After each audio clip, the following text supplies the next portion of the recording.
Dear Naruto Lemon fans, I'm thrilled to invite all of you to my Boosty channel, where you can enjoy exclusive Naruto Lemon scenes in a comfortable and supportive community. Choose from various subscription tiers, from Mini Lemon to God Lemon, and gain access to unique content tailored just for our fans. Plus, subscribers to over Naruto Lemon and God Lemon will receive special mentions in my videos.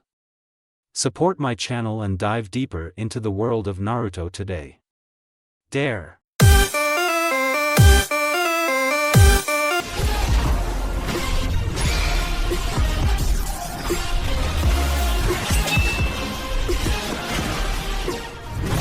He came to the conclusion that there had to be alternative realities out there after the Fourth Shinobi World War. On the day he became Hokage, he had irrefutable evidence to the truth of the existence of one such reality, in the form of a female version of himself. She knew there were other realities out there before she understood what that really meant. She didn't put any thought into the idea of there being more than one until after the war, but she always believed that the one with a male version of herself had to exist somewhere. Both knew of each other but had believed they would never meet. But they did. On a day when the time of their two realities managed to sync to each other. On the day of their inauguration as Nanadame Hokage, they would meet, somewhere not quite a part of either of their universes. As the years went by and they had more meetings in that same in-between place, they came to agree that actually going to another reality wasn't possible. They only ever seemed to meet when their timelines synced up. There was no definite time between these occurrences, and they never met outside of that in-between place. If either of them were ever going to end up in another version of reality, surely it would have happened in the decades they'd somehow been connected to each other. Certainly it should have happened while they were meeting weekly in those first few years after becoming Hokage, if at all. But it never did. They forgot, perhaps conveniently, that both of them had visited two different realities, separate from each other's. Or rather they wrote it off as simply genjutsu at some point, when they had once believed otherwise. Perhaps they couldn't be blamed on that oversight, however, given the reason for it had literally been an enemy technique. They disregarded the fact that each of their realities had had a visit from two Sakura-chans from other realities. Even though that instance had no real explanation they could have identified. They believed that their respective Biju knew all there was to know about how far contact with alternative realities could go. Dreams, and these occasional meetings between them. That was all either Biju mentioned, and their disinterest in pursuing the subject matter further falsely made the two Hoki believe that was all there was. That in turn they had learned all they needed to know about it. Oh, how wrong they had been. Certainly they'd wondered a bit about it before, on their own or together. But such instances only ended up in splitting headaches. Oh, they had long since stopped being the stubborn, uneducated, unpredictable youth they had been in their genin days, and even during the war. They had learned much in the years following, and especially in their tenure as Hokage. And yet, the subject matter of other worlds was complex and hard to grasp. And lacking any proper information save for from the limited source of their respective Kurama. If they'd moved beyond that, they might have recognized the sense of unease that often indicated a feeling of incomplete knowledge. Instead they decided that they knew more than enough about it, as it was decidedly likely a 1 in some insanely high number chance that two parallels of the same person would ever meet as they did. There was no benefit to learning anything else. How very wrong they had been. They wouldn't realize they were wrong until just before the very end. As death shadowed their mashed mindscape and they faced each other one more time. With the intense feeling that they'd rather not be face to face right now, able to see the shredded state of each other and know that the end was caving in on both of them. This was their final meeting. It had to be. Though neither of them were ones to give up, they could feel the life draining away from them even here, the scenery of their shared mindscape draining of color as it did. It would take a miracle to survive this. Still, both struggled to leave this in-between place. To see the outside world and live. To stick to their nindo and never give up. They told each other with misplaced conviction, "You will not die today." How very wrong they were. Miracles didn't happen because you wanted them to. She admitted it first, and he protested. Insisted she not give up. She wasn't, she told him, because she believed in her friends, in her children. It was time to entrust the future to them. They wouldn't fail. Though he wanted to do more himself, he could only agree. They could only hope that they would get the chance to see that they were right. But they were no Fuinjutsu master, and had no chance to seal a part of their chakra into either of their children anyway. Nor was it at all likely they'd be revived with the Edo Tensei. They had to be satisfied with their trust in those they would be leaving behind. That was just how it was. An inevitable part of life, really. Why should they ever be any different?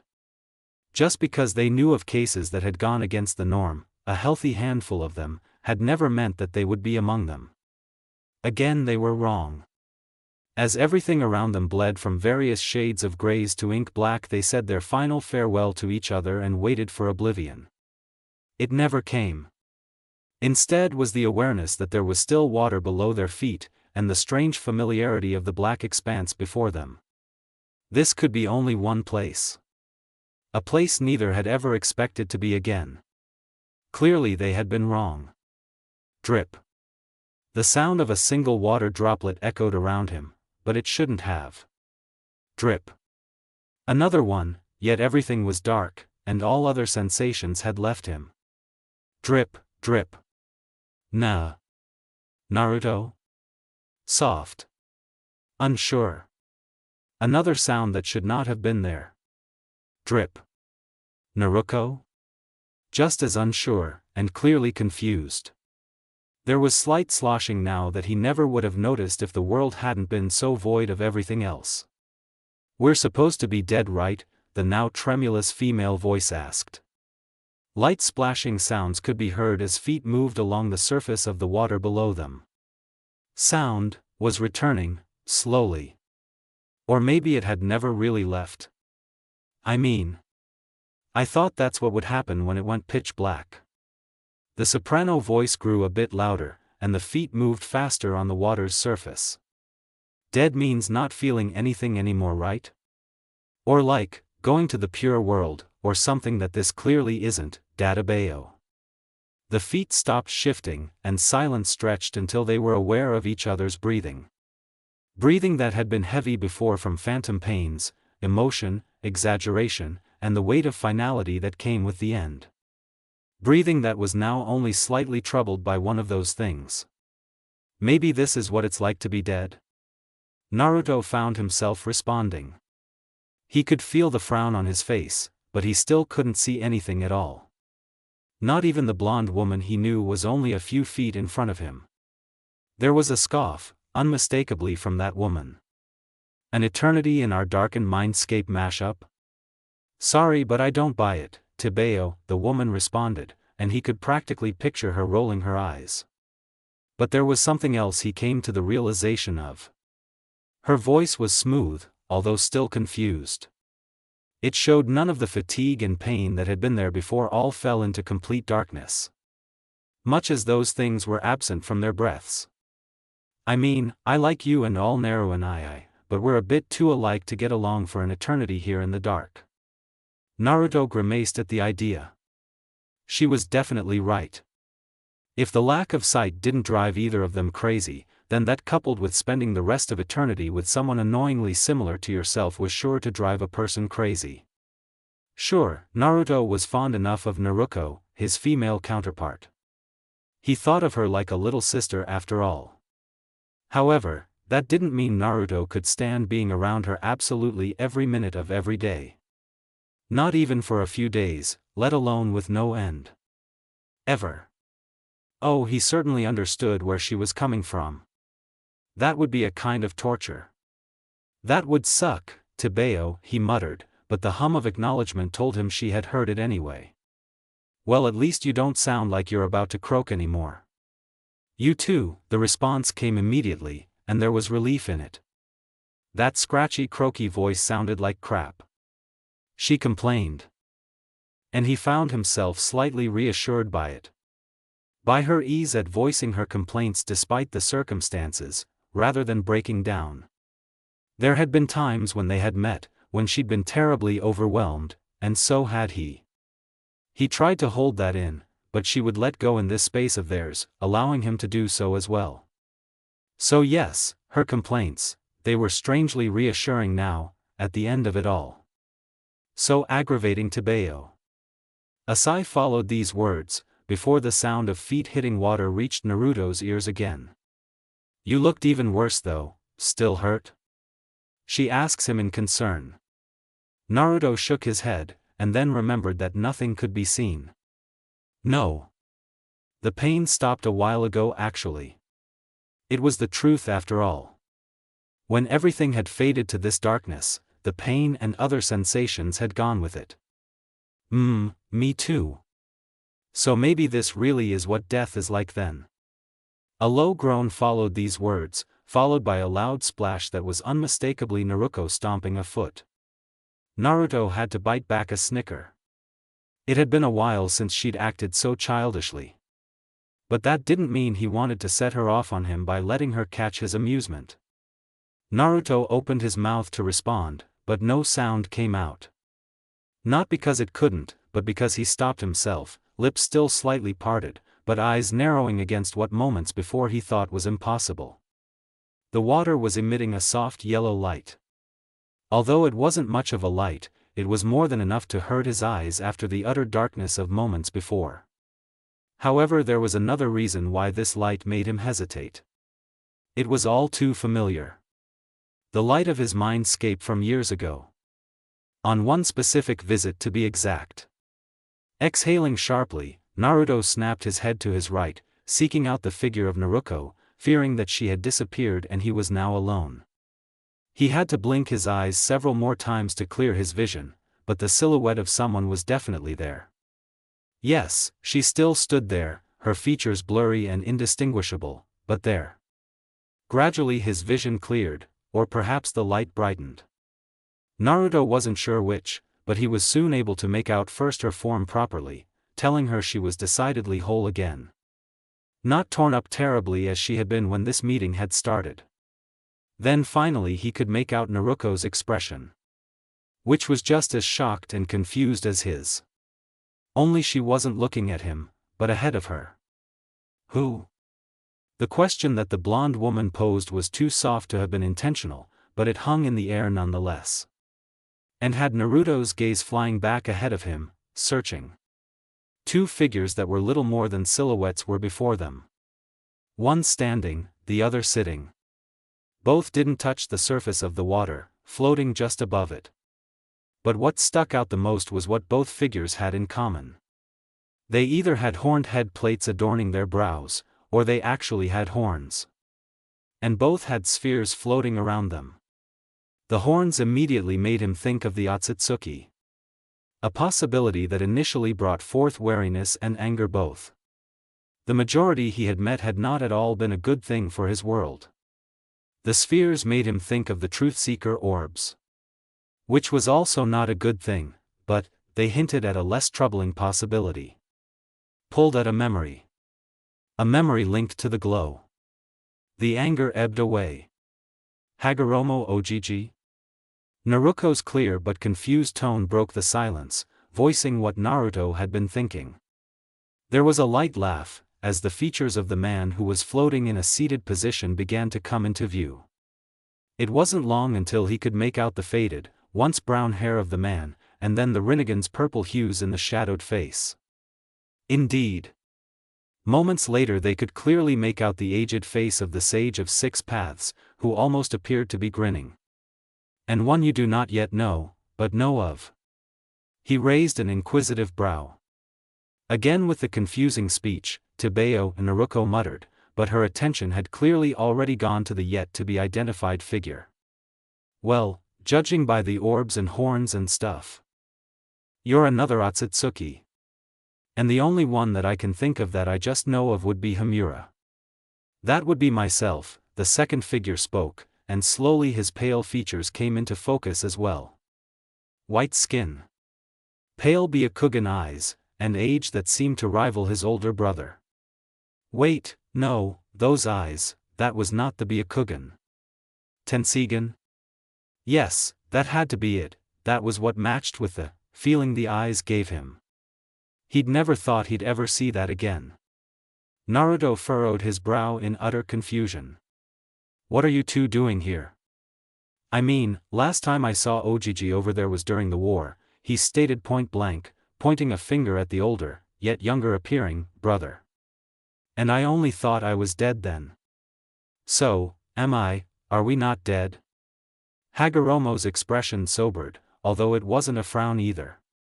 More neutral, but in the eyes of the two Uzumaki it was a bit daunting and foreboding. Well.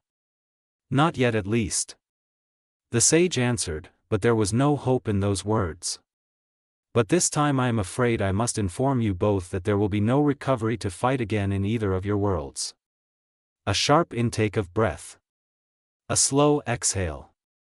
Naruko worried her bottom lip, eyes falling to the water's surface rather than looking at the sage any longer. So pretty much we are dead then, her voice quivered as she uttered the words lowly. Essentially, I would say so, another old, sort of gravelly voice spoke. We have not come to grant you some miraculous escape from death, or a portion of our powers this time. Our mother is not there to be sealed once more. Hamura stated in a matter-of-fact, flat tone. Since the two of you lost consciousness in your worlds, it's only been a matter of seconds. In 2 or 3 more you will die. Seconds? Naruto found himself repeating incredulously. It felt like hours. He stared at the Byakugan wielding Otsutsuki, willing him to amend his statement. That it was not true. Simply because another 5 or so hours of this before it was finally over would be torturous. Yes, that is indeed the case, the man said, much to Naruto's displeasure. He felt the glare forming, and Hamura clearly noticed it, as a wry smile tugged at the corner of his lips. Naruto's glower darkened. Time will pass more quickly from this moment onward, male child of prophecy. Regardless of what course of action you or your female counterpart decide on pursuing. A sigh of relief sounded from beside him, but the blonde man didn't bother to look at Naruko to see her expression. He was more interested in the multiple courses of action they apparently had if what this slightly infuriating old mad had to say was true. So, what are the choices then? He nearly snapped the question. Hagoromo cleared his throat, drawing the two blondes' attention, although Naruto still clearly wore a glare. The older sage chose to ignore it. Well, either or both of you can decide that this is far enough for you, and move on to the pure world, he stated matter-of-factly. Or you can choose to live new lives in another world, knowing you will never again set foot in the ones you were respectively born into. Or ever see your loved ones as you know them again. Wide, incredulous blue eyes stared, mouth slightly agape. No response was immediately forthcoming. Drip. Still the two blondes stared on, perhaps not truly absorbing what they had just been told, or completely disbelieving of it. Brother, you forgot to mention the new world would try to reject their souls and attempt to cast them out into an abyss somewhere not quite a part of any reality, Hamura deadpanned. The words were dry, and almost dismissive. Databao. Two voices rang out together, previously widened eyes now narrowing into twin glares leveled on Hamura, who seemed completely unperturbed by the nearly seething, still utterly confused looks. Hagoromo didn't seem at all concerned about his brother's words, however. Well. There is that, the older of the two murmured softly. However, it is of very little consequence. If it does occur, their souls will eventually drift into some pure world, somewhere. His words, like his brother's, seemed rather dismissive of the little tidbit. When? Hey! Why the hell would we want to do that, Tibeo? Naruko shouted in exasperation, her blonde braid swinging with the sudden motion of her stomping a foot, kicking up quite a bit of water, splashing Naruto's ankles in the process, only to stomp again, fists clenched at her side. It was way too childish of a gesture for the grown woman that she was. Not that she seemed to care at the moment. Nor did he. In fact, he almost wished he could be that free right now. Instead of frozen, his thoughts moving a mile a minute, and his body, if one could even call it that, refusing to respond to him at all. I cannot fathom why either of you would make such a ludicrous choice, the younger brother responded boredly. However, as both of you are lacking in certain departments of intelligence, my brother believes it is possible that you will choose to do so. His expression remained the same, but Naruto saw the slightest twitch in his torso, almost as if he had stopped himself from shrugging. I am merely here to send you along if you make the highly unlikely and normally inadvisable choice to follow the aforementioned path. Naruko practically growled at the man, her eyes narrowed into a beastly scowl. If her Kurama had been here, undoubtedly the feral features that they each had once sported in moments of extreme anger would be present. Ah, what a painful thought to have. Kurama. Your words give me a headache. Hey, OGG. You take over explaining. It didn't sound like a request, with how annoyed the woman clearly was. Naruto certainly couldn't blame her though. Very well, Hagoromo responded, not at all bothered by her tone of voice, or the now slightly miffed expression his brother wore, although that disappeared moments later. I shall start by saying, everything you have divined amongst yourselves about different realities is a poor imitation of the truth at best, if not wholly wrong altogether. Silence from both blondes, aside from a short huff from Naruko. But the point of my brother and myself being here is not to educate you on the intricacies of other worlds and the flow of time that is likely beyond your comprehension. Naruko's shoulders slumped at these words that were spoken in a tone near amusement. The movement seemed more one of relief than disappointment, however. The corner of Hagoromo's mouth twitched, and his Rinnegan eyes narrowed slightly in his amusement over her reaction. Instead, it is first to tell you that it is indeed possible to go to other realities, as you must have concluded when we spoke of a different path the two of you could take from here on out. Silence, accompanied by a nod. Naruto felt that if he wasn't void of, well feeling, he'd probably have a bit of a headache. But so far he thought he was following most of it. Secondly, we have come to ask if the two of you will enter into one such world and live new lives there, creating a divergence from that world's path and thus birthing a new thread of reality, the sage explained. And Naruto was lost all over again. Yeah? He clearly wasn't the only one. The sage frowned for a moment, as if pondering how to make them understand, before he slowly began to speak once more, brows still furrowed, which sort of made the eye in his forehead bulge, which Naruko thought was creepy as all hell. There are many realities, and this is of necessity. Think of it as a tapestry, with versions of all the worlds being their own individual threads, the old man tried. Naruto scrunched up his own brow and tried to think of it like that. So, his world, and Naruko's world had been two threads of reality. And if it was like a tapestry, they wove together, with other threads? It sort of made sense. He nodded, and with a nod of his own the sage continued. These threads intertwine together, creating and holding together the fabric of existence. When one ends, the thread stops, or is cut. Normally the end is held fast by other threads in some fashion, the man went on, and so he tried to picture that too. Perhaps it was kind of like when a loose thread hung off his clothing. Pulling it off usually didn't cause any damage to the shirt. But if too many end, then a hole will open up in the tapestry. Too many holes and the tapestry will start to fray before finally unraveling. Oh, so it was kind of exactly like a loose thread as he thought. Because if that loose thread was from a hole, he knew from experience with threadbare clothes as a child pulling on it could cause the hole to widen, and ruin the clothing further. Naruto blinked. Naruko blinked. They looked at each other with furrowed brows, before Naruko looked back and spoke hesitantly. So, existence is like a piece of cloth? The sage shook his head, causing Naruko to glower at him now. It is far more complicated than that, however, if that is what you understand of it, then that suffices for our purposes. Why mention it was more complicated if their understanding was sufficient? They clearly didn't intend to explain it any more in depth. How fucking annoying. Cloth. Then. the female nanodame bit out vindicatively. Naruto would have rolled his eyes if he wasn't concerned she'd stomp on his foot, not that he would even feel it.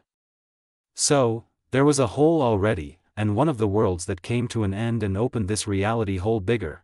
To an extent it's a problem, Naruko summarized. Is that what you're trying to say, OGG? Her voice sounded calmer now, but the twitch to her brow told Naruto otherwise. Well, they knew which one really had the shorter temper now. Yes, that understanding is sufficient. A hole has expanded past the limits of acceptability, he answered. Which is causing other realities to warp. If left alone, some of the threads could collide, which will make this hole worse. So the boundaries of this hole must be woven back into the fabric, or the hole pulled shut, Hagoromo explained calmly. And Naruto thought he finally understood what the old man was saying. So, in other words, you want to send us to this world that ended, sometime before it ends and stop it from ending, right? That had to be it, right? Even though the sentence felt a little confusing when he said it out loud. Hamura's shoulder twitched, but this time Naruto thought it was from stopping something else. His eyes narrowed at what that something else likely was. Laughter. You cannot stop a world from ending when the thread has already been cut, no matter how far back in time you go, Hamura said almost condescendingly. Naruko and Naruto both glared at him once more. If their looks could kill, regardless of the fact that the man was already long dead, Hamura would have died a dozen times over during this conversation. The threads cannot extend past where they end, he stated, and he grit his teeth to stop him from cursing at the man. However, a new thread can split off from any thread before that end is reached. What? New thread? Hagoromo cleared his throat again, and the pair of blondes turned their once more confused looks back to him. That is correct. You cannot stop that world from ending.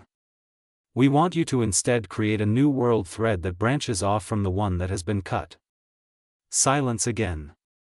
Naruto and Naruko looked back to each other, confused frowns and questioning looks were shared, and they both came to the conclusion that the other still had the same question. Why us? It didn't matter which of them asked. Well, your two worlds happen to be two of the closest threads to the particular cut thread that needs to diverge into a new one. Hamura stated again in his no-nonsense, straight to the point, yet somehow dismissive tone. Naruto decided he didn't like him. The sharp glare that returned to Naruko's gaze told him she agreed. So, I take it that this hole could somehow hurt our worlds then? Naruto asked. He had to. He had to know if this would somehow risk his important people. Hagoromo nodded gravely. Your worlds will be fine some decades to come, but they are already starting to tangle. In 6 decades it is likely the barrier between them will break and the threads will try to merge. The grim look told the pair of Hokages that merging threads was not at all a good thing, though they had no idea why. Okay. So I'll do it, Dadabayo, Naruto said with a shrug. I mean, if I don't then it could screw up things for everyone else. Possibly kill them. Well, they would all die eventually. And 60 years down the road probably would mean all his friends were dead, but his kids. And their friends, future children, and grandchildren. They were all important to Naruto even if he hadn't met them yet. Even though he would now never get the chance to. He looked over to Naruko to see if she agreed, but found himself staring at a furrowed brow and uncertain eyes. Hold on. I still have questions, she stated, and he raised a curious brow at what she could be wondering about. Go ahead, female child of prophecy, Hagoromo prompted in a much kinder voice than his brother. Well, I get why you picked people from our worlds, she said first, and there was an air of hesitance to her voice that troubled him somewhat. An inkling there. He hoped he was wrong. But, why us specifically? She finally asks. Why not someone smarter? Someone who's better, tactician? She questions. He had a feeling he was right. Not all souls are capable of this transference to another world, Hagoromo answered. We made our selection based on the available vessels in that world, and who has the best compatibility with them. The sage continued. There are a few others we could send from other points in your timelines, but as you both are already marked by my chakra, that also eases the process somewhat. He goes on. Hamura clicks his tongue. It's also because my brother believes you to have the mental fortitude needed to prevent yourself from being thrown back out, once you are there. He frowns. Thrown out? Hamura nods stiffly. Souls have a bit of a mark on them from the thread they recently lived in, he explains. And world threads don't like the mark of other world threads. This is what normally keeps them from merging even when they intersect somewhat. So, the world they went to would try and reject them. This is why it must be only your souls that make this journey, Hagoromo supplies now. The mark on a soul is malleable to an extent, affected by the body in which the soul resides. Naruko sighs, then bites at her lip again, eyes trailing away, and he sees it clearly. That old inferiority that from time to time would show itself, the one that he was inadvertently responsible for. Sometimes she just felt she wasn't as good as him. Sometimes he would reassure her. But sometimes too it was better not to. Better not to acknowledge that he recognized it. So she wouldn't take that as further fuel for the complex. Now, he felt, was one of those times. So he stood there silently, waiting for her to work through it. Her lips set in a firm line. Oh Gigi, if we go, what exactly are we supposed to do there? The woman's uncertainty was plain as day in her voice, and caused a frowning Naruto to look at her hands. They were trembling. She was not over it, but she was also not letting it paralyze her completely. So that was something. Whatever you wish, so long as it causes a divergence from the ended world's timeline, it was Hamura who answered, but this time Naruko did not glare at him. She pulled her lower lip between her teeth, worrying it harder as she closed her eyes. Had this been reality, she likely would have made her lips bleed. Okay. So when did it end then? Naruto found himself asking. He needed to assuage some of Naruko's concerns, whatever they were. Without pointing out that he was aware of that complex rearing its head once more.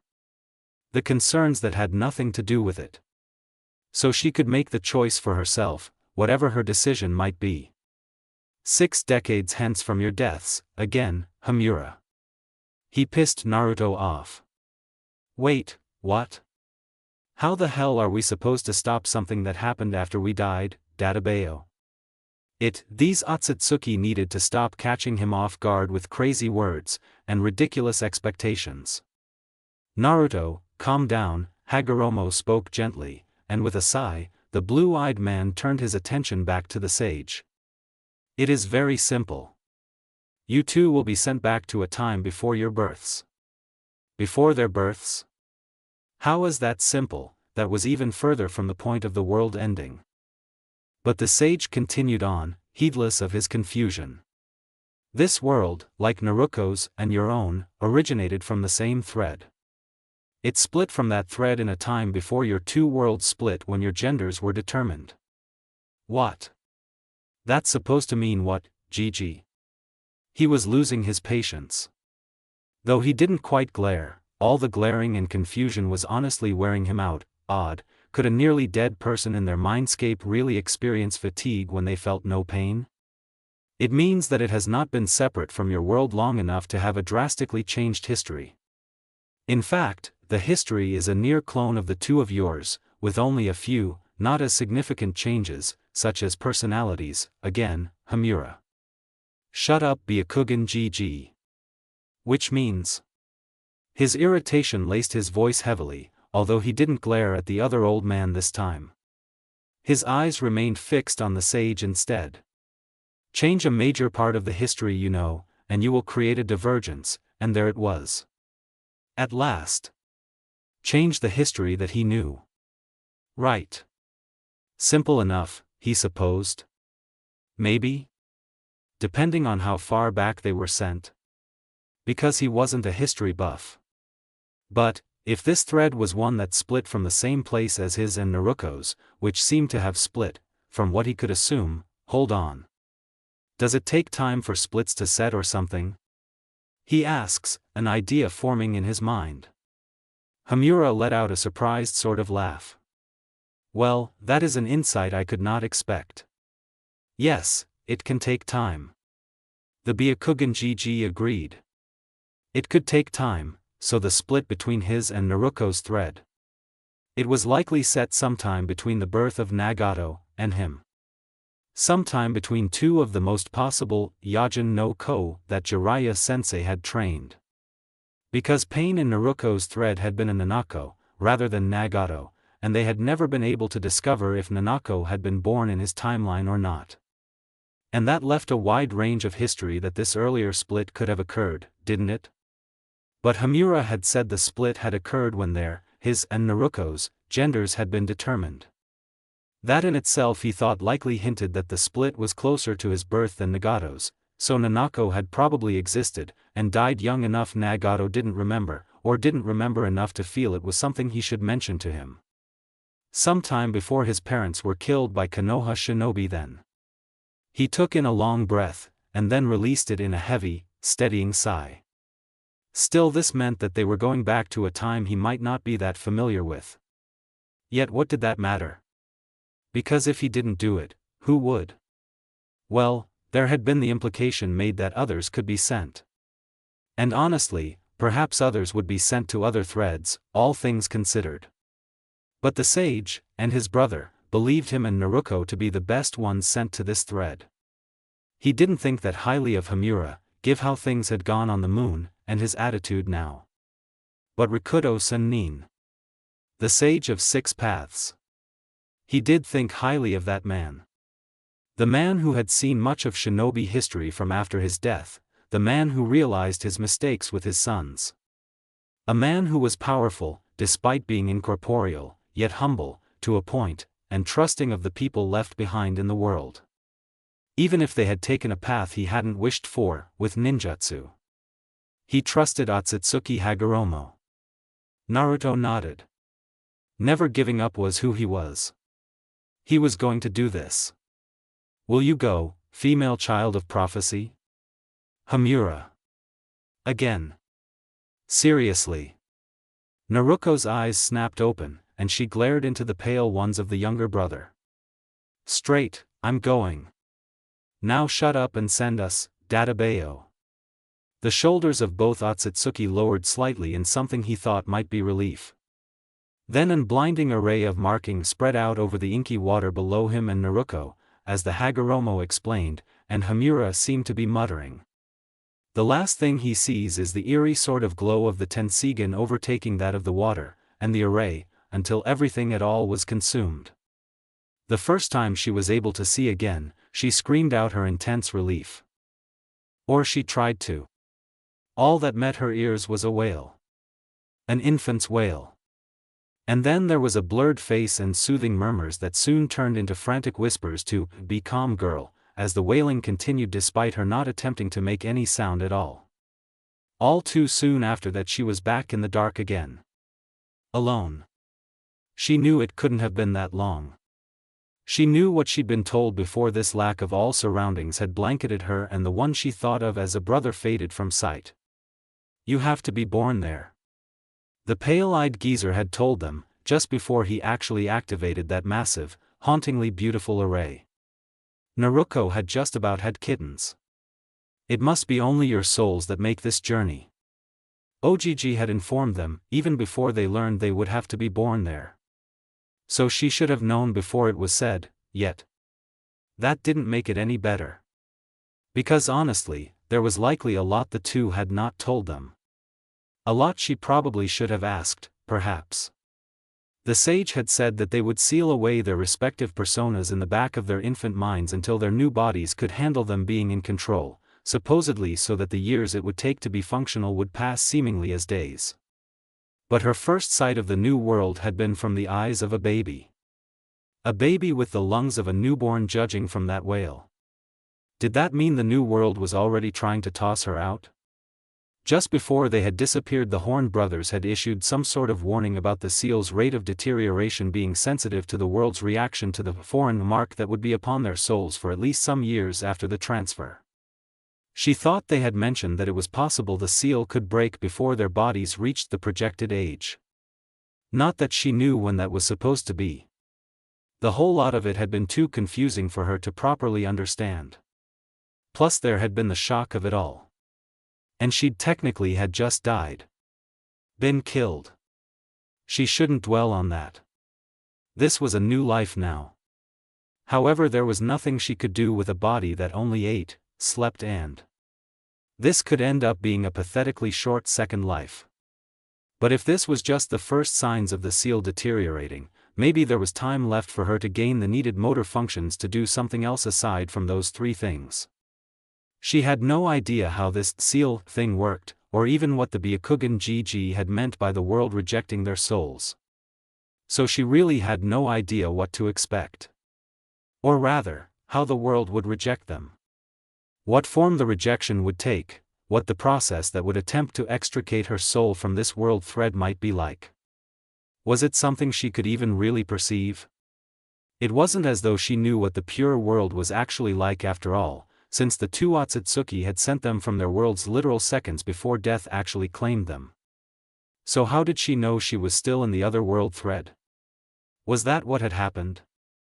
Was this void actually somewhere not quite a part of any world? Or was she simply back in the seal that kept her adult mind from her infantile one? There was no way to know for sure, unfortunately. All she could do was wait. Wait for something, anything to happen.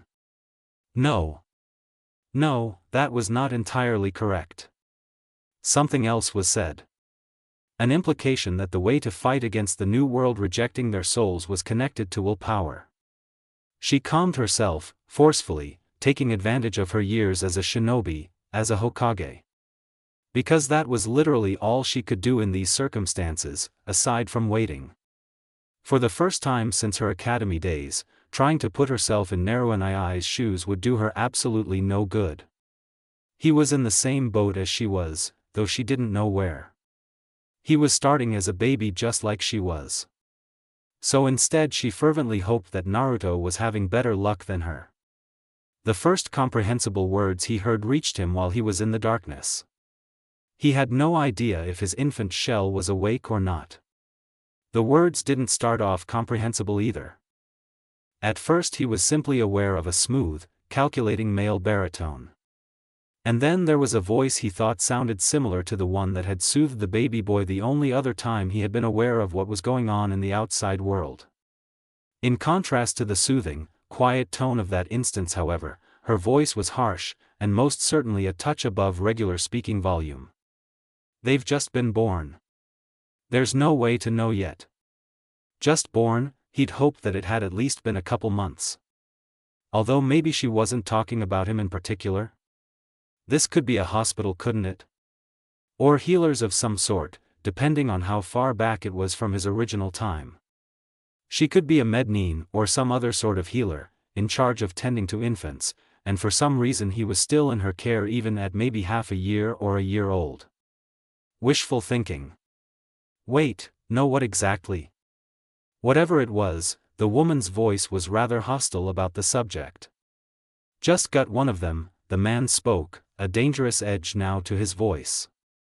If the other one squeals, we'll know. Got one? He wasn't talking about babies, was he? There was a wail nearby. One he knew belonged to an infant. Fuck, the man had been talking about gutting a baby as if it was normal. What was he doing? Surely he hadn't actually eviscerated an infant, right? And if the first one dies, you'll handicap the surviving one, the female voice shot back, her voice now holding the slightest hint of desperation. Put it down. There was a moment where all he could hear was the distressed wails of the other infant.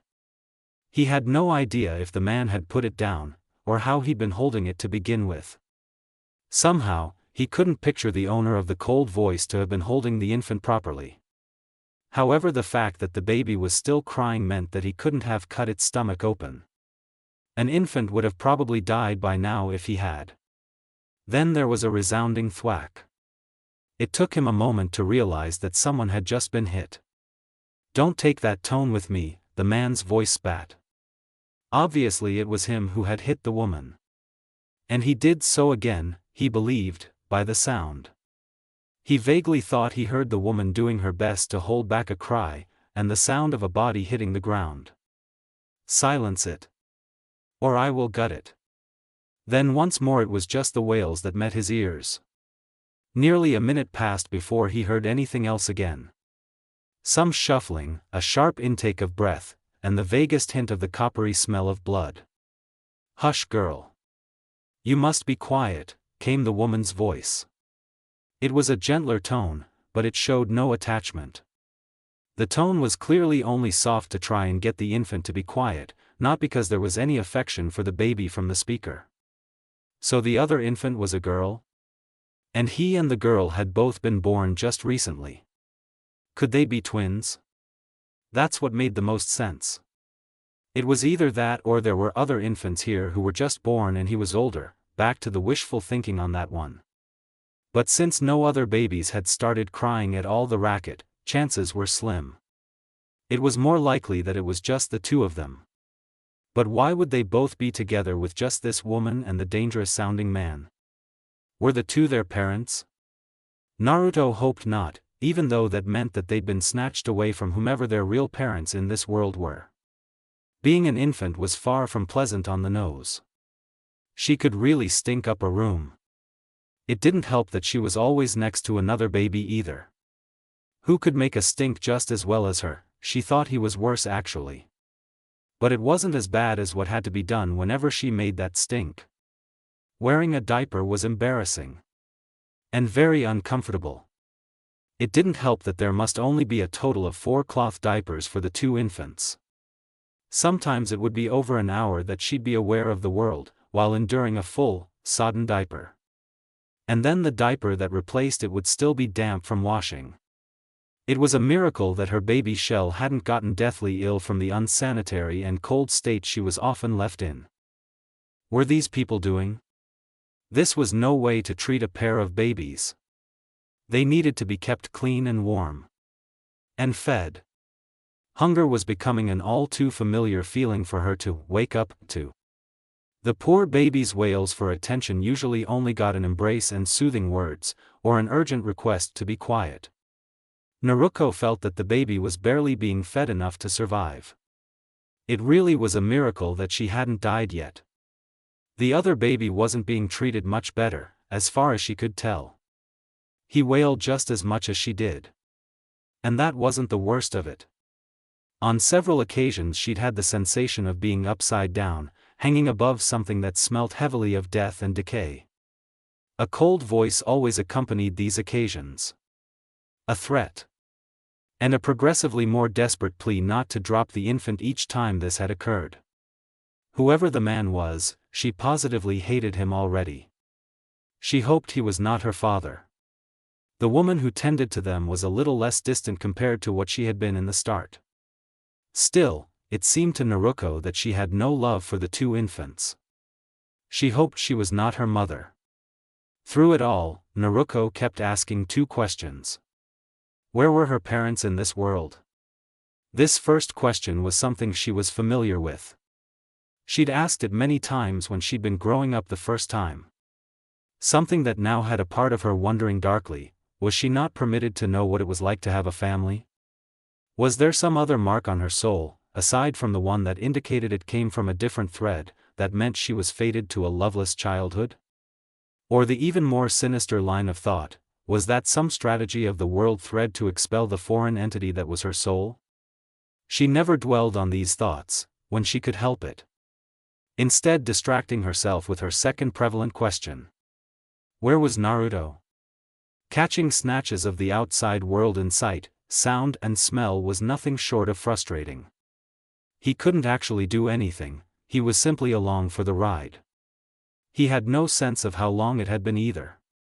Sometimes it felt like days in the void went by before he caught a glimpse of what was going on in the world again. Sometimes it seemed only like hours. It was nearly impossible to tell how time was passing outside. All he knew was that there had been snow and a deathly chill the fourth time he'd been able to see out of his infant eyes. Something he could very clearly remember, because the room they were normally in had no windows, no natural light. Making those few instances there was any hint of an outside world really stick with him. And now, it was unbearably hot. To make matters worse, he had absolutely no control of his body. None. Not the ability to wiggle a toe, a finger, a fist, nor the ability to move his lips, or even to take over his own breathing. He'd watched on many occasions as his hands had reached out for the woman, or for the bottle she was offering to him. They were not movements that he willed to happen.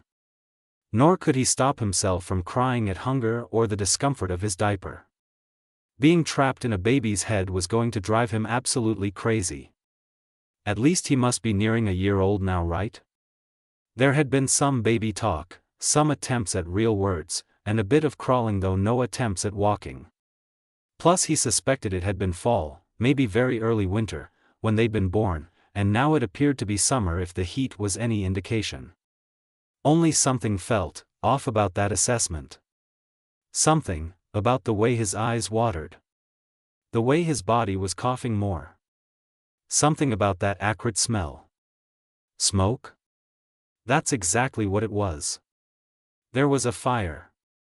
A fucking fire. His little lungs burned, and he could hear wails, before they broke down into coughing, and then silence. He felt like he was being suffocated. But he had just enough presence of mind to also notice the sensation of being moved. Quickly. Roughly. His body was bouncing in what must have been a burlap sack, torn open and converted into a sling that held him, and the female baby to the back of the woman. At least, he thought it was the woman. The ride was rough, constantly jostling him against the other baby and the bony back of whomever was carrying them. And then cold air hit them, shocking the infant into more sputtering wails. Naruto barely had time to consider what this might mean before he found his consciousness separating from his body and was landed back in the darkness. It wasn't summer. It was fall again. When she found herself staring up at the sky, freezing to the bone, Naruko couldn't help but be utterly confused. It wasn't because of a damp diaper or blanket that was swaddling her that she was so cold either. The cold was in the air, and it was under her. Whatever she was lying on felt practically like ice. And it was more unforgiving than the thin, old futon she was usually laid down upon. That was definitely sky above her, not a ceiling. She was outside. Why in the world was she outdoors, and seemingly laid down on the ground? It was no surprise when baby started wailing. Of course she wouldn't at all like this very uncomfortable and cold position she was now in. But did she have to scrunch up her eyes as she cried? Naruko couldn't see the outside world like this, to try and figure out what was going on. The sky had been a rather vibrant blue, however. Autumn? It had taken some time to deduce this, but she knew that they had been born around autumn. There had been a few context clues, and a few broken conversations, that eventually made that fact clear. She also knew they were older than a month or two from the motor functions her little shell had. So she now had an idea of how old she really was in this new world. About a year. A year was better than a newborn. But she hadn't yet started standing up, at least not in any of the times she'd been aware of what her little body was doing. This was slightly concerning, but it probably had to do with the fact that she was definitely undernourished. And she hesitated to consider this at all, perhaps her perception on what normal childhood developmental milestones were was skewed. She vaguely recalled that civilians always had seemed to be kicking up a fuss about things dealing with children, shinobi children. About them being too young for certain things, and she had often somewhat agreed. But now she wondered if their protests were because civilian children, and those born to shinobi parents, were somehow different in their rate of development. Logically, that shouldn't be true, they were all human beings. And yet, perhaps there was some merit to the idea as well. Something about being exposed to active, developed chakra, in the womb? Or in early childhood? Or perhaps the act of developing their own chakra changed something? Maybe it was all of it. Or maybe she was just grasping at whatever subject she could think on, to try and pass the time. Finally the wailing quieted some as she felt the warmth of a pair of hands lifting her up from the ground. She was soon able to see what was around her again, and found herself staring at the face of the woman. Not that that was unexpected. It was almost always this woman, with blonde silver hair that tended to her and the male baby. But now the woman's pale skin was coated in what looked suspiciously like ash. And her soothing voice lacked the urgency it had almost always had for her to be quiet. Had they left the place where that cold-voiced, sinister asshole had kept them? Naruko had gotten the impression that the woman was little more than a prisoner there. The room she had always seen had no windows, and only one door leading out of it. And the one and only time she had seen beyond before now was the briefest glimpse through a window in the hall that showed her fall leaves, near the beginning. At least she assumed they had been fall leaves. At the time colors had been rather muted to her eyes. The woman held her up, a frown on her face, and a dark look in her gray-blue eyes. "I've got nothing to feed you, girl. We have nothing but the clothes on our backs," she murmured softly, before worrying her bottom lip. Of course, the woman had no idea that Naruko actually could understand her. "Bah tumbled past her little lips. And Naruko inwardly sighed. Baby babbling. The woman's expression softened marginally, however. "Is that so? I suppose you're right. We'll just have to go find some food."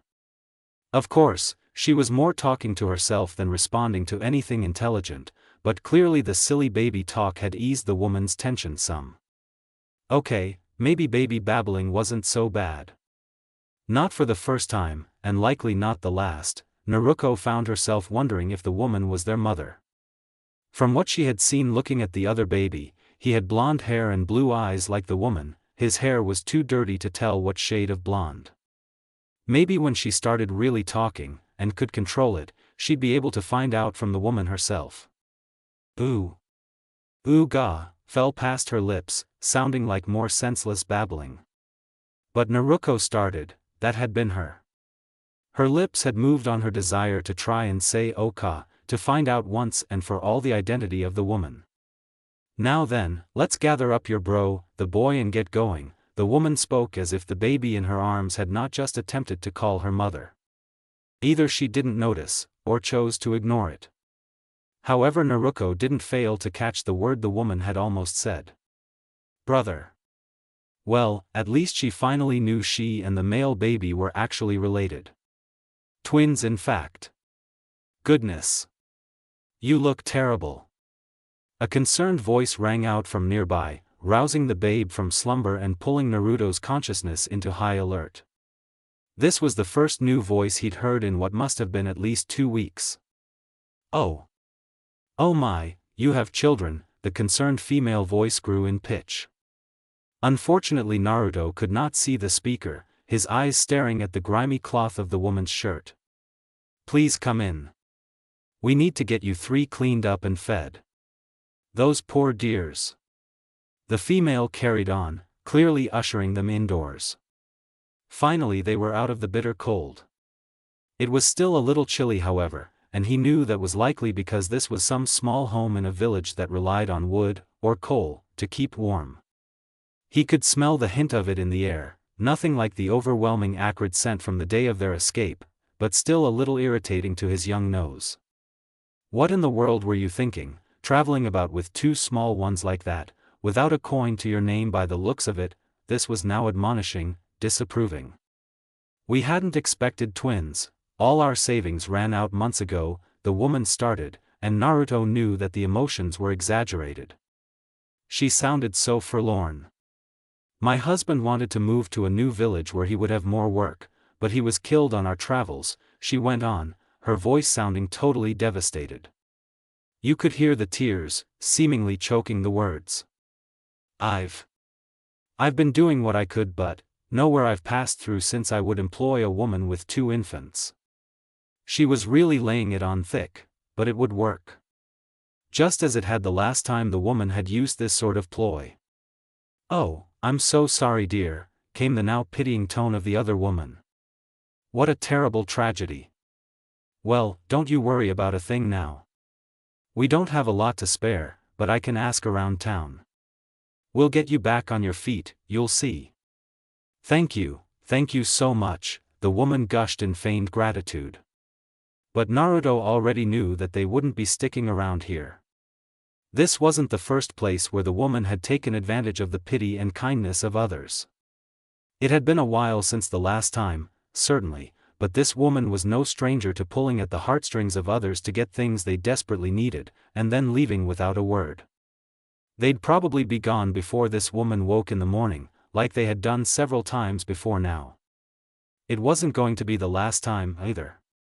"Please, no need to thank me," the kindly-sounding woman had responded. "It's just the right thing to do." She sounded so matter-of-fact about it. Naruto was a little surprised by how helpful this woman was being, compared to some before. They usually were only given some food, a change of clothing, and one night, along with a bath so they would not smell up the place.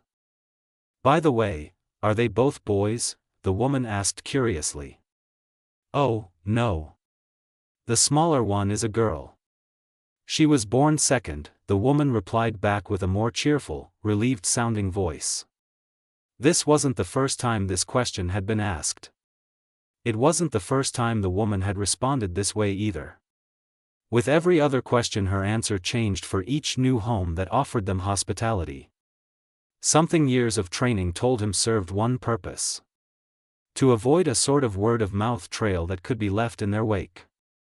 Well, mitigate it, anyway. By changing the story she gave, it became far less likely that those who passed through a few of the same places they had in the past would link any mention of a woman and two young children together. Unless they knew this sort of tactic anyway. "Goodness me. Sorry little darling. I thought you were a boy because of your clothes," the second woman cooed from near Naruto's ear. "What are their names?" "Names?" Naruto tuned out the rest of the conversation.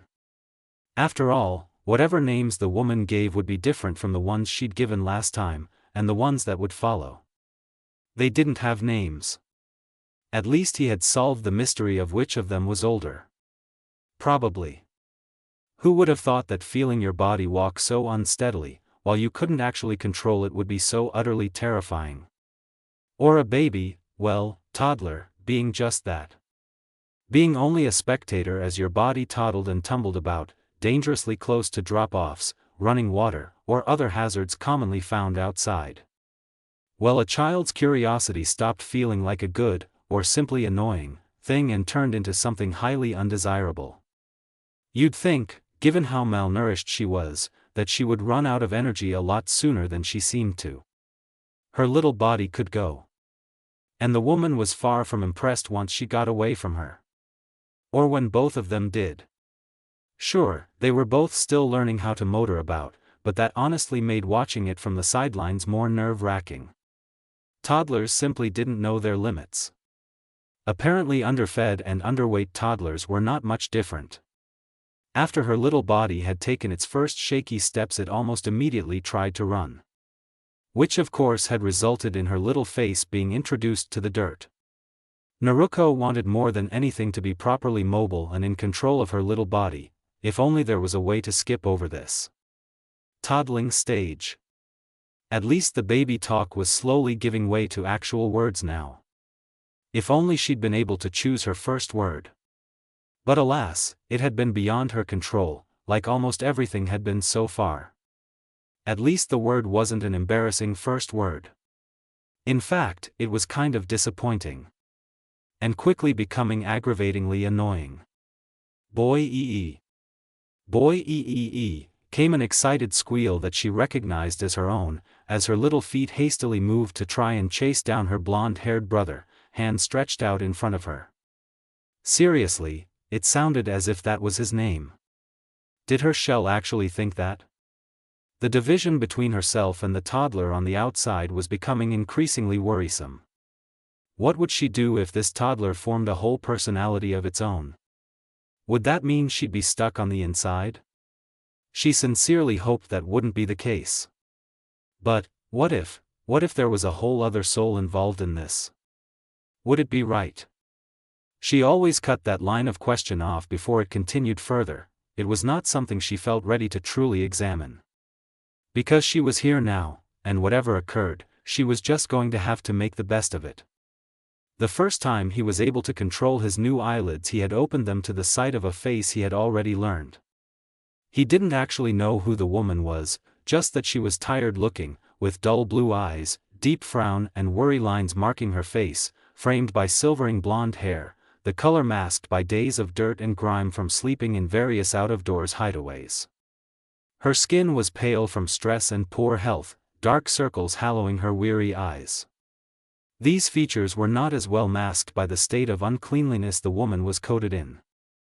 Her haggard features were further shadowed by the dark of the night, but his memories of seeing her in the light of day filled in the blanks. She was little more than skin and bones, her hands looking almost skeletal, if it wasn't for the thick scars that covered nearly every inch of skin in a patchwork pattern. Her clothing was haphazardly stitched together from grunge-covered scraps of cloth, stains of unknown origin layering the makeshift garments to the point that it was impossible to tell what any of the original colors were. The woman was dying. Yet the concern on her sallow face was not for herself, but him. Oh, he didn't know who this woman was in this world, what her name was or where she came from. But he did know who she was to him. His mother, at least in this world. He'd hoped at the beginning that she wasn't. It had taken him a while after they'd left whatever place they had been captives in for him to finally accept that she was. He also knew she was on the run, though he wasn't sure exactly why, just that it had something to do with that cold-voiced man. However, her present condition was not a result of trying to escape someone, since they had never tried settling anywhere. He assumed they were being pursued, or even the conditions she had escaped from. No, it was because she gave everything to them first, and neglected herself. Yet she had never called him, either of them, by name. He didn't think he had one. No, he knew he didn't have one. The implications of that were troubling. It likely meant there was some sort of reason she wanted to maintain an emotional barrier between herself and them, her own children. And most reasons he could think of that she would want that for herself, well, they hinted at suffering, at trauma, he believed. But then, they had been captives, and there was the cruel-voiced man. So, that really was not a groundbreaking revelation. "Go back to sleep, boy," was the hoarse whisper that made its way past the dry, cracked lips of the fragile-looking woman. He did not want to. But his body still was not in his control. It gave a little nod before rolling over to acquiesce with the instruction. The ground was much too cold and uncomfortable for the small body to sleep well on, yet said body was much too tired for sleep to elude him completely. Still, he willed his eyes not to close. And he found himself staring into a pair of round, vibrant blue eyes. Not for the first time he wondered who was behind those eyes. Was it the one the woman saw, or someone like himself? As his eyelids disregarded his command to stay open, his gaze moved to the small pair of lips that belonged to those nearly incandescent blue eyes. Just before the lids closed shut and sealed him away in darkness, he caught sight of a single-mouthed word that gave him the answer he'd been pondering about for what felt like months. Naru. So it was then that Naruto knew that in their new lives he really was Nichan. Naruko's new body was the younger twin of his own. Which was at least one thing he could allow himself to feel relief for, knowing where she was now. Even if he had wished she wouldn't be in his current circumstances. Because at least one of them really should have gotten the chance to have a proper family and childhood. Yet, it meant he was not alone in this. At the very least, even if they had no other family, they would have each other. But how much longer was he going to be relegated to the back corner of a toddler's mind? The first time in this new world that she had to stop words from tumbling out inadvertently was a direct result of letting several words fly past her lips that she shouldn't have known. She hadn't known she shouldn't know them. But she probably ought to have. She swore it was all Naruto's fault.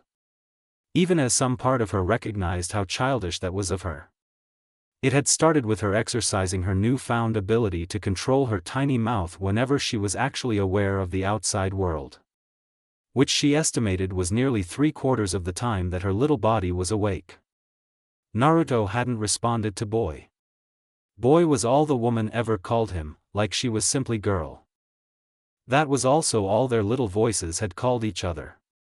Still he hadn't responded, even when she called him again. Talkin' to Baka and I had tumbled past her lips, and she immediately could feel the pressure of the woman's gaze. Apparently she shouldn't have said Baka or ni. She inwardly cursed as the woman grabbed her shoulder, and turned her around so they faced each other. Where did you learn Baka and ni from, girl? She had almost said, from Ka-san, but at the last second had remembered that they had never actually called this woman that. So she had just pointed at the woman in hopes that would be the end of it. The fragile woman had looked absolutely terrifying, eyes hard as steel, and Naruko realized that the woman must never have said either word in front of her. Crap. You didn't learn it from me. Naruko had no idea what to say. She stared blankly at her mother until in the end she just muttered, "Dunno, heard somewhere," while she averted her eyes. She could feel the piercing stare still fixed on her, but hoped that if she did not look back into those eyes the woman would let the matter drop. A minute felt like hours, but finally the gaze was turned away, and the woman was ushering them on, taking their small pudgy hands in her skeletal ones. Naruko couldn't help but notice how the woman's grasp on her hand was almost painful. The first time he used his new voice he didn't immediately realize he had control of it. A pained cry had erupted from his tiny lips as his little body was lifted up by his grimy, blonde locks. Tear-blurred eyes glared at the dark-skinned culprit, who was sneering at him, showing off rotting, yellowed teeth. The stench of the man's breath burned his nose and caused him to gag. At least, he thought it was a man. Haruka, hand over the other brat, the sinister, callous voice had spoken, wafting around more of the rotting odor. It was so rancid he could only liken it the smell of a massacre of bodies left out in a hot summer sun all day. If he could command his body, Naruto would have struggled to try and get away, or at least see where his mother and sister were. His mother never responded verbally, so he didn't even know what direction she could be in. Instead, bile rose in the back of his throat at the cretin's next words. Surely you don't want to die for the products of rape. Naruto's small eyes widened, and then another gasp of pain fell past his lips as he was roughly swung about by his captor. But the motion was enough for him to catch sight of the woman and the tiny girl, with a shadow hanging over them, and a glint of metal. Ka-san. It was supposed to be just a thought, not a child's scream bursting desperately from his mouth. The world erupted into blinding motion. There was the sound of clashing metal, several wet thunks, and then the sensation of flying through the air before his head collided with the unforgiving wood of a tree. The once man was knocked out cold. The first time Naruko's body moved the way she wanted, or as close to it as tiny hands and short limbs could manage, was also the first time events in this world had genuinely terrified her. It wasn't for herself that she was afraid, but for Naruto, who was dangling by his hair in the grasp of a dark-skinned, sinister-eyed Nuke-nin. At least she thought he was a rogue shinobi. She wanted to rush over and help her brother in whatever way she possibly could. However, years of experience eventually taught her to recognize when rushing in was not the best option. The best choice right now was to stay perfectly still and silent, while she was practically glued to the back of the woman's leg. Until Naruto had called out, "That is." And she was being pushed roughly to the side.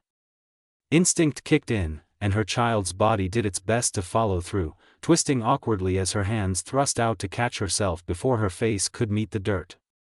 Not that the impact on her hands was painless. Despite herself, she let out a cry as the impact ran up her short arms, leaving them momentarily numb afterwards. For a moment she was left with that numbness, and the smell of moss and dirt, and little else save the pounding of her own heart in her ears. And then the sounds around her registered. Metal on metal. Metal through flesh. She willed her body to stand, and it did, though her legs trembled slightly. She was aware that whatever was going on, she had to get out of the way. As fast as her tiny feet could take her, she moved to the nearest tree, and then froze. There had been the unpleasantly recognizable sound of a body hitting dirt. Move, she thought vehemently. Now was not the time to allow her child shell to dictate any of her actions. Her small frame heeded her command and spun around, putting the tree squarely at her back.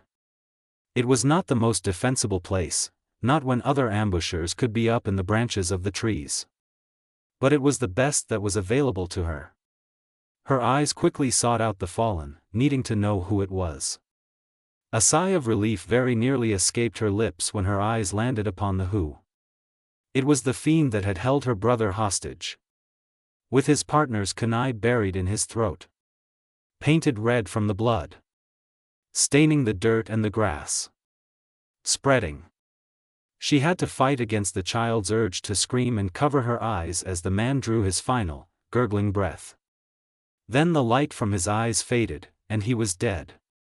Not that the sight of a body impaled through the neck, blood still spurting, was much less grotesque than a living man impaled through the throat, gasping futilely for air. In the end she had to look away. But perhaps that was because in part that the guilt she had always felt at deaths before simply was not there, and that troubled her. And then her eyes landed on the limp form of her brother, sprawled face first across the roots of a massive magnolia tree. From here, she could not make out much else. Could not tell if he was breathing. But she would not let herself consider the possibility that he wasn't. Her eyes shot away immediately, seeking out the woman and the remaining adversary. She couldn't see either, but she could certainly hear them. Up in the tree branches above their heads and to the right. Metal on metal. She had to chance it. Move, she demanded of her body once more, a more desperate plea than before. Tiny feet pushed off the ground a little too hard. They stumbled a few steps, got caught on a root and sent her tumbling into a roll. Then her feet were under her again, and pounding hard on the dirt and dry leaves of the forest floor to transport herself to her selected destination. Not used to being made to work so quickly or so hard, her legs gave out on her not long after she really got going. But by then she'd nearly made it to the boy, and she ignored the stinging pain in her knees after they hit the ground, pulling herself closer to the limp body in a near crawl. Tears threatened to overflow from her blue eyes, but she fought them back as she reached out to her fallen family. He was still breathing. But there was the unmistakable red of blood further matting his grime-covered hair. She may not be any sort of medic neen, but she did know that blows to the head could be very dangerous. He could have a concussion. There was a time when such a blow wouldn't have fazed either of them, but this was different of course. These bodies were young, weak, and most certainly untrained. He might not wake up again. Frantically she placed her trembling hands on his little shoulder, grunting slightly as she tugged and pulled until she managed to flip him onto his back. Then she experienced a moment of doubt. Maybe she shouldn't have moved him though. Doubt shifted to a panic, which began to fill her, knotting her stomach, and tipping the scale in favor of the tears she had not shed moments before. Trembling hands now on his chest, she tried to shake him, only one desperate thought on her mind. Please wake up. And then another body hit the ground. There was something strange about the two. Undeniably so. Sometimes their eyes held an awareness that shouldn't be possible for only being 22 months old, and she'd been noticing this from time to time since they were only 3 months. At first the awareness and knowledge she spied in their eyes would never last more than a few minutes, but as they got older, these instances became more common and lasted longer. It left her frequently wondering, why did she see such in their eyes, when their actions did not change from what was normal for a child? She spent a lot of time pondering the matter. Some of it with unease. Some of it with carefully managed calculatedness. But there were moments when it was simply as though she could not help but to wonder. That was probably how she'd started to feel genuinely attached. How the hate had slowly been pushed to the side, leading instead to the guilt. It also concerned her. Frightened her, if she were to be entirely honest. Was this perhaps a sign that they had what he sought? At first her concern was only that she keep it from his grasp if this really was the reason he had done what he had to her, and the others. But with the hate being sidelined, and the guilt building, the concern shifted towards their well-being. It was what she was expected to do. Sometimes she would play with the idea of not bothering. But in the end she never could do that. She didn't genuinely care about them when she had made her move though. No, it was still a mix of guilt and a fear of giving that man what he wanted that had driven her actions then. That had brought her to starting the fire as a distraction to allow her to escape with the two, who were just shy of 13 months at the time. She did not help any of the others. Not when she heard their coughing. Their panic. Their screams. Their wails. Only that haunting call for her to leave had made her falter, for a moment. She listened to that call, instead of the guilt it brought. She'd carry that guilt to the day she died. It once almost drove her to abandon the two in the snow a month later. In fact, she had left them alone for an hour, telling them to wait there as she sought out food and shelter, when she had actually intended to never come back. But she'd abandoned the others to save those two. And it wasn't their fault. The very same guilt that made her want to abandon them was what had driven her back to them, and forged her determination to keep them alive. That and the realization that if he wanted the pair so badly, then they could be the means to his destruction just as easily. It was purely for these selfish reasons that she had neglected herself in favor of tending to them from then on. And then, for brief moments, their actions started to mirror the strange intelligence she occasionally caught in their eyes. Words that she was fairly sure they had never heard came past their lips. Sometimes their speech changed from stumbling, short toddler sentences to something a little more comprehensible.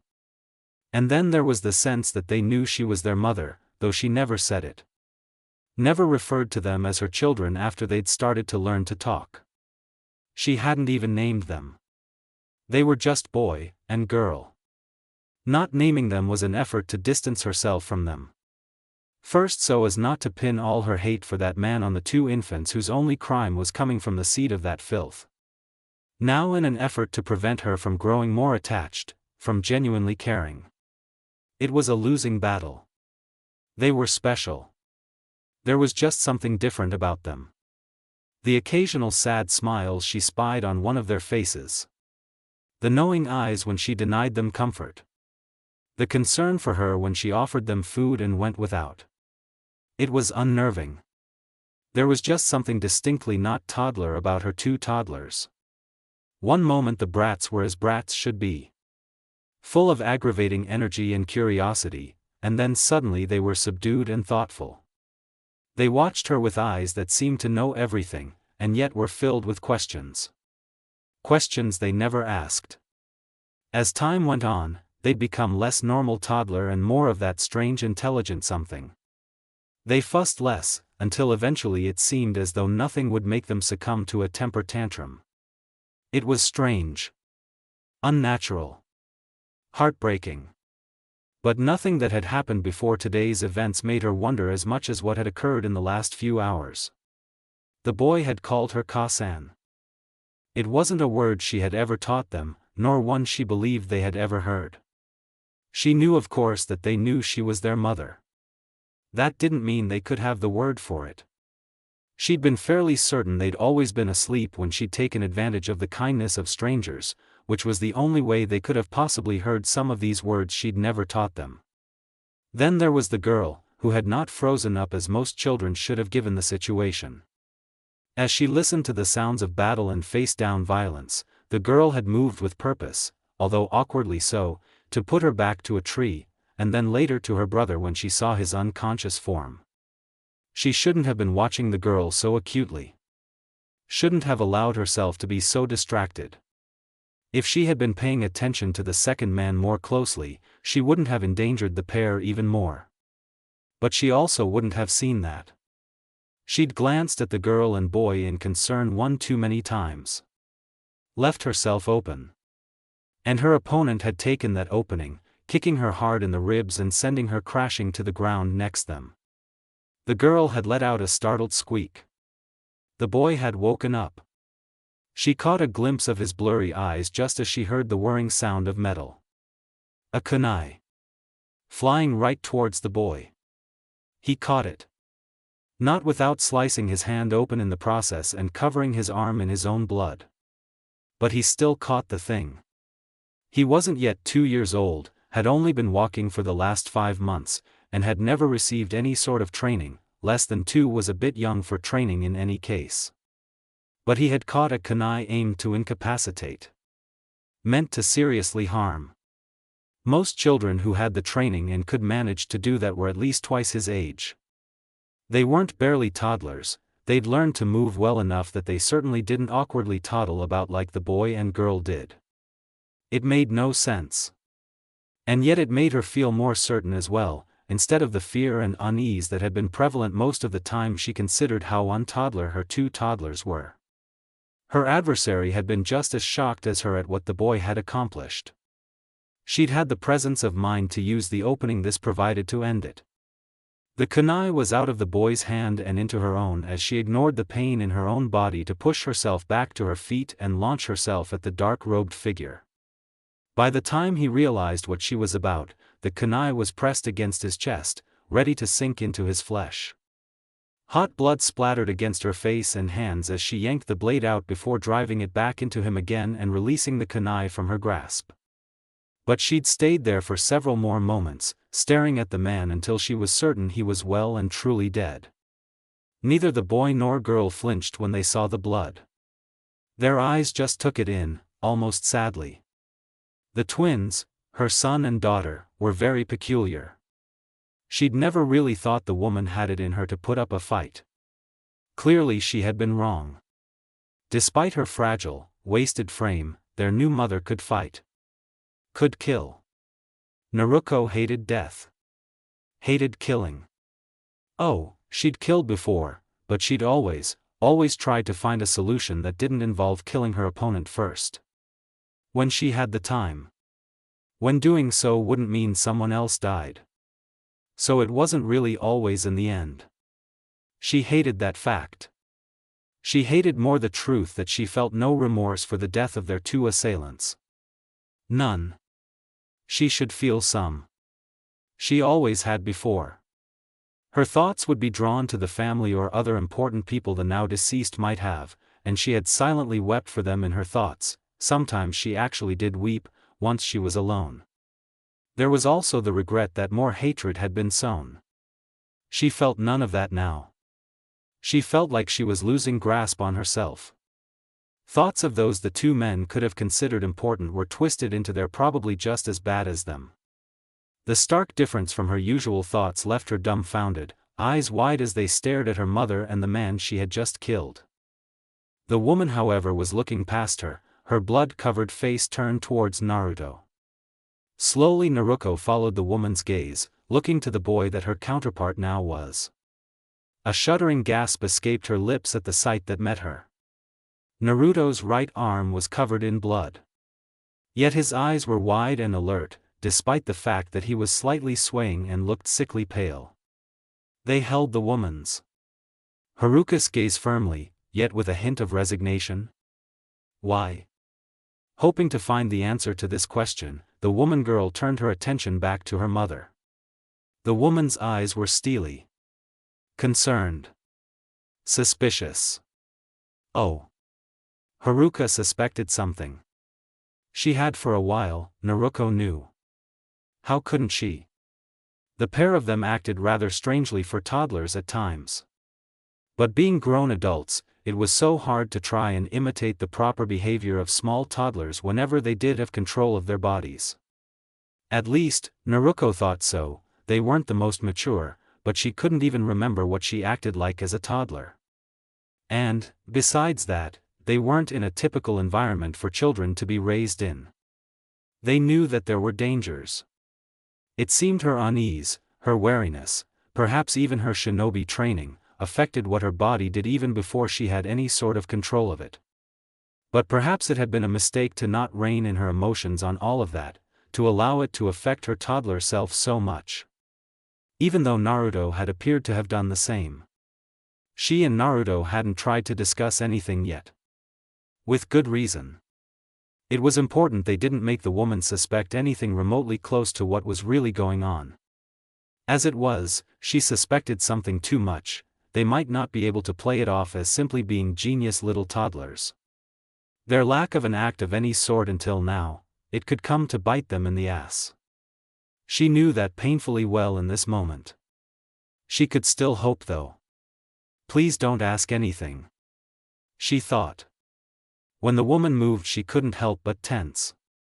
It wasn't a threatening movement however, instead, it was momentarily confusing. The woman turned away from them in favor of crouching down next to the man she had just killed, her hands busily digging through the pouches on his person. She was pilfering the bodies. For a moment, Naruko thought she was going to be sick. But the rational side of her told her that this had a purpose. A good one. Supplies. They needed all they could get. Food rations, medical supplies, weapons. The pouches themselves.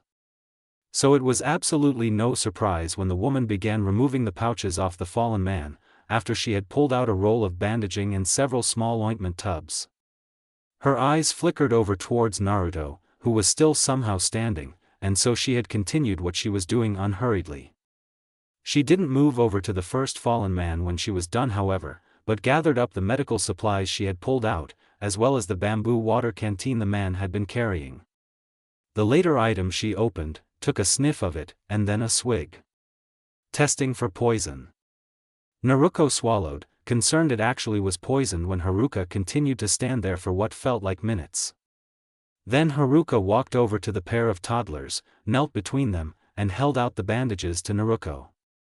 Hold these, girl. She instructed, and out of habit, Naruko immediately held out her hands to take the rolled-up cloth. Their mother set the bandages in her waiting hands, and then turned her attention to Naruto. Give me your hand, boy, she instructed, a gentleness in her voice that Naruko had not heard since she had first woken to find herself outdoors, on the run. Maybe she really does care. The woman's touch was gentle, a sharp contrast to her actions of minutes ago. Who would have thought she had the strength and conviction to kill like she just had? Who would have thought she held enough love for him to tend to his wounded hand so carefully?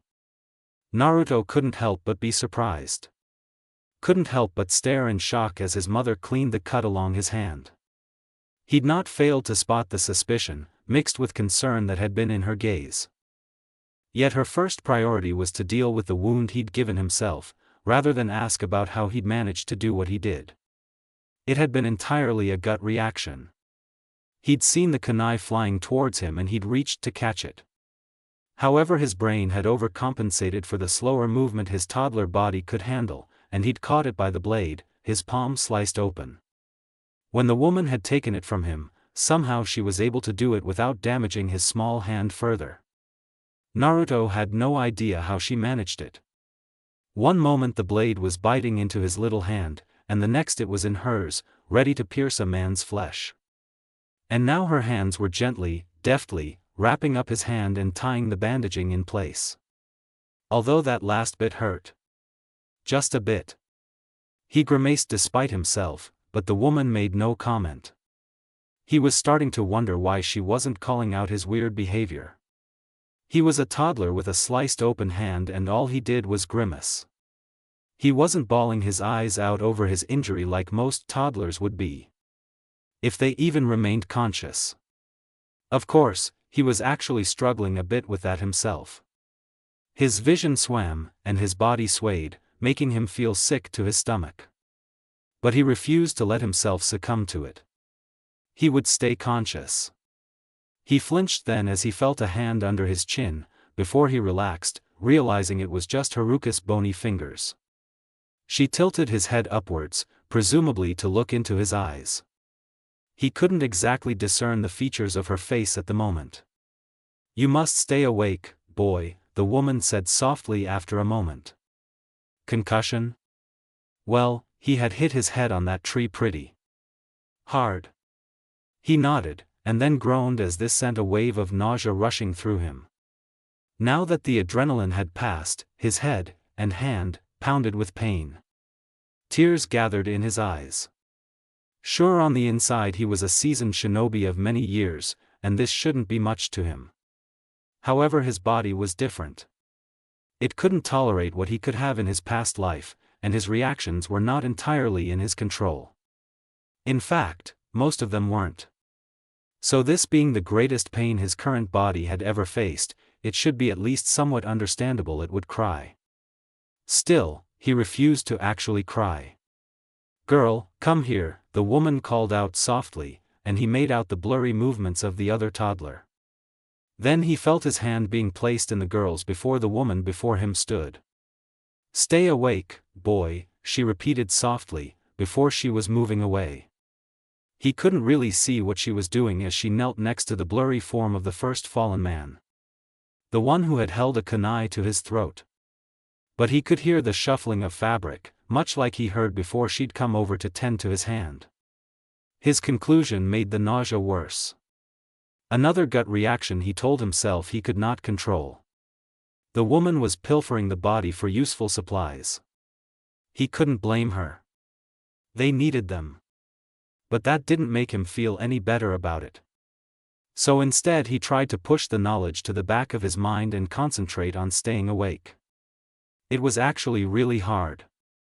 His eyelids now felt like lead, constantly dropping, nearly closing, before he could make them open only halfway again. And then the hot smell of blood met his nose. Or rather, he finally registered it.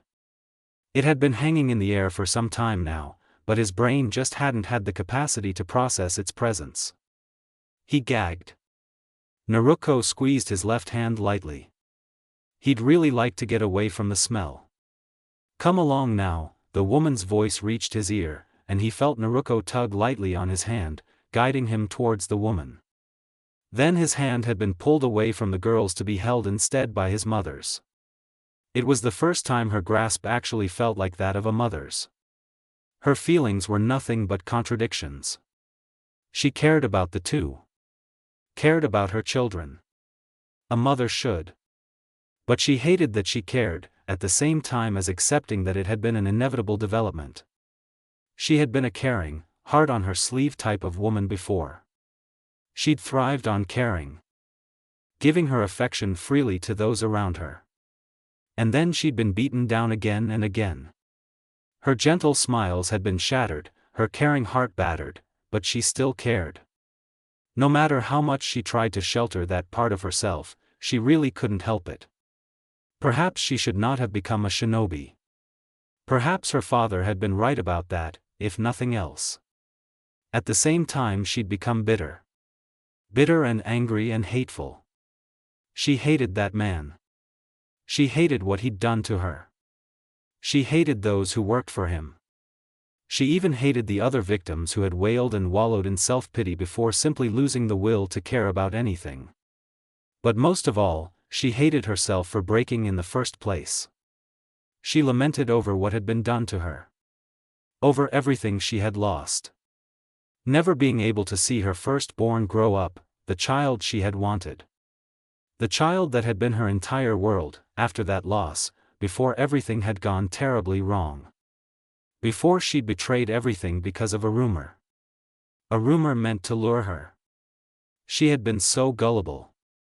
But the guilt she felt over her foolish actions that had led to all of this was actually the easiest to shoulder. She'd followed her heart. Listened to her emotions. It had been absolutely dumb, but love made people do dumb things all the time. She'd accepted that she'd been a fool, but she also knew she would have probably done it anyway even if she'd stopped to think of how stupid it was. There was no point in beating herself up over a decision that would have been made regardless, unless she'd known how terribly wrong things would go. Although, even then she might have. For the chance to rob that man of what he had desecrated for his goals. And again of what he'd hoped to make. Even if she wasn't entirely certain on what his goal was once obtained. She accepted that guilt. Resolved herself to live with it, and move past it.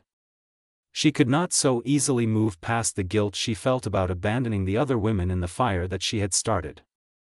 A guilt that was more from the realization that she was simply relieved she had gotten away, and didn't have to try and help any of them while on the run, on top of caring for her two burdens. A guilt over the realization of how jaded she had become. How cold she could be towards other humans, women who had suffered just as much as she, if not more so. Children who had done nothing wrong but be born out of the sinister happenings in that place. She'd left all of them to a painful death.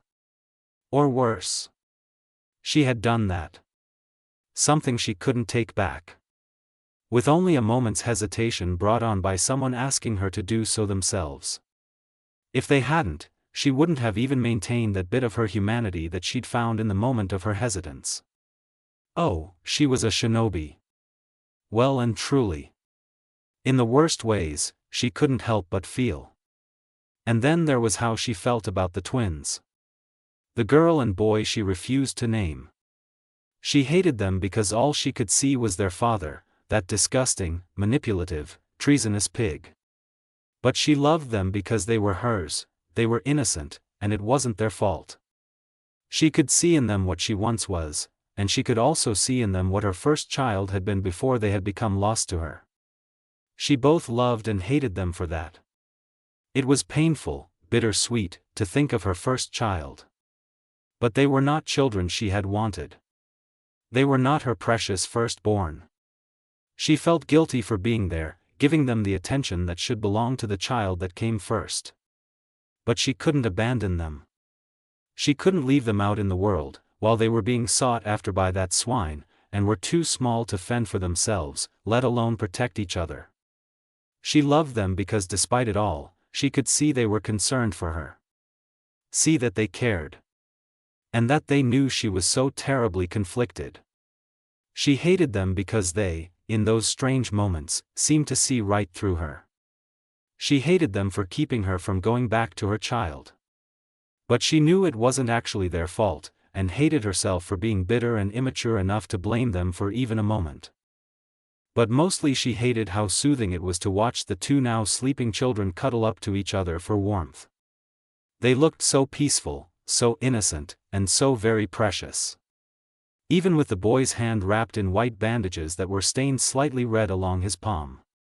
They were just children. Just toddlers. Not even 2 years old yet. She wasn't going to make it to their second birthday. They had been found again. Naruto could tell by the tenseness in his mother's shoulders. The way her eyes darted back and forth, and the firmer grip the woman took on his hand. He picked up his feet a little quicker so as not to trail behind. His body listened most of the time. The best it could. He hadn't felt like just a spectator in his own body for weeks, since just after the last time they'd been ambushed. Nearly a month ago now. They weren't even 2 yet, and whatever seal the Otsutsuki had placed on them was useless now, if not totally broken. At least, he didn't think they were 2 yet. He wasn't totally sure, as he didn't know exactly when they had been born. But the leaves hadn't started to change colors yet, even though it was getting colder, and the ground they walked upon was often muddy from rain. Autumn was drawing in again. The man-child was actually amazed they'd been faring so well while on the run for what must be nearly a year. The better he and Naruko's bodies got at moving, the more they were in control rather than the toddlers that they appeared, the easier things had gotten. But that still didn't change the fact that they'd done this all without any reliable shelter or source of food. It was never going to last. How could it? This was a world that shinobi existed in. Shinobi with their ninjutsu that defied normal laws of the world. Naruto had thought the last time they'd been caught would be the end of it. He had known that their mother was wasting away, so how could she do anything against their pursuit once they found them?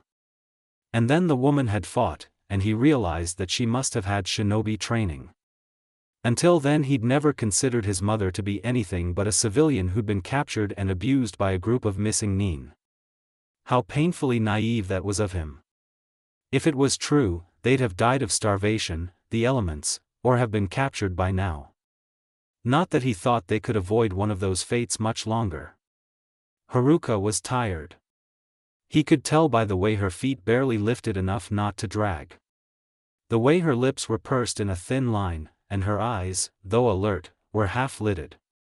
Naruto had to resist the urge to look around in search of their pursuers. He wouldn't see them. Even if it wasn't the middle of the night, with their surroundings further shadowed by the thick boughs above their heads. Letting them know that they were aware of their presence by looking around would just make them harder for the woman to locate. Haruka had to figure out where they were before they made a move. If she didn't, then this would be the end of the world for them. Naruto knew it for certain. It was mostly luck that had kept them going since the ambush. And the thing about luck is that it always ran out.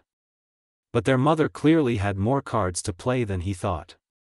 Her hands suddenly released theirs, and the woman turned on her heel, her hands blurring in hand seals. In the next moment, the trees behind them were ablaze. And as Haruka hefted the two up with her surprising strength, Naruto had one startling thought. She's the one who started the fire the day we escaped.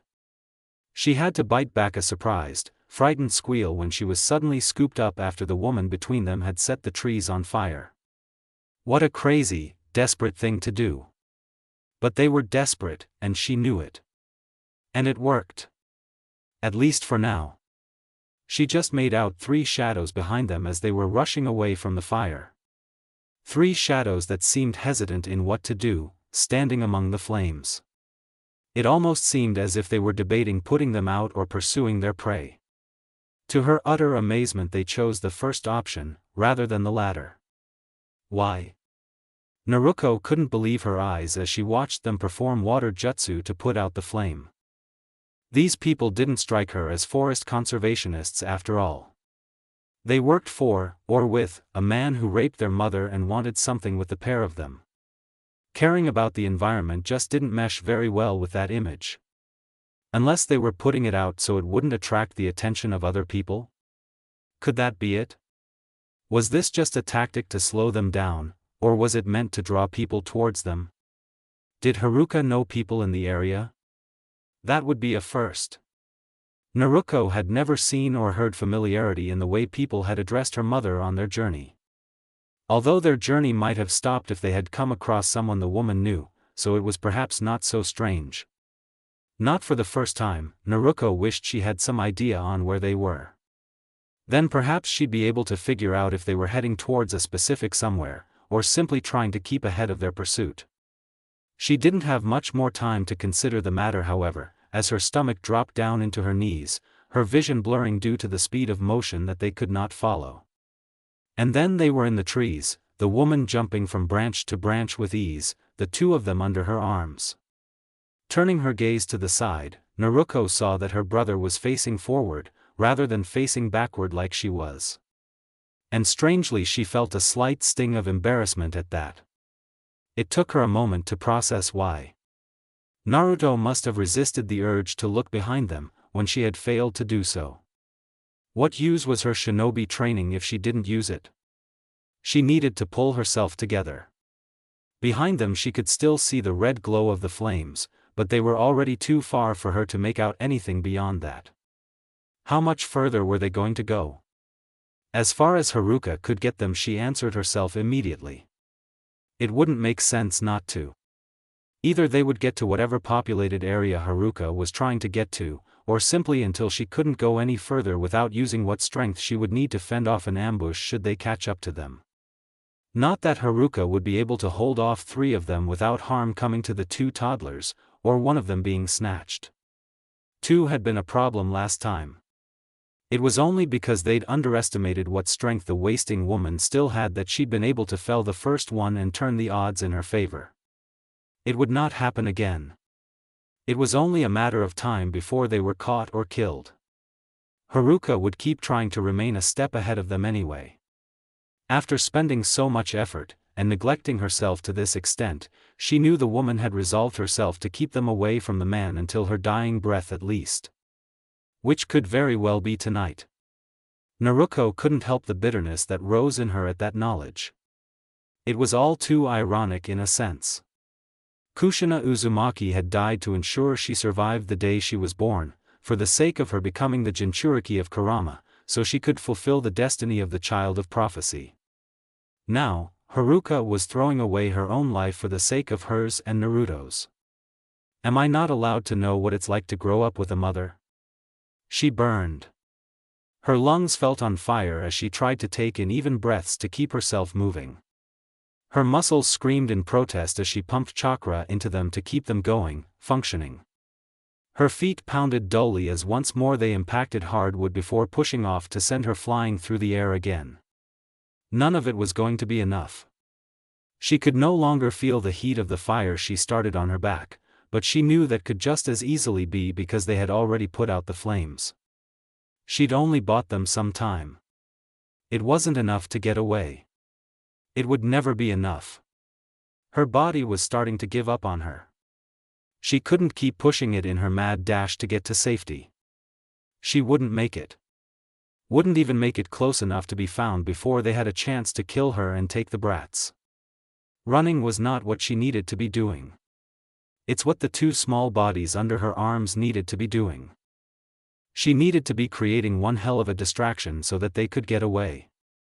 Before she could consider how she was going to do that, her foot missed the branch, and she was falling forward towards the ground. With a curse on her lips, she pulled the children closer to her chest, and tried to twist her body in the air so she landed on her back. She hit branches going down before she hit the ground, but her body would not listen to her. Hands full, she couldn't grab a branch to stop her fall. And more chakra just would not gather in her feet to break her descent. She held the pair closer to her chest. Then her head impacted a branch, her vision going white, and her arms slackening around her two children. She felt their bodies fall away from her, moments before she collided with the ground. The first time Naruto saw the woman cry was when he fully understood how much she really cared, and how torn she was that she did. He'd suspected it to an extent, but this was proof. It hurt to see. She was frantically looking them over, her bony hands seeking out even the smallest of scraps. Her eyes were haunted in their deep hollows, her skin a sickly gray and clammy. Then her hands stilled and her eyes darted about, searching for any sign of those that would soon be upon them. She remained still for nearly a minute, before she grabbed the fallen, mud-covered pouch she had pilfered a month ago from the ground. She took the cord of leather and burlap that it was strung to and shoved it into his tiny hands. "You must go now, boy," she whispered harshly, yanking at Naruko's little hand and pushing it into his own free one. "You both must go, and not look back," she instructed in a hoarse whisper, even as her eyes darted about again. "Do not look for me. You will never find me," her trembling voice insisted, as her shoulders straightened and she took a few steps backwards. Away from them. Back towards those who were after them. She didn't question whether or not they would understand what she was saying. The typical toddler wouldn't, but she already knew they would. Naruto knew what she really meant by that. The woman expected to die. Beside him, Naruko gave out a little whimper, and he wasn't sure if it was her or the child that she was. Whichever it was, it caused the woman to pause in her backward stride away from them, eyes fixed solely on the girl. A shuddering breath was expelled from the woman's lungs, before she closed the distance between them. She stood before them a moment, her face a mask of indecision, before it broke into the only smile he had ever seen there. A self-deprecating, sorrowful smile. "It's not your fault," the low, muttered whisper barely reached his ears. He knew she didn't think they would understand what she meant, what was unsaid, even if they did hear it, but he did know. It wasn't their fault that their father had raped her and it resulted in them. She stood now before them, wavering on the point of guilt, love and hate, all three emotions ready to burst forth. In the end he couldn't be sure if it was love or guilt that had won out, as the tears that began streaking down her face sent a mixed message next to the wry smile upon her lips. "This is the last thing I will give to you, and I will only say it once," she told them urgently, the tears still streaking down her cheeks. Slowly she lowered herself to squat before them, and then placed one skeletal hand on Naruko's left cheek. "Makiko." Naruto's eyes widened, and then he flinched as a clammy hand was placed against his cheek, his eyes fixing on the woman and missing Naruko. Mikiko's reaction. Masato. The cold hand left his cheek before his brain actually registered what had been said to him. His eyes widened further into great blue saucers, and his little mouth hung agape as the meaning sunk in. She had just given him a name. He wanted to thank her, or hug her, or maybe protest and say his name was Naruto. But he never got around to doing any of this. Her hands shifted to their shoulders, and she leaned in until her mouth was next to their small ears. Then she whispered one more word, and was gone. Naruto would have questioned how she could possibly have the strength to shunshin away. If it wasn't for the bombshell of a final word she'd spoken. A last name. Their last name? A name. Her mother had just given her a name. Mikiko. It was the only thing she had ever wanted to ask the woman for. A name. Something that connected them, showed that the woman really did care. Something that was proof of what she'd desperately been wanting. Of family. But it wasn't just a first name that she'd given. A last name. Something that connected them on a deeper level. Something that connected them to those who shared that last name. And she knew where to look to grasp that hope that she had family. She stared wide-eyed, shocked, at the place where the woman had been. Haruka. Her second mother. Loved no less than her first.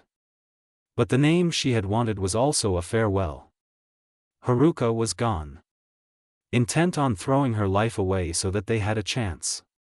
A chance to run, to survive, and to keep away from those who hunted them. An abysmally slim chance. But she absolutely couldn't squander it. Swallowing back the tears that threatened to fall, the newly named Mikiko squeezed her brother's hand and started to back away from the spot the woman had disappeared from. Away from the direction she assumed the danger was in. Naruto, now Masato, squeezed her hand back. She turned her head to look into his eyes, which were wide in shock, but also showed that he understood. Not a word needed to be shared between them. The pair took a few more steps backward, before they turned, and started off into the trees. They moved at a regular toddle at first, before picking up their pace a bit. They did not run. They were trying to conserve their energy for now. There was no telling how long they were going to have to keep going tonight. And their years of experience had taught them that the real key to endurance was not how they could brute force their way through things, or even their perseverance, it was knowing how to pace themselves. This time their experience failed them. Because even what is generally true, can sometimes be wrong. They should have started at a run. It was only a few minutes later that they heard the sound of wood splintering, before something horrifying flew over their heads. A warm drop fell upon her cheek, catching her off guard. And then she saw what the source was. Her eyes widened in horror as it arced through the air before hitting the ground wetly and rolling to a stop several feet in front of them. Little drops of red littered the ground between them and the thing. The mass. The same red that was on her cheek. Blood. Bile rose in her throat as her mind registered what she was staring at. A pale, blood-stained, bony hand. The first time he ran away since his genin days, it was with the vehement promise that he would one day find the ones who were responsible for the immense suffering his second mother had to face. And end them. By any means necessary. And then he had the startling revelation that this feeling must have been similar to the one that had driven Sasuke down a dark path. He finally understood what sort of pain Sasuke had gone through when he'd lost his parents so violently. At least, more so than he ever had in life, despite having preached several times that he did understand. However, this revelation was soon pushed to the side by the utter disgust he felt for himself, for allowing the dark shadow of vengeance to burst into his thoughts like that. He might not have been an avenger in his world, but he had seen more than enough of what such a path would lead to.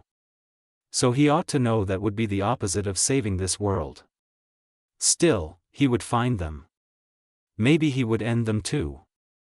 But it had to be for the right reasons. Not vengeance. Not for his own sense of justice even. But this was not something to concern himself with now. As he held Naruko, no, Mikiko's hand firmly in one of his, Naruto, or rather Masato, banished further thoughts of this from his mind. Being distracted right now would kill one or both of them. And Mikiko still seemed to be in a daze over what had just happened. Her eyes were not properly focusing, and her lips were still parted in her shock. They had to move quickly. And as quietly as it was possible to do so when your body was a child's but your mind was an adult's. There was no way they were going to be able to avoid detection like this. So he had to think of something. Do something. They were just toddlers. They hadn't had a chance to really do anything in this world. He couldn't let them die now. Or be captured. He had no idea what these people wanted them for, but it certainly couldn't be good. No group that condoned raping women and then wanting the children that resulted from it for some obscure reason could be good. Period. He would do something. Something they would never expect. Lungs burning from the effort of running with a body that simply wasn't used to the urgent movements for any length of time, Naruto steered them around various forest floor hazards. With his sister being in a daze, she was slowing them down more than enough. He couldn't afford to have her tripping up on roots. As he ran, he tried something crazy. Molding chakra. They would never expect that. He'd been experimenting with it a bit in the past week or so. He wasn't quite sure how long it had been, as he'd only been fully synced with this body for the last few days. It was actually nearly just as hard as it had been in his first year as a genin. A fact that had surprised him when he first started his experimentation, since he didn't feel like he had nearly the same amount of chakra. In fact, he thought it might actually have been harder initially. Taking into account that this body simply wasn't accustomed to chakra use at all yet. At the same time, however, he had made progress with it more swiftly than it felt like he had when he first started chakra exercises in the academy all those years ago. Significantly faster, but still, it was paltry progress compared to what he needed to be able to do now. But he had to make this work. The sound of rushing water met his ears. His foot impacted with the ground, and then stuck. With a curse on his tiny lips, Naruto released the hand of the girl in hopes that he wouldn't take her with him as he tumbled gracelessly to the leaf-covered ground. He hit the ground hard, his body lacking the coordination to turn the fall into a roll. So he face-planted into the dirt and leaves, getting a mouthful that he had to spit out. Well, at least he knew he could mold chakra in his feet. Although the foot in question burned. Groaning, Naruto got back up, and grabbed Naruko's hand without looking at her. Instead, he was looking back the way they came. Seeking out signs of movement. Straining his ears for anything that didn't fit in with the natural sounds of a forest at night. He heard insects. Rustling leaves. The occasional nocturnal bird call, and the scurrying of small mammals. Nothing out of the ordinary. The sense of urgency, however, did not fade. He knew why they might not be following them right now. But he also knew that they would come after them. Eventually. And somehow they had to get far enough away to hide. Without a trail. He set off at a run again. Now was not the time to be standing around here worrying about what to do. He just had to do it. Please let him find something, somewhere that would work. There was a sliver of dark blue and white pinpricks ahead of them. A clearing? The source of the sound of water? He tightened his grip on Mikiko's hand. She tightened hers back. Surprised for a moment, he misstepped again, and was only saved from a tumble by the girl's grip on him, pulling him back upright. He risked a glance back at her, chest heaving from exertion as he pressed on at a slower pace. He couldn't keep this up much longer. Her eyes were full of quiet determination and absolute trust in him. He came to a stop, both out of further surprise and a need to catch his breath. No pressure, right? She flashed him a brief smile, and her lips moved though she did not speak aloud. Sound was their enemy. It was only one word, but it was all he needed. Unpredictable. As in, they had both been called the number one unpredictable shinobi for a reason. As in, their ideas had always been crazy and high risk, but they dared to do it anyway. And pulled them off. As in, despite being in a new world, in bodies that just couldn't do everything they wanted, they were still themselves. As in, they had promised to come here and save this world, well, technically save their own worlds by making a new world thread or whatever. Going back on their word was against their nindo. With a slight nod, the boy turned back ahead and broke into a run once more. Naruko did not need to be tugged along this time. As best as they could, they shot through the trees, heading for that break in the trunks that showed a tantalizing view of the night sky. The sound of water was now nearly thunderous. A waterfall. They burst through the underbrush and out of the trees, barely seeing the water's edge in time to come skidding to a stop. Spray splashed against their faces and dampened their hair from the water colliding against itself. They stood near the foot of the waterfall, towered over by a daunting, sheer rock face. Naruto inspected said rock face more intensely. It wasn't shaped right. Eyes widened in realization. Recognition. Towering over them was the form of one Uchiha Madara. The Valley of the End. His sister's grip tightened on his hand now. She knew it too. And what that meant. They were, amazingly, at the border of Fire Country. More importantly, he knew how to get to Konoha from here. More importantly still, this was just what they needed. They had several options to get away if they used the terrain here. Not only did they both know it, although it wasn't going to be the same as their most recent memories of it by any means, but there was more than one option that would be inconceivable to their pursuers. The easiest, in a way, would be to take advantage of the water. Assuming they could manage to balance their chakra right to walk on it. They could then cross the pool to the other side, or walk down the river, so they didn't leave a trail.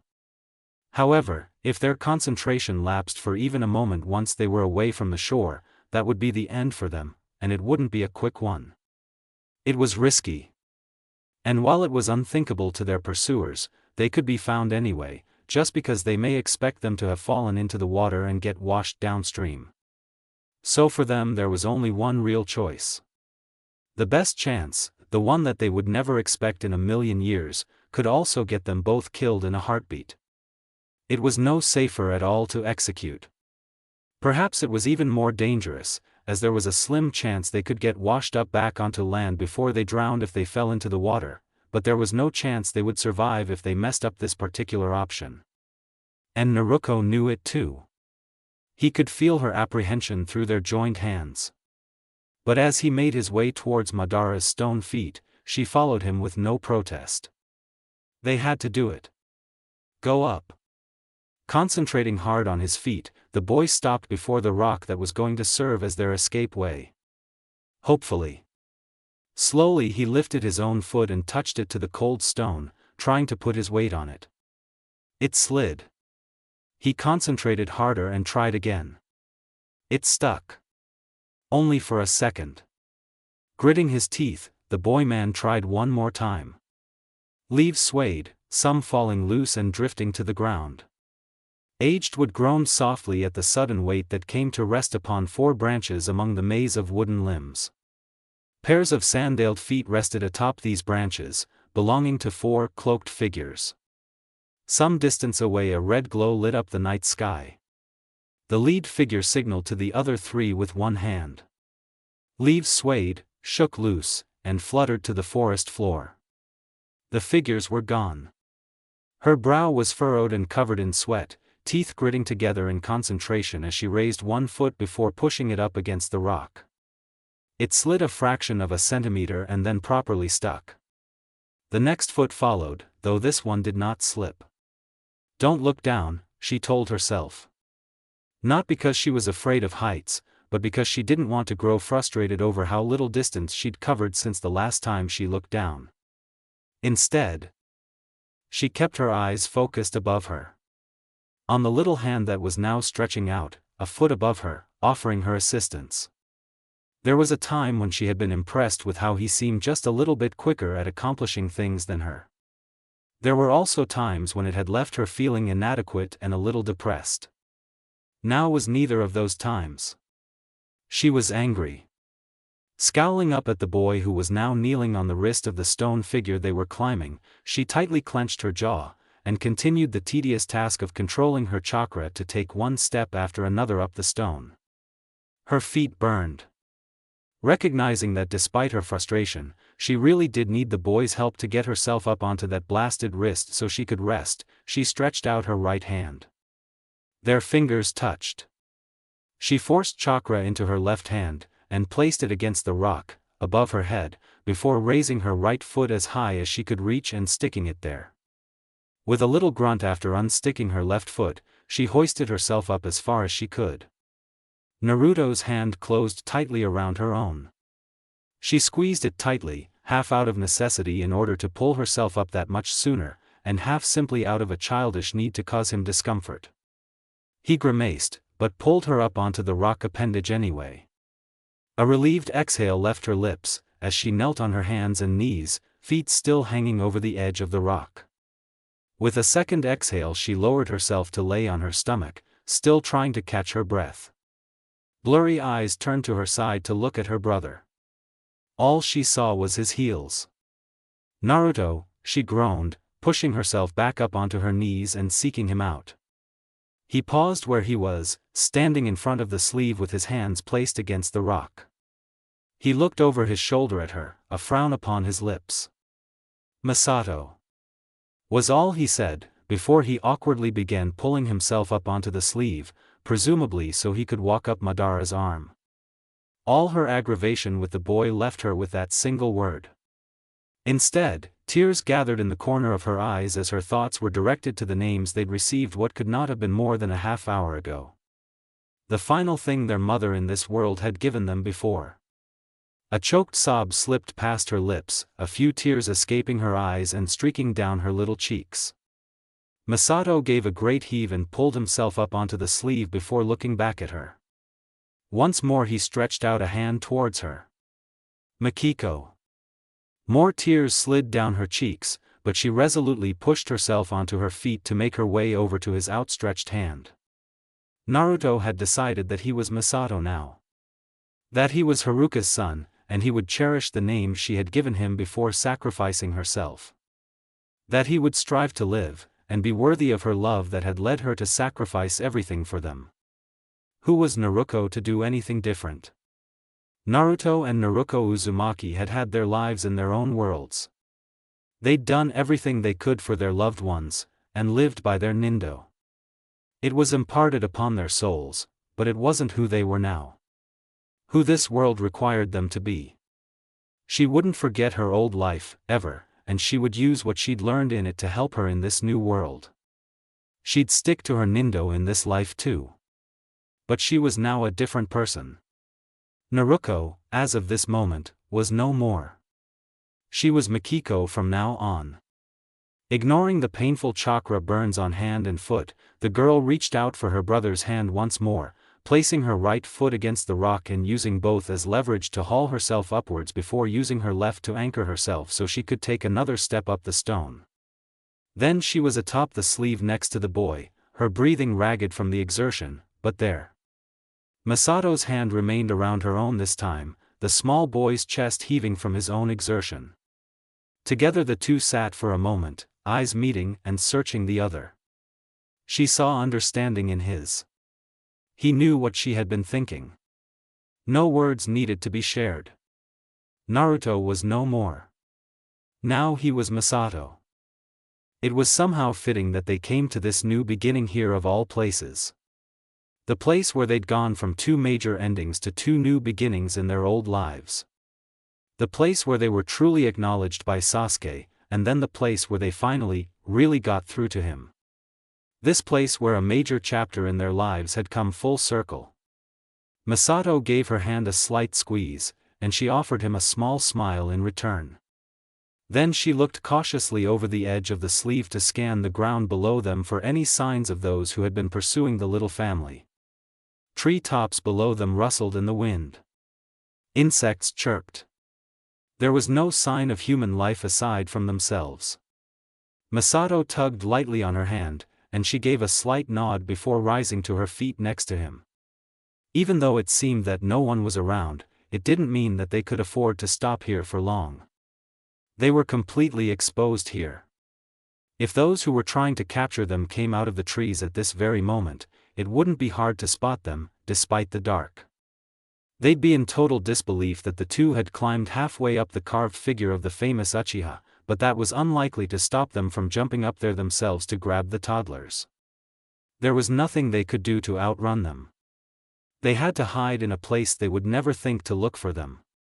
And hope that none of them was a censor. The odds were overwhelmingly against them. But it didn't matter that they now had new names, and had resolved themselves to live as new people in this world. It was still against every fiber of their beings to give up. Makiko would not give up. Her body protested each step she took as she struggled to walk up the incline of the statue's arm, half a step behind her brother. The incline was a little steep for toddlers to be trying to walk, but still they took each step with minimal amounts of chakra. It wouldn't be long before the symptoms of chakra exhaustion set in. They still had to climb up to Madara's shoulder at least. If they could make it there, they could hide in the shadows of his hair. However, the safest place would be to get to his other shoulder, that was against the cliff, where they could hide under his sodi. The one on this arm was not at a good angle, they'd have to climb back down until they were edged between his arm and the sodi. And there was too much danger of getting stuck if they did that. She had no idea if there was a proper place to hide under the other sodi. She'd had absolutely no reason to inspect the stone figures that closely the other times she'd been here. Even so, that side would be the ideal place. It would be more obscure by default. From there it wasn't that far to the top of the cliff considering how far they had already climbed, but she doubted they would have enough chakra to go much further, and stay conscious and alert to find another hiding spot once they reached the top. In fact, getting to the far shoulder may be too much. They may have to hope for a place to hide in the shadows of Madara's hair. Either way, a shoulder was their best bet. Just so long as they didn't fall. Makiko grimaced, before setting her lips in a firm, determined line. Don't think about that right now, she told herself. Falling was not an option. They had to live.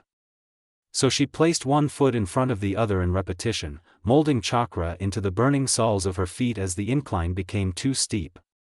A little further and she had to release Masato's hand so she could use her hands to help her in what was once again a climb. 1 foot, 1 hand, slowly inching upwards. Stay awake. The woman told herself vehemently, one hand tightly grasping the stump where her other should have been, where all that was left was the horrendous throbbing and terrible stench of burnt flesh. Jabbing the stub of a limb into her own katan jutsu had been the only way to staunch the profuse bleeding and keep fighting. To keep the 3 away from her fleeing children. And fight she did. Like a woman possessed. She had no weapons of her own, so she used the ones her enemies struck her with. And jutsu after jutsu. As if she had endless chakra. Before her was the burnt corpse of the man who had taken her hand. To either side the cloaked men flanked her, weapons drawn, blood splattering their arms. One was favoring his left leg. He was her next target.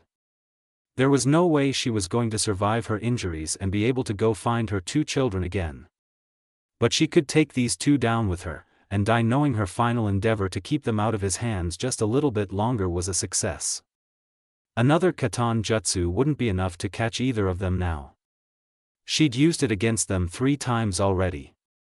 After all, chakra exhaustion was not a concern, seeing as she had no intention of living. And since that was the case, avoiding further injury was pointless.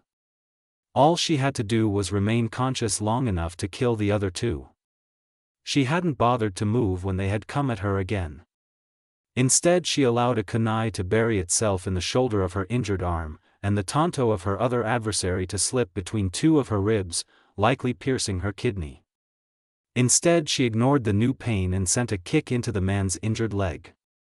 Where the strength to move at such speed afterwards had come from, she would never know. But she'd torn the blade from her side, and launched herself at the man, driving the blade that had previously impaled her upwards between his first two ribs and into his heart. She took 2 kunai to the back as the blade was driven home. Vision swimming, she whirled back towards her remaining foe, tearing the kunai out of her arm and throwing it at him. He must not have expected it. Must have thought those last 2 kunai would have paralyzed her in pain. Because her thrown projectile pierced through his hand that had been extended after throwing another kunai at her. She took the new kunai to the leg.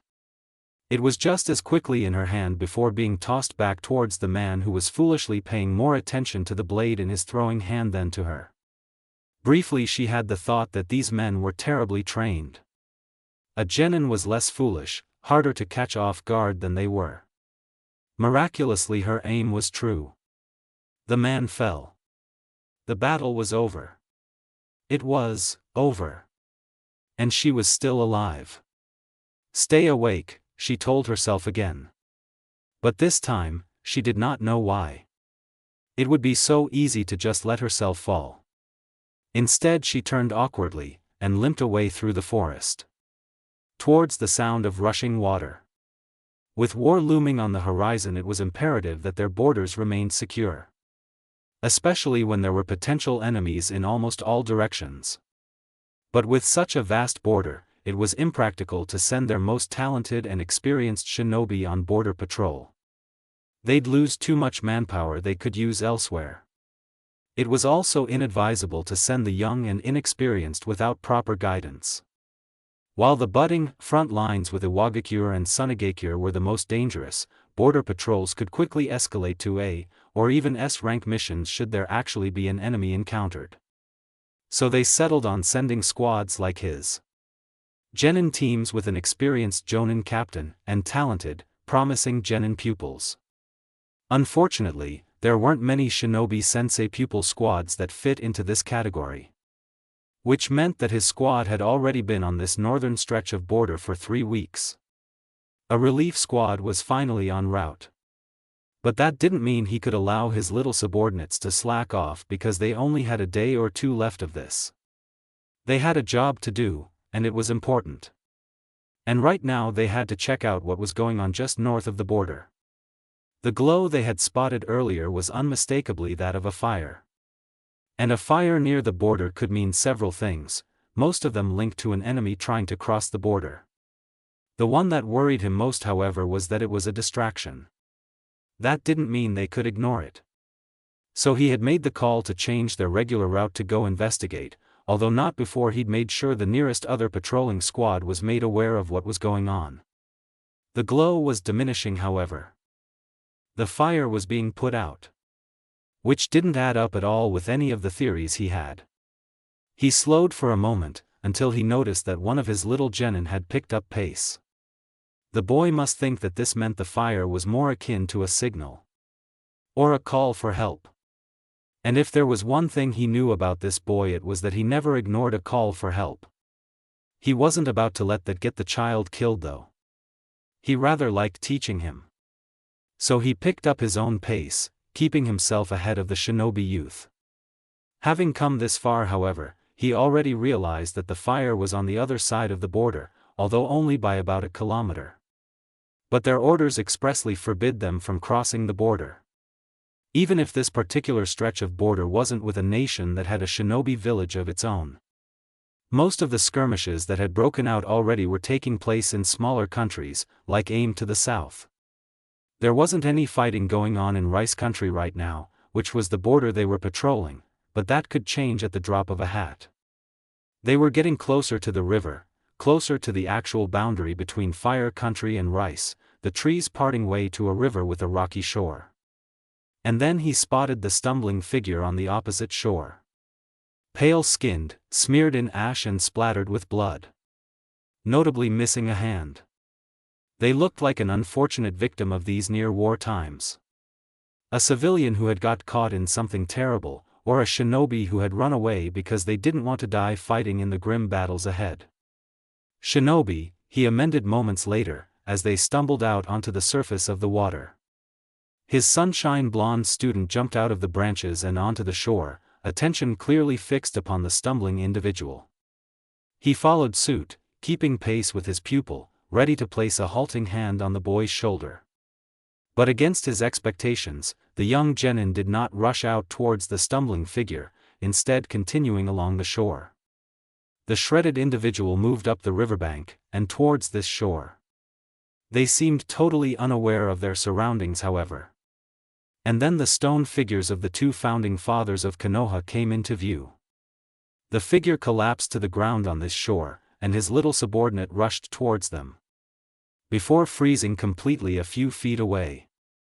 Stopping next to the much shorter individual, he took a good look at the fallen shinobi to try and figure out why he had stopped. He found his gaze was met by a pair of dull blue eyes, before said eyes moved to the one standing beside him. They widened in mystified recognition.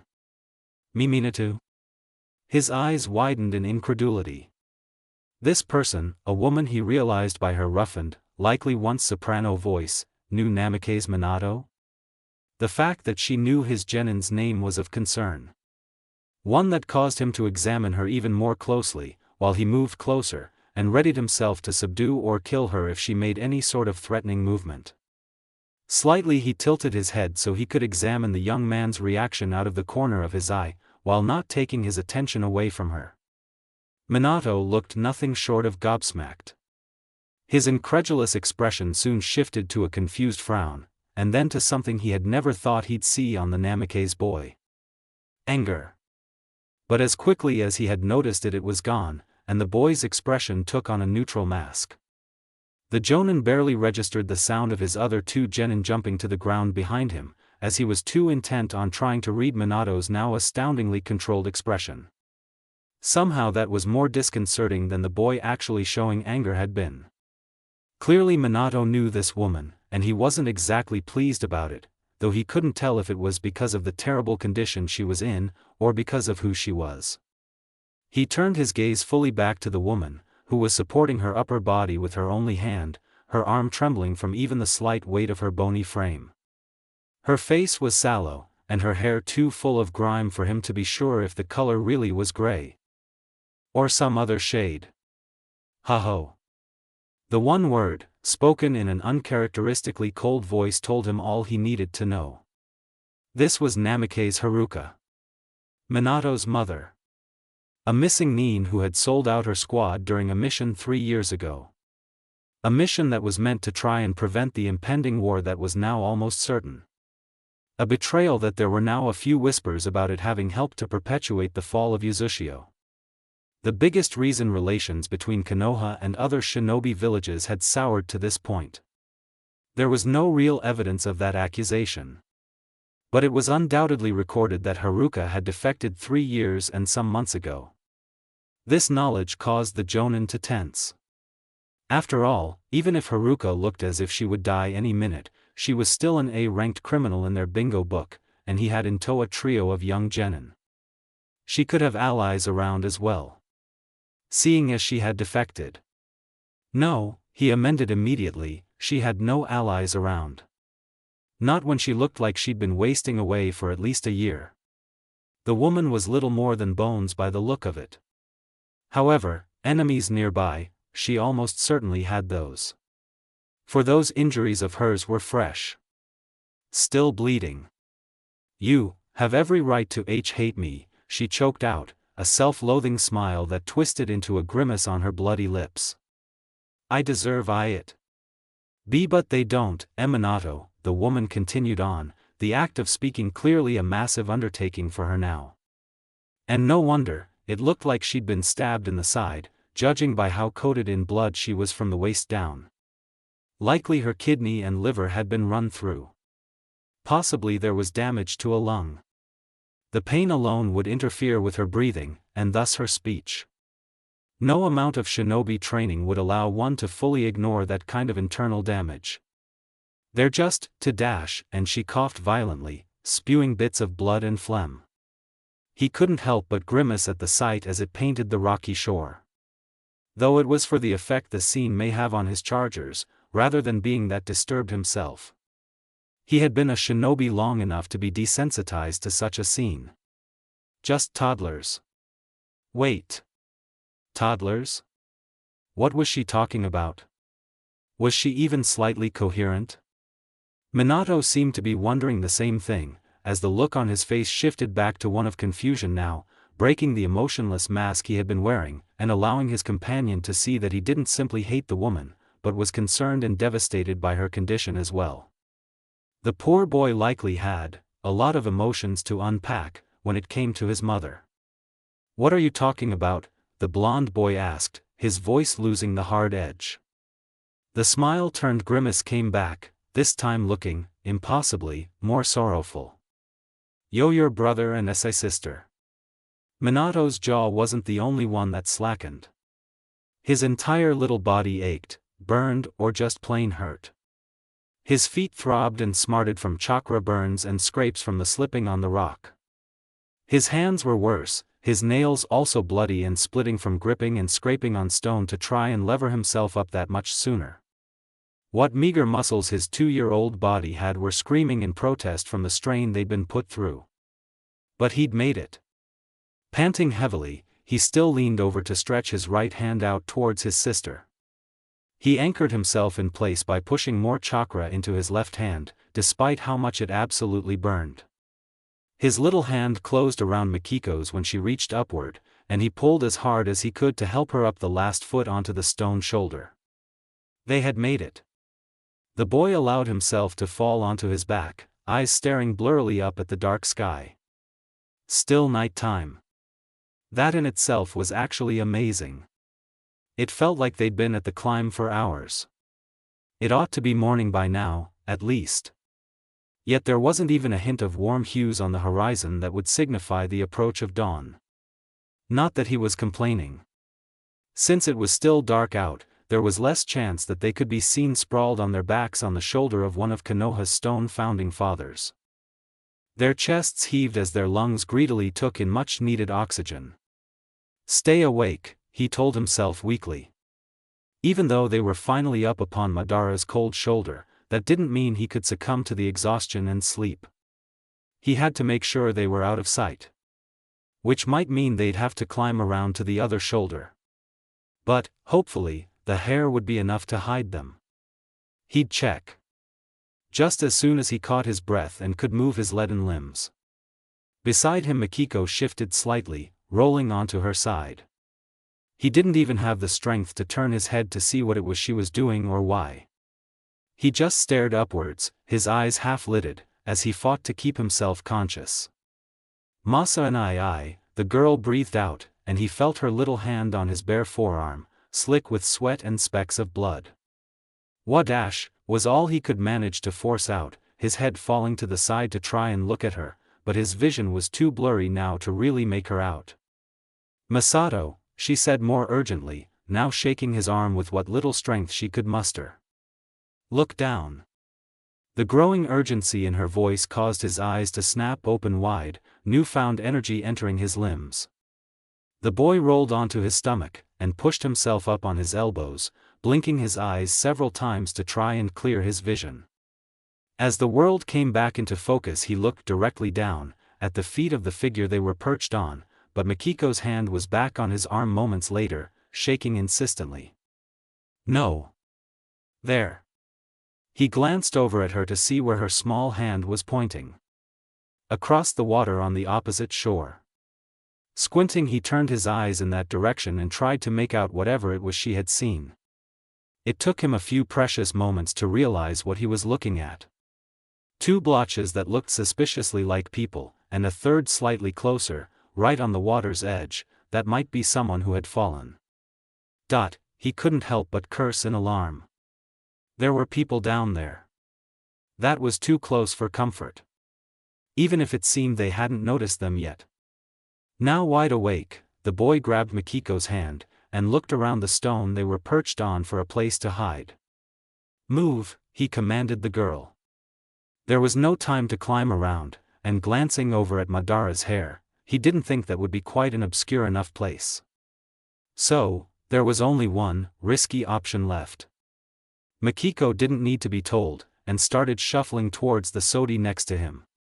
They both had to bite back hisses, as they used chakra to control their descent down the side of the shoulder, under the sodi. They kept going down until they were squeezed so tightly between the arm and the armor that it would be a chore to shimmy back out from the snug fit. As they came to a stop, however, Masato realized one big problem with their hiding place. It was impossible to see what was going on down below. They would have no idea when those below moved, or if they had noticed them. Should they come to investigate, it would be too late by the time he was able to see or hear them for them to be able to get out and away. It would be easy for their exit to be blocked off, since they would have to use chakra and climb. Even if they went out to the side instead of up. Please don't find us. Minato Namikaze was generally known as a kind-hearted, and very accepting boy. He tended to be the person who gave others the benefit of the doubt, and easily accepted tales that most would find too far-fetched to believe before presented with concrete evidence. But this was something else. The dying woman before him had been missing for over 3 years. Had abandoned the village, abandoned him for another village after his father's death. After 3 years of nothing, suddenly here she was, looking as if she'd been starving for at least one of those years, and having clearly come out of a battle. A desperate battle. And telling him he had a brother and sister. He knew they couldn't be his father's, as the man was declared killed in action a year before his mother defected. And she had called them toddlers. Toddlers indicated that they were very young children. It brought a sickening thought to mind. Had his mother defected to another village to seek solace with a shinobi there?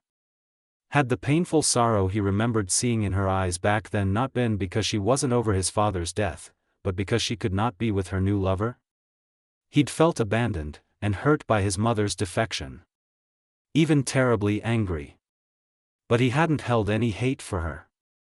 Not until now, as this new possibility came to mind. But just as quickly as the anger came it left.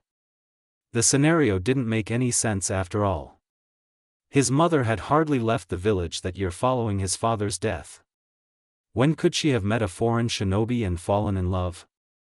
Unless it had been going on since before his father had been killed in action. An idea he immediately dismissed. In his memories, the love his parents showed for each other was genuine. He wanted to continue to believe in that. Even if it wasn't the truth.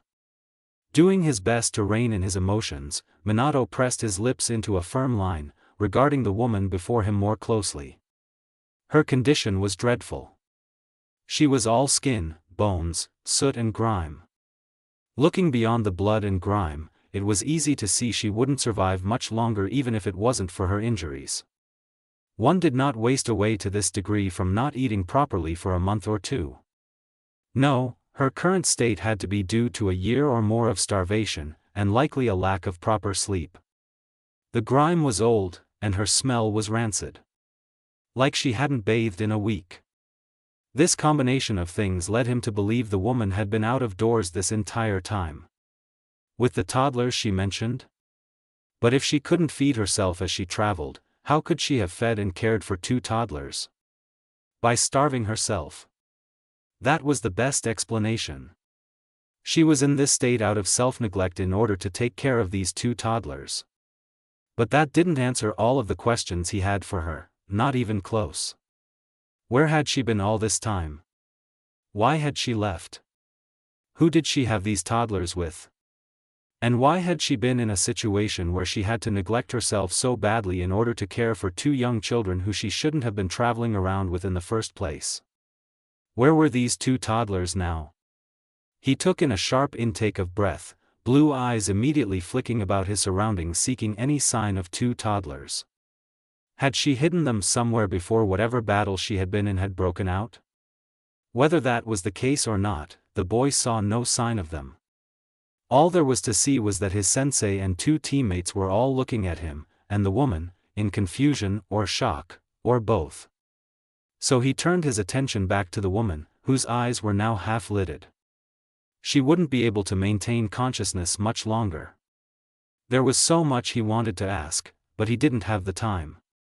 She wouldn't last to answer all of his questions. It didn't matter how much he wanted these answers, he was going to have to go without. Because getting them would mean abandoning the only lead on the 2 small children who were somewhere out there, on their own, and possibly at risk of being found by hostiles. Where are they? His voice sounded dry, and emotionless even to himself. But it was just that he was feeling too much. He had to push it away. Had to be calm and calculating and detached in order to cope with an otherwise all too personal situation. "Don't know," was the woman's response.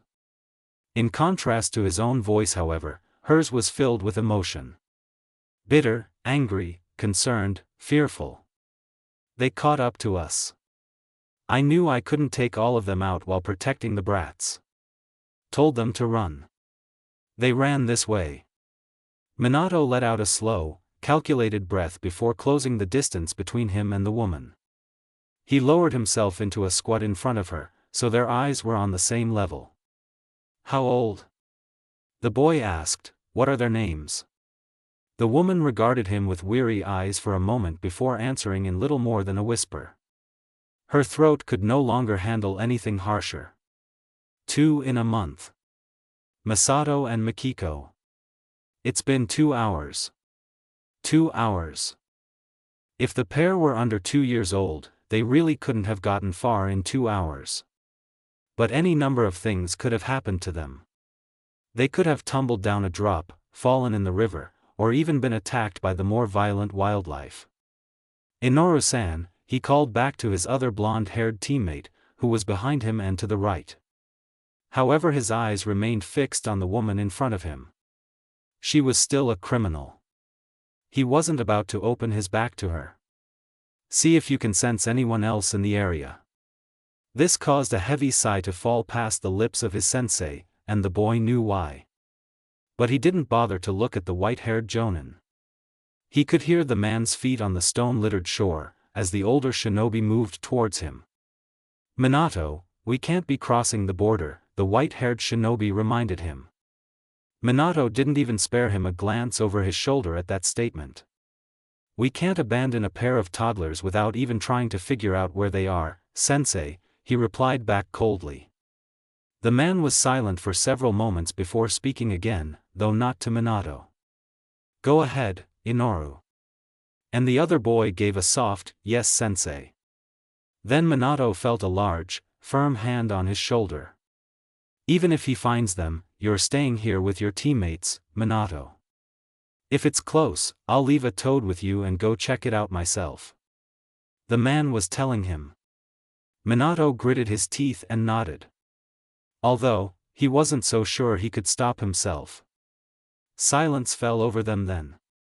Until the woman erupted into a rash of violent coughing. Fresh blood speckled her lips and the hand she brought up to cover her mouth. Moments later she collapsed completely, her breathing ragged. Dull eyes sought him back out, and fixed him with a look he could only describe as a desperate plea. "Mina, too," she struggled to get his name out. Their F.A. Her words were punctured by more coughing. "Father, must not find th dot." A shuddering breath, and then her frame went limp, what little light that had remained in the woman's eyes now fading away as she succumbed to the embrace of death. Their father must not find them. He took in another steadying breath, closing his eyes so he no longer had to look at what was now the corpse of his mother. He just listened as the heavier footfalls of his sensei moved over the rocks, before that went silent again as well. Then there was a light popping sort of sound, and he opened his eyes to see the white-haired jonin on one knee, rolling up a scroll that he had clearly just sealed his mother's body into. He let out a shuddering breath. His mother, Haruka Namikaze, was dead. And his mother's last words to him was a warning. That the father of the two must not find them. Why? It must have something to do with why she was in the state she was, right? Why she thought it was a good idea to be traveling, with pursuers, when she had 2 toddlers in tow. 2 toddlers who were little more than babies. A hand came down on his shoulder. This one is considerably smaller. Every muscle in his body tensed, ready to spring into action and attack an unsuspecting foe. But his mind was just a bit faster, telling him that this hand belonged to his teammate. His eyes left the scroll in his sensei's hand that they had been glued to this whole time, turning to his side as the other boy now stood beside him. And he was pointing right at the stone likeness of Uchiha Madara. This time his body moved faster than his mind. Ignoring whatever protest Inoru, or his sensei might have, the Namikaze leapt from his place on the shore towards the towering figure. So that was the end of Namikaze Haruka. Not at all a pleasant end. And there were far too many questions left unanswered. Mysteries that her corpse could perhaps help to solve. A possibility it just might be able to prove, or disprove. It was with this thought in mind that the Jonin pulled a scroll out from his vest, followed by ink and brush, before he lowered himself down to one knee in front of the body. Minato had closed his eyes, his round face pale, reminding the man that he was indeed just a boy of 10. Poor kid shouldn't have had to see his mother like this, shouldn't have had the first loved one he watched die so early in his shinobi career. It was true that Minato's father had died years ago, but that was something the boy had not had to witness. It was different to be faced with the exact moments of a loved one's death. And more so when it was because of violence. But to his credit, he hadn't broken down in tears like many other kids would have. His two teammates were just as ashen-faced, and he had noted the glint of tears in the corner of Inoru's eyes. Minato was a child, but he was also already a fine shinobi. Still, he figured it was best to remove the body from the boy's sight quickly.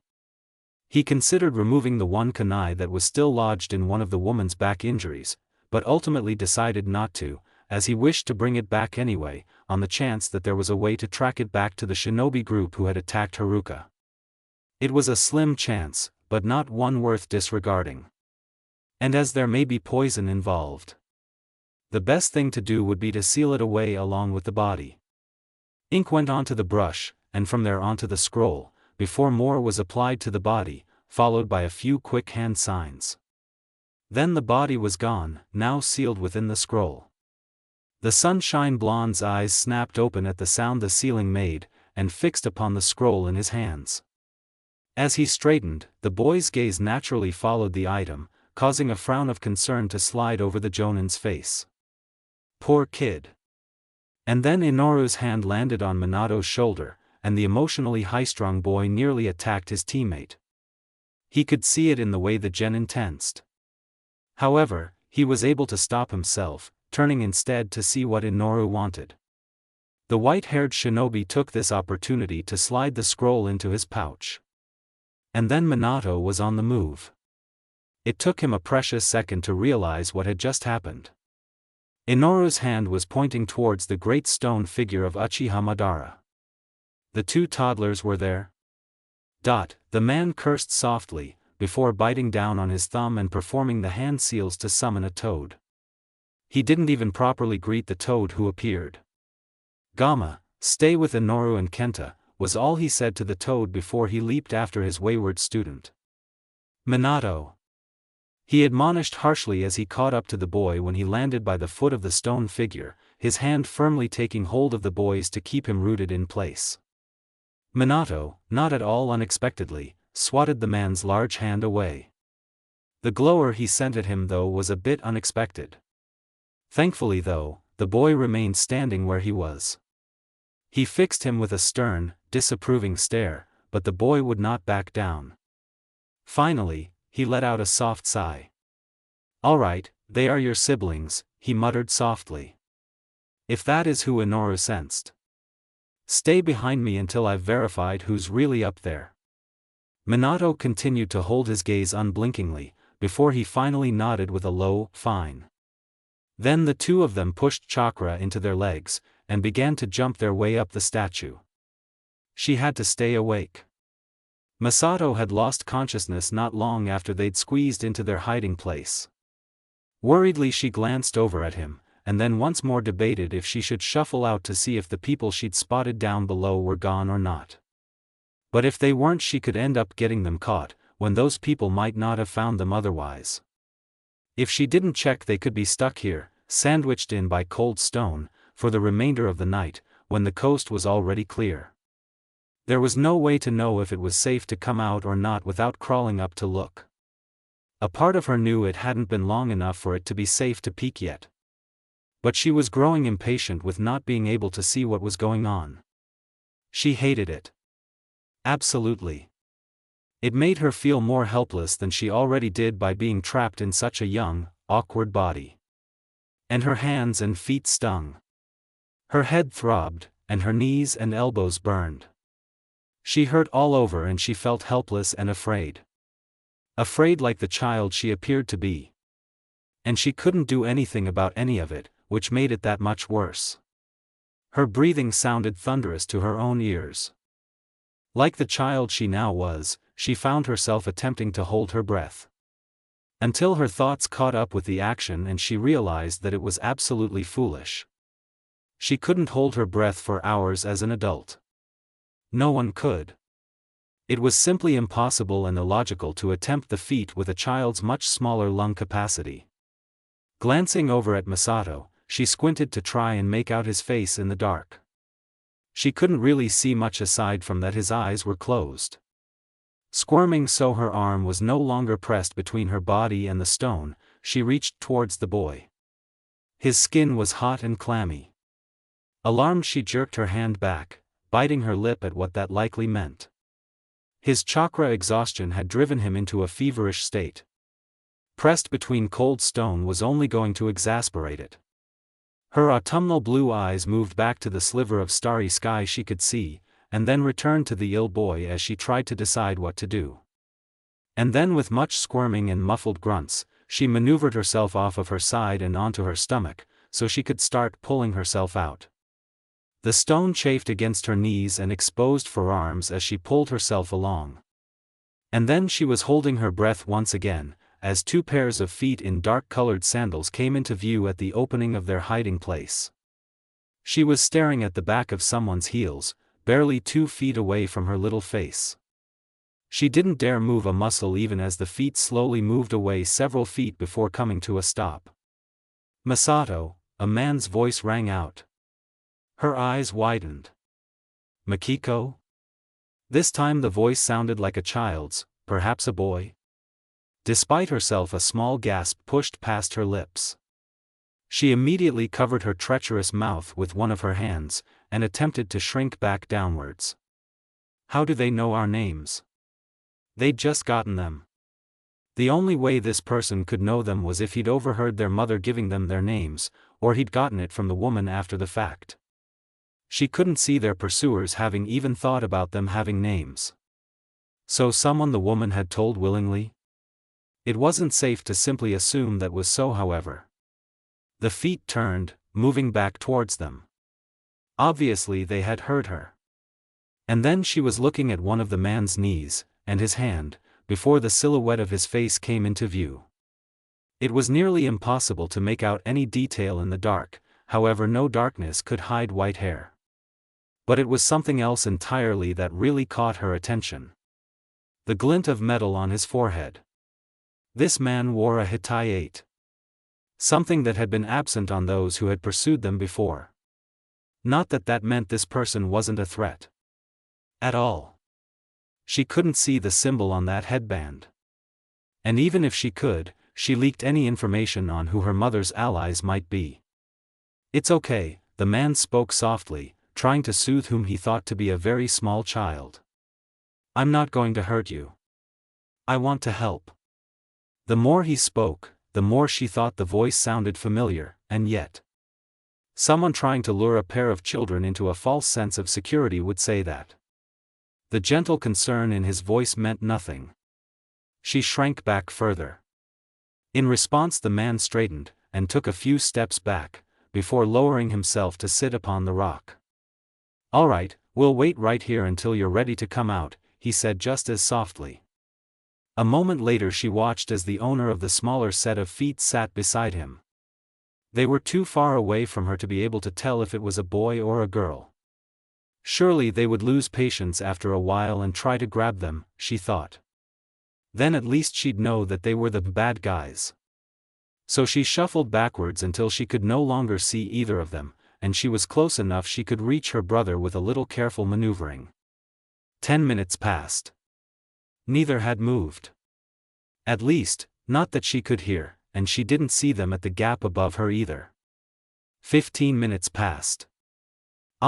She could hear the voice of the man, but he was speaking too softly for her to decipher all of what he was saying. That sounded like the tail end of a name perhaps? We see a border patra mission. Were the other words she was able to pick out. All she was able to glean from this was that they were on a mission, which either involved avoiding a border patrol, or being on border patrol. I'm waiting, the child replied calmly, making a point of speaking so his voice carried to her. Minato, the man's voice hissed out. Minato? It couldn't be, could it? Her brow knitted into a frown. Mikiko pulled herself upward again, slowly. Until she could just see a bit of the two, leaning against the hair of Madara. Eyes flicking back and forth between the two shinobi, she tried to find anything to identify them. Her mind was fixed on mainly two things. The child seemed to be named Minato. And the last name their mother had dropped on them before she shunshined away. Namikaze. She hadn't had much time to think of the implications of that specific last name. About how they could be related to the one that in their own respective worlds was their father. She hadn't even had time to consider what age he might be, if he was alive in whatever time they got tossed into. She had to get a better look at him. Had to see if this was really him. Cool air hit her face as she pulled her torso up over the curve of the shoulder. And out from under the shadow of the sodi. She scrambled a bit, until she could get her knees under her, and crawl just a bit closer for a better look. Both shinobi were now looking right at her. Her eyes were fixed on the blonde-haired youth who sat nearer to her. She couldn't tell the color of his eyes exactly. Just that they were a darker color than her own, yet somewhat light as well. It was his hairstyle that really drew her attention. It was exactly like his as an adult. And the more she looked, the more certain she was that the messy locks were sunshine blonde. And that gentle smile was genuine as far as she could make out. Tears came unbidden to the corner of her eyes. Minato frowned, though he didn't move, likely wary of frightening her. She stared at him for a moment more, before she found her eyes trailing over to the other shinobi, now curious as to who he could be. White hair, she noted again. White, bushy, long hair, and dark eyes. And accompanying her young once-father who was probably only a genin, given how young he looked. Holy hell! Jiraiya. Before her was not only her father as a child, but the man she had considered closest to being a father in her own world. Aside from Irika. The man who had really been her godfather. She trusted them. Without any more thought she pushed herself back down, straining her neck so she could fix her gaze on Masato. She reached out a hand as she slid downward, seeking out his, and when she found it she grasped it tightly, before trying to shake him awake. He gave no reaction. His fever was worse than she thought. She tugged on his arm as she tried to pull him up. He barely budged. She pulled again. No use. Her little body simply did not have the strength. So she did the only other thing she could think of that could get the ill boy out. She cried. Help, her little voice rang out tearfully. She could make out movement, and Minato was back on his feet, which were carrying him towards her. Moments later she could blurrily make out his face, as he knelt down at the top of the sodi. Masa and I sick, she pushed the words out past a sob. She hadn't intended to cry so hard, but once she'd let it go, she couldn't stop. Like she really was a child. Sick, the child Minato repeated with obvious concern. His frame shifted again, and it looked like he was glancing over his shoulder, probably at the other shinobi. Jiraiya-sensei. She barely made out what sounded like a sigh from the other young male, before she could see his face as well, next to Minato's. And then Minato's hand was reaching out towards her. Come out Mikiko, he was telling her softly. So we can get your brother out. She looked at his hand, which next to hers seemed massive, but she couldn't help but think it was small and delicate for a shinobi. Then she looked back over at Masato for a moment, before looking back at Minato. She gave a small nod, even though the action would probably be nearly impossible to distinguish. Then she placed her little hand on top of Minato's. The next thing she knew, she was in a pair of warm, comforting arms. She cried harder.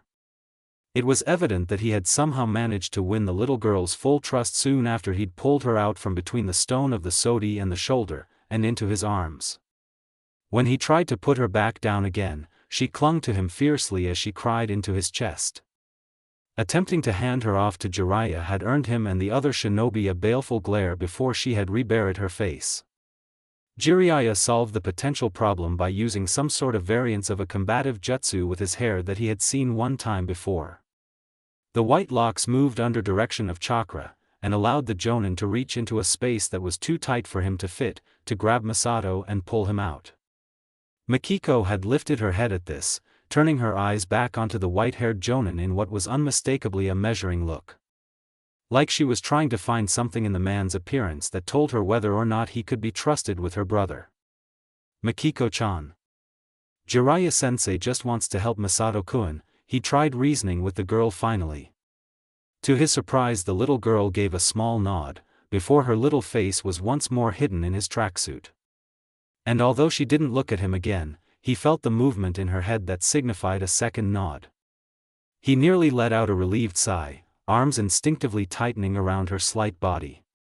And then he felt warm blood on his hand. His eyes moved immediately to his sensei's own, and he saw that the man was looking at the girl's feet. Since he couldn't see them himself, he turned his own attention to Masato's feet.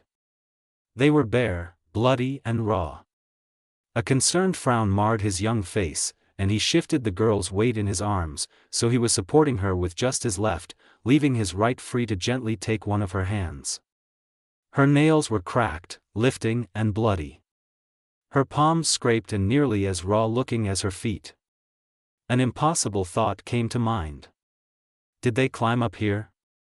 But that would have been impossible for such small children.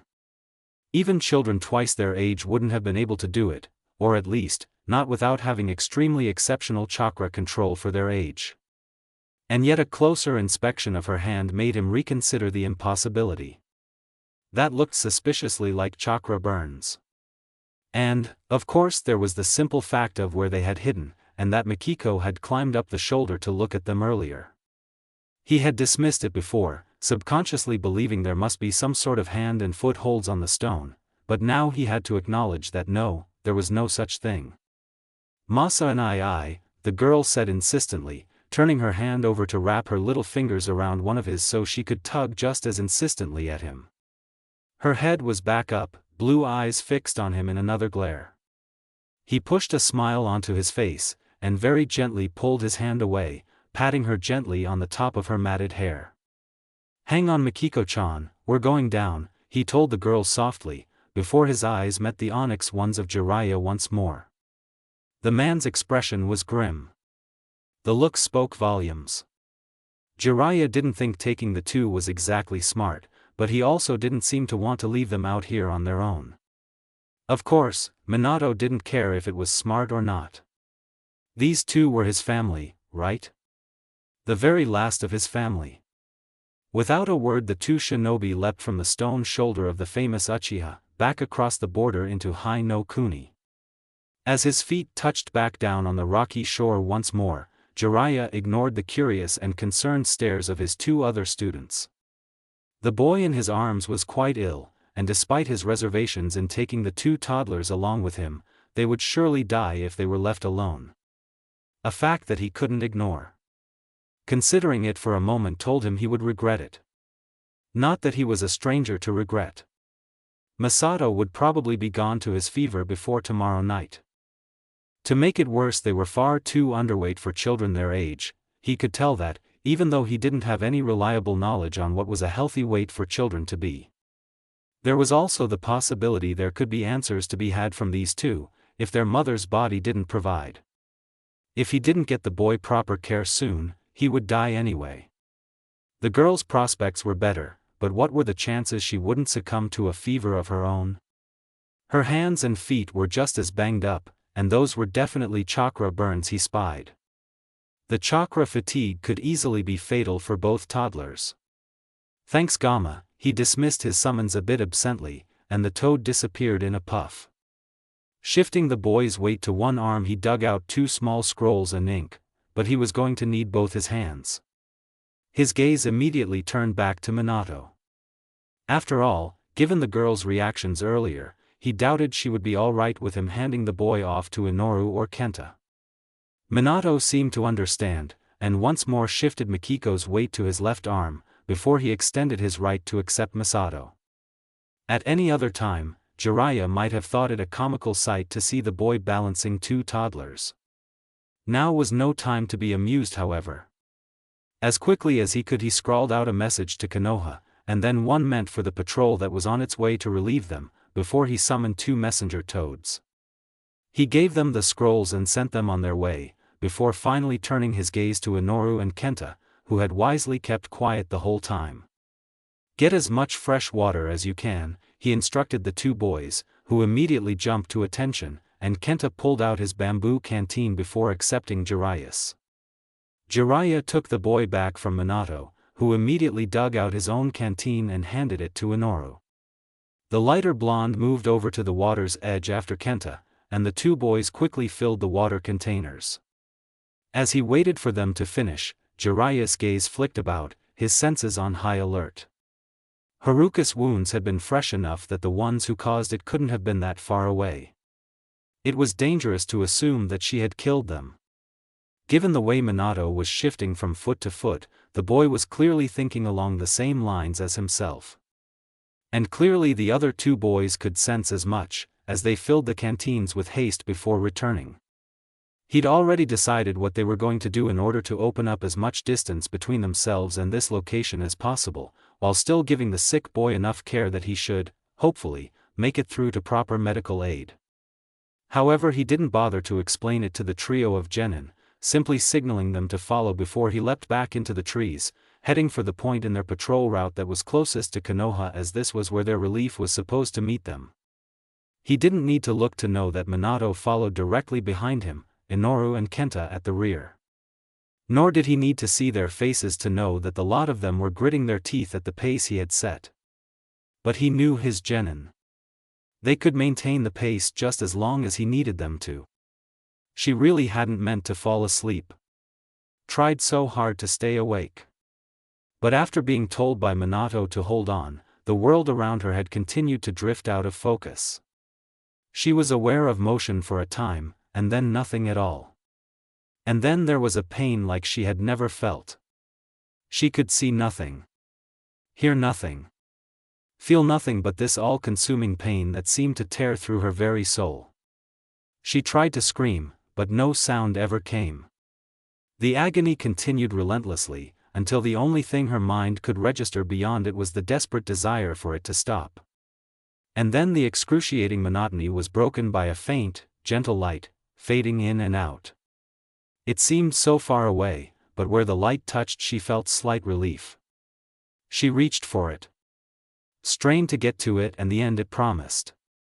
With a start she realized she was reaching, but the hands that did so were not that of the toddler she had become. They were the ruined hands of the woman she had once been, transparent and seemingly crumbling. She immediately pulled back from the light, though she couldn't figure out why. The agony intensified. But with that came a soundless voice, beckoning her away from relief. She turned her head, seeking the source of the call, but her attention kept going back to the promise of the light. The plea grew fainter. She reached for what she saw as salvation. Naruko was so tired. So very tired. Surely it was all right to just let it all end and rest. Mikiko. The word whispered on her skin, sending a pain through her that impossibly trumped the one she'd been feeling so far. The light before her grew brighter, and yet somehow colder. She flinched away, again casting about for the soundless call that left her feeling so unsure about her desire to end this terrible torment. And there, in the inky black behind her, stretched out a bandaged, mutilated hand. She reached her own maimed hand out towards it, stepping away from the glow now at her back. Their fingers touched, and the light flickered. Before her, holding her hand tightly, was Masato. And then all was black, the light completely gone. The pain went with it. "Get some sleep, Minato," Jiraiya's stern voice met his ears, as the man placed a hand on his shoulder. He didn't spare his sensei a glance, though he shook his head slightly, eyes still carefully scanning their surroundings. "Kenta is taking over," his mentor went on firmly. The boy resisted the urge to bite his lip, but still refused to look at the man. It wasn't that he was upset with Jiraiya, not at all. There was just so much on his young mind though. When the man gave his shoulder a slight squeeze, and then a push in order to steer him into the center of their camp, it was little more than their sleeping rolls and the already extinguished and scattered remnants of the fire they'd had to light out of necessity. He reached up to push the man's hand away. His gaze moved to the two small bodies resting in his sleeping bag, and he moved unerringly towards them. A pair of vibrant blue, measuring eyes caused him to stop dead in his tracks. He almost felt as if they were trying to look right through him and into his thoughts. It was not unlike the look that he'd witnessed Mikiko give Jiraiya earlier, but these eyes belonged to Masato. He expected the child to panic, having woken up to find himself with strangers, while he was in the grip of fever. However, his gaze was clear, lacking any signs of fevered delirium. And then Masato broke their staring contest, his attention moving to the girl beside him, whose hand he was currently holding. His face became filled with concern, and then moments later determination. Minato's feet automatically started moving again, and within a moment he was kneeling beside the two children, his hand reaching out to touch Masato's brow to check if the child was still feverish. But to his surprise his hand was caught in the boy's other hand, and instead pushed insistently towards Mikiko. His deeper blue eyes immediately moved towards the girl, and he saw her brow was slick with sweat. Her skin was hot and clammy, her mouth slightly agape as she gave fevered gasps for air. Pursing his lip, Minato looked back at his younger brother, and found himself staring into a clearly expectant face. It was almost unnerving, as the boy shouldn't have any idea of who he was, and yet was clearly expecting him to take care of his little sister. Did the boy have no sense of stranger danger, or could he somehow sense that Minato was a friend? Mikiko's trust in him was strange as well. Though not as strange as this. She had not trusted him the moment she had seen him, rather it seemed to be the moment she had taken his hand that her trust stemmed from. But now wasn't the time to try and figure out why either of his small siblings decided to trust him. He retrieved a washcloth from his pack, and gently wiped the sweat off of the girl's face, before he grabbed a clean cloth and wet it with cool water, as cool as they had available anyway, and placed that on the girl's brow. They didn't have any medicine that they could give her. So this was all that he could do, aside from tucking the sleeping bag more tightly around her. As he bent to do this, the boy released her hand, and scrambled out of the bag, tucking it closer to her body on the side he'd just vacated. Frowning at the child's action, Minato reached out to try to pull the bag open again and tuck the child back into its warmth. "It's cold out," he told the boy, but only had his hand smacked aside, before Masato retucked the sleeping bag tightly around his sister. Fine," the child insisted simply, as his hand once more found Mikiko's, holding it securely. His eyes however were now intently fixed on Minato once again. "What your name?" the smaller boy asked him. "Minato," he responded softly, taking in the boy's demeanor carefully. The child seemed relaxed. Completely at ease in his presence, and seemingly no longer concerned about his sister's condition. As if he knew the girl would get better. And there was absolutely no sign that he could see that Masato had been suffering from an even greater fever not an hour before this. "Minato," the small child repeated his name slowly, and then went on to ask, "Minato who? Minato who?" Whatever prompted the toddler to ask him that? More importantly, how exactly did he answer? He wasn't sure. Did he come right out and say he was their elder brother? He hadn't even come fully to terms with that fact, although it was unmistakable that he already felt very protective of the two small children. As he tried to come to a decision on how to respond, Masato shifted onto his knees, leaning slightly over his sister to have a closer look at him. The next words that left the toddler's mouth were very unexpected. Same eyes as Ka-san. The way this child version of his father gave a little jolt after he told him his eyes were the same as Haruka's, they weren't really, just the same color. They didn't hold the same emotions at all, made Masato regret he'd said it. He'd been trying to figure out just how the boy was related to him in this new world, but as Minato had remained silent, the man-child felt the need to say something. He should have thought a bit more about what that something should be, rather than blurting out the first family resemblance to Haruka he could see in his former father, now some other relative. After crawling into their hiding place with Mikiko, the last thing he'd expected to wake up to was Minato Namikaze as a child, and a much more youthful-looking Jiraiya. He'd honestly thought he was having some sort of strange delusion following that agonizing eternity he'd fallen into, only managing to pull himself out of it when he'd felt the presence of Mikiko, no, Naruko, had fallen into the torture after him. It had taken what felt like another eternity to pull her out of it with him, and then he had woken with a start, meeting the gaze of said Namikaze. He still had trouble believing this, but pinching his leg inside of the sleeping bag had been met with a jolt of pain. This was not a dream, and along with that realization came the burning need to know. It was dampened by concern for Mikiko, but after the girl was tended to, he turned his full attention back to the older Namikaze. How old was this Minato anyway? It seemed to him like he was still a genin, seeing as he was with Jiraiya and two other boys, who he'd barely even noticed. He wished he'd asked Kakashi if he'd known when his father had become a chunin. But more than that, he just really wanted to know their relation now. And waiting for some sort of response after he'd shocked the other blonde was purely torture. But what else could he say? Minato wasn't even looking at him anymore. But, what was with this reaction? It seemed to him that this pointed towards Minato knowing who his mother was. And perhaps something worse. Knew what fate had become of her.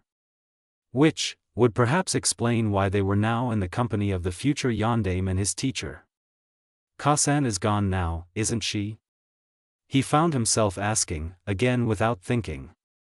He immediately bit his lip, but the damage had already been done, of course. Minato's eyes snapped back to him in shock, and he saw a multitude of emotions there.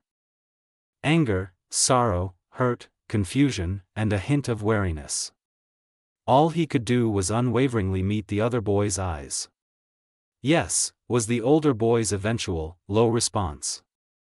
Masato honestly hadn't been expecting the verbal confirmation. And he definitely hadn't expected the confirmation of what he'd already known was going to happen to hurt so much. But tears were streaming down his cheeks, and the only acknowledgement he could give without sobbing piteously was a shaky nod. Minato's eyes that were fixed on him seemed to soften, and he watched with tear-clouded eyes as the older Namikaze moved closer, before he found himself lifted from the sleeping bag and into the genin's lap, held comfortingly in his arms. "I'm sorry, Masato-kun," the older blonde was murmuring, a hand rubbing his back soothingly. "But you and Mikiko-chan are safe now. I promise."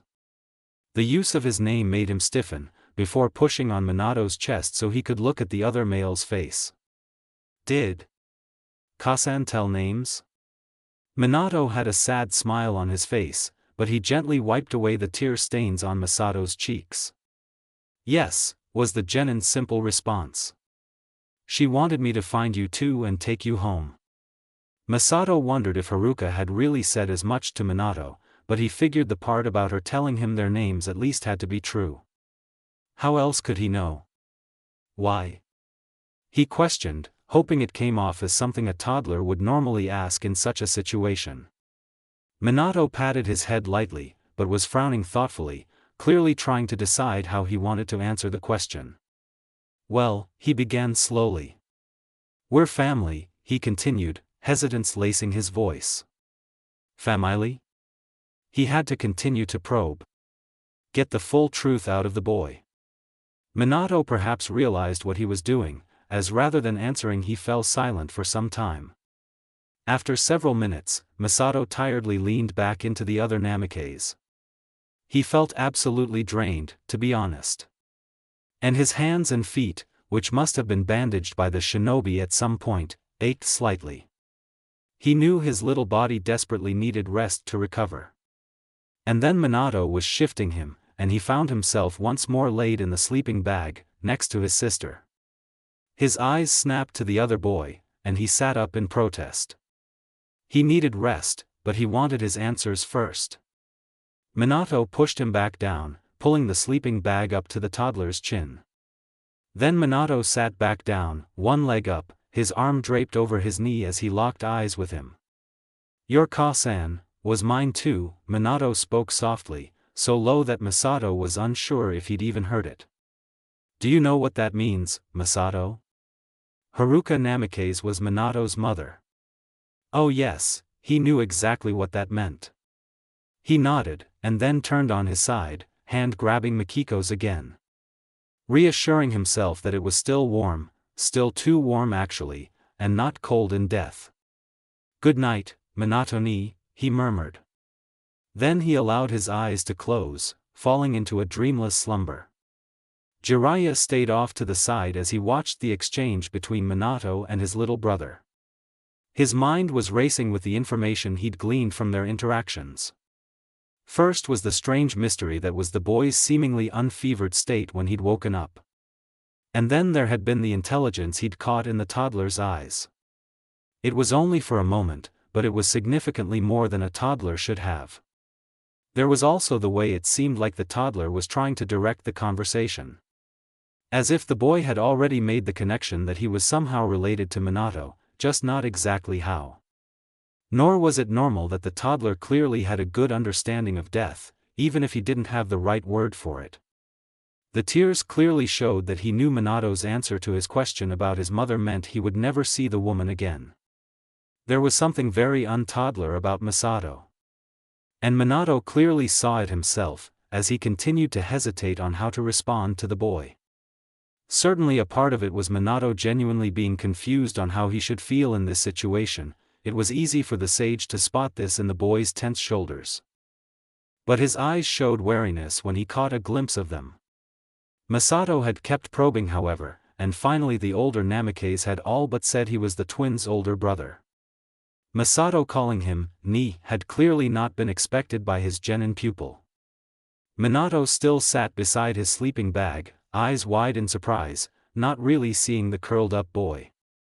The white-haired jonin made his way over to his student, stopping beside the boy and clearing his throat to snap him out of his daze.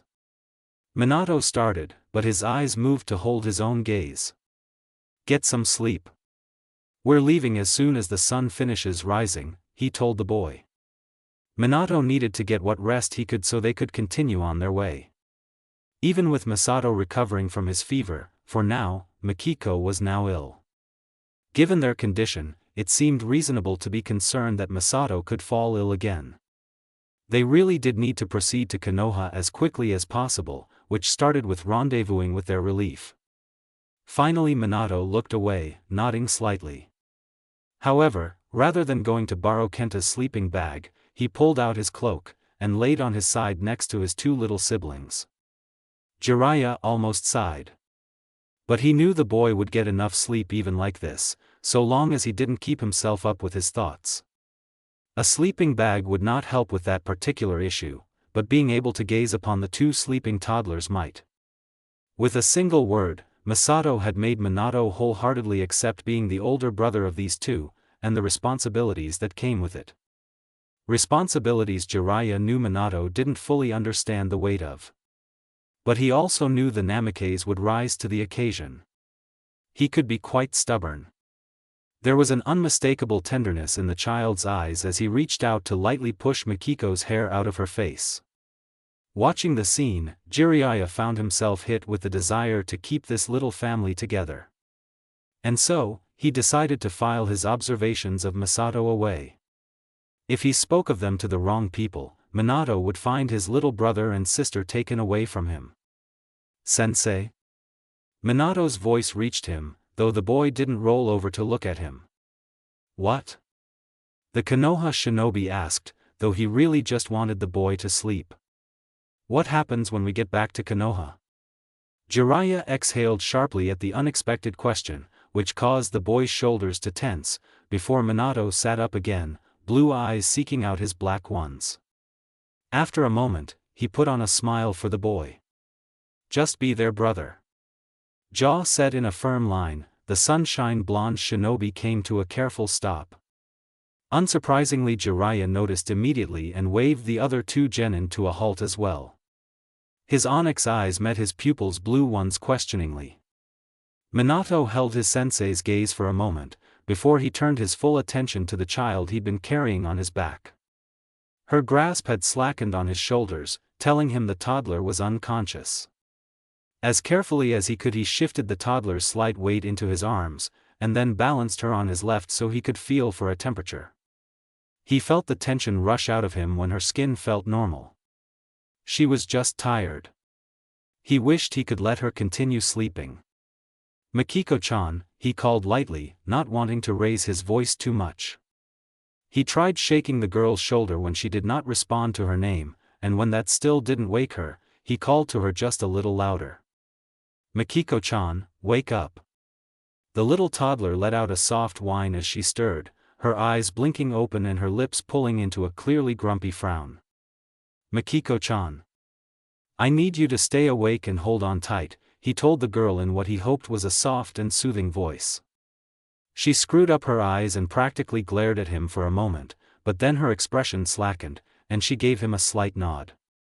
He smiled at her, and shifted her back once more. He waited until he felt her grip tighten, and then nodded to his team who had been silently watching the exchange. Tree branches shook slightly as the shinobi bounded through them on their way to their next destination. Sensei, a boy's voice whined, why are we in such a hurry? As he said this, he came to a stop, as if he was going to stubbornly refuse to go any further because he just didn't get why they were suddenly rushing. We have until noon tomorrow, don't we? His small chest was heaving from exertion, and his drab brown, messy hair was slick with sweat. She sighed at the boy's petulant attitude. He wasn't really much of a teammate, at least to her. Nor was the other boy. Both of them usually just ignored her or were afraid of her. The rest of the time the shot snide remarks her way, or mumbled amongst themselves about how women were scary violent. Looking forward to seeing how their sensei was going to react, she only needed to look at the ashen face of that other teammate, a baby-faced boy with cropped black hair, to know that their sensei was not at all pleased. Low blonde pigtails whipped around with the motion of their owner turning. Brown eyes were narrowed, but lips turned upward in a smile. Who's the leader of this squad again, Isamu-chan? The winded boy's face paled further, and he sputtered out a nearly incoherent sensei. What was that? The jonin inquired, smile still in place. She was absolutely terrorizing the boy. Tsunade-sama, said boy practically yelped. And just like that the woman's smile turned genuine, and she nodded in satisfaction at the response. So then, if I decide we should get there by noon today, that's what we're going to do, isn't it? Yes, sensei. Both boys answered immediately. Tsunade's gaze leveled on her when she did not respond. Unlike the boys, she didn't back down, her dark blue eyes unwavering in the face of her sensei's gaze. Kushina-chan. The woman spoke her name expectantly. Sensei, Kushina began, keeping as much emotion out of her voice as she could, though the look on the woman's face told her Tsunade could tell she was annoyed. Did something happen to the team we're relieving, Tebane? After all, it was a little strange that the woman had gone from being nearly obvious that she did not want to do this border patrol, and thus taking some time, to suddenly rushing. Something must have occurred at the border. Or with the team they were to relieve. Nothing else made sense. Not that she cared. It had that absolute sissy blonde who watched her sometimes, and two other drab boys. But the team's sensei was Tsunade's old teammate and important to the woman somehow, though she swore Tsunade-sensei always seemed annoyed with him, and she really liked the authoritative blonde. It was nice to see a kunoichi who wouldn't take any from the chauvinistic male shinobi. For just a moment Kushina caught a frown on Tsunade's face, before it was replaced with a look of irritation. Nothing much. They found something. The word seemed dismissive, along with the shrug the jonin gave, but Kushina didn't believe that for a moment. Now get your little asses moving. And that was the end of the conversation. Kushina was not a big enough idiot not to recognize that. She quickly was on the move, leaving the boys sputtering behind her before they bounded after in near panic. Really, boys were such babies. Finally. A light thump behind him signified that the speaker of the word had slumped down on the ground in relief. There was a second moments later, and he knew it was the other genin aside from his FA, his brother. That was going to take some getting used to. He tugged insistently on Jiraiya's flak vest with one of his bandaged hands. Krusty, he called out petulantly, screwing his face up into a scowl. Because he was a toddler and a toddler would whine and be petulant about his discomfort, right? The bandages on his hands and feet really needed to be changed. Of course he really needed a change of clothes too, but that wasn't going to happen anytime soon unfortunately. At some point that night he had dropped the pouch their mother had given him, and though he wasn't certain, he thought the woman had a few old storage scrolls inside it that may have had some clothes. Not much better than the ones they had on though. There was no hope of this genin and sensei squad from having something. If they'd had anything for the two toddlers to change into, they would have changed them already. Jiraiya effortlessly swung him about in front of him, before sitting him down on a rock. Alright Masato. You just sit tight right there for now. The white-haired man instructed, patting him lightly on the top of his head. Masato tried to swat the hand away, but it was already gone. His cheeks puffed out in a pout, and he whined out, "Krusty," again. Purely for effect. And then his eyes were riveted on his brother who was walking over with Mikiko. I know it's uncomfortable, he was saying, as he sat Mikiko down beside him. We'll get rid of the Krusty soon, I promise. Just hang tight for a bit, okay? Masato started to nod, still looking completely petulant, until it occurred to him he shouldn't know, uncomfortable. He grimaced, and hoped the look made him look confused. Crumph, uncomfortable? He attempted to mangle his saying of the word. Did it sound strange? Was that how a toddler would stumble over it? He had no idea. It icky. Mikiko suddenly piped up from beside him. Minato blinked, and then gave a sort of sheepish smile. Uncomfortable, sort of means icky. It means something doesn't feel good, he attempted to explain. Icky better. Mikiko insisted, and Masato found himself inwardly wondering what she was playing at. But the look on Minato's face, well, she seemed to have a bit of a better idea of how to play a toddler than he did. Or, he hoped so. Okay. I know it's icky. We'll fix it soon, Minato acquiesced, clearly not wanting to deal with a temper tantrum of some sort. But to Masato's surprise, rather than sitting there and behaving, Mikiko kept pushing. Stinky too, she huffed, crossing her arms and glaring at Minato, and Jiraiya who had been watching the exchange with a barely perceptible smile. This prompted the man to look up at the sky, a calculating expression, and Minato to look, well, just short of aghast. We don't have anything to change you into, he was saying, and Masato really thought he was on the verge of panicking. Mikiko was glaring at him, a full pout on her face and her little arms crossing, repeating the word, stinky, a touch louder. Minato seemed completely at a loss on how to deal with this near-tempered tantrum. Actually, Jiraiya spoke up suddenly, drawing all eyes to him, even the two genin who had been flopped down on their backs until now. We should have time to give them a bath in the stream and wash their clothes. The man stated matter-of-factly. Minato frowned at this however.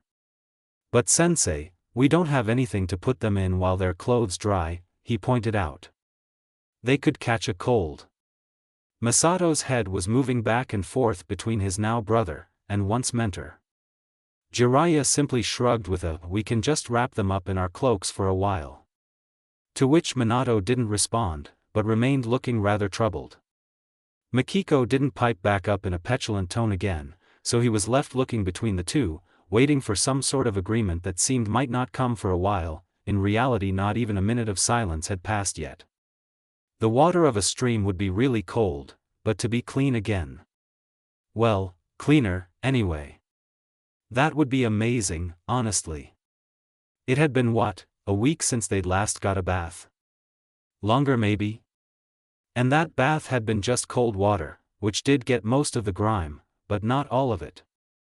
Clean, he found himself shouting out, and he nearly shrunk back as all eyes focused on him immediately. Instead, he tried taking a page out of Makiko's book. Icky bad. Clean. He screwed up his eyes again, and crossed his arms, cheeks puffed out again in a pout. Clean. Clean.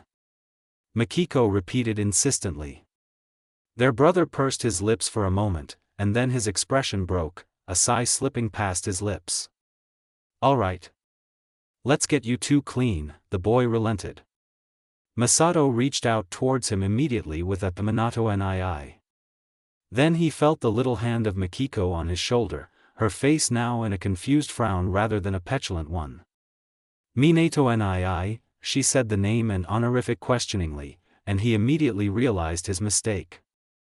Or rather, his and Minato's mistake. Neither of them had told her that Minato was their older brother all through the day, although to his credit, Masato hadn't realized that Minato hadn't told her before, while he was out. Minato seemed unfazed however, and with surprising ease he lifted them both up, one on either hip.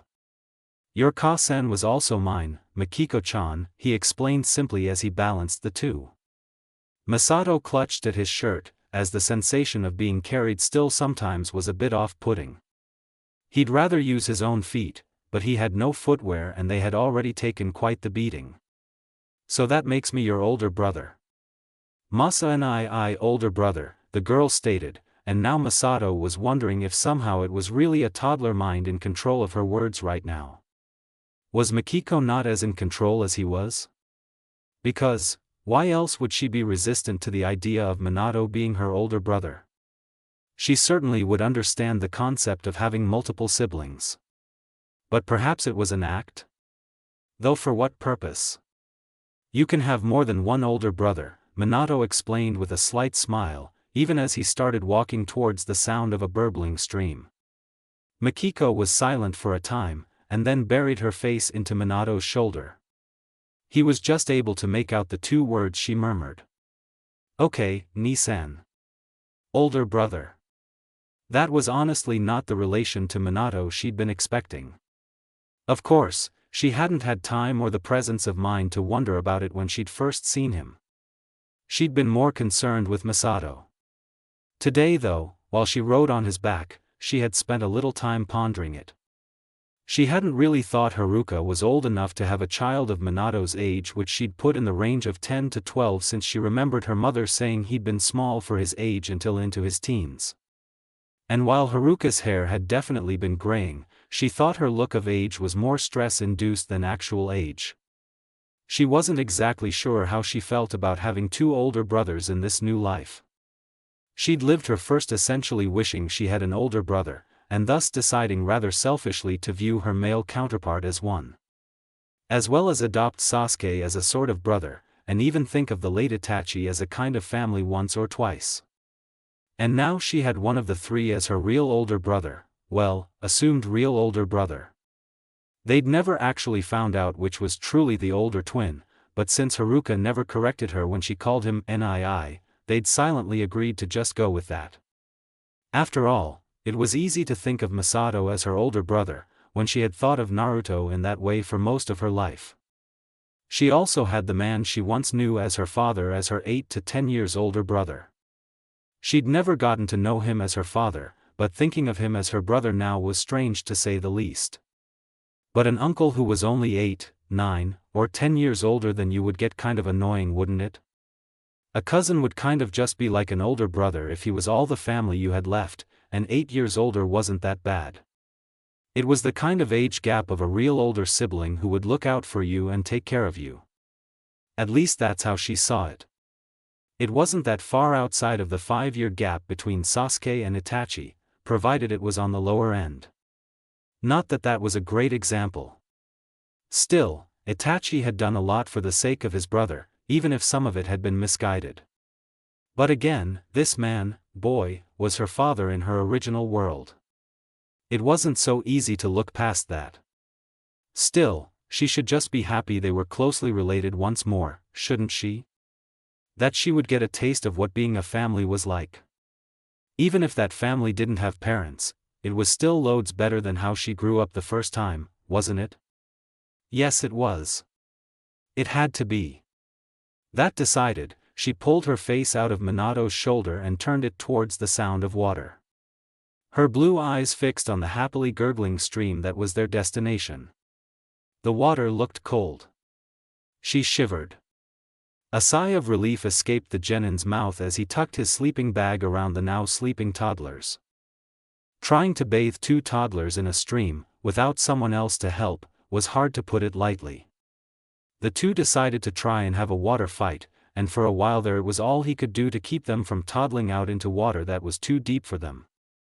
It took him nearly 15 minutes to get them to sit still after they started, so he could finish washing their hair with the little soap he had. Shinobi didn't often have time to clean on missions like this, but they usually brought a small amount of unscented soap with them just in case the chance arose. Undressing them and getting them clean had given him a glimpse of just how hard life must have been for them so far. Heartbreakingly, he'd been able to count each of their ribs, and even the joints of their spines. Yet this entire time neither of them had complained of being hungry. They were so used to going without food it seemed, that it was honestly a miracle they'd showed so much energy in the water. He had to protect them. Give them a better life. Sensei, he called over his shoulder, his voice only just loud enough for the jonin to hear him. He didn't want to wake up the 2 slumbering toddlers after all. It was your idea to give them a bath, you could have helped. Was he pouting? He totally was right now.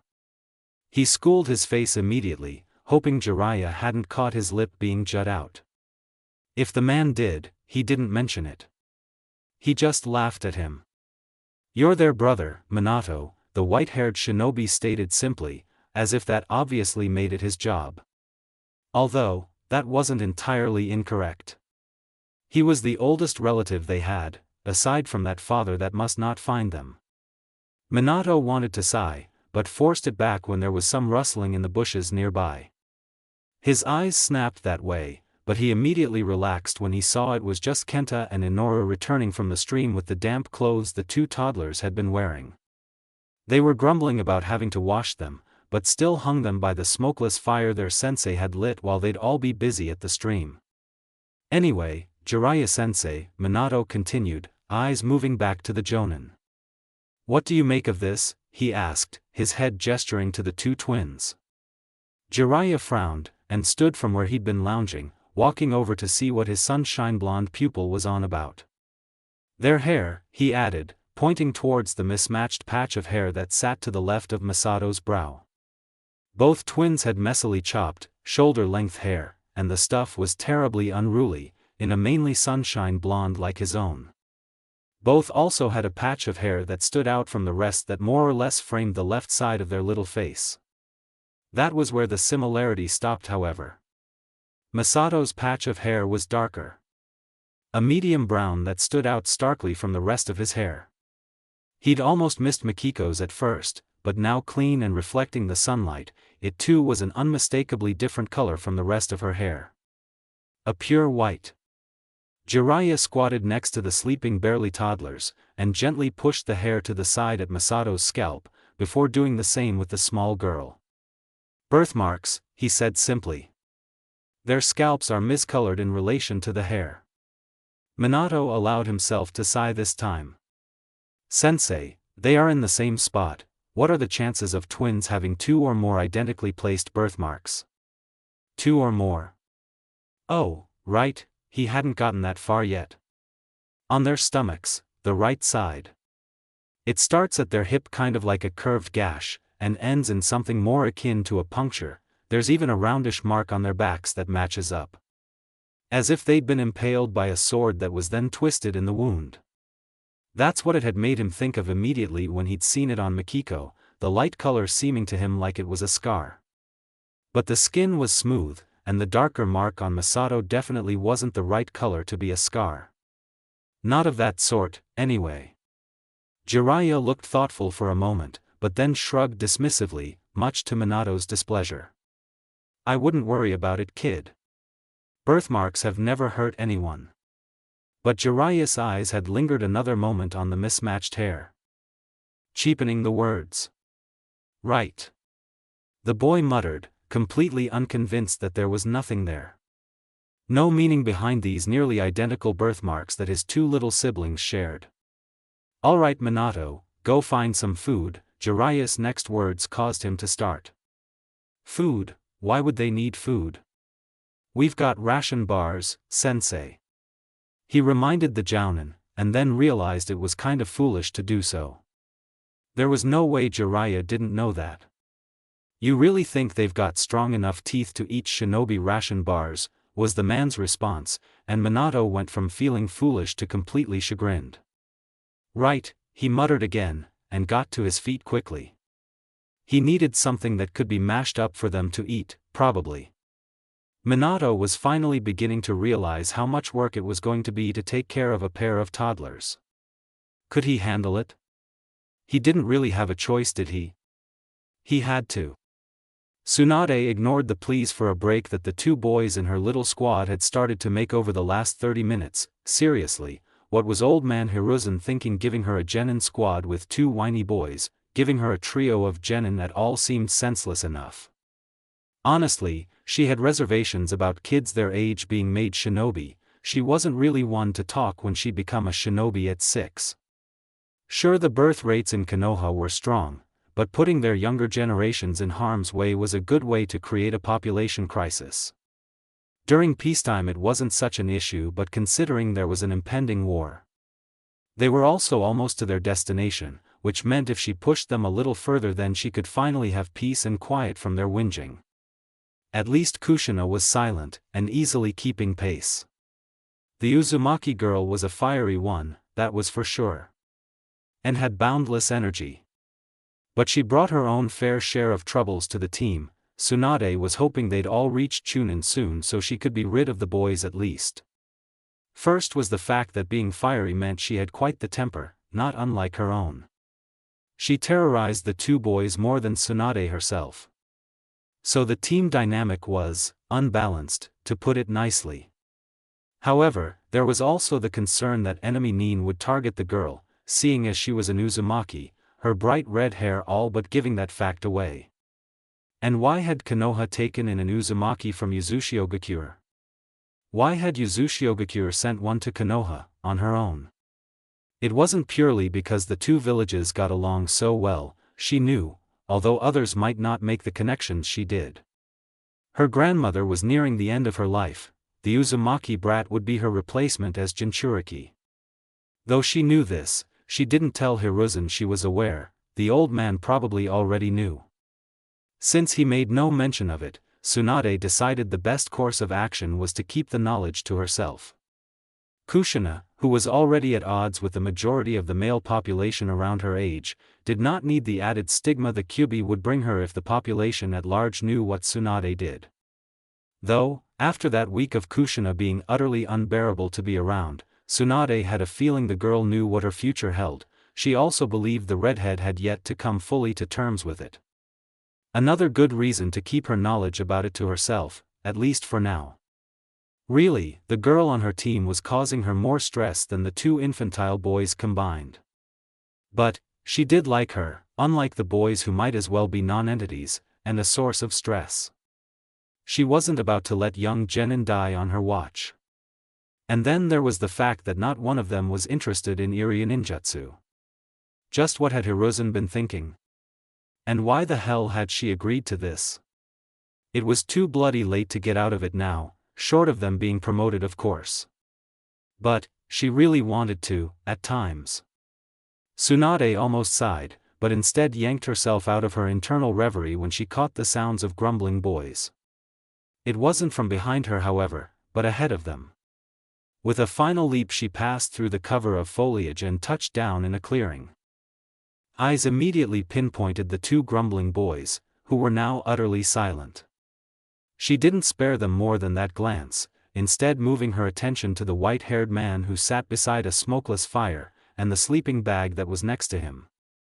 Her genin landed behind her, casting their gazes about the clearing, and then freezing completely when they saw two sunshine blonde heads poking out of the sleeping bag.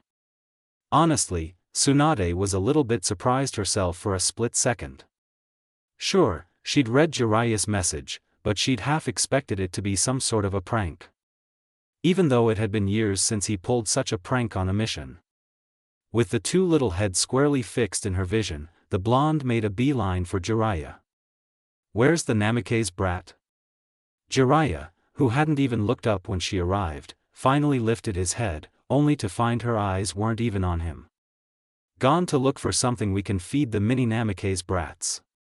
Tsunade nearly stopped where she was, eyes snapping to Jiraiya. Mini Namikaze brats?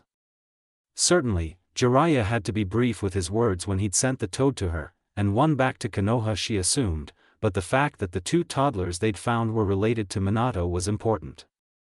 Certainly she'd known there had to be some reason as to why Jiraiya had decided to bring a pair of toddlers he found along with him, but she hadn't expected it to be a relation between Minato and them. She figured it simply had to do with the deceased missing Konoha nin that was mentioned. "The nin?" "Haruka," the man responded, leaving off the clan name, perhaps to not somehow trouble the three genin who were still standing there, trying to figure out what was going on. Tsunade, however, quickly made several connections from the name.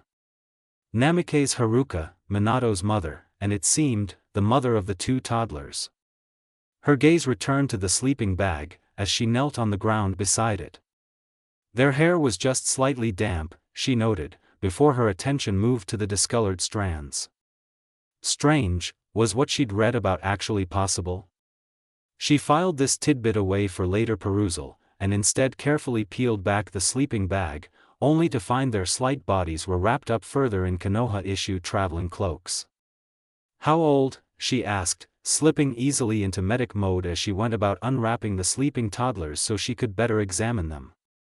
23 months, her former teammate responded, and out of the corner of her eye she saw him waving an arm at her genin, likely gesturing for them to come take a seat. Not quite 2 years. After her initial look, she'd guessed younger by at least half a year. But after she finished unwrapping the boy, the reason for that became clear. He was borderline emaciated. He was shivering now as the air touched his exposed skin, but he remained sleeping. Which didn't surprise her, he hardly had a single ounce of fat on his bones throughout his entire body. He likely tired very quickly. She'd, sadly, seen children in a worse state, but not one so young. Her gaze momentarily moved away from the boy to her genin, who had moved over to sit on the other side of the fire. The boys were uselessly sprawled out on the grass. "Kushina-chan."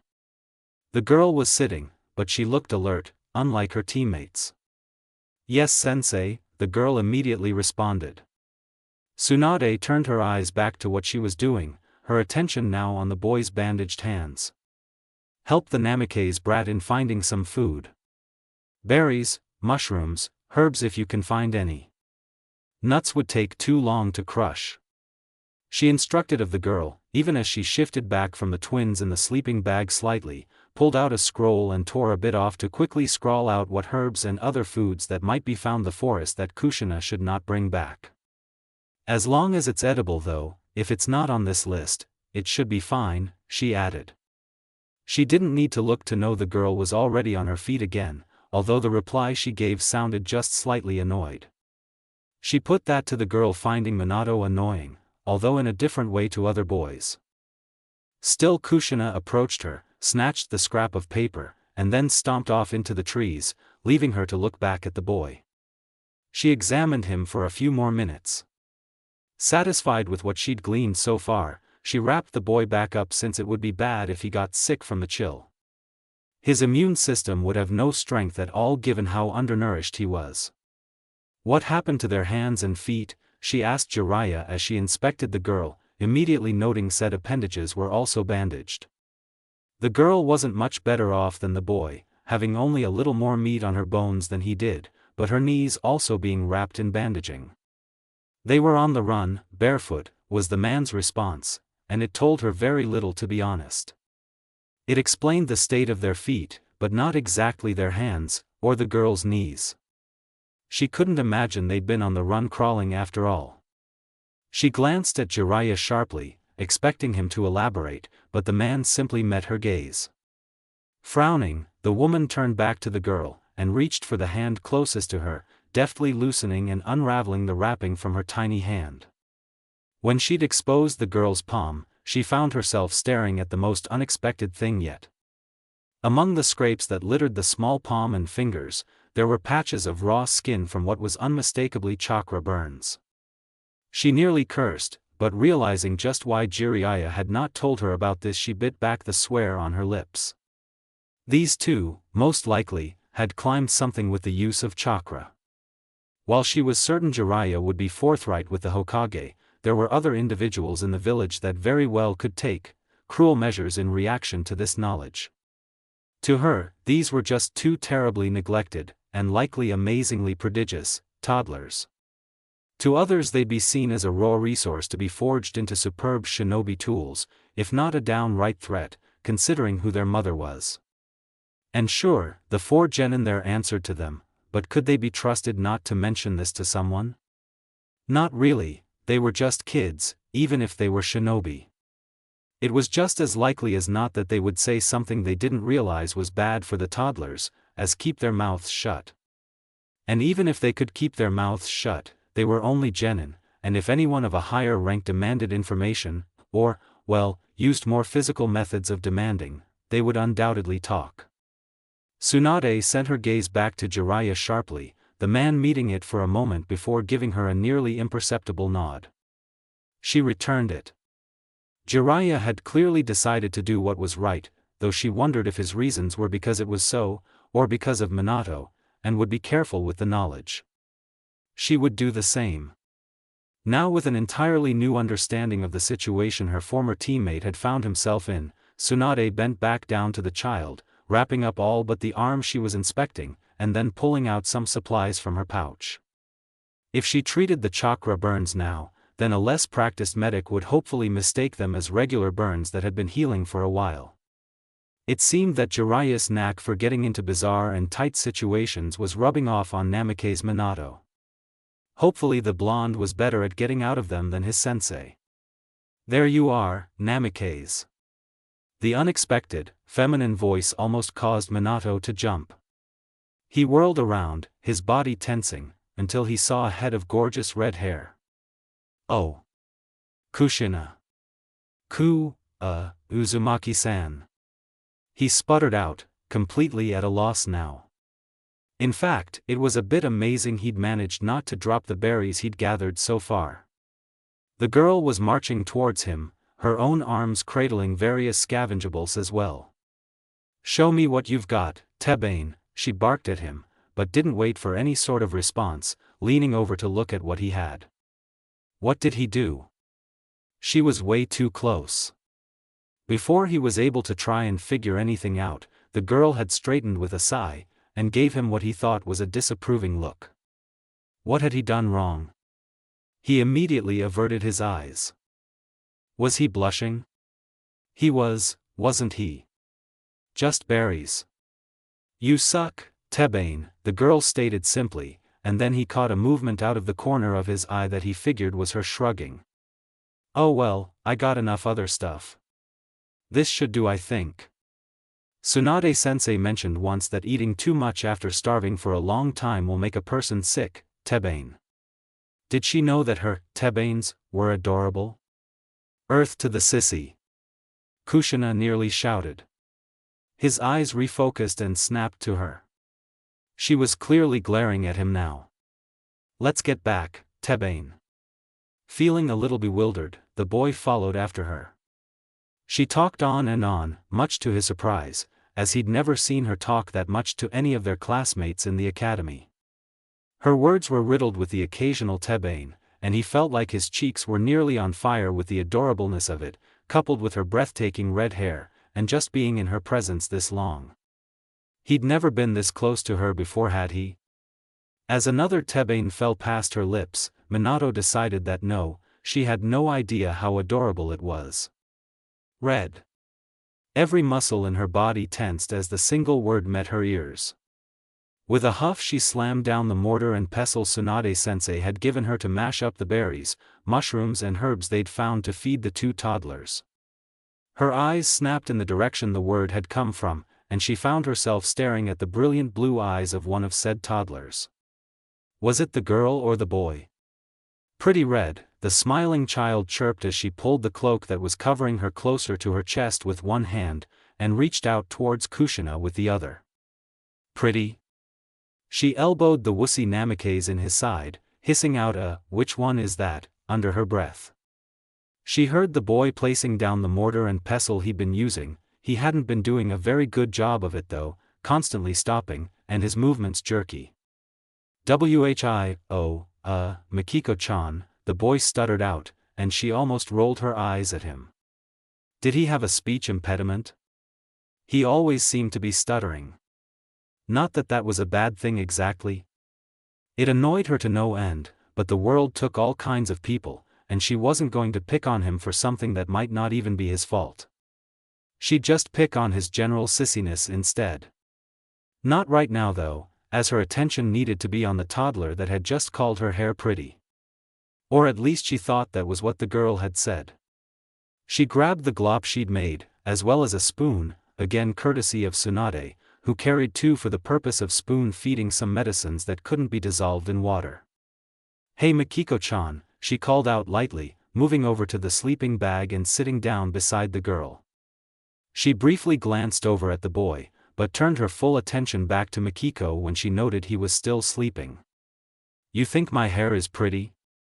The girl nodded enthusiastically, one hand still reaching out towards her. "Pretty Red," the girl repeated happily. Since she had come to live in Konoha, only one person before now had ever called her hair pretty before. Although in a way it wasn't that different from the few comments on it she'd received back in Uzushio, where most of her clan had red hair, as the person was Mito Uzumaki. Well, Senju technically, she had been the first's wife and all. Still Mito had been the first one to say it and, in her mind, meant it.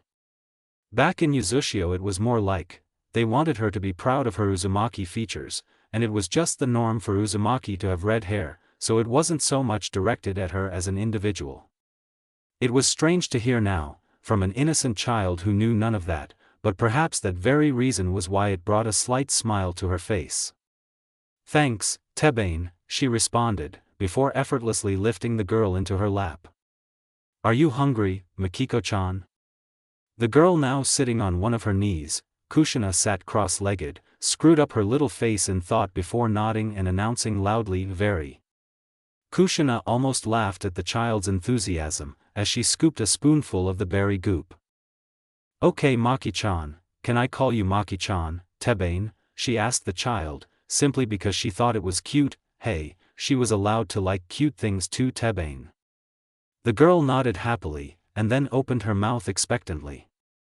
Gosh, this child was too adorable. She lifted the spoon to the child's small mouth, and the girl closed her lips around it to consume the glop. "How is it?" she found herself asking. The little toddler tilted her head from side to side, one cheek puffed out and then the other, as if she was pushing the mush around in her mouth with her tongue. She probably was, and then the girl swallowed. "Better than olik bread with the green stuff," the girl announced. Kushina found herself staring. That was quite the sentence for such a young child. She wasn't even 2 yet, right? Her eyes moved to Minato, who had picked up his mortar and pestle again to resume trying to make glop of his own, but his hands were still not moving consistently. He was instead staring at her with a confused frown. Kushina felt like shouting at him for it, but not wanting to scare the toddler on her lap, she refrained. "Oi, wuss boy, when's their birthday?" Minato blinked, and then his frown turned contemplative.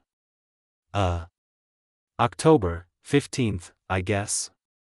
You guess, Tebane? She asked lowly, frowning at the boy, even as she gave little Maki-chan another mouthful of food. Well, the boy faltered in words, as if he couldn't find how to say what he was trying to say. Really, his inability to speak was so annoying. There wasn't exactly time to find out their precise birthday. He gave his fractured explanation. We were just told it's in a month, supposed to be in a month from when we found them, so. Right. Yesterday was the 15th, so that would make their birthday October 15th, by that logic, she finished for him so he wouldn't get any more tongue-tied. Simply because it was annoying, and not because she felt a little bad for him. Definitely. His mouth snapped shut, and he simply nodded, cheeks flushed in what she assumed was embarrassment. Then the boy averted his gaze, and resumed mashing up the berries.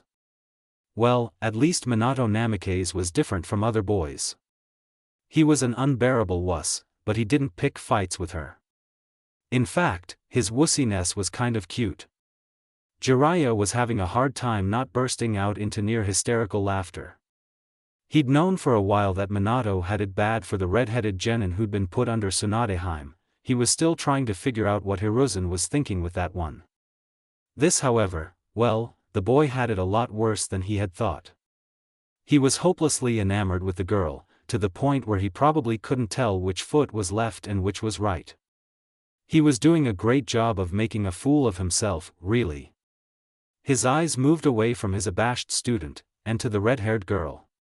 She was easily feeding the toddler in her lap, who seemed ecstatic to be getting attention from Kushina. Which he couldn't help but find a little strange. Mikiko had refused to be held by him at any time, though she didn't protest when he changed her bandages that morning, sitting patiently as he'd done it. She wouldn't let Inoru or Kenta near her without glaring at them or hiding his face in Minato's tracksuit jacket. All in all, he had been starting to think she was one of those children who played strange with almost everyone. So this turn of events ran counter to what he had been expecting. The white-haired man was pouting. He didn't bother to hide it though, letting out a sigh. Mikiko-chan won't take to me, but she seems to like the Uzumaki girl pretty well, he muttered as if he was terribly upset over it. Tsunade, who sat next to him, let out a snort. She's a smart girl then. Ouch. Don't say that, Tsunadeheim, he whined, while he discreetly snaked an arm towards her. Or not so discreetly. He yelped moments later as his hand had been smacked away, hard. At the sound of a yelp, Masato was jolted awake. He shot up into a sitting position, eyes flicking about in search of the source of the sound, and chest heaving in something close to panic. And then he caught sight of something red. Heart pounding in his chest and a knot of dread in his stomach, the man-toddler turned his gaze towards it. Hold on. No. Way. Wide-eyed Masato found himself staring at someone he had not been prepared to see anytime soon. At least not until they got back to Konoha at the earliest. What were the chances that two genin teams would meet for some reason during a mission outside of the village, and one would have a Namikaze Minato, and the other the one and only red-hot habanero? Uzumaki Kushina. Holy. He just continued to stare, dumbfounded. Until the girl noticed, and sent him a blood-curdling glare, all while dutifully feeding his little sister who was sitting happily in her lap. Mikiko had all the luck. He averted his gaze, unsure on how he could possibly salvage this situation right now. How had Mikiko managed to get the young version of their once mother to take to her anyway? He glanced around, hoping for some sort of clue. And also, trying to figure out just why Kushina was here anyway. There were two more boys here that hadn't been before. Kushina's teammates then, he assumed. And then, not far from the white-haired Jiraiya, there was a blonde woman with low pigtails. Was that Tsunade-chan? Now that was something he really hadn't been expecting. Tsunade as Kushina's Jonin-sensei? Wow. Actually, it made a lot of sense, maybe? From what his own mother had told him, she was sort of a violent woman. Just like Tsunade. And Sakura-chan. So even though he didn't recall her mother saying that she had any experience or interest in anything medical, her fiery temper certainly matched with her apparent sensei. And logically, there would have been a time when Tsunade would be pushed towards taking on a genin team. Though not all jonin had to take a turn at having one, many did at some point in their career. That did not make it any less weird to see this particular combination. Minato's voice reached his ears, and he turned his head towards the one-day fourth Hokage, as long as they didn't somehow mess that up for him. He didn't have to look far, as the other sunshine blonde boy had been walking toward him, and now took a seat beside him, trying, and failing, at not casting glances in Kushina's direction. Open up. Open up? Oh, he was holding a spoon. What was that purple-looking goop? His stomach rumbled. Did it really matter what it was? He needed to eat, though he was desperately craving ramen, and had been for ages now. He opened his mouth, allowing the older Namikaze to insert the utensil. Well, the gloop wasn't the most palatable, tasting on the sweet side but with a hint of something bitter too, but at least it was better than eating moldy food, right? But wait a minute, he was forgetting something, wasn't he? Hadn't there been a yelp or something? That was what woke him up. My students are all so heartless, he heard a groan come from nearby. It took almost everything Masato had not to snigger, the pieces all falling together as he recognized the voice as Jiraiya's. Really, would the toad sage never learn? Not when he dubs himself a super pervert. Tsunade sent another glare Jiraiya's way. The man sprawled out on the grass now with a hand to his severely reddened cheek. The male toddler was awake now, however, so it was time for her to make preparations to leave, seeing as her two male genin had had ample rest by now. The sooner her squad was on patrol, the sooner Jiraiya could get the two little tykes back to Konoha, although for the sake of their future it might be better to take some extra time so as to formulate a plan. If the two were so dangerously undernourished, and likely lacked much of an immunity at all, they would need to be careful on their way back. But still swift. So with this in mind, Tsunade pulled out a container of the cream she'd used earlier on their chakra burns, along with a few medicines she had on hand that they could use in the case that one, or both twins developed a severe fever. They weren't really suitable for use on such small children, but in tiny doses, with nothing else that they could give them. They would do the trick long enough to get them to Konoha. If they could get there the same day they started administering them. She felt Jiraiya's eyes on her, and without looking she gestured him over. The man seemed to have enough sense not to be the insufferable pervert that he was again, and simply sat beside her, leaning in. She began without preamble to tell him what all of it was in a low whisper. Jiraiya silently took it all in. These moments where the man was attentive and studious were nothing short of odd, if not flat-out bizarre and borderline disconcerting. Even though it had been years since she had first seen him like this, she'd gotten used to him being the fool. No matter how often he proved otherwise, it was hard to shake that impression, when so much of that fool was still there. She didn't tell him she felt the best choice was to head to the village as quickly as possible, she was sure he had already come to that decision. So with the white-haired jonin aware of how to use the salve and medicines she was leaving behind, the granddaughter of the first got to her feet. Off your asses, brats. Time to go. She could feel Kushina's eyes on her, but her own attention was on the two boys. Isamu was getting up with a groan and mutters of protest under his breath, while round-faced Saburo hadn't even budged. Her eyes narrowed into a glare, and seemingly sensing it the boy jerked into a sitting position, before jumping to his feet. Kushina continued to feed the girl in her lap. She turned her gaze to the two twins that were being fed by the redhead and sunshine blonde genin. Minato seemed to tense for a moment, but he continued to talk softly to Masato as he fed the boy. Kushina looked up at her, gave a slight shrug, and then scooped up the last of the berry mash she'd made, popping it into the little girl's mouth. Tsunade almost smiled. Cheeky brat. Kushina patted the little girl's mismatched locks, before carefully setting her down on the sleeping bag the two twins had occupied before. Better make sure you wash the mortar and pestles, wuss. She shot over at Minato, before she was on her feet. Tsunade almost wanted to laugh. The way Minato and Kushina interacted was certainly amusing. At least the boy wasn't a pervert like his sensei, because then he wouldn't stand a chance in hell with the girl he was so clearly enamored with. Not that his chances now were very good, he couldn't even properly talk to the Uzumaki. Maybe she should give him some tips? Then again, watching him flounder was amusing, and the best result of his little crush would be him getting over it with time, or managing to woo the girl through his own merit. Besides, even though he was making quite a fool of himself, he had an advantage on others.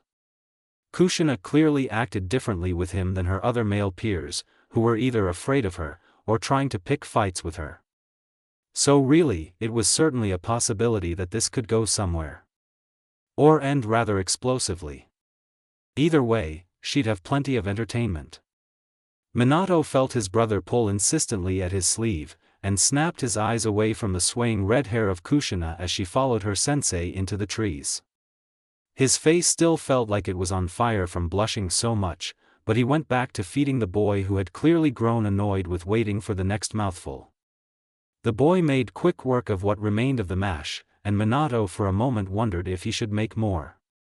But one of the things Kushina had said on their way back from gathering was that overfeeding those who'd been starved for a long time could make them sick. So instead he wrapped the boy back up, setting him beside their sister, before he retrieved the other mortar and pestle. He turned to take both to the stream to wash, but was intercepted by Inoru. "I'll do that, I guess," the boy was saying. "Their clothes are dry," he added when Minato looked at him questioningly. "Ah." He handed the items to his teammate, and turned instead to the heavily patched, and still somewhat stained garments his little siblings had been wearing. Kento was extinguishing the fire, while their sensei was slipping the items Tsunade had given him into various pouches. Jiraiya didn't need to say it, the three genin already knew it was time to be getting on their way. Minato quickly gathered up the twins' clothes, and hurried back to the two, who both still sat on his sleeping bag, simply watching him. Patiently? We're toddlers supposed to be this patient? "Let's get you two dressed, okay?" he told them, and both nodded, Masato getting slowly to his feet and dropping the cloak that was around him, pointing a little finger to the brown pair of pants. Minato stood there for a moment, before he finally understood the boy was indicating that pair as his. He squatted down next to his sleeping bag, setting down the extra pieces of clothing in favor of holding the waistband of Masato's pants open for him to step into. Before he could instruct the boy to do so, he felt Masato's tiny hands on his shoulders, before the boy stepped into his pants, and he pulled them up. The boy then pointed to the mainly gray shirt, which Minato grabbed immediately. He slipped Masato's arms easily into the shirt as the child didn't need to be asked to hold them over his head. Just like that, one of the twins was already dressed. Mikiko didn't need to be asked either. She was dressed just as quickly as her brother, more so actually, since she didn't need to point out which clothes were hers. Although she had her nose scrunched up the entire time, clearly not exactly happy with the gray pants, and half-gray, half-brown shirt that she needed to wear. "Scratchy," she whined. The cloth would be. Some of the patches appeared to be burlap. "Sorry, Mikiko-chan. Nisan will get you new clothes as soon as we get home," he told the girl with an apologetic smile. Home? What that? That was not a question he had expected. Nor had he expected it in twin voices, his two little siblings saying it almost perfectly in sync with each other. He stared at the pair dumbfounded for a moment, and then pulled them both to him in a hug. They didn't even know what home was. It was a painful reminder of how tough their lives had been so far. Home is a safe place where families live together. Somewhere you can always go back to. He told them softly, his voice quivering slightly with emotion. When? Again their voices came as one. He pulled back from the hug, one of his hands still on a shoulder each. Soon. He didn't know how soon, since he didn't know how quickly the Jonin wanted to travel, and how often they'd need to rest. But he was faced with matching pouts from his two little siblings. We might get there after the sun goes to sleep and then gets up again, he tried to explain to them, but the sun might go to sleep and wake up again after that. Can count, the boy suddenly announced, frowning at his brother. Count to, 1, 2, 3, 4. This came from Mikiko, who was counting on her fingers as she counted out loud. Minato was honestly past being surprised with this new revelation. These two, while not understanding some things, were strangely smart for their age in other things. Okay. We'll be home before the sun wakes up again 3 times, was all he said instead. Okay, both of them chirped out, before they pushed his hands off their shoulders, even their movements in sync as they bounced around him to stand on the grass, seemingly knowing he needed to pack up his sleeping bag. He quickly did just that. Jiraiya was really pushing his genin team hard, Masato thought. They'd only stopped long enough to feed him and Mikiko while the sun was still up, and then kept going in the night. He cursed his toddler body as he fell asleep sometime not long after sunset, and didn't even wake up whenever they had stopped and he'd been once more placed in his older brother's sleeping bag with his sister. He only woke when Minato had come over to sleep beside them after what must have been his turn at watch, and then he wasn't awake for very long. The next time he woke, it was still dark out, but he was already being carried by Jiraiya as they moved through the trees. Although it wasn't long after that the once man saw the sky was lightening with the coming dawn. They'd stopped again when the sun had finished rising. Minato feeding him and Mikiko again, not eating himself until they were done. Mikiko fell asleep as soon as her little stomach was full, but Masato was determined not to. And then he was waking up again with a hand shaking his shoulder, Jiraiya telling him they were going again. Glancing at the position of the sun told him it had been nearly 3 hours. He was not impressed with himself. He stubbornly kept himself awake even when he felt drowsy after a few hours of boring traveling. "You're awfully quiet, kid," Jiraiya suddenly spoke up, causing Masato to jerk slightly. "Easy there, we don't want you to fall," the man said with an air of amusement. Masato did not find it funny. The Sannin, was he a Sannin yet, had startled him.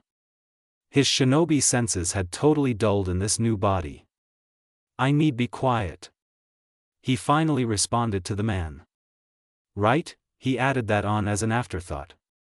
The man was quiet himself for a time, before he responded with, "It does help." But the way there was no emotion in the words was enough to cause him to feel uneasy. Clearly Jiraiya was in some way suspicious about him, and Mikiko of course. He shouldn't be surprised about that though, as their mother, he felt tears in the corner of his eyes when he thought of her still, Haruka, had been suspicious of them. Jiraiya, despite being a terrible pervert, was certainly an observant shinobi. If Haruka had noticed peculiarities in their behavior, it would follow that Jiraiya would have noticed such as well. On top of that, they were toddlers found outside of the village while on a mission, and likely not long after they'd come across Haruka herself before her death. Although that bit was not something he knew for certain, and he wondered why he felt so sure of it. It came down to why this group even knew Mikiko and his own names. Mikiko could have told them, but somehow, he didn't think that was the case. Why? Now was not the time to wonder about it, however, as he needed to concentrate on how to at least temporarily fend off Jiraiya's suspicions. Yet the man didn't ask him anything else. In fact, it wasn't until hours later, when the Jonin once more called a stop, that he spoke again at all. He gave instructions to his genin subordinates, and Masato knew this would be a short stop again. Berries, mushrooms and herbs were mashed up for him and his sister to eat, and he sat there quietly, waiting for his brother to finish feeding Mikiko. And then he suddenly found himself sitting in Jiraiya's lap, with the man holding a spoon in front of his face. It was more out of shock that he opened his mouth, but the spoon was pushed inside regardless. Not wanting to choke, Masato tried to ignore the fact that it was Jiraiya feeding him, and obediently kept opening his mouth for the mash after swallowing each spoonful. Seriously though, just what was his once mentor thinking? For the sake of wasting as little time as possible feeding the mini Namikaze brats, Jiraiya had scooped up the boy to do it himself. It took another 15 minutes of their time for Minato to feed them both himself, and Jiraiya didn't want to waste that time. Sure, at the end of a day that would only be a half hour to an hour, at the most, of time lost. But they could cover a lot of distance in that time, or one of the trio of genin could get enough rest to keep them going for a few more hours. Although, there was a second reason as to why he snatched up the boy without any warning. He was observing these two and their reactions. They were both deadly silent during their traveling, only speaking to softly say they needed to pee or something. From observation of other children their age, though he never had observed them that closely, the two should be chomping at the bit right now. But then, from the state of malnutrition they were in, and Haruka's appearance of long-standing self-neglect, the two toddlers had likely been raised with the need to keep quiet, reasonable, and patient instilled in them. They did have a couple of outbursts that were more characteristic of their age, but it was also quite easy to calm them down after these. He had the feeling it shouldn't be. They were also very bright. Their speech was very good for not even being two, from what he could tell. Sure, every once and a while there was a word they inquired about, but they seemed to easily understand the explanations given to them, and quickly started using each new word they learned correctly and pronounced well. With the exception of uncomfortable, Makiko claiming childishly that icky was the better word. Although, he had heard Masato mutter a garbled version of uncomfortable in his sleep. Most of it he supposed he could put down to the way they were raised. They probably would be highly inquisitive, endless bundles of energy if they had grown up in a more friendly environment. They sort of reminded him of a far more subdued Nawaki at that age. He wasn't so sure about the level of intelligence they showed however, or the extent of their vocabulary. They didn't ask questions often. While on the run with their mother, how often would the pair have dared to ask her what a word meant? Likely a large portion of what they knew was learned from observation alone. That did not explain how they already knew how to mold chakra, and had control over it. Control that was better than academy students who were 2 to 3 times their age. Certainly, the control could partially be explained away by what was likely a desperate need to get into hiding, which neither completely covered it, and brought up other questions. In order for that to be the case, Jiraiya figured they would have already needed to have some basic training with chakra and control of it, at least. Something along the lines of academy students sticking a leaf to their foreheads, at the absolute minimum. Then there was the foresight they would have needed to know that hiding down by the river was too risky, and they needed a spot their pursuers would likely never think two toddlers could get to. It was for that reason, while he was feeding the boy the last spoonful, and he knew that the other two genin were still off taking care of the tasks he'd given them. Inoru was to refill their water, and Kenta was to gather more of the berries and herbs they were using to feed the brats. He asked the question. Masato-kun, can you tell me why you and Makiko-chan climbed up the big stone man? Okay, asking it like that felt weird. But he had to remember these were toddlers he was talking to, so he needed to use smaller words. Even though they were smart for toddlers, there were clearly plenty of words they did not know. Trying to explain who Madara was to a toddler, or what a statue, or monument was, well. He didn't have that kind of patience, nor was a tale of Madara Uchiha at all appropriate for toddlers. Minato's eyes snapped up to his own, and he met them for a moment, before turning his gaze back to the child in his lap, who finally swallowed the mush in his mouth, a frown on his little brow. Kasan said, was the boy's response. She didn't know where you two were, Jiraiya immediately responded, because this sounded like an avoidance of the question to him. Not say to hide there, the slightly higher voice of Makiko cut in, while the boy's brow furrowed further. He kept his gaze on the boy rather than looking at the younger twin for the answer. He'd asked Masato. No, the small blonde boy said eventually. Not say where hide, he made the admittance, brow still furrowed. Not then. Not then. When? The white-haired man inquired. Masato met his gaze unwaveringly, and announced, Kasan say lots. He almost seemed to be glaring at him now, finishing his answer in a tone that said he thought it was obvious. Hide up. As up as can. He considered this answer for a moment. It did make some sense. Telling the two to hide as high as they can over and over again so that it sank in would make the two seek out the highest ground, where they were least expected to be. That would take the foresight out of the equation, wouldn't it? But then, why hadn't they simply climbed a tree? Mikiko had nearly started holding her breath when Jiraiya had asked that question. She knew someone was bound to ask it eventually, but she had been hoping it wouldn't be so soon. So of course the white-haired man had sprung it on them.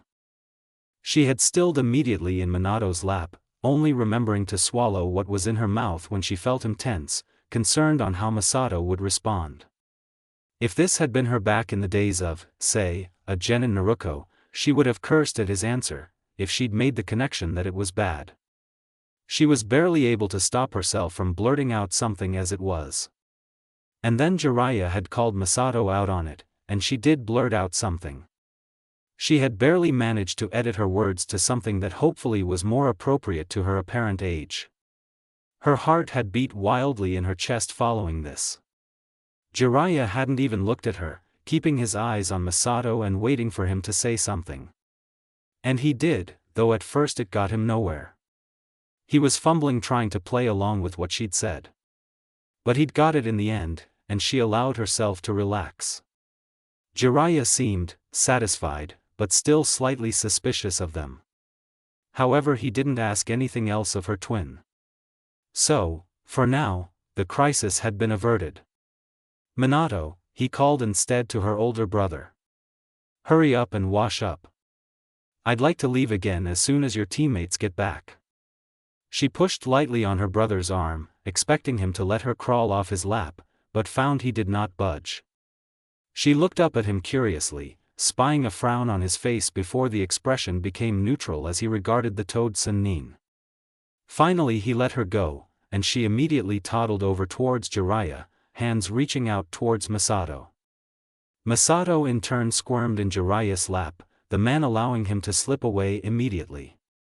She found her hand held by one of his, and the two of them promptly sat down in the grass where they were. She heard the light clacking of the stone implements, and then Minato's presence was gone as he went to do as instructed. Well, if she stretched out her senses, she was fairly certain she would be able to tell what direction he was in, but she was reluctant to do so after what had just occurred. What she needed to be doing was trying to make her and Masato see more like toddlers. There was a little ant-hill over there.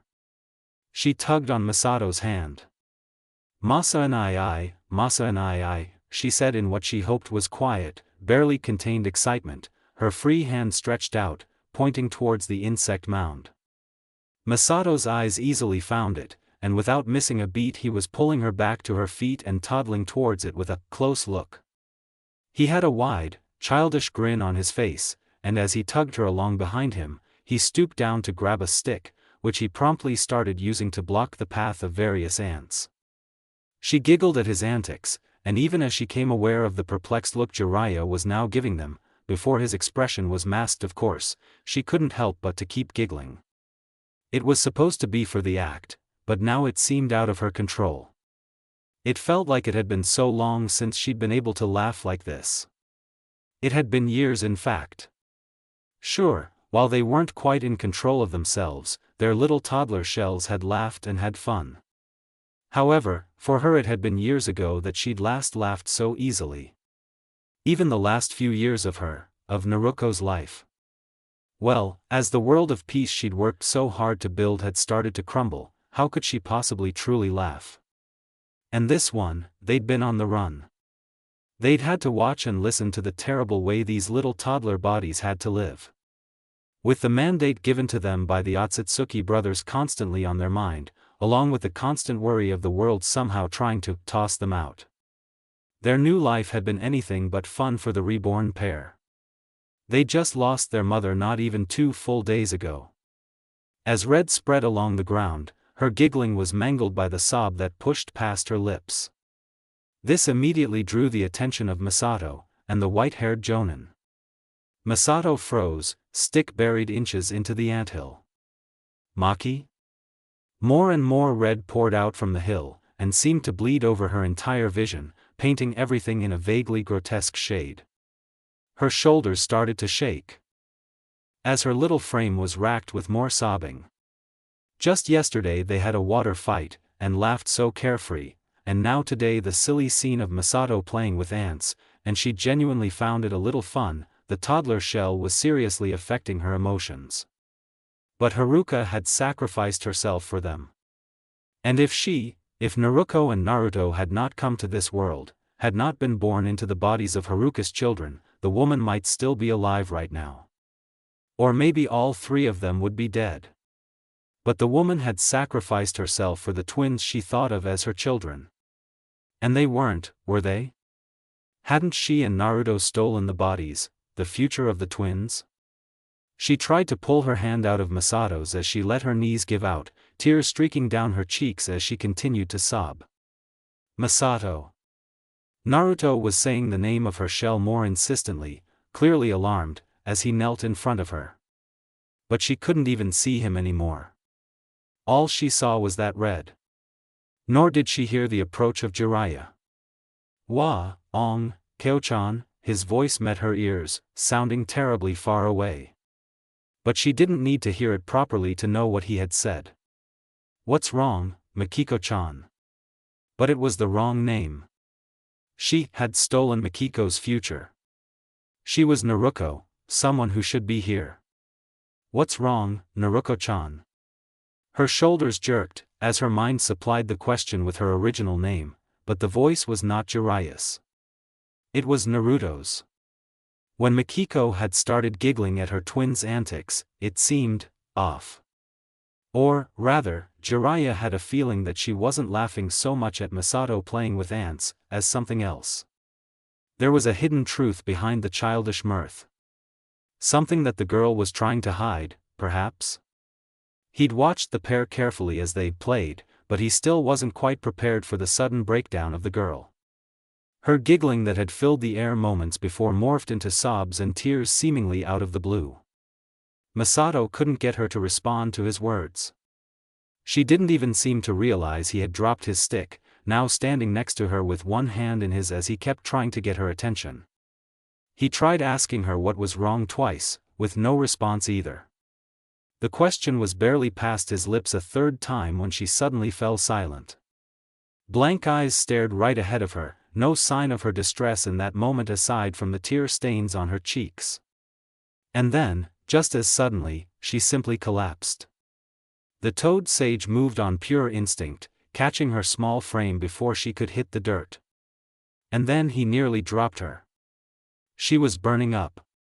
No, not simply burning up. When the pair had been feverish before, that was burning up.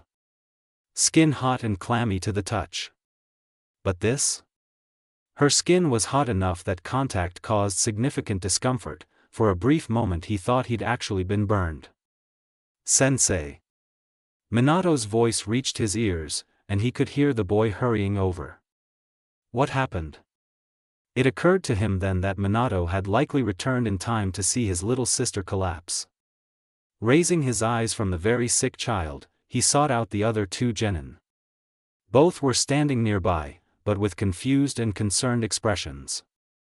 The man realized he was frowning. While he schooled his features, the jonin sat himself down cross-legged, laying the girl in his lap. Quickly he pulled out the medication that Tsunade had given him in the case of a severe fever. This seemed more than simply severe to him. Inoru, water. The genin responded immediately, handing him one of the filled bamboo containers. Minato, support her head, and the boy was there instantly, supporting his sister into a slightly raised position so Jiraiya could make use of both his hands. He unfolded one of the packets of powdered medicine, and opened the girl's mouth as gently as he could. The future Sannin carefully shook a quarter of the powder into her open mouth, and then followed it with some water. She swallowed. That was certainly an intense relief. One that they didn't have the time to really appreciate. Take your brother, he spoke lowly, as he quickly put away the medicine and canteen. We won't be stopping tonight. None of the genin said anything. Masato was quickly on Minato's back, Kenta taking his pack for him. Before Inoru could take his own, Jiraiya pulled out his Konoha-issued cloak, turning it into a sort of sling to hold the girl to his back. The girl wouldn't be able to hold on in her current state, and speed was of the essence. Tree branches shuddered and groaned in their wake. Masato kept trying to look over his brother's shoulder at the fragile form strapped to Jiraiya's back. Minato gave one of his legs a squeeze each time. But that last one had really hurt. So he had to give up trying to see how Mikiko was doing, because clearly Minato didn't have the patience to deal with a toddler squirming on his back. They didn't have the time either. Given that Jiraiya had administered some sort of medicine to his little sister, Masato knew she was sick. A fever, that one again, he feared. Or worse. So he tried to fall into that place of light and dark, where the pain was monumental to try and find her, but he couldn't do it. Twice now.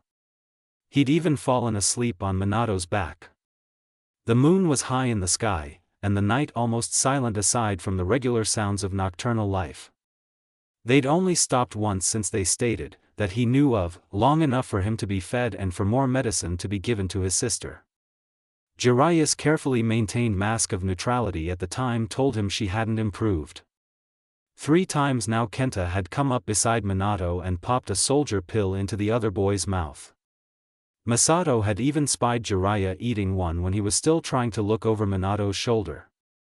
Masato had thought the jonin was being hard on his genin before, but clearly he had been wrong. Or maybe it was because they were all younger than he had been when he'd become a genin, yet were being made to travel at a harder pace. Perhaps the pace that Jiraiya had set before wasn't that much above normal for the squad. Why else would they be able to push on like this, carefully timing when they took their soldier pills so they could get through the entire night, when the last time any of them had slept had likely been in the wee hours of that morning? And all he could do right now was make sure he was holding on to his brother properly, and try not to fall asleep constantly. He wasn't doing as well as he'd like with the latter, as once again he felt his eyelids drooping.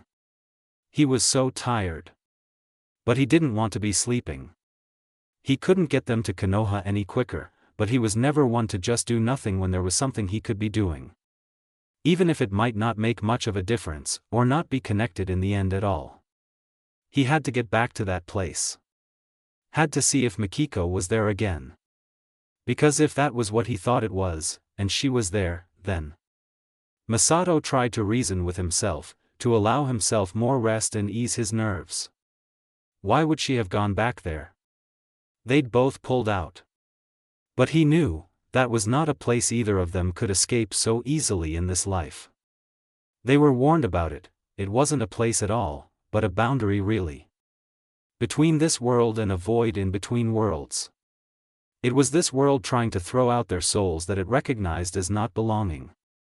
Maybe. At least, he couldn't think of what else it could have been. His sleep-deprived mind ran through question after question.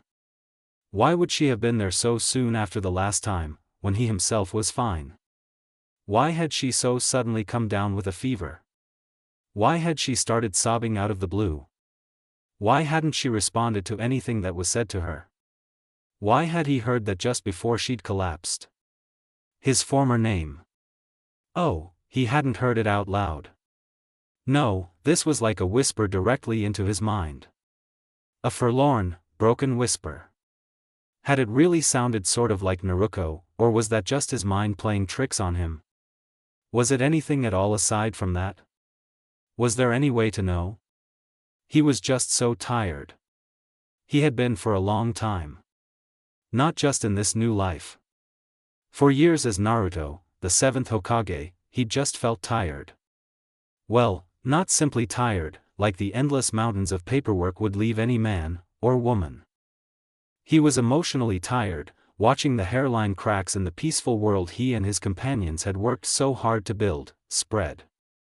Fracture. Finally begin to tear everything apart. We'll get through it, he had told others. Him and his allies would conquer it, and leave the future bright. And then it was those a little younger, like Konohamaru, whom he'd rested his hopes on. Then it was the new generation. The children of those who'd fought in the war. Not that he doubted they wouldn't find a way to succeed now. Never.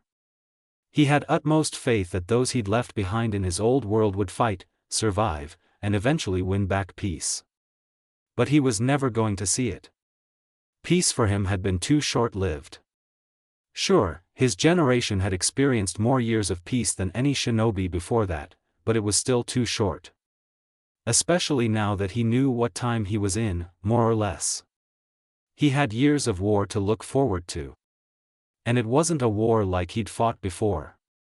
These weren't dead shinobi, and Zetsu soldiers that were fighting against the shinobi. This was shinobi against shinobi. Living against living. Kill or be killed. The prospect of it made him momentarily wonder. He'd been thinking when he'd agreed to this. But it was only for a second. He'd agreed because that was who he was. Now he was committed to it, and he was going to see it through to the end. Hopefully not alone. Leaning his forehead against his brother's back, and allowing his eyes to close, Masato tried to fall into that place again. He knew it was useless though. It wasn't likely a place he could get to because he wanted to. His body immediately took over anyway, knowing what it needed. He could feel himself drifting off to sleep not even a minute after he'd closed his eyes. He tried fighting it off at first. And then came an idea. One he probably wouldn't have had if he wasn't so tired. Masato gave up trying to keep himself awake, and instead tried to pull himself inward. To take a trip into his own mind. He doubted it would be like he remembered it, but at the same time somehow felt it couldn't be that different either. After all, new body or not, he was still himself, wasn't he? The mindscape was a reflection of one's innermost workings, of their soul, or something like that, right? But really, what mattered was that the last time he had been there, so had Naruko. So just maybe he would find her there again. His legs and lungs burned from exertion, but still Minato kept pace. His tracksuit jacket felt soaked through with sweat, but he didn't care. The boy on his back felt like he weighed a ton rather than next to nothing. That wasn't going to stop him. None of it was. The sky was slowly being painted with pinks and oranges, but that wasn't going to stop him either. Kenta and Inoru looked like they were nearly ready to collapse. As long as they didn't, he would keep going. If they did collapse, he might still keep going, or at least curse them for collapsing when they were so close. He could see the gates ahead of them. But they were also now surrounded. The sudden realization caused the boy to misstep, but before he could fall there was a hand on his shoulder, and he found himself staring at a masked man. Umbu. Why? Everyone came to a stop. Right there, only a few yards away from Konoha. There were two more Umbu present, that he could see, one already speaking to Jiraiya in hushed tones. Whatever words the two shared were brief, as the operative's hand soon blurred through a series of motions, and then the third Umbu was gone. Go home, Kenta, Inoru, Jiraiya spoke up, his gaze unmistakably fixed on his two teammates. Minato met the man's eyes moments later, before the man turned back ahead without another word. When the Jonin resumed the sprint, Minato was right behind him again. They passed through the gates, Inoru and Kenta heading to the check-in to speak to the Chunin on duty. However, with an escort of Umbu, Jiraiya and himself kept going. They were soon on the rooftops, moving with all haste towards the hospital. He tried not to think about the fact that they had an Umbu escort, concentrating on following after his sensei and keeping himself from collapsing from exhaustion. He was so concentrated on it that it took him a moment to realize that they just entered the hospital through a window. And there was the Hokage. Eyes locked with his former teacher, Jiraiya handed Mikiko off to one of the mednin in the room. Another took Masato from Minato, though he was sure the latter was reluctant to let his brother go. The window was already closed, and the Umbu had melted into the shadows. The two toddlers were taken into an adjoining room, the mednin speaking quickly to each other. As soon as the door closed, all sound from that other room was cut off. Minato made to follow, so the man placed his hand on the boy's shoulder to stop him. He had not been dismissed by the Hokage yet. "The body?" was the Hokage's first words. Jiraiya wasn't surprised, scroll already in hand. He held it out towards Hiruzen, though he knew the man was not the one who was going to take it. "Gacho," the Sarutobi called softly, and one of the Umbu from before remerged. The one who'd righted Misato. He was an average-built man, with rather nondescript brown hair. If it wasn't for the design of his mask, there would be nothing that stood out about the man's appearance. Which was only a good thing for his job, of course. Jiraiya placed the scroll into the Umbu's hand, and didn't even blink when said shinobi was gone without a trace, his hand still outstretched. "So, care to tell me how you happened upon a missing Nin and her toddlers while on border patrol?" The question would have given the impression of a coming punishment if it was not for the slight twitch to the corner of Hiruzen's mouth. His brows were furrowed, however, telling Jiraiya that the Hokage had already encountered some sort of challenge brought on by his messenger Toad. A headache-inducing one. Which could only mean that somehow or another the council was already aware to some extent. Hamura and Koharu he didn't mind. They were easily handled. Danzo, however. Well, the new head of the Shimura clan was not at all an easy man to deal with. Hiruzen trusted all three of them, he knew. That was why they'd been appointed to the council when he'd created it 6 years after becoming Hokage. Really, it had just been him giving titles to the three whom he'd been relying on to help him govern the village right from the beginning of his time in office. That did not mean that the man always agreed with them, or they with him. "We spotted smoke on patrol," the white-haired man began simply. "Investigating that brought us to the Valley of the End, where we witnessed the now-deceased limp over the border and collapse on the bank." He kept his tone even as he went over the series of events that followed, sparing Minato an occasional glance to see how the boy was faring. He looked about ready to pass out, but was determinedly keeping himself on his feet. The Hokage certainly must have noticed, but as he had yet to dismiss the boy, Jiraiya hoped Minato had it in him to remain conscious and aware until this impromptu debriefing came to a close. He moved on to the discovery of the twins on the shoulder of the famous Uchiha ancestor, and explaining how they had climbed the stone figure, as well as their reason for doing so as stated by Misato. Hiruzen's frown deepened. As Minato was present, the Toad Sage decided not to share all of his observations with the Hokage yet, which he was sure the man knew. Minato was tired, and the last thing that he needed to be doing as the boy's sensei was making him think they were suspecting his siblings as spies, even if that was still a distinct possibility. A tired and stressed Minato may just make a few foolish, or downright ludicrous mistakes if that was added onto his plate right now.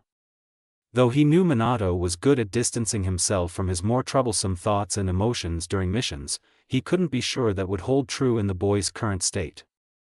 Even if it did, the revelation might make it impossible for Minato to rest properly once he was finally dismissed.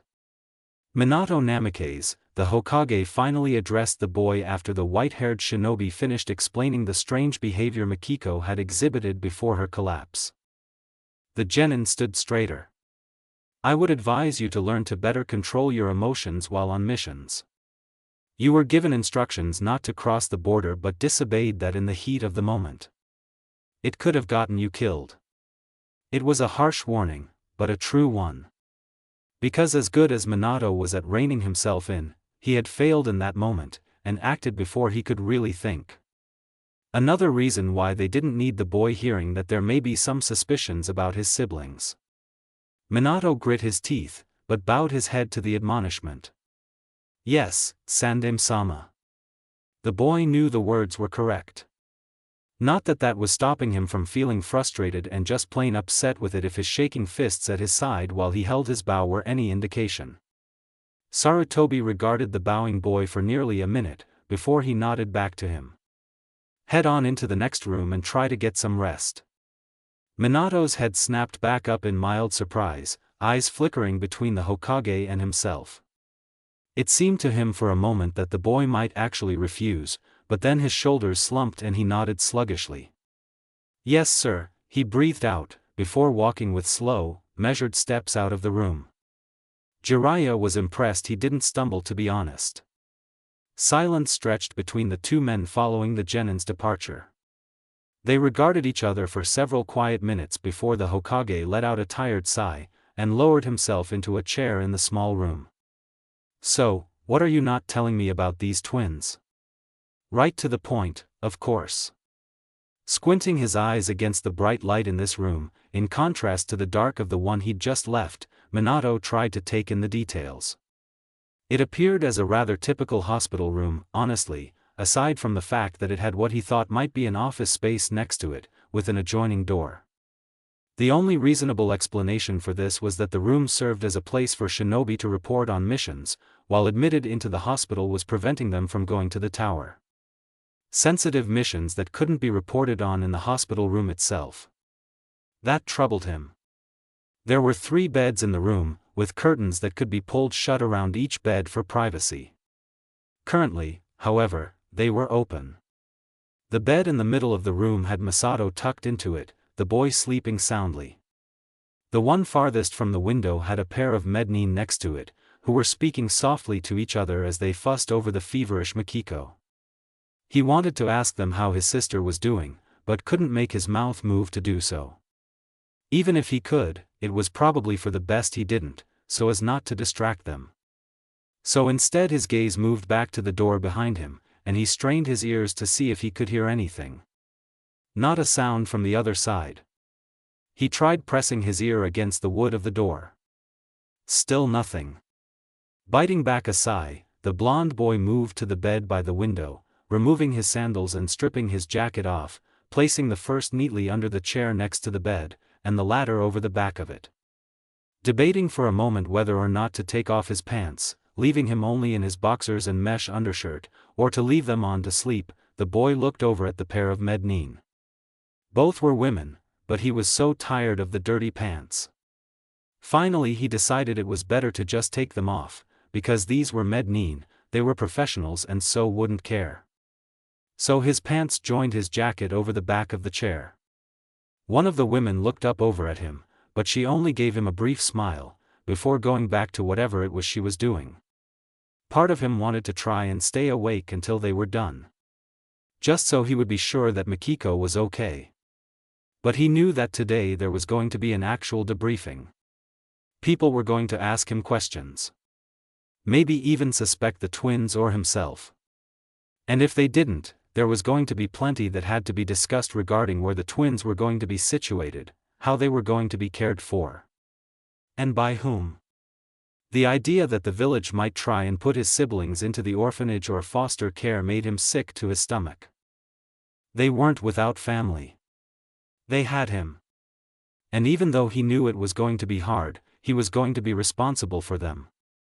He was going to need some help though. It was with these thoughts passing through his mind that he tiredly pulled himself into the hospital bed. His head sunk into the seemingly cloud-soft pillow, and that was that. Jiraiya always managed to give him the worst headaches. He was one of his finest jonin, but trouble seemed to gravitate towards the man on a near-constant basis. Perhaps that was part of why the once fool of his team had turned out to be such an outstanding shinobi. That, and no small measure of luck. One would have to be blessed with good luck in order to get himself back out of the messes Jiraiya so often landed himself into. But this? It was difficult not to sigh as he considered the information he'd been told by his former student. Instead he lit his pipe as soon as he was outside the hospital, and smoked pensively as he walked through the streets of Konoha toward the Hokage Tower. He did not look forward to trying to muddle through this with his advisory council. Certainly, when he'd established it he'd made it clear he was still the Hokage and thus he held the true power in the end, yet the trio loved to push his buttons. It had saved many a shinobi life through the years, and nearly as many. Still, when it came down to it, his word was the law of Konoha. Not any of theirs. That wouldn't stop Hamura and Koharu from labeling the toddler siblings of Minato as suspicious. They'd have to be vetted to make sure they weren't spies, the pair would insist. That was fair enough. He just had to make sure it was done in such a way that it caused the twins minimal distress. They were just toddlers, practically still babies. only 3 months apart in age from his daughter. He would not condone placing them in the care of T&I, no matter how adamant his former teammates were on the matter. So then, with whom did he entrust the task of vetting the pair? Not Danzo. The man was necessary. What he did was important for the village. The branch of Umbu he was creating was fundamental to their survival, especially if they went to war. Konoha needed Shimura Danzo and the root, the foundation provided for the village's growth. Konoha also didn't need to know about it. Root was best left in the shadows. In the shadows, but not so out of sight that he couldn't catch word of an unacceptable plot on Danzo's part. Minato Namikaze would not be quiet should his siblings be taken into the program and disappear from his sight. Certainly it could all be arranged so the boy never knew, never suspected. But any way that was done would likely leave an emotional scar on one of their most promising genin. Soon to be Chunin in all likelihood. While shinobi life in general would do that to the boy eventually, now, while he was young, it was important to instill a trust and belief in his village. A sense of pride, and a need to protect. These were things necessary to turn a genin, any shinobi really, into a soldier for the benefit of the village. Emotional scars needed to come from the enemy. Genuinely so, or perceived as such. Around him Konoha began to wake, as its Hokage started to climb the steps spiraling upward to his destination. On the other hand, these two exceedingly prodigal Namikaze could be conditioned into superb tools under Danzo. Or be raised into outstanding shinobi by the village. Emotions still in there somewhere, rather than killed off by root. Was it worth it to risk driving a promising shinobi onto an undesirable path in order to make the pair into tools for the sake of the village? No, that wasn't the real question. Either path had acceptable benefits and downfalls if handled properly. The real question, or rather, questions, was whether he was willing to subject toddlers around the age of his daughter, younger than his oldest son, to the harsh life that would await them in Danzo's grasp. And if it was worth antagonizing Danzo, Hamura and Koharu to give the pair a chance to grow up normally. Now that was quite the question, wasn't it? He felt almost like he was floating. The surface under him felt so soft. It took his sleep-fogged mind a moment to really understand that he was in a bed. An actual bed. The first in his new life. Even when they'd been given shelter by strangers, they were lucky to have a futon to sleep on. More often than not it was a rug with a thin blanket for the three of them. Where the hell was he? He sat up quickly, small hands throwing off the blanket before his eyes really registered the room around him. A bed on either side. A door across the room, another one past the bed on the left, and a window to the right. And 4 was next to the bed on the left, soft dripping accompanying the slightly irregular breathing of the individual there. A small body, tucked up carefully in the hospital bedding. Makiko. His feet met the cold tiled floor, so cold that it would have stung if his feet hadn't been bandaged. As it was, he still grimaced at the unpleasant chill. Not that stopped him from padding around his bed and over to the one Makiko was laying in. His hand dove under the blanket for the arm that didn't have an 4 stuck in it. Finding her hand, he gave it a squeeze. Unsurprisingly, she gave no sort of response. Like she hadn't given any when he'd found her sitting inside their mindscape. He'd been slightly surprised to find them still merged, and void of anything but gray sky, and ink-black water. No matter what he'd done, she had not responded to him though. Simply sat there, staring ahead of her. What did that mean? He stood there for a few minutes, holding her hand, before he righted the blankets the best he could. For a moment longer the young Namikaze watched the uneven rise and fall of his sister's chest, reassuring himself that she was alive. That she wasn't going to just stop breathing. Then he turned, eyes moving to the bed on the other end of the room. Laying on his side, only half under the blanket, was his older brother. Why was he sleeping in the hospital? He hadn't somehow been injured, had he? Nibbling on his bottom lip, Masato toddled across the room up to the bed. He wouldn't be able to get at Minato's hands from his position though, as the genin was in the middle of the bed, and on his side. So he grasped at the mattress and tried pulling himself up. His hands slipped and he fell onto his ass, barely able to keep from crying out from the pain in his rump. Pursing his lips, he used the side of the bed to pull himself back onto his feet, and then reached as far as he could to try again. As he was trying to yank himself onto the bed, he felt two hands on his arms, and suddenly there he was, sitting on the bed with a sleepy-eyed Minato regarding him. Masato couldn't see any signs of pain in the other blonde's face, but that didn't mean he wasn't injured. "What's wrong?" Minato slurred, clearly not fully awake, and yet he must have noticed something in Masato's expression to ask. Had he been frowning? How did he answer that? Yeah, real smart. That would get him so far. Where? Minato blinked, and then yawned, before he lifted up the blanket, and patted the bed beside him. Masato took the chance to look over his brother for any sign of injury. He was stripped down to a mesh top and his boxers, but he couldn't see any bandaging or any sign of blood. "We're in Konoha. Home is here," Minato answered with another yawn. Masato slid under the blanket next to the other blonde, relieved at the revelation the other wasn't hurt, as well as how he'd managed to escape suspicion just then. "Is this home?" Minato chuckled softly and shook his head as he tucked the blanket around him. "No, this is a hospital. It's where people get better from boo-boos and sick." "Boo-boos?" Wow. That was not a word he'd ever expected to hear out of the mouth of a shinobi, outside of their own home at least. Especially one who would eventually become Hokage, yet he'd said it himself many times when his children had been as young as he was now. "Makiko?" The tender, but tired, smile that had been in place on Minato's face faltered for a moment, then turned forced as he kept it there for the sake of his little brother. He didn't know that Masato was observant enough to have caught the concern that had been there for a second after all. Or that he knew the difference between a real smile and a forced one. "She'll get better soon. There are people here who will help her." The words and actions told him two things. Minato had not heard any sort of diagnosis on Makiko, and that Minato himself had no theory of his own on what was wrong with the girl. He responded with a simple nod. "Alright Masato, get some more sleep, okay?" Another yawn followed this request from the genin. Minato was tired. It was daylight outside the window, but judging from the exhaustion in Minato's words and the yawning, it had only been a few hours since they'd arrived in Konoha. Had there been a mission debriefing yet?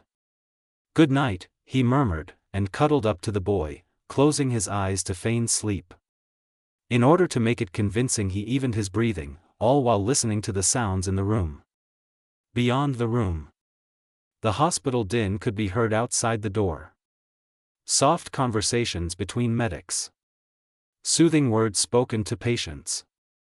But in front of him, the even breathing of Minato was calming. The sound of Makiko's breath is reassuring.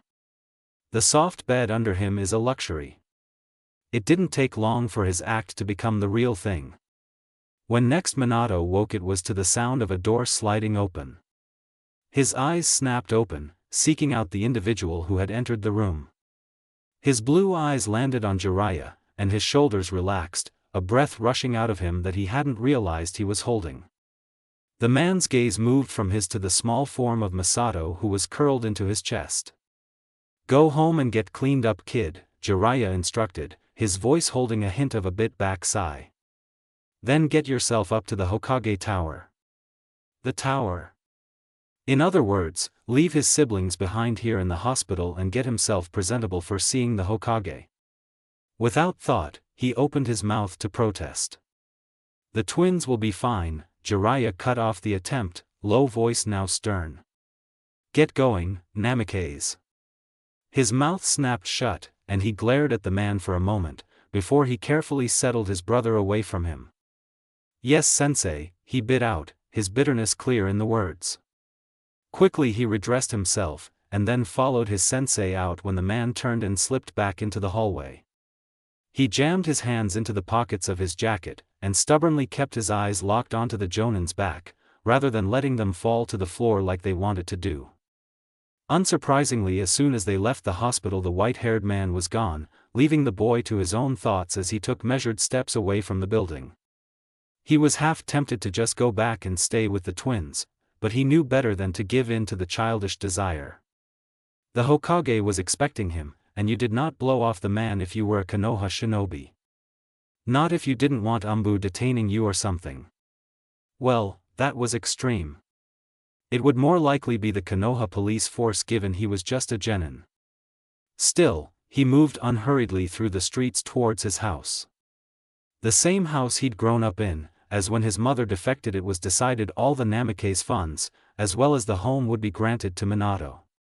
Well, in those first few years he didn't have any control of it himself, as the village took care of everything. He'd been considering selling it recently, however, since he didn't need so much space. Certainly he didn't need all the land it came with.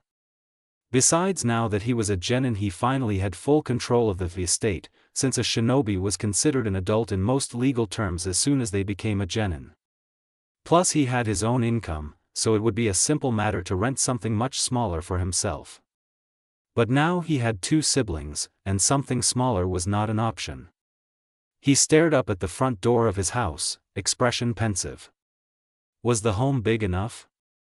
It only had 2 bedrooms, but the twins were still young enough to share a room, weren't they? When they got older, that would be a bit of a problem, as he was sure Mikiko, being a girl, would want her own private space away from her brothers. He really didn't need to be worrying about that right now though. It was years away.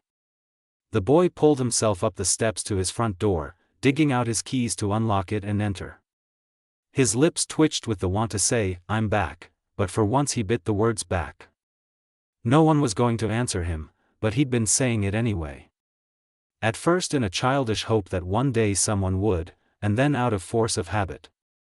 But now he really did have a family, and saying the words when he knew they weren't there to respond seemed strange. It was no longer a hope, and it was a habit he didn't want to give into, only to then feel silly about it afterwards. Instead he closed the door behind him, and carelessly kicked off his shoes. Normally he would sit down and take them off properly, setting them neatly next to each other. He stepped up into the hallway, and made his way quickly to his bedroom, stripping off his dirty clothes as he went, leaving a trail of clothing behind him. Usually he would wait until he was in his room and toss the garments into the hamper. He didn't bother closing his bedroom door as his only goal in the room was to grab a clean set of clothing, before he made his way to the bathroom. His body was stiff and ached a bit with the abuse it had gone through, and he very much wanted to have a bath. There wasn't time for that, however, so he had to make do with a hot shower. As quickly as he could, Minato scrubbed the grime from his body and hair before he turned off the water and dried himself off. His hair was still a bit damp, but now that he was here in the home he just felt a sense of urgency. He had to get to the Hokage Tower quickly. The sooner he did, the sooner he could go back to the hospital. He practically threw the bathroom door back open once he was dressed in another tracksuit, this one white with a blue stripe instead of the red striped variant he'd worn on the mission. The blonde's feet quickly carried him back down the hall to the door, where he stooped down to pick up his discarded shoes. If he'd taken them off properly this would have gone marginally quicker, and tugged them onto his feet. Minato was out the door again barely 5 minutes after he'd entered it, closing it behind him, but neglecting to lock it again, as he rarely locked the door when he was in the village, before he took to the rooftops and made his way towards the Hokage Tower. After Minato left, Masato cracked his eyes open, still keeping his breathing steady to appear as if he was sleeping. But he saw no one, and heard nothing aside from the drip of the four and his sister's breathing. Still he didn't move for nearly a half hour. Then he finally climbed back out of the bed and padded across the room to Mikiko's bed. He stared at the pale-faced girl who lay there for a moment, before he resolutely tugged himself up onto the bed. It took him 3 tries, next to her. Since his hands were both bandaged, he leaned down to touch his forehead lightly against hers. No fever. He'd known that already though, as her breathing had steadied nearly an hour ago now. However, he couldn't stop the relieved sigh that passed his lips now that he had more physical proof of her well-being. But then, why hadn't she woken up yet? It could just be because she was so tired, he supposed, but what if that wasn't it? What if there was something else wrong with her? What if it was something that the Mednine here couldn't pick up on? Or something they couldn't do anything about? Plagued with worry, the child man laid himself beside her, on top of the blanket. Gently he reached out with a white-covered hand, lightly stroking her cheek. "Wake up, my Kiko," he murmured softly. "I don't want to do this by myself," he added in the silence of his own thoughts. The idea of Naruko being tossed out and him being left here was troubling. Not so much because he felt incapable.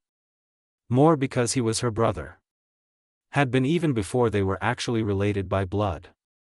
The way she'd suddenly broken down made him wonder if it was because of some emotional turmoil she was going through that concerned them being here at all. If he couldn't help her out of it, couldn't get her to believe in herself and their reason for being here, he'd take it as a personal failure. But if that was what she really wanted? No. He refused to believe that for even a moment. Why the hell would she have agreed to come at all if that was the case? Naruko and he were so alike, and he knew she was not one to give up. He wouldn't give up. "Wake up," he repeated again, inwardly wincing at the desperate edge to his young voice. The girl shifted slightly, eyelids twitching with the motion of her eyes underneath. "That's it," the words slipped past his lips unbidden. The door to the room creaked open. This was just strange. Weird. Bizarre. When he'd heard the door creaking he knew it couldn't be the main entrance to the room as that was a sliding door. So his eyes had immediately snapped towards the room across from the bed he'd woken up in. He thought perhaps he'd be face to face with some Umbu, from Root, worst case scenario, or perhaps the Hokage. But Uchiha? 3 of them. All teens, with a blue-green shuriken shape around their clan crest on their arms. Wasn't that the original symbol of the Konoha police force? He was fairly sure that it was, as the new police force has based their symbol off of it. And why were they there? None of them said anything to him, even though all 3 looked him over with their onyx eyes upon entering. Then one went to stand by the window, one by the main door to the room, while the 3rd stayed where he was. Their expressions all remained stern, 2 of the teenage boys crossing their arms, the 3rd, by the window, shoving his hands into his pockets. Were they here to make sure he and Mikiko didn't escape or something? Or to protect them from getting snatched? Or for their own personal agenda? Were there more of them in the adjoined room? For a moment he debated the pros and cons of trying to sense if there was anyone in the other room, but ultimately he decided against it. It wasn't worth the risk. There was too high of a chance the Uchiha would notice, as to sense it out so clearly, he'd have to mold chakra. Not to mention he was fairly certain the purpose of that room would be for discreet mission reports when a shinobi was hospitalized, which meant it would have a sound dampening seal, at least on the level of the Jonin commander's office, if not on the level of the Hokage's office. So, even if he tried, he would likely learn nothing. Instead he asked in a small voice, who, to see if they would respond. They didn't. The once man bit his lower lip, turning his eyes back to his sister. Masato found himself staring into void, gray-blue eyes, much like they had been in their mindscape. "Mikiko?" He called to her softly, but she made no reaction. Her blank eyes stared at nothing, her body still where it lay, the only sign of her being alive the slight rise and fall of her chest. Seriously, what was wrong with her? It was almost like her body was alive, but she wasn't there anymore. But she had to be there somewhere. He refused to believe that Naruko had already been pushed out of this world. This had something to do with her sudden breakdown. It had to. It was after she'd suddenly burst into tears that she had become unresponsive and then collapsed. Now she was awake, but Mikiko was nowhere to be found in those dull eyes. Maybe he would have better luck in their mindscape this time. She was no longer ill, so something had changed. Hopefully the change was enough that he could reach her. Casting his gaze back at the Uchiha, Masato debated. Would they somehow be able to tell if he was trying to enter his mindscape? Of course not. After conversing with Kurama mid-fight so often in the past, he should know that. He curled his body up closer to Mikiko, as if he were afraid of the strangers in the room, and then tried pulling himself inward again. He blinked, and when his eyes opened he found himself surrounded by nearly black sky, and ink-black waters. His breath hitched at the further lack of color in the place. Why was color draining away from their mindscape mashup? Why did it feel so deathly cold? Where was Mikiko? He cast his gaze about hastily to seek her out, sending ripples over the dark surface below him as he spun about. He'd nearly turned full circle when his eyes finally found something other than dark sky and water. Fuck. Fuck. That was the first thing Minato thought when he was finally allowed to leave the Hokage's office. He had wanted to stay and give the adults a piece of his mind, be a part of the conversation that would determine the fate of his siblings, at least in the short term. He was not at all pleased to have been dismissed, but he knew he couldn't have done anything to improve their chances. That he'd done as much as he could, not yet being 11, and being a genin still. He was going to have to trust that Jiraiya-sensei would manage the rest. He didn't like it at all. Not that he didn't trust his sensei. Minato just didn't like feeling useless. He never had. More so since his mother had abandoned him. It had almost gotten him denied from entering the academy, nearly had him in the same position Mikiko and Masato were in now. Suspected of being a spy. But there was a huge difference between that and this. Two, in fact. Minato had been much older, and he'd received training from both of his parents when they'd been around. That made him far more likely to be a spy than the twins, even if he had been born and raised in the village, while they hadn't. The twins were under suspicion only because they were born to a defector after the event. Which was apparently enough reason for the Hokage's advisors to demand an armed guard over the pair as if they were criminals. Danzo-sama had even gone so far as to insist on umbu. Sandaime didn't agree with that at least. But he had apparently already arranged for the police force to do the job before the topic had come up. Minato clenched his fists at his side as he made his way down the steps from the tower. Most of the Uchiha he'd been acquainted with he neither liked or disliked, but the older members of the clan had a way of looking down on the rest of the village, and some of the younger members in the police force went a little too far in discipline from what he'd observed. Most of them had more sense than that to be sure, but that didn't get rid of their superiority complex. It was like they thought the village owed them something simply because they were Uchiha, not because of anything each individual had done. But it was better than umbu, and much better than the pair being hauled off somewhere and locked up. Minato shoved his hands into his pockets, staring at the ground as he walked through Konoha back towards the hospital. At least he was allowed to go back to their room. The Hokage had shot down his advisor's suggestion that Minato Namikaze was a potential flight risk for his siblings. He might not like how things were going at the moment, but he had to be grateful to the Sandaime for that. I shouldn't even be here.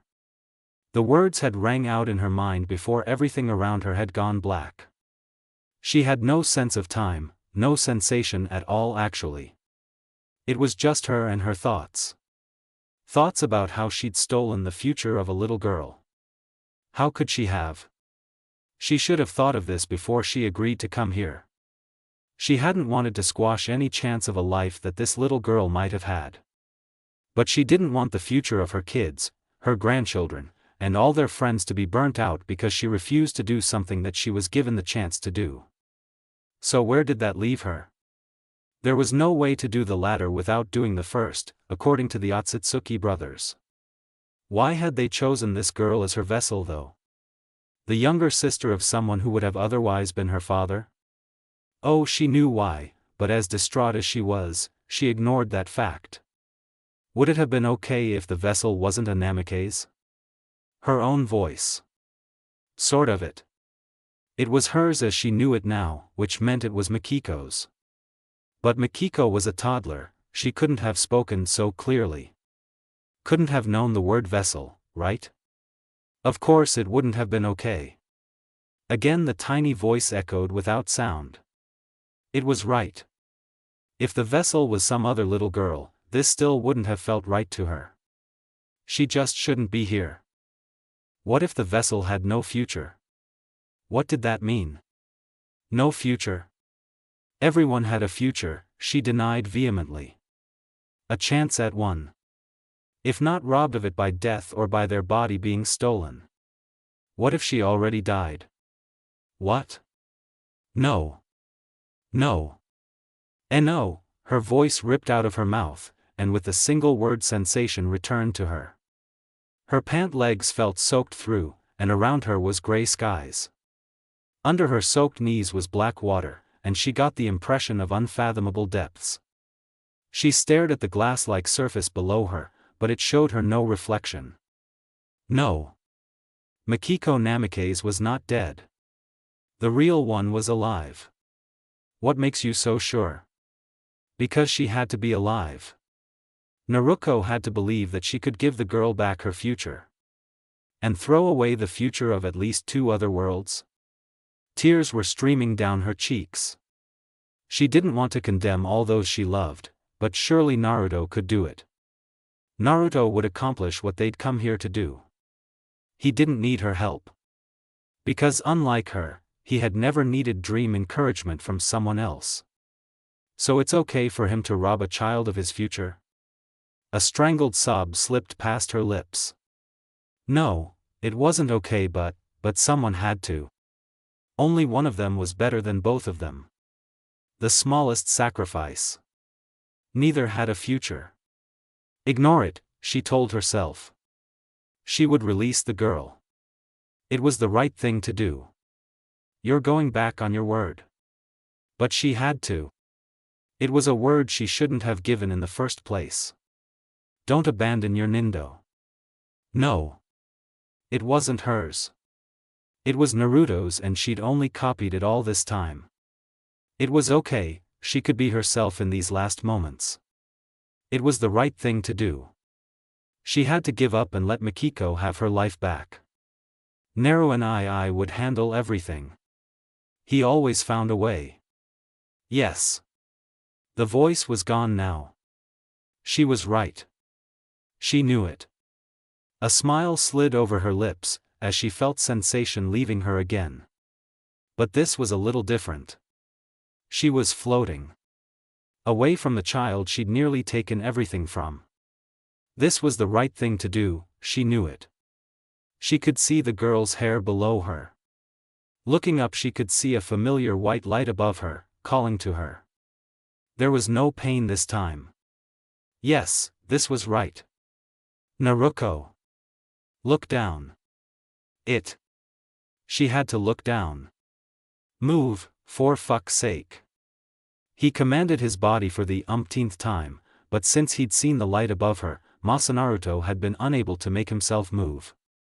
A single curse had fallen past his lips and that was it. But she absolutely had to look down. He wasn't entirely sure what was going on right now, though he had his suspicion. Naruko must have felt guilty over something, and was giving in to the temptation to just let the world have its way and cast her out, but she didn't see what he did. She wasn't looking at the right thing. Below the unstable, nearly transparent form of Naruko, now barely connected to her by a thread of chakra, was the limp body of Mikiko. Sinking. Lifeless. Dyeing the black waters red. Naruko, he screamed at last. The slowly rising form of Naruko twisted in the air, seeking him out. When her eyes found him, she frowned, before smiling at him apologetically. Her ascent continued. Down, he shouted at her desperately, again urging his body to move. He was able to take a shaky step as she shook her head at him slightly. Look. Down. Naruto insisted, stumbling towards her. Why? The voice was the strangest mix of an adult Naruko, and the one he'd grown used to coming out of Mikiko's mouth. Don't you dare give up. He insisted fervently. You can't. You need to come back, Naruko. Why? He was nearly below her now, and her eyes had been following him. With a leap he landed right next to the sinking body of Mikiko, falling to his knees and shoving his hands in the black water to catch the girl's arm. "Why would you go back on your word?" he questioned her. "To give her the future she deserves." Was she not seeing what he was? "Mikiko is dead, Naruko." He screamed in frustration, pulling with all his might until the limp body was back on the surface, blood flowing endlessly from her mouth and stomach. "Look!" Naruko screamed. Heart pounding in his chest, dread building in his gut, Minato dashed down the hall despite a Mednin calling at him not to do so. How could he walk down the hall calmly after that? An agonized, high-pitched scream had just rang through the hospital. Unmistakably from the direction of the Namikaze occupied hospital room. It might not be from the room itself. Maybe the source of that scream was from one of the neighboring rooms, but he had to get there and make sure. He definitely wasn't going to listen to a Mednin who happened to be dashing down the hall herself now. His hand stretched out to the door as he neared it, and he slowed himself down just enough not to run into it but through it after he slid it open. His eyes moved to the first bed, finding the form of Mikiko crumpled into a ball, her hands on her head as her shoulders shook with sobs. Before he could go to her, a firm hand was on his shoulder, squeezing it painfully. Fuck, he'd forgotten about the Uchiha. He wanted to fight the hold of the Uchiha off, but had the sense not to. Especially when he realized there were two other Uchiha standing in the room. One by the window, one by the door to the adjoined room. So he forced himself to stay put, and thankfully the hold on his shoulder loosened enough that it was no longer painful. Still it was clear that the Uchiha didn't want him to move. Minato tried to steady his breathing as he took in the rest of the room. The force stand was on the floor, the tube torn from Mikiko's arm. He tensed, and the hold of the Uchiha team tightened again. The Mednin was then in the room, rushing over to the bed to the sobbing girl. She was speaking too softly for Minato to hear what she was saying over the rush of blood in his ears, but the woman was gently rubbing the girl's back with one hand, and had her other placed on the child's forehead, surrounded by green healing chakra. Mikiko's trembling slowly came to a stop, her sobs becoming soft sniffling. The Mednin urged the girl to lie back down, before she turned her attention to the child's arm where the four had been ripped out from the girl's sudden panic. The small wound there was quickly healed, though Mikiko continued to sniff slightly even following this. "Mikiko-chan," the woman was saying softly to the child. "Your Nisan is here." And then the hold on his shoulder was gone. Mikiko's eyes moved from the Mednin about the room, seeking out her Nii-san. He quickly moved to the bed, her eyes finding him before he reached it. She reached her other hand out towards him, so Minato made for the other side of the bed. And there was Masato on the floor. He was rubbing his arm which looked to already be bruising, and there were tears in the corner of his eyes, but he had made no sound until now. The older Namikaze quickly put together why the boy was likely on the floor. He'd been up on the bed with Mikiko, likely having been concerned for her and wanting to reassure himself she was okay, when Mikiko had woken up and panicked. Was it because she didn't recognize where she was, and the people around her? "Nisan," Mikiko's voice came out shakily, and his eyes snapped back to her. Minato put on his best reassuring smile. Before he bent down and scooped up the boy. Then he sat on the bed next to Mikiko, one hand supporting Masato's back so the boy didn't fall from his lap, and the other one taking Mikiko's small hand in his. He heard the door slide shut, and realized that the Mednin had left, taking the four and its stand with her. So Mikiko didn't need it now? Well, she didn't look like she had a fever anymore, and she had woken up. Although, her recovery was almost too sudden, wasn't it? Then again, both twins had recovered from their earlier fevers in short order as well. And this time Mikiko had been ill for around a full day, rather than a matter of hours. He almost wished she'd stayed ill longer though. Maybe that would ease suspicion. Minato and Nii-san, the little girl was staring at him with wide, questioning eyes, which flicked about to the Uchiha by the sliding door before coming back to him.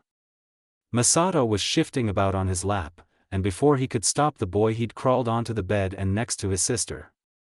So Minato leaned towards the girl, placing his now free hand atop her head comfortingly. He hoped it was at least. "You're safe now, Mikiko," he told her softly. It wasn't a lie in this moment, at least. Hiruzen resisted the urge to sigh heavily. "They aren't even 2 years old," he spoke firmly to those present. "I will not consent to having their minds forcefully probed. It could cripple their mental development. Honestly, the trio ought to know that. They didn't use the Yamanaka's mind infiltration jutsu on children so young, even should they be suspected as spies. Unless they were confirmed enemy nin, but that was more because once you had your headband, Konoha legally viewed you as an adult. The Hokage had his hands tied on that one, but this? No. He would not condone it. How do you propose we ensure the pair are not spies then, Hiruzen?" Danzo asked in drawl. "Torture would be just as damaging to their development." "Yes, it would. Or more so." And Hiruzen wasn't considering it as an option in the slightest. Which Danzo would have known before mentioning it. The Hokage did not appreciate the thinly veiled challenge to his authority. But he kept his face neutral, lacing his fingers together as he rested his elbows on his desk. "There is no need to go to such extremes," he spoke calmly, his focus mainly on Danzo now, as Koharu looked thoughtful, and Hamura was nodding agreement. Likely because he had a small child of his own and could not help but think of how it would damage his son if these things were done to him. Koharu's child was already in her final year at the academy, so the woman would likely have an easier time forgetting how immoral it would be to practice torture on toddlers. Danzo only fathered a son to solidify his position as head of the Shimura clan, and had even enrolled the boy into the academy this year, at the young age of 4. There was very little love there, if any. "You have a point, Hiruzen," Koharu spoke up now. "They are young and malleable now. Even if they were being raised to be spies, at this age we can groom them to our advantage." The Hokage held back another sigh. That was not what he'd decided upon for the pair, but on the other hand it would make the trio more accepting of his chosen methods to vet the twins. The only family they know is a shinobi of the leaf. Fostering that bond will make them loyal to Konoha. "They have a father somewhere," Danzo deadpanned. "Who could be looking for them?" "You said the woman was being pursued, did you not, Jiraiya?" The Jonin crossed his arms and leaned against the wall he'd been standing by since he'd given his portion of the report. Jiraiya had wisely skipped over some of what he'd told him in the morning, and Minato had thankfully followed his sensei's lead. If his advisors had heard everything the white-haired Jonin had to say about the twins, this would be a different conversation altogether, he was sure. The chances are good she was being pursued, however the woman had a bounty. It could have been monetarily driven. His student looked bored as he said this, giving a slight shrug for effect. It was a rather convincing act. Her bounty was conditional on her being brought in alive, the black-haired elder responded.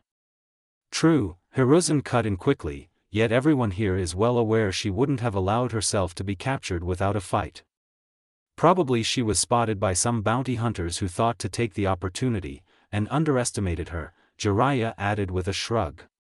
He clearly wanted those assembled to believe her pursuers hadn't been after her specifically, just what they thought would be a quick payoff. "That may be so, but we have to be sure these two are not a threat to the village," Danzo stated, eyes narrowing. "We are on the verge of war." "We aren't that close to war, Danzo," Hiruzen replied, this time allowing the sigh to escape him. "Though it is becoming clear a conflict will be unavoidable in the next few years." It was true. War wouldn't happen next month, and likely not 6 months from now either. Unless something big happened anyway. After that, however? At the rate tensions were building, it would take a great sacrifice on their part to avoid a war, and Hiruzen was not willing to make the sort of sacrifices the other villages would find acceptable to stop a war. It was bad enough that he had been forced not to retaliate against the coalition of villages who had destroyed Uzushio. They were not prepared for war at the time, and jumping into it after the surprise fall of their ally would have been foolish. But war would come. The other villages were too greedy. They would demand something like handing over prized Kekii Genkais, or if not that, exiling the clans. Things that would greatly reduce Konoha's military power. Which would save them from war for a time, but would only invite the other villages to attack Konoha for its resources in the future. Weakening themselves to prevent a war was not an option. Give the pair to Inukai and Shikatsu, Hamura announced suddenly, drawing Hiruzen out of his slight introspection. They should be able to evaluate their psyche and risk factor without causing undue trauma. The third Hokage had to keep himself from grinning now. This was exactly what he had decided upon, and here one of them was suggesting it for him. An excellent suggestion, Hamura. He agreed with a brief nod. Are you in agreement, Koharu, Danzo? Koharu nodded immediately. That is acceptable. Danzo was silent for a moment, not bothering to keep himself from frowning. I agree. Provided Inukai will be given leave to use his clan's techniques if the evaluation gives reason for concern. Reason for concern. Danzo could find such reasons where Hiruzen saw none. He'd done it frequently. He was going to have a chat with the Yamanaka and Nara clan heads to make sure they didn't include something in their evaluations that would give Danzo that chance, unless they really saw the pair as a risk. Agreed. Jiraiya held back his sigh of relief until he was clear of the Hokage tower and could no longer feel eyes on him. That had gone better than he could have hoped for. The twins were naturally still suspicious to the trio of advisors, but they weren't going to be tossed in a cell, or tortured to evaluate the risk factor, and the man had no doubt Hiruzen had gotten things mostly the way he'd wanted them with that meeting. He wasn't so pleased that the advisors had then proceeded to demand the evaluation be done for Masato immediately, and Mikiko as soon as she woke. Hiruzen had summoned the two clan heads before dismissing him to go collect Masato. It would have been better to allow the twins more rest, but at the same time this meant getting Uchiha eyes off of them sooner. Although he preferred the Uchiha to Umbu selected by Danzo. The clan was a bit distant with other citizens of the village, but they were fair in their enforcement. And most importantly, not one of them would be caught dead in Shimura Danzo's pocket. The Jonin moved at a brisk walk through the streets to the hospital, mind focused on what would come next. If the pair had a favorable evaluation, the discussion would turn to what to do with them in the future. And how they would be cared for. If the sly Sarutobi had decided the twins would not be put immediately into some sort of strict training, Jiraiya had no doubt the man would get his way on that. At least until they were 4, as through the village's history there had been less than a handful of shinobi who'd entered the academy at the age of 3. 4 was usually only reserved for prodigal clan kids, and 5 for prodigies outside of the major clans. At least, when they were in peacetime. Jiraiya had a feeling the pair would be forced into the shinobi career. By the time they were 5 they would be in the academy if not sooner. Or they would be in a less friendly training program. The Jonin sighed again as he entered the main doors of the hospital. He didn't bother checking in with the nurse at the front desk, and she didn't call him back as he made his way quickly towards the stairs. She knew where he was going. He made his way up to the 3rd floor, and down the hallway towards the room the twins had been left in. "Ai-san," he heard a small female voice. "Where?" Mikiko was awake. Well now, that was surprising. "We're in Konoha," he heard Minato's voice reply as he reached the door. "This is a hospital. Sick people and people with boo-boos get better here." Jiraiya almost snickered. Instead he knocked lightly on the door, before sliding it open. The first thing he noticed once the door was open was that there were 3 Uchiha present. All young to be sure, but 3? Was that the clan heir by the door? "Jiraiya-san," the Uchiha nodded his head to him, and by the jolt Minato gave it seemed the Uchiha had all been silent until now, and the boy must have forgotten they were even there. He needed more training. "Fugaku-kun," he replied to the teen, and allowed himself a chuckle when the Uchiha's lips twitched with the want to frown. The chuckle caused the teen to glower at him, leaving the jonin feeling quite satisfied that he'd managed to tease the Uchiha heir. Sandame-sama would like the twins brought to his office, seeing as both of them are awake. Sandiami? This question came from Mikiko, whose face until now had been half buried into Minato's side since Fugaku had spoken up. Minato soothingly stroked her back with one hand. That's the leader of the village, he explained to her softly. Sandame Hokage-sama. It means he's the third leader we've had, Mikiko-chan. Liliator? This was Masato, who was still holding one of Mikiko's hands in his. Someone you have to listen to and who protects everyone, Jiraiya cut in, as Minato seemed unsure how to explain that one in a way they would understand. And someone we shouldn't keep waiting, cut in Fugaku curtly. But what those two are wearing is far from acceptable. The Uchiha had a point. The two were dressed in hospital-issued pajamas, and their clothes had been taken and burned as soon as they'd been stripped of them. But he didn't fancy taking the pair into a store right now. Especially with how timid Mikiko was being. The number of people about might be too overwhelming for her. He was about to say as much, when his eyes were drawn to the chair next to Mikiko's bed. A set of girls' clothing was laid out neatly on the chair, and looking at the chair set by the bed in the middle of the room, he saw it had something for Masato to wear. A nurse probably had brought the clothing in.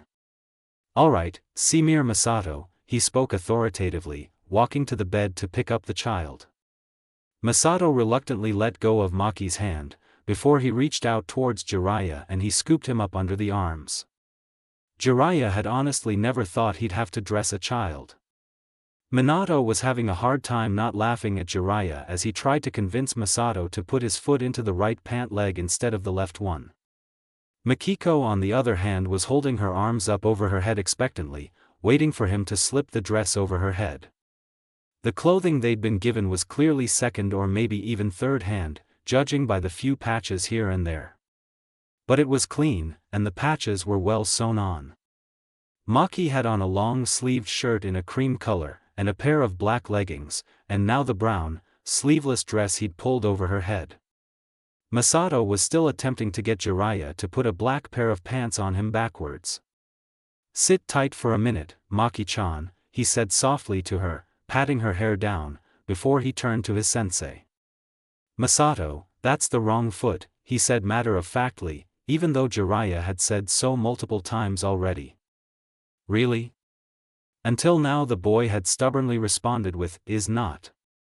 Fugaku's lips were twitching with amusement at the jonin's plight. "Yes, really," he replied with a decisive nod. Masato seemed to be pouting, but he finally allowed Jiraiya to help him into the pants the right way round. Then went on a dark brown long-sleeved top, followed by a plain white t-shirt. Jiraiya sighed in relief, before he lifted the boy up. "Let's get them to Hiruzen then," he half muttered under his breath. Why did the Hokage want to see them now though, Minato found himself wondering. Jiraiya-sensei didn't seem upset over it, but the man could easily be hiding it. He hoped it was nothing bad. Returning to the bed that Mikiko was sitting patiently on, Minato lifted her up when she held her arms out to him. "We'll escort you to the Hokage Tower," Fugaku announced simply, before he opened the sliding door and preceded them out of the room. Minato waited for Jiraiya to leave before he followed, though he'd rather trail behind the other two Uchiha. Was it really such a good idea for them to walk through Konoha with the twins, escorted by 3 of the Konoha police force? Minato didn't think so, but since his teacher said nothing, he kept his mouth tightly shut. Hiruzen let out a soft sigh, allowing the tension to leave his shoulders when his office door had closed behind Danzo. It was a bit of a surprise that none of the advisors had insisted on staying for the arrival of the twins after the 2 clan heads had arrived and been briefed on what was expected of them. "Sandame-sama," the gruff voice of Shikatsu spoke up, the man leaning against the wall where Jiraiya had been before he dismissed him. His scarred face was pulled into a thoughtful frown. "You don't think a pair of toddlers could actually be a threat to Konoha, do you? If they weren't already capable of using chakra, I wouldn't be concerned," was his deadpan response. Shikatsu's thoughtful expression darkened, and the one-eared Inukai pinched the bridge of his nose at the words. How well? Well enough to climb up the stone figure of Madara at the Valley of the End. The Hokage let out another sigh as he said this, which was mirrored by Shikatsu moments later. I take it you'd rather not let Danzo hear of that, the astute man stated. Absently he stroked his goatee, fingers catching on the hairless patch from the scar that ran up his chin to the corner of his lip on the right side. Unless it turns out they are a threat. He nodded at the words, and the Nara regarded him for a moment, before his eyes flickered over to his fellow clan head. The Yamanaka nodded to whatever unspoken message the look had carried. We'll have the evaluations ready this time tomorrow, Inukai stated with a smile. Plural. Even though it was expected they'd only be starting with Masato today. As in there would be an evaluation for each that was meant only for his eyes. Hiruzen smiled. Masato couldn't stop looking up at the Hokage monument as they moved. It was just so odd. Only 3 heads were carved in the rock, rather than the 7 there had been in his time. Or the 4 during his original childhood. All his life there had never just been 3. It just looked wrong to him. Jiraiya chuckled when he noticed the boy's interest in the stone faces. Those are the Hokages, he told the boy, and Masato simply nodded, eyes still fixed on the cliff. The first one was our Shodame, and the one in the middle was his younger brother, and the Naidame.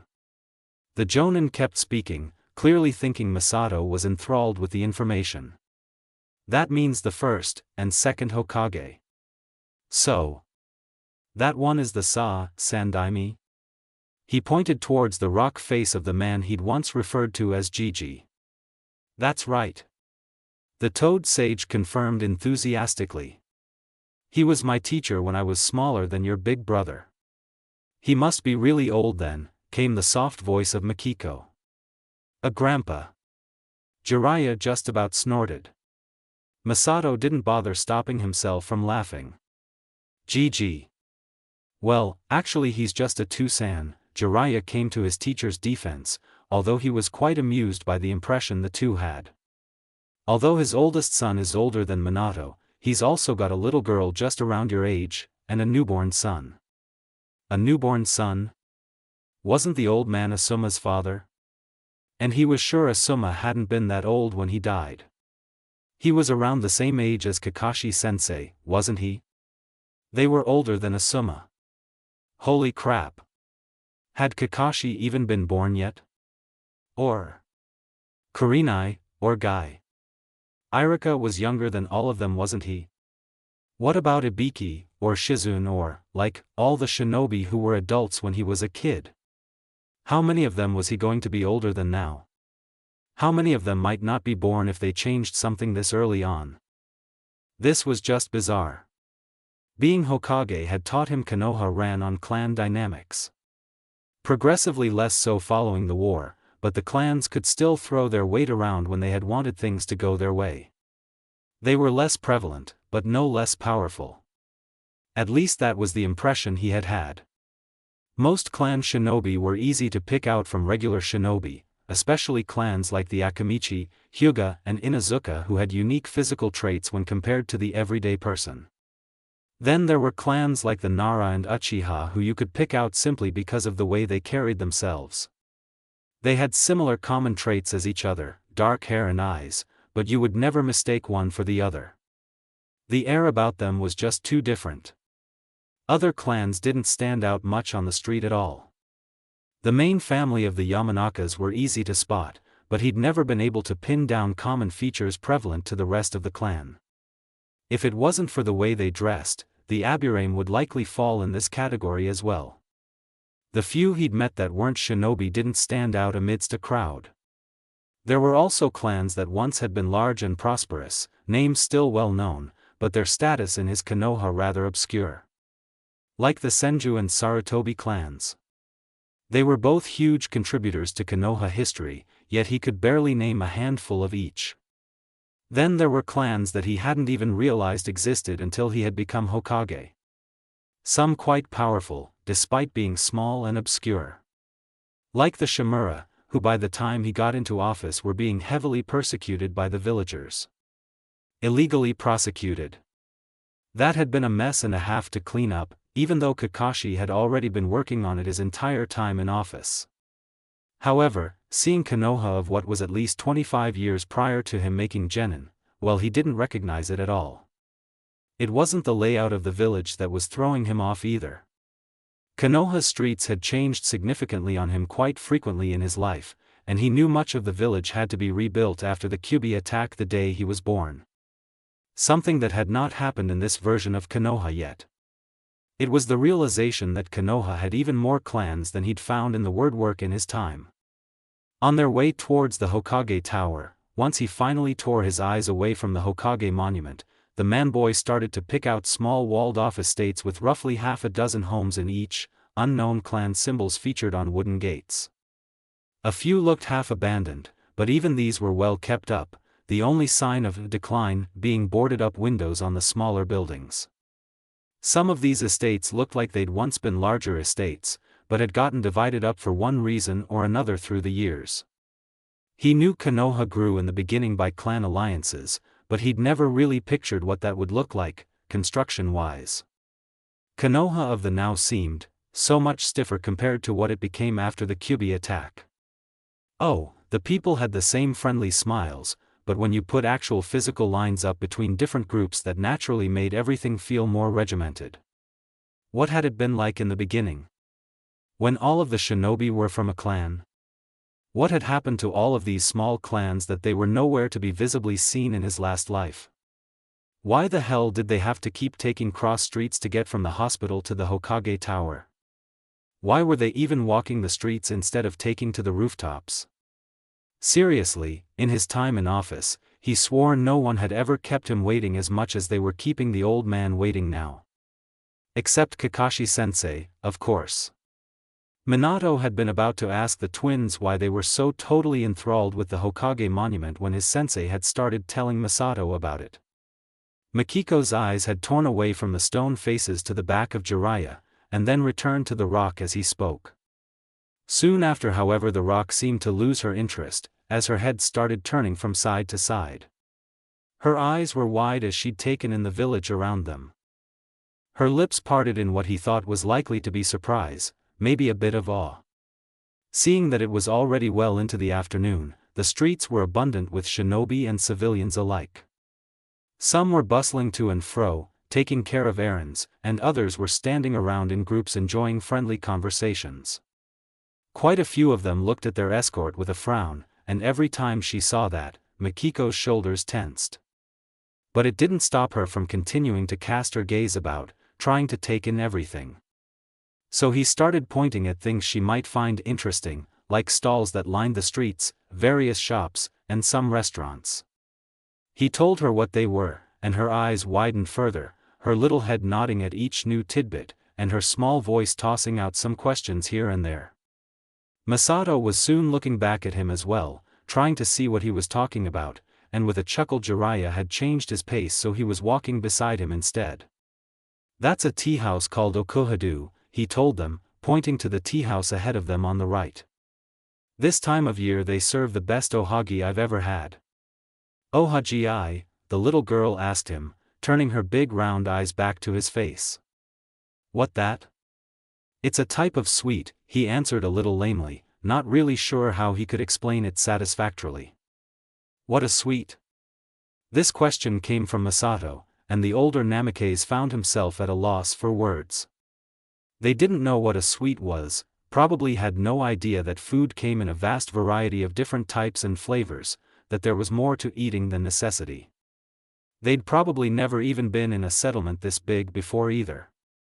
"Well, things that taste like what we've been feeding you." "But better," he answered after some thought, the tea shop now behind them. Mikiko was straining her neck to look back at it as they continued on, clearly interested. "I'll take you there sometime." "When?" "When?" The two's voices synced together with obvious excitement. After that they kept asking, pouts upon their lips when he was unable to give them a "when" that they understood, or that was soon enough for them. Trying to distract them by pointing out something else didn't work, the pair now entirely focused on the idea that there were edible things out there even better than what they'd been fed on the journey to Konoha. When he looked at his sensei for help, Jiraiya just laughed at him, and then the pair started noisily announcing they were hungry. Repeatedly. This was so troublesome. They were supposed to be off the rest of the day, and then tomorrow, since they'd only been back in the village since mid-morning. Instead he found himself woken after only 3 hours sleep, and told to go to the Hokage's office, where he found one of his 2 teammates, and their fathers. Shikaku Nara was not at all pleased. Even less so when he heard why he'd been woken up. His bloody father expected him and Inoichi to entertain a pair of toddlers. Why the hell did he need to be a part of this? Inoichi was alright with kids, especially with 3 cousins who were half his age or less. He was used to them. But Shikaku most certainly was not. He hated how his younger cousins cried to get what they wanted because they were simply too lazy to do it themselves. It was embarrassing that they relied on such an annoyingly childish form of manipulation. Yes, coming from a Nara brat, crying was most certainly a tool for manipulation, rather than an actual show of emotion. Because a Nara that was shedding genuine tears didn't wail as they did it. Except infants, and perhaps some sobbing was involved when it came to toddlers. It was just a fact. Or so Shikaku was convinced. Sure, he understood what his father was saying about how it was important to see in what manner the 2 toddlers interacted with those the same age as Minato Namikaze, in an environment that made them feel more at ease than the journey here had.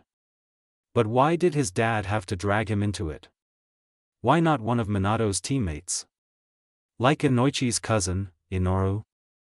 The boy was actually nearly a year older than them, but that wouldn't matter to a pair of toddlers. They both had already seen Inoru as well, so what reason did his father have that he felt he was better suited for this? There wasn't one, as far as he could reason. So the reason was something else that had nothing to do with him being a better fit than Inoru. His father trusted him not to say anything he was instructed to keep to himself. That had to be it. And, that line of thought was troublesome. He was a genin, and typically they shouldn't have to worry about complicated politics, and higher-ups being subtly at odds. But he liked Namikaze Minato. He was one of his few peers who dared to play shogi with him. The only one who'd managed to beat him. Although it was just once.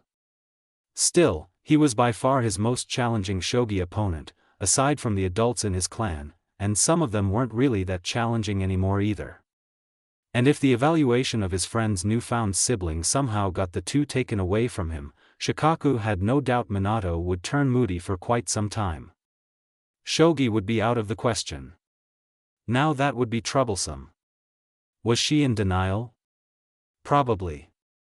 Mikiko put all her effort into trying to seem cheerful and childish. Asked her brother any child-worthy question she could think of. Viciously kept her mind occupied. Because the moment she stopped she'd have to face it. Acknowledge it. Accept it. The eyes that followed the Uchiha did nothing to set her in a better mood. They just made her feel on edge. Adding to the things she needed a distraction from. So she compared the Konoha around her to the one she had known so well. Listened adamantly to Minato's words on various stalls and stores. Joined Masato in childish pleading. But now they were ascending the lazy spiral of stairs that would lead them into the Hokage Tower. She'd fallen silent when the shadow of the structure engulfed them. Masato stopped whining about his hunger when they were halfway up, though he had quite the pout on his face. She however was wondering what would happen with the old Hokage, who wasn't quite that old now. Why did he want to see them now? She figured that if they were going to get locked up, it would have happened already. They wouldn't have been given the chance to see the village streets either. They'd have been snatched from the hospital and either be blindfolded or unconscious for transit to the holding location. That didn't mean this summons couldn't end up badly for Masato and herself. The apprehension she was feeling right now was suffocating. All-consuming. Which kept her mind from fixating on it. Instead she was going over the possibilities. Since they would have already been locked up or killed if that was what the Hokage had wanted, the man clearly had some reason to believe they were not a threat, or potentially useful. While she would prefer the first, she knew that was very unlikely given that war was probably not that far away. She really wished she knew on what terms Haruka had left the village. Was she injured and unable to return, resulting in her being declared missing in action? Had she been forcefully taken and Konoha had declared her dead after not being able to find her? If it was either of those, then why hadn't Haruka headed right for Konoha after making their escape? That was a foolish question. Because that would be what the group would expect her to do, of course. Maybe she'd been trying to head indirectly towards Konoha the entire time? Trying not to be obvious with the intention, until they were close enough that it wouldn't matter if their pursuit knew? If that was the case, perhaps the Hokage hoped to learn more of the circumstances that had kept Haruka away. Though how much could he really expect to learn from toddlers? Typical toddlers wouldn't have memories from near the time of their birth. Or remember finer details, like the description of people who hadn't been around them since they were still babies. So, what if Haruka had defected? The very idea of that made her feel sick to her stomach. But she couldn't deny the possibility, the likelihood of it. What if she'd been tricked into defecting by the man who raped her? It was entirely possible. And sadly made a lot of sense when she thought about the forlorn expressions she sometimes spotted on the late Namikaze's face when she was supposed to be sleeping. It would give new meaning and depth to the self-loathing she knew the woman had felt. It made more sense for that than if her mother had been forcefully captured. Most of her hate would have been directed at her captors then, right? But if Haruka Namikaze had indeed deserted Konoha, Masato, and she could be in for a lot more trouble than she had expected. The little girl worried her bottom lip, eyes refocusing on their surroundings. Crap. That was the Hokage's office door right in front of her. Hiruzen regarded the two genin who had been summoned at the request of Shikatsu. The respective heirs of the two Jonin's clans. They were both promising young shinobi, but he could see the shadow of fatigue beginning to grip them. Their team had been sent on quite a few missions lately, under the supervision of his nephew, who'd only been a Jonin a month longer than he'd had his genin team. If he could spare the team an additional day of rest, he would. As it was, giving them all of tomorrow off on top of the remainder of today had taken some doing. They had been expected back from their mission yesterday afternoon. So a mission for tomorrow had already been lined up for them, and had to be delayed. It couldn't be reassigned, as there was no other genin team that was suitable for it that was available. Really, even though they had made some adjustments to the mission burden on their young shinobi, they were going to burn a good number of them out with these more difficult missions the talented ones needed to be sent on. He was going to have to readdress the issue again in the near future, before they landed themselves in a crisis of some sort. There were quite a few overburdened genin teams that he would rather not lose to overwork or other related reasons. The team of Shikaku, Inoichi and Chuza being one such team, who was closer to that fatigue point than most others. Despite that, however, Shikaku seemed as sharp as ever. The Nara could very well end up a better strategist than his father, at the rate he was developing. He was typically lazy like many Nara were, and yet since becoming a genin he'd surprised them all on several occasions by taking the initiative when the same results could have been achieved without him doing so. Just not as quickly. Not as efficiently. He never expended unnecessary energy. Never did anything he didn't think he needed to do. He could be stubborn and yet reasonable. Shikaku could be convinced it was something he should do when he'd initially decided otherwise. He also wasn't afraid to ask why his squad had been selected for particular missions when he couldn't discern a reason himself. At least, when they'd first become genin. He didn't always get answers, but he started out almost always asking the why. The longer he'd been out in the field though, the less he asked. Now the boy had no questions. Honestly, he'd expected the young Nara to say something. To inquire as to why he was there instead of Minato's Yamanaka teammate. A question had most certainly been in the young shinobi's eyes when he'd first explained that he and Inoichi were expected to watch over a pair of toddlers for the remainder of the day. Clearly the young genius had figured out there was an unspoken purpose to this, and of what sort of nature it possessed.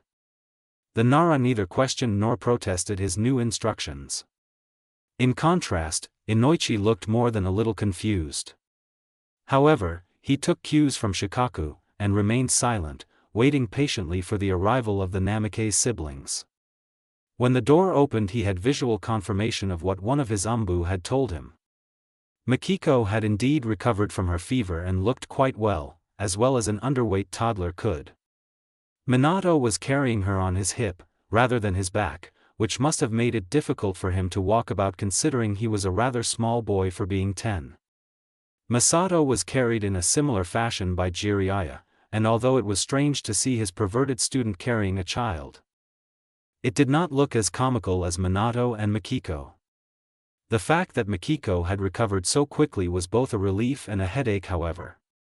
It was good she was well, but the abruptness of it could make it that much more difficult to convince his advisors that there was no threat in the pair. "Thank you, Fugaku-kun," he addressed the young Uchiha heir, who had opened the door to admit the group in, the other two Uchiha remaining outside. He lifted a scroll up from his desk, holding it out towards the young man. "Deliver this to your father for me." "Of course, Hokage-sama," was the curt response, even as Fugaku strode across the room. Taking the scroll in hand he turned, stopping at the doorway to bow his head to him. "Excuse me." With that he shut the door, although before it was shut completely he heard the young man telling one of the Uchiha to remain stationed there in the case that their charges leave before he got back. With the Uchiha gone, Hiruzen put on his best, friendly smile as the wandering eyes of the twins finally landed on him after exploring the room. "Hello there Masato-kun, Mikiko-chan," he greeted softly. In response Masato gave him a wide smile, chirping out an enthusiastic, "Hi." Mikiko however turned her face into Minato's shoulder, a muffled, "Low," heard after her face was hidden. "Who you?" the sunny little boy asked him without a hint of the shyness his sister was showing. The Sarutobi male chuckled heartily. "I'm Sarutobi Hiruzen," introduced himself, and the boy tilted his head from side to side with a frown. "But most know me as the Hokage, leader man." The enthusiastic call interrupted him, the child gesturing with one tiny hand with a stubby little finger extended towards him. He wondered how the boy would know the Hokage was the leader of the village, but after seeing that Jiraiya was grinning broadly as well, in fact the man snorted, he had to assume for some reason or another his student had explained. "That's right," he confirmed for the child's benefit, before he addressed the two father and son duos. "Why don't you all introduce yourselves to our young friends?" It sounded like a question, but of course it was not. Nara Shikatsu, the Jonin commander, spoke without preamble from to the right of his desk, arms still crossed over his chest. "And that boy there is my son," he added, nodding his head towards the boy who had positioned himself by the right-hand wall. Shikaku grimaced, before he straightened, and lifted one hand lazy, drawing the gaze of the boy, and it seemed Mikiko was peeking over at him if the slight movement of her head was any indication. Shikaku, the young genius, provided his name and nothing more. In contrast to the lackluster introduction of the two Naras, both Yamanakas put on bright smiles. Inokiya stood to his left, and Inoichi had moved to stand beside his father, slightly in front, when the Namikaze had entered with Jiraiya. "Hello, I'm Yamanaka Inukai," he introduced himself before he placed a hand on his son's shoulder, "and this is my son, Inoichi." "It's nice to meet you, Masato-kun," Mikiko-chan, the blonde added to his father's greeting cheerfully. "Nice meet." Masato chirped back, waving to the Yamanaka boy. Mikiko made no verbal response, but she had finally raised her head again to show her little face. "I see you don't have any shoes," Inukai spoke up again, pointing at Masato's feet that were only covered in bandages. Hiruzen had of course known this would be the case, no matter how much he personally disapproved of it. It was such a minor matter that he decided it was easier to allow the overcautious Danzo to have that preventative measure, so he had not stopped word being sent to the hospital to not supply the twins with shoes. It was in his opinion a rather silly countermeasure however, given the twins' feet would likely not carry them very far or for very long, as they were still healing from their flight only a few days ago. Minato himself was far more of a risk factor in terms of the twins getting away, even though he had shot down that particular possibility.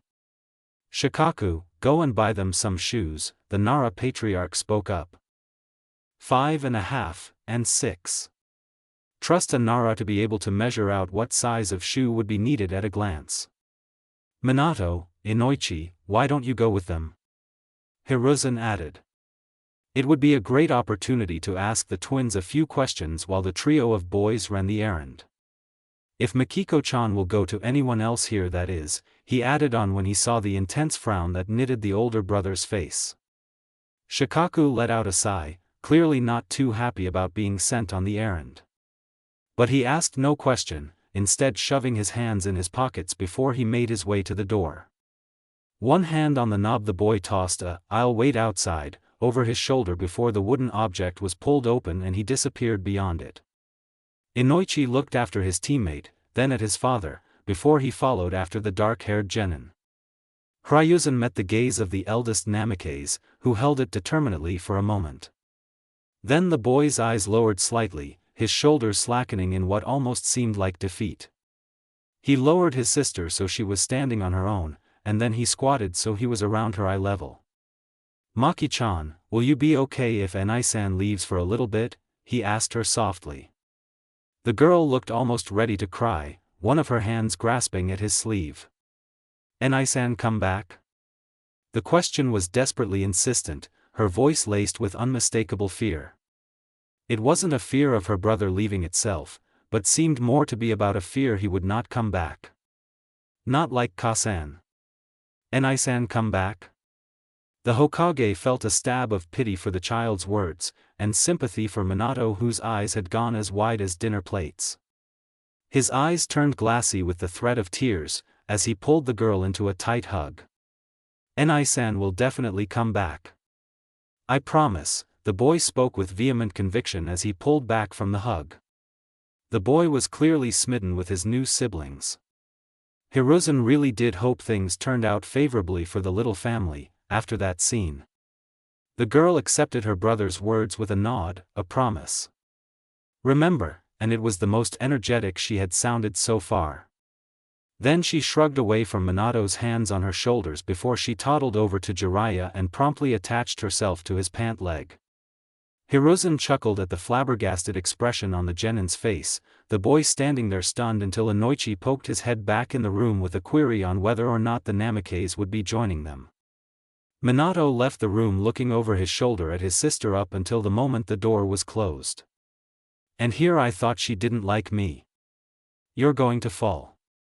The words came moments before his foot found air instead of the floor. With a yelp he pitched forward, head snapping frontward to see that he was about to take a tumble down the stairs. Flinging his hand out to the left, he grabbed for the railing, missed, and then caught it on his next try.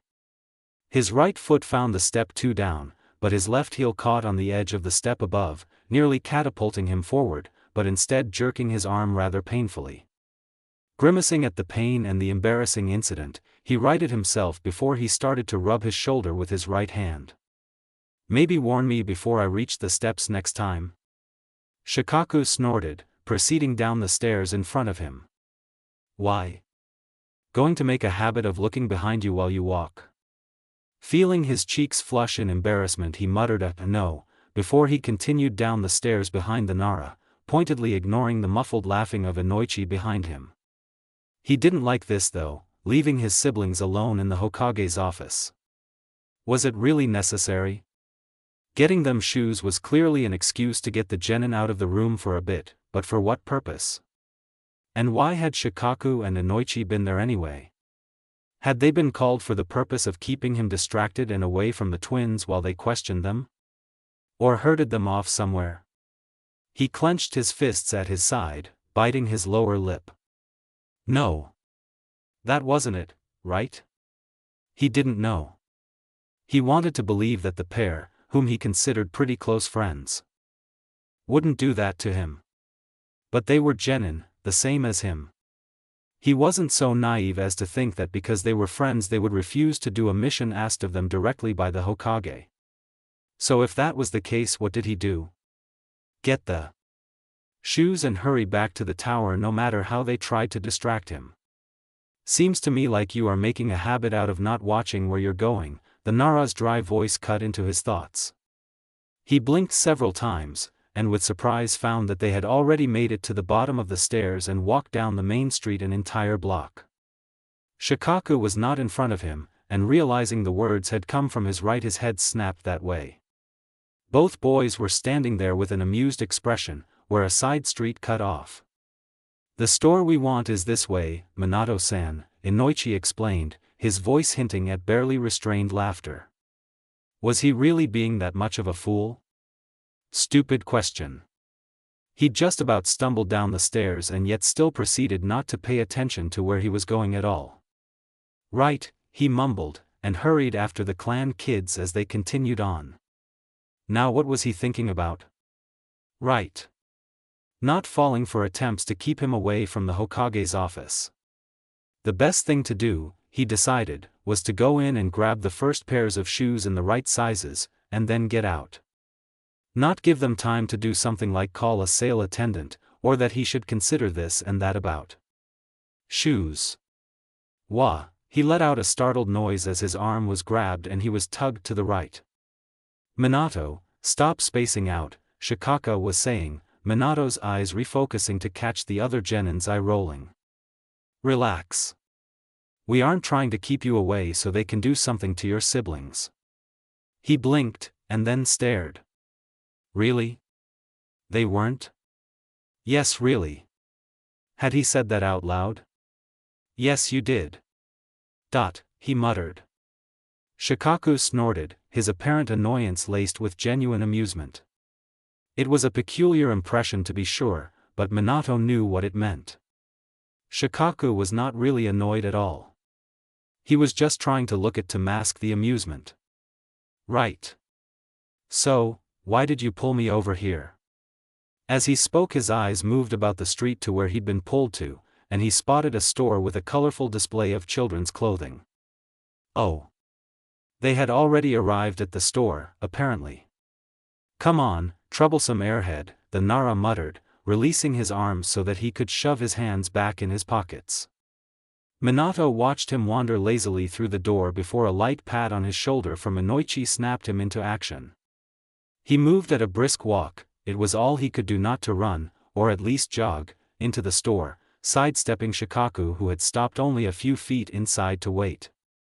His eyes scanned the store seeking out a shoe rack, and he made a beeline for it the moment he spotted it.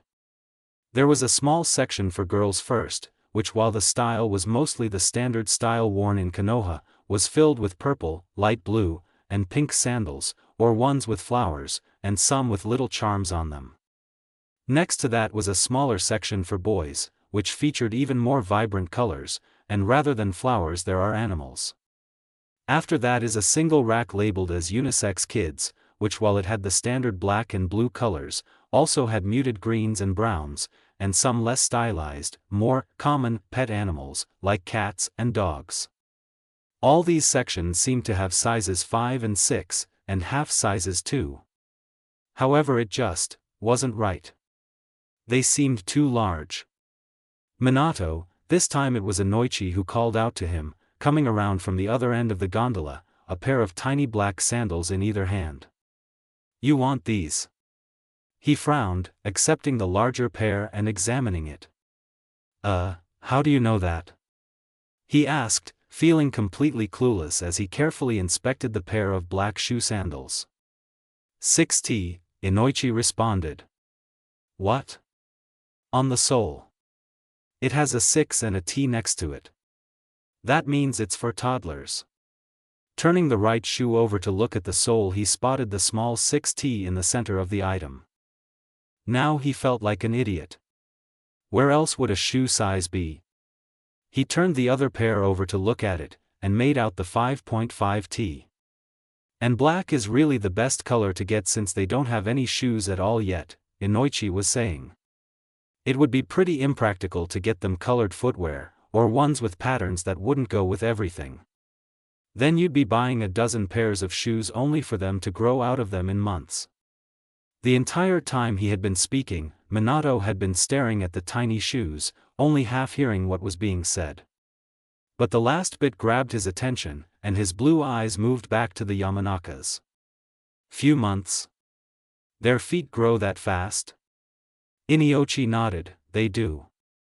You might want to grab extra pairs of each, now, or in the next couple of days. He suggests.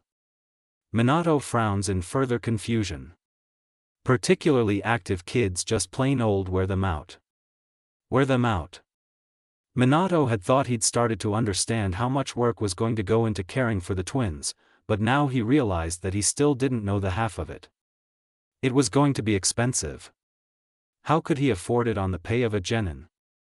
Hurry up and buy the shoes, Shikaku snapped, and he could hear the Nara making his way back out of the store. That was enough getting lost in his thoughts. Quickly the Namikes transferred both pairs of shoes to one hand after double-checking their sizes once more. Then he made his way to the register, setting the 2 pairs down on the counter before he went to pull out his Gamma wallet to pay. It wasn't there. Of course, he hadn't grabbed it when he'd stopped by his home earlier. Wait, you didn't grab any money from the Hokage? Inoichi sounded positively aghast. Why would I use Sandame-sama's money to pay for my siblings' shoes? He asked with a confused frown. And then the cashier gave him a price he wasn't at all expecting. Minato almost groaned, before he dug into his sandals for the emergency money he kept on him just in case. Reluctantly he handed it over, knowing he'd only get a single coin back.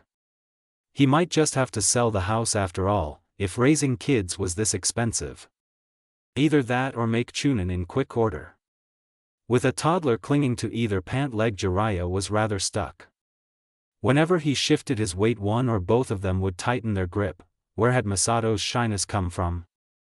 Well, he supposed he couldn't exactly call the boy's actions shy.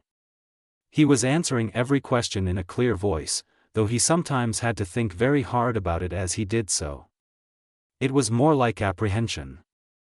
And the more questions that were asked, the more agitated both of the twins got. Mikiko answered everything as well, but sometimes it was mumbled, or too muffled because she'd hidden her face again.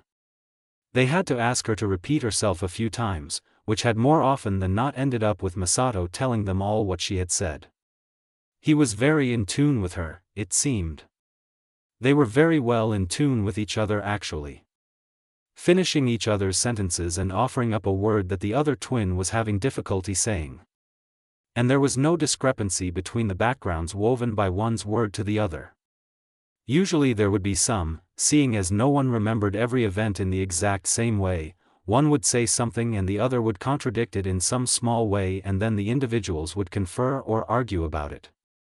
But the twins took cues from each other, and there were no contradictory words, or arguments. There were unspoken agreements, supporting points, and additional information. And Jiraiya knew they were going to have to subject them to more questioning, individually, before the evaluation was over. He also came to the conclusion that the pair had managed to win over at least one new champion in the 15 minutes that had gone by since the genin trio had left. If not 3. Shikaku was hard to read on the matter, but he had caught a slightly deeper frown than normal a couple of times, and a slight twitch of his lips that might have turned into a smile if allowed. Hiruzen-sensei was even more challenging to get a read on. Though it was more because he kept smiling kindly towards the twins and the jonin could not tell if it was genuine, faked, or somewhere in between. But Inukai, for all he was a master T&I specialist, was currently an open book on the matter. At the beginning his face was a well-crafted, friendly yet detached mask. But emotions flickered in his blue eyes as they had dug into the events that had led up to the twins' discovery by them, from their perspective. It was the first time he was hearing their tale as well, having not had the time or desire to ask them about it while they were on the road. What if it had sent them into an emotional fit? That would have made traveling with the pair nearly impossible. He was basing this on the handful of temper tantrums he had witnessed from Tsunade's brother way back when. The two's words were laced with emotion as they spoke about how the pursuit had begun that night, to how they'd been terrified when they saw there were people down by the river. The more they spoke, the more Inoichi's cheerful mask broke, his lips shifting into different lines. Grim, surprised, pitying. Horror. It was the words that had brought out this last one that had the most effect on the entire room. Masato had just finished telling the room about how their mother had insisted they run, and not look for her because they would not find her. Mikiko had burst into tears after this, and the boy had stopped talking in favor of trying to calm her down. Instead of allowing herself to be soothed, the girl had sobbed out that the bad ones had taken the woman's hand. Either the girl had watched it happen or had seen the hand or the stub after the fact. None of it was something a toddler should have seen. Masato had looked close to tears himself, but rather than crying, he just hugged his sister silently. Stoic Shikaku had grimaced, and the Hokage's eyes had narrowed. Inoichi looked about ready to scoop up the girl who was all but bawling. Oh, he would do his job properly in regards to vetting the two to make sure there was no risk to the village. But it was plain as day that his heart went out to the little toddlers. Jiraiya couldn't blame him. Although his own determination to try and ensure things went well for the Namikaze siblings was more for his affection towards Minato than a personal attachment to the twins. Not that he wasn't appalled they'd had to see something like that. Or that he didn't think they were adorable. Or that he wasn't completely touched that Mikiko actually did like him. Take that, Tsunade Haim. In fact, he'd almost wanted to demand they stop the questioning. But Masato had started talking after a minute, and the way his voice quivered made it clear that if hadn't started talking he would have been crying. And rather than saying this was enough for now, Jiraiya had found himself asking the boy a question about what he was saying, and then another, before his sensei started asking some of his own when Mikiko's sobbing had quieted. Inoichi eventually began to ask a question here and there, and Mikiko started offering single-word additions to her brother's words. At some point after that Masato had gravitated to his other side, leaving Mikiko to cling to his leg. Mikiko made no fuss over it. Masato hadn't exactly been clinging, at first, but as the main storyteller switched from himself to his sister, he had pulled closer to the man's leg. And that was how the Toad Sage had ended up rendered immobile by a pair of toddlers. When asked if they knew who their father was, Masato had muttered a bad man, which was enforced by a very from Mikiko. Hiruzen had asked if they knew his name, and in response both toddlers had buried their faces into the fabric they clung to. That's enough, isn't it? He found himself softly asking. Their hands were trembling. The old man nodded, lips set into a grim line for a moment before his smile was back. Before the Hokage could make a verbal response, however, there was a knock at the door, and Shikaku's young voice announced they had returned. Enter, Hiruzen beckoned, and the door was immediately pushed open to admit the three genin. Jiraiya would have turned to see the expression on Minato's face if it wasn't for the twins who still had their faces hidden. Even so, he could feel the intense gaze of his little subordinate. Well then, he spoke up, needing to break the uncomfortable silence. Your Enai-san is back. Masato peeked up at him, and then turned his head towards the door. Soft footsteps indicated that Minato was on the move, and soon he spotted him out of the corner of his eye. Mikiko's head came up, her gaze landing on her brother, and a moment later she was gone, colliding with the Namikaze's legs. Minato nearly dropped the bag he had in his left hand when Masato came at him moments later. Ah, freedom. Alright, I'll be on my way then, he announced. He wanted to change. The brats had left damp spots on his pant legs. And he needed to check in with his other two genin, as well. Make sure to get lunch into them soon, Mina. Two sets of wide, glassy eyes were staring up at him. What? Promise. Promise? What sort of promise did they want from him? Like Enai-san, Mikiko demanded. No, like Ka-san, Masato added. Come back. Promise, the pair finished insistently. All he could do was stare at them. Where had this come from? He understood why they would be like that with Minato, but him? They'd hardly had the time to get attached to Minato, and certainly not the time to actually get used to any of them. Their little lips trembled. "I promise," he said in a rush. The twins' lips stilled, and then cracked into vibrant smiles, blue eyes twinkling. "Remember, remember," they chirped at him, and then their eyes moved back to their brother, and the pair proceeded to demand he take them to the tea house he'd pointed out earlier. These kids were going to have everyone wrapped around their little fingers in no time.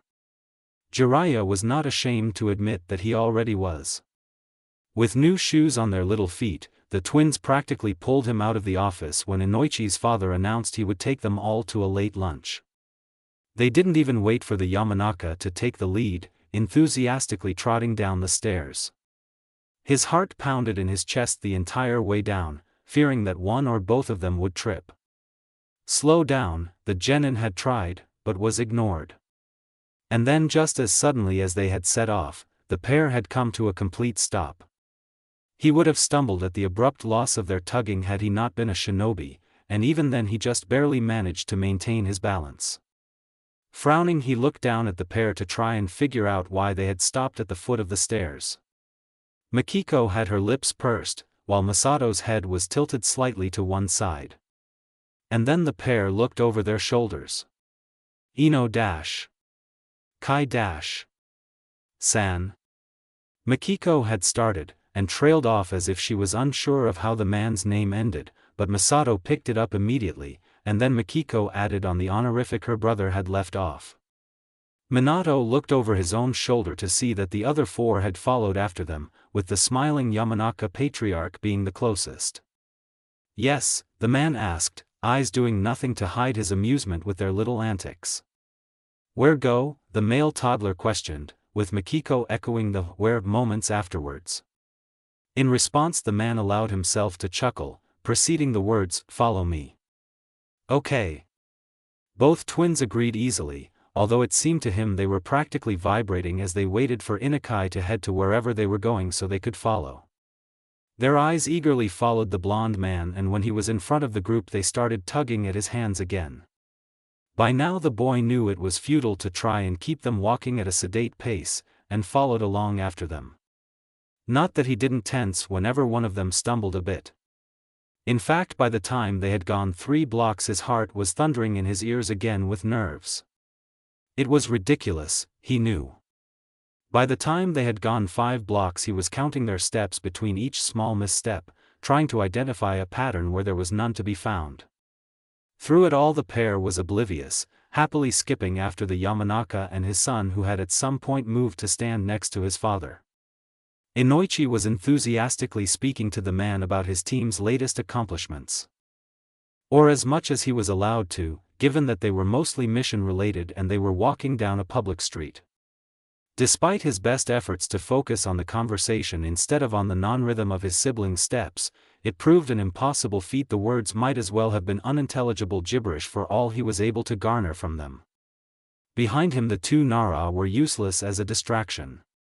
Their conversation consisted of curt questions and minimalistic answers.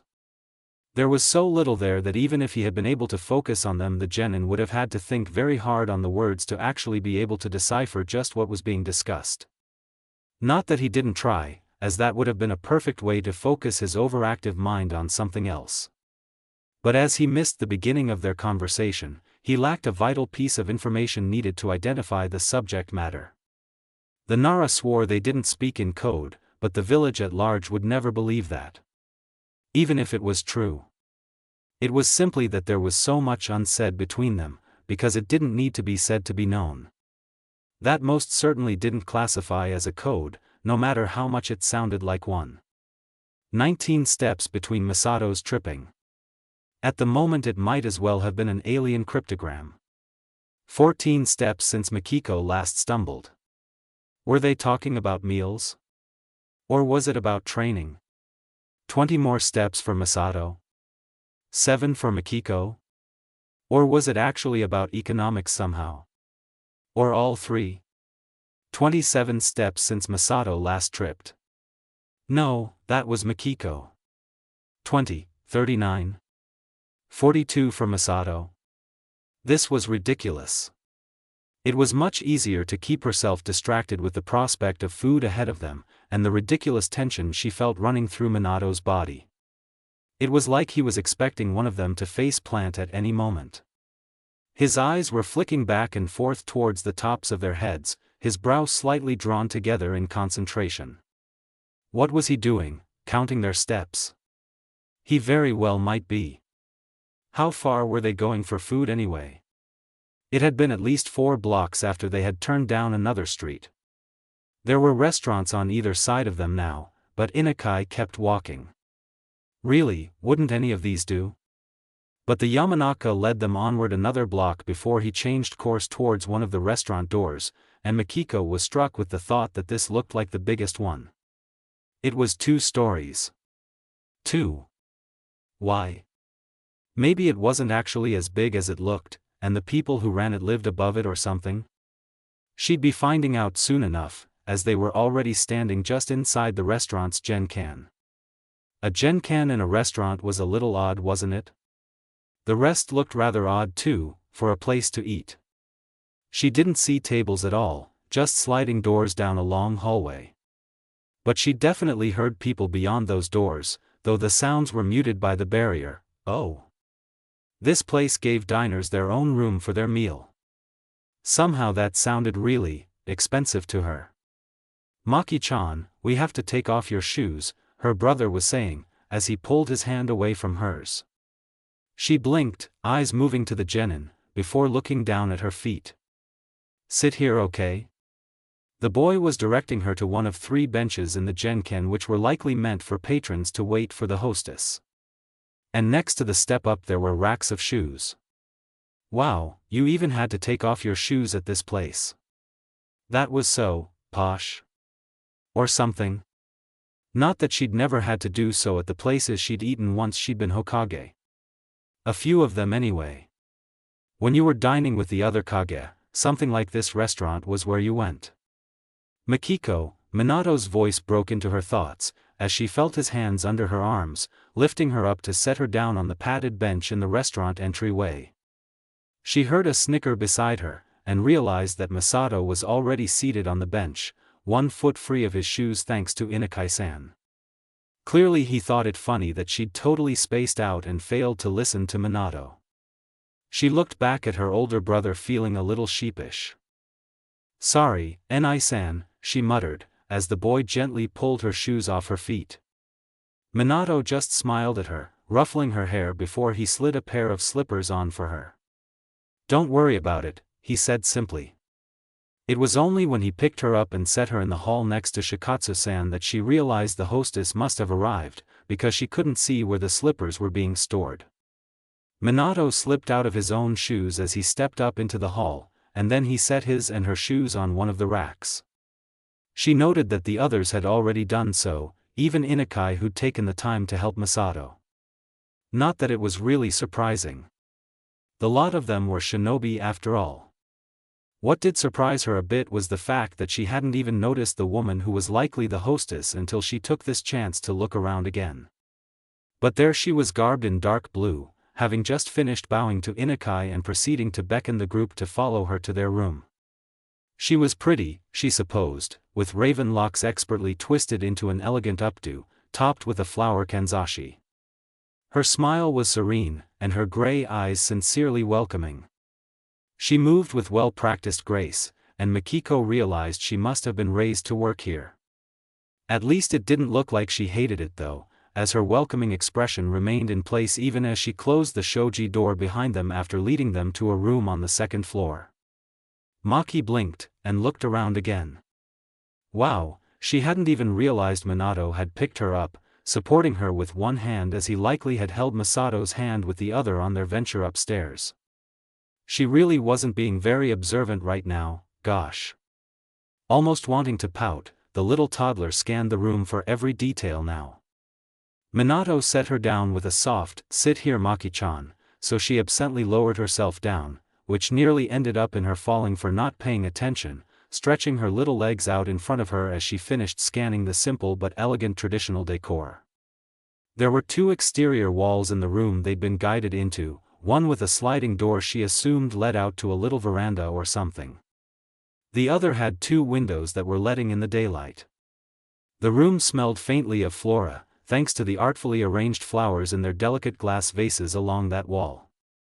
The cushions that were the room's seating were a rich, subtly patterned blue as far as she could tell, but she'd have to really look at one closer to tell just what the pattern was.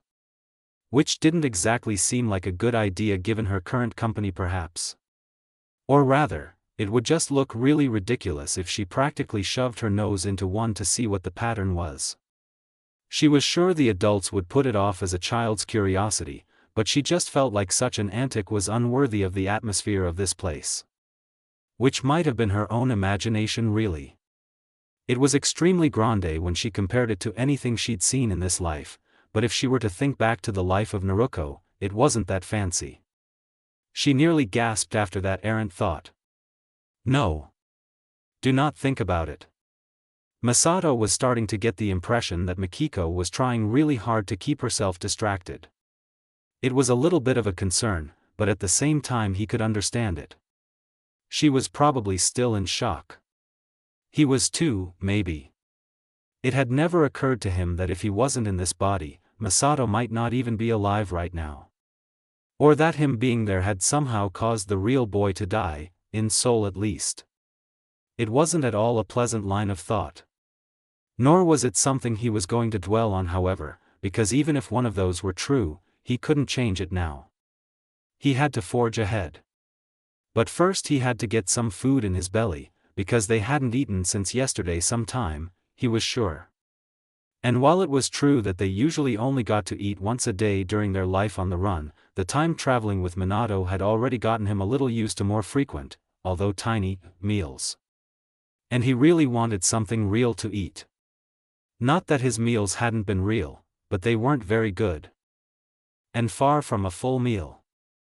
But Minato didn't ask him or Mikiko what they wanted when it came time to order. Nor did any of the others in the room. Rather Inukai just up and ordered for them. One meal to be split between the two of them in fact. Masato pouted and announced loudly he could eat up his own meal. Calm down Masato, Minato soothed, it'll be lots of food for both of you, I promise.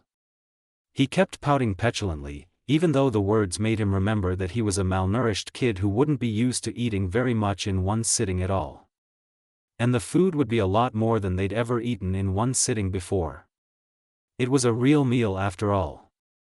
Mikiko had wisely not peeped up, sitting quietly beside them, eyes on her own little toes, and one hand tightly fisted in the side of Minato's jacket. Hopefully her thoughts weren't wandering off to dark places right now. Seriously, couldn't someone in the group start a conversation? It seemed to him that both Inukai and Shikatsu were analyzing them, hadn't the questioning in the Hokage's office been enough for now? That had been nerve-wracking to be completely honest. But he thought they'd managed to handle it pretty well. Hopefully they had also been able to put up convincing enough act of their physical age. Because there was no question they were under some level of suspicion here. Why else would they have been brought before the Hokage and asked the questions they were? They were a potential risk in the eyes of what was once their home village. It was hard not to feel sort of betrayed by the thought, but at the same time, he understood.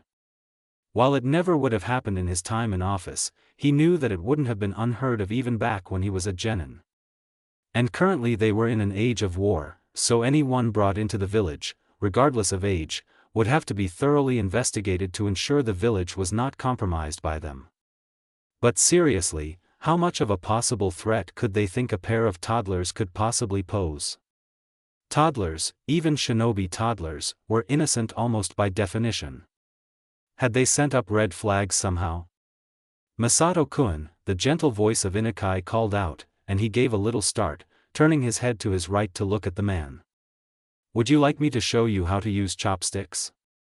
What?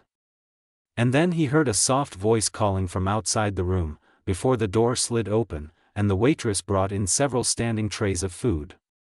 She set two in front of Minato, one of which seemed to be food for his brother, and the other for Mikiko, and then one in front of Inukai. Across from them, Shikatsu was only given sake. Wasn't it a bit early to be drinking? The adults weren't eating? He supposed it was a bit of an odd time to be having lunch, though it seemed the two Inoshikacho boys hadn't eaten yet either. Masato? Inokiya spoke again, one of his brows arched questioningly at him. He screwed up his face as if he was thinking really hard, and then nodded, with, "Show me. Show me." Inokiya seemed convinced by the little display, as he let out an amused chuckle, before he moved the tray in front of him, and first showed him how to hold the chopsticks, before he began softly instructing him how to adjust his own awkward hold. Toddler hands really did suck. He used to be able to use chopsticks without any thought. He'd even, eventually, learned how to do so acceptably well with his left hand, although it was something he had very rarely done after getting his prosthetic. Now trying to use chopsticks was just as frustrating as it had been when he'd had to learn how to do so with his non-dominant hand. In fact, it felt almost exactly like that. He screwed up his face again, now really in deep thought as he considered this and attempted to get his food in his mouth rather than all over. Eventually his hand stopped moving, and he was glaring at the chopsticks. It was when he glanced over and saw that Minato was eating slightly awkwardly with his right hand, while he instructed Mikiko next to him, helping her out occasionally, with easy movements of his left hand, that he decided maybe his right hand wasn't dominant in this new body. Minato's motions in assisting their sister looked far more natural than those with his right hand. Clearly Minato was left-handed, though he appeared well on his way to being ambidextrous. Looking back down at his food, and then his chopsticks, he transferred the utensil to his left hand.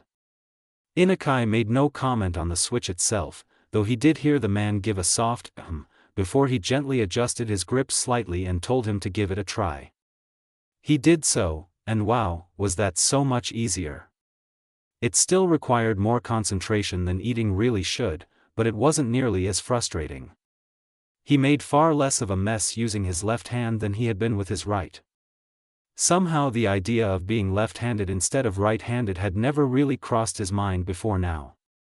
It was just something he'd never really stopped to think about, even in his old life, aside from when he'd had no choice but to use his offhand. This time though, it would be different, he decided. He'd become as ambidextrous as he possibly could. No more embarrassing incidents of being fed by others. Sigh, because his main hand was injured, or gone. It was also really nice to be able to eat by himself again, in general. He had seriously been getting tired of being fed when utensils needed to be involved. It meant a little more independence. And he couldn't help but grin at that thought. The days of being fully independent were drawing nearer, and along with that, the ability to actually try and do what they'd been sent here for. "What are you smiling about, kid?" Shikatsu's slightly gravelly voice cut into his thoughts. He blinked and regarded the other man for a moment, before he widened his grin. "I don't need be fed any more." He hoped that wasn't too big of a sentence. While for the most part he and Mikiko had been avoiding using baby words, or overly garbled pronunciation, they had been omitting words here and there. Because what toddler would have a good sense of grammar? They perhaps should mess up their pronunciation more, but it was challenging to remember which words he had trouble with, so he had quickly stopped trying. Especially since it made asking what he wanted to more difficult, and they had gotten a bit used to not using such baby talk with their mother. Shikatsu looked at him boredly, before he poured himself another cup of sake. "I don't need to be fed anymore." The man corrected him softly, and then seemed to have lost interest in speaking. But as bored as he looked, Masato could see his eyes were focused on him and his sister like a hawk. He decided the best reaction was to pout, and then look away from the man as he continued to try and eat. As it took less and less focus to manage to get the rice into his mouth, he cast his gaze towards his sister's progress. She was glaring at her chopsticks, and then both of her hands. Apparently she was having a much more difficult time of it. It almost looked like there were tears of frustration in her eyes, as she passed her chopsticks from her right hand to her left to give that a try. She dropped a big clump of sticky rice into her lap. With a huff she passed her chopsticks back over, and dropped another clump of rice, this time onto the floor. Which hand feels better? Minato asked her softly, even as he removed the fallen rice clumps, feeding the one from her lap to her with his own chopsticks, and setting the one from the floor to the side of his own tray. Feel the same, the girl announced petulantly. Wow, she was really upset about this. Was it because he was having such an easy time of it in comparison? Or was it simply an act? It could be, he supposed. Oh. Whoops. He'd dropped some rice himself.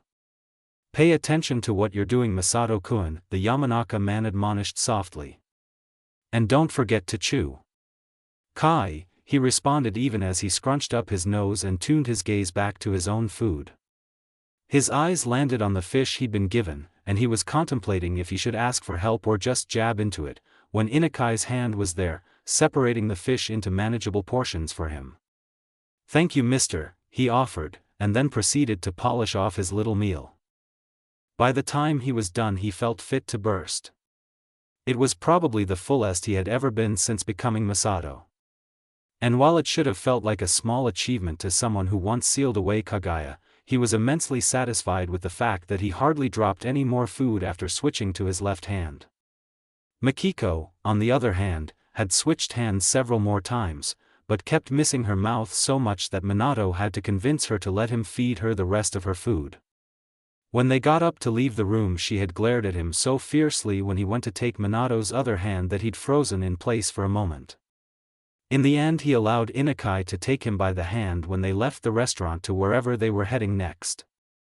Where were the Uchiha? Honestly, he'd actually forgotten about them until he'd cast a glance about for them just now. But thinking back on it, it had sounded like they were going to remain outside of the Hokage's office, and then they had still been there when he left with his peers to purchase the shoes. They hadn't been there when they got back, had they? He couldn't remember seeing them, but he'd been more focused on getting back to the little twins, maybe he just hadn't noticed. They were all older shinobi than him, with more experience. He was the most observant among his peers, aside from Shikaku, but that didn't mean his eyes couldn't be fooled by senior shinobi. He was still a genin. Should he even be worried about the Uchiha though? Maybe they had returned to their regular duties after Fugaku-san had returned? They were all in the Konoha police force after all. And following people discreetly through the village was not usually the way they operated. They were meant to be seen. A visual deterrent to crime by citizens and shinobi alike.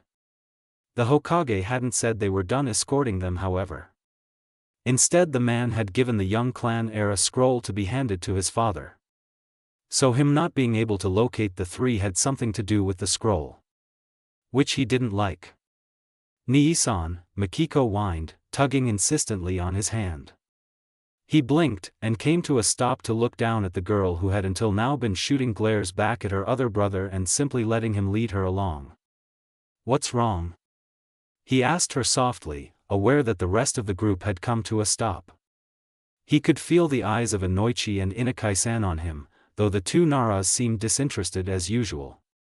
Sleepy, the girl declared. Her eyes did appear to be struggling to stay open now that he really thought about it. You three will be staying at our place tonight, Minato. You should carry her, Shikatsu spoke up from ahead of him. They were staying with the Naras tonight? That could only mean they wanted to observe the toddlers some more, didn't it? They were clearly still under some sort of suspicion. Which was more pressing of a concern than the missing trio of Uchiha. At least for the moment. Right. Up you go, Maki-chan, he spoke softly to the girl, lifting her up piggyback style. She immediately leaned heavily into his back, but seeing as he didn't need to move at a run, he figured it would be safe enough to let her fall asleep like that. Let's go then, Shikatsu stated, before he once more took the lead. I sent word ahead to my wife. She'll have arranged everything you three will need for the night. In other words, Shikatsu didn't want to take the time to stop by Minato's place. Yet they didn't seem to be in that much of a hurry as they moved through the village. Still, he didn't protest, because he figured it was for the best that they get where they were going without taking detours. Mikiko had just recovered from quite the fever after all. "Are you tired, Masato-kun?"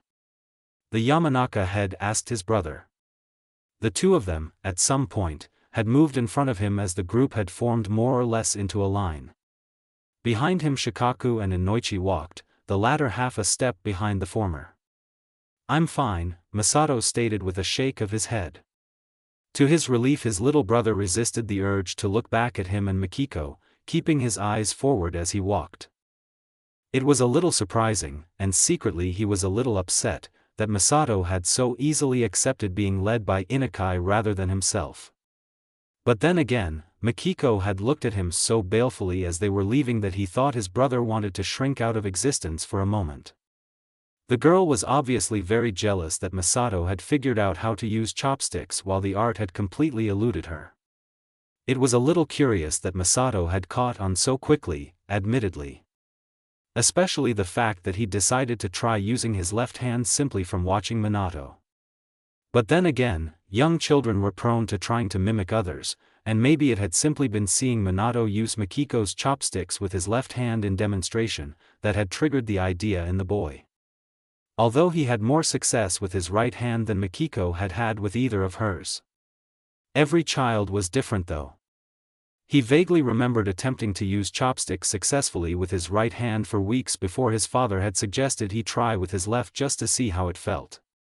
Thinking back on it, his father had probably picked up on signs of him being left-handed back then.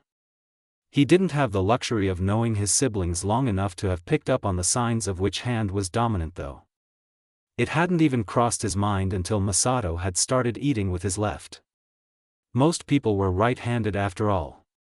He'd just gone ahead and assumed both of his siblings would be. But he'd gotten his left-handedness from his mother. Not his father.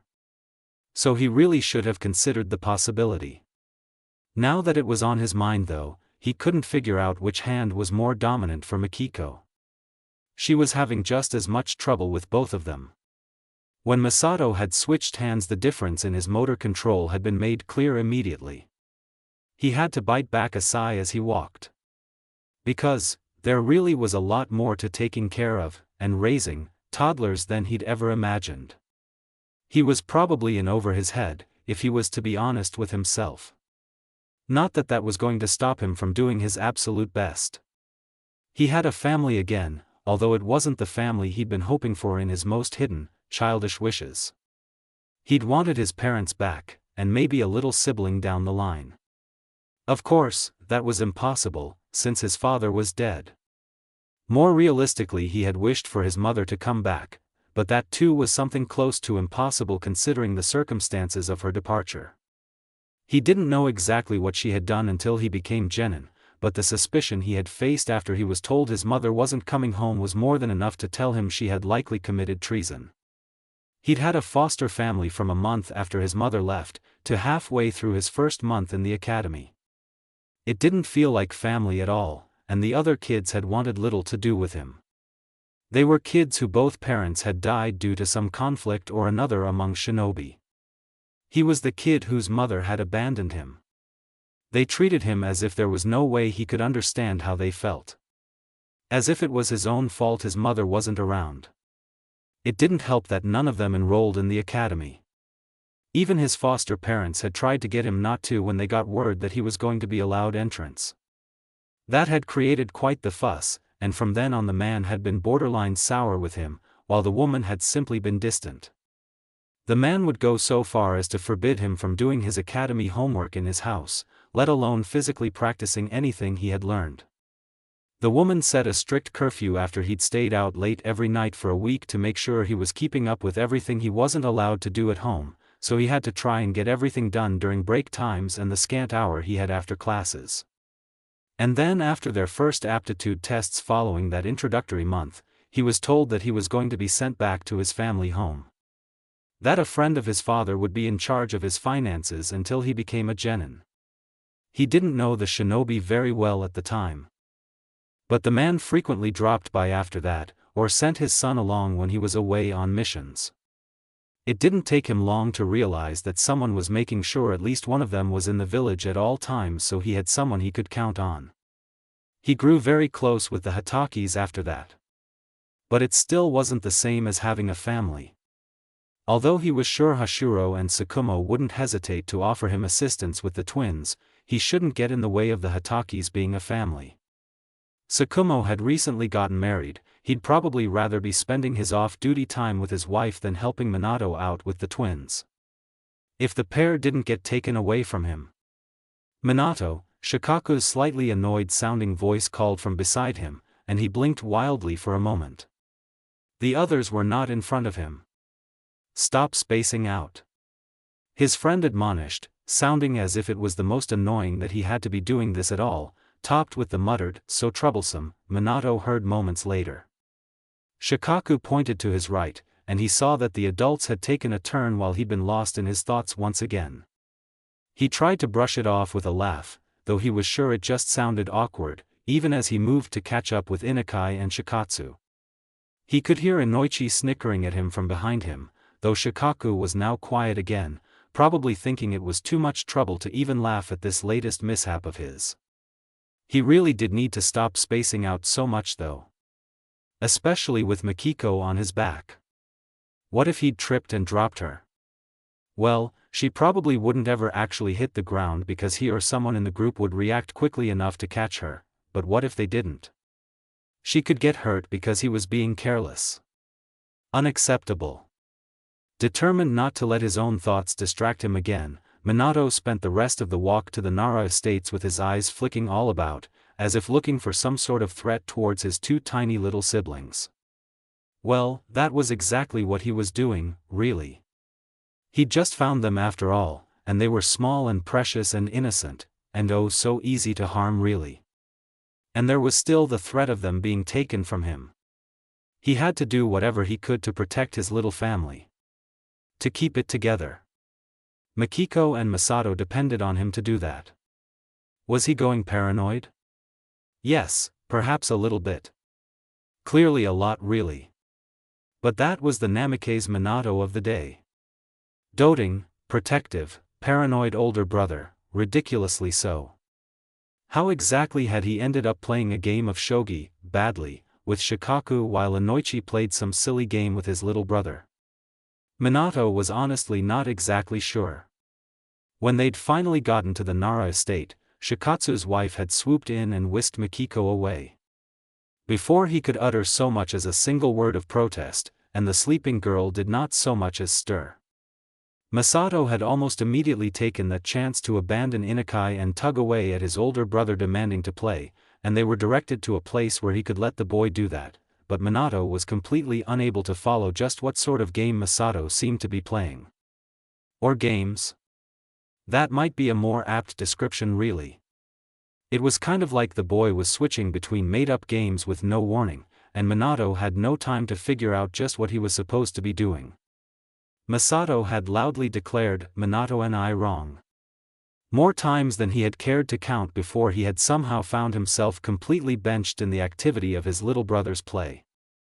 Inoichi easily filled the role of playmate in his place. Masato didn't seem to care much in the slightest. Shikaku roped him into a game after that he supposed, though he didn't actually remember being asked to play shogi. He just was. And he had just lost. Troublesome, the Nara boy muttered with a sigh. Inoichi isn't going to let the kid hurt himself, Minato. It felt like he was being lectured almost. Nara. Pay attention to the game this time. Wait, they were going to play another? Minato grimaced at the idea, but at the same time, couldn't make himself voice a refusal.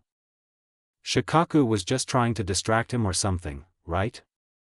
His thoughts were all over the place ever since they'd finally gotten back to Konoha. Well, since they'd encountered his mother before finding the twins actually, but then he'd had a firm goal in mind keeping him focused. Finding the twins. Getting them to Konoha. Things he didn't need to think very hard on how to accomplish. Now that they were here he wasn't so sure on what he should be doing, to be honest. There was so much he had to consider now. Maybe just trying to focus on a game of shogi wasn't a bad idea. Shikaku was probably right. Masato wasn't going to hurt himself under Inoichi's watch. Besides, Masato looked like he was having a blast. Right, okay, yeah, let's go again, he replied at last to his friend, giving him a bit of a sheepish grin. I won't be so easy to beat this time. Says the guy who's only won once, the black-haired boy replied, but he was grinning back at him now. But then, maybe he should go check on Mikiko real quick first. No. One game wasn't going to hurt. Mikiko-chan was probably still sleeping anyway. Right? But what if she wasn't? Minato. Wah, oh right, my move. The blonde flushed in slight embarrassment that once again he'd started to space out, even as he scanned the board before him so he could place his piece. Why couldn't she have just stayed asleep? She didn't have to think, or try not to think, when she was asleep. Why couldn't she just go back to sleep now? It was useless really. She'd been laying there for what was probably at least half an hour now, doing everything from counting, to regulating her breathing to try and fall back into slumber. None of it worked. Especially when her mind just went ahead and wandered all on its own. The cover over her was soft and smelt so good. The fabric enclosing her body was also very fragrant and far more comfortable than anything she'd felt on her skin in this life. She was wearing a yukata now, she eventually realized when she turned from her back to her side to curl up in a last-ditch effort to lose herself in the oblivion of sleep. Where was she now? What had the man said? His name was Shika. Something. Not Shikaku, but it sounded similar. Shikatsu. Yeah, that was it. And he said something about how they would be spending the night at his place, didn't he? So this was the Nara estate, she guessed. The Nara was a very powerful clan, so it was no surprise that all the fabric she could feel was of such good quality. It didn't help her to go back to sleep. Her little body was so used to being at least a little uncomfortable that these comforts actually made it harder. She never thought she'd be in that sort of position again, really. It was something that had happened back in her genin days, the first time she'd taken a long-term mission where they had to sleep outside all the time. Coming home to her own bed had been such a relief, but she hadn't been able to sleep well at all for those first few days. By the time she died though she was past comfort levels having any effect on how well she slept. With a tiny sigh the girl rolled onto her back again before opening her eyes to stare up at the ceiling. The ceiling was wooden of course, with planks of wood running lengthwise above her, and thin beams of wood dissecting the ceiling into squares. It was not at all that interesting to stare at and did nothing to keep her from her thoughts. Mikiko, the one who was actually the owner of this body, was dead. It was her fault. Was it truly her fault? Did the real Mikiko die because she was there, or had she, Naruko, just survived something that was supposed to spell out the girl's death in the original timeline? How long has Mikiko been dead? How the hell was she supposed to know? Maki bit her bottom lip, using the pain to interrupt that train of thought. Don't go there. It's not worth it. Not right now. She repeated those words like a mantra in her mind, controlling her breathing and wiping the morbid thoughts away. Her hands clenched in the cover as she forced herself to simply not think about those things. To think of anything else. There was a metallic tang on her tongue. She blinked, and brought one of her small hands up to her lip, realizing it stung slightly. Her tiny fingers came away with a drop of blood on them. She'd actually broken the skin of her lip. She stared at the tiny drop on her skin, and unbidden visions of red came to mind. Hinata covered in blood, flying through the air from Pain's attack. Niji's blood splattering on her face when he took that blow for her in the war. The red blossoming in Sasuke's arm just before they both lost consciousness after blowing their arms off. Her own blood coating her hands and torso as she was ran through. No more. Her breathing hitched, and she snapped her eyes closed, but that only made the images more vivid. Lifeblood spurting from the neck of one of their assailants. Ma, K, ch. A pale, bony hand arching through the air, hot blood dripping onto her cheek. Please just stop. She whimpered, curling her knees up to her chest and burying her face into them. Aki, a tiny broken body sinking into black depths. Don't. She tightly gripped her knees, dull pain springing forth where her fingers dug in. Maki, ch. Endless streams of red pouring from the gaping hole in the child's stomach. No, no, no. No, stop. Trying to play like a kid actually would was both easier and harder than he thought it would be. Games that such young children could be expected to come up with were terribly boring really. He didn't even know if a kid less than 2 would even come up with some of this stuff. To him though, it was so simple he found himself forgetting what he was actually supposed to be doing, and having to come up with something else. He completely lost Minato to the point that Inoichi had pretty much forced his brother to the sidelines. By contrast, Inoichi was able to keep his strange games on track with, "Is that so's?" and, "Well, what if I do this?" until he found himself playing a game that was Inoichi's design, rather than some haphazard play he tried to come up with to look like a child. It was a game he could vaguely remember Hinata playing with their kids in his past life, though he didn't know what it was called. Inoichi would say he spied something of a certain color and Masato had to go find it in the garden, with Inoichi telling him when he was getting warmer, or colder. It seemed to be a game to teach young children in shinobi families to pay attention to even the smallest of visible detail, as the things that Inoichi had him hunt for progressively got smaller. He'd almost forgotten he needed to be trying to seem like a toddler when Inoichi had said, something brown circled by blue, and had just about gone right to the tiny flowers that had those colors. Instead he'd petulantly snapped, "That 2 colors. Inoichi play wrong." Inoichi had apologized, and told him to look for something blue instead. He tried to make a show of really looking for the blue thing Inoichi had spied. He hoped he was convincing enough.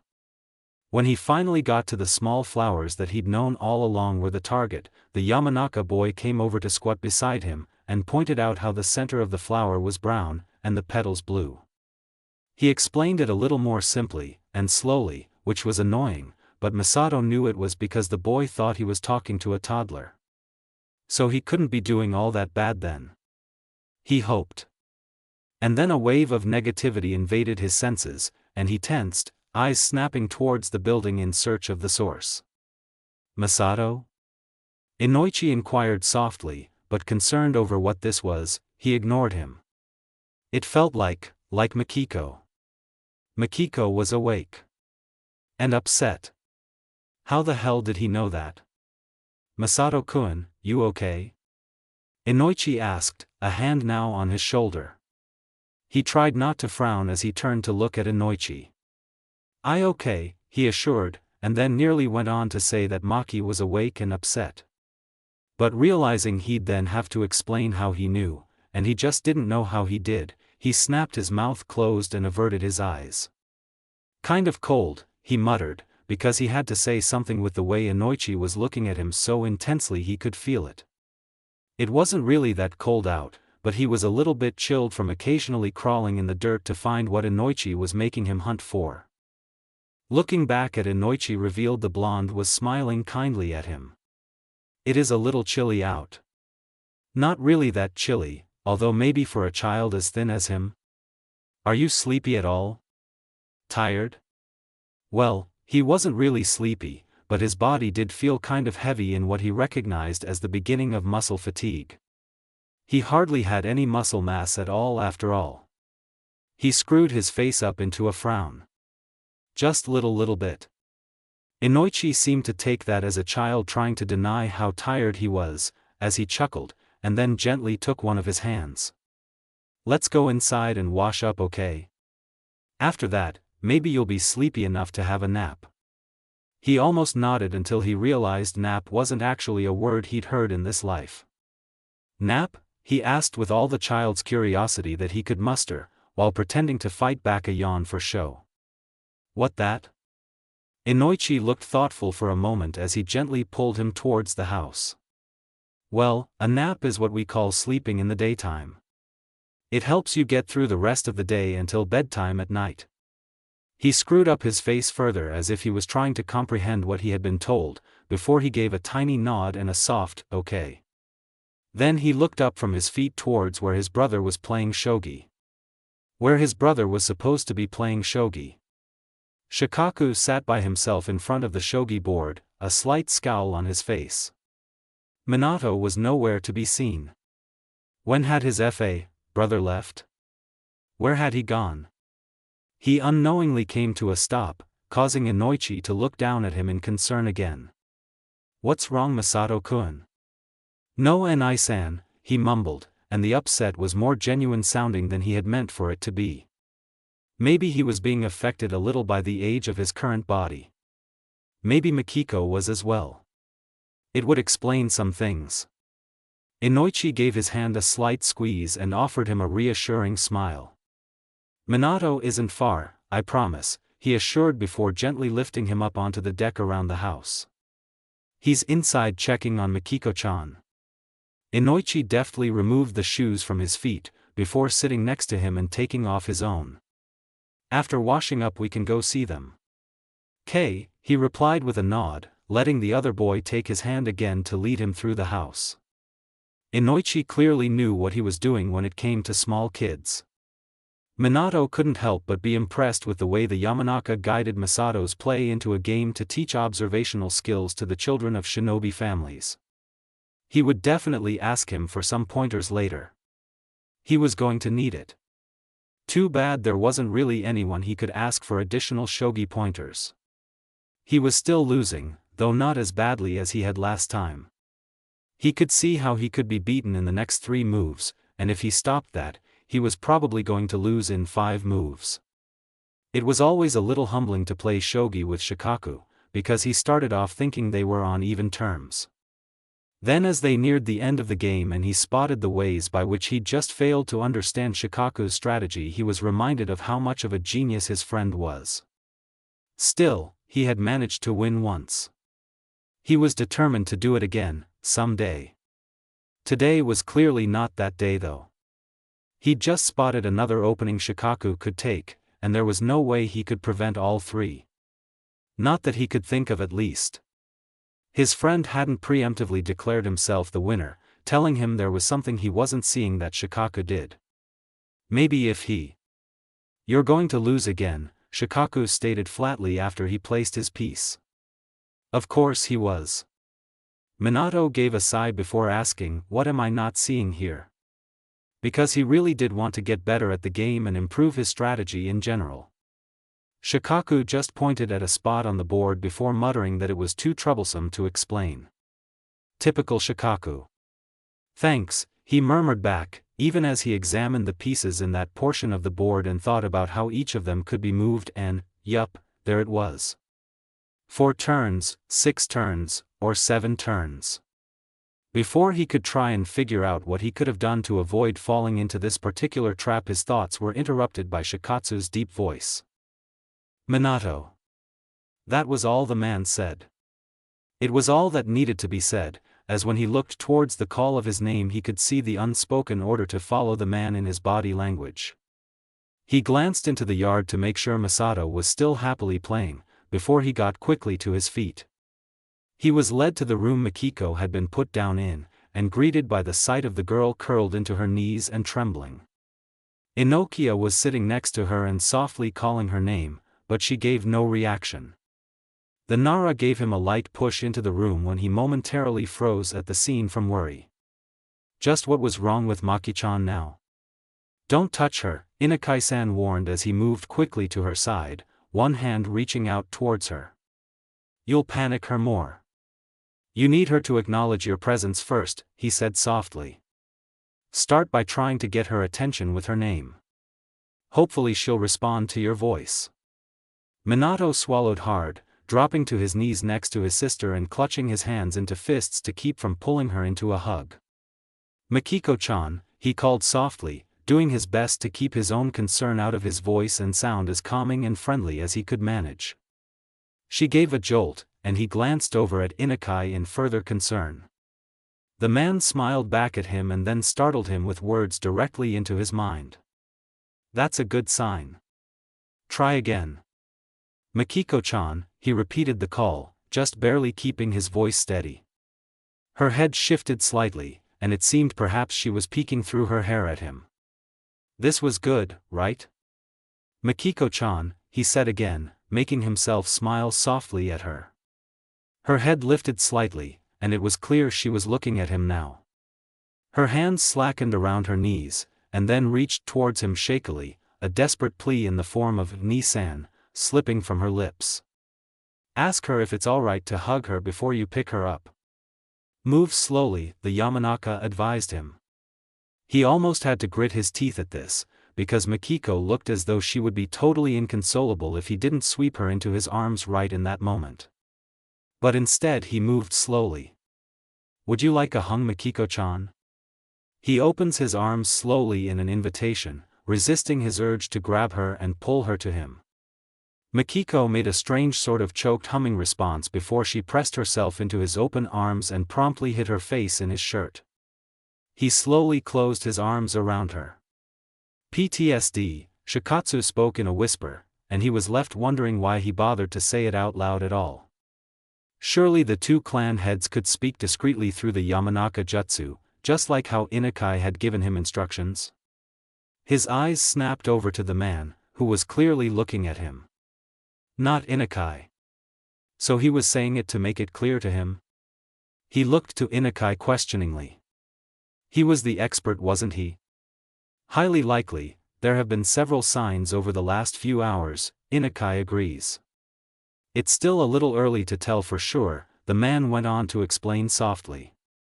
He felt his stomach knot in unease at the very idea. PTSD. Post-traumatic stress disorder. It was something that was sadly very common among shinobi, but it wasn't something they usually had to worry about small children, toddlers, suffering from. At least, not since the establishment of shinobi villages. But his siblings hadn't been raised in a village. They'd been out in the elements, and on the run with his mother. His mother, who had suffered some serious injuries the night they'd come across them. It didn't take a genius to figure out that the twins might have seen some of those injuries being inflicted. It wasn't that far of a leap to assume that that hadn't been the first time the trio had been assaulted either. Minato, stay calm, Inokia warned him again, once more in his mind. Your agitation could upset her. He could only manage a nod as he forced himself to be calm, relaxing his tensed shoulders when he felt Makiko press her face deeper into his jacket, dampness seeping into the fabric from her tears.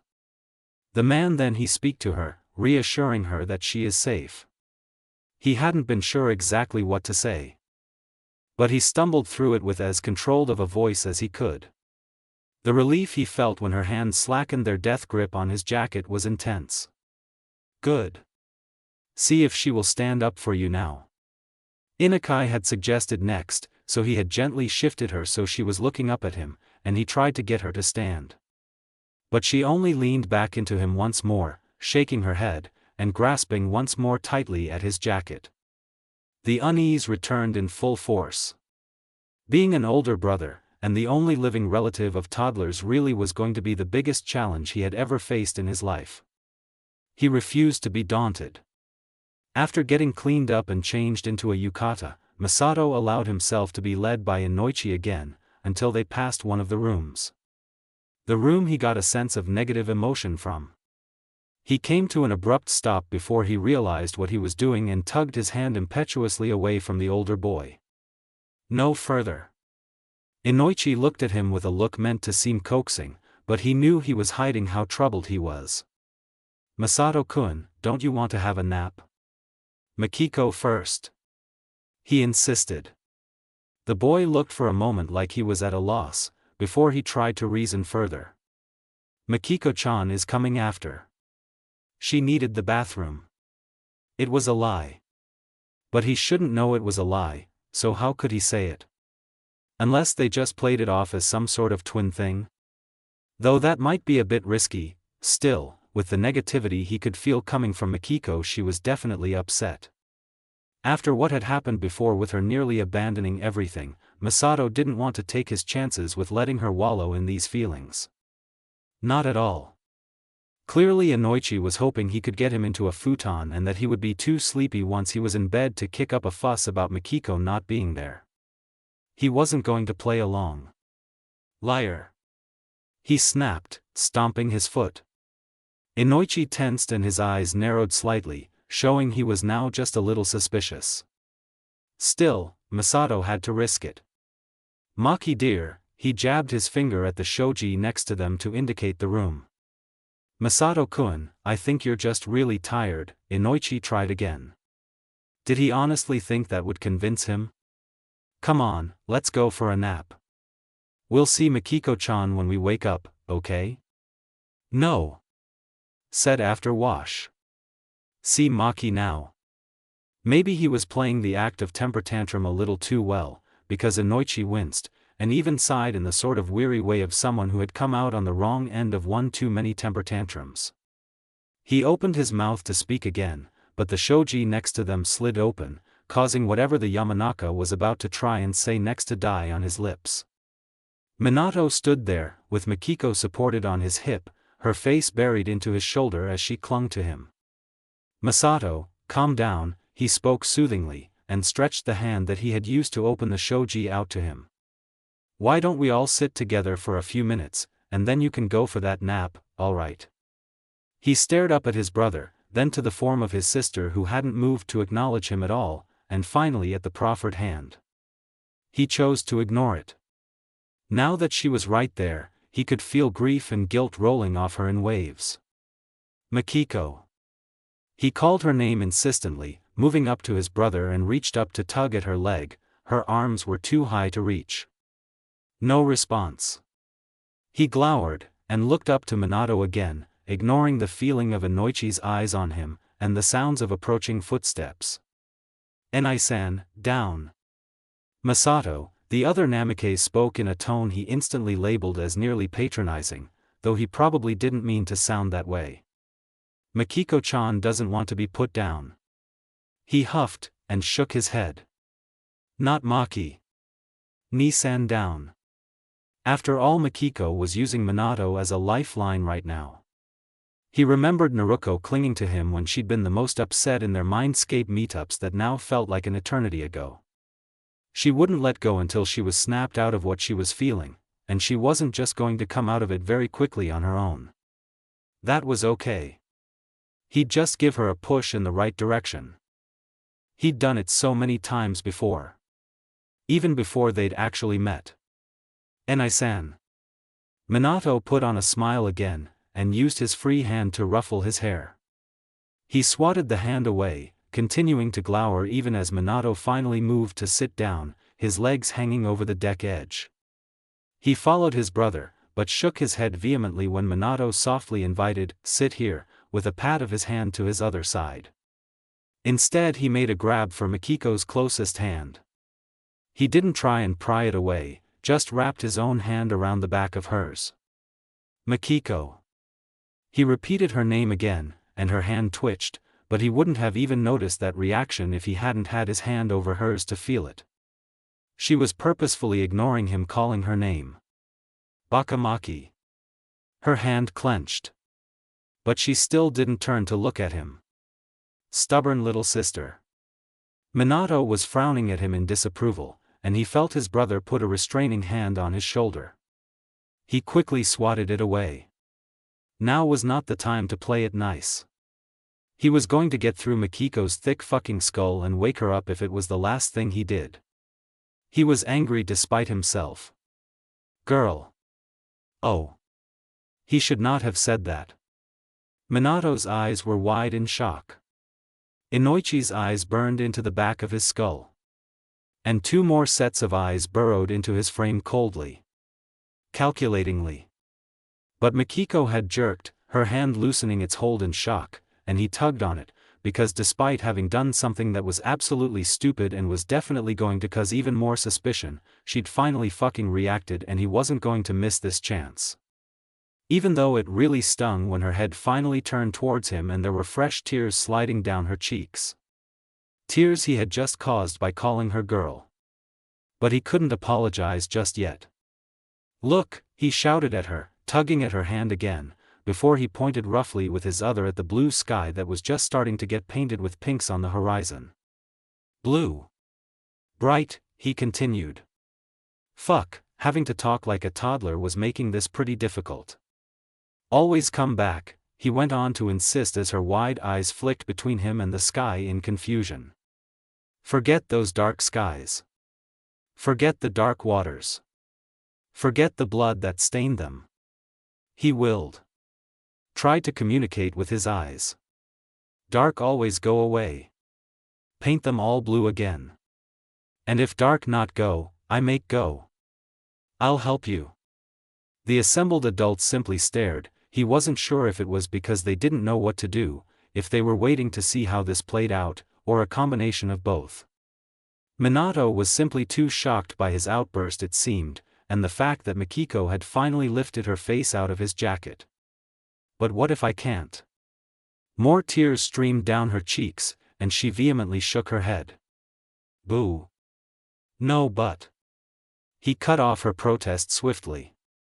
"Maki," and he pointed at her before pointing at himself and Misato together. "You're not alone." Again she shook her head, the tears still flowing. "No, Ka. No." She was not going there. "Minato and I-san here too," he insisted. "Mikiko never alone. Have two I-sans." He pointed at himself with his left, and at Minato with his right. "We're a family. We make all the sad and scar and dark go away whenever it comes," he assured her, before he finally looked at Minato. "Right, Minato and I-san?" Minato's eyes were in turmoil, he could see. There were emotions of guilt, sorrow, and doubt.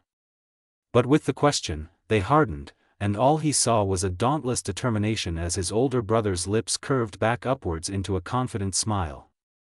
He couldn't tell if Minato was really feeling confident or not, because the expression was so flawless in his perception.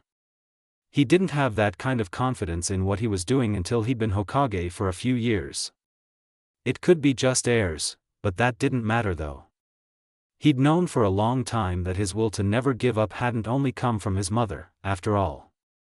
"Yes, we will, Misato," the Namikaze spoke calmly, an unshakable conviction in his voice. He lifted Mikiko from his lap to have her stand before him, and her eyes immediately moved to his face. It was probably exactly what Minato had wanted to accomplish from the action. "We're a family. And that means we stick together," he said firmly. "So whenever you're scared, or hurt, or you don't know what to do, we'll do whatever we can to help you, Mikiko-chan." Mikiko looked intently at Minato, before her eyes furtively sought out Misato. He smiled back at his sister widely and chirped out a yup. "Geez, even though they know it's impossible to always be together." Her voice rang in his head clear as day, and he blinked in surprise, his smile faltering for a moment. Quickly he put it back in place as he held her gaze.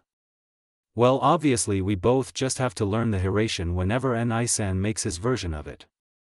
She blinked back at him in her own surprise, and then a smile spread over her own lips. She rubbed the tear streaks from her cheeks as she wrapped her other hand tightly around his. Then she grabbed at one of Minato's hands and squeezed it tightly.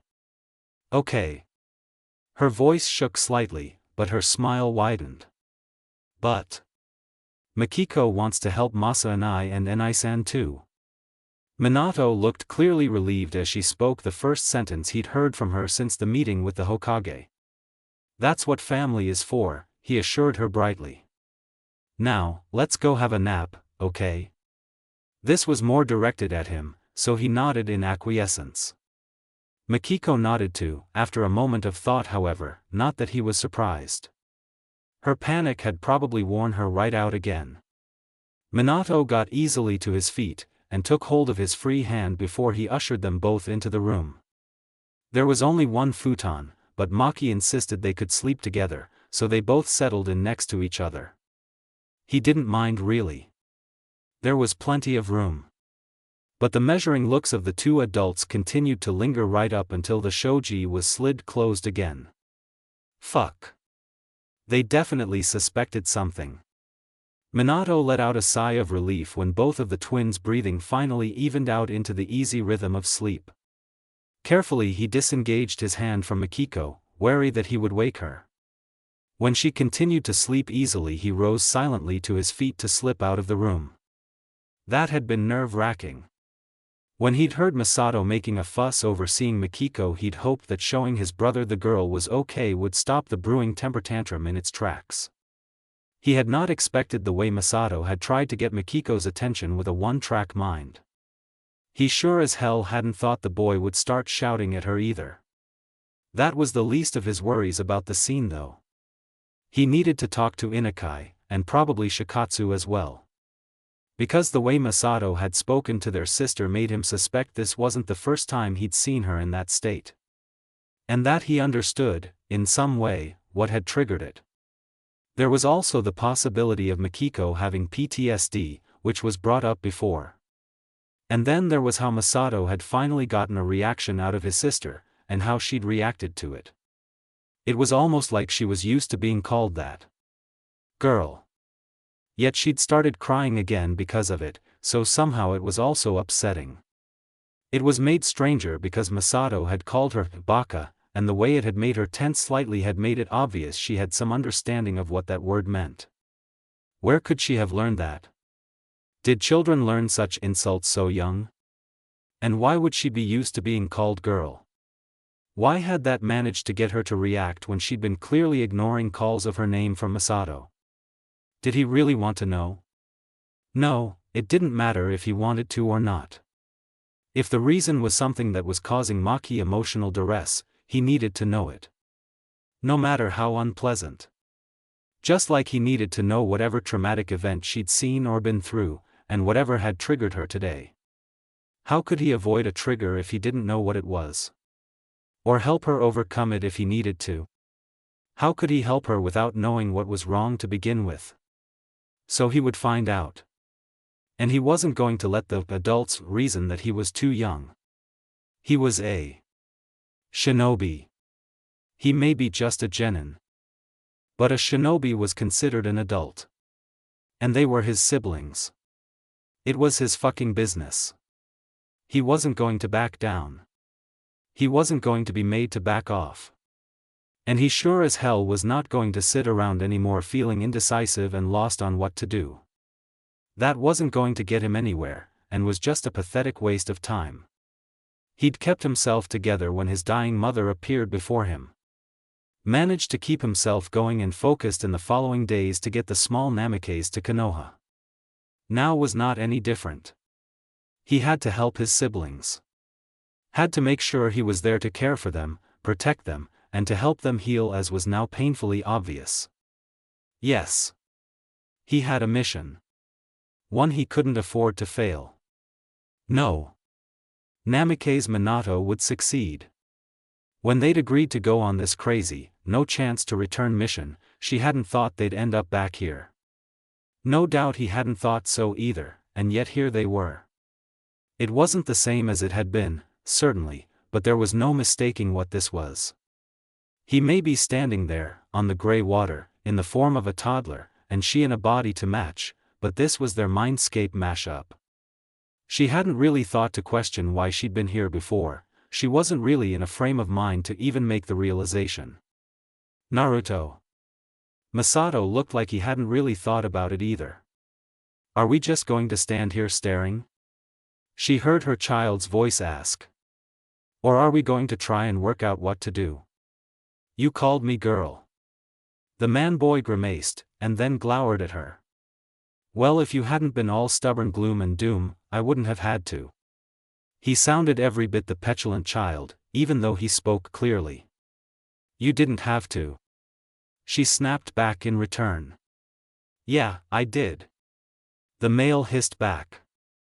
No, you didn't, she shouted with a stomp of her foot, sending water splashing over their ankles.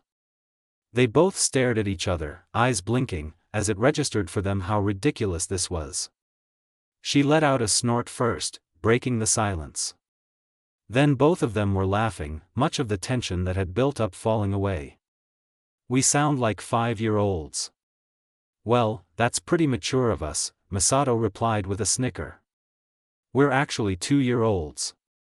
She broke into another peal of laughter at that, even though it wasn't actually that funny. They needed this laugh. They'd both been on edge for months, years, actually. She'd been in fight mode for so very long it seemed.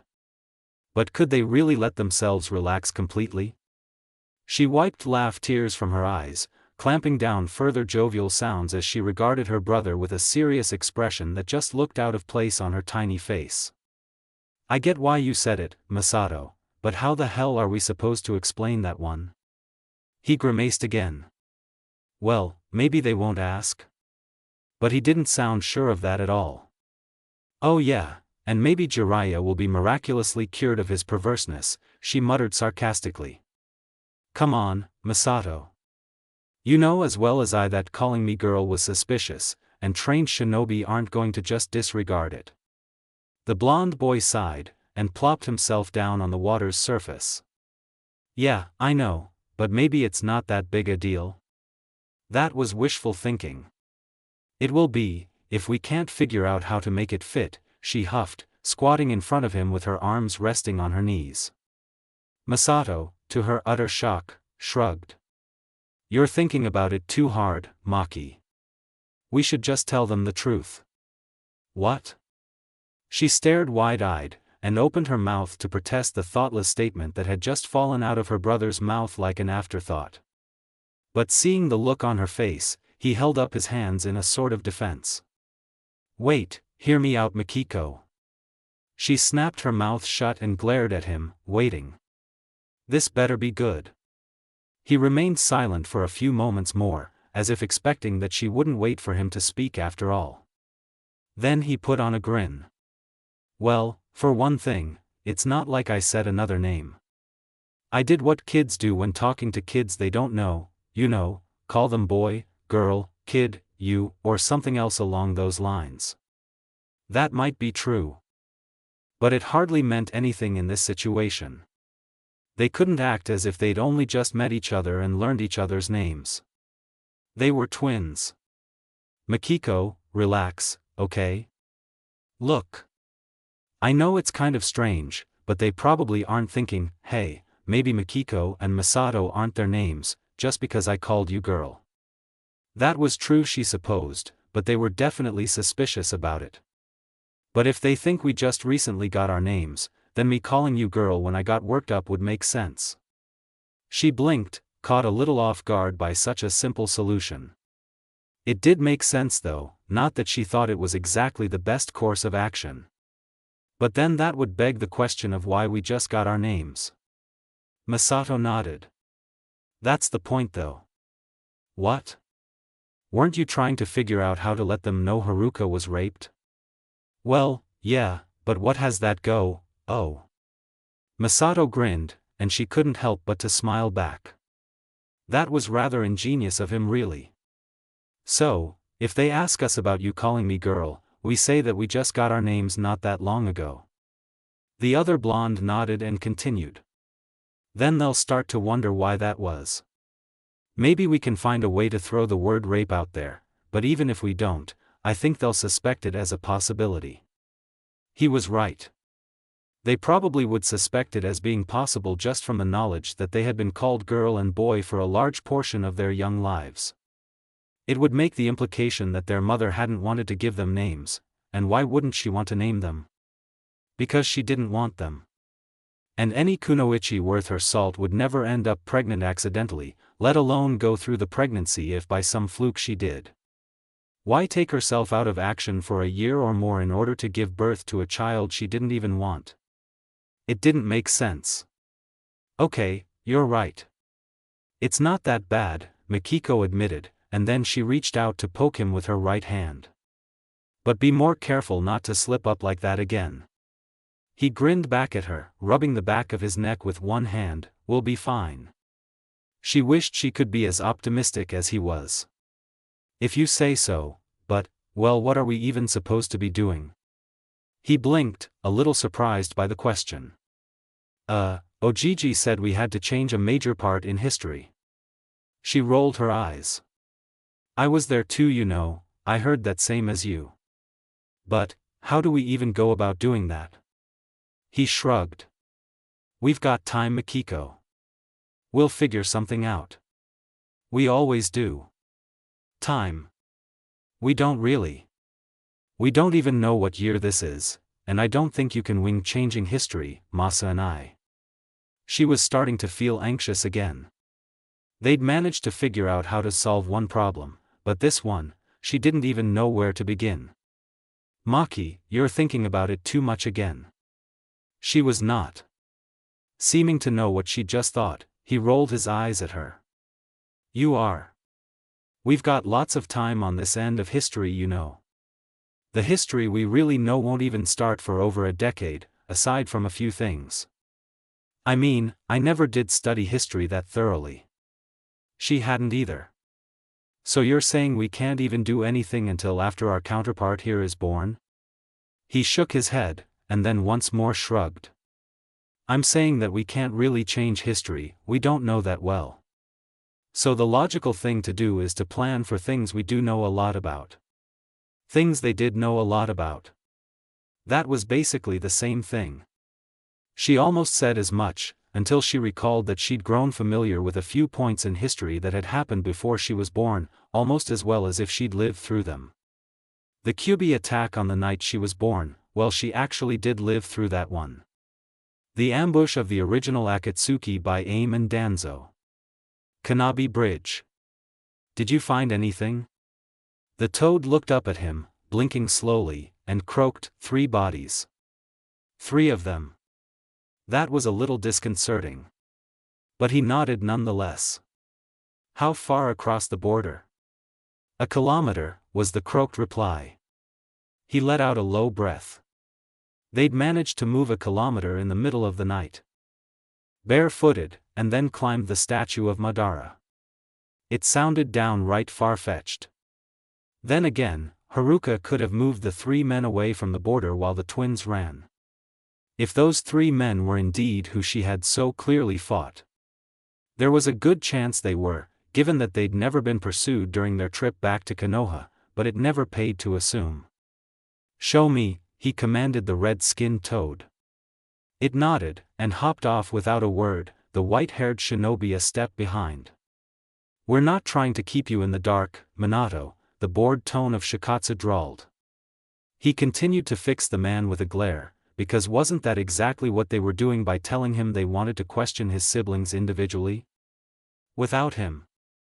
He's right, that's not what we're doing, Inukai explained in a warmer tone, though he didn't trust that smile at all. But the twins, Makiko especially, already associate you with safety, the Yamanaka continued.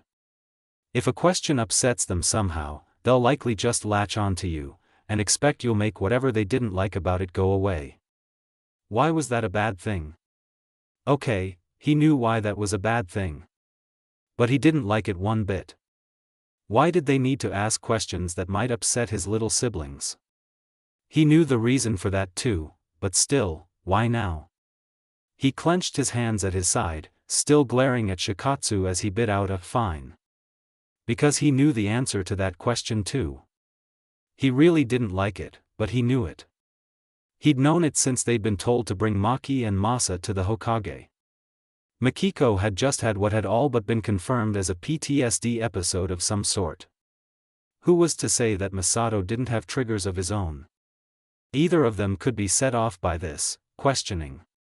But if he fought against it too much, what would that mean for his siblings? He was well aware they were clearly being suspected. Unfairly in his mind. Still, it was the truth of the matter. And if he prevented these two from questioning his siblings now, there was the possibility others would come along to find whatever answers they seemed to think a pair of 2-year-olds had. And they may not be as mindful of his siblings' trauma as the Nara and Yamanaka clan heads. He hated it, but he had to give here. Because at least they weren't sending him completely away. At least he would be in the same building as them. He would have a chance to act and comfort them, however it turned out. It wasn't fair. They were just toddlers. What harm could they really do? It wasn't like they could have possibly been trained to infiltrate and spy very much, at under 2 years of age. While conditioning for child spies certainly started early, there was only so much they could do before a certain age. The body and mind of a 2-year-old couldn't really accommodate complex thoughts and actions needed for infiltration missions. A toddler wouldn't even have close to the attention span needed for gathering intelligence. Granted, both Mikiko and Masato had displayed patience that was rather unusual for 2-year-old children. Still, it wasn't of a level to actually believe they were spies. They were too young to have the skills needed to act innocent convincingly, and if they did have those skills, then they would never have shown peculiar patience at all. The fact that they did, in his mind, proved that they had no hidden agenda. They were just more advanced in areas because of the way they'd been raised. But you better tell me whatever you find out, he insisted as he stared the Nara down. Everything. He repeated the word harshly, even though he was well aware that he probably wouldn't be told everything. He was going to have to find out some of it for himself. It was frustrating to admit that, but it wasn't like he didn't understand the whys of it. He knew it all too well. He was a genin still. Being a genin meant he was legally viewed as an adult in the village. But it also meant he had the lowest level of clearance when it came to information, next to a civilian. He would be told only what it was deemed he should be told, and really he was in hardly any position to demand more information. He felt he had a right to it as their older brother, but whether or not the Jonin agreed was another matter. "We'll pass on everything you need to know," Inukai said easily, and he grimaced. That was exactly what he expected. Everything he needed to know. What he needed to know in their eyes, not his. But he could only nodded. Masato seems to be awake now, so we'll start with him. It's best to avoid anything that might set Mikiko off again for now. He looked sharply to the sandy blonde-haired man, before he nodded again stiffly. He certainly didn't want Maki to be sent into another panic attack. At least they agreed on that, even if they insisted on going through with this.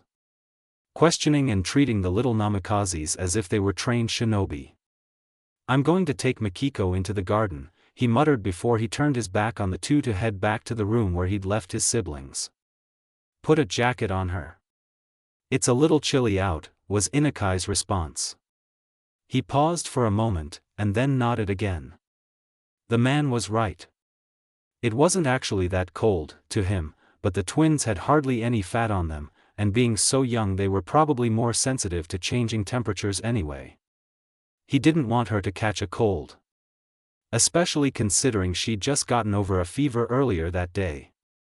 Still, he thought it would be good for her to be out in the garden, where he hoped he could distract her from the fact that Masato wasn't in sight. If it bothered her, anyway. Hopefully this time he could manage to play a simple child's game properly. "Hey Mikiko." He tried to think right at his sister when he was being led out of the room by Inukai, to go to the bathroom. After all, he'd heard what seemed like her thoughts quite clearly earlier, and thinking back at her and gained a reaction. At least he thought so. "I knew it." Her voice rang in his mind, and he almost started grinning. But that would have looked suspicious to the man who was his current chaperone. "Guess we can just talk to each other in our heads." He thought back at her. "That makes it sound like we're crazy, Masa and I." She replied, sounding a little off-put. "But this is crazy. I thought speaking in thoughts was just a Yamanaka thing." She had a point, but didn't the Yamanakas have to use chakra to do it? "I think this is a little different from what they do. I don't feel like I'm using any chakra." There was silence following this, and he was pulled into the bathroom where Inukai asked him if he needed any help getting onto the toilet. How embarrassing. It was more embarrassing that he needed help with something else beyond that. He could not wait to have longer arms and legs so he could do these things himself. "You're right, it doesn't expend chakra. But it does seem as though it's moving a bit differently. I'm not quite sure, there is a sort of feeling about it that lets me know we can hear each other right now. I think." Mikiko's reply came at last, while Inakai was helping him wash his hands. Maybe she'd been trying to experiment with it. It would be nice to know just what they could do with this mind connection they seemed to have. Maybe this was just a result of their mindscape mashup. Or maybe it was the other way around. The two could be unrelated, but he doubted it. Maybe this was a twin thing, but that is doubtful, he thinks. However, if there is any sort of discernible difference in their chakra, or whatever this feeling his sister is describing, they needed to know what that meant. And if it made it detectable. I'm out in the garden with Enai-san. I think you should be ready for some questions. He blinked in surprise despite himself, but Inakai didn't seem to notice as he led him back to the room. Just like she said, Maki wasn't there, and he almost didn't say anything, before he realized that would be a mistake. Where Maki and Enai-san? He made himself ask, opening his eyes as big and round as he could as he looked up at Inakai. The clan head gave him a kind and reassuring smile, ruffling his hair with one hand. He immediately swatted the hand away. Your Enai-san took Mikiko-chan to the bathroom, he replied smoothly. And Masato was instantly aware of what he was trying to accomplish with this. He didn't want Masato to throw a fit like he had when Inoichi had tried to keep him away from Mikiko before the scene he'd made earlier. He was likely hoping to get him sufficiently distracted and not paying attention to how much time passed before he could realize that Mikiko had been to the bathroom for much too long. He should probably fall for it this time. They'd get overly suspicious of him if he foiled their efforts to distract him too often. And it was also best to put an end to any suspicion he'd roused by calling Mikiko girl as soon as possible. Still, he couldn't just acquiesce quietly as that would also be suspicious. Okay, can we play where the flowers are when Maki back? He kept his eyes wide as he asked this, and pointed outside in a direction that wasn't quite right, hoping that would be less suspicious than a 2-year-old with a perfect sense of direction in a strange place. Inakai's smile remained unerringly in place as he knelt in front of him, placing a hand on his shoulder. If there's time before super, you two can go play in the garden, he assured him. But I was hoping you could help me with something first. He'd expected something like that, but he made himself act surprised, tilting his head to the side and screwing his face up in apparent thought. Help? What I help? Well, you see, Masato, we want to help Mikiko-chan so she doesn't need to be scared of the dark, the man explained, the smile fading just slightly. He jolted a bit, not having expected this approach. Thankfully Inakai seemed to take that as a sign of him being upset over the mention of Mikiko's fear. I know it must be scary for you too, but do you think you can tell us about what's so scary? For Mikiko-chan? The man really wasn't beating around the bush any more than he thought he had to keep his words understandable for the toddler. He screwed up his face more, and looked down at his feet, hoping he was playing a convincing, unsettled toddler.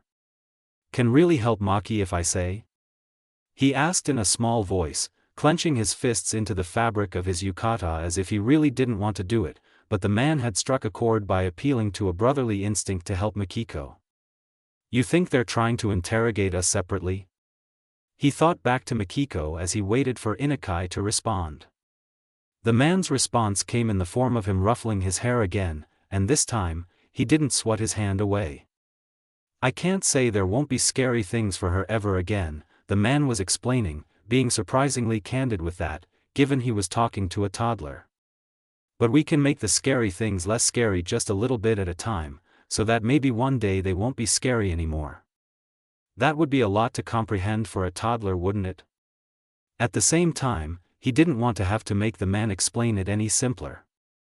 So he just needed to screw up his face in thought again and look like he was taking a long time figuring out what he'd just been told. Hopefully it wouldn't be too strange when he responded with a tiny, okay, after some feigned thought.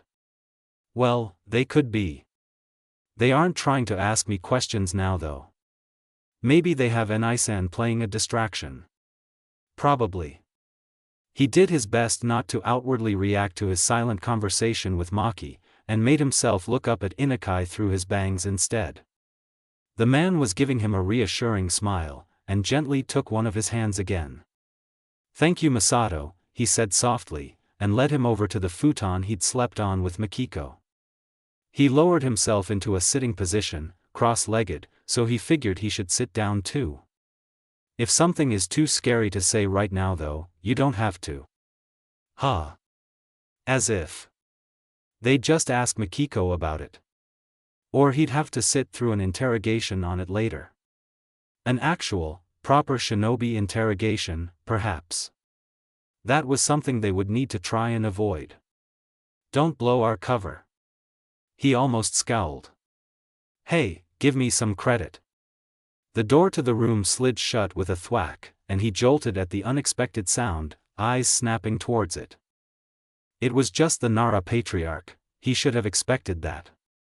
There was no way he could have expected what the gruff, dark-haired man did next, however. His intimidating countenance softened with a kind, reassuring smile that was eerily like the one the Yamanaka had been giving him. He had never thought a Nara could smile like that. Okay, Masato, Inukai beckoned for his attention again softly, we're going to ask you things that will tell us things we can use to help Mikiko-chan. They were really playing into this, it's to help your sister thing. It was certainly a smart way to get a kid to answer questions they otherwise wouldn't want to, he supposed. But that didn't change the fact that they were essentially interrogating a toddler. I want you to try your best to answer everything you can, alright? He pursed his lips and nodded, before replying with a short, okay. Hey! If they're asking you things, you should be thinking them at me. Don't say anything without thinking. He exhaled slightly, and nearly glowered at his sister's thought words. They haven't started asking anything yet. I've got this, Mikiko. I'm not going to say anything stupid. There was a very slight pause, before a more petulant sounding, I still want to know what they are asking. Was thought at him. Fine. It wouldn't hurt to oblige her with that. And it might be helpful anyway. So they could keep their story straight whenever they asked her the same questions later. Or, more likely, slightly different questions meant to find holes in their stories. Have you ever seen Mikiko-chan like she was before your nap? This question came from Shikatsu, rather than Inukai like he was expecting. He swung his head around to look at the man who was just now lowering himself to sit next to the Yamanaka. He almost opened his mouth to say no. Don't say no. He blinked. Why shouldn't he say no? He needed to buy some time so he could figure this one out. What mean? Can you remember Mikiko being so scared she wouldn't talk before? The rephrased question was provided to him by Inukai now. If they were going to pass off questions and explanations like this, he was going to make himself dizzy looking between them. Which was probably a strategy in and of itself. The Nara and the Yamanaka were not clans he wanted to go up against truly. You have to say yes. Mikiko's slightly panicked voice rang in his head. You spoke to me as if it wasn't the first time, so it would be suspicious if you said no. She was right. He nodded, and muttered a small, yeah. But he knew what problem he'd be faced with because of that answer. They'd want to know when, why, and how many times. What could he say to that? It would be easiest if he could use as much of the truth as he could though. The less he had to come up with on the fly the better. The best lies were ones built off of a truth anyway. What did set you off anyway? It was a bit risky to ask, but he needed to know. Maybe he should have waited till later to ask, but perhaps he could use it to come up with an answer. But Mikiko's reply to the question didn't come. Can you count how many times it's happened? Inukai continued the questioning. At least this was a question that by nature he could pretend to think really hard about. So he screwed up his face again, and held up one hand as if he was trying to count on his fingers, but remembered he and Mikiko had said they could only count to 4 to Minato. Had that been passed on to the two yet? Of course it probably had. He muttered, trying to play up his struggle of counting. Should he say he couldn't count it, or should he give a number that he could count to? Mikiko was still silent in his mind. He needed to give an answer. 4? Where had that come from? he wasn't supposed to answer without really thinking about what he was saying. Let's see, Makiko had thought 3 at him, but he'd said 4 instead. Why? It was too late now, he was going to have to go with that answer. Crap, they'd just shared a brief look. Can you tell us when the last time was? He knew they were going to ask that. Now what did he say, before Maki got sick? The words left his mouth in the exact moment that he heard Makiko think it at him. But he hadn't tried to say them at all. Before she got sick? When you were heading to Konoha with Jiraiya-san and Uranai-san? He just froze. What did he do now? What did he say? Yeah, again he hadn't tried to say it, but the word had left his mouth exactly in sync with Makiko's thinking at him. This time his head even nodded. Are you doing? He thought back at Makiko desperately. What do you mean? I was just thinking what you should say. A pause and then a more annoyed thought still. And you're the one who suddenly corrected to 4 after staring to say 3. What was that about anyway? He almost let out a frustrated sigh, but managed to avoid that blunder. And I said it, but I didn't even try to, he thought back, even as he braced himself for whatever the next question would be. What was Makiko trying to accomplish with what she'd had him say anyway? Because somehow she had made him give her thought answers. Intentionally or not. Wasn't it bright out then, Masato? This question came from Shikatsu, who still had the reassuring smile, but his eyes were sharp. It sort of ruined the look. Well, more than the scarring did on its own. Yeah, because what else could he say? It was daytime when that had happened. But the ants were red. Maki. Are you making me say? Just trust me, okay? She thought back at him, and he cursed her. He didn't like not knowing. She was thinking with this. Couldn't she just tell him? But then, she'd put a lot of trust in him in the past, he could give her his. For now. The ants were red, Shikatsu repeated, and it looked to him as if the man's eyes had narrowed just a bit more in suspicion. They were supposed to be making them less suspicious, not giving them more reason to doubt them. Shikatsu and Inukai shared a glance again, and he wondered if they were having a silent conversation of their own, beyond the looks. Is Makiko afraid of the color red? Inukai asked him, making the question sound rather innocent. But he knew better. It was no less probing than anything else they were asking. No, he said with a shake of his head, but again it hadn't been him to do it, not the red. He could practically feel the weight of their gazes change. Maki, you're digging us into a hole. No, I'm not. He wanted to snap at her that she was, but his mouth opened again to speak. Maki is scared of the red stuff that comes out when someone gets a really bad boo-boo. Blood? Why didn't you just tell me to say that to begin with? That stuff is called blood, Masato, Inukai was explaining. I thought maybe they were thinking my unresponsiveness at that time was some sort of attack like earlier today. I was unresponsive then, wasn't I? Oh. Well, that made some sense. And now he felt he understood why he had corrected to 4 when she'd thought 3 at him. Because she had also been unresponsive when their mother's hand had been cut off her body, something that he somehow knew Makiko wasn't properly aware of, so it didn't fit in with whatever the 3 instances she had in mind were. However, it was an instance the shinobi in front of him probably would identify amongst themselves. But the ants being red? That seemed rather shoehorned in. Could he make that less awkward? What had he done then when they were playing with the ants? He'd had a stick and he was poking the ant hill. You jabbed your stick right in there and they came pouring out, that's the last thing I remember anyway. So they were supposed to pretend that she'd mistook ants for gushing blood? Still seemed rather weak. But it was probably the best they had. What happened before Makiko got scared then? The Yamanaka inquired. He gave a little thoughtful sound, and once more screwed up his face for effect. I had stick, he explained with his brow furrowed to give the impression he was trying really hard to remember. And I poked place ants came out of. He made it into a question, as if he wasn't sure that was what had happened. He actually wasn't sure.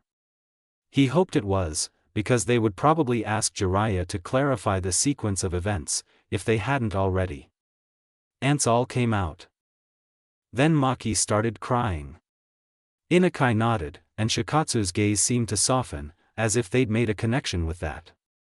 He hoped it was the one they wanted.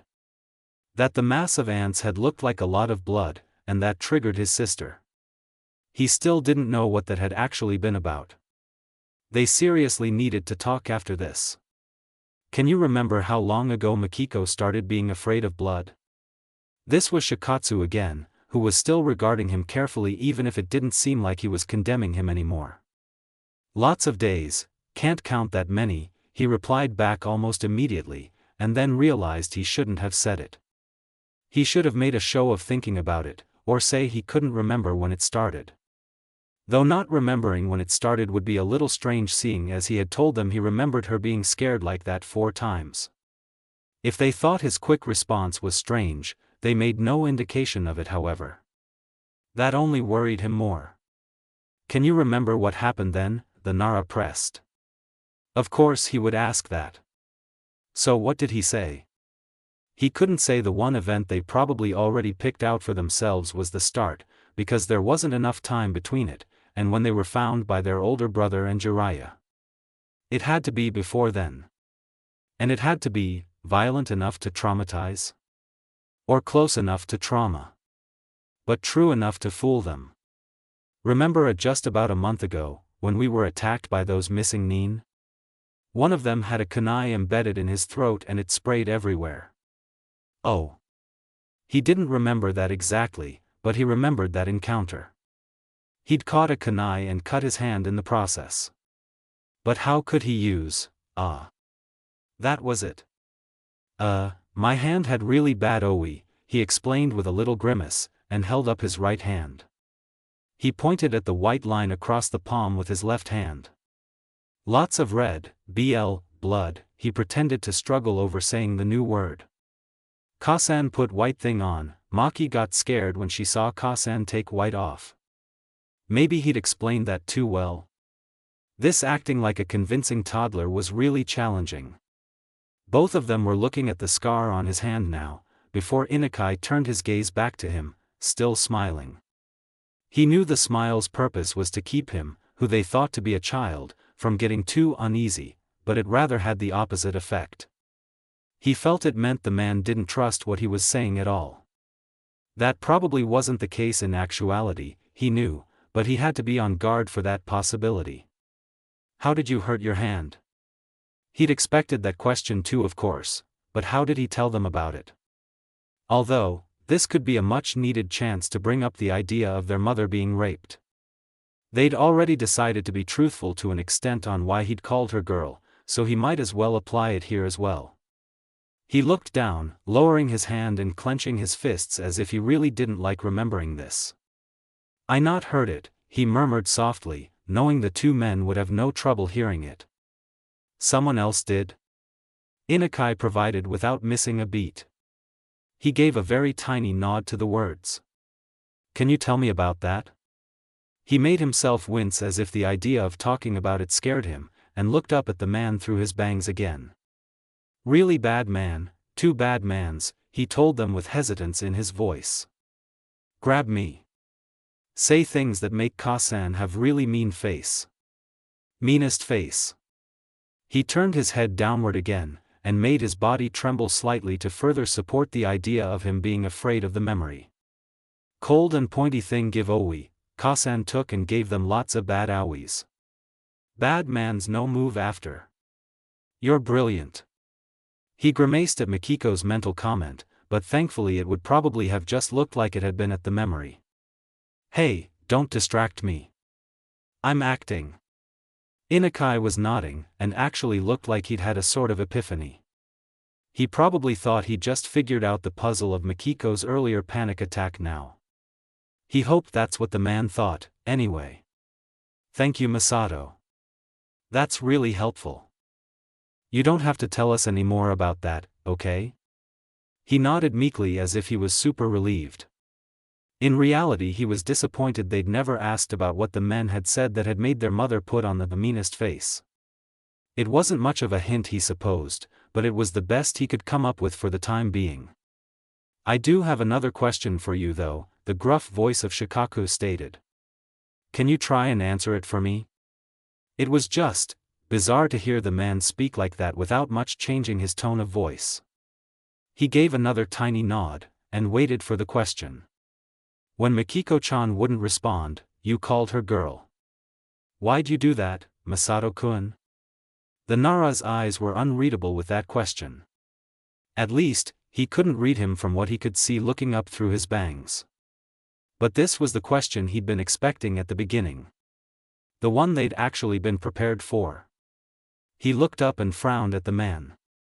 Maki not answer, he stated simply, as if it should be completely obvious that was why. Shikatsu nodded, and stated, "You thought she would answer to girl." He nodded, even though he hadn't actually been asked a question. A toddler wouldn't understand that it hadn't been a question, would they? He didn't think so. "Why did you think Mikiko would answer to girl?" He tilted his head to the side, and then as innocently as he could replied with, "Mikiko not always Mikiko. Was girl before." The eyes of the two men once more pinned him intensely. So much so he almost choked. "What about you, Masato? Have you always been Masato?"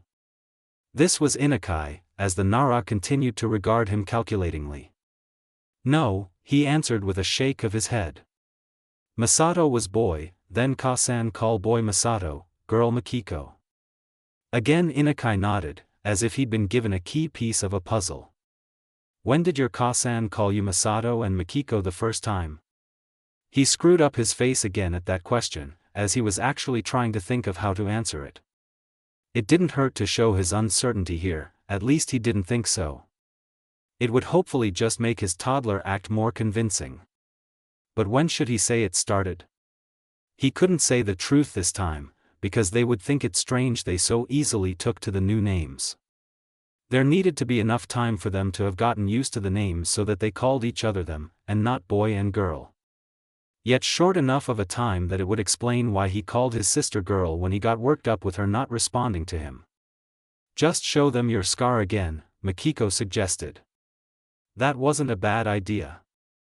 But raising his scarred hand once more was a little too clever of a way for a toddler to answer. Once with that tactic was as far as he could push it, he was sure. He screwed up his face more. "Said no have to talk about no more," he muttered, and also clenched the scarred hand. Their eyes moved to it like he expected, before they were quickly back on his face. "Okay Masato," Inukai said soothingly, as he shifted onto his knees. The man leaned forward and put a comforting hand on his shoulder. "You don't have to talk about that if you don't want to. But it would really help if you could answer just one more question about it." "Oh really?" He glowered. "Then you can go out and play with Mikiko." "One more question, huh?" Well, he could hope it would really only be one more question. He knew it wouldn't likely be the end of it though. Even if it really was the last question for now.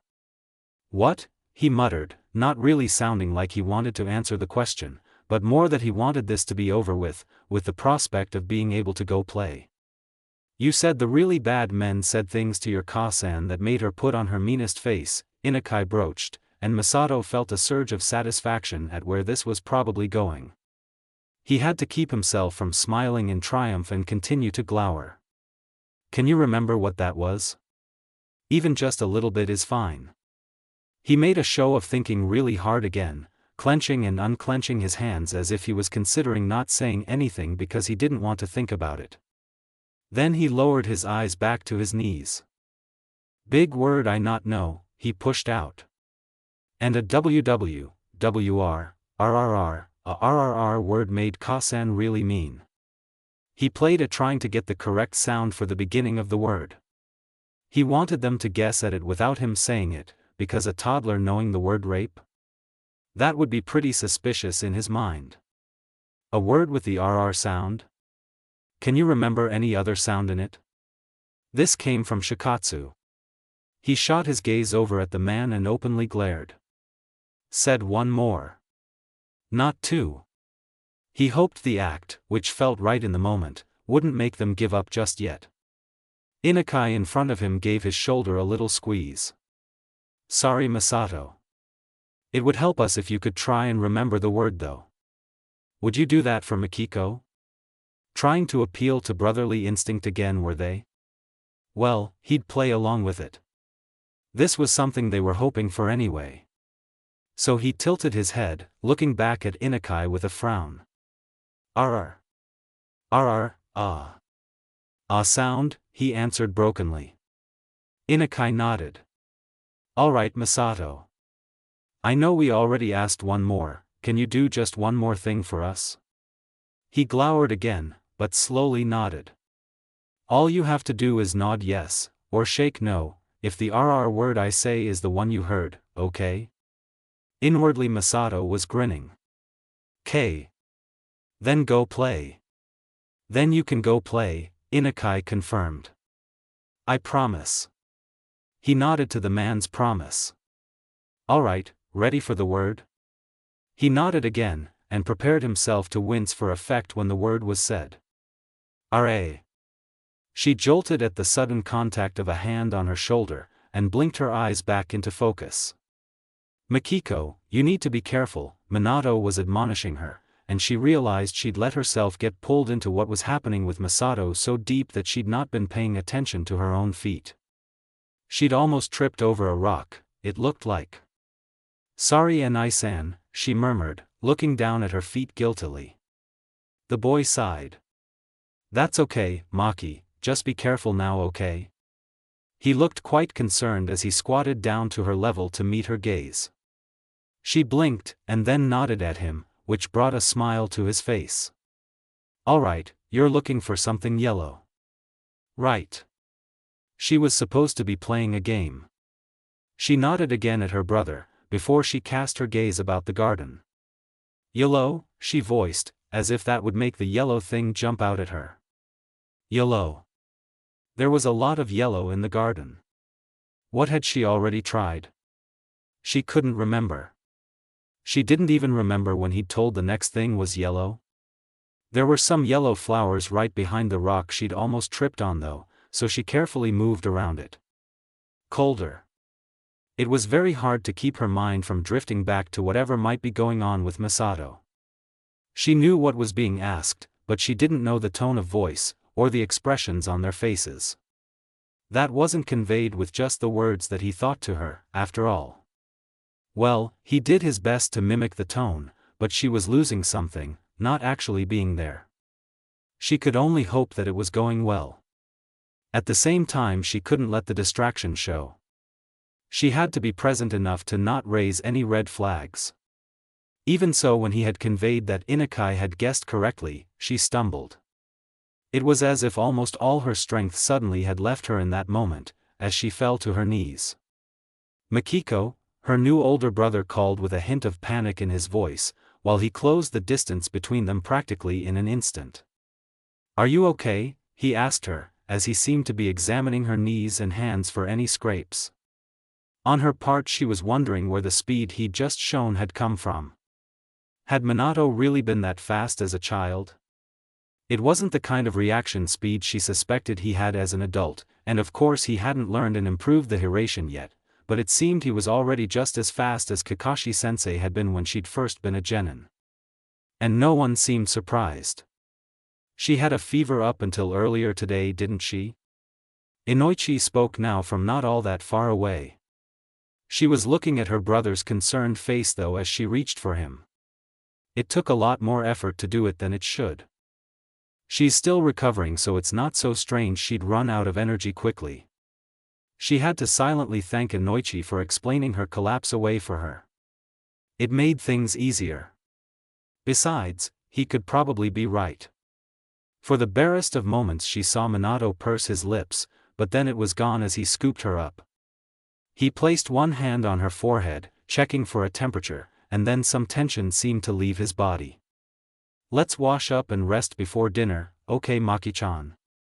She nodded and then leaned into him as he straightened and started carrying her back into the house. As they went, she heard a shoji door open, and she peeked over to see that Masato was coming out with Inukai. "Makiko?" Masato's small voice called in question, his brow knitted in concern. "What happened?" "I okay," she answered for the benefit of the others present, tired. Then she explained to him through their connection. "My body still seems to be recovering from earlier. I didn't really notice I was running out of energy and collapsed." That seemed to be the case anyway. Though she was a little concerned with the timing. That was just a coincidence, wasn't it? "Well, Keiho-san should be done with dinner soon. Why don't you go with Makiko-chan and Minato-kun to wash up?" Inukai was speaking to her brother with the same kindly smile that seemed by now a permanent fixture to him. "If Makiko-chan is feeling better afterwards, you can play for a little while before bed. He keeps promising playtime." She heard Masato's mental comment. "Well, we are supposed to be toddlers," she answered. "Yeah, but he should know that it isn't going to happen. Both of us will probably be put to bed after supper." Masato's face screwed up, and she knew he was putting on a show of thinking about Inukai's words, despite having just dismissed them to her.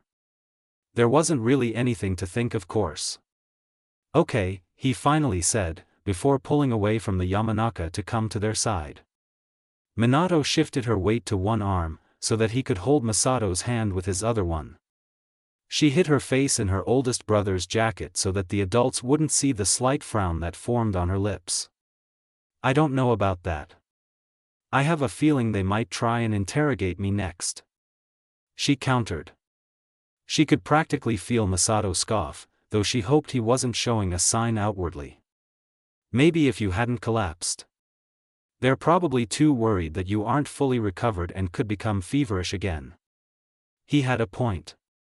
Still, she didn't want to dismiss the possibility that they would try anyway. They couldn't really afford to think that they'd killed any suspicion just like that. They needed to be certain. She was drawn from this as she felt the shifts in Minato's frame and realized he'd let go of Masato's hand to grab a stool. Reluctantly, she pulled her face out of his jacket, and allowed him to set her down so she could wash her hands. Masato was soon up next to her, and Minato was smiling as he gently coached them on washing their hands and helped them with the soap. Of course they didn't actually need the help, but it was better if it seemed they did. Masato was smiling, and flicked water at Minato, who could have easily avoided it, she knew, but pretended to be defeated by Masato's splashing. Soon the two brothers were laughing, and she couldn't help but grin. Family. She had a family. It wasn't a family of a kind that she'd gotten used to in her last life. Friends who were like family but shared no blood. Her husband, who may not have been the most affectionate publicly, but that she could always count on having her back. Her own kids that did share her blood. No, this was a family that was hers from the start, even if it had only just recently come together, and it was missing any parents. It was still family. Our family. As Shikaku watched Minato with his sister, he couldn't help but feel aggravated. These two twin siblings of Minato's were peculiar in so many ways. From their calmer dispositions compared to other toddlers he'd come across, though it wasn't that different from most Nara kids, to the fact that they'd just suddenly appeared. Minato was an orphan. Well, not really a proper orphan.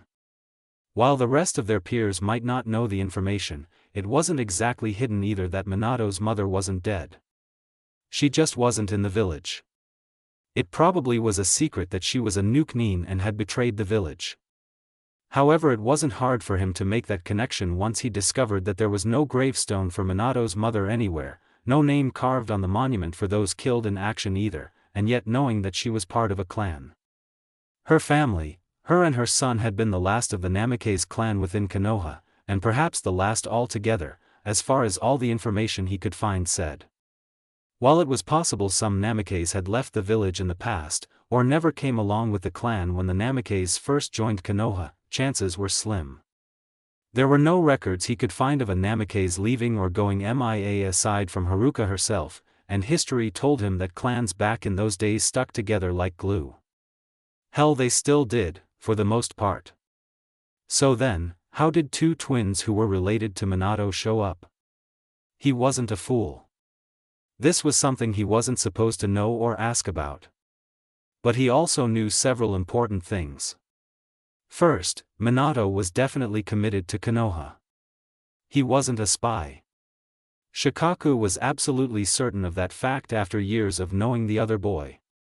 Second, Minato had had no idea about these twins until, most likely, they appeared before him during his last mission. Because there was no way he could have kept quiet about having a family if he'd known, or even if he could, the village would not be reacting in this way to their appearance.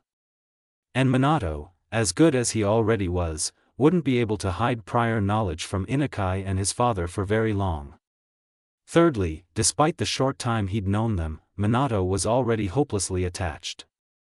Minato, who'd lived for years now without any family at all, was grasping at this kind of family he had just discovered. And he wasn't going to let it go without a fight. Konoha would be losing a young shinobi with great potential in that case.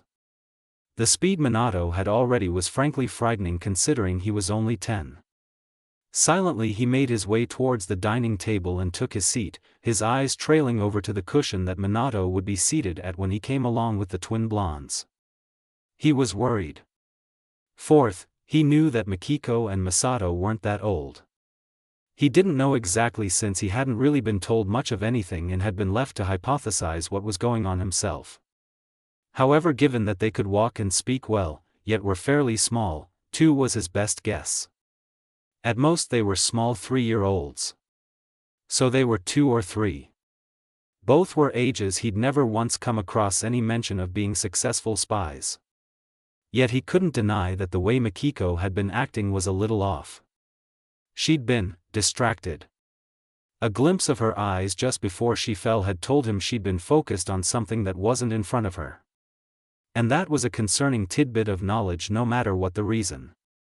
Reasons ranged from the practically impossible one of her somehow actually being a spy to the far more realistic and believable that her mental state was somehow compromised.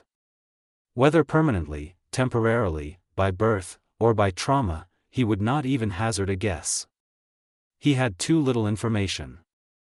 Fifth, they were somehow genuinely related to Minato as well.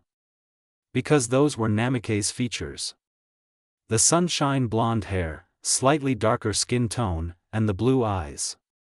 Sure, those same features could come from somewhere else, but having all 3 features of the sunshine blonde hair, those deep blue eyes and that skin tone was exceedingly rare.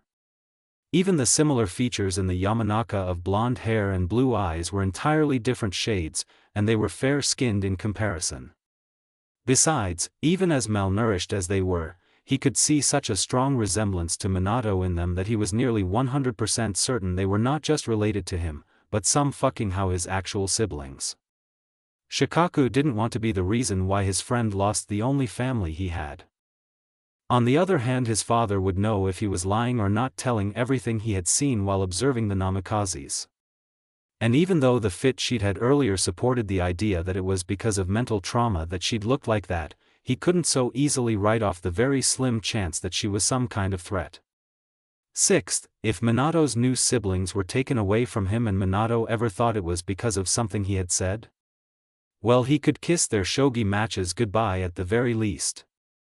At the worst, he had no doubt that even though he was outwitting the Namikaze now, that Minato could take advantage of so much as a single second fault. One mistake in whatever strategy he came up with to avoid some sort of retaliation from him, and he'd be had. Nara Shikaku was figuratively stuck between a rock and a hard place. Troublesome. Thank you for the food. Minato offered up his thanks politely, hands pressed together, his eyes flicking between the 2 toddlers, one in his lap and the other to his left. He put on a smile. Like that. The 2 children leaned forward to look at each other, and then rocked back as they placed their hands together like he had done. Thank you for the food. Their voices called out near perfectly in sync. Minato almost thought it had to have been rehearsed. There was no way they could have rehearsed it though, not unless they already knew it before he'd found them. Good job, he praised them, tamping that train of thought down viciously. It was simply impossible, and that was that. This was just a twin thing. Makiko giggled lightly and clapped her hands together from where she sat in his lap. He'd decided it would be easier to try and help her eat this way, so he would have an easier time trying to help her with either of her hands.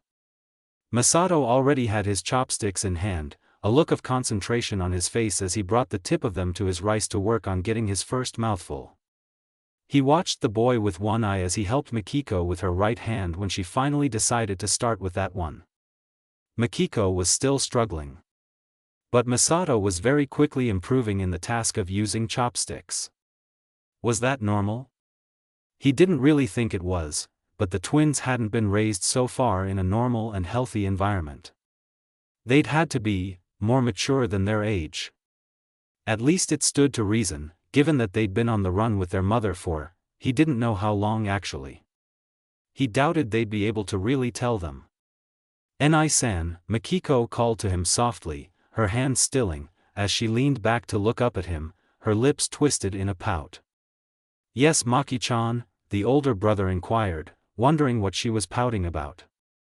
So far, while she had managed to drop rice on the table around her bowl, it hadn't ended up in her lap or on the floor, and she'd gotten quite a bit in her mouth compared to earlier. "Why Masa and I do better than Makiko?" He blinked. Then looked back over at Masato, who had yet to drop so much as a single grain of rice, though he was now regarding the fish intensely. How was he supposed to answer that though? Well, he started hesitantly, because he had to say something. Maybe he could try and make her feel better about it. Masato may be a little better with his hands, but Maki-chan is better at finding things. That was the only thing he could think of. She had seemed to find things easier than her brother had when playing in the garden with him, despite seeming to get distracted a few times. She blinked, but didn't seem upset anymore, so that was something. All it takes is practice to get better at something though, and then you'll be able to do it too. She blinked again, then looked at her hands, a little frown on her face. Katis? Ah. Of course she wouldn't know the word. He should have realized. It means doing something again and again so you can get better at it, Minato explained to her. She did not verbally respond, but after doing her best to get 2 more bites of rice and chewing them thoughtfully, she had finally nodded, so it seemed she understood. He didn't like the way the 2 jonin were watching her though. But he supposed it was better that they were doing it in a way that he could tell.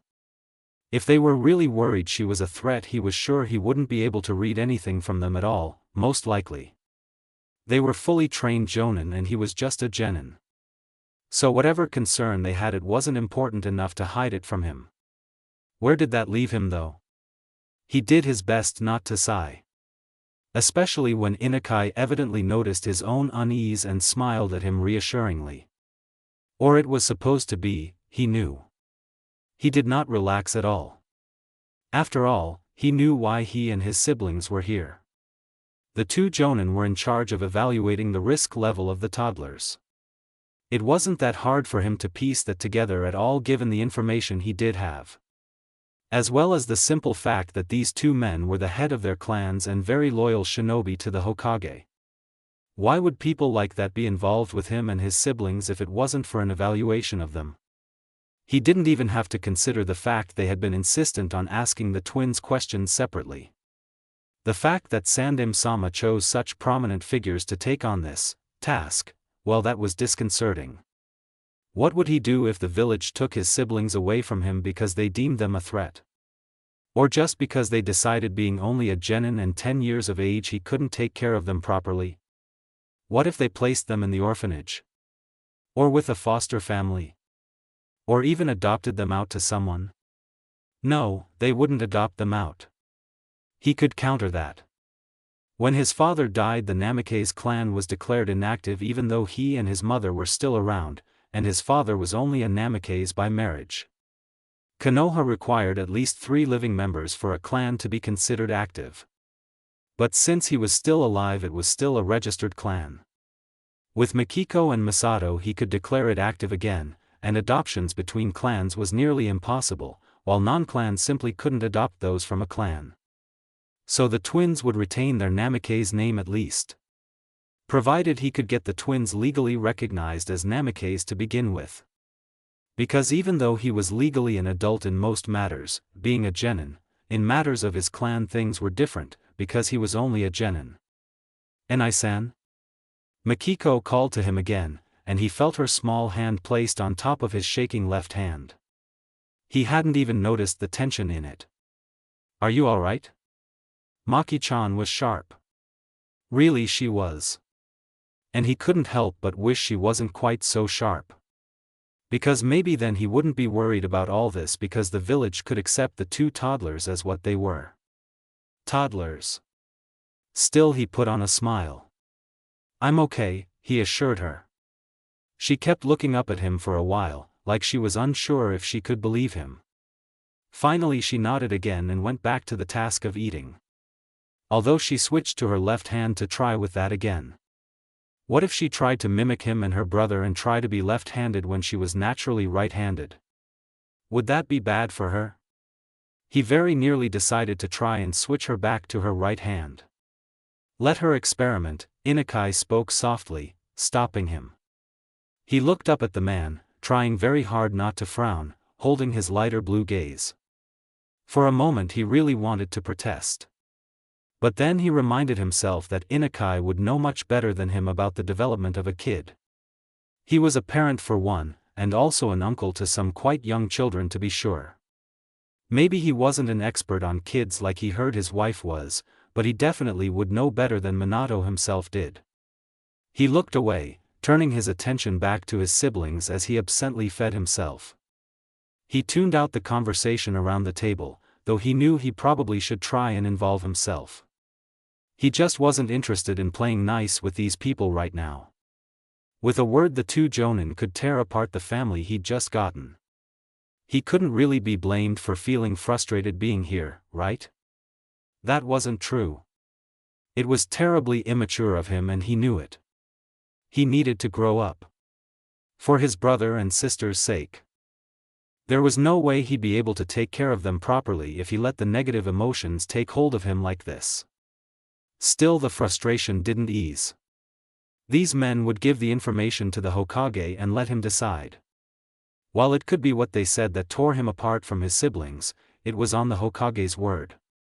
And the Hokage had the well-being of the village on his shoulders. He knew that, just as well as any shinobi.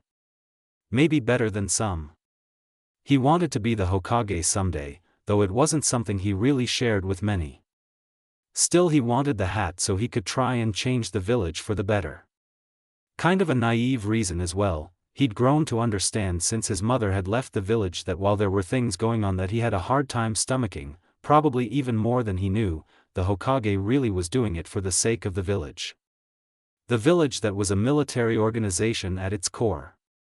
That was the biggest problem.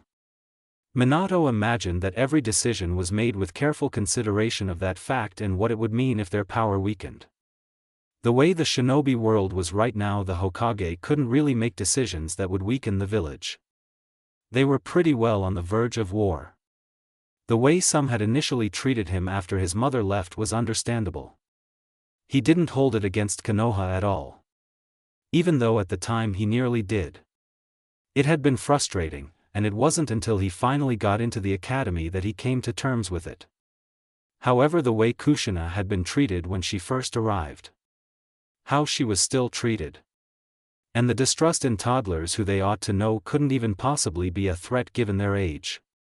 That was crossing a line he didn't like. Even if he still had to understand where it came from. That was something he wanted to change about Konoha one day. But wanting something, and accomplishing it were two different things.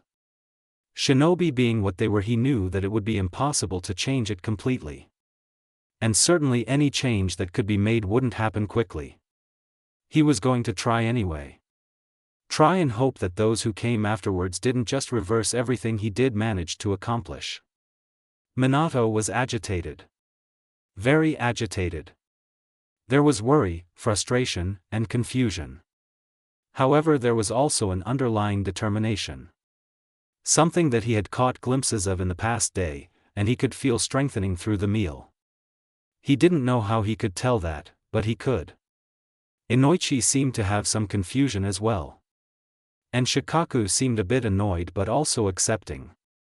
Shikatsu and Inukai were interested? Seriously, how did he know this?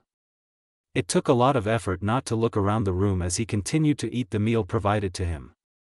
It was still a very small meal, he thought. He remembered seeing more on the plate when Boruto and Himawari had been this young, but then he knew he'd been very full from the meal he had earlier. This was probably just the right amount of food for them right now. Mikiko was pretending to be annoyed at not being able to eat as well as him. It wasn't that strange that he could tell how she felt, compared to how the other people around were feeling though. Not with the revelation of the connection they had earlier on in the day. But it was absolutely mind-boggling that he could also tell a little of how the adults were feeling. Not even with his eyes, since he was trying not to look. It just felt like there was a whole lot of concern and wariness coming from the two jonin. The wariness was what worried him most. Because it had to be aimed at him and Mikiko. Had they failed? When had he started picking up on this? It hadn't been like this after Inukai had said the word he'd been trying to make them guess at. Yet it had already been there before they sat down to the meal. And how was he picking up on it at all? It was almost reminiscent of the sensory capacity he'd had in his Biju mode back in the Fourth War. But he knew he was not a Jinchuriki, so where the hell had this come from? Mikiko, he called to his sister, are you feeling this too? She dropped a clump of rice. As she retrieved it from the table to pop in her mouth, she was silent. He started to wonder if he'd gotten through or not. If by this you mean a whole lot of unease, confusion, some frustration and a touch of wariness. Then yes. It took all his self-control not to grimace. But I couldn't tell who was feeling what until you brought it up. That was a little weird, but if they were both feeling it then it couldn't be in their heads, right? Unless it was in one of their heads and the other one was just picking up on it somehow. But something was really nagging at him. Something. Something from a while ago. Not from their past lives, but while they were in this world. From when they were truly babies and barely had any contact with the world beyond whatever seal the Otsutsuki had placed to hold back their souls. It's too early to know yet. He recalled Haruka speaking those words. The first words he had heard. I remember that too, Mikiko supplied, and he could feel her unease now. Which he immediately identified the source of. Mikiko, do you think it could really be? He didn't really need to ask. He knew the answer. But he asked anyway. It has to be, doesn't it? It's either that or we retain something through worlds. Nothing else would really explain it.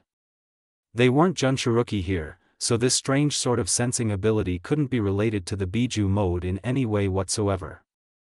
Them having retained the ability somehow from their old lives didn't make sense either, because they'd only been able to do it in Biju mode back then. So it really had to be something else. Unless somehow a Biju mode exclusive ability had been imprinted onto their souls themselves. Which they had absolutely no evidence to prove it was real. For one thing, if something like that was possible, then why would it be this of all the things that could have come along with them? And that man had wanted them for something. Had seemingly raped Haruka with the express purpose of obtaining whatever it was. There was also the connection they had to each other. Which seemed to link to the words the man had said. If the other squeals will know. Akekiai Genkai. Or something of that nature. Something that one could try and breed for. He felt sick thinking of it like that. But that was really the only way to think of it. That had to be what the man was doing. What they didn't know was what this bloodline trait was, or who it came from. Though it seemed a little more likely that it didn't come from him, as he might not be so interested in retrieving them if he had a means to keep trying to produce what he wanted, right? Maybe. He knew nothing about this man, so really he couldn't make a proper guess on the matter. And assuming here would just be dangerous. Whoever this man was, it had been proven by this point that he wanted them back. That was all that he could say for certain on the matter. But there was a very disturbing connection he was able to draw. This man had the traits of a kind of monster that had been the stuff of nightmares in his youth. Perhaps even worse, because Orochimaru experimented through more scientific means rather than. I don't even want to think about that right now. He couldn't help but agree. And yet it wasn't something they could just ignore. Because clearly the man who was their father was dangerous. Don't think of him as a father. The mental words came in what sounded like an angry hiss. He couldn't help but look over at her to check to see if she was keeping the anger he could hear from her features. She looked royally frustrated, but not angry.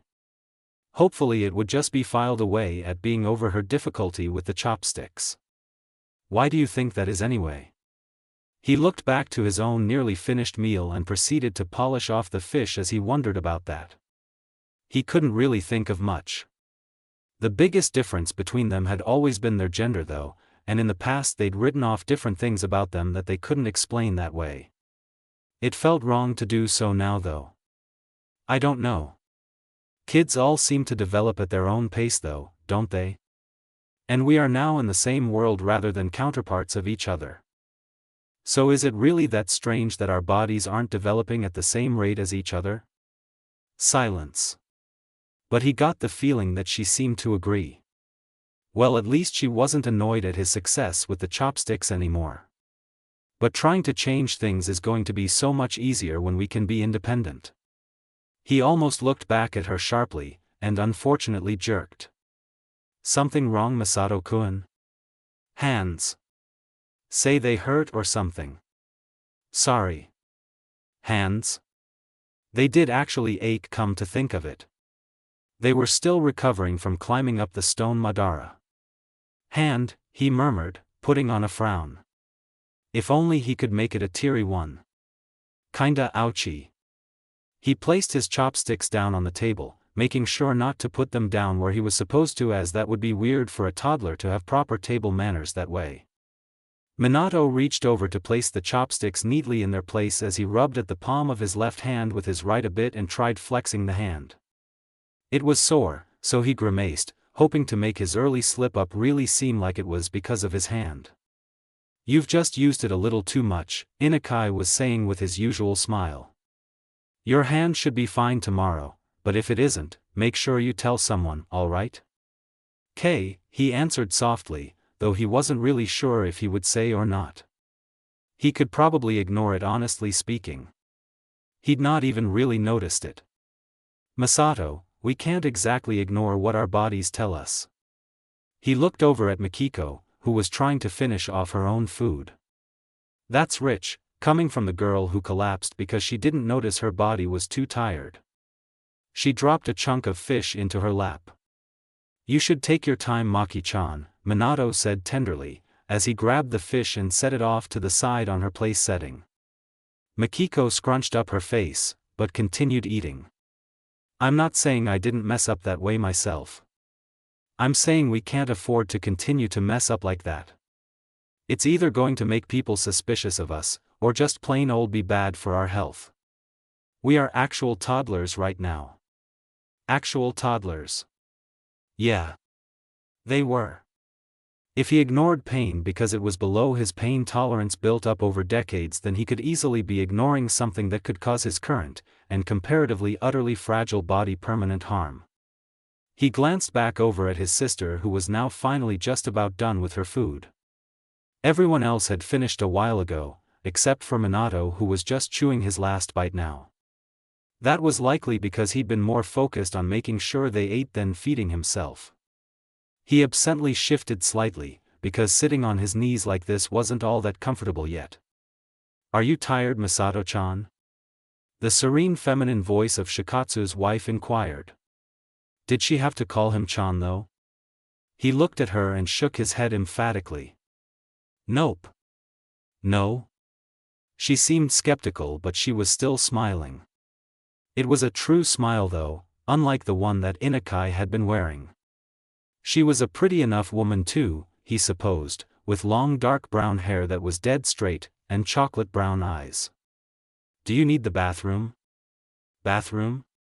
Ah, he probably actually should go to the bathroom, he supposed. But he scrunched up his face as if he was thinking about it before slowly nodding. Yeah. I can take you if you'd like, Masato-kun. Inoichi spoke up, from the other side of Shikaku, as he got to his feet. He offered a hand to him, and he regarded it for a moment before he got to his own feet and took the older boy's hand. Inoichi gently led him out of the room towards the bathroom, but he couldn't help but look over his shoulder as they left. Shikaku was helping his mother clear the table. But he wasn't the source of renewed tension he felt. That was clearly Minato as he stiffly rose to help in the task, leaving Mikiko sitting next to the table. I told you so. Are you tired, Mikiko? Shikatsu mirrored the question his wife had asked her brother only a minute or two ago. That hadn't been what she'd expected. At all. When he'd asked Minato to assist in cleaning up after the meal, effectively leaving her alone with the two jonin, she'd been expecting it was her turn to be interrogated. Aside from that, it had always been Inukai who had asked questions about her and her brother's well-being among the two men. However, this could be her way to escape from the questions for the time being. Should she though? She'd need to get it over with eventually, wouldn't she? Yes. She would. Sooner was better than later. She puffed out her cheeks and huffed out, not tired, doing her best to sound petulant about it.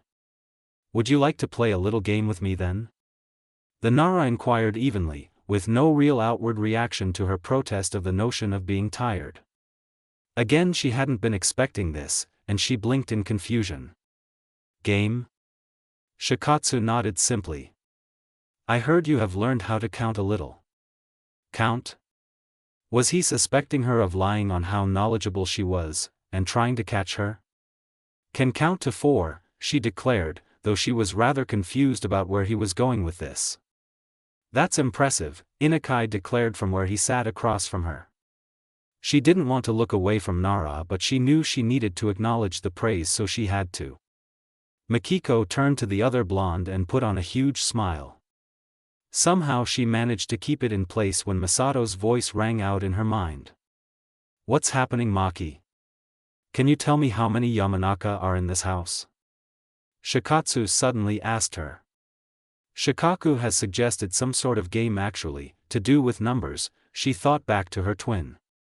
2, Mikiko went on to reply without even thinking about it, and then realized she should have made a show of it.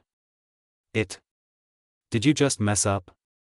She didn't grace that with a response yet. Maybe she hadn't really messed up. It was probably fine, right? How many Nara? She couldn't really make a show of thinking about it now, considering it was along a similar vein and given how quickly she'd answered before. It wouldn't make as much sense for her to struggle here. However, there was the fact that Keiho-san was in the house, though she'd never been introduced as a Nara.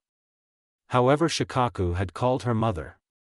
She wasn't sure if she should say 2 or 3. Maybe both. 2 or 3? 3, Shikaku supplied, his expression still unchanging. He was giving her nothing. No, that wasn't true. She could feel that neither man was tense. They were interested. Very interested.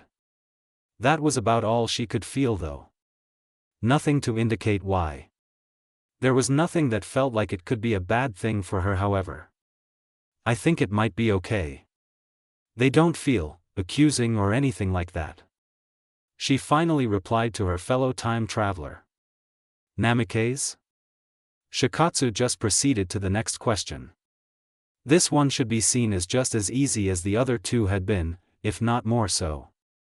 3, she replied without missing a beat, and a big smile on her face. Maki, Masato was calling to her insistently. How many Namikaze have you met? She stared. That was a more complicated question. Masato was trying to get her to respond, but this required her to think about what to say, and she ignored him for the time being. Mikiko screwed up her face as she considered how to reply. The answer was 3, of course, but then she could only actually guess that her mother was a Namikaze. What if she and Masato weren't actually Namikaze because the name came from Minato's father? She had no idea. Haruka could have just given them the name in hopes that they would find their brother, not because she was a Namikaze herself. But was it that unreasonable for her to think her mother was a Namikaze? If she said 3 and it was technically wrong, she could play that mistake off as her simply not knowing better, couldn't she? 3, she finally replied. Mikiko kept her gaze on Shikatsu for any sign of how he took her answer and how long it had taken to give. Of course there was nothing.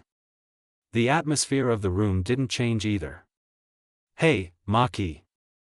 Earlier you told me to think the questions at you. Seriously, I'd like to know what they are asking. How many girls are in the house? She had to keep herself from grimacing at Masato's annoyed accusation as Shikaku went right on to his next question. What was the purpose of all this, she wondered. Still, she gave her answer easily. 2. Sorry. I'll do that from now on. So far they've asked how many Nara, how many Yamanaka, how many Namikaze and how many girls are in the house. And how many Namikaze I've met. She finally provided to her brother. Masato's reply was instant. Fuck. And then it occurred to her that Shikatsu was testing her ability to remember features of others. Things that defined them. In other words, her ability to retain information. Now that she'd shown she could manage these things, she couldn't exactly stop doing it flat out. Fucking hell, I messed up. Too late now. We'll think of something. Masato didn't sound as sure as his words, but what else did they have? At least for the moment it didn't seem like either of the adults were on guard. How many blondes? Wait. He just asked her something he knew was beyond what she claimed to count. Was he trying to trip her up and prove she could count higher than she claimed? Did he realize she knew a lot more than she let on? How did she get out of it? You've got to stick to 4. Well, she knew that.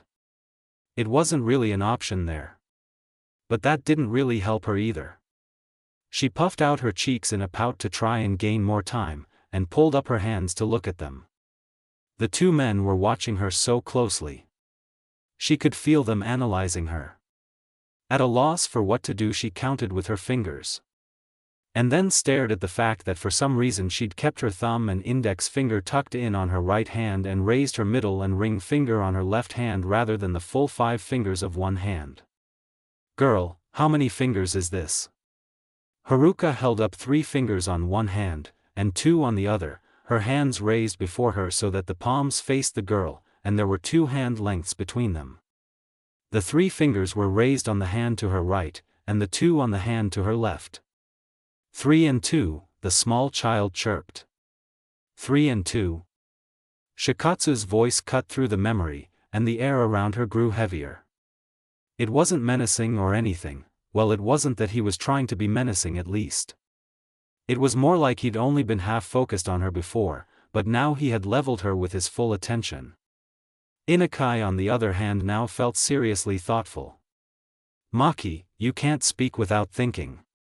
We just got out of when I did that.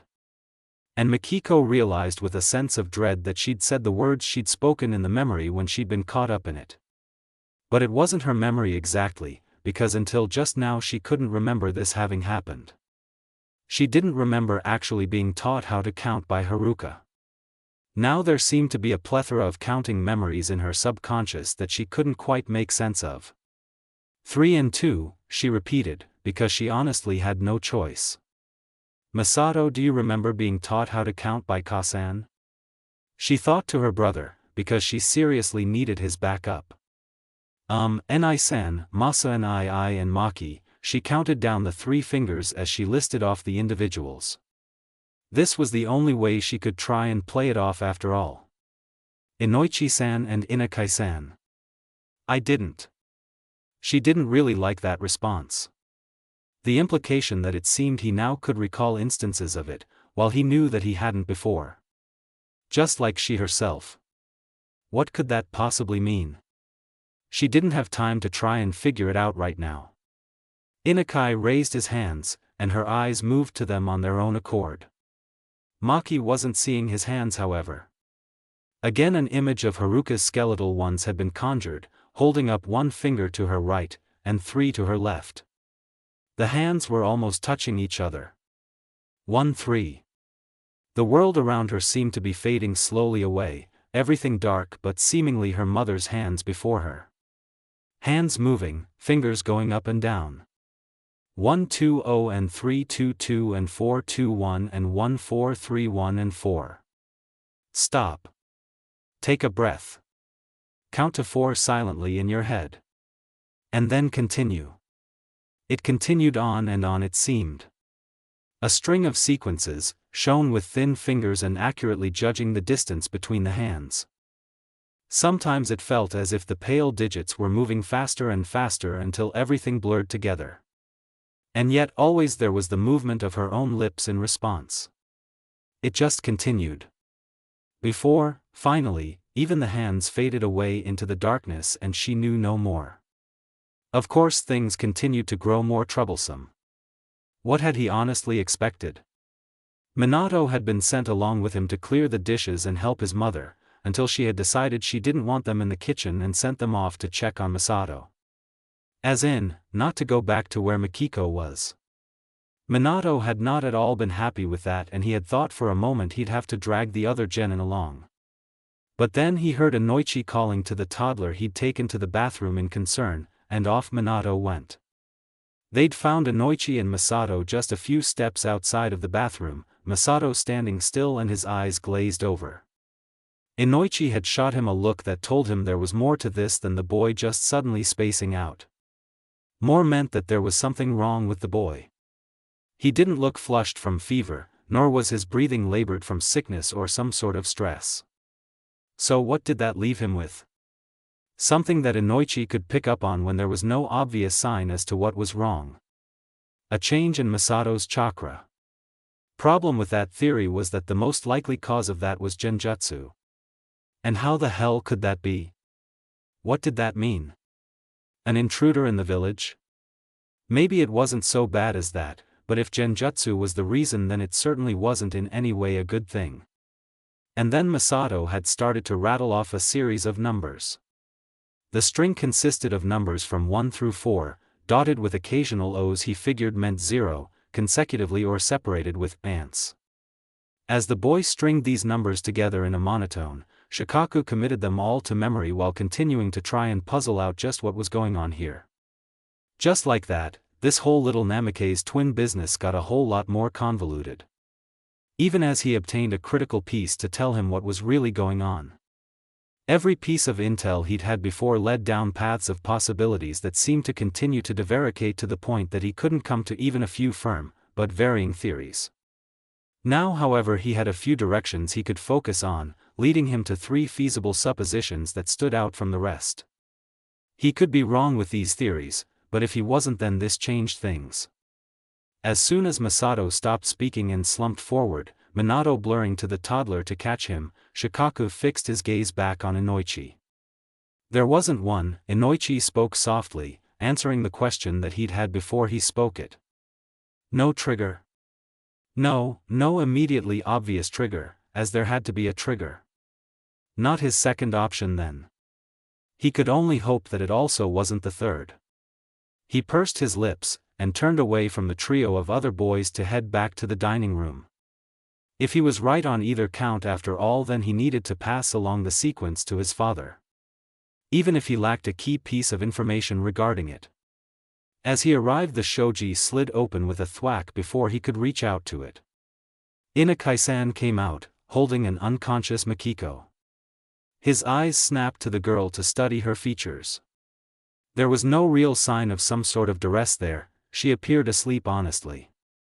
But given the timing, it couldn't be a coincidence, could it? Could the trigger have possibly somehow come from Mikiko? Was that possible? He couldn't say it wasn't plausible, given how Masato had earlier shown some sort of sensitivity to what the girl was feeling.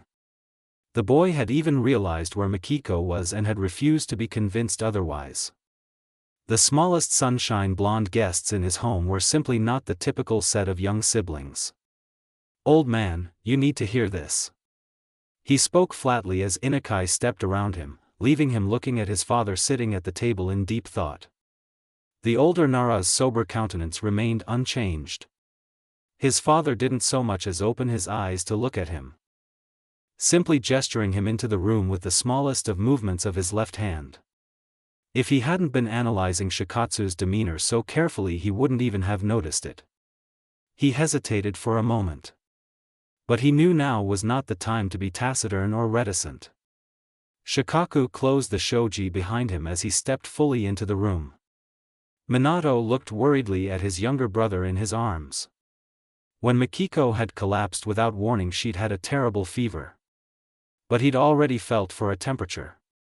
It seemed that Masato was just sleeping, but a toddler didn't just fall asleep while standing with no warning at all, right? Looks like both your little siblings have exhausted themselves.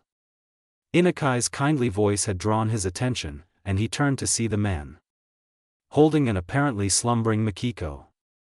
Minato wanted to glare balefully at the Yamanaka. That was a dismissal that something was wrong.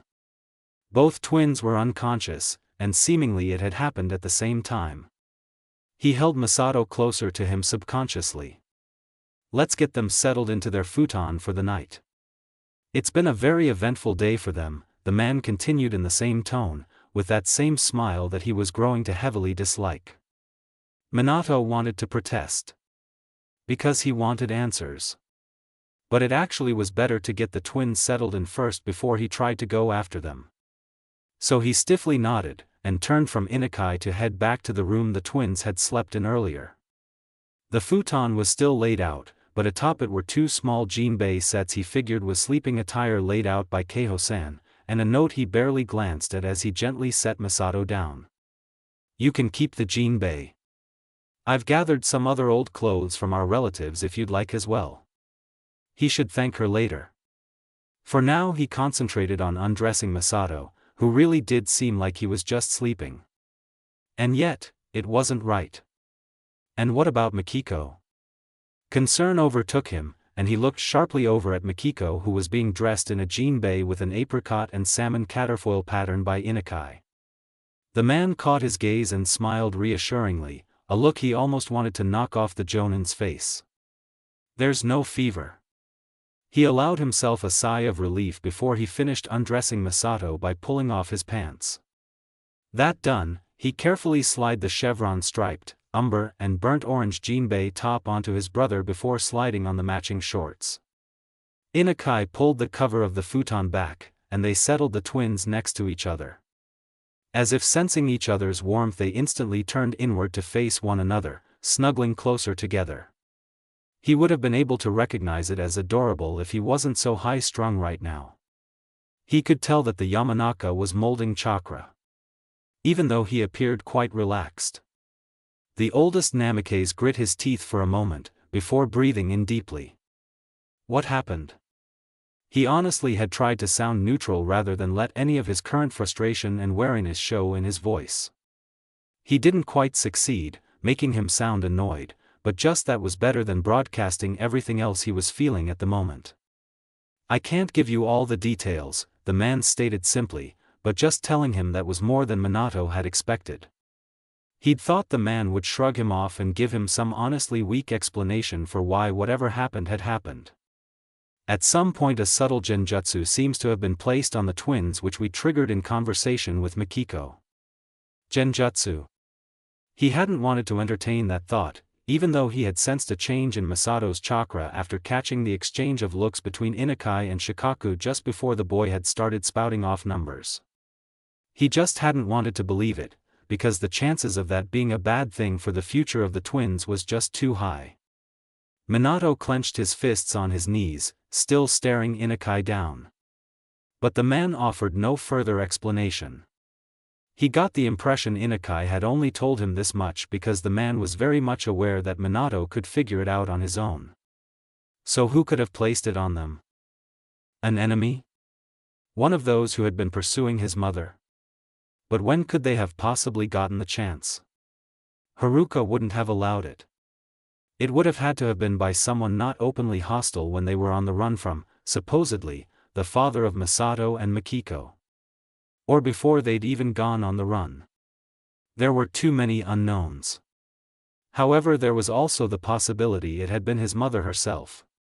He preferred that option by far, and fervently hoped it was true. She had been rather talented that way, he recalled. But why place toddlers in a genjutsu that would make them rattle off numbers when it was triggered later on? Information. If Namikaze's Haruka was the caster, then the genjutsu, the numbers, was some sort of message. A message he might only have half of, as he'd missed whatever Mikiko had said. Shikaku had gone to tell his father Misato's portion. Minato forced his body to relax. I see. It won't cause them any harm, will it? He made himself ask the question as calmly as he could. What if there were other messages? He really didn't want to entertain the though that this wasn't what it was. Other things that would trigger them and leave the twins incapacitated afterwards? No, the clan had told him with palpable confidence in the answer. He nodded stiffly. There isn't anything else I can tell you. Inukai blocked off any more questions he might have with those words. But there was the way he'd stressed the word I. So maybe someone else could. Get some rest, Minato. You look like you've hardly slept a wink in 4 days, and you've got a busy day ahead of you. With those words, Inukai got to his feet and quickly left the room, before he could try and ask him anything else. He stared at the shoji that had snapped shut behind the jonin for several long minutes, pondering over their short conversation. Was it really just because he knew Minato could have figured out a genjutsu was involved that he'd offered up any information? Or was it because he was told he could offer this information? Inukai had been molding chakra, and the Yamanaka's jutsu had to do with the mind. Could he have been talking to someone else? Shikatsu? Or maybe the Hokage? It could easily be either. Or both. Maybe even Jiraiya-sensei. But beyond those 3 options, he didn't figure the man would have been in contact with anyone else. Aside from maybe his wife, because she was more an expert on children than he was, but whatever he could say to her would be limited at this point most likely. Meaning it would be harder for her to give any sort of advice. He was fairly certain that this matter was being treated as a need-to-know affair, given the umbu that escorted them into town, the orders not to talk to anyone about the twins given to his teammates, the demand for a guard to be placed on them in the hospital, and a plethora of other little signs.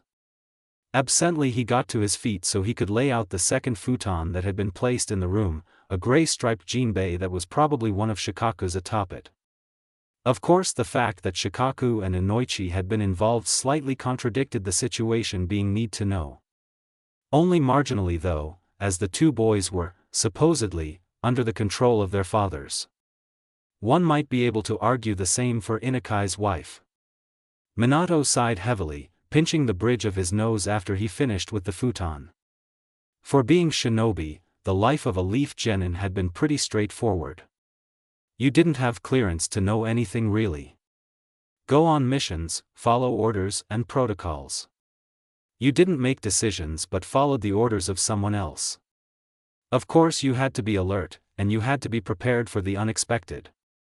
As far as that went, however, you were prepared to follow the orders of your superior in unexpected situations, and to follow protocols when there was no superior to give you those instructions.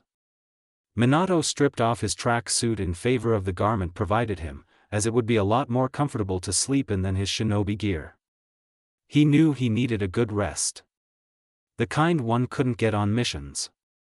Some older genin might be a bit of an exception to a life of straightforward duties. But typically that was how it was. And for him, that was how it had been since he'd made genin. In fact, aside from the 2 times his entrance into the academy had been delayed, his entire life had been rather straightforward. He had always known he was going to go to the academy to be a shinobi, even though his parents had assured him if he changed his mind he could go back to the Namikaze roots. That he could be merchant if he wanted to. He never once considered that a real option for himself. Tiredly he slipped into the futon, turning on his side so he could look at the sleeping figures of his brother and sister. Reassure himself that yes, they were there and they were fine. For the moment. It was undeniable that the delays of that had had an effect on him, but rather than give up on being a shinobi he'd aimed his sights even higher.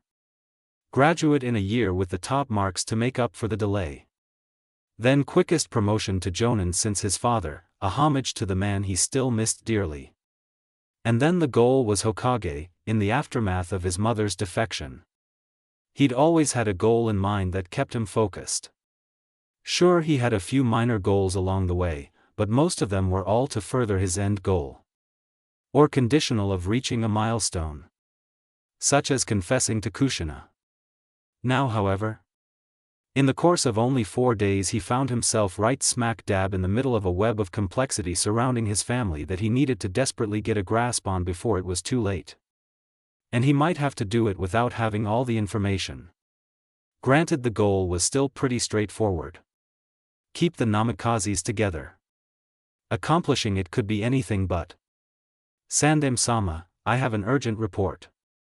When Inukai had suddenly made contact with him using one of the Yamanaka techniques, Hiruzen had been in the middle of a conversation with his wife, involving how their infant son was doing. The boy had been born prematurely after all. Biwako was in the midst of explaining that the mednin at the hospital had finally rescinded their advice not to name the child in case he didn't make it. I'm glad to hear it, Biwako, he said softly, but judging by the slight annoyance on her face he knew she could tell his focus wasn't really properly there anymore. But I'm afraid something has come up. The woman sighed heavily, and he braced himself for the chance that she would choose ire over understanding. Try and get this done before tomorrow, will you? She did sound slightly irritated, but it was not enough to be alarmed. He nodded, and smiled apologetically at his wife. I will strive to do so. Just get on with it, Hiruzen, the brunette woman shot back with a dismissive wave of her hand. He stood and left the room to head to his office without another word. Lingering anymore was likely to just annoy Biwako, and in any case he needed to deal with this matter quickly. First, however, he secluded himself in his private office at home before he made contact. Report. We have reason to believe the twins possess the Namikaze Kekkei Genkai alluded to in the restricted clan records. Hiruzen had allowed himself to sigh as he considered going back to the Hokage Tower with this news. He couldn't say it was unexpected that this could be true, but he hadn't expected there to be signs of it now when the twins were still so young. Then again, there wasn't much information recorded on the Kekkei Genkai of the Namikaze clan. There wasn't much recorded about the true face of the Namikaze clan to begin with. On the surface they'd been a merchant clan that had somehow managed to keep itself afloat during the time of clan wars, through water transportation of all methods. Once the shinobi villages had started forming, they'd been a primarily Uzushio clan, strictly of merchants there, or so it seemed. With members gradually settling in Konoha, where they didn't hesitate to allow their children to be shinobi if they wanted, the clan had seemed to split into the merchant and shinobi only then. In hindsight, however, that was perhaps the one sign of them being abnormal for a merchant clan in the past. By the time he'd become Hokage, however, the Namikaze in Uzushio had suffered sickness and most had died, most of the remaining members leaving the village not long after. It was around that time that Haruka's grandfather had re-registered the Namikaze in Konoha as a shinobi clan when the last of his children had become genin. Many of the Namikaze were killed in action in the years that followed, leaving only Haruka's father, and an aunt who was incapable of carrying a child due to injuries. To most it would appear as though they'd hastened themselves to destruction by trying to be shinobi when they had historically been merchants. He knew that wasn't the case. The Namikaze clan had always had shinobi among them, that being the very reason they'd managed to stay afloat in the midst of warring clans. They were masters at gathering intelligence, as well as infiltration. Haruka-san also seems to have followed protocol for preserving a report on a deep cover assignment in the event of the individual being incapable of making a direct report, using genjutsu to facilitate a progeny method of delivery. Well now, no wonder the pair of jounin had seen fit to contact him immediately. Witnesses? Of course he was unsurprised. He'd long known that Haruka may have only committed treason because she was left no choice in order to not sacrifice her future cover for a deep cover mission he'd set before her. Shikaku, Inoichi and Minato all witnessed a portion of the delivery. The Sarutobi stood still in his office for a bit, feeling out the world around him for any sign of an unwelcome presence. When he found none, he finally took a seat at his desk and pulled out a scroll. Given what he'd just been told, he couldn't go back to the office and risk drawing unwanted attention. There was also the matter of how to deal with 3 genin having witnessed something that wasn't for them. Although he was certain that the 2 patriarchs could instill in their sons a need to not disclose anything that they'd seen to others. Minato, however? There was a good chance he was in a delicate emotional state. A talented shinobi who had previously shown to be swayed by his emotions was no small risk, even at Minato's young age. Shikatsu, I want to see Minato in my office first thing in the morning. I expect you both can handle your sons. He didn't need to question if Shikatsu was part of this connection, knowing that Inukai would certainly have brought the Nara into the conversation from the beginning. He pulled out an ink stone as well as a stick of ink to begin preparing the black substance he would be needing. No issue. Shikaku's rougher voice replied to his instructions. However, Inukai will need to tell Minato something to settle his nerves enough to wait until tomorrow. That was true. I'll leave it up to your discretion. Shikatsu and Inukai would have a better understanding of what Minato was feeling right now than he himself, being that they were present to observe him. In this instance, it was better to delegate the decision to someone with more information. However, make do with the least amount of information possible. Understood, Inukai confirmed, though his voice sounded a bit more distant, telling him he was probably already talking to the boy. He'd confirm with him how much he'd had to give after they got through more important matters. What was the scale?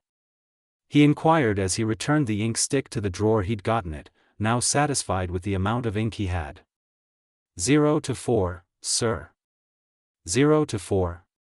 That range fell short. Still, he grabbed a brush. There could be something more to this. It's possible the scale could be 1 through 8. This tidbit came from Shikatsu. And that scale also made more sense. Yet it still was wrong. And why was it that they were unsure as to what the scale was? Masato and Mikiko gave a different sequence once the delivery was triggered. A different sequence? Well now, that was one way to prevent a progeny method from going awry. Either each was half of the report, or the sequences were meant to be added together in order to obtain the true sequence. Give me their primary sets. That would be the quickest way to discover which was the case. The Jonin complied and gave him the numbers he requested. Only he immediately noted that there were too many digits for the primary. Still, he allowed them to continue into the other sequence given by the other twin. As the first sequence didn't make any sense, the Hokage simultaneously recorded a sum of the sequences as he wrote down the second one. 26432436277768. Sarutobi Hiruzen stared down at the added number that was before him. The message, mostly, was clear. Key 26, Mission 432 initiated during Mission 436, given to Shinobi 2776. Which left him with an 8. A number outside of the 7-digit scale that should have been used. So then, what was it supposed to signify? The missions and Shinobi registration numbers were correct. The chance that she'd messed up her scale was slim. This hadn't been her first deep cover assignment after all. She'd gone dark once with her sister for 3 years when she'd first made Jonin, and then again for 2 years after her sister had died just before she was supposed to go on another assignment. Someone who'd done this twice before would not mess up something so critical as the scale of her code. The 8 had a purpose.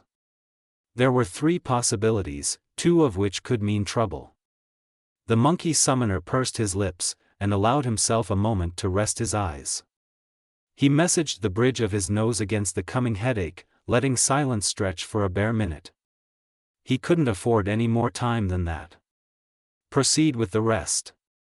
As the numbers started coming in the Hokage side, and resigned himself to the fact that it was unlikely he'd be able to keep that not quite a promise with Biwako.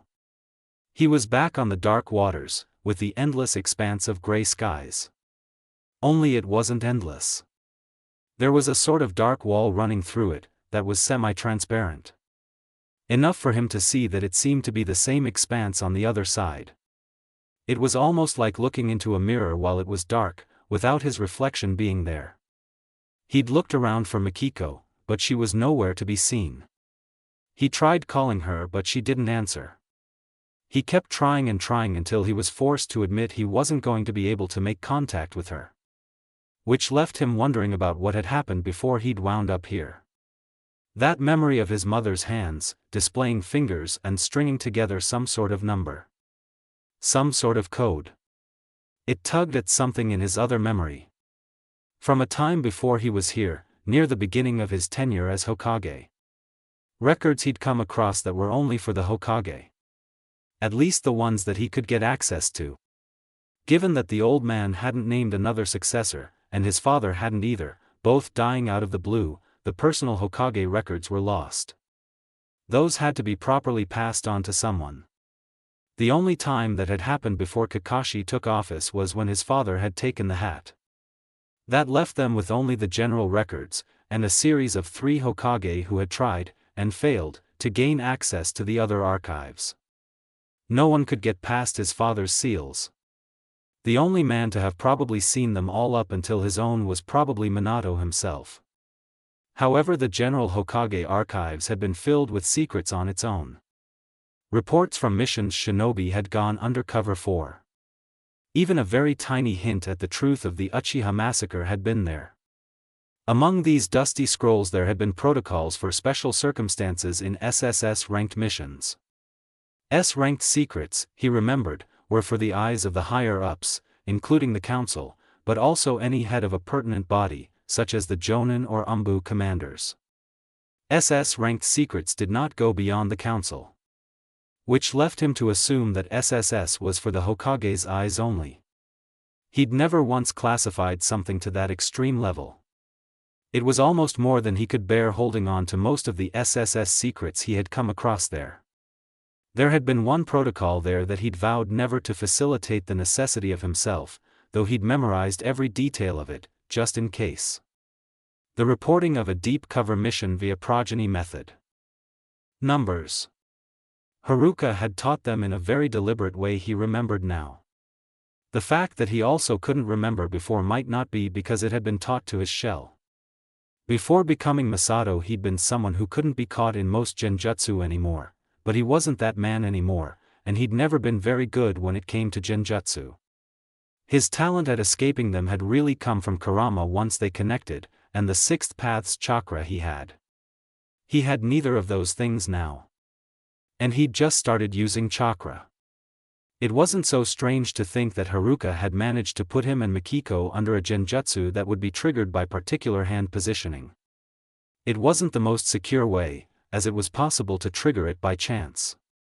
But then, he was sure there was more to it. As recalling Key 13 gave him something that made absolutely no sense with the numbers he could vaguely recall saying. He'd not had a connection to Mikiko at the time either. He had no idea if that had been something Haruka had done on purpose, meaning she had to know they'd have a connection, or if it was just because their connection couldn't break through genjutsu. Was that what that wall thing was? Ugh, this was convoluted. He wished Shikamaru was here. The Nara would have been able to puzzle all this out quickly. Instead he was going to have to pick away at the information to try and figure out what in the world all of this meant. He didn't even have his sister to try and bounce ideas off of. Though probably she was puzzling through the same things herself right now. Whenever they regained contact they could put their heads together. If they regained contact.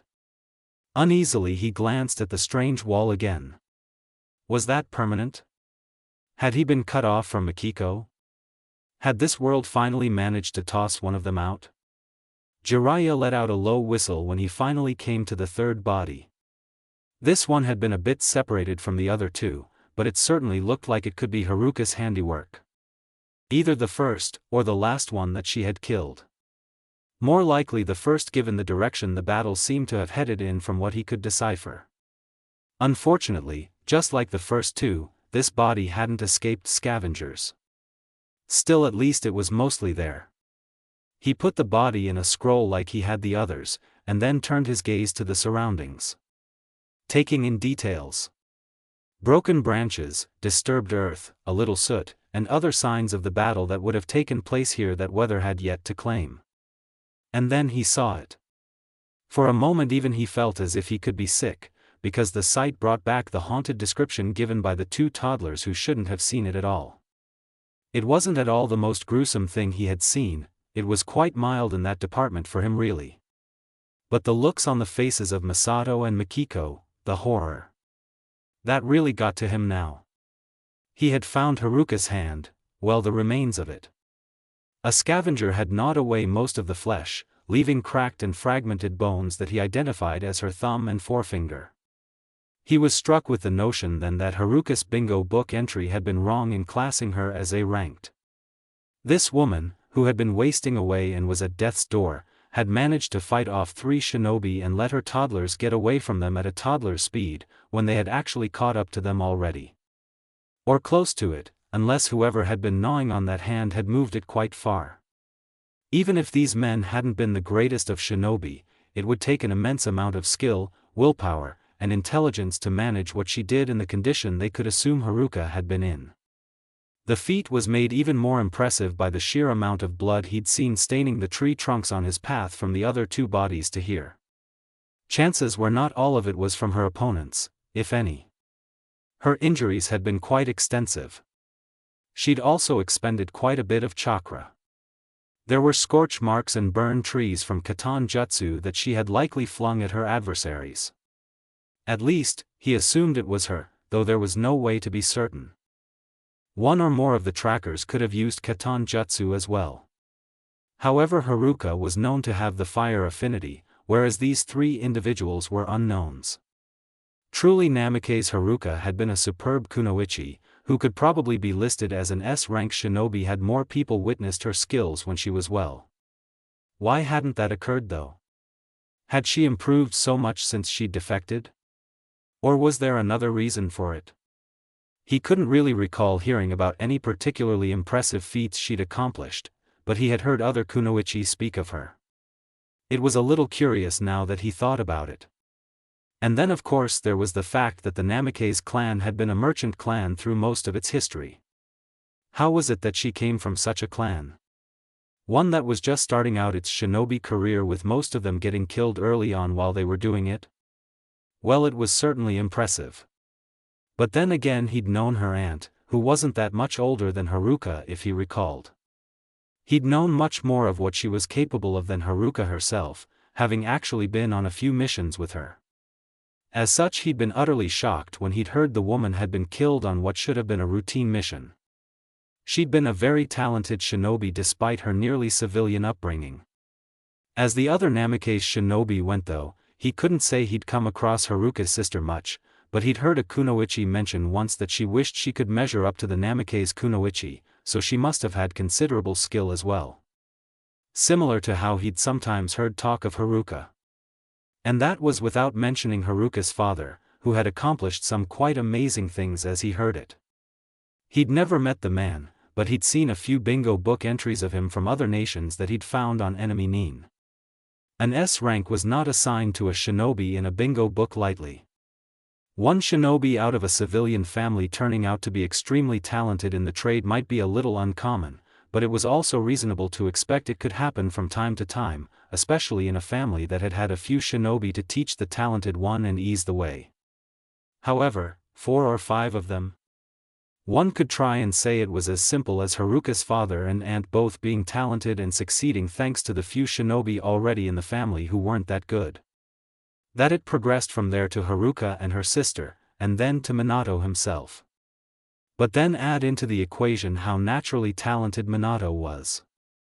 And how well Mikiko and Masato had used their chakra at the tender age of 3. If you thought that Haruka's talent was mainly hard work and an upbringing suited to the shinobi life, the natural talent of Minato and his siblings' caliber did not crop up in a single generation. Even if you were to take into account their grandfather. 2 generations was not much better. The most powerful clans had the talent they did from many generations in the shinobi life. The simple explanation really didn't cut it when you really looked at the big picture. Jiraiya honestly was thinking there was more to the talent the three remaining Namikes were exhibiting. Minato had achieved the highest scores the academy had ever seen, as a matter of fact. Many had put it off to being because his entrance had been delayed, while he'd been prepared to enter the academy since he was much younger, a result of the civilian part of the village progressively trying to enforce later and later academy entrance. There was also a longer academy time altogether. But Minato had easily completed the currently 2-year academy program in only one. He was certainly not the only one in his class who had done that. So had the Uzumaki girl, as well as his own team Zennoru, and a handful of other clan kids. However, Minato's scores had dwarfed any of theirs. In fact, they had even dwarfed many clan kids who had gone through the academy program at roughly comparable ages for the same duration. They had literally blown all past records completely out of the water. Minato, who was supposedly descended from merchants, had outclassed Hyuga and Uchiha Academy scores. And this didn't take into account what his little siblings had done in order to keep away from their pursuers. The use of chakra to climb so high at such a young age, ignoring their own pain so as to do so? That wasn't typical toddler talent. Even among the prodigious clans who started their kids that young. Clearly there was more to the Namikaze genes than he'd previously thought, because in a shinobi world where being from a clan gave you all kinds of legs up on others, Jiraiya was not naive enough to think Minato had managed this on just practice, perseverance, and luck of the draw alone. And he most certainly was not naive enough to think that it was just desperation that allowed a pair of toddlers to use chakra to climb up the Madara figure in the Valley of the End. Yajin no Ko, was it? Sure, he'd been keeping half an eye out ever since he'd received that prophecy, but a part of him had always been doubtful. A student of his being so important to future of the entire world? It was a hard thing to believe. What one person could affect worldwide change? Of course, there was also the pressure of how that change would go, peace or destruction. How was he to be sure he was guiding this supposed Yajin no Ko correctly? If the world came to destruction, wouldn't it ultimately be because he failed?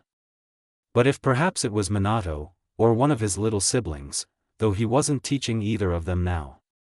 Maybe, just maybe it was Minato. The Namikaze didn't seem to be on a track that would lead him to destruction. He had a big heart, so if he could keep that from becoming jaded. Tall order with war looming on the horizon. And he hadn't actually written a book yet. Nor was he traveling while doing so. So maybe not. The Uchiha needed a reality check.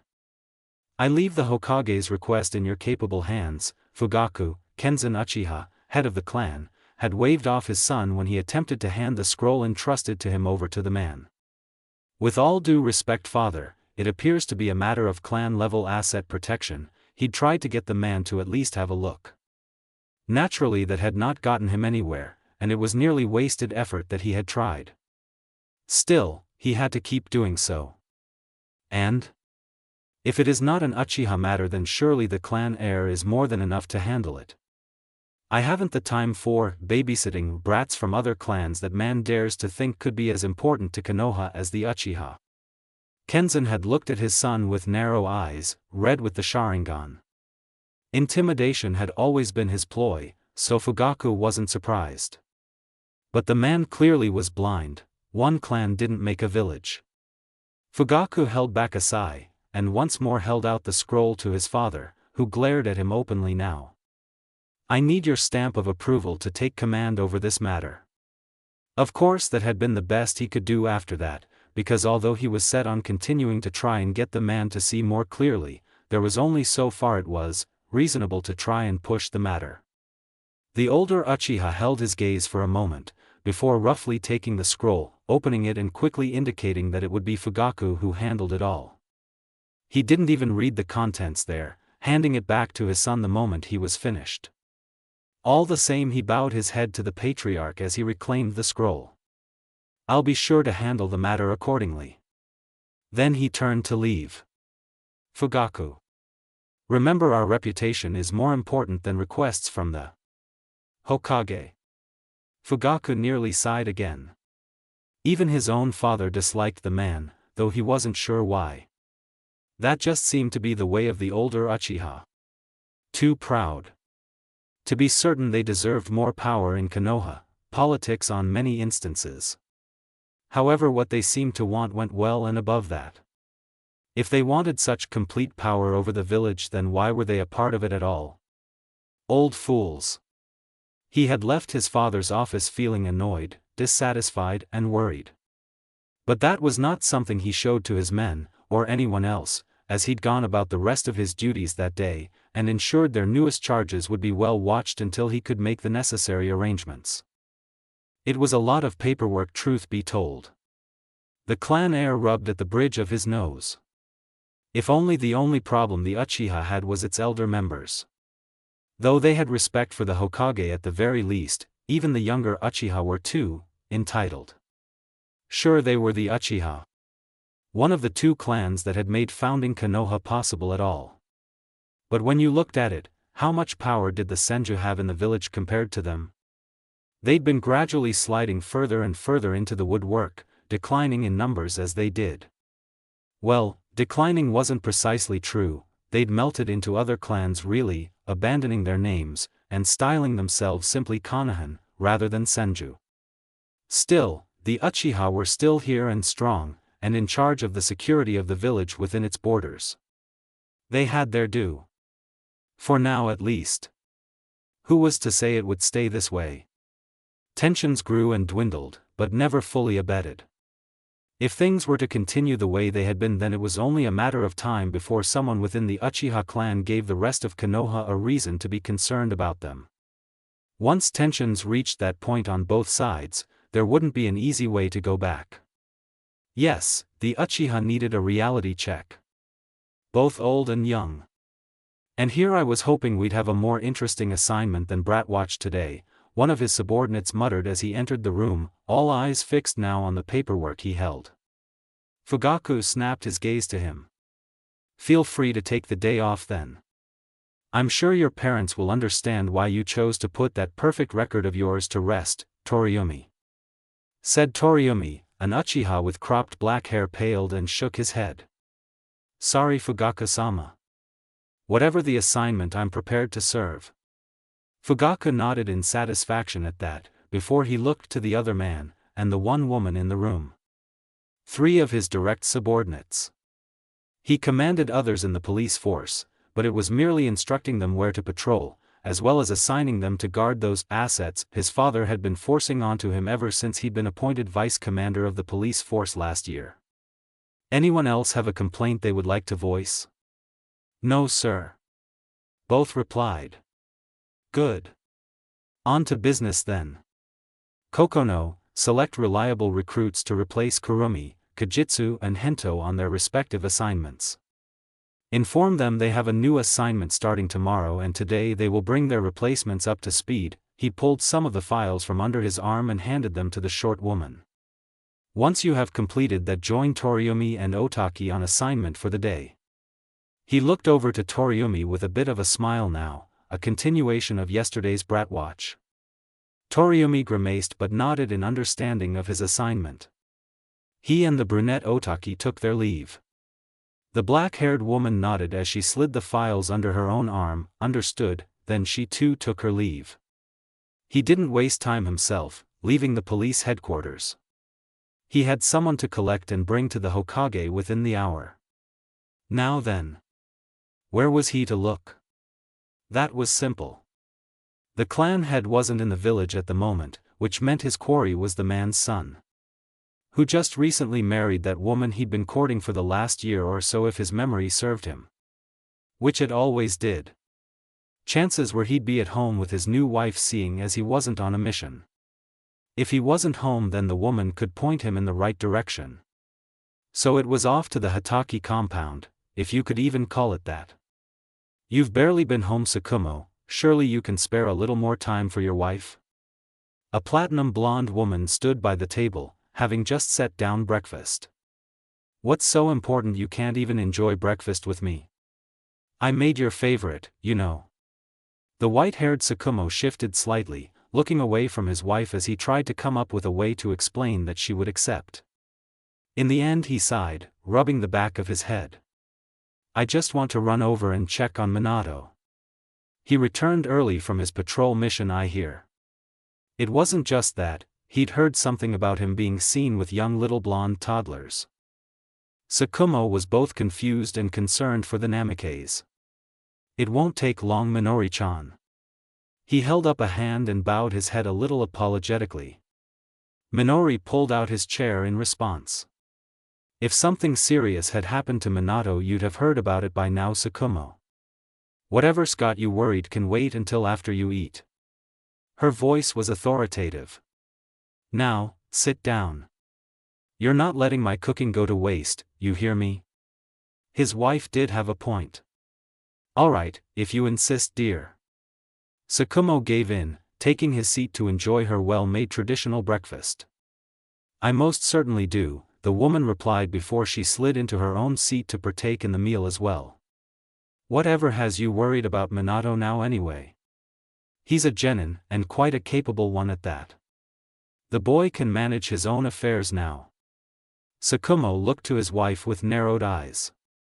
You know, it's not just because the Hitaki were given control of the Namikaze estate before Minato became a shinobi that I concern myself about him. Minori rolled her green eyes in response. Of course I do, Tsukumo. He's like a little brother to me too. But he's grown up quite a bit and working for himself now. She paused for a moment to have some tea before she continued, hasn't it occurred to you that if you check on him for every little thing he'll start to feel smothered? Annoyed that you still treat him like a child? Minori had a point again. He sighed and leaned back in his chair a bit. I know, but genin or not, he is still only 10. And he's got no family.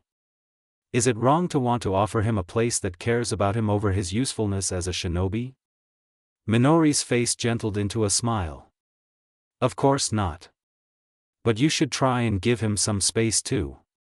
Maybe go ask that sensei of his instead of hunting the boy down when he's just gotten back. He shook his head at that idea. Jiraiya is part of the problem, you know. I keep finding myself worried he's hauled the boy off to partake in his unsavory pastimes. Certainly Jiraiya was a very talented shinobi who he respected and got along well with. Didn't mean he could look past the man's perverted disposition. What if it really did rub off on his genin? Minori snorted at the very idea. As if. It's Minato we're talking about, dear. Didn't you hear? He got Jiraiya caught a few months ago. I doubt Jiraiya's going to want him tagging along with him now. Well, he had heard about that. Something about Minato deciding to stop the man from peeping. At least, that was what he'd been told. How did he know if that was the truth or not though? It wasn't like he'd witnessed the matter. Although Minato was a rather respectful sort who did have a history of getting upset on behalf of others when he was a smaller lad. He'd mellowed out in the academy though, and normally just seemed to keep his eyes peeled for a situation where someone really did need help. Peeping with his sensei didn't really mesh with that either way. So, it probably was true. There was a knock at their door, and he moved to stand. You stay right there, Tsukumo. You need a good meal in you, his wife admonished him as she got to her feet herself. I'll go see who it is. He laughed lightly, all right, I'll eat. Not that he hadn't been. Honestly, he was already halfway through the lovely breakfast. It was nice to take the time to enjoy his food like this sometimes. As he went back to eating, Minori's footsteps moved over to the door, and he heard it open. Oh. Uchiha-san, what brings you here so early? Uchiha? Perhaps he couldn't afford to eat at his leisure. Minori would be cross with him if he didn't finish the meal she'd cooked for him, however, so he finished it off with shinobi speed. Minori-san, a familiar male voice greeted his ears. Fugaku. Just what was the vice commander of the police force doing at his doorstep then? I require your husband to accompany me to the Hokage for a clan matter this morning. Clan matter? Well, when his father was out of the village, such things did naturally fall to him as his heir, but for a member of the police force to come to summon him was strange. Stranger still, since there were so few Hataki. 12 members. Including spouses who'd married in. Only 4 members were shinobi, another 2 in the academy now. They were a small, declining clan. The shinobi they did have were talented, to be sure. Still, he got the impression this wasn't about the Hataki at all. If one of them had gotten in trouble, the officer would have made it clear they'd be off to the police headquarters instead, and it wouldn't be Fugaku that came to get him. They would be more open about the reason as well, as it likely would have caused a scene. There'd be no point in keeping it from his wife. Tsukumo got to his feet and headed quickly to the door. There was no way he could find out what was going on without answering the summons after all. Sorry Minori, looks like I haven't the time to linger this morning.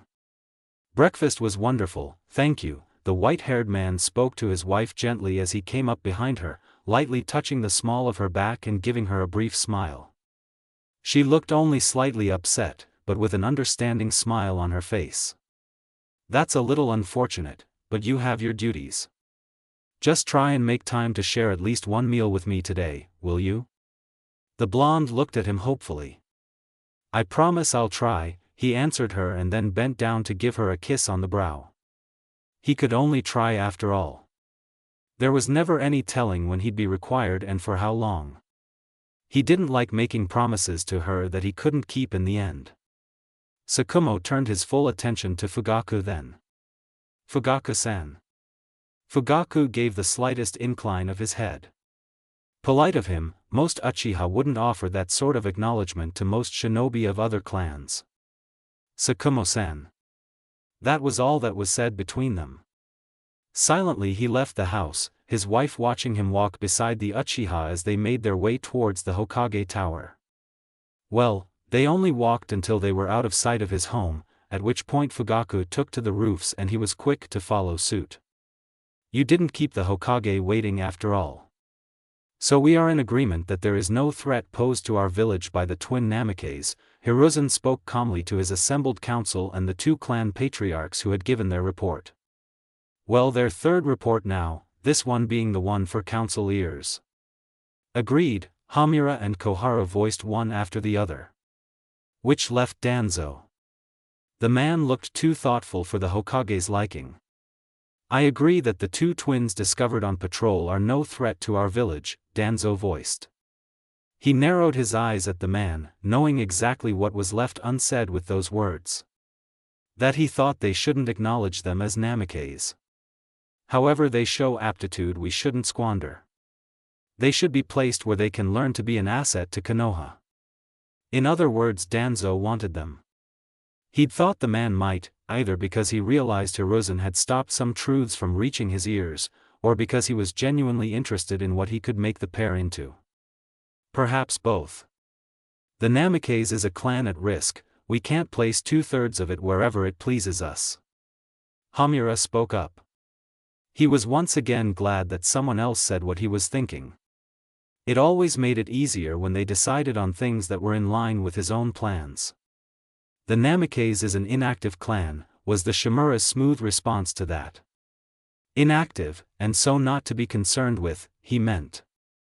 That may be so, Kohara voiced, however the affairs were handed over to the Hataki.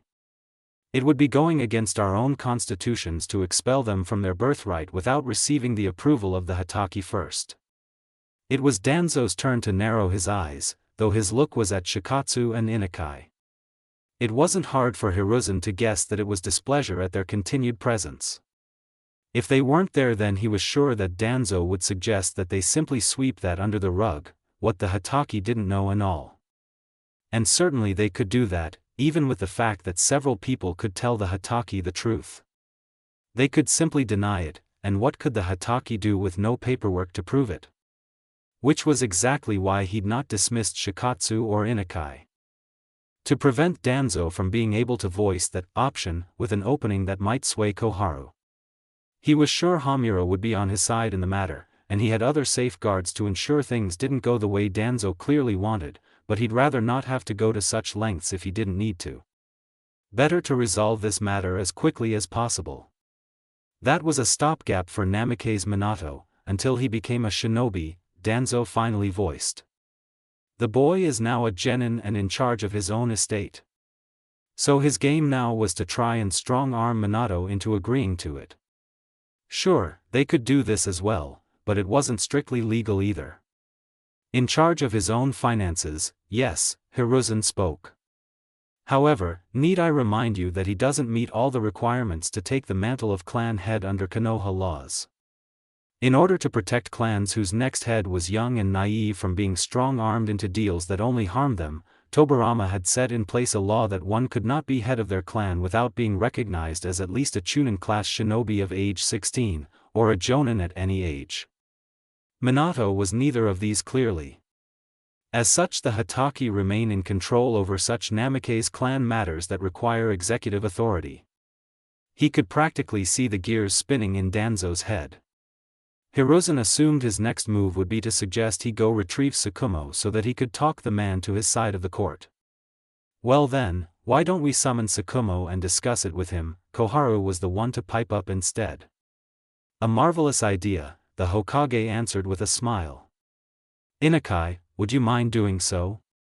Of course he'd already arranged for Tsukumo to come see him, so he was likely in the building or on his way. They didn't need to know that, however. Inukai nodded his head and went to leave the office before Koharu spoke again. You might as well brief him on the matter before sending him in as well. Unless you disagree, Hiruzen? Not at all. It will save us a little time. Don't you agree, Hamaru, Danzo? Hamura nodded immediately to his words. Danzo expectedly took a few moments before he gave his own non-verbal agreement. Hiruzen nodded to Inukai, who'd paused at the door. See it done, Inukai. Understood, Sandem-sama, the Yamanaka replied curtly before he left the room. How long had he been in here? How much longer would that wall be there? When would he finally wake up again? Masato wished he had the answer to any of these questions. It felt like he'd been sitting here on the dark water for ages by now. How long it had actually been he had no idea. Time didn't ever seem to hold much meaning in the mindscape. All he did know was that far in the distance and above him that light had been winking in and out. The same one that had almost pulled Naruko out of Mikiko and this reality twice now. Whatever the light was, he knew it was trying to throw them out, as he'd been warned would happen. But unlike his other encounters with it, he didn't feel any pull on himself. There was a sense of unease whenever the light reappeared, but aside from that he felt nothing. Still he watched it, wary that it might come closer. Maybe it had always been there though, waiting for a chance to try and pull them out. He wasn't going. Masato was determined to keep his word. Besides, he couldn't leave Mikiko behind here when he'd forced her to stay now, could he? Even if that meant that Masato, the real Masato, was being robbed of his life. It was only Mikiko who they'd seen dead here. Masato could very well have lived to this point. Or older. Still, he likely never met his older brother and knew it was him. If he had, then there would be some sort of mention about it, wouldn't there? Maybe not. They were told they'd be sent to a time before this reality split from the strand that led to theirs. Which meant that Mikiko and Masato were born, but perhaps they'd died as infants. They could have already crossed over that branching point by now. Or maybe the timelines were in the process of splitting. Thinking back on the differences he did know about between his life as Naruto, and his sisters as Naruko, their history seemed to be very similar. However, there was the fact that Pain ended up being Nagato's younger sister in Naruko's reality. It hadn't changed anything that he knew of. Nanako ended up leading Nagato's life. However, he didn't know if Nanako had even been born in his own reality. Nagato never mentioned having a sister. Was it possible that little splits like this occurred, but whatever force was trying to expel them now attempted to lead it back to what it considered the true course? Mikiko's life hadn't been that different from his in the early years. It wasn't until they were much older that larger differences became apparent. Wasn't it a little strange for that to be the case if there wasn't something trying to keep it so? Because as similar as they were to each other, they were also certainly different. They'd made slightly different choices for much of their youth, and ended up at the Fourth Shinobi War anyway. They'd come into being Hokage in practically an identical manner. Had both had the same sort of mishap on their inauguration day. Both had 2 children, a son, followed by a daughter. But it had been as those children aged, becoming far more distinctly different individuals from their other-world counterparts, that the changes had truly begun to snowball. Because they weren't really counterparts, unlike he and Naruko, perhaps. Masato eyed the blinking light with a scowl. If this was the case, it could make this whole changing a key point in history thing much more complicated. If being only slightly different, but filled with the same cast as this time in their own histories would not change much, and then not knowing what had ultimately been enough to make the split, they had no idea how much further beyond that they would need to go. It may not even be possible for them to accomplish it in their generation. They may need altogether new cast members. If the splitting took years, that only further complicated it. But then, they were also outsiders to this world. Truly different cast members, to hold to that line of thinking. So maybe that in of itself was why they had been sent, and they didn't actually have to do much so long as they were here? No. Being passive wasn't the answer. Of course they had to do something, but being here at all could be some small change they could expand upon. Almost as if in response to his theory, the light flared brightly to life, pain erupting in him as that cursed pull struck him. Minato huffed again in annoyance, leaning back in the chair he'd claimed. He was sitting in an empty room in the Hokage Tower. He was supposed to have an early day, so he thought he'd be seeing the Hokage as soon as he got here, but it had already been an hour. When they'd arrived, Shikatsu had shown him to this room and told him to wait.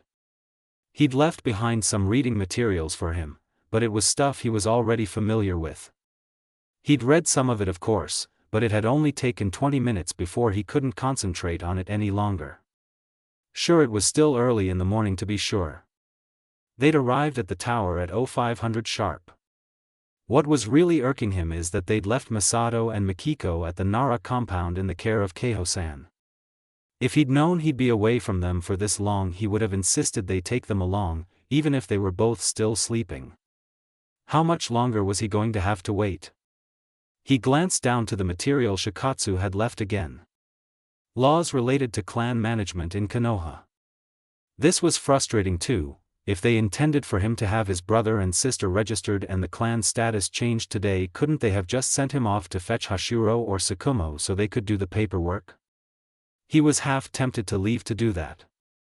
But he'd been clearly instructed to wait, and if he wasn't here when the Hokage was ready to see him, how would that look? What if it somehow made the situation worse? They could assume his absence to be any number of things, from choosing to flee with his siblings, to simply him being disrespectful. His eyes moved to the second pile of material. He had barely glanced over this one. It dealt with clans possessing skill in high demand. Or Kekkei Genkai. A merchant clan wouldn't fall under either of those. But then why had Shikatsu left it? Straightening quickly, Minato reached to the table in front of him and grabbed the first scroll to pull it open. Only to nearly drop it when the door to the room suddenly opened. His eyes flicked quickly over to it, Inukai being the one who had opened the door. However, the first to enter was one of the Uchiha from yesterday. Fugaku, the clan heir.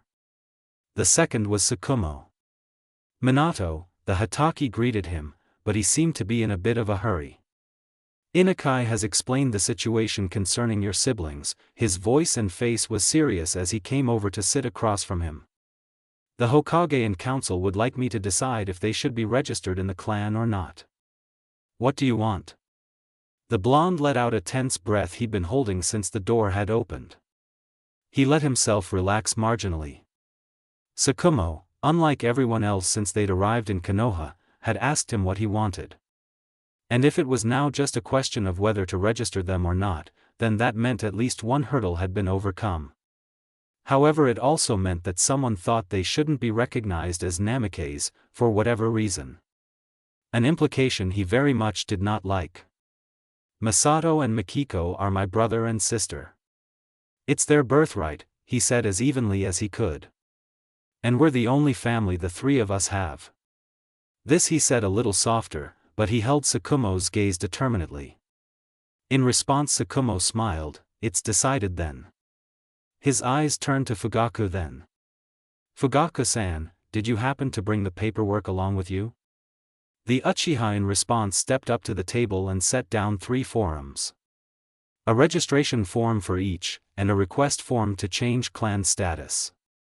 Then he set down a blank scroll in front of Minato. He assumed it was for him to write down the personal details of his brother and sister. He pulled one form towards him to see what he needed, and then got to his feet to get the ink and pens they would need from a cabinet by the window opposite the door. Tsukumo took the 3rd form and accepted a pen. Curiously, however, he moved to the second table. Was there something in the form about his clan that he didn't know? Get those personal details sorted out for me, kid, Tsukumo spoke a little absently. The young Namikaze stared at the white-haired man for a moment longer, before sighing and retaking his earlier seat. He'd ask about the details later, on the off chance that Tsukumo would share. It was his own clan after all. So he turned his full attention to jotting down the details Tsukumo would need. Age, gender, height, weight, hair color, eye color, birthmarks, Masato's scar. The most challenging part was their birthday. It wanted an exact time, but he had absolutely no way of knowing that. All he knew was the month. The best he could do was literally take his mother's words. Twins tended to be born pretty closely together, and the encounter with his mother had been around 2100 on the 15th. A month from then placed their birthdays around 2100 on the 15th of October. So he put that in, with a couple of minutes of delay for Mikiko. After that there was a psyche evaluation.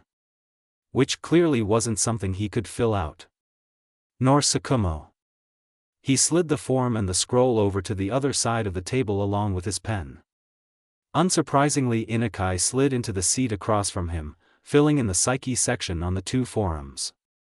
Minato tried not to show his irritation with this as he sat back into his chair and turned his attention back to the scroll he'd taken to read. He did his best to ignore it when Tsukumo got up and moved over to fill out the forms for Mikiko and Masato. Tsukumo didn't ask him any questions, so he assumed that he'd provided all the information the man needed. It didn't take him very long to fill out the forms, and he was soon on his feet and heading to the door. Wait here a little longer, Minato, Inukai was speaking. After the council leaves, the Hokage would like to speak with you.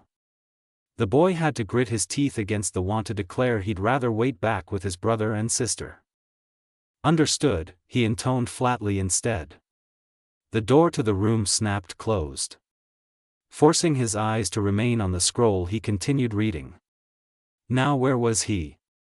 Regulations for clans with rarely occurring Kekai Genkai. He stared at the title of the blue scroll for a moment, before glancing at the other 2 scrolls. Another blue one, and a red one. The second blue one read, Regulations for establishing or updating clans for null-acquired Kekai Genkai. A second on Kekai Genkai. He looked to the third. Regulations on the protection of asset minor clans and Kekai Genkai. Again Kekai Genkai was mentioned. Was it possible that the Namikaze had acquired a Kekai Genkai somewhere down the line? Was that the reason they'd shifted from being a merchant clan to a shinobi one? Or had they had one before that change? A rarely occurring one, but one the village valued? Come to think of it, his mother hadn't had much to say about past accomplishments of the clan. She talked a lot about the Namikaze from after the shift to shinobi had been made. She didn't really tell him much about them from before that. There was only one instance he could remember her talking about pertaining to a merchant member of the clan, and that merchant member had been around back before shinobi villages had been established. The man who'd made ties with a shinobi clan. Supposedly to protect his trade route, at least that's what his mother had said when he'd asked her why he'd been so determined to do so. It was a tale about how he'd come to secure it by bringing them goods, and in the tale they'd been attacked. He'd thought when he was young that the shinobi clan in question had saved them in good faith. Now he wondered. The merchants had had to fend for themselves for an hour before someone arrived to help them, according to the tale. How could they have done so without jutsu? Just what was the Namikaze clan really? Are you sure you don't want to leave the twins here with us for a while longer? Keiho-san was saying, a frown on her face. It would be better to let them settle into life in Konoha before moving them around to different homes. Her dark eyes moved to Masato, who was still rubbing his eyes with his right hand, his left holding onto his brother's. He was likely the reason for the Nara's concern and suggestion that they stayed with them longer. The boy had wound up feverish after Minato had left that morning. Keiho had just decided he needed to be taken to the hospital and had gotten ready to leave when the fever had started to break. She still brought him in, but by the time they'd gotten there he was barely fevered at all. The staff could only say that maybe all the changes in the last few days had been too much stress for him, as they couldn't find anything wrong with him. It was for that reason Minato didn't want to wait to bring his siblings home though. Stress-induced fever, when the day prior Maki had had a panic attack. Both had been alone with Inakai-san and Shikatsu long enough to be questioned about who knows what. The trance-like state Masato had gone into when he'd rattled off a series of numbers, a genjutsu that had been triggered on Mikiko's end. Stress points that had happened here. Thank you Nara-san, Tsukumo spoke up from just behind him. He had a hand placed on his shoulder. Mikiko kept looking back over at the white-haired man as she kept close to Minato. However, I would like to get them settled into a stable schedule in their own home, before Minato is required to leave the village again on missions. There was that too. He was a shinobi. He couldn't just stay at home with the twins all the time. Minato was the only Namikaze income, they couldn't afford for him not to go on missions. And he needed to make Chunin as soon as he could, a genin's salary wasn't going to cut it. He didn't want to have to continually borrow money in order to raise his siblings.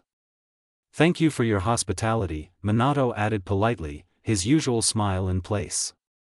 Sandiame-sama has made arrangements to allow me to stay in the village for the next 6 weeks though, so now is really the best time to get them settled in at home.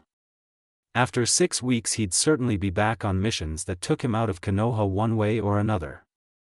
He wasn't going to be able to spend all his time at home during these 6 weeks either, but at least he'd be there every morning and every night. Keiho-san looked between him and Tsukumo and then smiled, though it didn't look like she personally approved. I see, well if you ever need any assistance we're more than happy to lend a hand, the woman answered kindly. Aren't we, dear? Shikatsu gave a simple, rather than a proper response. Until Keiho shot him a look, and he straightened from where he'd been leaning in the doorway. Of course. This was the first indication Minato had witnessed that Shikaku hadn't been exaggerating when he alluded to his mother being the one wearing the pants in his parents' marriage. It was quite a telling interaction though, and Minato decided that Shikaku was likely right. Thank you, he replied again before bowing his head courteously. We'll be on our way then, Tsukumo spoke up, and the man's hand left Minato's shoulder. Minato turned to follow the white-haired jonin out of the Nara compound. They walked in relative silence until they were back on the general streets of Konoha. At which point both Mikiko and Masato started tugging at his hands, looking up at him with wide, curious eyes. Enai-san, they said in unison. He honestly didn't know where to look with them on either side of him. Where are, Masato started, causing him to look to the boy. Then of course it was Mikiko who had finished with the "we going?" He smiled, looking between the both. We're going home, the genin explained. Maki screwed up her face in an expression of confusion. Thought we already home? That was right, he'd told them Konoha was home. Well, we are in our home village, he told them. Konoha is home, but it's also home to a lot of other people. Families have their own home, their house, that is just theirs. House, Masato murmured, his face scrunched up a little bit in thought he assumed. Namikaze's house? Our house? He grinned at his little brother's ability to reason that out. That's right, our house. A home for three.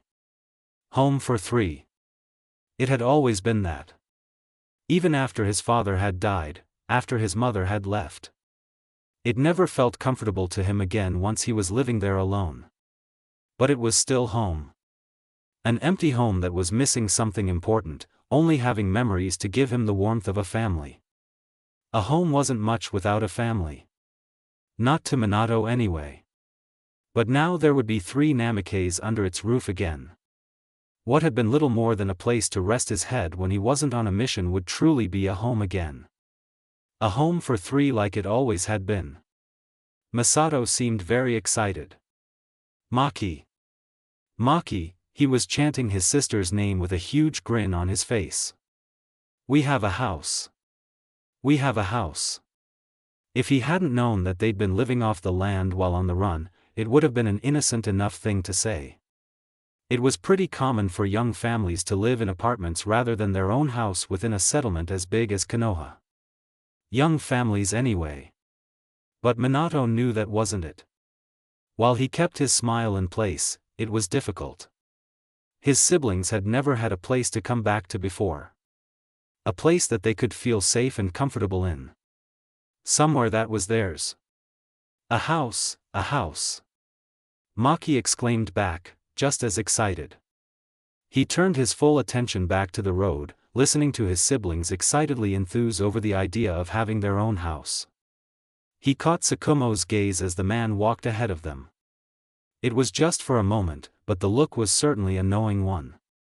He felt his cheeks color a bit in embarrassment at how easily he was read by the Hitaki. They'll need toiletries, Tsukumo spoke up. There isn't any in the stuff the Naras graciously provided. He was carrying a bag in one hand that had some clothing that had been given to them. Minato felt bad about accepting it, but at the same time he knew it would be really helpful. He'd tried to offer some money for the clothing, but Keiho insisted he take it as a welcome gift for the 2. I'll pick up any necessities you'll need for the day. It's probably better for both of their health to wait a day or 2 before taking them shopping for anything else they might need. Thank you, Tsukumo. I'll pay you back. Minato replied. Because really he didn't want to be a charity case. Makiko, Masato, do you have favorite colors? He turned the conversation to the 2 little toddlers before Tsukumo could protest the idea. The twins looked at each other, and then up at him before Masato scrunched up his face and Makiko tilted her head. Likely both of them were thinking about the question. Probably whatever they answered would be whatever color caught their fancy in the moment, as he didn't really think that they would have much in the way of long-lasting favorites at this age at least. Not with their life up until now anyway. His favorite color was red, but well, it hadn't always been. It was the first time he'd seen kushina that he decided it was his favorite color instead of green. The twins looked back at each other and grinned. Yeah? Makiko said, and he wondered where that had come from. Yeah. Masato agreed. Orange. Orange? Tsukumo looked back again. Orange, well, I'll keep that in mind, though he looked a little worried perhaps. Likely because the selection of orange might not be nearly as expansive as more common children favorites like pink or blue. And Minato, you don't need to pay me back for every little thing. This time consider it a gift, won't you? The Namikaze narrowed his eyes at the Jonin, but he could see that Tsukumo would continue to insist. He didn't want to back down either though. I'm not thinking of it as a charity case, you know, Tsukumo added. The Hitaki are responsible for the 3 of you, it's only natural to buy some things you might need. Besides, you're like the little brother I never got to have. Minato sort of deflated at that, and smiled. Tsukumo's mother had died when he was a baby the way Minato had heard it. His father had never remarried, so the man never had any siblings, and all of his cousins he apparently hardly interacted with growing up, because unlike them, he was clan heir. Even in a small clan, that seemed to set him apart from his peers. So for Tsukumo to openly admit he saw him like a brother. He was touched that the white-haired man thought of him that way, really. Alright, fine, he acquiesced. But if the tables turn, you better not try and tell me no. If Tsukumo thought of him like a brother, well, the feeling was mutual. And Minato would insist on assisting the Hatake if he was ever in a position to need it. Tsukumo chuckled, as they turned onto the street where the Namikaze's home was located. "Wouldn't dream of it, kid," the man replied easily. Part of him wanted to protest at being called kid. He was a genin now, but making a fuss over that was a sort of childish thing to do, so he kept any protest to himself. He'd been doing a lot of that today. Being a genin just wasn't good enough anymore. He'd been so satisfied with the independence it had granted him before. Now that his little siblings had come into the picture, it was clear that it just wasn't nearly enough. They came to the gate to the Namikaze's property. Or what was still theirs anyway. His mother had sold off a large portion, though there was still a decent amount of yard left. There was room to expand, just not the money to. He'd been thinking of selling off the extra land since he didn't really need it. He might need to do that for funds now. But then what would he do when the two-bedroom home wasn't big enough anymore? "Well, here we are," he told the twins with a smile, Tsukumo opening the gate for them so they could all head into the smaller front yard. At least he still had a tree and some shrubbery to keep the front of the house feeling more private. There was nothing around back at all but grass, and a few target stumps that had been put in by hand by his father, apparently when he was born. Minato never added to it. He hadn't wanted something he'd needed to maintain. Even the stuff around front he didn't do much with. Usually it was Hashiro who did that, it was a hobby of his. "Wow!" Mikiko murmured with wide eyes as she looked at the house. "Tall house," she announced, and tugged on his hand as she seemed quite interested in getting a look inside. It was a two-story house, not a very big one though. There was the living room kitchen combo downstairs, the hall, a storage room and the bathroom laundry combo. Upstairs there were 2 bedrooms, and a half bath. Tsukumo opened the front door, though he shot him a disapproving look when he found it to be unlocked. "You'll need to remember to keep it locked now that you've got these two around," he warned. Minato could only nod, he would. The last thing he needed was one or both of them wandering out when he wasn't paying attention. "Let's sit here and take off our shoes, okay?"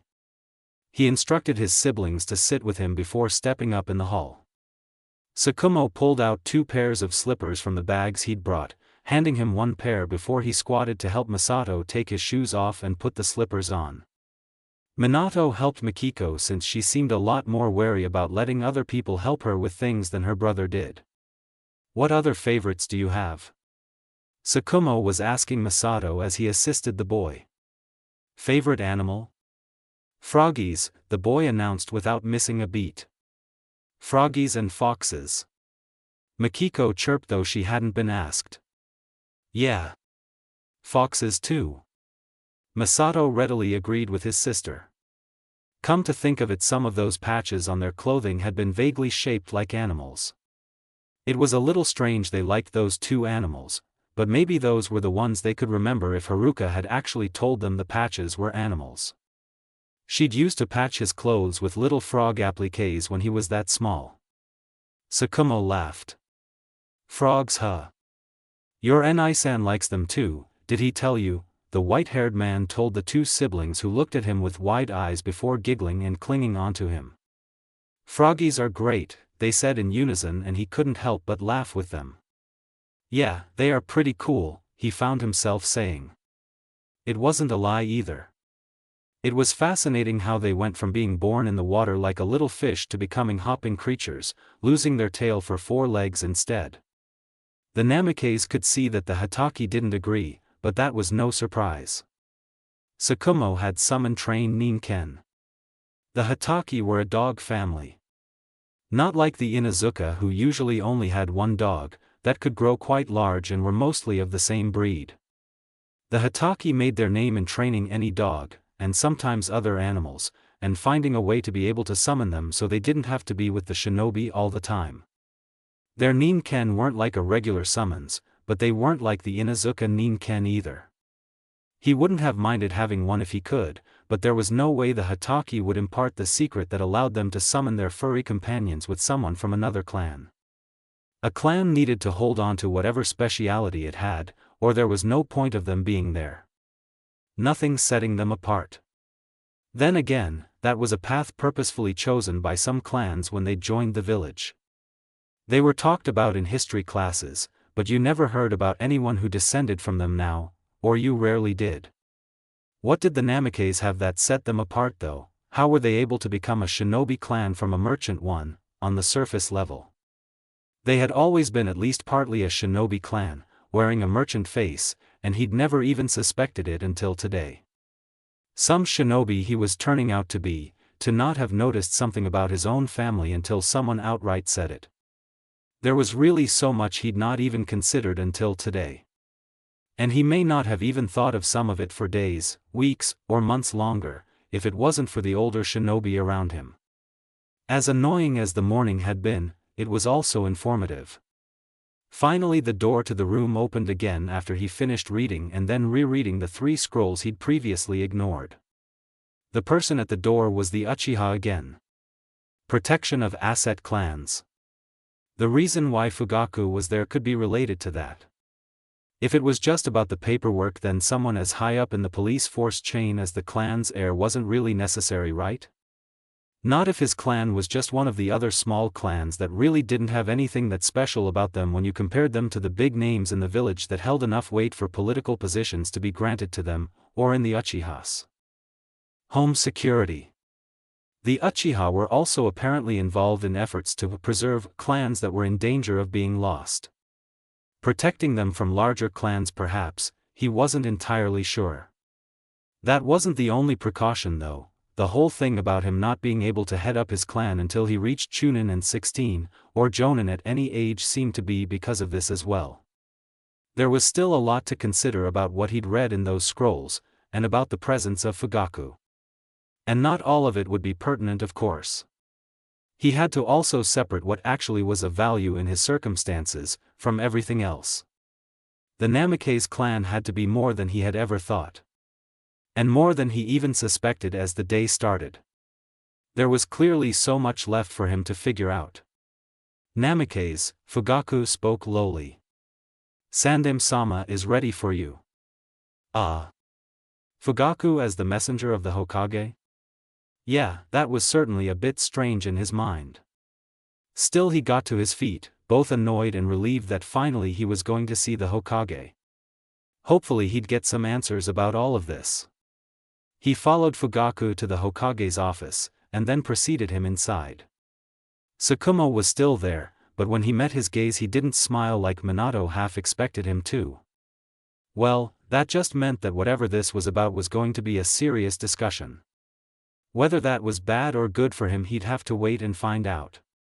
Sandem-sama, he greeted the Hokage politely as he moved to stand next to Tsukumo. Fugaku situated himself near the door on the inside of the room. The fact that he was remaining in the room likely meant he was at least partially right about why Fugaku was there. Even considering the presence of the Uchiha clan heir now, he wasn't sure he had a better idea on the whys of that now than he had before. All he knew was that there was a meaning to it. An important one. And really, it wasn't that Fugaku's presence was important, so to speak. It was what that meant. That the twins were somehow important, somehow needing to be placed under this particular brand of protection provided by the Konoha police, and not Umbu.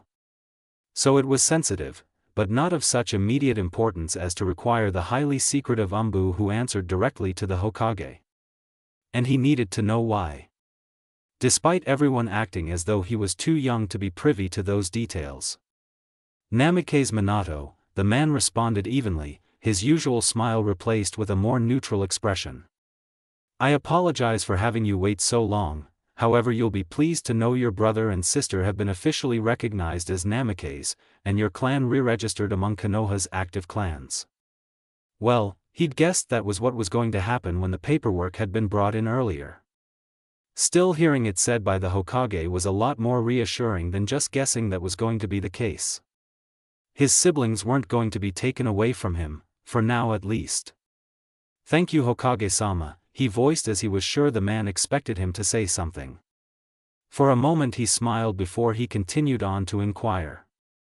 How much did your mother tell you about your clan? How much? Not much, he admitted, though he didn't like to. He spent some time telling the man what he had been told. The Sarutobi nodded as if that was precisely what he'd expected. And do you believe that the Namikaze were a wholly merchant clan before establishing themselves as shinobi in Konoha? The man asked next. Do you believe it? I hadn't thought about it much before now, but no. It doesn't really seem to add up with the little history my mother did tell me. He admitted it truthfully, because any of the other three in the room would probably be able to tell if he lied about it. The Hokage nodded. Well, you happen to be right. Do you know where the Namikaze clan originally hailed from? Originally? Where their historic homes were before the villages? In the vicinity of where Uzushio was later founded, wasn't it? A little. Somewhere around where Uzushio-gakure was formed. Their trade routes were on waterways. Some of that he only knew from what he'd heard about the Namikaze after his mother left. She'd never said anything that could connect them to Uzushio that he knew of. Wait, hadn't the primary clan of Uzushio been the Uzumaki? Were they the shinobi that the Namikaze had allied with in the past? Was the Namikaze originally an Uzushio clan? I see you're connecting the dots, the man behind the desk spoke evenly. The Namikaze were the financial backing of Uzushio-gakure when it was first formed, and a founding clan next to the Uzumaki. Of course the village was known for the Uzumaki. Sarutobi Hiruzen explained to him as he rested arms on his desk, fingertips touching. The Namikaze wore a merchant face to the world, but a keen eye to history reveals hints that the clan had two faces. Two faces. Merchant and shinobi. His earlier suspicion seemed to be right. A shinobi clan all along. He was almost ashamed of himself for never realizing that until he found himself suddenly needing to head up a newly re-registered clan with two small clan members depending solely on him. Somewhere he couldn't ever have expected to be. Not at the age of 10, anyway. But in Uzushio clan, even though so much hadn't quite added up, the hints of that, well, he hadn't quite believed it until it was confirmed by the Hokage. Even when he started to suspect the truth of his clan having at least some shinobi members before they came to Konoha. Uzushio, which had fallen not that long ago. And Uzushio, home of the Uzumaki. Home of Kushina. He had never once suspected he might have something so unexpected in common with her, but to find out now. He probably wouldn't tell her, it would be cruel to remind her of her destroyed home village that way. Especially now, when no one knew how many Uzumaki might have survived save for those already established in other villages, if any from Uzushio-gakure had.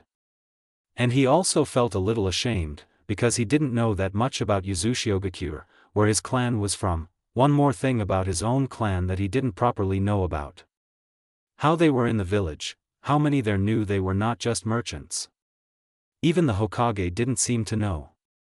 How true that is within Uzushio-gakure and further in the past is beyond us, as the clan records have likely been lost along with Uzushio-gakure, the man went on, and he could tell the Hokage was watching him carefully.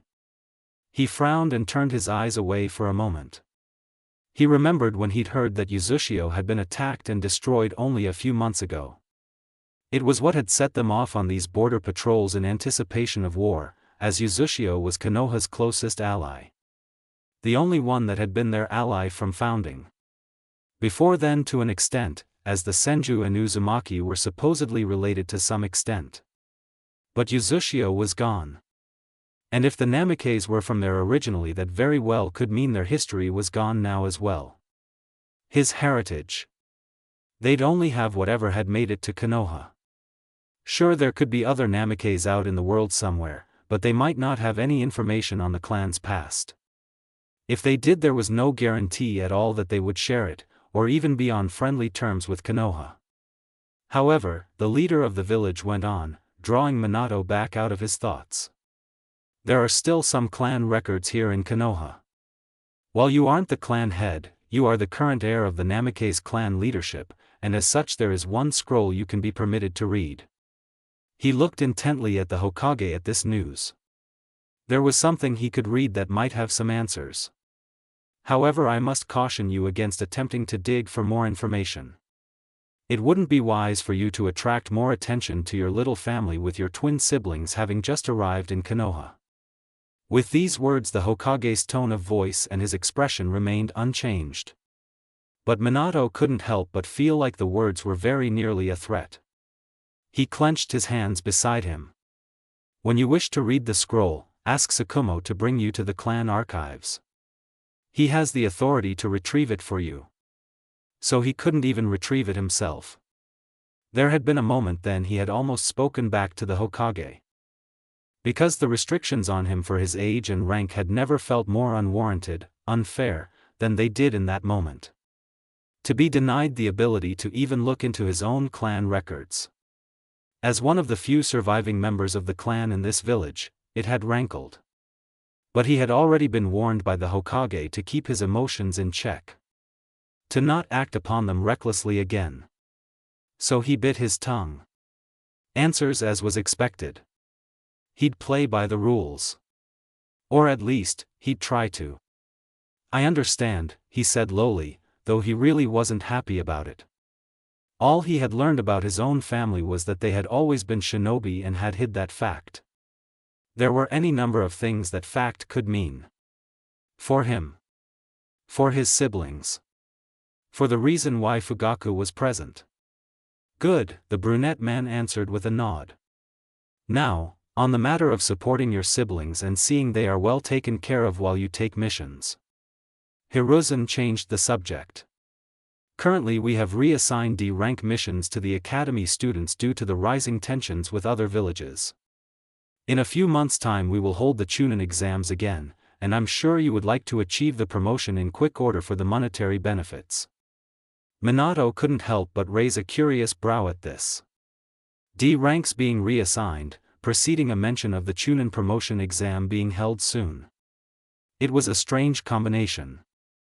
However, it wasn't that hard for him to come to a conclusion on it.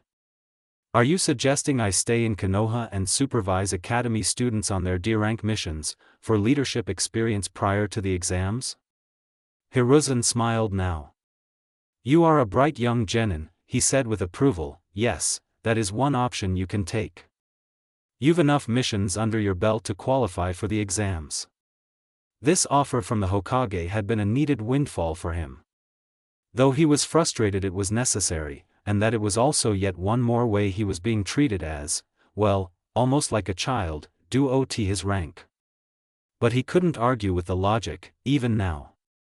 Jiraiya-sensei had mentioned that once they completed their patrol mission they'd have enough missions, though he hadn't really brought it up beyond that. Aside from saying that didn't mean they were ready to be Chunin. Chunin, however, was something he needed to reach in quick order. And beyond it. The experience heading D ranks and being responsible for the academy students would increase your chances, as well as allow you to remain here in the village. However, it will mean you'll earn less while you are here. And I can't take such a talented genin off of our C-ranked missions for an extended period of time. Extended. That could mean anywhere from a week to a number of months honestly. Masato and Mikiko will need time to assimilate, Tsukumo spoke up. The longer Minato can stay in the village the easier that process will be. Perhaps a month? The Sarutobi nodded in agreement, before looking to Minato. What do you think of this solution? You could instead ask to be assigned to more challenging missions for a higher payout and perhaps some recommendations for fellow shinobi that way. But you'd be away from the village almost constantly. Sandaime was giving him the choice. Well, he wanted to just say he'd prefer to stay, but money was a concern as well. Did he have enough saved up to last a month? Maybe not. Could he manage to make it work? Well, if he borrowed some money, an idea he didn't much like the thought of. However, if he got promoted to Chunin after then it would solve his financial concerns hopefully. And it was one step closer to making Jonin, at which point he would be considered the head of his little clan and the Hokage wouldn't be able to withhold clan histories from him. There was the well-being of his little siblings to consider as well. Mikiko might have PTSD. And just because Masato had not yet shown signs of it, that didn't mean he didn't possibly have PTSD as well. Both of them needed to learn to feel safe at home, as well as gain some weight. "I'll stay in the village and supervise the D-rank missions," he answered after some consideration. It did seem like the best option when thinking about the twins. "Very well. Report to the mission desk at 7 the day after tomorrow," Hiruzen instructed simply. He assumed it would be for his mission scroll. That gave him tomorrow at least and the rest of today free to spend with Mikiko and Masato. "Understood. I'll be back in a half hour or so," Tsukumo was saying as he straightened, now done with helping Masato. Minato blinked, and then smiled, and then pushed his feeling about the lack of answers he wanted to the back of his mind once more. "All right," he replied as evenly as he could. Tsukumo turned to leave, but then paused. "You just got back from a long-term mission. There isn't anything edible in your fridge right now, is there?" The boy blinked, and then groaned. No, there wouldn't be. Had he remembered to pull out anything that would expire while he was away? He wasn't sure. He usually did, but he couldn't claim that he had not forgotten a time or two. "An hour then. I'll bring back food for today," the light-haired man announced. "And I'm sure Minori will be happy to prepare some meals for you when she hears." Minato again wanted to tell him it was all right, he didn't need to, but he knew better. When Minori offered food, you took it. And the last time he'd tried to stop Tsukumo from buying him groceries, the man had decided to drag him through the whole market and stumble through bartering for the best produce until he dreaded the next stall. He normally didn't bother trying to get a good deal, or spend that much time trying to pick out the right head of lettuce and whatnot. After that experience he never stopped Tsukumo from doing the grocery shopping again. It was much less painful, even if the man still dragged him along, for the simple fact that if he didn't argue about it, Tsukumo did all the bartering and selecting. But, glancing at his siblings, and remembering how they had looked when he'd bathed them in that stream, well, it seemed a lot less like wasted effort to be a little choosy with selecting ingredients. Or bartering for the best price. With limited funds, but to undernourished toddlers to feed, he may just need to actually use the skills Tsukumo had been trying to teach him. Tsukumo really was a great help to him. "Thanks." One moment, and he stood, slipping his feet into his own slippers, and then shuffling quickly down the hall to retrieve his money from the family safe. He hadn't brought any on the mission save for the small stash of emergency money that had been in his shoe, and hadn't thought to pick up any when he'd been here yesterday. He shuffled quickly back to the front door and held out the frog wallet to the man. Tsukumo rolled his eyes, but he took the wallet anyway before he turned and left the house. "Enai-san." Masato called, and he glanced to see him halfway down the hall, but dancing in place and looking around confusedly. "Need to pee." He held out his hand as he closed the distance between himself and the boy, and then looked back to his sister. "Do you need to go to the bathroom too, Maki?" She nodded shyly and shuffled over to him to take his other hand as Masato took the one he'd offered. "All right, it's this way." "Home. It has a nice ring to it, doesn't it?" Masato asked her through their reformed connection. When he'd first woken after his fever, they hadn't been able to reach each other again for an hour, and it had taken until Minato came to get them for them to hear each other as clearly as they were before. "Yeah, it does." It wasn't that it was an alien notion, far from it. She'd had a home with her children and her husband in her last life. It was more that she'd never once had one as a child, and certainly not one in this life. So it was nice to have that. A family to grow up in. "I like our little family of 3. Masato thought to her a little idly. She looked between him and Minato, who was bringing a plate of snacks over to the low table in the living room where they both sat. "So do I." She agreed, smiling as Minato placed the plate down and Masato immediately grabbed an apple slice that the older boy had a little clumsily sliced into a rabbit. She'd been unsure how to feel at first. It was strange for her father to now be her brother, but he was such a good older brother already. Different from what Naruto or Sasuke had ever been for her. It was, Nice. She looked around the room as she nibbled on her own apple slice. It was a little hard given she still didn't have a full mouth of teeth and she kept trying to chew with molars she didn't have yet. Still, at least she had all of her other teeth aside from 3 of her molars. One of the 3 was coming in and it wasn't a comfortable feeling. The room had tatami flooring in what would be considered the living/dining room space. There was a low couch, facing the window that let in natural light on the front wall. A bookshelf and other shelving lined the other walls, and she spotted some picture frames. They depicted a family of 3. A blue-eyed, blonde-haired mother and son, with a blonde and green-eyed father. There were no pictures of just their mother from what she could see, and she only featured in pictures that also had Minato's father. She wondered if he'd taken pictures with Haruka down after she didn't come back to the village. The family she saw in the pictures looked quite happy though. She had a hard time putting credit in the idea that Haruka might have betrayed Konoha when she looked at them. There was a gap in time within the pictures though. Of a year, maybe 2. There was no pictures to be seen until one of Minato's entrance to the academy, standing next to a white-haired man she figured must be Tsukumo's father. Minato didn't look that much younger than he was now, perhaps only a year. This must be very strange for him. Going from a family of 3 to no family at all, and then suddenly being a family of 3 again. But one where his role was essentially the opposite of what he had before. She knew how it might have felt to live in this house by himself, empty. Even just her small apartment hadn't felt like a home when she was growing up. A house was just that without a family in it. How long had Minato been alone in the house, she wondered. A number of years at least. Before she and Masato were born, or maybe just after. It was hard to gauge with the pictures she could see. She had no way to know which of his parents had left the picture first. That didn't change how lonely he must have been. Let's make this home again, Masato thought to her resolutely. A home for 3. Do you think he has to die? The question almost caused Masato, who was pretending to be sleepy at the moment, to jerk in shock. Still, as much as he hadn't expected it, he knew who Mikiko meant. Hatake Tsukumo. Kakashi's father. Why do you ask? There was a drawn-out silence, in which Mikiko turned over in the futon they'd been put in for a nap to look at the ceiling of the Hatake's spare bedroom. Well, I know he died when Kakashi-sensei was quite young. Do you think Kakashi-sensei's character needs Tsukumo to die? That was a dark train of thought. He turned over on his side to look at her.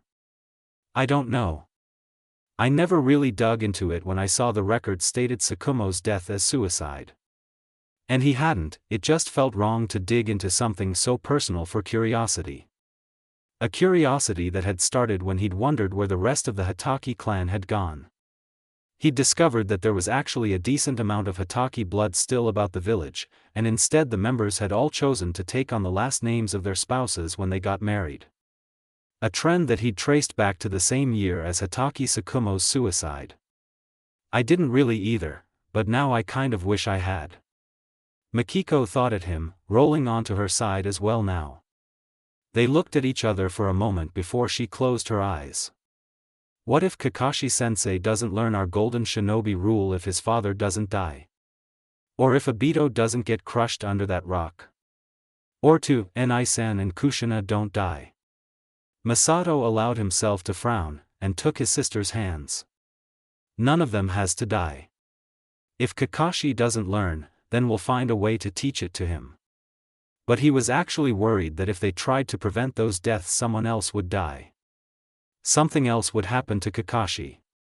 That they couldn't improve the childhood he had. That any of them had had. That they couldn't do enough to stop the strange force from driving this world down an already tread path. And then there was the worry that anything they did now could mean someone they knew wouldn't be born. These aren't the same people we knew, Mikiko's voice came to him softly, a hint of sorrow. Even the ones who look it. This is a different reality altogether. Some of the people we knew might not end up being born here anyway, regardless of what we do. She had a good point. Even if the history was mostly the same, they had been told that personalities could vary even under a near-identical history. Because these people were their own individuals. But thinking of it that way made it hard for him to connect with this village. As well as making him feel guilty of the connections he had made with some individuals. This Minato wasn't the one who would become his father, even if he had a child named Naruto down the line. Do you regret agreeing to this? He found himself asking his sister. Her eyes snapped open and she glared at him. Have you forgotten what's at stake? He looked away for a moment. Her reality. His reality.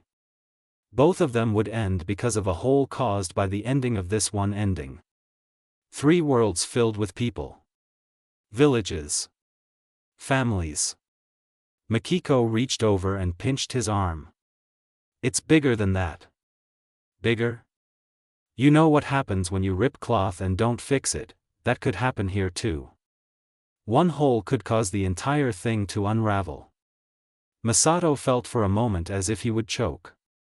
Not just one world like in his life. Not 3 worlds. All of them. All of them currently rested on his and Makiko's shoulders. Did he regret taking this on? No. Yumano-sensei, Minato greeted his old academy instructor politely as he entered the faculty room. The short, brown-haired woman was the only one present at current. She stood, pushing some strands of her straight brown hair back out of her face, allowing him to more clearly see her dark brown eyes. You don't need to call me sensei anymore, you know, Minato-san. Then she held out a scroll to him. Here. He took the scroll from her. Sorry Shiraji-san, habit, the boy defended with a bit of a laugh, before he opened the scroll to look at it. He found himself looking at a group of 3 academy students, a time period, and a mission. He unrolled the scroll to find 2 more groups of 3 with a mission listed under each. They're all excelling in the respected periods they are scheduled for, Yumano Shiraji explained simply. But they are still students, so we expect them back at the academy in time for their next class. He nodded in understanding of her words, knowing that meant that if it looked like they weren't going to finish the mission in time he was going to have to do it himself. They are being graded on this, so you'll have to write up a report to give to their homeroom teacher along with the official mission report. What little money these missions are worth is yours. They weren't paying these kids for the missions? Well, he supposed if they were getting marked on it, still it sat a little wrong with him. Be sure to drop the reports off when you arrive to select your subordinates for the day, and your official reports are handed in first thing in the morning at the mission desk. Shiraji went on, her voice no nonsense. She'd been like that in the last few months of his time of the academy, though in the beginning she'd been very friendly and patiently explained things as many times as a student needed. He knew her current attitude was simply because she knew he didn't need that kind of treatment. He was a genin already. But he was curious about what she'd said. So I'm to pick which students I take when I arrive in the morning. How early do I need to arrive to have the pick of the lot? He was curious, as there was no other teachers in the room. He assumed each one had a scroll or 2 like this one, that they gave to whomever would be supervising the students within it. She laughed, something he hadn't heard in quite some time. You're more than early enough now, Minato-san. Today we were told to give you a specific group of students. Tomorrow you'll get some of Katsura-san's students. After that it'll be up to you to select them. She shrugged then. And held out another scroll to him. Here's a list of all the students in the program right now. Some of them have already been sorted into what will probably be their cells on graduation. He took this scroll from her graciously, but decided he'd look at it later.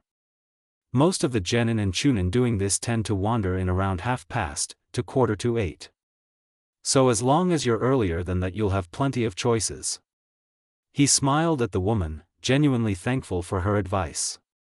That meant he could afford to come a little later on, which meant his little siblings could sleep a little longer in the mornings. Where do I pick up my charges from? He inquired. He'd need to know that before he left. There's a designated spot for each class in front of the academy. My class is by the swing, Shiraji answered him and then gestured to the scroll. You'll find the meeting spots for the other classes there. Understood, thank you, he gave her a slight bow in thanks. I probably don't need to tell you this, but make sure you're there at least 5 minutes early, the Yumino lady imparted to him, before she left the faculty room. He walked out after her and closed the door. He glanced at the first scroll again and confirmed that he had about 45 minutes left before he had to meet them. He also saw he had 2 hours after his second group, which would allow him to easily have lunch with his siblings and the Hataki, which was a relief. Tsukumo had gone ahead and said to his siblings that they might see him at lunch time when they'd kicked up a fuss this morning as he was leaving to head to the academy. However, he wasn't going to have a lot of time this evening, between the reports, reading up on the students he might have tomorrow, and getting at least 3 people or families aside from the Hataki to sign on to a ninja Kaiman. A contract to agree to look after each other's children in shinobi families, should the primary caretaker be away on a mission. He needed that done for the end of tomorrow, as Tsukumo would be leaving on a mission, and his father likely wouldn't be back yet. If he didn't have it done by then he'd have a hard time of it without having the Hataki in his corner to help out if he needed to convince someone. Not that he wanted anyone he had to convince, but he didn't have much of an option. Before he left the village on missions again, he had to have a valid Ninkeiman drawn up, and to be valid it needed 5 families on it. If he didn't have a valid one, then the police force would decide upon one and he'd have no control of who was on it, something he didn't want at all. No shinobi really did. They wanted to choose who cared for their children, people they could really trust. Shinobi parents were, he'd been told several times, more paranoid than other parents. Even though they gave their children weapons to practice with. Today was going to be a long day. But at least he'd been able to spend all of yesterday just getting to know the twins. Minato looked at the box that Minori-san was holding out to him curiously, though he accepted it graciously. It's ohagi. I heard from a little bird you promised they could try some, the woman explained with a smile. Homemade is always better than something you can get in a shop, don't you think? Her smile was a little threatening now, warning him not to contest her words. He smiled genuinely back at her. He truthfully enjoyed her cooking a good deal, but the warning look at an origin he knew. There were a few things he hadn't been fond of, but he'd not outright told her, instead trying to pretend to eat the food, and dispose of it later. She'd somehow found out, and had been rather cross with him. It would have been easier to just tell her it was something he was not fond of, especially when she caught him with store-bought versions, which were not actually his, but nothing he said would convince her he was only holding them for his friend who had bought more food than he could carry. Thank you, Minori-san, the boy said politely before his eyes moved to Tsukumo and what he was laden with.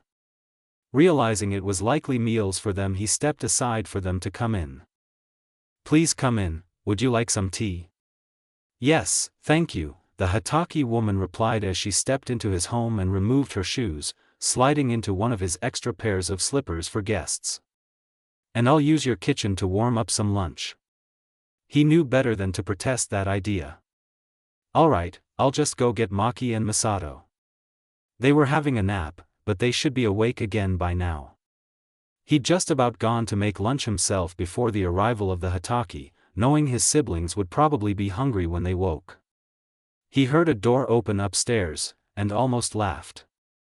He'd gotten pretty good at predicting how long the little twins would nap for already. As he expected, they both stood at the top of the stairs when he turned to them, holding hands and rubbing their eyes with their free hands. "Enai-san," they said together, before Masato finished. "Hungry." Minori had already moved into the kitchen, and Tsukumo followed after now with a bit of a chuckle at the cute sight he'd witnessed. At least that's what Minato thought it was over. He certainly thought it was a cute image. The older brother moved up the stairs, and the toddlers let go of each other's hands to hold his instead as he led them down the stairs. "Let's go wash our hands, and then Minori-san will have lunch ready for us," he told them. They'd met Minori the night before when she'd insisted on cooking dinner for them after Tsukumo had returned home and told her what had occurred, as much as he could share anyway. "Minori-san here?" Makiko spoke up, seeming quite interested in trying to peek into the kitchen as they passed by to go to the bathroom. She is. And she even brought us ohagi for after lunch, he told her with a smile. Both twins' faces lit up, a sparkle in their eyes. They tugged at his hands enthusiastically. Hurry up, Enai-san. So, the Hokage returned the word with a raised eyebrow. He scowled at the man in mild annoyance. So are you going to tell me what's happened with my little subordinate and his mini charges? The white-haired man asked flatly, conveying with his eyes that he wasn't going to accept a non-answer. Not that he could force the Hokage to tell him anything. What he could do was find out for himself. Because as much as he couldn't make Hiruzen speak if he didn't want to, he could get Minato to talk. And he was confident enough he could persuade Inukai as well. It seemed that wouldn't be necessary, however. The Namikaze clan has been re-registered as active, the brunette man told him without preamble as he leaned back in his chair. And I've taken Minato off your team for 6 weeks. Wait. Hey now, you can't just do that without telling me. Jiraiya hissed, but actually he could. Hiruzen snorted. I did. Jiraiya sighed before he crossed his arms. For a month and a half. Meaning it wasn't permanent. I can't afford to take a genin of such talent off of our C-ranked missions for longer than that, was the casual response of the man. Sometimes Jiraiya was struck with the thought that Hiruzen was more candid with him than he should be, being Hokage and all. Because he was one of his students, he assumed. Still, at times like this he was quite grateful for it. You're putting him on D ranks for a month, how the hell is he supposed to feed 3 mouths on D ranks? The Sandaime smiled at him. How is he supposed to provide for them on a genin's cut of C ranks? The Namikaze funds won't last long, children are expensive. Again Jiraiya narrowed his eyes at the man. They were expensive, making putting the boy on D ranks even more ridiculously stupid. So there was another purpose to it. Minato will be supervising academy students on D-ranked missions. The pay will be nearly that of his normal C-rank cut, since he won't have to split it among 2 other genin. The Hokage explained it rather simply, as if that was all there was to it. But Jiraiya knew better. This accomplished several things. Keeping Minato in the village with his new sibling so that they could encourage a strong bond between them, just in case it turned out they actually were being raised as spies before.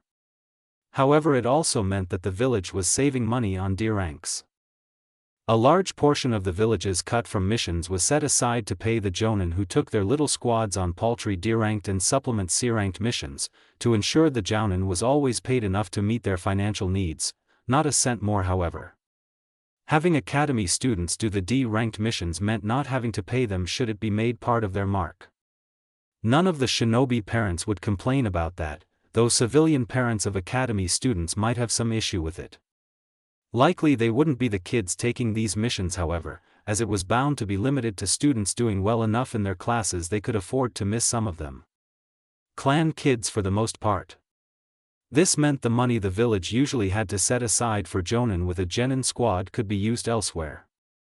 It also gave practical experience to the academy brats, and leadership experience to the genin.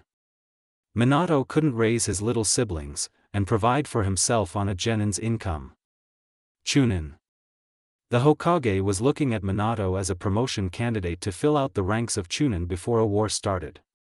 He hasn't even been a genin for a year yet, the jonin said softly. He was concerned. The Namikaze had just been acquainted with death in the field, in the form of his own mother. Plus he now had a little brother and sister to be worried about. He just didn't have the kind of shinobi experience that most had before they were promoted to Chunin. With the added stress from recent events, his mental well-being could very well suffer if they pushed him further along in his career path too soon. You said yourself that he was already as skilled as some of our Chunin, just last month, the Hokage reminded him. Another heavy sigh. There was very little he could do about this.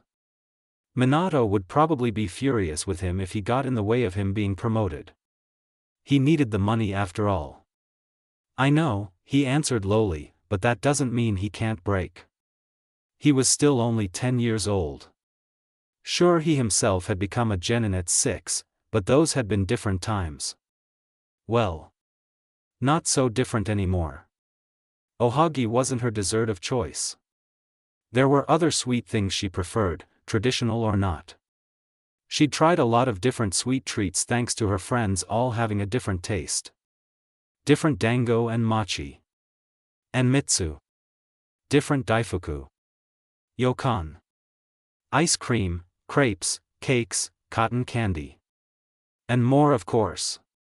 However, she never really had a favorite sweet treat. Ramen was the greatest food on the planet. All of those sugary concoctions couldn't compare in her mind. The ohagi Minori-san made for them were better than she could possibly imagine. She couldn't remember ever tasting something so good. If she could have gotten away with it, Mikiko would have just stuffed her face with a dozen of them. But of course she wasn't able to do that. She'd get in trouble for that for sure. So yesterday she'd contented herself with just the one amazing morsel she'd been given. It was only after that she realized that it tasting so good was more to do with the terrible tasting food she'd had to live off of for such a long time now, than because she actually now suddenly loved ohagi more than anything else. All the food they'd had since they got to Konoha had been impossibly good tasting to her taste buds. She'd just barely noticed while trying to focus on using chopsticks. She didn't need chopsticks to eat the ohagi. Granted, that was only because she glowered when Minato had tried to feed it to her and finally just said they could wash her hands after and let her eat it like that. The reason why she was able to realize this? Whatever this amazing daifuku creation now in her hands was. She had never before tasted a dessert that was the perfect balance of savory and sweet for her. It was always a little too savory to feel like a dessert, or a little too sweet for her personal taste. Not that she hadn't liked the sweet. It just didn't do anything magical for her. A lot of her friends said they all had a dessert that was just simply magic to their taste buds. This was her magic. Do you not like it, Mikiko-chan? Minori-san's voice inquired softly. And she realized she'd been staring at the daifuku after her first bite. Just staring at it. It didn't really look different from a typical daifuku, but the taste was amazing. She looked at the woman with big round eyes and a huge smile. I love it. The woman beamed back at her, and next to her Minato laughed easily. I'm glad you do, it's my own personal shio daifuku take. Shio daifuku? So it was a salted daifuku? That couldn't be all there was to it. She looked back at it, wondering if she could learn to make it, because this was her second favorite food ever, after ramen of course. So good. Masato took this moment to add his own 2 cents in. He seemed to be quite enjoying the treat as well. Tsukumo chuckled, perhaps you should try and get Minori to give you the recipe, Minato? His voice seemed a little teasing. She looked to Minori again with those huge eyes only a child could pull off. The ones that most adults had a hard time resisting, that just said, please, oh please won't you? The woman looked to Minato with a now teasing smile of her own. I suppose I can think of something you can do for me to earn that recipe. Anything. Minato replied without missing a beat. You probably shouldn't have said that, Tsukumo piped up immediately following. Mikiko looked to her brother to see him now looking warily at Minori, whose sweet smile held some sort of promise. Shinobi moms were always scary, it seemed. Perhaps you just had to be in order to raise a shinobi child who was likely to be off training with pointy objects at a tender age, or experimenting with jutsu they'd learned. Causing explosions and nicking themselves up. Actually, it wasn't a perhaps at all. She would have gone insane with worry if she hadn't have been a little frightening in her methods of dealing with her own children from time to time. They needed a firm hand sometimes so that they didn't go out and blow themselves up, shinobi kids. Honestly, I think we were worse than most. Masato interjected into her thoughts before he went back to happily eating his daifuku. Your point? She inquired before taking a glorious mouthful of the best treat she'd ever had. This would be the food to look forward to until she could finally properly enjoy a bowl of ramen. Or just when she felt like something on the sweet side. Nothing. Just pointing it out. If she could get away with it right now, she would have probably rolled her eyes. He wasn't wrong though. She probably had been worse than a lot of her peers were. But she hadn't had parents to tell her differently, so that just served to support the theory that shinobi moms had to be scary to their kids. She didn't really want to think about it anymore though. Not when she had the wonder that was Shio Daifuku in her hand. He'd barely made it back to Tsukumo's home on the Hataki estate before they'd started eating lunch. Immediately his brother and sister had flung themselves at him, which he hadn't expected, and he had fallen over with them on top of him. Tsukumo and Minori had both had a good laugh at him as he'd struggled for a moment to get up without having to push the two toddlers off of him. It ended up with him having one hanging from each arm as he tried to get himself inside.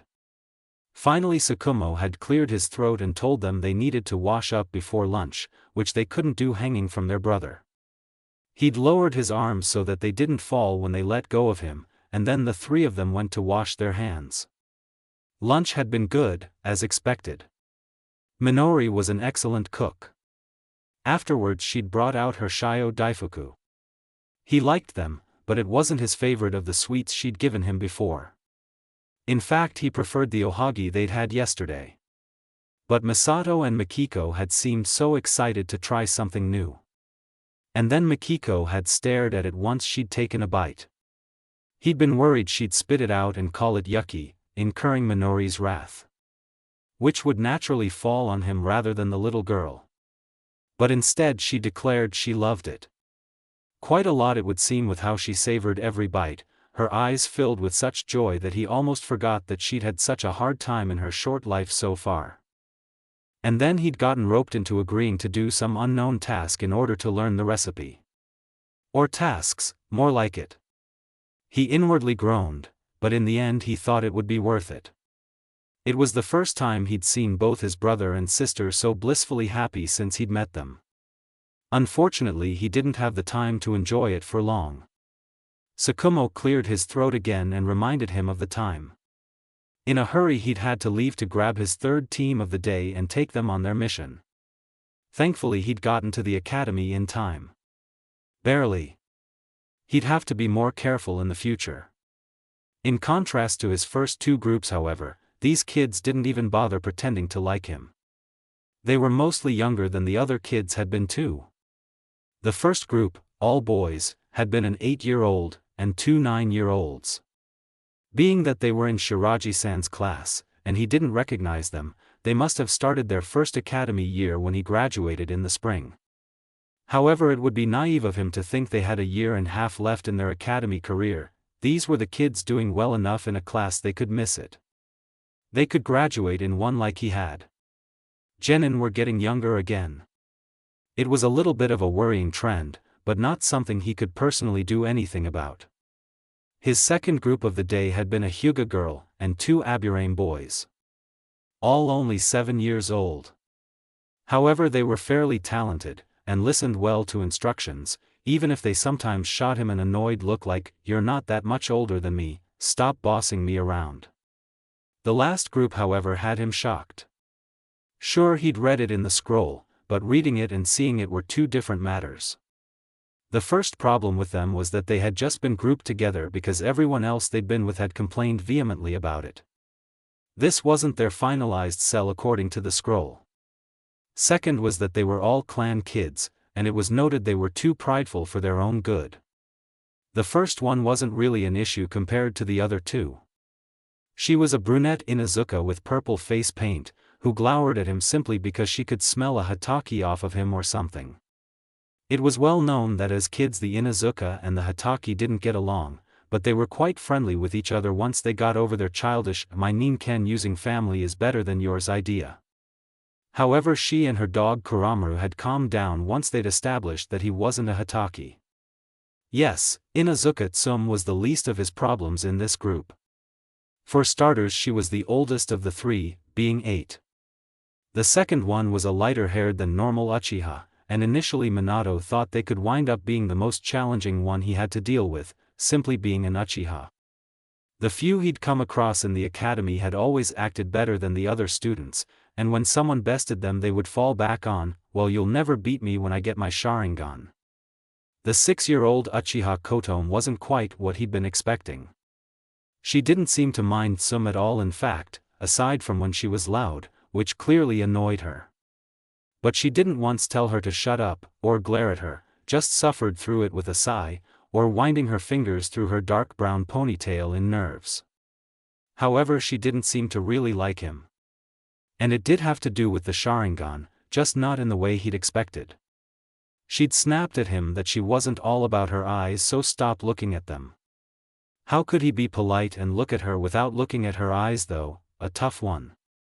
Added on top of the fact that he had to give her instructions 3 or 4 times before she would listen, because she was too busy complaining about him judging her for her eyes, well. The biggest problem, however, turned out to be the smallest of the lot. 4-year-old Shimura Kawazo. The problem being that he hardly spoke, but when he did it always managed to set one of the girls off. When he wasn't annoying them he was staring analytically. It looked quite strange on his round face. His cropped black hair did nothing to make him look more imposing either, only making the baby fat more obvious. When he wasn't saying something about how he expected more from someone of one of the big clans, he was reciting the shinobi laws when they did something that in his eyes went against them. And he was 4. For all that he seemed to have superb motor control for a 4-year-old, and clearly was intelligent enough to already be excelling in his classes, he was just too much smaller than the 2 girls for him to let them try and beat on him. So he spent the majority of the mission letting them take out their annoyance at the boy on himself instead. Kawazo told him he should punish them. Even went so far as to say that if they couldn't control their emotions they shouldn't ever be shinobi anyway, and it was better they went back to their clans and waited to be old enough to pop out actual useful clan members to be of service to the village. That had crossed a line, and Minato almost didn't want to stop the girls from getting to him. He was barely able to redirect their frustrated energy into completing the mission so that they wouldn't be marked with a failure. Tsum had grown that one more of those and she'd be out of this program, and her parents wouldn't let her hear the end of it. So she'd yanked Kotomi along with her to finish things up, leaving him to try and tell the boy that he'd gone too far. Kawazo didn't understand. He'd tried explaining that they were still young, and not shinobi yet. That this was the time that they were learning how to be shinobi, so they couldn't be expected to be able to lock away their emotions all the time. Before entering the academy they'd just been kids whose parents had taught them a thing or two. Which had prompted the boy to say that their parents clearly missed an important lesson, which wasn't their fault, and he felt bad for them having to make up for their parents' mistake. He didn't know what else he could try after that. Exhausted, Minato had dropped them off at the academy on time and trudged home to have a much-needed shower before he went to pick up his brother and sister. After all, he didn't want them to see him like this, and a shower would put him in at least a marginally better mood. Only Tsukumo had been there, with a list of names he could try for his ninkamen, and an offer of assistance to get that sorted. As well as writing up his reports. He really wanted to tell him to go away, but Tsukumo insisted, saying that the sooner that was done the sooner he could just enjoy the company of his brother and sister for the rest of the day. He tried not to grumble as he went inside to do so, since the man had a point. Thankfully, with Tsukumo's well-timed advice he didn't get stuck on any of the reports and was able to finish them in quick order. Now they were off to find people willing to sign a ninkamen with a 10-year-old genin. What are these Kato like? He found himself asking, since he wasn't really familiar with the name. Very small clan, Tsukumo supplied as they walked. Dan and his sister Kim are the last of them, technically speaking. Kim's married though, so they were recently re-registered as active. Not unlike the Namikaze in a sense then. A clan that probably would be overlooked by most. And you think they'll agree? Why would they, even if their clans were both small? Actually, they approached my wife about a ninkamen last week. Since they're already looking for one that's half the battle, his brother figure explained with a bit of a grin. He might be right, but still. They wouldn't see him as being able to take care of a baby on his own with 2 toddlers he was already responsible for. Tsukumo gave him a light rap on the back of his head. You know, it doesn't usually fall on just one party to take care of the kids at once, Minato. It's a group effort. A group effort. That was very like what Konoha often preached. Teamwork. That's why they won't accept Ninkamen without at least 5 families signed on, he murmured, because that seemed like it was certainly the case. But even if the Katos agree, I still need 3 more Tsukumo. The boy went on a little dejectedly. He looked at the list he was given again. Next on the list was Marino. That was a name he did know. Not really a clan, a case of a shinobi deciding on surname for themselves, likely in hopes of making a clan. However, there was only 2 of them. A father and his infant son. The mother died in childbirth. Something he only knew because he'd overheard a chunin complaining that Marino Taicho has been even more of an oni than usual since his wife died in childbirth. Marino was in T&I under Inukai. That in and of itself made him reluctant to consider them. Yuhi.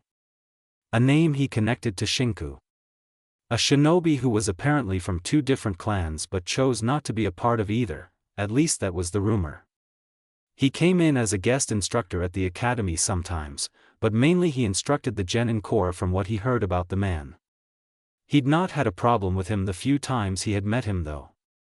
He seemed genuinely interested in their safety, which sometimes felt like it was saying a lot. Due to his normal line of work he wouldn't be going far from the village very often, so that could be a good bet. He'd prefer to get to know the man better however. Might Due. His eyebrows furrowed. He'd heard about him. He was still a genin despite being 20. He wasn't exactly certain of the man's age. But failing to get promoted he might be a safe bet in a similar manner to Shinku, that he wouldn't go far out of the village often. How well he could handle children was questionable at best however. Another rap to the back of his head. I hope you aren't judging any of them by their names and rumors you might have heard about them alone, Tsukumo admonished him. He grimaced. Sorry. It's just, they're all the family I've got. He murmured lowly, and then looked at Tsukumo apologetically. I mean, the only blood family. Tsukumo gave him a knowing and accepting smile. I get it, kid. You want to be sure they're in good hands when you can't be with them. We're all like that, he assured him. Minato didn't doubt it at all. But you won't know if you can trust them or not without talking to them. Get to know them before you decide they aren't fit to watch the twins. He could only nod. Besides, I think you'll find all of them better than what certain individuals tried to suggest to Sandame-sama, Tsukumo added. I can vouch for them too, they're good folks, regardless of their occupations. Minato stiffened. Just who had been suggested? Did he want to know? Shimura was on the list of suggestions, Tsukumo said darkly. He shuddered. After dealing with Kawazo today, he definitely didn't want a clan who turned such a young child into that, to have anything to do with Masato and Mikiko. Alright, I'll give them a chance. I was beginning to think we might not be able to come here again, Mikiko murmured as she looked around their mindscape, without that wall that had divided them last time. It looked much better than it had then. Not that it was ever much to look at. At least the sky was blue, and the water that spread out to the horizon was clear as glass. At least, not together. I guess, Masato responded, but he didn't really seem that relieved. Enai-san sure came back late today. She frowned as she fixed her gaze on the boy. Masato, he's a shinobi. He's got to do missions to make money. I know, Masato defended, hands raised. It's just, I heard them say he'd be in the village for the next month, so I kind of expected he'd be back earlier. He's more than skilled enough to handle D-rank missions without much of a fuss, don't you think? She frowned, and looked down at the water and their reflections. Reflections that showed the little toddlers they now were, and not who they used to be as she sort of dreaded it might. I don't know. He's only what, 10? 11? It was hard to place Minato's age. 10, I think. Kakashi was born in September, but he's not around yet. Pretty sure he was about 14 years older than us. Masato provided. She thought about it and nodded in agreement. It sounded right. So he's 10. How long do you really think he's been a genin for? How skilled could he be yet, so early in his career? It wasn't that she didn't want to believe that Minato was talented. She just knew that even the most talented kids couldn't do much in their first year or so of being shinobi, not usually. I believe he is, Masato said firmly. I wasn't feverish like you were on the last leg to Konoha. I saw how hard Ero Sennin was pushing them, and Minato just soldiered through it. If nothing else, he's got great stamina and emotional control when it counts. The fever. They hadn't really talked about that yet. All right. You're right, she agreed softly. Then she looked around again, and tried to will up something to sit on. To her surprise, a familiar couch appeared. One she as Naruko had sat on with Naruto frequently when they were still in their own worlds. She stared at it for a moment, feeling the nostalgia. Missing her home. Missing when things had been, somehow simpler. For all their Hokage responsibilities. Then she took a seat, and Masato didn't need to be asked to come sit with her. Their legs didn't touch the water, kicking in the air just off the edge of the seat. It was so big now, or rather, they were so much smaller, compared to then. What do you think that fever is? She finally asked after a long drawn-out silence. I don't know for certain. Could be a few different things, Masato answered. She thought so too. Like the bodies not liking these souls in them. He looked at her sharply and then sighed. Maybe, but I don't think that's it. We didn't have such strange fevers before. I think it's got to do somehow with whatever is trying to pull us into the light and out of this world. It was the first time either of them had put what the light was doing into words. She grimaced. But he was probably right. Is it trying to make us give in with the fevers, I wonder? Or maybe it's because Mikiko and Masato only died recently, maybe when they died that's when it started. It was Masato's turn to grimace. It might be close to that second one, an idea, kind of struck me when we were separated. That didn't sound good. She looked at him with trepidation. Haven't you ever thought it was a little strange how close our histories are, with some pretty big character differences? Masato inquired lowly, looking up at the blue sky to the left of them. There was nothing there that she could see, but he very much seemed to be looking at a specific spot. Why their histories were so similar. Despite Pain not being Nagato but his younger sister Nanako. Someone that either wasn't in Naruto's world, or had died quite young and was unknown. Where the Naruto born was a girl. Even with some of the big differences they did have, most major events had been pretty close to the same. In their young lives at least. Even later on though they faced seemingly the same Otsutsuki later on. Their kids had very similar adventures, even though they themselves were almost nothing at all alike. Even at the end when for the most part the only things that hadn't changed were who their enemies were, she and Naruto had ended up dying in the same way. There was some sort of implication there that she hadn't wanted to consider before. Something's trying to keep the threads moving along an already tread course, she whispered, a knot of dread in her stomach.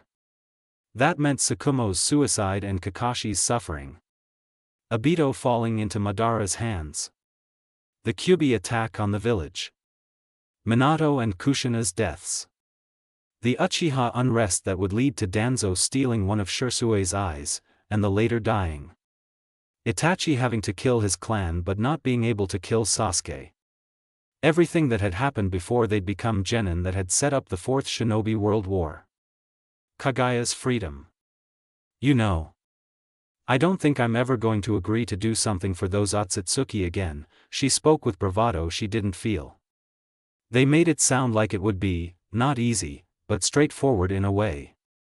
Masato laughed, though it was clear he was feeling just like she was. Clearly it's not so simple. Jiraiya hadn't shown his face until the day before yesterday. The same day Minato had started whatever mission he was doing in Konoha. He'd had dinner with them that day, and let Masato sit in his lap during the meal, which was a pretty nice feeling. Even if he wasn't mentally a small child really. He'd never gotten to experience this in his first life. So there was no way he was going to let his mental age ruin the experience for him. Jiraiya came by again yesterday, this time for lunch. When he went to sit in his lap again, the man told him it was Mikiko's turn to sit with him if she wanted to. It made them both wonder if he would be leaving again soon. Probably. He was a jonin in tense times after all. Just because one of his genin wasn't leaving the village on missions didn't mean he wouldn't be. So Mikiko happily sat with him. He helped her with her chopsticks, which she was starting to make progress on at last. Although it wasn't as much as she hoped she would by now, he knew. After they finished eating, Jiraiya was quick to leave. But he had heard the man telling Tsukumo that he'd meet him at the gates at dawn tomorrow. So he was right, Jiraiya was going on a mission. With Tsukumo. He hoped the two white-haired jonin would be safe on their mission, not just because it seemed that Kakashi hadn't even been conceived yet. Though he hadn't known Tsukumo and Minori for that long yet, he liked them both. And of course both Mikiko and himself cared about Jiraiya a lot. There was no guarantee that this was a mission either of them had gone on historically speaking. Meaning there was no way they could be certain that they'd make it back alive. Of a like mind to him, Mikiko had toddled to the front door with a determined look and demanded Jiraiya promise again. Honestly, a part of both of them wanted to make Tsukumo promise as well, but how would they know that he was leaving? Why would they be that worried about him? As it had turned out, Minori convinced Minato that the three of them should stay the night. She said they needed to get them used to staying with other people overnight for when Minato went on missions out of Konoha. It was best to do so when he was still around, so that at first his familiar presence would be there to calm them down if the change of location was too daunting. It wouldn't be. But they didn't know that. Minato had argued that it was too soon, but Minori had given him a look, and he'd capitulated. However, it gave him the perfect excuse to not sleep well, so that he could try and catch Tsukumo before he left the house. At least that had been the idea. However, his little body couldn't go without sleep, and eventually he succumbed to it despite his best efforts. It turned out that he didn't need to try, and Minori came and woke them, telling Minato this was a good chance to teach the twins some sort of lesson, and that it was also better for them to always see someone leaving rather than waking up to find them gone, given that they clearly feared people leaving them. They'd kicked up such a fuss in the morning when they'd woken up in the Hataki home, their brother bringing them there without waking them in the morning as he was running a bit late. Really, it was because to them it had felt like the right thing to do, and they'd also been worried maybe he ended up actually leaving the village on a mission after all. The adults must have concluded that the twins discovering someone close to them was not nearby without knowing it was going to happen made them panic, and putting them into that panic state was not good for their health. They needed forewarning that someone wasn't going to be there, as well as some assurance that they'd be coming back. At least for the time being. So, rubbing sleep from his eyes, he held one of Minato's hands as he stood with him at the front door. Masato-kun, Mikiko-chan, Minori squatted in front of them so she could meet their eyes. It's normal to want your people to always come back, she was explaining in a gentle voice. Normal, yeah, he supposed that it was. Especially when your idea of a childhood was always being alone, you didn't want those who acknowledged you in any way to leave you then. Though it had been such a long time since he'd been a kid the first time, he couldn't help but remember those notions now. It was a painful time in his life. Sometimes though a promise can turn into a weight, and cause pain. They both looked at her with frowns and glassy eyes from unshed tears. It wasn't really because of the conversation itself, but of the memories it brought to them both. Promises could indeed end up being a weight, though in their case it had been a weight on the one who had asked it of them that really stuck out. Sakura's guilt of the perceived pressure from the promise given after Sasuke left the village. So instead of asking them to give you a promise, you should send your wishes with them. Those wishes will help protect them while they are gone. well wishes.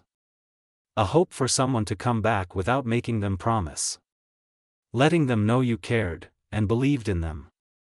She tactfully didn't say that they wouldn't always come back. Minori placed her hand over her heart. So I want you to take all those feelings. That wish for them to return, and hold them close like this. She gave her hand a little squeeze, as if she was really holding the feelings. And then you take those feelings and tell them, be safe.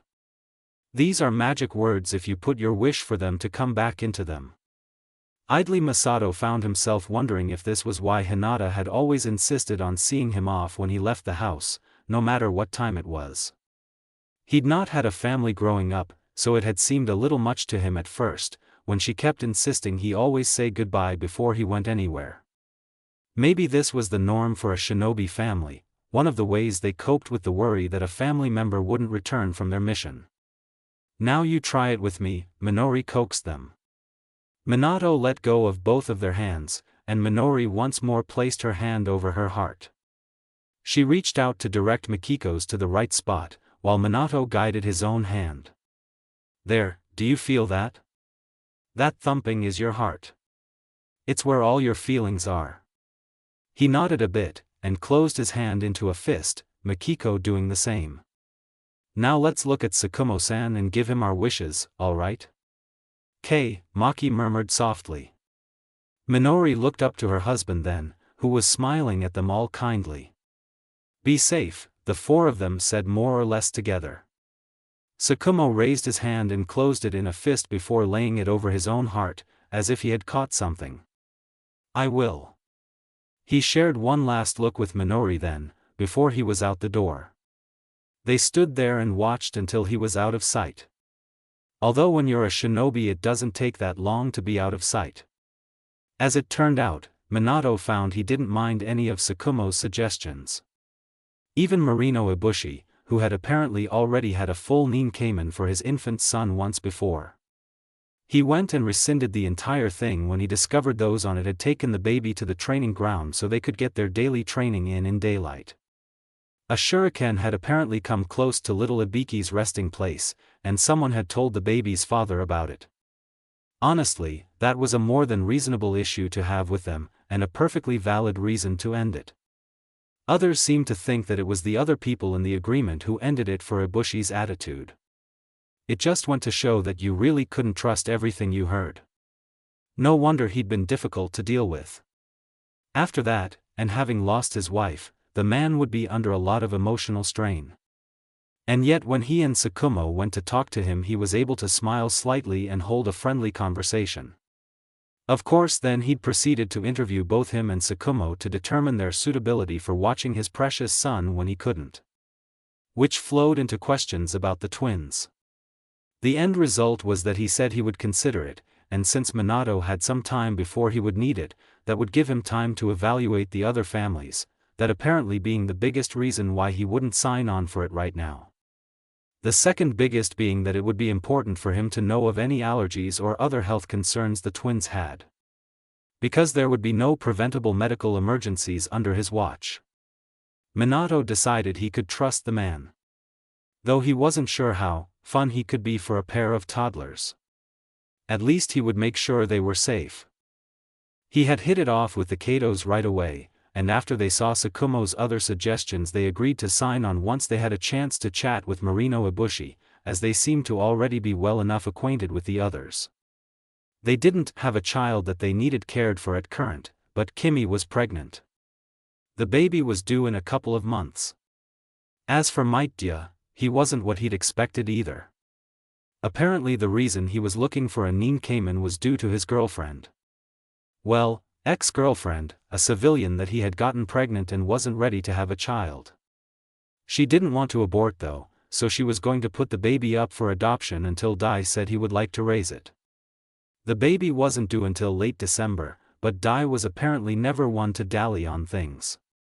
He also was quite good with young kids. They'd found him at a park where he had been playing with some of the kids from an orphanage. Apparently he brought them to the park once a week, since the matron didn't always have the time to do so herself. Even though he was still a genin at his age, Minato realized that had nothing to do with his suitability to watch after the twins. He also unhesitatingly signed on the Ninkamen, saying that if it was Tsukumo's suggestion he was sure this Ibushi person he had not met yet would be trustworthy. And they were all Konoha shinobi anyway. Tsukumo told him afterwards that part of the reason he and his wife had decided on Dai was because while they knew he was good with kids, and wouldn't put them at risk, he put a little too much faith in Konoha shinobi just because they were all from Konoha. They were worried that his trust first, get to know after approach might end up biting him in the ass, and they didn't want him to lose the child he was so excited for.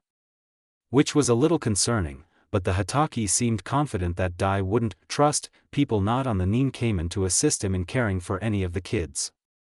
He at least knew it wasn't his place to trust other people with someone else's kids.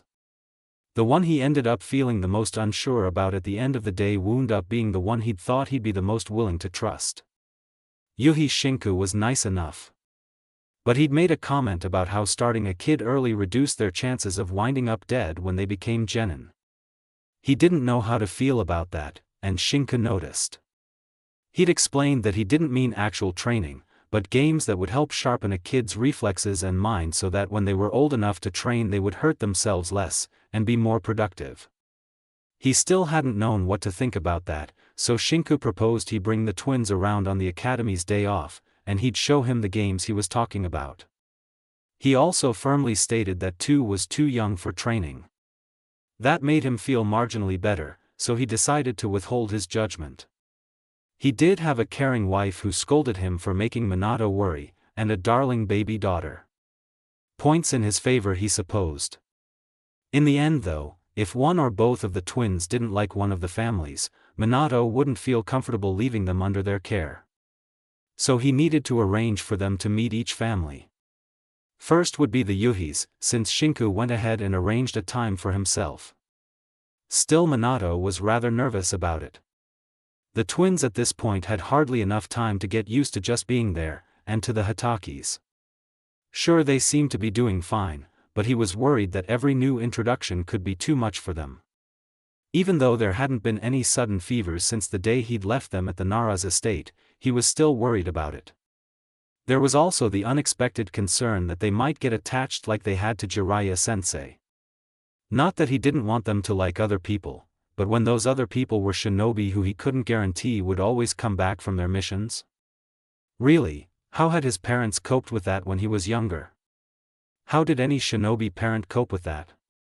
He knew they didn't just stop their kids from interacting with their friends, or in some cases family members. Being responsible for children was worry, he realized. And not just because of his little siblings. It was the same with the academy kids he was taking on D-rank missions. Some of them were rambunctious. Some of them overestimated what they could do. Some of them were too shy or nervous and failed to notice some hazard or another. He was constantly worried they'd end up getting more than a few scrapes on his watch. It didn't happen, but that didn't stop him from worrying about it. On top of that, however, he'd had a sneaking suspicion after he'd read through the scroll on all the students in the program. There were a few groups that to him stood out as probably being ignored by the others when they picked out their students for the day, landing them with whoever was unfortunate enough to be the last to choose. One of those groups was the same he'd had in his last D-rank of the first day. On his second day, Minato had chosen to hang around to observe the selection process. As it turned out, each mission and student group was sorted into a time slot on their homeroom teacher's desk, rather than compiled into a single scroll. The Chunin and Genin would select 3 that weren't in contesting time slots. It seemed the next biggest trouble group was included in his students for the second day. However, compared to Kawazo, Kotom and Tsum, they weren't that hard to handle. Once he discovered that they just wanted to compete with each other, and he was able to turn the mission into a friendly competition anyway. His reports were a lot easier following his second day than the first. On his third day, when he finally got to choose his own students, he didn't pick out either of the problem groups so that he could observe what the others did. There was much groaning when both had to be picked up. So he had decided to chat with the other genin and gave him a tip on how to handle the competitive trio from his experience the day before. He had no tips for how to deal with the Shimura, Inuzuka, Uchiha mess. This morning when he arrived to mull over picking out teams, that genin had come to thank him for his advice, and to his surprise then went and selected that group before picking out his other two. So that was one genin who decided he liked this group. Finding that one of the problem groups had already been taken, the rest who arrived seemed to fall back on regulars. They only seemed to start deviating from it as the numbers of available groups dwindled, and they were avoiding taking the trio of Tsum, Kotome and Kawazo. From conversations he overheard, Minato learned that all three had been with practically all the other students in the class at some point, as well as a good portion of students in the other classes. However, somehow the least problematic combination turned out to be those three together. Likely because at least the girls were not at each other's throats. He felt bad for all three of them. The other genin didn't want them because they saw it as more trouble than it was worth. They had been a handful, but they were just kids, learning the basics of being shinobi. How could they improve if no one gave them the time of day to explain what they were doing right, and what they could be doing better? He really shouldn't be taking it onto his plate right now. But if no one else was going to do it. Without thinking more on the matter, Minato had gone up to the person who'd wound up with the trio and offered to trade. The other genin had looked at him as if he was crazy, but couldn't say yes quickly enough. The Namikes decided he'd speak with Shinku-san tomorrow to see if he had any pointers on how to deal with personalities like the three in one group. After all, once he was Chunin, he'd have to work with different personalities than he was used to anyway. Learning how to work with them, and lead them would be important. Especially since he had a good reason to try and make Jonin in quick order after he got Chunin. He needed to learn more about his clan. The one scroll he'd managed to start reading the day before Tsukumo left on his latest mission hadn't been enough. Wouldn't be enough even when he finished it. If Konoha had more. He needed to see all of it. What he had learned had been eye-opening, however. It was never outright stated what sort of missions the Namikes specialized in. However, it had been said that their talents included information gathering, genjutsu, and the art of silent movement. He vaguely remembered that his mother had been deathly silent, seemingly without any real effort on her part. All these things were great for espionage missions. Maybe even the kind that took years. It was a seed he didn't need planted in his mind right now. A doubt that his mother had betrayed the village, that maybe the village had just said as such for the sake of her cover for a mission. One that cost her her life. Once he had the thought, he had stubbornly consigned it to a back corner of his mind and did his best to forget about it for now. Even if that was the case, it wouldn't change the past, it couldn't. And he had more important things to worry about. The scroll had made mention that there was a rarely occurring natural aptitude that usually only showed itself in twins. It hadn't said anything else about that. However, it was a strange wording, and the fact that it was brought up at all meant it was probably of some importance. Could it be a Kekii Genkai, like the scrolls he'd read when he was waiting to speak with the Hokage suggested there might be? The biggest wrench in that theory was that it supposedly usually only appeared in twins. What sort of blood limit would require twins? Or was it more that it was harder to notice it being there if the possessor wasn't a twin? Either theory just left him quite confused. What he'd learned about Kekii Genkai in the academy stated that they were most commonly an ability to balance different chakra natures in such a way to give birth to a different nature. Other than that, they'd only learned about Dojutsu.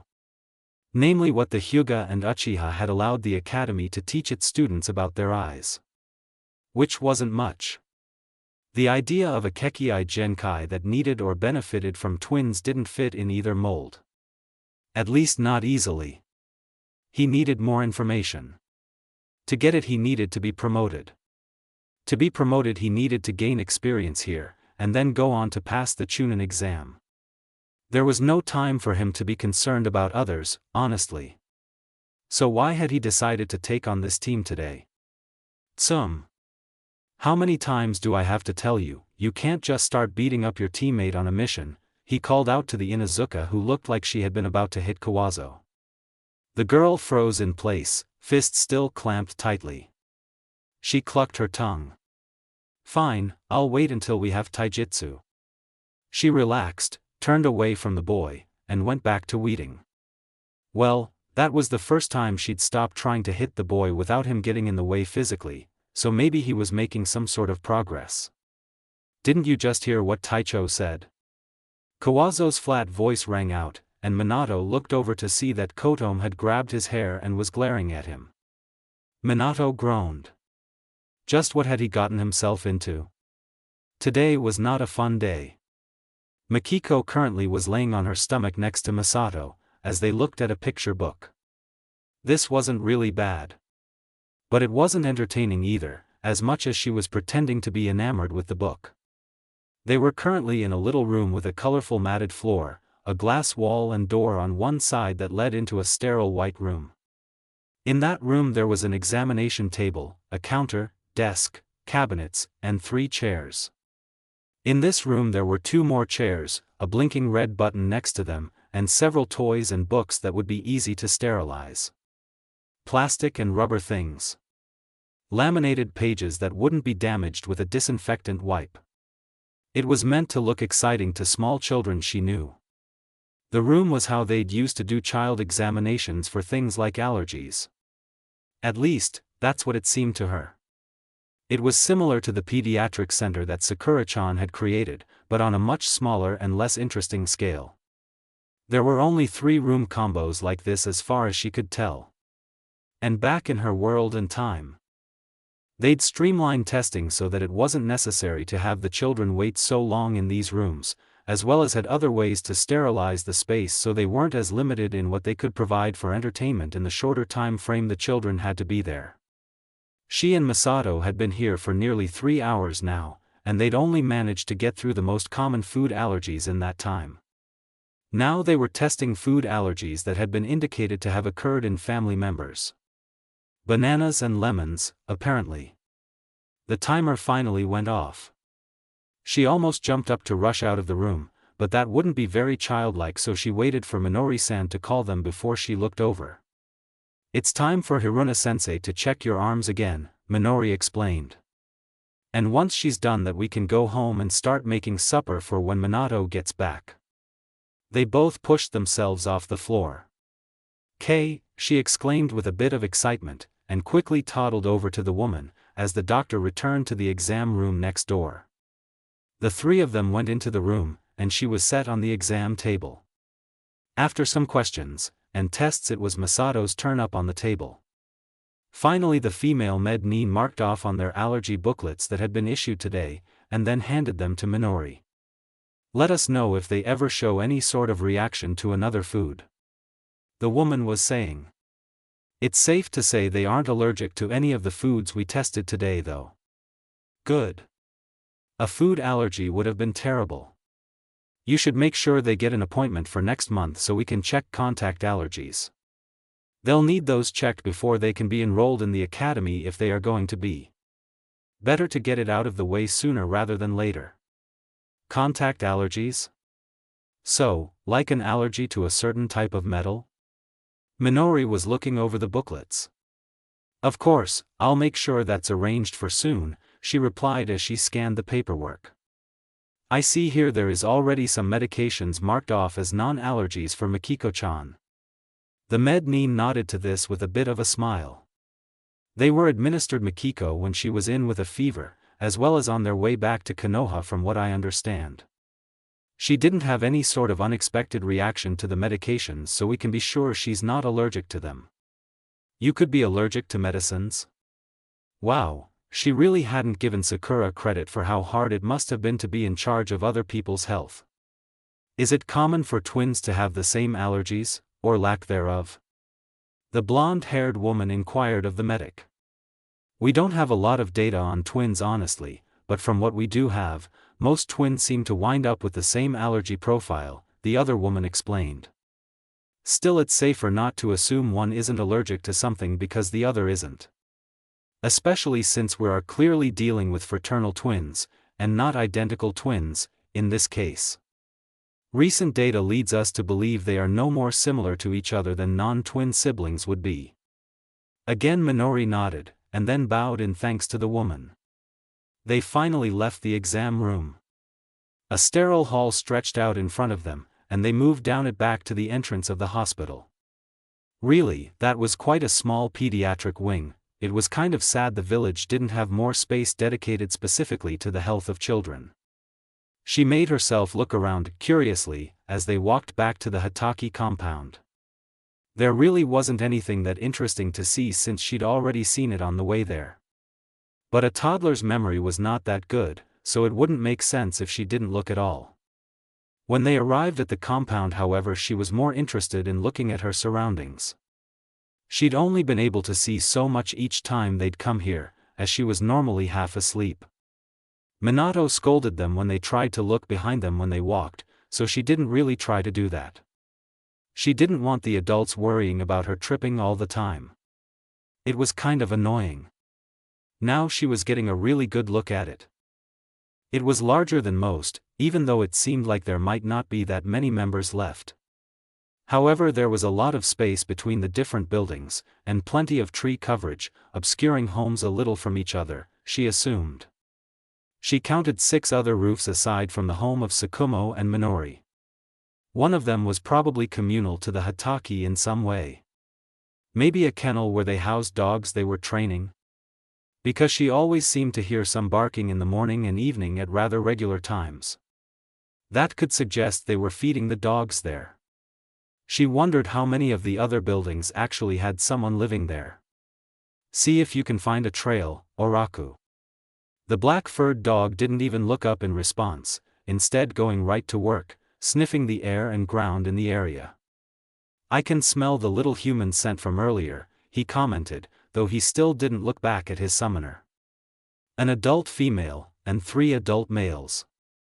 Now he finally did look at the 2 white-haired men who had been waiting for him to finish.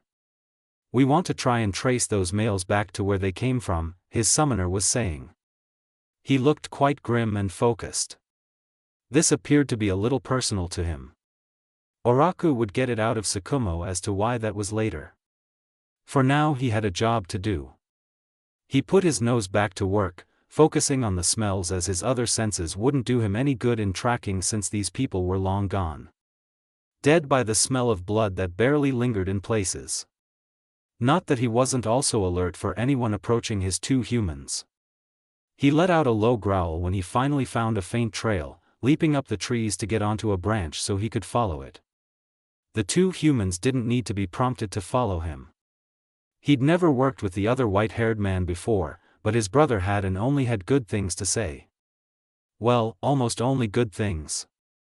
However, as they were out on a mission in the middle of a forest, he doubted the one bad thing would become a problem anytime soon. There was the smell of the aftermath of a fire ahead, and it was making it harder to follow the trail he'd found. He growled again, knowing he might have to go around the entire burnt area to relocate the trail if he ended up losing it. He didn't lose a trail often. Not since he had grown up anyway. Puppies often lost trails for various reasons. He grew up quickly, however, and put that behind him quite a while ago. It was something he was proud of. But no nose, no matter how legendary, was foolproof. When he reached where the fire was, he tried to smell out where the males had come from, but he wasn't able to. What he could smell was the other 3. They'd passed through here almost directly down the middle. There had been signs that they were being pursued by the male human scents. He made an educated guess that paid off and was able to pick up the trail of first one, and then another. The 3rd one was elusive, however. He almost decided it would be best to let Tsukumo call in backup when he caught a whiff of it. Finally he found the 3rd one, but it wasn't alone. He stopped, and looked to his summoner. There was a 4th. After they finished eating dinner, Minato decided to head home rather than stay another night.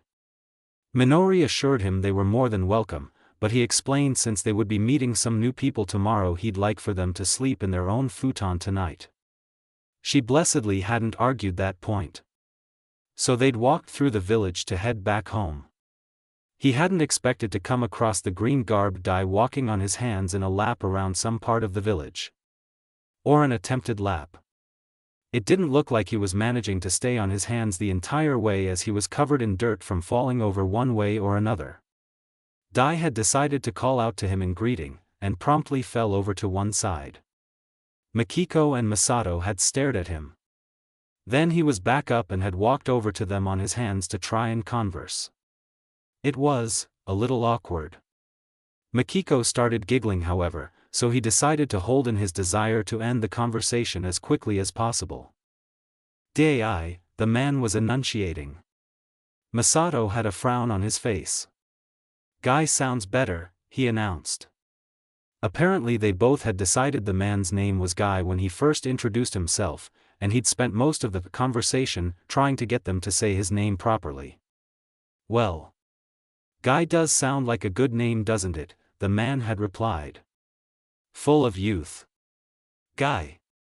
Mikiko had piped up in some sort of excitement. He didn't understand what was so exciting about this. Maybe it was just Dai's excited personality being contagious?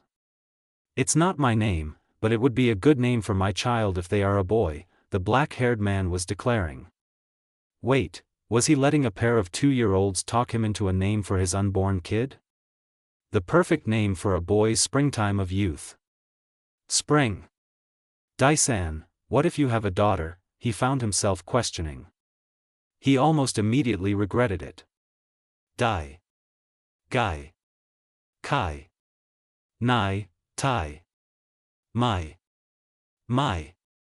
Masato had sounded out the man's name, the name he and his sister apparently liked, and then other sounds, finally winding up with the M. My. Mikiko had piped up, as if the name should be repeated like that. My. Dai had repeated with tears. Such a perfect youthful girl's name. Minato sort of felt bad for the unborn child. Not that the names were bad, it's just, what would they think if they ever found out their name was picked out by toddlers who just spout out names with the AI sound until they liked one? Thank you, my small friend. Dai went on, smiling to both. Now I must continue my training.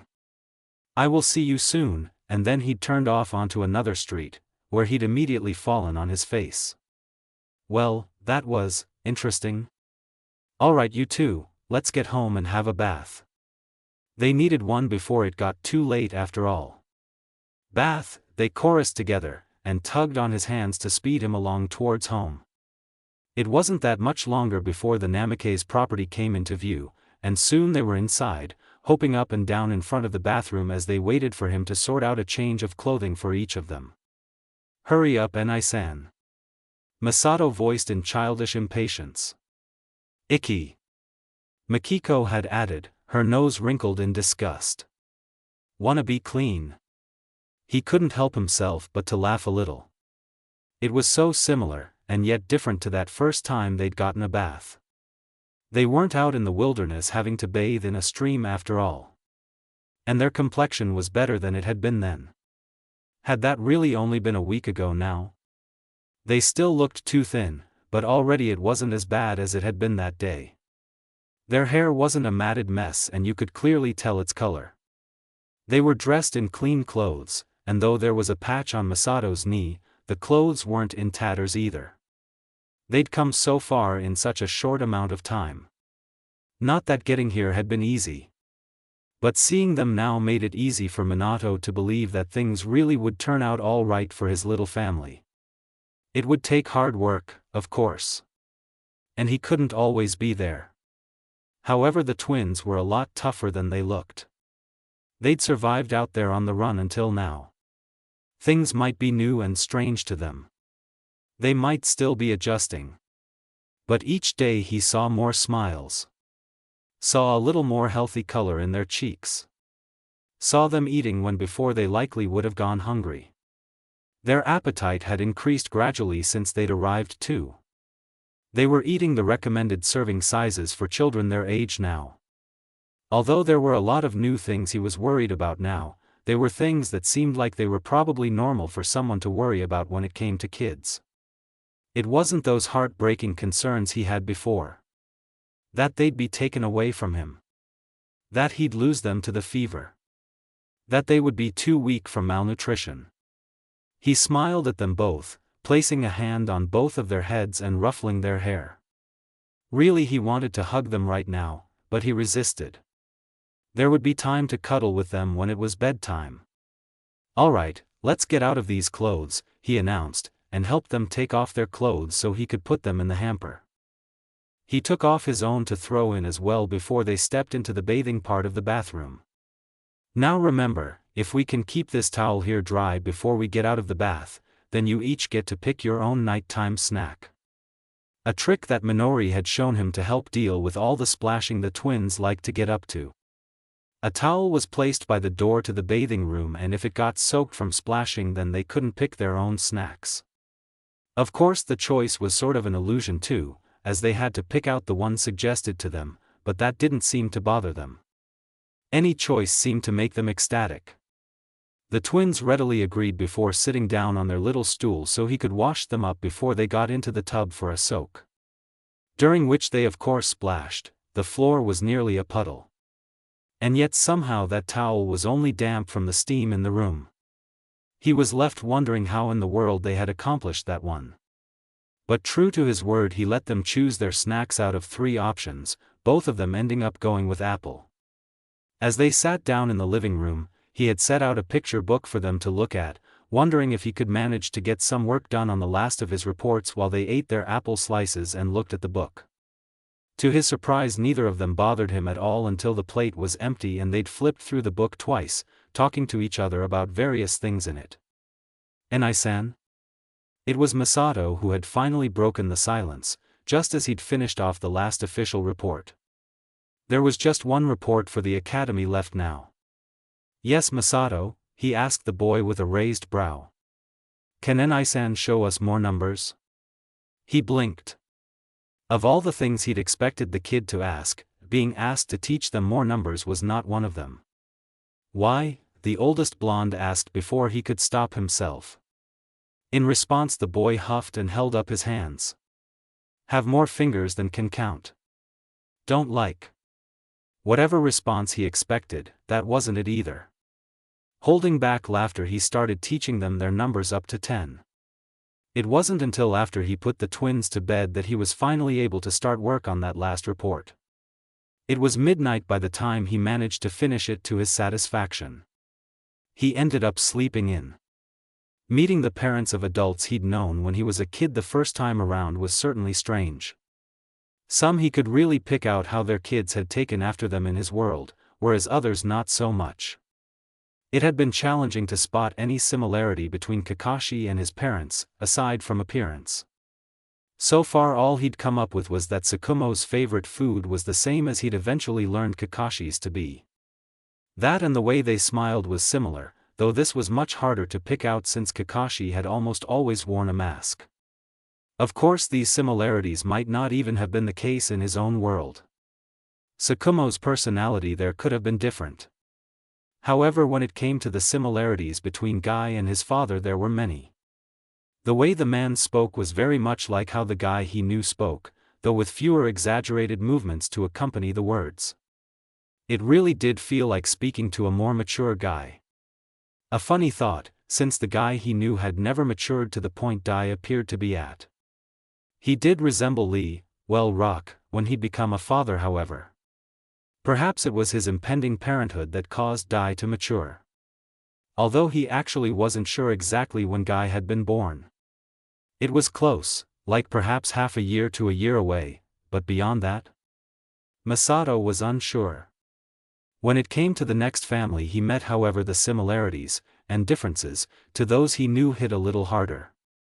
He wouldn't have thought they would, or could, hit harder than it had for Guy. He hadn't really been that close to Kurenai after all. But Mirai had worked as part of his escort quite frequently.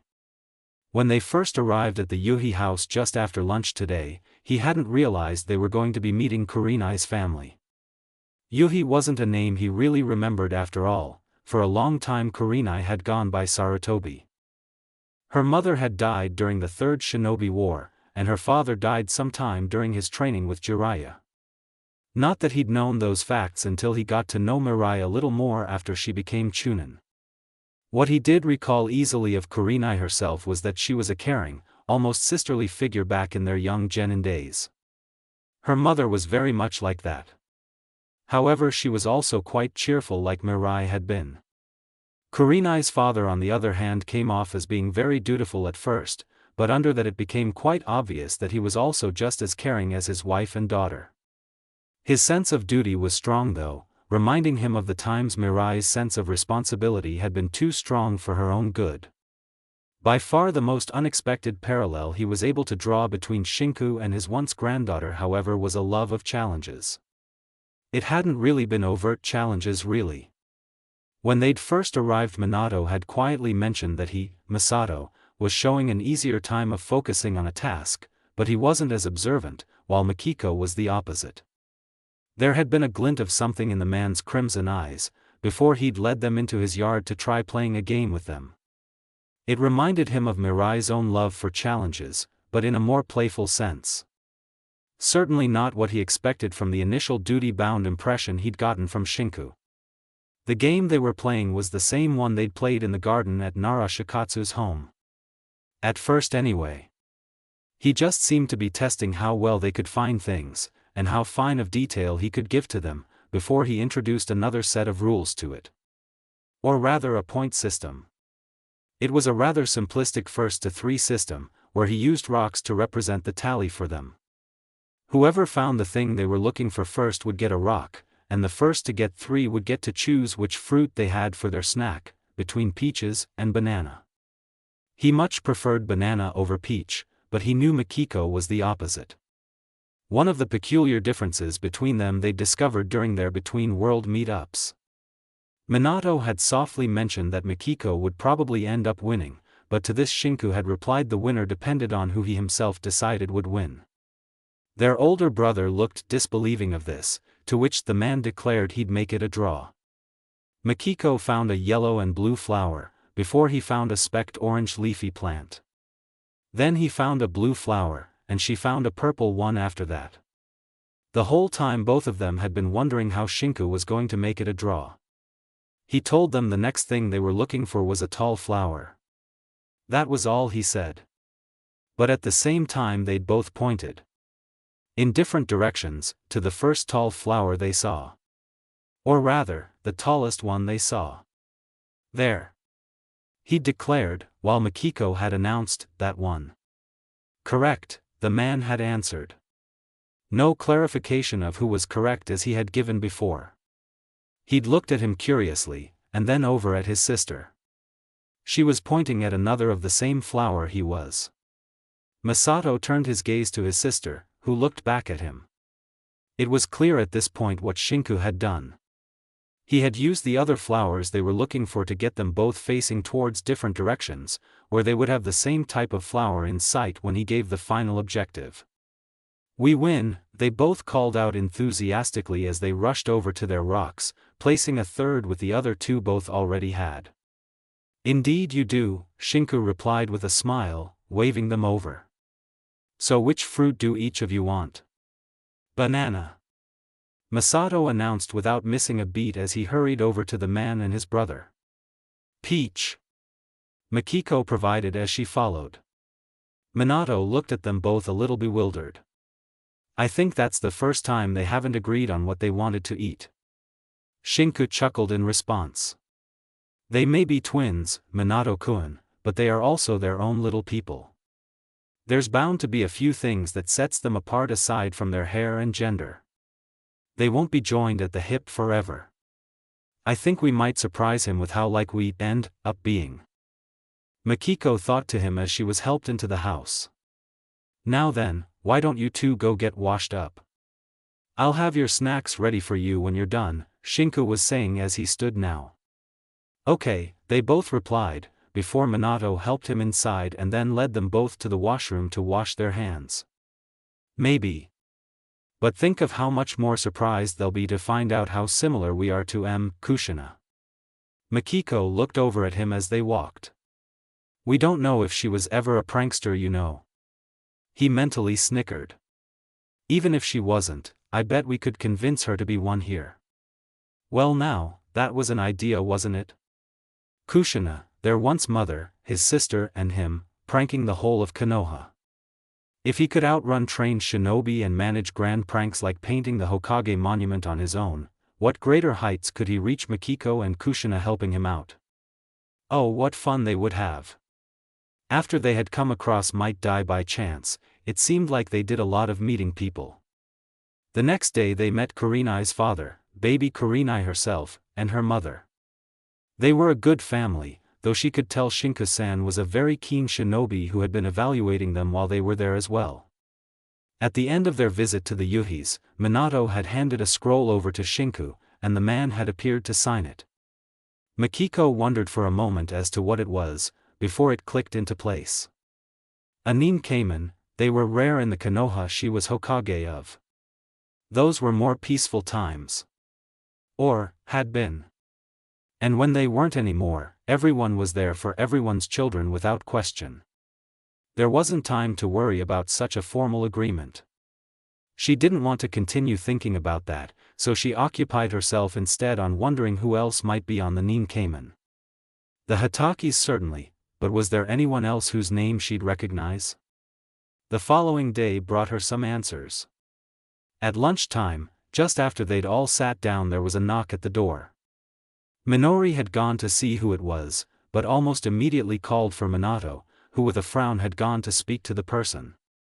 She'd tried to focus her senses to find out who it was and hear the conversation. Marino, she heard. Wasn't that Ibiki's surname? As she heard them speaking about the Ninkamen, she felt a shiver run down her spine. A Marino was on it? Possibly Ibiki's father? It was undoubtedly a male voice she was hearing after all. He was talking about how he'd just finished talking to Might Die and evaluating him to be an acceptable caretaker for his son when required. Might Die was on the Ninkamen? Well, as overpowering as the springtime of youth was, she much preferred that to someone who might be a sadist, assuming that part of Ibiki's personality had run in the family. Maybe you're being unfair on the Marino? Masato piped into her thoughts.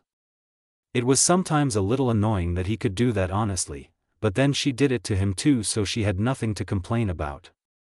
I mean, I guess, but Ibiki is the only Marino I know. So. Really? I knew an I-date, his kid brother or something. He was alright, although he abandoned Konoha because he failed a Chunin exam. Makiko looked over at her brother, a little surprised at this knowledge. Somehow this story had never come out before now. Would you and Ibiki care to join us for lunch, Ibushi-san?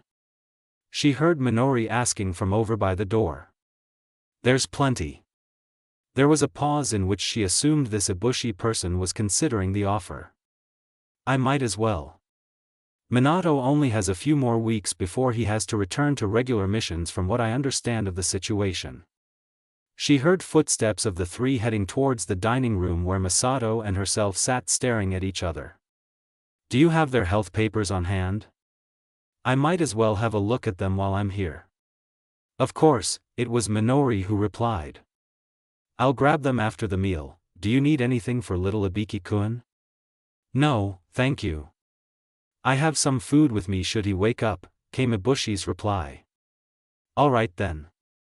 Minato-kun, why don't you assist me, came the woman's voice again. Minato's reply was a little too soft to hear, but it sounded like compliance. A moment later there was someone standing in the entrance to the dining room. Makiko turned her eyes over to the adult male, this Ibushi person. He had brown hair that was a little grayish-toned, and black eyes. He wore the same sort of trench coat she remembered Ibiki often wearing, and a bandana styled Hitai-8, although this he removed before taking a seat at the table. His head was not a mess of scars like Ibiki's had been. Well, not entirely.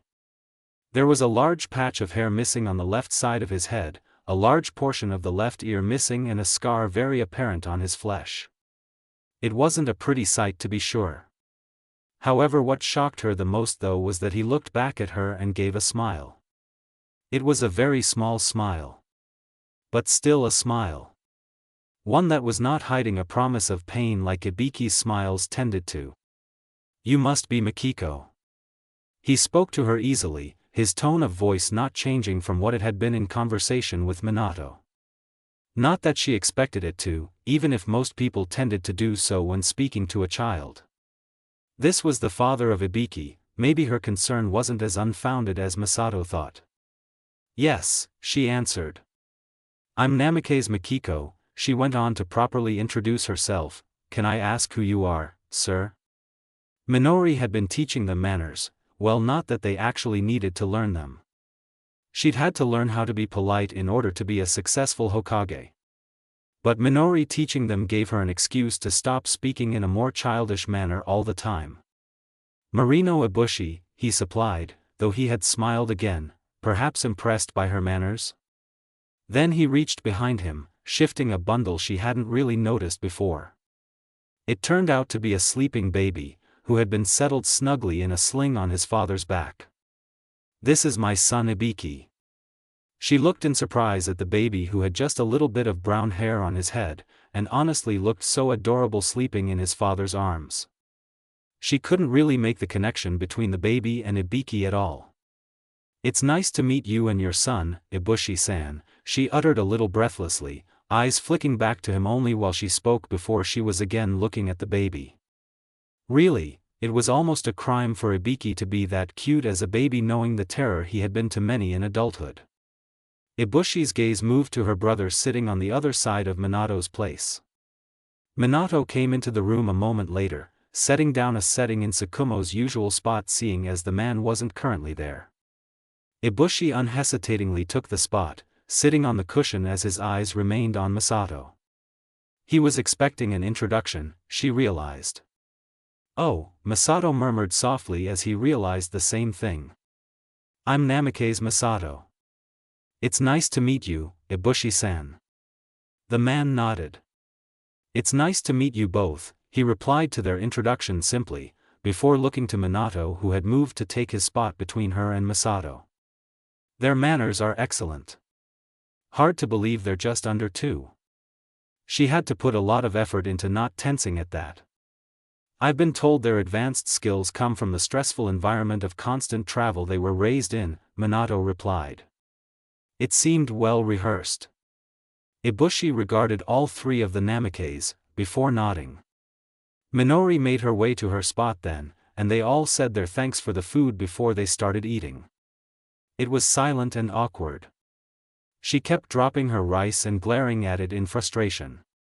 Why did it have to be so hard? It had been over a week already and she still couldn't eat as well as Masato had managed to get on his first day with chopsticks.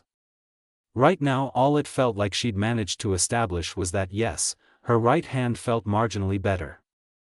However, she wasn't sure if that was because she had been right-handed before, or because it actually was her dominant hand. The difference was so small. Maybe that was a good thing though. Maybe it would mean an easier time of making herself ambidextrous if she started at it now. Mikiko, Ibushi's voice cut into her thoughts. And she paused in the motion of getting rice to her mouth, looking at him questioningly. The rice fell from her chopsticks, but thankfully back into the bowl. May I see your chopsticks for a moment? Why? She wanted to ask. Okay, she said instead, handing them over to him. To her surprise, he fixed a folded-up scrap of paper between them and tied them together with an elastic band he seemed to have in his flak vest. Why did he have elastics?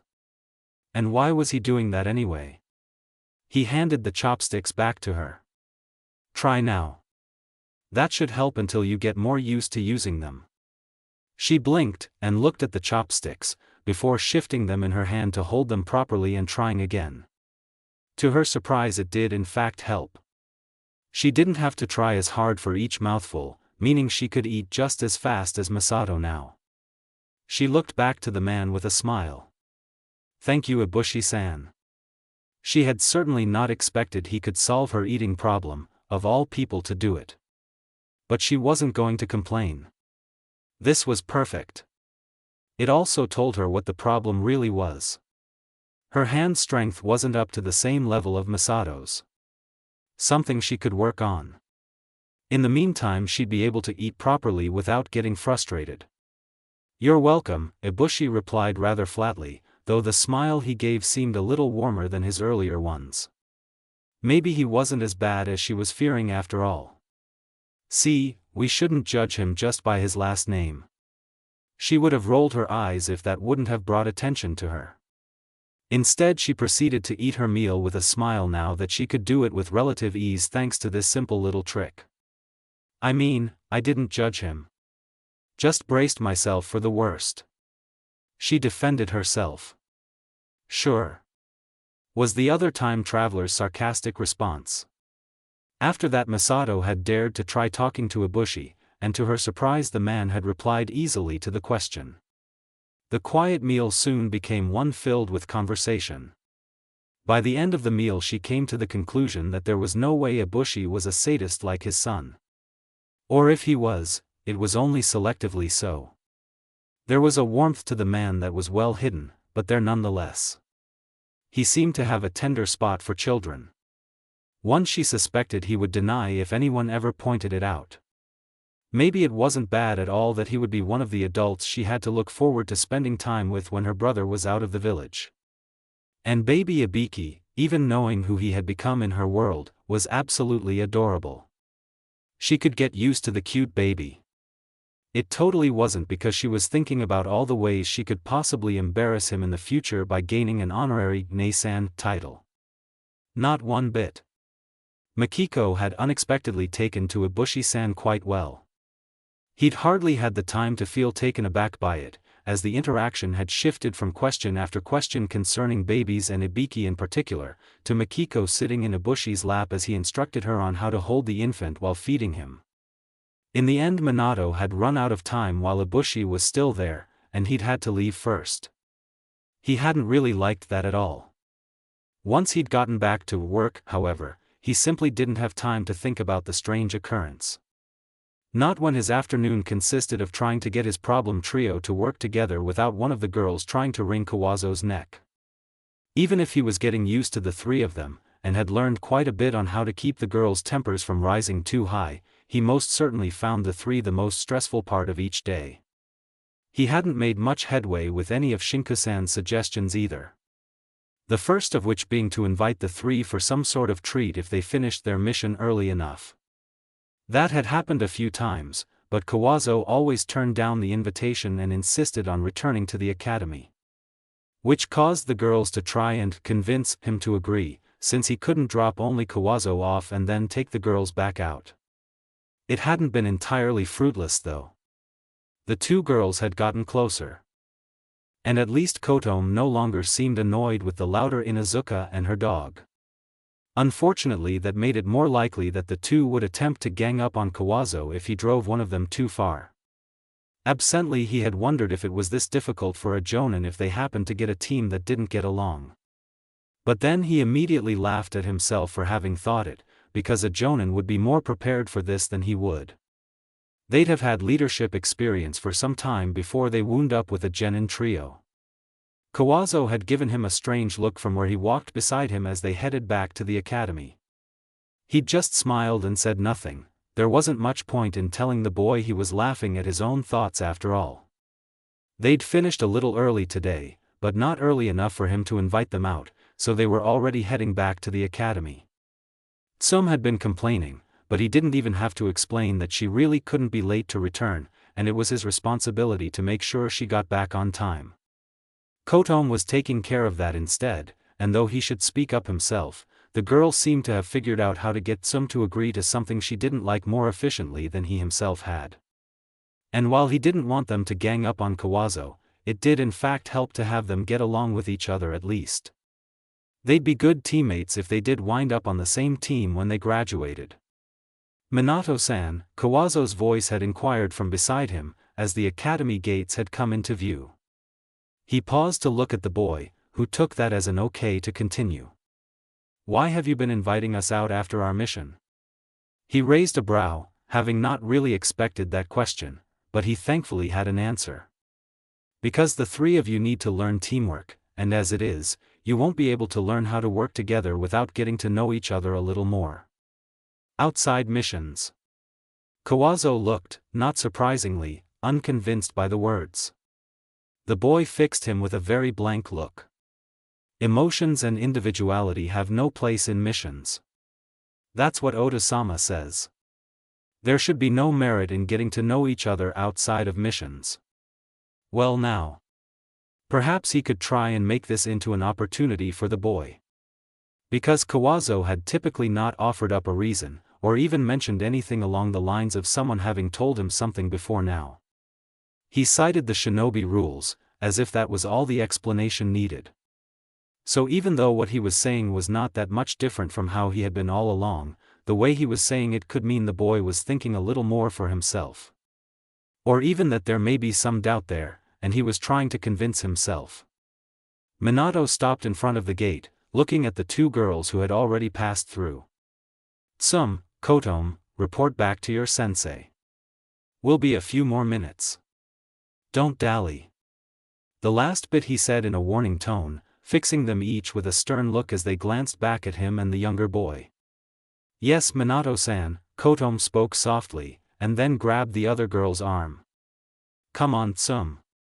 She tugged at the girl, almost dragging her along as if Tsum really just wanted to wander off and Kotome was dead set on preventing such an occurrence. Which might honestly be the truth. Either that or Tsum had been listening to what Kawazo had been saying and wanted to punch him again. A growl from Kuramaru told him the latter was indeed the case. Thankfully the pup didn't leave his partner to enact any damage to the boy. Minato turned his full attention back to the kid.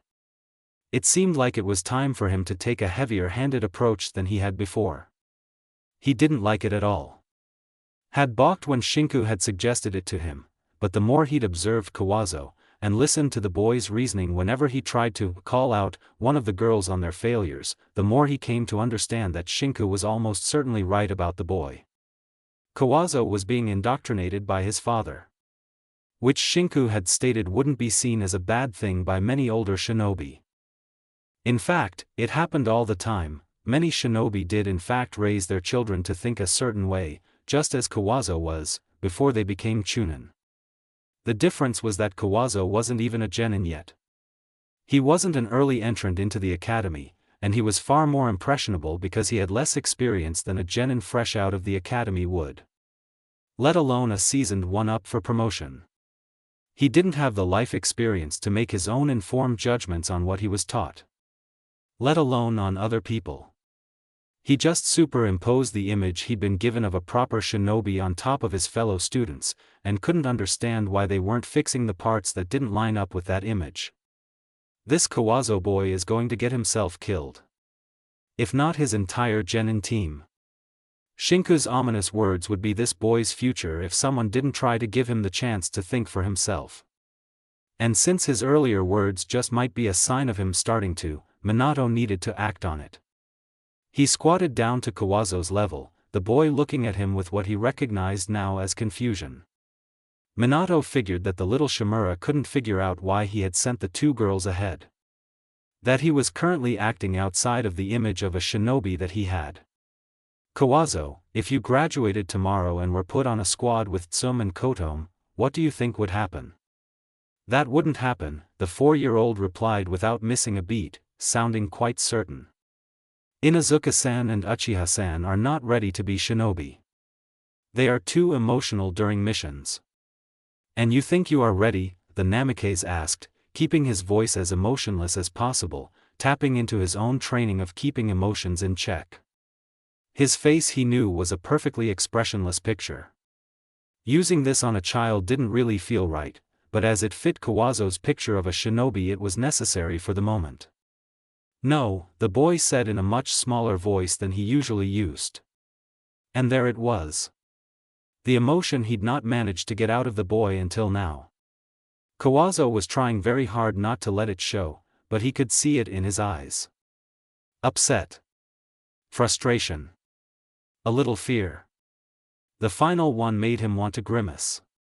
He didn't want Kawazo to be afraid of him. "And why aren't you ready?" he asked in the same toneless voice. I'm too small and weak," the child, for in this moment he really was the child he was meant to be, admitted timidly. And it makes me frustrated, watching them. They have the physical skills that I don't, but they let their emotions get in the way of that. It seemed like a dam was being broken. Finally. Kawazo's eyes were moist with unshed tears, and his soft voice was gradually being laced with self-frustration. Which was good. It wasn't directed at either of the girls, it seemed. He let his expression gentle then, though it seemed Kawazo was too wrapped in his own emotions to notice quite yet. And it's frustrating that I even find that frustrating. Another admission that Minato found a little relieving to hear. The fact that the boy was not unaffected by the interactions he had with the two girls was just one more piece of evidence supporting the idea that Kawazo was still a child. He wasn't the tool his father wanted him to be. He wasn't certain it was the boy's father specifically, but that seemed most likely. Not yet. It shouldn't bother me. Kawazo spat out with no small amount of self-deprecation.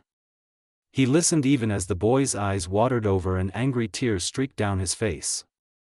We're on a mission and emotions have no place on a mission. No place. Well, he wasn't exactly wrong, but it was still hard to hear the boy say it. It wasn't the first time he had, but this, it felt more bitter, because he could see that even Kawazo was struggling to adhere to the notion that emotions had no place on a mission. He was taking it so far that he seemed not to understand why he had them, even if he didn't show them. If I can't even get the mindset right, then what do I have? It was a desperate question. Minato placed a hand on the boy's shoulder, attempting to snap him out of his self-deprecated rant. This had gone far enough. Too far, in fact. He privately was seething that Kawazo's father, or whoever it may be, had done this to the child. Kawazo jerked in surprise, his eyes finally focusing on him. They stared at him in a wide, surprised and unsure expression. The look of someone lost. He was too young to have such a look on his face. Then he looked to his feet, little hands clenched into fists. I'm not even half a shinobi. At least they've got it half right. Not even half a shinobi. You're right, he said gently. You aren't half a shinobi yet. But neither are Kotom and Tsum. In fact, a lot of genin fresh out of the academy are still only half a shinobi. Kawazo sniffled, but his eyes were fixed on him in rapt attention to his words. He smiled a little, and the bewildered look returned to the black-haired boy's face. A lot of genin graduate without being able to keep their emotions in check all the time. That's normal. It's human, Minato explained as he gave the boy's shoulder a squeeze. In fact, I can't keep my emotions in check all of the time either, and I might make Chunin soon. I know that. You smile a lot, or laugh or dash. He raised his hand to his lips, placing a finger there to signal silence, and dutifully the boy stopped talking. Kawazo being in control doesn't mean never feeling emotion at all. It doesn't even mean never showing it. This was clearly in contrast to what he'd been taught, as he opened his mouth again to protest with a "bu" only to cut himself off again at the same gesture. Everyone has emotions. It's part of what makes us human. And no matter how deep you try and bury them, they will still be there, Minato explained, as he hoped fervently that his words wouldn't end up being wasted thanks to the boy's home environment. Shinobi can't ever truly be emotionless. One day those emotions are going to come out. So it's much better to find a way to let them out on your own terms. That way when it counts you'll be able to keep your emotions safely in here, and he lightly tapped the boy in the chest with the finger he'd used in the "hush" gesture before. Until you can let it out later on, when it's safe to do so. Maybe on your own. Maybe with people you trust. He reached into his pouch and pulled out his handkerchief so he could wipe the tear stains from Kawazo's cheeks. Initially Kawazo winced as he lifted his hand towards his face, but he made no comment on it even though it just reinforced his growing anger towards the adults who had treated Kawazo in such a fashion to cause these reactions. Clearly crying was very frowned upon. What you're doing wrong when it comes to a shinobi mindset is not being unable to stop feeling. Minato spoke this as firmly as he could, hoping the words would stick with Kawazo. It's that you aren't letting them out when it would be alright to do so. Kawazo reached up and grabbed his hand that still rested on his little shoulder. But, emotions are a weakness. It was a rather weak protest. They can be, he agreed. But not simply by having them. How has your training fared lately? Have you been improving as much as people expect you to? Kawazo winced again. Yumano-sensei says I am, but Oda-sama doesn't think so. Minato didn't really like Kawazo's father. At all. That's because you're holding everything in here, you won't accomplish much when you're distracted and frustrated by your emotions. It was more or less true. Kawazo was also quite young, so it was expected that he wouldn't improve as quickly as an older kid would with the same level of talent. His body simply couldn't keep up yet. And because you keep holding them and thinking you shouldn't feel them at all, it's making it worse. If you let it all out, then you'll probably find your training becomes more productive. He really hoped that would be the case anyway. How do I do that? Minato's tense shoulders relaxed as relief washed through him. The boy was receptive to the idea, and in the end that was all he could really hope for. Do you have a hobby that you feel calm while doing?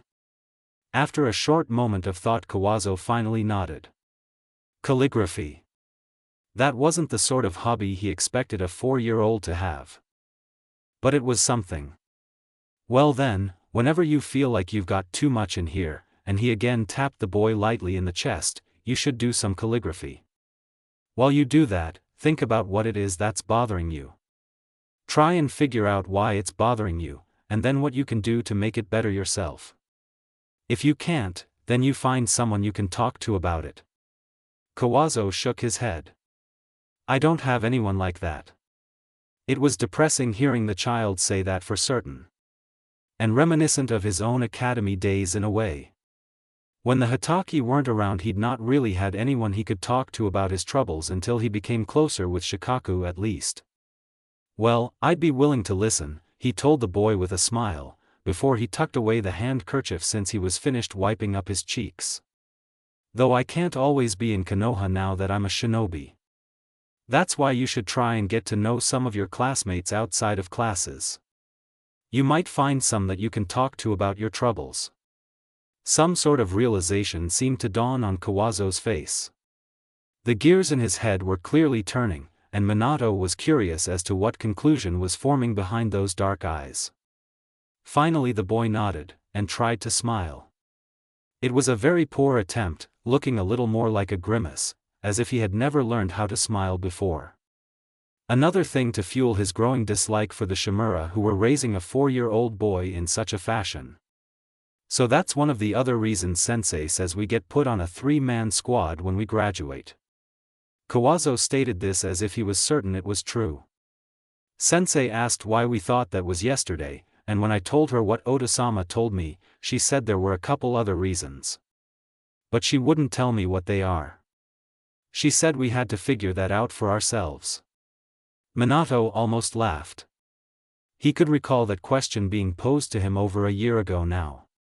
There had been a large variety of answers, but the woman had enigmatically declared that they hadn't stated all of them. There really wasn't a correct answer to her question honestly, she wasn't looking for the textbook reason. She wanted her students to form their own opinions on what teamwork, and being a team, meant to them. I wonder, he spoke lightly, before he stood up. It sounds like that could be one of the reasons. He wouldn't confirm it or deny it. This was an answer that Kawazo had come to on his own. Without drawing from what he'd been taught, and instead interpreting what he had been hearing for himself. Kawazo glared at him, though only for a moment before he sighed. Of course you wouldn't tell me if I'm right or not. It should have sounded annoyed, but instead the boy's tone of voice was more relieved. He shrugged, I should get back. I'll be late if we stand out here any longer. The blonde nodded in agreement. You're right. Come on then. And he turned back to the academy to pass through the gates to the academy grounds with the boy. As they reached the door, Kawazo grabbed onto his jacket, giving a brief tug that prompted him to look back at his black-haired little subordinate. Minato-san. Will you take the three of us tomorrow too? He grinned. You bet I will. Masato had not expected Mikiko would end up totally taken with baby Ibiki. He wasn't sure if that was what he should call it. She seemed to like Ibushi quite a bit. More so than he himself did. The man was nowhere near as frightening as Ibiki. Granted, Ibiki hadn't been all intimidation. He had some soft points too. They just seemed much harder to pull out than Ibushi's soft spots were turning out to be so far. Yes, he liked Ibushi. Not as much as he liked Tsukumo, who reminded him of Kakashi a little bit, but he still liked the Marino well enough. Mikiko, however, had taken far more interest, and it was quite strange. She'd not even taken that much interest in Tsukumo for several days after they'd met. She had been playing a very wary little girl who just didn't take to strangers. Mikiko had even taken it so far as to hide her fondness for Jiraiya until they had been left in the Hokage office with two questioning clan heads and the owner of the hat himself. In contrast, while it appeared that Mikiko didn't really like the Marino at all when the meal began, it was in quick order after Ibushi had assisted her with her chopsticks that he started noticing signs that wasn't the case at all. And it wasn't just that he felt a lot of what she was feeling. She wasn't playing strange with him, and that was strange. It's not that strange. Mikiko defended herself. He looked over at her where she was coloring in one of the coloring books they'd been given. She wasn't trying to stay in the lines at all, which he realized was on purpose, so he was doing the same with his own book. How isn't it strange? He questioned her through their link. He could practically feel her rolling her eyes, though she didn't roll her real eyes. He just got that impression from her before her response came. I'm a girl. It's pretty common for little girls to be fascinated by babies. So no one will find it that strange that I ended up taking to Ibushi-san a little quicker than some others. She had a point, he realized. A fascination with a baby wasn't that unusual for a small child, at least, he didn't think so. He certainly had been quite curious when he'd seen a woman and her baby at the park, back before he'd been enrolled in the academy. That memory was also entwined with the memory of being not so nicely shooed from the park though, essentially killing his passive curiosity. This was more than just passive curiosity for Mikiko, however. You seemed really pleased when Minori-san said you'd make a good Nei-chan. Mikiko looked up from her book at him. Of course I did. Don't you know how much fun it could be to hold that over Ibiki? He blinked in a moment of disbelief. Then he had to hold in a snort of laughter, hand coming over his mouth to assist in the matter. He didn't want to have to come up with something he was laughing at to tell Minori-san. However, the idea was, well, wondrous, isn't it? The thought sounded ridiculously smug, but he couldn't blame his sister at all. It was indeed a wondrous, perfect idea. And it got even better. Oh, so much better. We should add him to our little pranking crew with Kushina. It was Mikiko's turn to hold back a sound, her eyes widening as she looked at him. It's perfect. And it really was. Imagine the sort of trouble they could get into with Kushina and Ibiki on their side. Konoha wouldn't know what hit it. Sure, pulling off pranks by himself back when he was a kid had always been quite a highlight of any day. The chase was spectacular, but those few times he was able to pull off a prank with someone else, those had been an absolute riot. Even if the pranks weren't particularly that good. Having a permanent little pranking posse sounded like it would be an absolute blast. Who else do you think would be good to add? He tilted his head at the question, before grinning. Grabbing a blue crayon and an orange one, he went back to his coloring book, using the two crayons simultaneously. Obito, of course. He heard a page turn, and figured Mikiko was flipping through her coloring book for another page to ruin with random colors. Agreed. He'd be a blast to hang around with. But how are we going to manage that one? Uchiha and all. It was his turn to give the impression of rolling his eyes. He wasn't really the typical Uchiha from what I remember hearing. We just have to manage to find him. True enough. Before he enters the academy preferably. We need to find him anyway. She had a point. They did. Preventing Obito from dying could really help them make the shift in time's course that they were trying for. If they were close to him, maybe they could help him with training so he was stronger when it came time for Kanabi Bridge to occur. Plus he was the one who initially taught Kakashi their golden shinobi rule. If they could keep Obito in the village with his friends, then that might end up winning the battle for them. Failing that, if they could find Obito and bring him back before Rin died. Or find a way to stop Rin from dying at all, that would accomplish the same thing. Minato's students were the first opportunity they were going to get to change things. So they needed to know where they were. Get to know them well. Help them get stronger. If they failed that, then their next opportunity wouldn't come until Madara attacked Konoha with Kurama under his control. An even more delicate situation than Kanabi Bridge. More lives at risk for certain, and unless they started preparing now, they'd have an abysmally shorter time frame to get ready for it compared to Kanabi Bridge. And if they failed there, they'd have to leave Konoha. Can we not go there right now? Makiko's mildly annoyed voice reached him, and he couldn't help but grimace. What's wrong, Masato? It wasn't Minori's voice. It was Minato. As discreetly as he could, he slid his finger along the paper of the book to give himself a paper cut, needing an excuse for his slip-up. He held up the stinging finger as he turned his head to the hallway where Minato was standing. "Oi." In response, his brother held out a hand with a sympathetic smile. "That looks like it stings. Come on then, we'll take care of it." He knew they were just going to get a band-aid, but he nodded and got to his feet to go to the other boy who took his hand. Minato's gaze turned to their sister then. "Makiko, can you pack up all your crayons for me before coming to wash your hands before dinner, please?" "Kay," the girl chirped dutifully, and began collecting all the crayons as he and Minato left the room. Minato quickly pulled out a pack of band-aids once they reached the bathroom, and held them out for him to look at. "Which one do you want, Masato?" They weren't patterned or anything, like he would have expected in his old life. They were different colored though. One was even orange, so unsurprisingly he pointed at that one, and Minato let out a chuckle before pulling it out to wrap it around his finger. "There. Does it still hurt?" He could say it did, but he really didn't want to listen to the talk that would follow it. The tricks to make boo-boos better. So instead he smiled as he looked happily at the orange bandage. "Nope. Thanks, Ni-chan."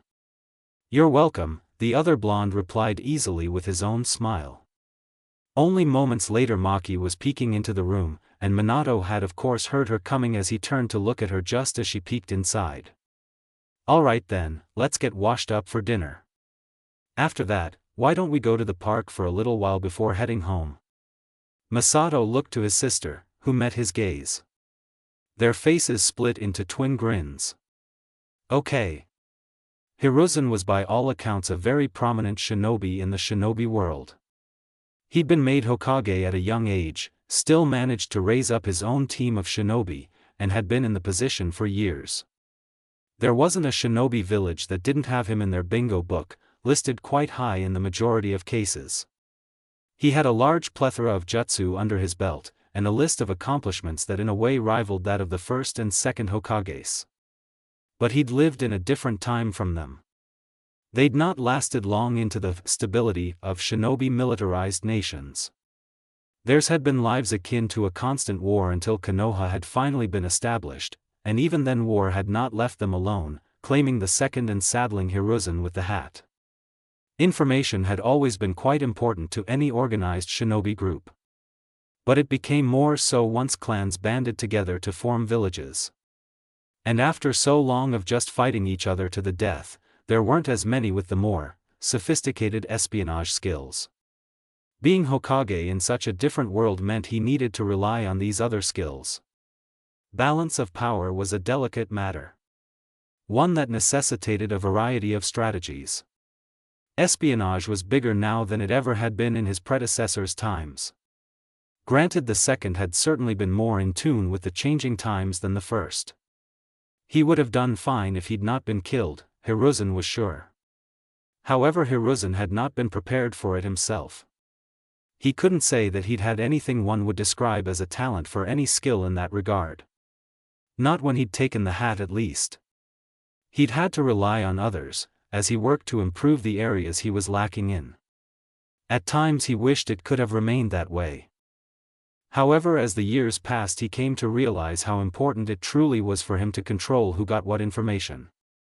He'd had to learn a variety of skills he hadn't really put much thought into before Tobarama's death. Control of information directly translated into control of the populace in general. Thus why the Namikaze had been so important. And why, ultimately, they were now nearly a dead clan. Losing his last active Namikaze had been a hard blow to necessary information gathering. Not one that was unrecoverable from mind. He'd been well prepared to have to go without the Namikaze talents for several years, depending on how long her secret mission ended up taking. The timing had been poor, however. Sloppy almost. It was hard to believe it was truly for her cover. Despite what her report claimed. He was no master of the mind like a Yamanaka, nor did he have the born, almost unnatural tactical genius of a Nara, either of whom could have picked up on much he hadn't. But he could tell that there was more to this report than what he had initially gathered. For one thing, there was the revelation that Haruka might have been raped, the event resulting in the twins. What situation could she have possibly been in where that would even be possible? Where she wouldn't find a way to end the unwanted pregnancy? Why had she bothered bringing the twins when she left wherever she was? Why had she prioritized their lives over her own? If she'd been by herself, she could have made it back to Konoha and given the report herself. Even if she needed a contingency, it didn't need to be both twins. So she had decided that along with her report, the twins needed to also make it to Konoha.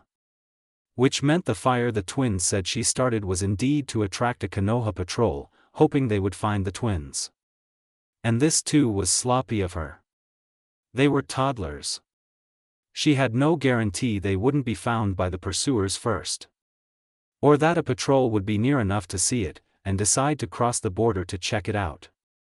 Let alone that they would take the twins with them. He never knew Haruka to be this sloppy since she was a genin. However, there was also the fact that in the report she'd given there was no mention of the twins at all. Or what she had gone through. It was strictly the information he'd been seeking for her to uncover.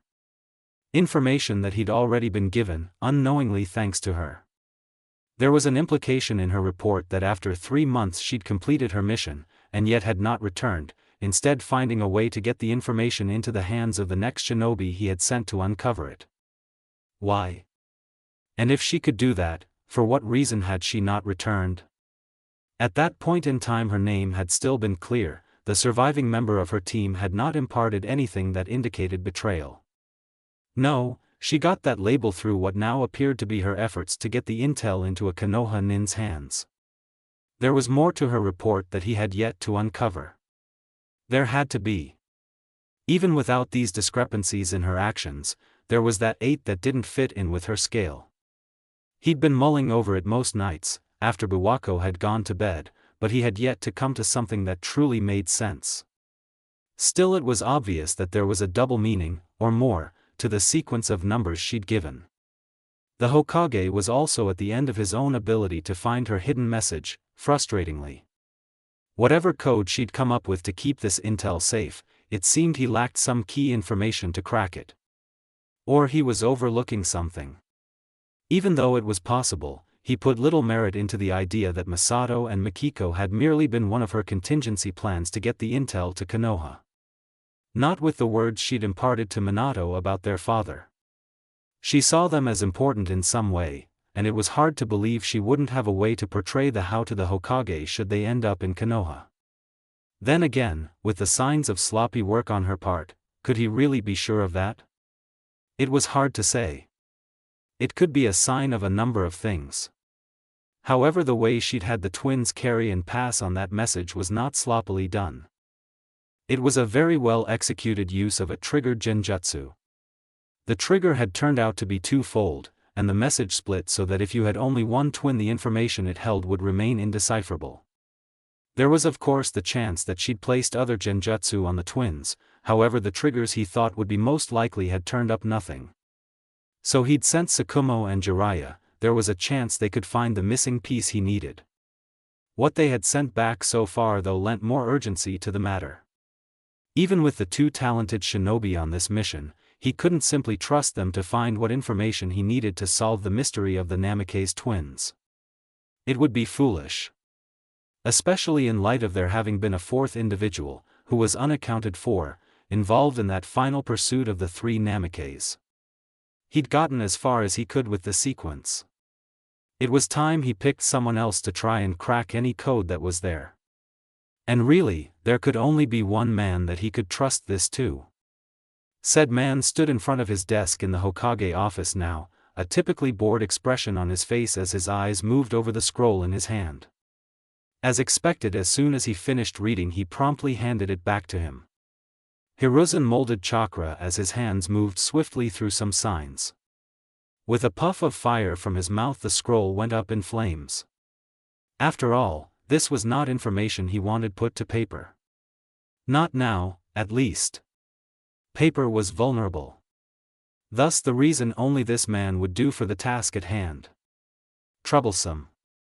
2 days after Ibushi stopped by for lunch with his son, they had supper with the Katos. It wasn't until he got a good look at Kim, who was pregnant, that he realized just who these people were. Kim was most likely Shizen's mother. Dan was the lover that Tsunade had lost, but it didn't look like the two were involved now. He didn't have the first's necklace yet. He could see some of Shizun in both of them, though it wasn't much. Some of her looks mostly. That wasn't surprising though, given that she didn't really know her mother or her uncle, being quite young when her uncle had died. It wasn't even that obvious how she looked like them at first either, as she clearly got her coloring from her father. Kimmy had gray-colored hair, and her brother Dan had white hair. Both had blue eyes. Her father had black hair and eyes just like Shizun. Masato found the dinner with the Katos a little boring, to be honest though. After Kim told his sister that the baby was coming in a few months, there wasn't much else to discover. Sure, he was curious about the jutsu that Dan was apparently famous for, but there was no way to see it. He certainly couldn't ask about it either. The end of their dinner saw the Ninkamen completed, and that was really all there was to it. Sure, the Katos were all good with kids, at least as far as he could judge with how they interacted with him and Maki. But honestly, it was tiring to act like a kid all the time. It wouldn't be much longer before the act they had to play got very old. Not that they could stop playing it any time soon. At the same time, they also couldn't expect that they wouldn't attract any attention when they really began trying to change things. In fact, he was pretty sure they were already labeled as potentially being little prodigies. Which meant the adults would be watching them more closely for further signs to prove that fact. With wanting to prepare in advance for Canopy Bridge, coupled with signs they'd already shown of being prodigies, they had no choice but to go that route. Yet they couldn't go too far with it either. It was dangerous to be a prodigal toddlers in Konoha with Danzo around. Even without that particular risk though, if they excelled too quickly it would bring up unwanted questions at best, and accusations of being spies at worst. They had to strike a balance. Easier said than done, probably. They could only guess at where the tipping point would be, given how many watchers they'd already acquired. These weren't people they'd known intimately in their own timelines, but their parents in most cases. It was only Jiraiya and the Hokage they had personal insights on, and they couldn't be certain these versions of them would be the same as the ones they'd known. The only thing they could be certain of was that training was most certainly on the other side of that tipping point, for the time being. Which was a bit of a problem at least. There was only so much time they had to condition their little bodies to at least be able to keep close on the heels of one genius Hatake. At least they had the advantage of being a little older than him. I wish we'd forced more information about his childhood out of Kakashi-sensei. He couldn't help but think his frustration at his sister. If they'd known when he started training they could have used it as a guide for themselves. They did know the age he'd graduated, compared to his peers, as well as his promotion ages, so they had a rough idea. But they also didn't know what it really took to graduate early in this time frame of Konoha's history. They both knew far more about the progress of Itachi the prodigy, compared to Kakashi. They'd committed the details of his graduation and promotions to memory, needing to know what had made the misguided man who he was. A man who had wanted nothing more than to save his brother but gone about it so very wrong. Itachi the prodigy had been under copious amounts of pressure. High expectations all around were placed on the boy from a young age. For really, when he'd murdered his clan, he'd still been that. A boy. No matter the genius he possessed, he didn't have as much life experience as older shinobi to base his decisions off of. And what experience he did have came too early in his life for him to handle so much of it in a healthier way. Things that in this time were not so uncommon for young shinobi, he knew, but in his time as Hokage they better understood how these situations affected young minds negatively. They'd progressed leaps and bounds in that regard beyond the understanding that allowed for child prodigies like Itachi and Kakashi to become genin so early in life. Kakashi had even fought in a war. Something that in his time would have been avoided. And yet Itachi was probably the bigger prodigy when you compared him to Kakashi. Sure, Kakashi had only spent a single year as a genin, and had graduated from the academy 2 years earlier than Itachi had. However, Itachi had still managed to graduate from the academy at the age of 7, after a war had ended, when the village was trying to raise graduation ages to give their promising youth a higher chance of survival. Rather than lower the age of graduation in order to swell their ranks for an upcoming or ongoing war. Not the greatest guide to go off of. Makiko thought in agreement to him. But it's what we've got. Comparing it to what little we know of Kakashi-sensei's childhood, it'll have to do. And that was true. They had to make do with the knowledge they had. It was much too late to try and gain more information naturally. So there was really no point lamenting what they didn't know. It was a waste of energy. But not so much a waste of time. All they could really do now was think and plan for the future. As well as spend time with Minato when they could, and do their best to keep up their child act. At least we have those pre-training games Yuhi-san showed us. Makiko added. That was true, to a point. They were all games meant to help foster desirable skills in young future shinobi before real training was advisable. But they couldn't be expected to remember how they went. Of course they did remember. Makiko more so than him, as she'd actively played them with her children whenever she'd had the chance. He somehow hadn't been able to make that much time. Or rather wanted to do something un-shinobi related. Do you think Minori-san knows them? He inquired of his sister thoughtfully. It would be helpful if she did. Most likely the others in the Ninkamen would, but they had no read on if Minori had been civilian or shinobi raised, though they were fairly certain she'd never been a shinobi herself. I don't know, but I've an idea how we could find out, was her simple response. In fact, we might want to try it on Dai first. He hasn't had any of the orphanage kids play them from what I've seen, so maybe he doesn't know them. A good point, he agreed, glancing up from the sand he and his sister had been digging in to look at Dai, who had just dashed from their side for a second to the aid of a girl who looked to have tumbled from a swing. Dai usually took them to the park to play with the orphanage kids when he had them, the older kids helping in the task of keeping an eye on the younger ones so he could focus as much as needed on them. Or as much he thought he needed to. He was really very good with the kids, and it was nice to see them all having so much fun. Playing with them also served as a good refresher of sorts on how to properly act the part of a child. Though it was in its own way mentally draining, between kids who easily cried, ones who were overly stubborn, and the budding know-it-alls every group of children seemed to have at least one of. That's another good thing about this whole "maybe the twins are prodigies" business. He almost idly communicated to his sister, watching for a moment as Dai soothed the crying girl who'd fallen, before he brought her over to play in the sand with them. Hi. He greeted her with childish enthusiasm. Know how to make sand castles? How so? Makiko asked as the new girl sniffled, blinked, and then rubbed at her eyes as she got over her little hurt. She was a dark purple-haired girl with black, round eyes. A little too round he felt, given that she'd just been crying. Have a bucket?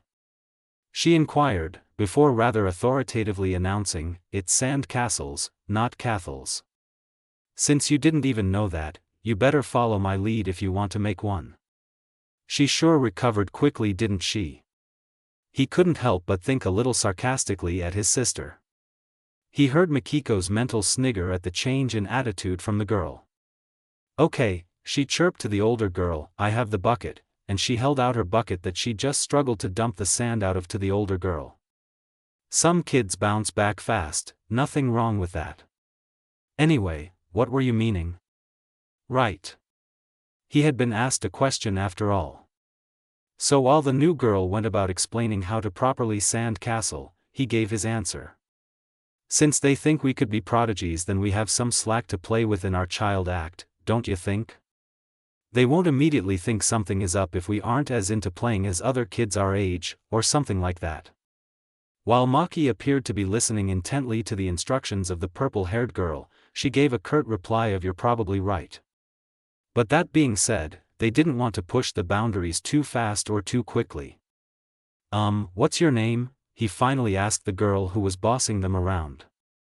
She blinked, stopping what she was doing to regard him for a moment. An unexpectedly bright smile lighted up her face. Rhythm.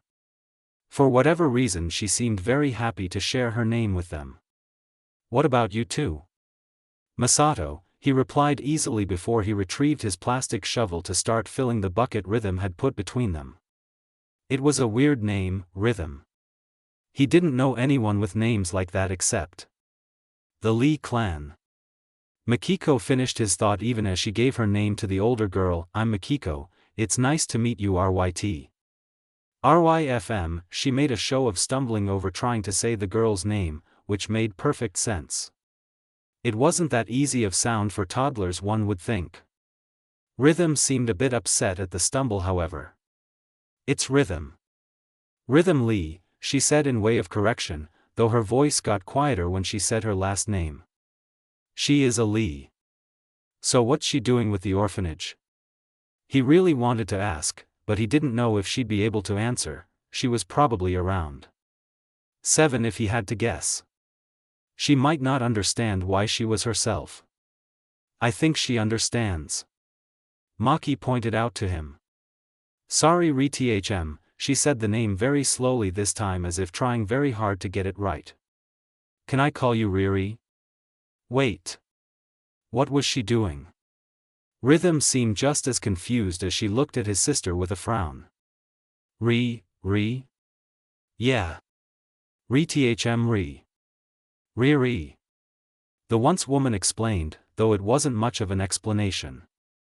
Still he got it. Ri instead of Lee. It was the kind of logic that a child would use, which was fine since that was what they were. His sister seemed to be trying to make friends with the older girl. After a moment of thought he figured he knew why. If she wasn't with her clan when he knew they were definitely around now, then it could very well be because they didn't want her. She was old enough to intuit that, though maybe not the exact reason why. A kid that wasn't wanted. He was all too familiar with that. He pointed to himself with a big grin. Masa.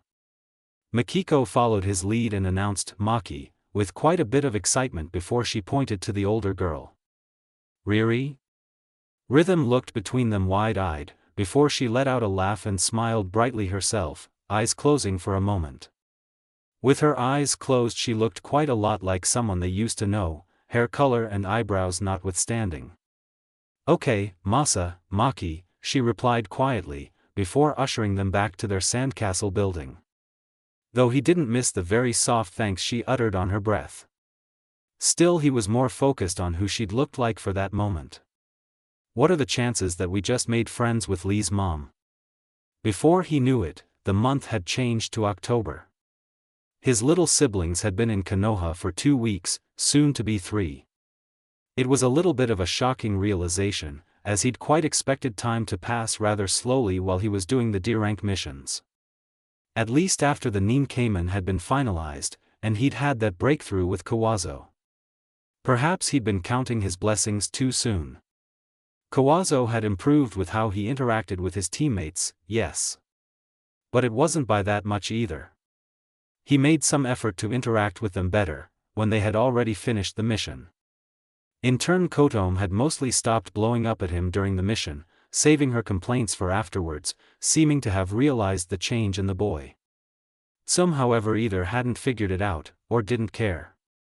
With or without Kotome backing her up, she would make a move on the boy if he said something against her during their missions. Kawazo was trying to save it until after now though, after they'd had another chat. But Tsum still sometimes lashed out at just a look from the boy. It would take time, he and the girls couldn't possibly just start getting along overnight. He'd known that of course, but it was a little discouraging with how slowly the dynamic seemed to be changing. He'd asked Shinku about his thoughts on the matter again, but the man had simply told him to be patient, and at this point it was better to let them try and figure out how to interact with each other in a more constructive way. The goal was for Kawazo to have a sense of self after all, so he had to come to the realization that what he was doing wasn't quite clicking, and try new things himself. If he wasn't asked for more advice, Minato should keep the advice he gave to a minimum. It was hard. Not just because making sure no one got badly injured was tiring, but because a few times Kawazo had been tearful during one of their talks after the girls had headed back to the academy. It was quite different from the few times he'd seen Kushina tearful in frustration. She had a strong sense of self compared to Kawazo, in fact you couldn't compare them. The lost tears that Kawazo shed were harder to see than those of frustration that Kushina had shed those few times he'd seen her before or after an altercation with one of their classmates, or their genin older siblings. Granted, it hadn't been easy to watch that either. Something had just told him at the time that he shouldn't undermine her strength. That helping her against them wasn't what he should be doing. That, and he'd been fascinated by her strength and wanted to see more. Nor did he have the courage to actually talk to her. But even though Kawazo's struggles with his teammates were vastly different to Kushina's to their old classmates, he'd learned a lot from it he felt he could now apply to his relationship with Kushina moving forward. Or rather, to trying to start one. A friendship, of course. They could be friends. He had the courage now to actually talk to her, maybe. After all, sometimes someone just needed a person to talk to. He'd told that to Kawazo. And it really did help the boy. It had helped him plenty when he'd been struggling after his mother had abandoned him too. So why wouldn't the same be helpful to Kushina, if she wanted that? It would be nice if he could be that person for her, if she wanted. He could do that, maybe. Oi, wuss. As soon as she'd returned to the village she'd gone on a hunt for the Namikaze. She was curious about how Maki-chan was doing after all. And Masato-kun was cute too. How could she not be concerned about the twins when they had such a wussy big brother, right? Okay, it hadn't been the moment she'd gotten back. She'd had to go for the report and debrief after the mission naturally. After that she'd had to grab a shower. Then she started scouring the village for the wuss Namikaze and his little siblings. Well, rather than scouring she'd tried asking people she vaguely recalled he had been friends with during their time in the academy. She would have asked his teammates, but she couldn't find either of them. Instead she'd found the Nara and his team. The Nara hadn't really been helpful, just asking, "Why should I tell you?" The Yamanaka, however, had told her what part of town the Namikaze estate was in. Estate. She'd not known he was from a clan. She should have. She had a vague memory of there being a Namikaze in Yuzushio before she left. They'd been a merchant, but her parents had shown quite a bit of respect for them, maybe? She couldn't really be sure.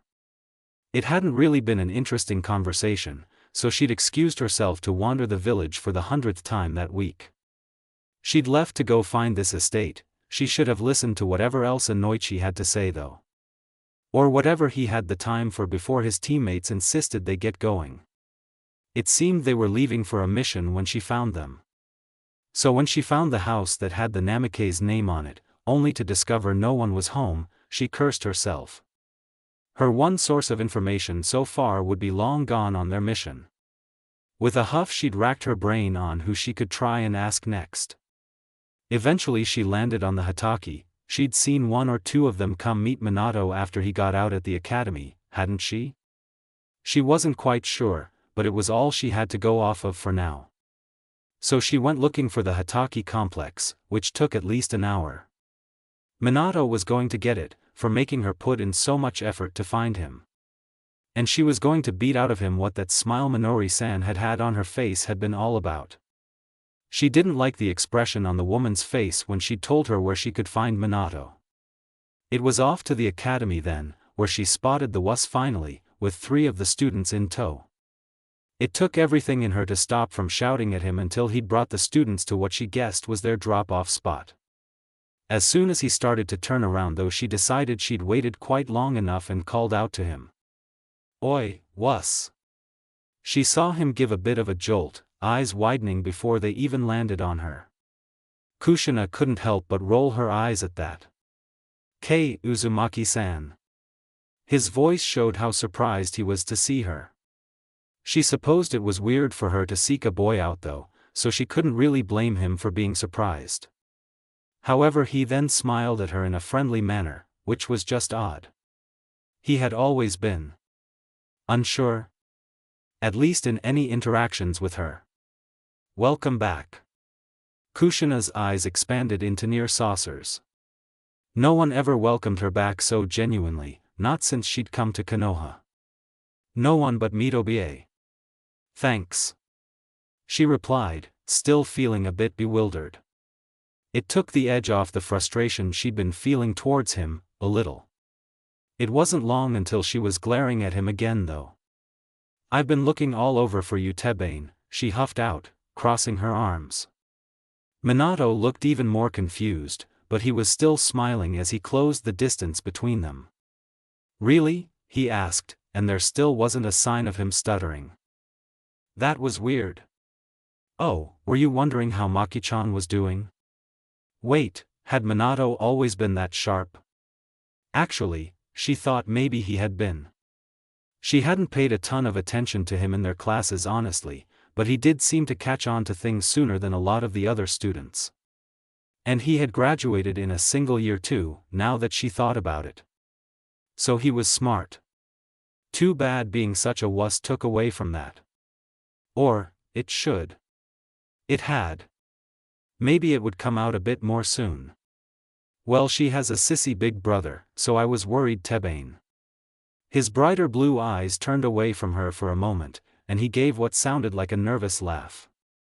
"Being a big brother is harder than I initially thought," he admitted, again without sign of a stutter. "But no matter how hard it is, I'll do my best, now that I have a family again."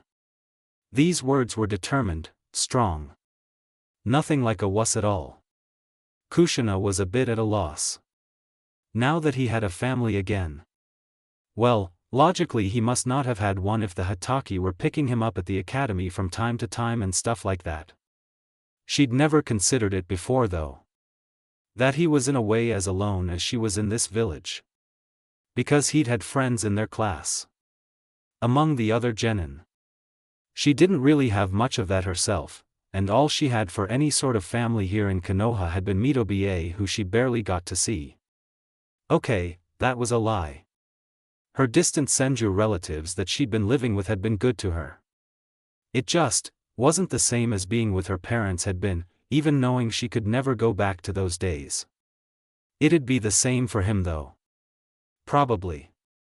With this revelation, it was a little hard not to see Minato in a different light. A slightly different light anyway. He was still a wuss. You better do your best. Maki-chan and Masato-kun deserve a good big brother, not a wuss, Tebane.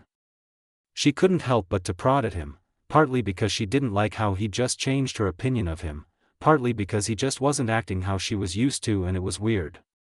"You're right," he simply agreed with her, before his eyes widened. I've gotta go, Uzumaki-san. It's about time for me to meet them for lunch." Meet them for lunch? Hang on, who have you left them with anyway? You can't have been foolish enough to leave them on their own while you're doing whatever you were doing? Remedial courses or something? Again Minato laughed a little nervously. We have a Nin Cayman. They'll be with Dai-san on the way to a restaurant right about now, he explained a little hurriedly, even as he bowed his head apologetically. Sorry, I really have to go Uzumaki-san. And he turned to do just that. She grabbed his shoulder with a huff, annoyed. Uzumaki, geez, I have my own name, Tebane.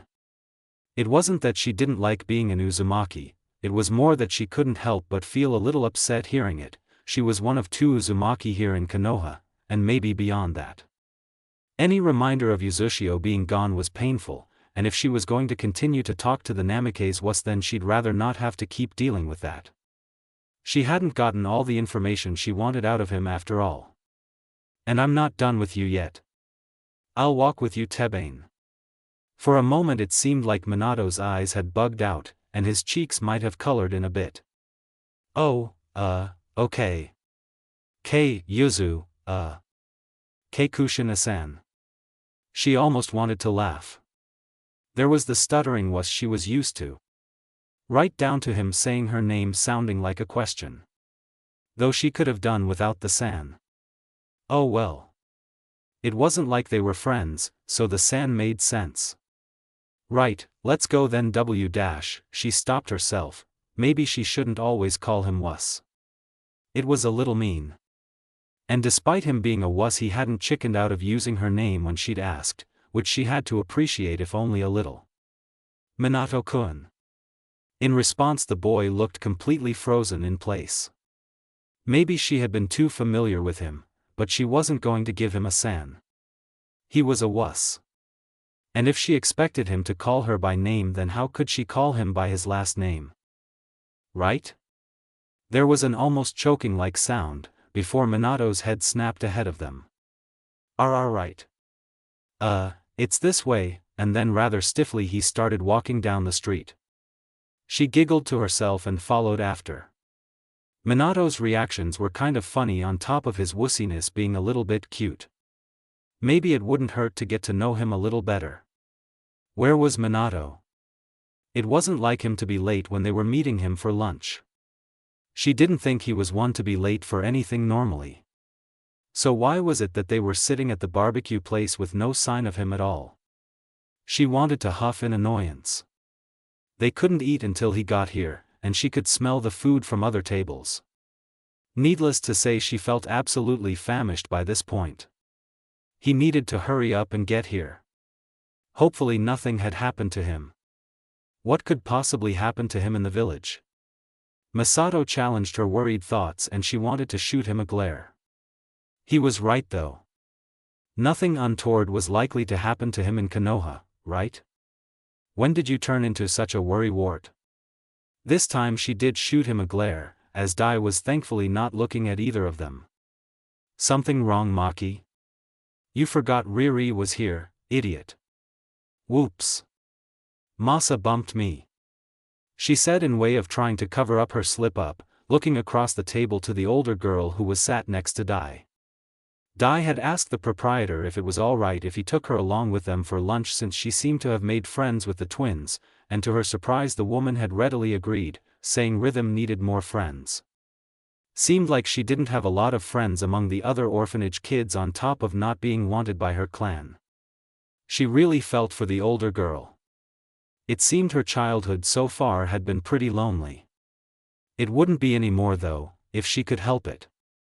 Who knows, maybe Rhythm really was Lee's mother and making her childhood better could in turn help this world's Lee when he was born. If he's born. Masato just had to remind her. Now Masa, you have to treat your sister better, Riri was saying from across the table in a lecturing tone. She was quite mature for being 7 years old. It's not nice to just bump her if she doesn't like it. She gave her brother a very stern look. Her admonishment brought Dai's attention back to the 3 children. Rhythm is right, it's not very youthful to treat your sister poorly. He began in his typical overly energetic manner. Sorry. Masato piped up, doing his best to sound truly apologetic, she thought.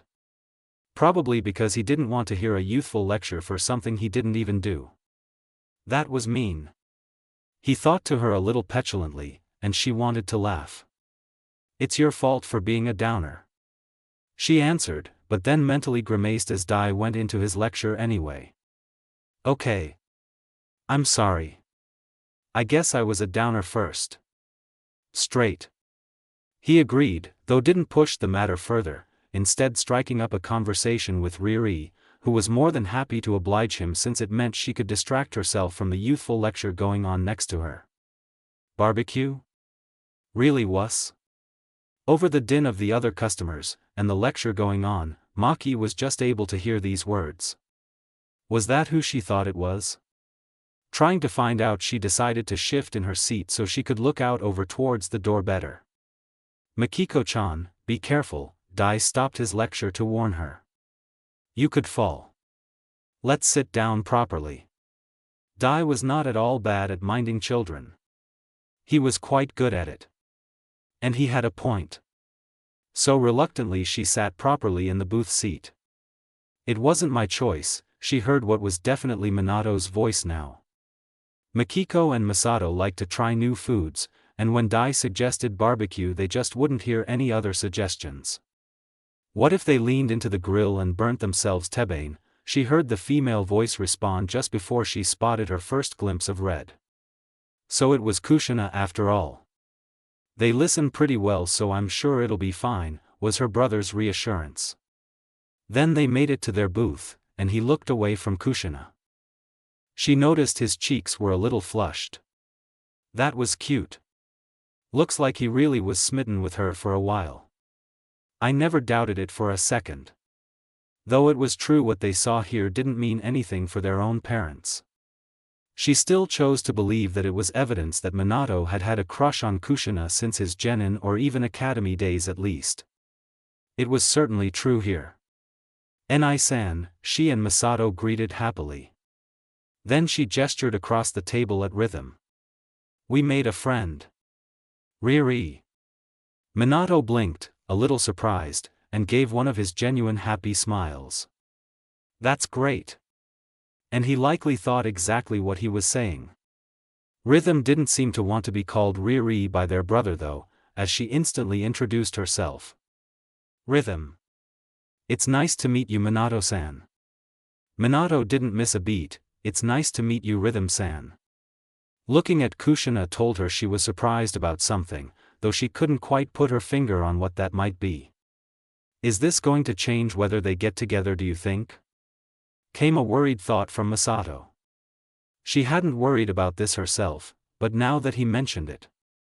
Kushina had fallen in love with Minato because he had saved her and then said her hair was pretty. Now she'd gone and called Kushina's hair pretty before that, and they were interacting more closely than she thought they probably had in her world. So it could change things. Though that strange force would probably try and get them together anyway. Maybe. Right? I hope so. They were happy. They deserved to be happier for longer. They really did. And she wanted to see that happen for them, even if they weren't the same Minato and Kushina who would be her parents. Nice to meet you, Rhythm-chan. Kushina chose to speak up herself now, a big friendly grin on her face. I'm Kushina Uzumaki Tebane. Just Kushina is fine. Rhythm gave a shy smile in response. It's nice to meet you too, Kushina-san. Are you joining us for lunch? Kushina looked thoughtful for a moment, before turning to Minato. Treat me? Minato's cheeks colored a bit more, but rather than protesting he pulled out his gamma wallet to peek inside and probably do some quick math. I can, yeah, he answered after a moment, and it seemed like he was almost hopeful. You're very welcome to join us, Kushina-san. Dai piped up at last. Great, I'll sit with Maki then, the redhead announced, before her full attention was on her. Want to sit in my lap, Maki? Did she? Hell yes. Yeah. It's decided then, was declared before the girl's dark blues fixed on Masato, let me in, Masato. Why do you get all the luck? Her brother thought at her petulantly even as he got scooted carefully off the booth seat so he could let Kushina get in. As soon as she did get in though, she grabbed Masato with little warning and set him down next to her. He blinked a little surprised, but then grinned. Minato looked a mix of amused and bewildered, but he took a seat next to Masato. Then they finally received their meat and soon the scent of it grilling wafted through the air. This was going to be a very good meal. If only it was ramen. After he left the twins with the Kato so he could head back to the academy, Minato had figured that would be the last he saw of Kushina for the day at least. Longer if it wasn't for the fact she seemed quite interested in how the twins were doing and made it very clear she was going to check on them to make sure their wuss of an older brother hadn't screwed up his brotherly duties. On the one hand he was happy he'd get to be seeing more of her, but it was also a little nerve-wracking for various reasons. One being of course that it was just hard to keep his cool around her. It was unfair how strong of a person she was while still being unbearably adorable without even knowing it. Still he figured that having spent lunch with them she'd be satisfied for the day. She'd just returned from the border patrol, so surely she'd want to rest for the remainder of her day. He'd be happy to see her again today of course, but he was also tired after that last mission. It shouldn't have been anything much, but something quite unexpected happened. Somehow Tsum had managed to turn the whole thing into a competition, and Kawazo had agreed. That in and of itself wouldn't have been so bad if it hadn't been for the fact that Kawazo turned out to be fiercely competitive. More so than Tsum by half at least. Things escalated quickly to a point that was very nearly beyond his ability to control. Who would have thought walking dogs could be so dangerous? With a bit of a groan he rotated his left shoulder. He'd hit the ground pretty hard not once, but twice, saving one of his charges or a dog from a rather nasty fall. He was absolutely going to feel this tomorrow. Maybe he should visit the mezzanine at the hospital. He could do it tomorrow if it was bothering him, he decided. He was almost there, and he'd like to get the twins home and settled with a picture book or something so he could try and get his reports done. It was likely to take longer since he'd have to use his right hand. Better than aggravating his shoulder more by using his left. Really wuss? Academy students can't be that hard to manage. He almost yelped as the words were spoken by his ear. In fact he jumped just a bit, while his left hand went to his kunai pouch before his brain registered just who it was who'd come up behind him. Oh man, how embarrassing. He must have looked so lame to her today. Kushina-san, what are you doing here? He found himself asking a little dumbly as he looked over his shoulder at her. She had her hands behind her back and her head tilted ever so slightly to one side. Really, she was too cute sometimes. I was just leaving the Kato's place and saw you walking around in a daze looking like you'd been through the ringer tebane.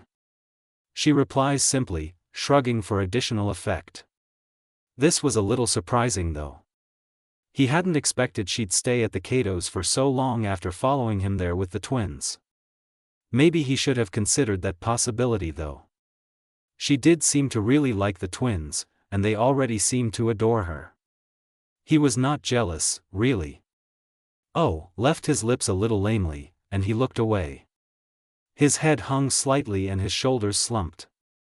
Today was kind of not good all things considered. Oh sure, it had started off fine, getting to see Kushina unexpectedly. He'd missed catching sight of her. But then she'd asked him to treat her, which was fine, but that meant he only had money left for the absolute necessities until his next paycheck. Meaning he couldn't shop for Mikiko and Masato's birthday until a couple days before. Then of course there was Kawazo and Tsum each trying to walk 6 dogs.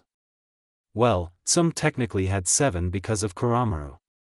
Worse though, it seemed like they had the most prolific toileters.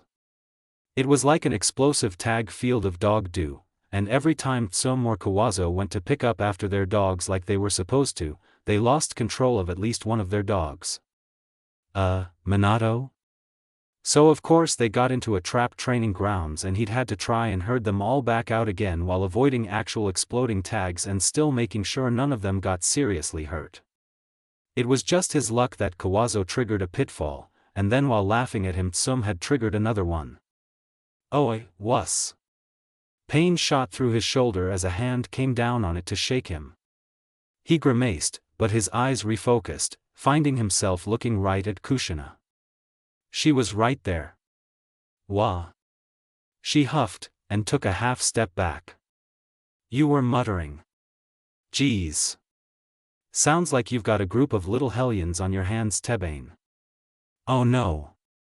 No, he hadn't. Feeling equal parts horrified and mortified, it took everything he had to attempt to laugh off her comment. Sorry about that. They are a handful but, they aren't bad kids. Really?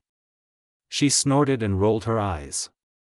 You don't sound so sure about that. He didn't feel so sure about it. But it was true that it wasn't really Kawazo's fault that he'd been raised the way he was, which was why the girls didn't get along with him, and that ultimately led to things getting explosive sometimes. Apparently literally to Tebane. The girl added to his thoughts. Meaning he'd been mumbling again. I need a break, he muttered as he lifted a hand up over his eyes and pinched the bridge of his nose. Sounds like it. So you should meet me at the park tomorrow, Tebane. The words were spoken so nonchalantly that he didn't think much of them really, and gave a sort of gut response. Okay. Kushina nodded, seemingly pleased. Around 11. Daisan and Rhythm will be there so you can leave the twins with them while we go shopping. Yeah, he answered, still on autopilot. And then her words actually sunk in. Why dash? See you tomorrow, Minato-kun. And with that she had jumped onto a roof and down into the next street over, leaving him standing there wide-eyed, confused, and with a hand outstretched after her. What just happened? Shopping? With Kushina? He had no money. But it was with Kushina. What should he do? Why did she want to go shopping with him anyway? Was it really okay that he spent some of his time with her tomorrow instead of with the twins? What was he supposed to do? Oh well. Tomorrow was an off day from the academy anyway. He was going to get home, get these reports done and then rest. He'd puzzle over this tomorrow morning. If he could keep his head on straight anyway. Today had been a relatively good day, as days in the life of adults in the body of toddlers went. Well, mostly. They'd made a new friend, and gotten to see Kushina again. Watching their brother so clearly pining after her already was amusing and heartwarming both. But the arrival of Kushina reminded him that Tsukumo and Jiraiya hadn't returned to the village yet. He couldn't help but feel a little worried about that. After all, they couldn't count on history keeping the same, actually needing them to be alive. Someone else could fill in the roles they were supposed to. Even the fact that Minato hadn't signed the Toad contract yet didn't mean much of anything for Jiraiya's survival. What they knew their brother needed a summons for didn't mean it had to be the Toads. They had a little more in the way of being sure Tsukumo wouldn't die yet, as so far they hadn't noticed any signs of pregnancy in Minori-san. And once Tsukumo's father had showed up from whatever mission he had been on, they learned beyond a doubt that Minori had married into the Hatake family. She wasn't a Hatake herself. Still, there were other Hatake. One of their kids could end up being a Kakashi replacement. There were a lot of things that could make them worry, honestly. Sometimes it was hard to keep his thoughts productive, instead of worrying about a plethora of what-ifs. Even trying to ask, if it wasn't this person would that still happen, didn't help much in trying to put these concerns to rest. Because 9 times out of 10 the answer was, it's still possible. The fact of the matter was that their new birthday wasn't that far away, and still, Tsukumo and Jiraiya hadn't returned. It wasn't that strange, he knew. Missions could last a long while by necessity sometimes. Sometimes it would take weeks just to get to the mission location. And these were Jonin they were talking about. They'd be sent on difficult missions that Chunin couldn't be trusted with. While it was common enough that they were short and completed quickly, it also was common that they lasted weeks. It would only be once it passed that month mark by a week or more that it would be in the realm of unusual. Those were typically information-based missions, and Jiraiya in his world had quite the intel network, so it wouldn't be that strange for him. So really they had no way to know what would be strange for him in terms of mission length. Aside from having a bit of an idea of how long Minato was supposed to be staying in the village doing whatever missions with academy students that he was doing. Not that he'd ever said that was what he was doing, they just connected the dots. He spent the academy's off day with them every week, was gone during the time the academy would be in session, was writing reports for D ranks that seemed to have others on them, as the team captain of those missions.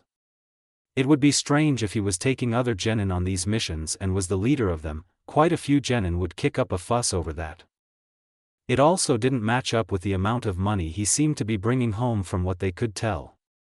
They'd expected a lot more sheepish requests to Minori-san that she pay for some necessity for them until he could pay her back. That had happened once since Tsukumo had bought toiletries for them and brought back groceries. But only once. That meant that Minato was somehow making enough money to at least keep up with the usual expenses of 2 toddlers and himself. Though he'd never come back as beat up and worn down as he had been today. It looked like he'd walked through a trap field. Maybe he did. You remember that dog walking mission we took in our first few weeks as genin? He almost laughed aloud at that. Oh, he remembered. Insisting on the biggest dog, and then just not being able to guide it, it had dragged him right through a trap field. Part of me kind of misses those days. They were simpler.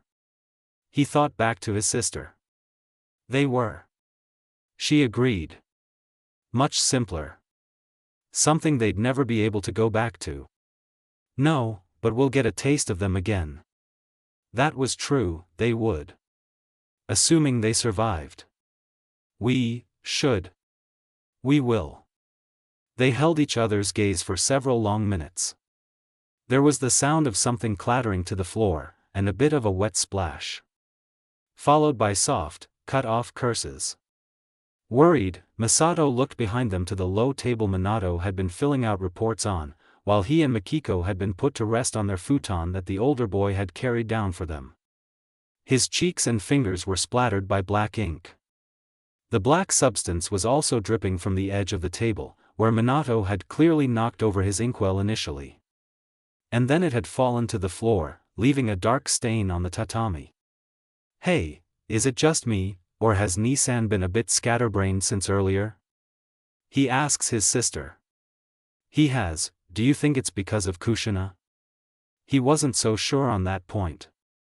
It could be because of stress as well. Or lack of sleep. Or any combination of the three. He might even be falling ill. He'll be fine, right? We are talking about the yellow flash. He's probably just tired. Another groan, as Minato stubbed his toe on the table when he stood in a rush. Then his cheeks flush red, when he looks over and notices both of them watching him. He forces a smile. Sorry, did I startle you? Everything's fine. And then he realizes he's ran out of ink because of that mishap, and he still has more reports to fill. What follows is a few minutes of muttered, strategizing on how he can go pick up ink, but not leave them alone. A matter that is put to rest when he glances out the window and apparently spots Tsukumo's father, who he promptly asks to come sit with them while he runs to the nearest shop. Hashiro watches him with quiet amusement, and chuckles as soon as Minato is out of earshot, before looking at the two of them. Your Nissan reminds me of Tsukumo before he got closer to Minori. He blinks, and then has to stop herself from grinning. Because if Hashiro-san thinks so, then probably this was because of kushina. And this is also a great opportunity to find out about Tsukumo and his wife Minori and how they got together. At least in a child-appropriate story. If Hashiro was willing to share more. Really? Minato sighed heavily. His cheeks still felt hot from the embarrassment he'd felt when he had to explain to Hashiro why he suddenly needed to run and buy ink and he needed someone to stay with the twins for just a bit. Though the man had simply nodded and agreed, he could see in his eyes that he was holding back laughter. He'd thought for once he'd managed to keep his head on straight around kushina, but then she'd thrown that all to pieces by simply telling him he would go shopping with her. And it was embarrassing that was all it took to rock him. When early today he'd been thinking maybe he could try and become a confidant for her. He'd really gotten way ahead of himself. His shoes return to the street as he jumps down from a roof, the shop he's after just a little further along. His shoulders slump and he shoves his hands in his pocket, sinking into himself. He doesn't really want to be seen right now, really. To be perceived. Because he'd thought he'd been getting a hang of being a brother. Thought he was well on his path to a promotion, thought he was making progress towards learning more about his own clan. And crazily thought he might even be able to add trying to make any sort of connection with Kushina. And clearly he was an idiot on that last count. Nor had he progressed that far on getting those clan answers he wanted. Chunin was a first step, but just because he was dealing with these academy students for leadership experience, that didn't mean he'd actually pass the exam, did it? And he was struggling with one group of personalities who were clashing, because of misunderstandings, when you really boiled it down. The boy grit his teeth, took in a breath, and tried to expel this line of thinking. Still slumped, he opens the door to the stationery shop he'd reached, and steps inside. Almost wincing at the jingle of the bell on the door when he does so. But it doesn't seem that anyone in the shop looks towards the door, save for the brief glance of the shop owner, currently reading a book behind his register. So he quickly makes his way to one wall, stepping around one of the shelves in the middle of the shop, so he can quickly grab the ink he needs. And then he stops. He couldn't see them before, of course, because they were too short to be seen over the shelves. A brunette girl, her hair now loose around her shoulders, and a pair of slightly bent, taped-up glasses with cracked lenses sitting just a little askew on her nose. Staring in near abject horror at an even shorter boy with short cropped black hair. Minato almost let out a sound of surprise to mirror the surprise on the boy's face. Kawazo. And Kotome. Because that was, surprisingly, who the girl was. He'd nearly not recognized her because of the glasses he didn't know she needed. Instead he steps back, since it seems neither has noticed him yet, and listens. Since just maybe this unexpected encounter might change something between the two younger kids. So while listening carefully, he makes his way around the shelves to quietly pick out some sticks of ink, instead of the already liquid stuff he'd been about to grab. "Yeah, I've got glasses, you can stop staring now, Shimura," he finally hears the girl hiss, her voice acid, but there is a hint of tears or frustration there, with how her voice hitches on some of the words. "I apologize, Uchiha-san. I was just surprised to see you here," the boy responds in a bewildered voice. "I do not care you have glasses," he then says, much to Minato's continued surprise. Requiring glasses may be some level of a disadvantage to shinobi, but that is not indicative of future failure or success. Minato almost chokes. Because the boy is right, of course, but he's saying that to an Uchiha. A clan that prided itself on its eyes. Its eyesight, and its Jujutsu. Now the odd way Kotome took offense when he looked her in the eye initially, and how she still continued to be touchy about not being judged for her eyes, made a lot more sense. Though he'd never once heard of an Uchiha needing glasses, he could certainly understand how may just affect a child negatively when their family went around touting themselves as superior because of their eyes, while their own eyes may be viewed as defective. And that was probably very close to the case with Kotome, if not downright correct, given the state of her glasses. You," Kotome almost sputters. "You know you're talking to an Uchiha, right? If I don't have good eyes, what do I have?" "Well, you have top marks in our class in all subjects," Kawazo points out, and he almost wants to cry out in triumph, because this simple answer is a huge sign that Kawazo was making progress. "That makes you closer to being a shinobi than many of our classmates," he goes on. "You can work on the rest even after you become a genin. I'm sure if you want to you can be a good shinobi even if you need glasses." The boy states quite matter-of-factly. And then adds. "But you might want to invest in more functional glasses. They are one of the tools you will need moving forward." The genin tenses now. Worried this will get a rise out of Kotome in a bad way. But instead, he thinks he hears a sniffle. Any time I've managed to save up enough for a new pair, my brothers break them, she answers surprisingly candidly to the boy. Then she sighs. Well, whatever. But. A note of hesitance. Thanks for saying needing glasses doesn't mean I can't be a good shinobi. That means a lot, I guess. She clearly tries to downplay how the words, spoken so matter-of-factly, made her feel better. You are welcome, but I only spoke the truth, Kawazo answered. Perhaps you could speak to sensei about leaving your glasses at school, when you acquire a new pair? The academy does not take kindly to people sabotaging items on their premises. The girl lets out a surprised laugh at this. Maybe, that's not a bad idea. Thanks. I didn't think running into you would be refreshing, but thanks, Shimura. Minato smiles to himself, and quietly makes his way to the register to pay and leave, before the two younger children notice him. As he steps out, his smile shifts to a grin, while he hears Kotome making an almost awkward suggestion to Kawazo on what brush works well with the ink he had just picked out. Calligraphy. Who knew that would somehow be what drew Kawazo just a bit closer to one of his temporary teammates? After witnessing that, the heavy weight that had been pulling him down before he entered the store was all but forgotten. Maki blinked in confusion. Why was there 3 small mountains of clothes in the middle of the bedroom? Why was Minato still pulling clothes out and muttering to himself? Why did he even have that much in the way of clothes when more than half of it was the exact same track suit, though in a few different colors? How was the mountain of clothes for him still growing? Where had all this come from? And weren't they supposed to be going to the park? If this kept going, they'd never make it. It seemed he'd already picked out clothes for her and Masato, as next to their smaller clothing heaps there were some carefully laid out garments. But mixed into those piles she spotted various orange hues. Minato had also just thrown an orange jumpsuit into his pile without seriously considering it. Glancing over at Masato told her he thought the same thing as her. With twin grins they crept over to the piles and rifled through them to pick out sufficiently orange garments. Orange rompers.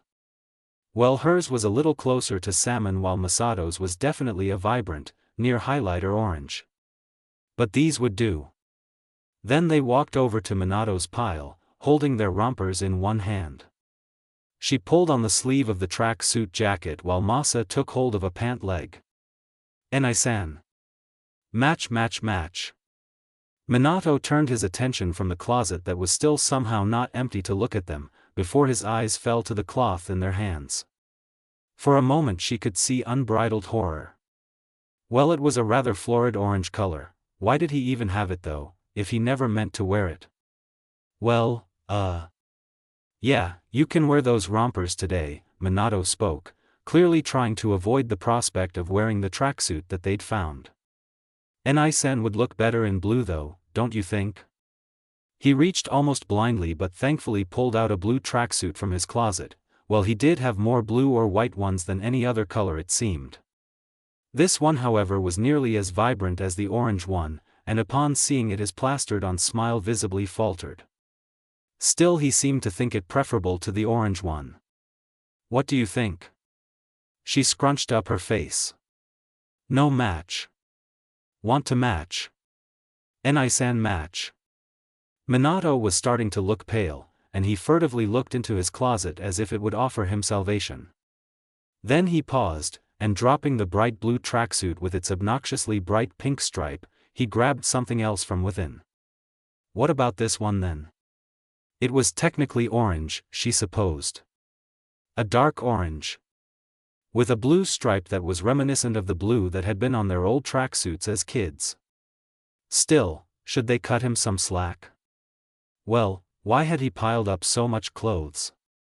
Maybe it had something to do with kushina perhaps? If that was the case, then. Sorry boss, I've got nothing, the great brown dog nearly whined, tail lowered as he looked back at Tsukumo and Jiraiya. It was the latter who sighed heavily, though his attention turned to the object in his hand. Tsukumo cursed lowly. His entire pack had lost their quarry now. We may have lost him, but we're not empty-handed, Jiraiya stated firmly. He looked around the water-logged clearing again, in case there was anything he'd missed, but it looked like he'd gotten everything. It could be enough to give us an idea where they're basing out of now. Especially this. And he held up the small object. Tsukumo's eyes narrowed. You're not suggesting that. He trailed off, seeming unwilling to finish. I'm suggesting nothing, the other Jonin answered the unfinished question. Just the fact that the scroll I snagged off our quarry in that last altercation having this symbol on it has got to mean something. He tried to singe it off for a reason. Can you open it? The other white-haired man questioned. There was no point denying that Jiraiya was right. The scroll was significant. Maybe, but it could take weeks, or even months for me to figure it out given the surface damage done. That was unfortunate. Jiraiya was quite the sealmaster already. If he couldn't open it easily, then who could? I think it's best we send it to Konoha ahead of us. Tsukumo wasn't sure if he agreed, as there weren't that many sealmasters around in the world now, let alone in their village. Still, he had to admit it was better than them wasting time here. Working on two fronts was more efficient. There might still be some clues in the area that his dogs hadn't been able to pick up, somewhere where Jiraiya's toads would be more suited to search. Either way, it was a little premature for them to leave and head back. At least another half-day of casing out the area was in order. Give it to Araku. As fast as your toad messengers are, it won't be as fast as dismissing him back to Konoha. True, was all the other man offered in response. Obligingly Araku padded over to Jiraiya to take the scroll in mouth. Araku. Straight to the Hokage when you arrive. The dog gave a muffled yip in understanding, and then disappeared with a puff of smoke. Holding back the want to huff in annoyance, she settled on tapping her foot in impatience. He was late. Well, technically he wasn't actually late yet. He had 5 or so minutes. But it wasn't polite to keep a lady waiting. He should have been here before she was. She'd only arrived a few minutes ago, so that shouldn't have been so hard. Seriously, how much longer was he going to keep her waiting? With Daisan, who was in the middle of another lecture on youth because one of the kids had taken up bullying, or rather tried to. She doubted he'd want to be mean to the other kids after this lecture, at least for a while. She was going to punch Minato for this. After they left the twins with Dai, so they didn't see. They were young and impressionable after all. Actually, was it such a good idea to leave the twins with Dai? Being young and impressionable and all? Kushina-chan? The redhead jolted a bit, the frown that had formed on her face deepening even as she looked over towards the entrance to the park where the familiar voice had come from. Sensei, what are you doing at a park? I could ask you the same thing, brat, the blonde woman replied as she crossed her arms over her chest. Her ample chest. Couldn't she wear a shirt that covered it more? That father over there was absolutely staring at her. I asked first, she shot back. The woman narrowed her eyes in response, before casting her glance out over the playground as if looking for someone. Then she sighed before making her way over to where Kushina was waiting. Are you waiting for someone or something? I guess you could say that, the Jonin replied a little absently as she was once more looking over the inhabitants of the park. Notably looking over the children. Minori-san told me Minato was bringing his little siblings here today. I wanted to see how they've been holding up health-wise. That made sense. Her sensei was the first medical personnel to look at the twins. It made perfect sense she'd be curious how they'd got on in the time they'd been here. They looked pretty good when I saw them yesterday, she told the woman with a smile. They've gained weight, you'd hardly believe they'd been so thin before. And they were full of energy too, almost started a food fight at lunch. Tsunade raised a brow. You spent time with them yesterday? I would have thought you'd want a break after being on border patrol for weeks. The boys still seemed to be recuperating. She couldn't help but roll her eyes. Of course they were. They were somehow more wussy than Minato. That took doing. He was the meekest boy she'd ever met, though he seemed pretty durable, she supposed. So maybe it wasn't exactly that hard to be wussier than him. Maybe he wasn't that big of a wuss. Don't compare me to the boys, sensei. I had a good night's sleep and that's all I needed, she declared with a sense of sureness. It was true. She had slept well last night, and she felt totally refreshed today. She could go on another mission right now. Though she was glad it didn't seem like that was in the cards yet. You could go register with the Genin Corps to take on a mission or two while your wimpy teammates are recovering, the woman casually suggested. Or it would have been casual if it wasn't for the amused glint in her eyes. Just because I'm well rested doesn't mean I've got nothing to do on my days off, she muttered. I've got plans today. That so? Waiting for someone? I am, actually. There was no point dancing around it. Or trying to be vague like the woman had earlier. I'm meeting Minato. The twins' birthday is soon and I doubt he'd manage to pick out appropriate gifts on his own. Shopping, huh? The woman murmured, and then snorted, much to her confusion. Sure you want to be seen with him looking like that? The woman tilted her head in a gesture towards the other entrance to the park. She spotted Dai there immediately, with two orange-clad toddlers hanging happily from his raised arms and giggling. Looking just past him, she caught a sight of eye blindingly fluorescent orange and green. I take it your lingering means you've got something worth reporting. Hiruzen regarded his Jonin commander once the door to his office was safely closed after the council had left from their last meeting. It was perhaps stating the obvious, so it was no surprise when Shikatsu's only response was a curt nod. I've solved the puzzle of Haruka's report and its hidden message, the man stated. There were Fibonacci numbers throughout the combined sequence. Assigning each number a meaning based on the key that corresponds to nearest of these numbers to follow it yielded 3 sentences. That was certainly progress. All other attempts made by both him and Shikatsu had yielded only incomprehensible strings of words. I believe Haruka intended to bring some sort of betrayal to light, while also issuing a warning. Though who was betrayed, who did the betraying, and who she was trying to warn are not obvious. The Hokage would have sighed had he been alone. He needed some tobacco. This job was stressful without mysterious warnings from questionable sources. Still, he could ill afford not to listen to whatever this message was. Once he was sure that no one could overhear. He stepped out from behind his desk to place his hand on a seal tag near the window of the office, sending his chakra through it to activate its effects. It wasn't entirely foolproof, he knew, but this was the best security they could get without him asking the aged Mito to perform a severely complicated sealing jutsu that was just as likely to backfire due to her age, rendering her memory on seal intricacies a little questionable. It was at least a sight better than getting into this without any sort of preventative measures aside from his personal umbu. It would have to do. Go on. Without any preamble, Shikatsu did just that. Winding river dried from within. Spawning fish to the depths, that the mountain may drown. Memory, take heed, lest sin be twofold. It was weirdly poetic, but he could see why Shikatsu was confused. It was brief, and a little nonsensical. Taken at face value, that was. Which he was sure Shikatsu hadn't, he'd have his own conjecture. Him not immediately offering it only meant he had no evidence to prove it to be fact. However, Shikatsu's conjecture usually got close to the mark even when he didn't hit it dead on. Cryptic of her. What would you suppose she meant in plain speak?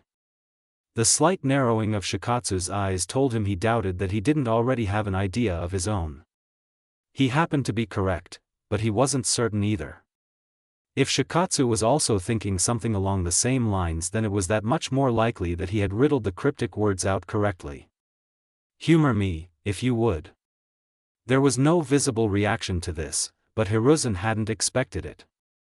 As the river and the mountain are geographical features, I believe the two could refer to a similar thing, or perhaps allies. The dark-scarred man began in a bored drawl. Though Hiruzen was certain his companion was far from bored right now.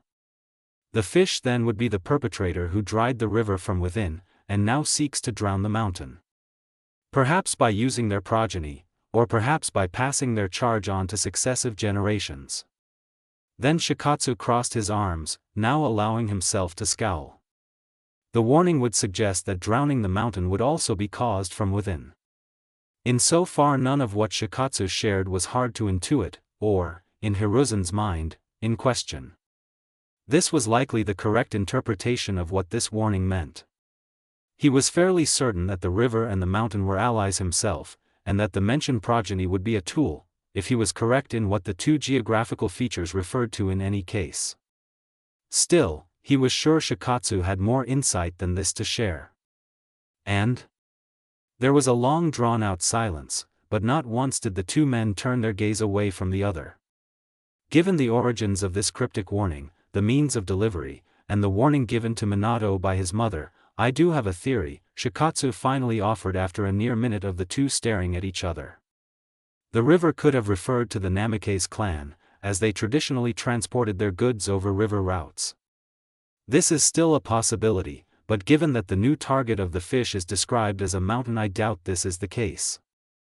This is the same as his thoughts on it, to be certain, but this interpretation could still be the proper one. We can't dismiss it outright, however.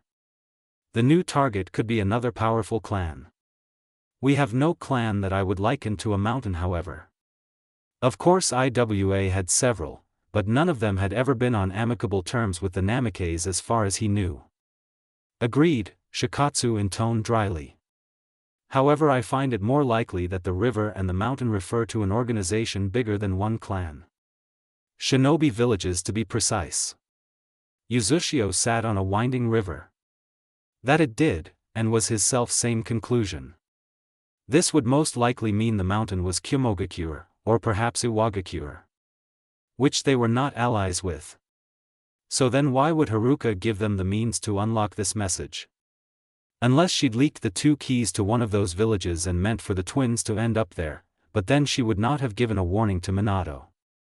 It was possible she meant for it to benefit that village indirectly, that it was meant to lure Konoha into some sort of trap, or perhaps it was information that could benefit Konoha in some way. I would agree, if it wasn't for Their eyes were drawn simultaneously to the seal tag that had just gone up in flames, both of them tensing. Tense and ready for combat, but not obviously so. It could just be someone coming to knock at his door. Still, Hiruzen kept an eye on the window as well, just in case it was an intruder. A shape blurred through it, and he was halfway through pulling a kunai from its pouch before he realized just what it was. People had definitely been staring at him and his garish attire. He just knew it. And it wasn't like he could slink away into shadows and pass unseen. Not with a toddler holding each hand. It was a very small relief that Dai hadn't made a comment on his current attire. Not with the children pointing at him and whispering to each other.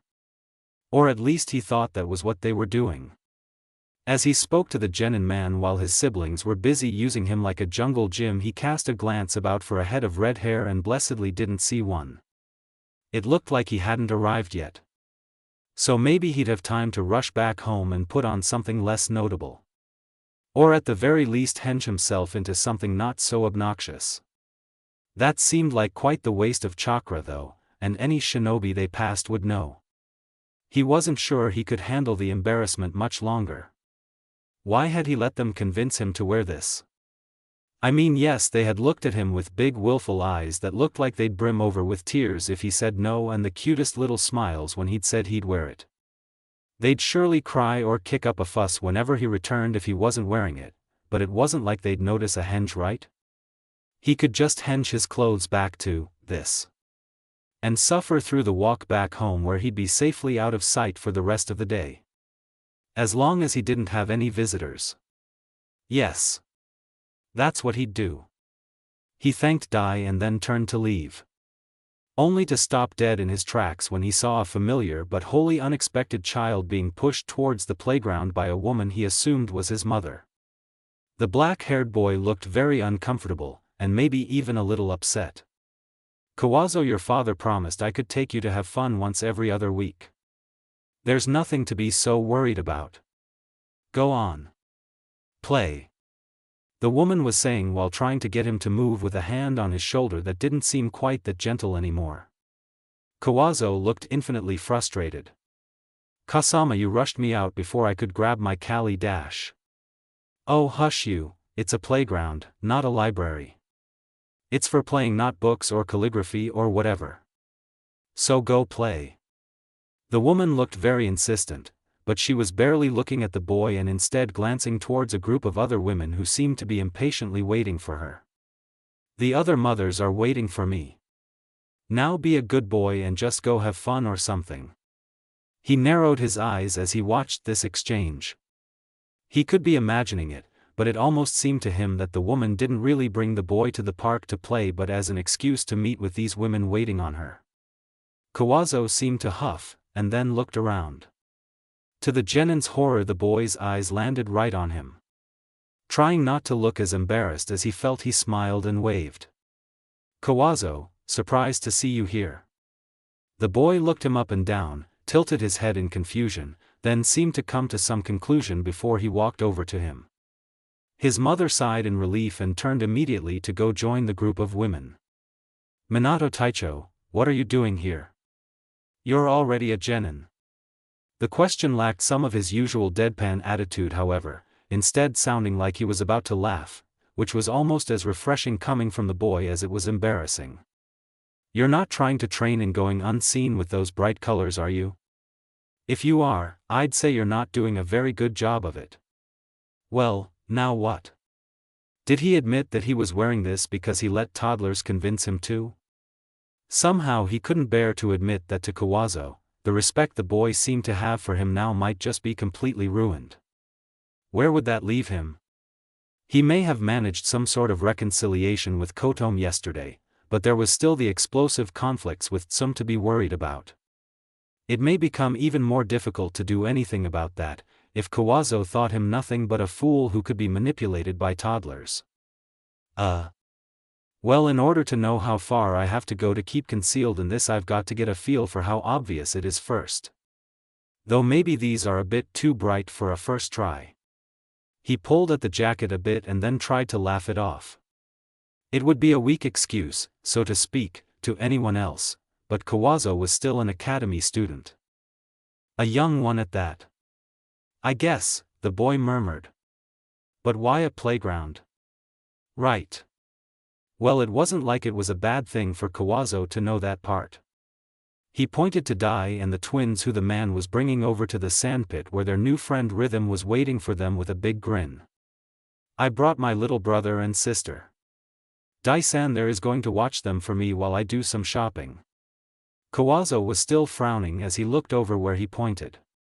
He expected he would comment about not knowing he had siblings or something along those lines, but that turned out not to be it at all.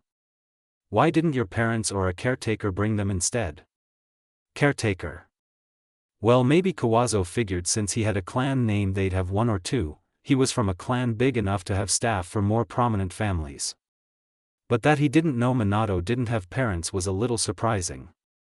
In hindsight it shouldn't be, however. Kawazo was quite young. It shouldn't be surprising that he didn't know. The Namikaze clan is just the three of us actually. Since I'm the only income one, don't have the funds to hire staff, he explained it as evenly as he could while still smiling. Kawazo looked at him utterly shocked. I didn't know clans could be that small. Tusama says any good shinobi clan has several families at least. I don't think Minato Taicho is a bad shinobi, so I thought your clan must be at least that big. He seemed almost apologetic.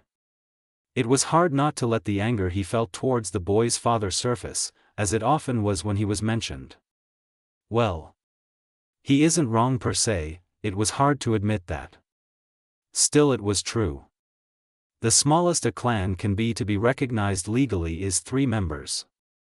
But with so few shinobi out in the field, such small clans aren't usually considered indispensable to the village's strength.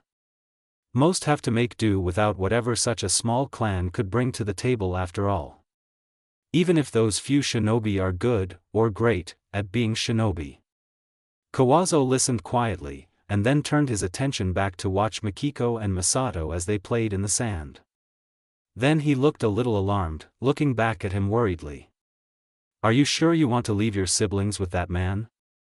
He is being buried under a mountain of civilian kids. Would it not be irresponsible to leave the only other 2 members of your clan with someone so easily overwhelmed?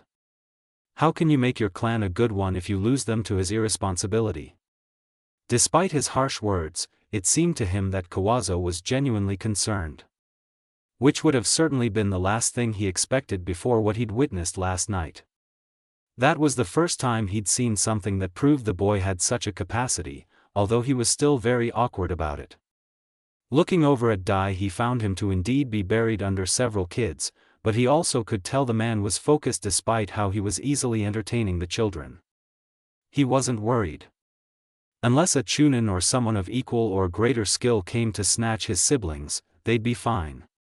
Looking back at Kawazo and his intense frown and worried glances towards his siblings, the blonde realized he wasn't going to be able to convince him the twins were safe though. But an idea did come to mind. Perhaps the twins were just what Kawazo needed. Yesterday evening he had proven that he did have the capacity to show empathy. And he'd watched the serious Ibushi play a childish game with them just the other day. If they could get a practice T&I captain to loosen up to that extent, then surely they could help Kawazo just be a child. He's been very reliable until now, Minato told the boy easily, smiling brightly, though he made himself look like he was hiding a touch of troubled feelings. But he's never been quite this busy before either. Maybe I should get someone to help him out. I really do have to get my shopping done soon though. I could do it, the boy declared without missing a beat. He hadn't expected him to be quite so enthusiastic about it. Especially given how he'd handled that one babysitting mission they'd had. Not that it had been bad, he'd saved the kids from being hurt from Tsum's carelessness actually. But he clearly had been very uncomfortable with babysitting kids who were just around his own age. Are you sure, Kawazo? That would be helpful, but I thought you didn't want to be involved in anything like babysitting again, after that mission? He looked at the smaller boy worriedly. Mikiko and Masato can be even more of a handful than those kids were. Besides, I think Rhythm-san can help out. She's a little older and they like her. Kawazo looked like he was almost pouting. I can do it, Taicho. If you're sure, he replied, fighting to keep himself from grinning. Let's introduce you to them then. They won't likely listen to you if I don't tell them they should. That was a bit of a lie. But it was true that he didn't have to worry too much about stranger danger with them. When it came to adults at least. Masato might hold a conversation with just about anyone, but if he wasn't told by him or Minori-san that he should listen to a particular adult, he'd already shown that he was prone to yelling at the top of his lungs if an adult tried to get him to take their hand. Unless he was already familiar with them, of course. Okay, but, which is which? He almost laughed. They were dressed in matching rompers, though in different shades, so it wasn't surprising that from here Kawazo couldn't tell them apart. Mikiko is the one with a white streak and dressed in the paler color. Masato has the brown streak and is in bright orange. Kawazo nodded, and then took a deep breath before he started over. Let's go then. Clearly he wasn't so sure about watching them after all. Cute. He was doing his best not to appear to be breathing heavily, despite how winded he was. Something was clearly going on. It couldn't be coincidental that in the 2 hours since they'd lost the trial they were following that they'd been attacked a dozen or more times.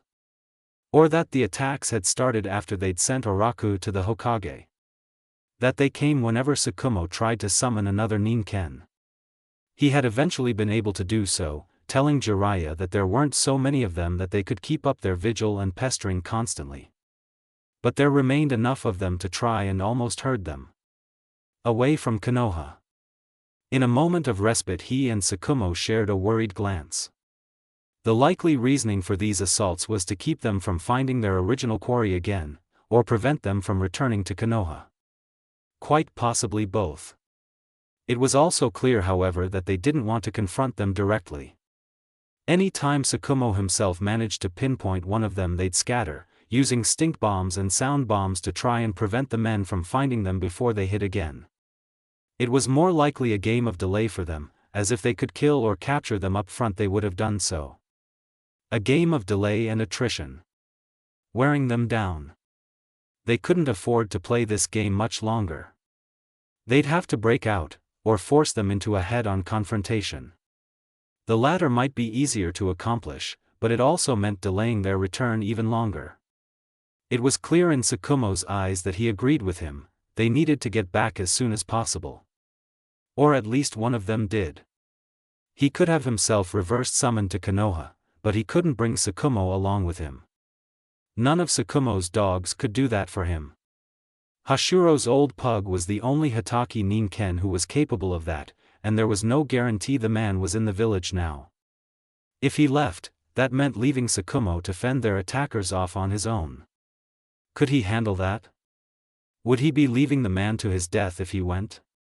The Toad Sage glanced discreetly as he could at the other white-haired man, meeting his eye and trying to gauge what he wanted. The message seemed to be clear. She wasn't quite sure why she decided to step behind a tree so Minato didn't notice her when he seemed to be looking. But it didn't really matter. She got some good entertainment out of it. She highly doubted that stealth training was the reason why the boy was wearing the horrid color combination he had on now. So he was clearly too embarrassed about it to tell this boy Kawazo the truth. The small boy was, well, a little smaller than she imagined after hearing Minato mutter about him yesterday. But he was just as awkward as Minato had made him sound. It was in a way cute the way he failed miserably to hide his trepidation on going to meet Mikiko and Masato. The fish out of water look on his face he had when the twins tackled him was even better. He looked at Minato begging for help, and when Minato just smiled he'd put on a determined look and tried, fruitlessly, to get the twins to calm down and go back to digging in dirt, as he said it. Minato looked fit to burst with laughter. She had no idea he had a devious streak. This was quite interesting. She wouldn't mind seeing more of it. Well, I've really got to get to my shopping. Thanks for the help, Kawazo, he was saying with that smile still in place. Why, you can count on me, Taicho, came the muffled response from the black-haired boy. She had to muffle her giggle with a hand over her mouth. Minato then walked, hurriedly, out of the park. While glancing around for her, he seemed to breathe a sigh of relief, before leaping to the nearest rooftop.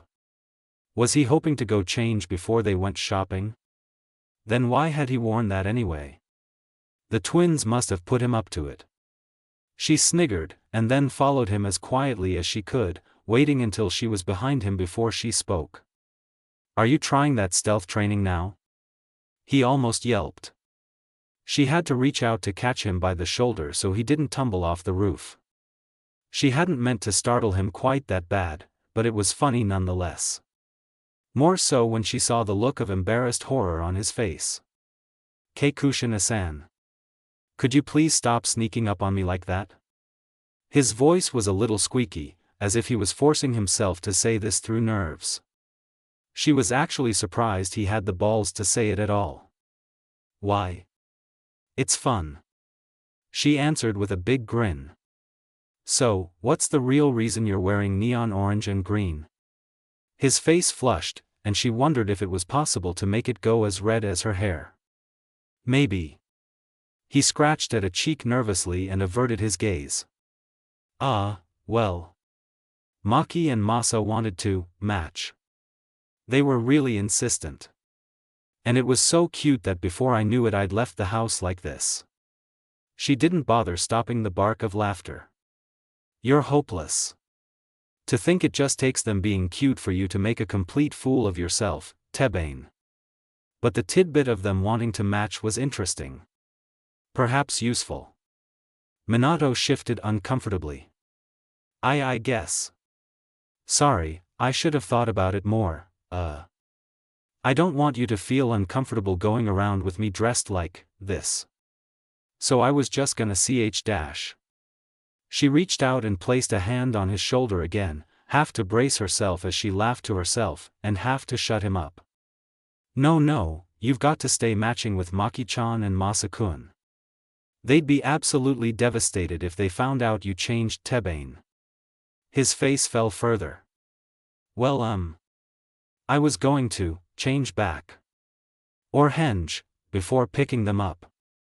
Oh no, you can't henge Tebane. What if you got startled and came out of it? Or someone let slip that you changed? You absolutely have to wear it, Minato-kun. She kept insisting while cackling with glee on the inside. His face colored further now, and he looked as if he was desperately trying to think himself out of it. I mean, it's so obvious to everyone, Tebane. Even I could accidentally give it away if you changed. He groaned, but seemed to give up his efforts to protest, shoulders slumping in defeat. She did feel a bit bad for him. Only a little.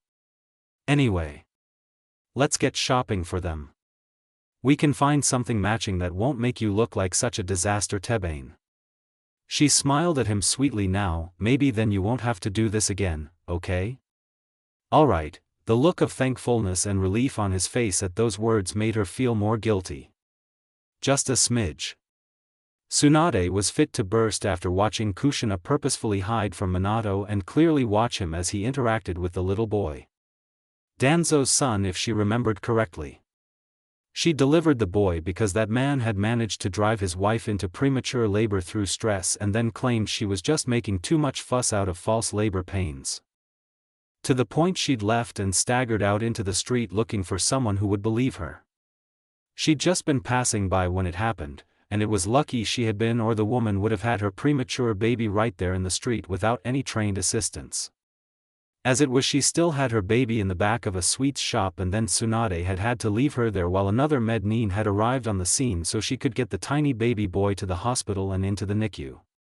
Tsunade couldn't help but absolutely abhor Danzo for that.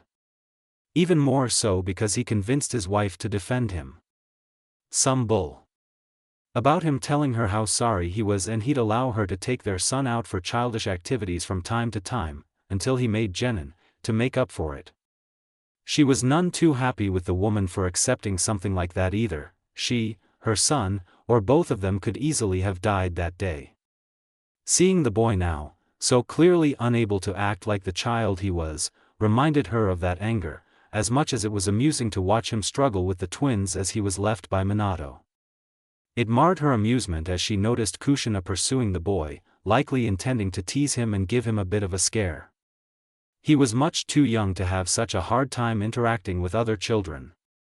It wasn't like he was a Nara or otherwise a genius. The only reason he would have such a difficult time connecting with any children, as he was clearly struggling with the Lee girl as well as any other children that came up to them, came down to how he had been raised until now. Danzo may hold most of the responsibility for that, but the boy's mother was also guilty for letting it happen. She glanced over at the woman who was currently laughing and, probably, gossiping with some other mothers. She hadn't even glanced after her son once that she could tell since he'd left her side. In fact, most of the other mothers there didn't appear to be looking over much to check on their children either. The ones over there had a more civilian-like feel to them, and were likely just that. Konoha had a problem. If this was how their next generation of shinobi was being raised, then they hadn't much progressed since the foundation of the village. Okay, that was a little cynical of her to think, she realized. It was worlds better than it had been back in those days. Back when she was a child too. She'd become a shinobi at 6, but that still happened on occasion in recent years. They still had this problem. This wasn't the dream that her grandfather had had for the village. Not yet. They had to do better for the next generations. With a sigh, Tsunade shook her head and started making her way over towards where the twins were now trying to get Kawazo to dig a hole with them. There was a screech overhead. He didn't know what to think about this new boy. Kawazo. He seemed rather stiff. And the name was somehow familiar. He couldn't put a finger on what was so familiar about it. Just that it made him feel simultaneously sorrowful and furious. It was a little difficult at first to hide it, but he was managing, he thought. I didn't think he'd be quite that embarrassed. Maybe we went too far? Makiko was thinking as she paused for a moment in her efforts to shove a shovel into the new boy's hand. He had to keep himself from looking at her and continuing to dig down into the sand instead. I don't think we did. It was funny, and he'll get over it. It's just bright orange and green clothes, you know. It's not like we made him dye his hair or something. He can just go take it off and change back before he comes to pick us up. At least if it was him and he'd somehow been made to dress in something embarrassing, that's what he'd try and do. It wasn't like he couldn't just do that. Or henge if he needed to. They'd be able to tell if he did, but it wasn't like he knew that. Masato, if you keep digging you will hit clay, Kawazo spoke up as he continued to try and avoid the shove Maki was trying to get him to take. Of course the boy didn't know that he was fully aware of that fact, and honestly was a little curious if he could dig that far down. His arms weren't that long. Besides, it would offer another medium for them to play with to appear the children they were. Siule? He and Maki questioned together. Kawazo looked at a loss of what to say in a way of explanation. It's a wet sticky sort of dirt, Riri spoke up instead. You can mold it into shapes really easily. But it might get stuck on your clothes and that's not fun. They looked at each other as if they weren't quite sure what had been explained to them. Maki tilted her head, and then more insistently shoved the plastic shovel at Kawazo. Show. You heard Rhythm-san, you could make a mess of your clothes, the boy tried, pushing the shovel back. Why don't we play on the swings instead? They are free now. Well now, it seemed he'd learned something in the short time they'd been together. Follow a no with a yes. Show. Swings. Masato blinked, having thought Makiko would follow along and let their fixation be shifted. She had just expressed a concern of embarrassing their brother too much. That's an Isan. This is different. Kawazo deserves it. I feel. I mean, who the hell is he? Why can't I remember? Her thoughts sounded infinitely frustrated.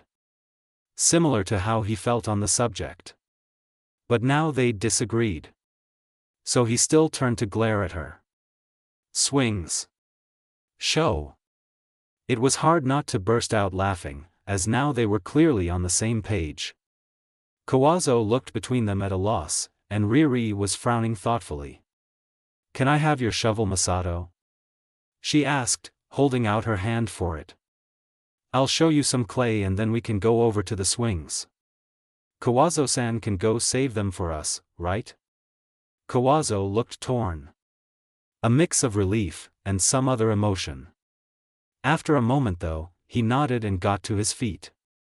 Okay, just don't take too long, Rhythm-san. Clay.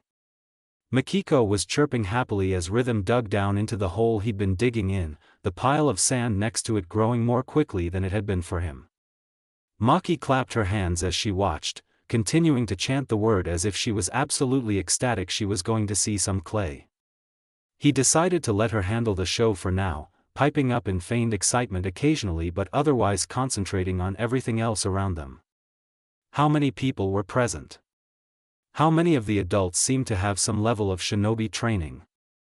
The fact that he was pretty sure Tsunade had been there a few moments ago but was just gone now. As well as racking his brain for why the name Kawazo was so familiar. Just where had he heard it before? He was sure he hadn't known a Kawazo, from Konoha at least, or he would have remembered it by now. A name he'd read perhaps? Here we go.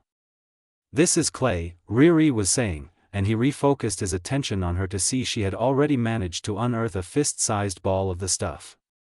Impressive.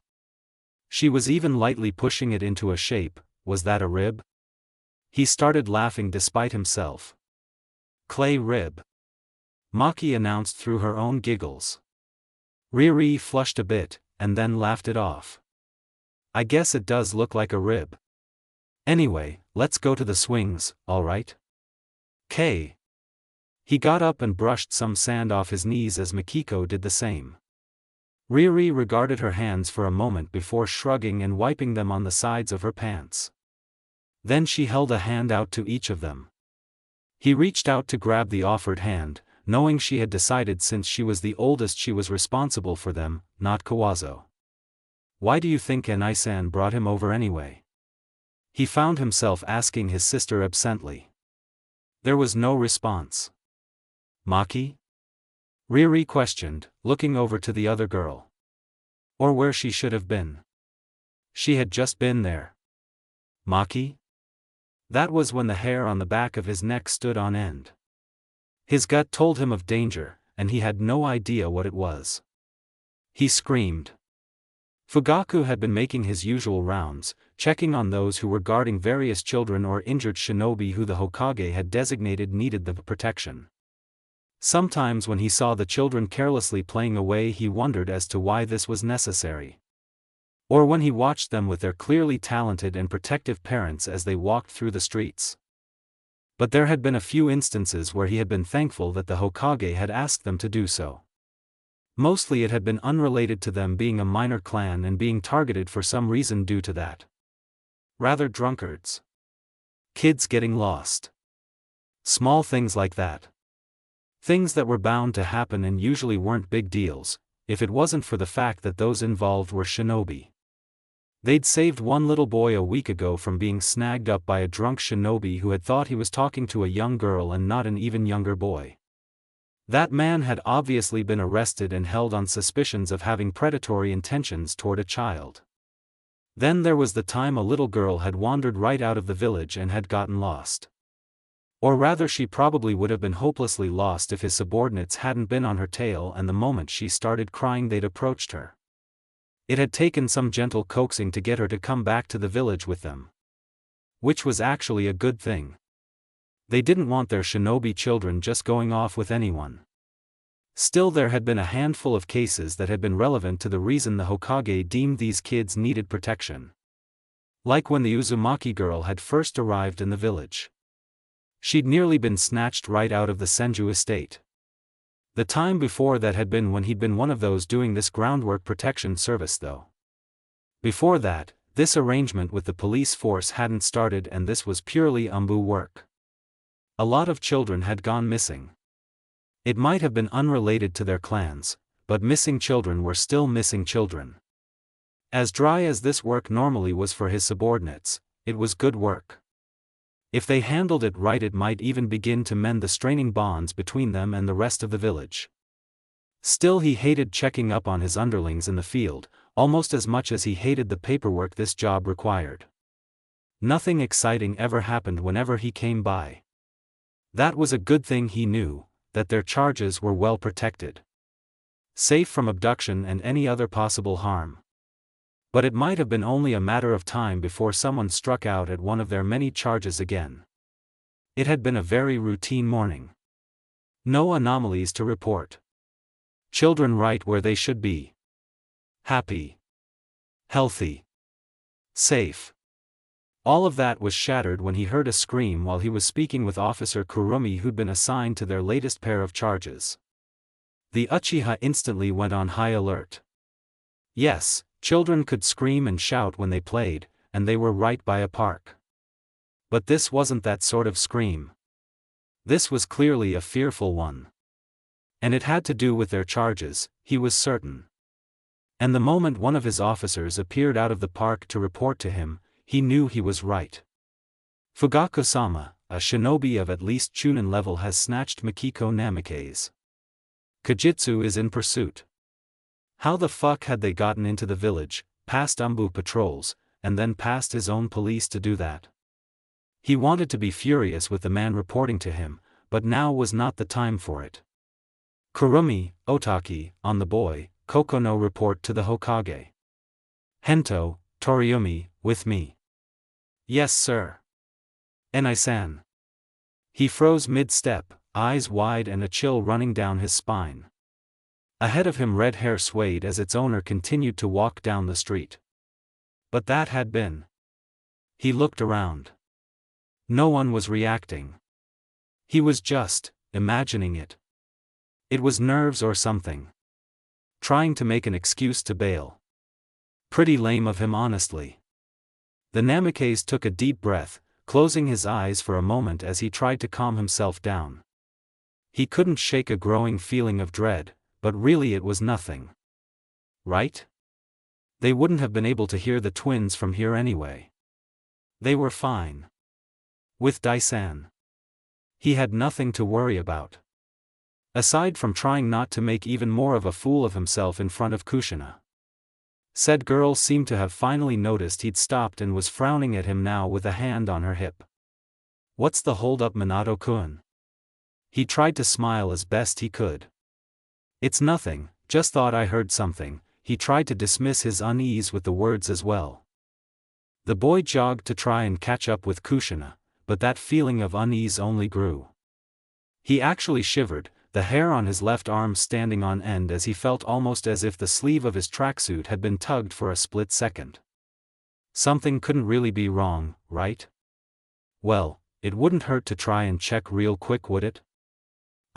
Sorry, just give me a moment, he heard himself saying to ease the confusion, or rather annoyance, that was growing on Kushina's face.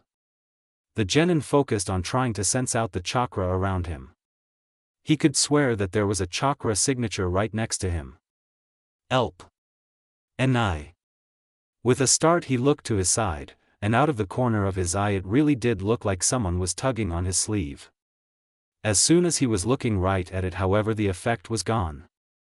Along with the voice that he was positive belonged to Mikiko. And he could sense someone's chakra right there. Where a wave of his hand told him there was nothing. Are you doing tebane? He grit his teeth. The chakra seemed to be moving. But also fading in and out as it did. What was this about? He had to find out. Sorry, Kushina-san, he breathed out, and then leaped onto a roof in hot pursuit of this very strange phenomena. He just hoped it really was his imagination and the twins were perfectly fine.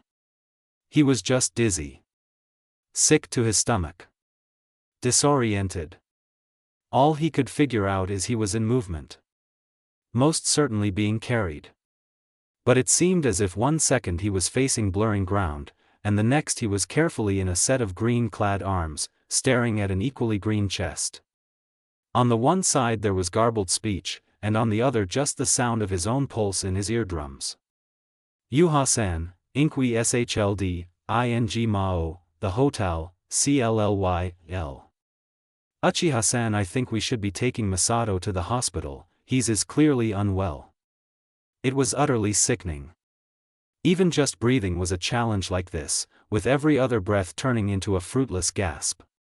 Whenever his eyes opened to see blurring terrain, his chest just felt much too tight. Whoever was holding him clearly had no idea how to carry a child. Okay, hi, we, I've, thstn. I'll have a look at him when we arrive at the station. What was going on? He remembered that Mikiko had disappeared, and then he'd felt the sensation of danger, so he'd screamed. And then? Neen. He needs a med-neen. Rhythm had been startled and turned to him to ask what was wrong, but the other boy, Kawazo, had rushed back with surprising speed for his size. After that, he could have sworn he'd smelt blood, and felt a growing panic. I'm in Ju dash dot. I'm trained in Iryu ninjutsu. You dash? You are? He tried to call to Mikiko through their connection again and again. Then tried to sense her. The next thing he knew, everything just didn't seem to match up. It was almost as if he was experiencing two different circumstances alternating with every breath he took. Bo, mu, bo dash. What about the Shimura boy? Phi dash dot. He'll be fine. Actually, maybe that was exactly what this was? Come to think of it, there had been that time when Maki had somehow influenced what he was saying. They hadn't really tried to explore what that could be yet. Which he was regretting now, because maybe that would have helped with his current situation.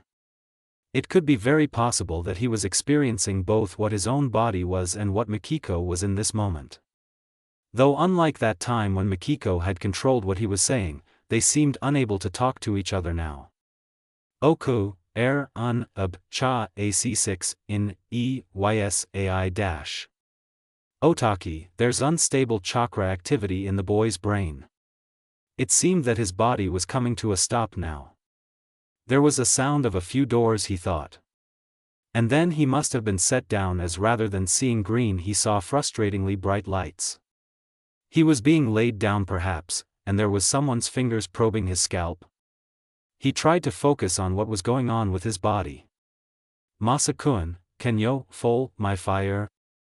Masato-kun, can you follow my finger? There was a finger in front of his eyes. And he was able to figure out what the person was doing somewhat. They were moving their finger side to side, but it appeared to be jumping about in his vision rather than moving smoothly. However, the fact that he could focus on his body and get a better grasp of what was going on with it might just mean he could do the reverse. His track is incontent. His tracking is inconsistent. Cha, iv, jirenji, violu. The chakra activity is growing more volatile. Focus, he urged himself. The only times he and Mikiko hadn't been able to talk to each other through their connection after all was after the number genjutsu their mother had placed on them had been triggered, and when only one of them was unconscious. He didn't like what either could mean for his sister. CLF, D-. Call for a mednin. The voices around his body had an air of urgency around them now, but he did his best to ignore it. He would stay with Mikiko. He had to do something to help her. His own breathing was coming with difficulty now, but when he was with Mikiko it seemed it wasn't always painful gasping anymore. This was good, right? H-G-T-C-T-H-R. He's going to have a seizure at this rate. The lights and voices were gone. He felt just wind, and an uncomfortably tight hold around him, well, her. But he could also feel something else. Or sense something else. He could sense Mikiko, but not here, with him. A ways away. With someone else. Someone, familiar? Minato? How could that be? And how was it that he seemed to be heading right for their sister and her captor? And their allies? No, not allies. His captor felt too stressed. These others he felt behind them were pursuers. Suddenly the culprit came to a stop, and he could feel their alarm. They didn't remain still for long, soon back on the go, having changed directions. He tried feeling out the way they had been going before. There was someone else there too. Someone also somehow familiar. Wait now, he knew who that was. Come this way, got it? No, don't get further away. This way. Though he knew it was probably pointless, he tried calling out. Reaching out. If he'd just come this way, then they could trap this kidnapper between him, the pursuers, and Minato. This way, Jiraiya. The white-haired man stopped in his rush towards the park, where Hashiro had told him Minato had taken the twins. That voice had sounded an awful lot like Masato. A desperate little Masato. Yet glancing at the streets below him he couldn't spot the boy. Oi, Ero-sensei. Now that he heard clear as day. Not a moment later he spotted the owner of the voice jumping from wall to get to his current perch. Sorry Kushina-chan, I'm in a bit of a hurry, he tried to tell the girl with a smile on his face. She glared at him. Oh no, you don't. Have you seen that was Minato? He ditched me without any warning, the nerve. The Toad Jonin blinked in confusion. Minato ditching Kushina? With how much he was infatuated with the girl. That wouldn't happen in a million years. He'd sooner make a huge fool of himself to the point the girl ditched him instead. Something was up. Tell me more. Did he say anything at all before he left you? She frowned in clear annoyance. Something about hearing something. Then he waved his hand about this high next to him before he just apologized and dashed off. As she explained, she gestured at about wrist height for her and Minato alike. He was coming this way, but I lost sight of him. Heard something? Please notice. There it was again. That most certainly sounded like Masato. The man's frown deepened. Which way? Well, whatever it was, he had to deal with Kushina first. There was no point in panicking the girl. Have you checked the park ahead? Maybe he felt the need to check on the twins? Kushina huffed in more exasperation, or that's what it seemed to be. Looking closer, he could see a note of worry in the girl's eyes. The telltale signs that tears were about to build. Her red hair was also completely in disarray, stray strands hanging in her face after coming loose from the low tail she seemed to have had it in earlier. Of course I did. Maki-chan wasn't there, and Daisan was carrying Masakun away with a couple of Uchiha officers as escort. He felt his blood run cold. An Uchiha escort and only one of the twins likely meant only one thing. Makiko had been snatched from the middle of Konoha. He was too late. The white-haired man nearly cursed, fists clenching at his side for a moment before he let out a low breath.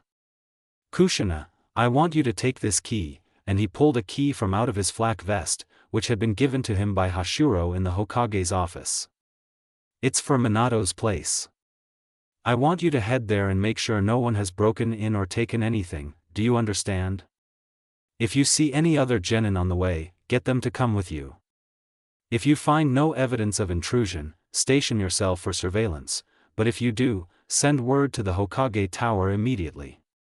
Do not engage any suspicious individuals yourself but call for more experienced shinobi to handle it, do you understand? The girl's face had paled a bit, but she took the key. She was obviously confused, but it seemed his authoritative tone made her not bother to try and question him. Not much at least. Is this a mission? Her voice shook a little, and it seemed to him like she'd figured out that something was up. Really, he was sending her there on the off chance that there was something kept in the Namikaze home that these intruders wanted, which he doubted. So mostly it was to keep her out of the way. After all, there was always the remote chance that these kidnappers of the little Namikaze may just be interested in someone who clearly showed Uzumaki features. And Kushina was clearly worked up enough she may just try and follow him. It was a small risk, but not one that he was willing to take. It is. Go. She swallowed. Yes, sir. And then the girl had jumped down into the street to his right. Now to see if he could find the kidnapper. Hands clenched into fists as she ran down the street, Kushina resisted the urge to look back at the roof she had come from, knowing the Jonin was likely no longer there by now. She was about to leap onto another roof to cut over the next street. This would get her to the Namikaze estate that much faster. But before she could, she spotted someone who was vaguely familiar and wearing a Konoha headband. A Nara, she thought. Younger than Shikaku to be sure, and probably a newer genin. He was just strolling down the street with his headband tied around his upper arm, so it didn't look like he was busy. Then again, if he was a Nara, they somehow managed to never look busy even when they were in the thick of it. Rather than jumping up to the roof, she decided she'd call out to the boy, so she continued on. Just as she was near enough, she saw him come to a halt in front of another boy wearing a high-collar jacket and round sunglasses. This one she recognized more readily. Shibi Aburame, heir of the Aburame clan. That meant the other boy was a Nara indeed. Nara Suzaku, who had been added to Shibi's genin team after their third member had died. She couldn't remember who that third member had been, or how they had died, probably not related to being a shinobi then, because she'd likely remember a mission-related death even if she didn't know the details of the mission. She slowed, debating for a second on if she should call out to them, in case they were meeting up to go on a mission. But they seemed to be speaking casually.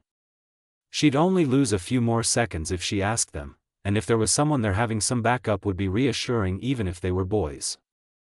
Aburame-san, Nara-san, she called loud enough for her voice to carry to them, closing the distance between them with a good jump moments after the call. They stopped as she expected, regarding her curiously. "You would like to ask if we are free to join you on a mission," Shibi stated, and she was startled for a second. "Why?" "Because you are tense and not one to call out to boys you hardly know without a good reason." "A mission?" She blinked, still a little surprised. "Tell us on the way, Uzumaki-san," the Nara boy spoke up. "It looks like you're in a bit of a hurry." "Well, guess they were free then." She nodded, and jumped to the flat roof of a shop next to them. The boys were on her heels, so she didn't pause, running across the roof and then leaping across the street to the other side, and continuing on down the roofs for a bit. Mission received from Jonin Jiraiya. Inspect the Namikaze estate for any signs of intrusion. If none found, station off premises for surveillance until we receive orders of release. If signs are found, immediately send someone to report to the Hokage Tower. Do not enter the premises if an intruder is detected prior to or after arrival, but request immediate Chunin and Jonin intervention. Understood, the boys replied simply as they jumped down to the street as it was too wide for them to jump across. They cut through an alley to the next street over. "Do we have a way to access the estate?" Suzaku inquired. "I was given the key," she answered simply. They reached the end of the alley then and were back up on the rooftops. They were just a little ways down the street from Minato's place now. Suzaku came ahead of her and held out a hand to halt when the estate was just barely in sight. "Shibi. We stop here." "Why?" "To await the report of my Kikeichu." Did the Aburame have to speak in such a weird way?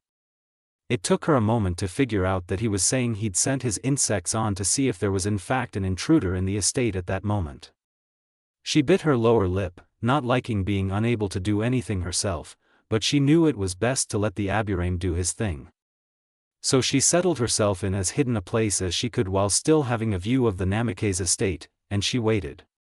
Then she saw Suzaku jumping down the back side of the building back to the next street over. She looked after him in confusion, but decided not to let her gaze linger after him. That wasn't the mission she'd been given. So when he hopped back up onto the roof with a girl and another boy in tow, she was surprised. More surprising, however, was the fact that the two newcomers weren't glaring at each other, faces instead composed and eyes focused. A Hyuga and an Uchiha, being composed in each other's company. Well, she supposed it wasn't that strange for the adults, but for teenagers? "Aburame, I see no one present." "Confirm." The Hyuga addressed Shibi. "Confirmed." Shibi replied curtly, not using his strange speech pattern, likely because of the authoritative way the order had been given. It was an order. This was Hizashi, wasn't it? He was no genin, but a chunin who was already in the consideration to be promoted to jonin. In fact, he likely would have been promoted, if the Hyuga didn't want his older twin brother to be promoted before him. She wanted to know why that was, but likely they wouldn't tell her. But being as he was chunin, he was now the captain of their impromptu squad by default. The Uchiha was Mikoto, and she would have smiled at her in any other circumstance. Mikoto was still a genin, but she was likely to get her promotion soon. And probably not go any further than that. She was engaged to the heir of the clan, so her role wasn't to go out and die but to stay home and give him his own heir once they were married. She needed to be impressive enough to warrant that position, but no more than that. It was kind of sad, to be honest. "Uchiha-san, take Uzumaki-san to enter from the front. Be casual about it. Nara, with me, we have the grounds. Aburame, remain here and watch for incoming intruders.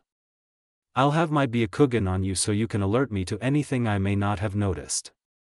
Disperse." Understood, the group of genin replied easily, and Kushina got to her feet, following Mikoto down into the street to walk towards the estate. Too much blood. It really was too much blood. On hands. Chest. Feet. Grass. Everywhere. All he saw was red. He could no longer make out those around him, reacting to them on sound and instinct only. More pain. More red. His breath was ragged, forced. He couldn't stop breathing. Couldn't fall. But he would fall, he knew. Not much longer until he simply couldn't keep his feet under him. A grunt. More red. This time blossoming from the flesh of another. One less to try and take him down, but it wouldn't be enough to save him. Was this going to be the end of him?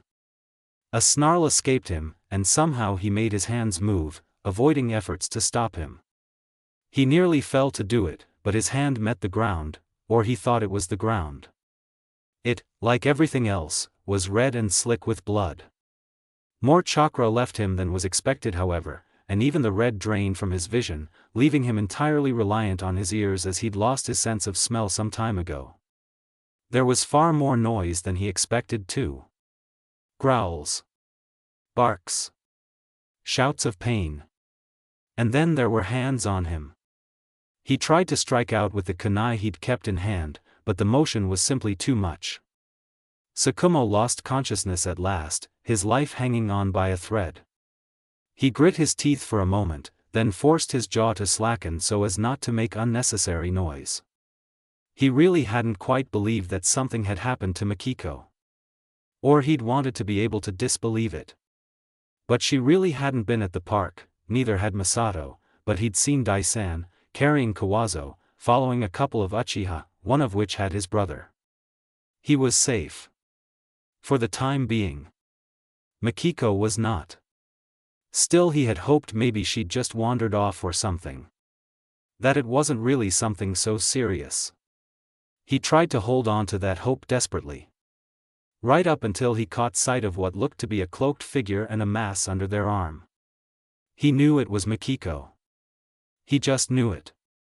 He couldn't see any details when he first spotted it, but he'd been drawn this way. The cloaked figure had turned away and put on some speed. Minato stopped for a moment, realizing he'd been the cause of it. He'd been too absorbed in his emotions. That was dangerous here and now. With great effort he tried to force it all down and focus on the problem in front of him. He'd gotten too close, he was just a genin after all, and on his own. Really, he should be trying to get help. Senior shinobi who actually could close in on the kidnapper. Kidnapper. He started to grit his teeth again, and once more made his jaw relax. Be calm, he tried to tell himself. It worked to an extent, but there was no way he could just leave this to other people. It seemed he didn't need to get help either, as there were in fact other shinobi in pursuit. At first he wasn't sure if they were pursuing him to try and stop him, or if they were after the kidnapper. But as they were circling about the culprit, it became obvious what they were about. He tried to think more about his own pursuit. Tried not to get in their way. By rights he really should stop and leave it to them. He really should. Enai-san. He remembered the call he'd heard that guided him this way. The scared voice of his sister. It really could have been in his head. Yet it had guided him here. She was afraid and being taken, and he couldn't stop his body from moving. He needed to get to his sister. He put on a burst of speed without intending to, caught sight of the kidnapper again for a moment, and then realized he'd made a mistake as the man again swerved. He came to a stop finally. Enai-san. Blood. Everywhere there was blood. Her hands, the ground on which she was kneeling. Flying through the air and splattering on the trees and leaves as battle ensued around her. But mostly it was pouring from the body beneath her fingers. Body. No. There was still a pulse. Still a pulse. He yet lived. He would live. She just had to stop the blood. But she poured chakra into his wounds and still he bled. If only his blood would stop pumping for just a moment, she could repair this damage enough that he could live. She took in a heavy breath. In order to save her patient's life, she was going to have to take it first. And there might be no success in her treatment even then. Could she do this? She had to. If she didn't, he'd die. Looking out over the village from his office window, it took all his self-control not to leap out of it, or take to pacing. He could use a good smoke right now, but at the same time it was unappealing. He did not want the smoke in his eyes obscuring his vision, even as slight as that obstruction would be. His hands, clasped behind his back, twitched. Out of the corner of his eye he regarded the scroll atop the desk. The one left here by Oraku, now an hour passed. An hour. A lot could happen in an hour. Let alone what else had occurred in that hour. 39 minutes ago Jiraiya had arrived with his report and word of an ambush. 16 minutes past he'd received a report that someone had infiltrated the village. He'd immediately put his Umbu on high alert. 6 minutes ago he'd been informed Mikiko had been snatched right out of one of their playgrounds. 4 minutes ago he was told her brother Masato was in critical condition.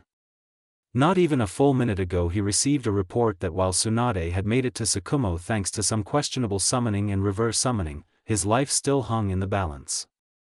In another hour Mikiko could be lost to them, Masato could be comatose, and Tsukumo may succumb to his injuries despite Tsunade's best efforts. The only thing they'd gained this day in the matter of the twins and their mother was a cryptic warning and a scroll that may not really be related to it at all. The scroll was unmistakably of Uzushiyogakure though. Likely sealed by the Uzumaki themselves. Keeping the heavy sigh that wanted to escape him in place, the Hokage turned for a moment from the window, forming the necessary hand signs for a shadow clone. He didn't much like using this jutsu for errands, but sometimes there was little choice. Gacho, he spoke even as his clone picked up the scroll from his desk. The Umbu melted out of the shadows soundlessly. Should my clone fail, see that this scroll makes it, unseen, to Uzumaki Mido-sama. There was no response, but he knew Gacho would carry out this mission as he dissolved back into the shadows. His clone also left. Though he had a feeling sending his clone rather than having it stay here may be a bit of a mistake. Mito hated it when people couldn't show her the common courtesy of requesting something of her face to face. He almost shivered at the thought of having to deal with her ire later. Contrary to the belief of others, not even the woman's advanced age would save anyone from that. Nor would his title as Hokage. They were closing in on the kidnapper, but whoever it was getting desperate too. Someone young, he assumed. They must lack experience to some extent if they were allowing themselves to panic. They were most certainly panicking, even if their movements themselves seemed calm and calculated. It was the changes in direction that gave it away. The momentary halts when even just a civilian's chakra came up in their path. Desperate was bad. Dangerous for the girl.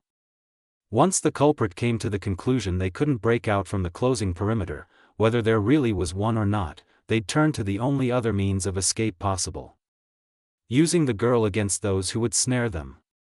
They had to keep the net loose enough that this shinobi thought they could still get away up until the moment they could rush in and take hold of the girl in the time it took a man to exhale. Anything else risked harm to Mikiko, and Fugaku was not one to allow for such a risk to his charges. Not when proper coordination could avoid that. However, coordination was difficult when new parties kept joining the pursuit. First it was an Umbu squad. Easy enough to work with. But then came the boy. Minato was skilled, yes, but he was too green to understand some of the intricacies in what they were trying to accomplish. They had to shift their strategy around the boy. There wasn't the manpower to send one of them to stop him, not when it would have to be one of the Umbu or he himself that did so. Minato was fast for a genin. Fast for a chunin if he was being entirely honest. His instincts were just good enough that he didn't hamper them too much, however, and paying attention to where he was allowed them to use him to their advantage. They didn't need any other parties joining in though, that would just make this shifting about and subtle hurting of the culprit that much more challenging. So when he realized two more had joined the loose net, Fugaku wanted to curse. A half-breath later he realized who the newcomers were. He finished his exhale, and drew in another breath. The target swerved, putting on a reckless burst of speed that would get them noticed. Should they fail to get over the wall to the right of them, then they would surely turn to threatening the girl in order to get away, or just kill her before ending their own life to avoid capture and try to take whatever information they had to the grave with them. They had to act now. Exhale. The umbu closed in as his own unit did, and they saw the culprit was a teen boy. A young one. His mouth was set in a grim line as they closed in on him, and then split into a mocking, twisted scowl. He read the hand signs, breath hitching, they couldn't possibly make it in time. A blur of blonde and orange. But still it wasn't fast enough. The teen leapt out of the way of Minato Namikaze, his sneer now aimed at the genin who tried again to reach for his sister. And then the girl was in his arms. Minato's eyes were wide, surprised, but Fugaku hadn't missed it. A shadow was wrapped around the teen, preventing him from avoiding the genin's grab for his sister. "Retreat, Namikaze!" Fugaku shouted. Because despite being bound, there was no stopping what was about to happen. There was more movement attracting his gaze. Hand seals. Realization, and then action. Doton Doria Hiki. There was a slight tremor in the ground, and then an upheaval as from 4 sets of hands earthen walls shot up, boxing in the teen as Minato jumped clear. Only a moment later the walls cracked with the force of an explosion, and he thought he heard some wet splats on the other side. Well, so much for taking the culprit alive. At least they had a way to glean information from his body, if there was enough of his brain intact. Even if there wasn't, they could still get something off of his remains, if there was any at all.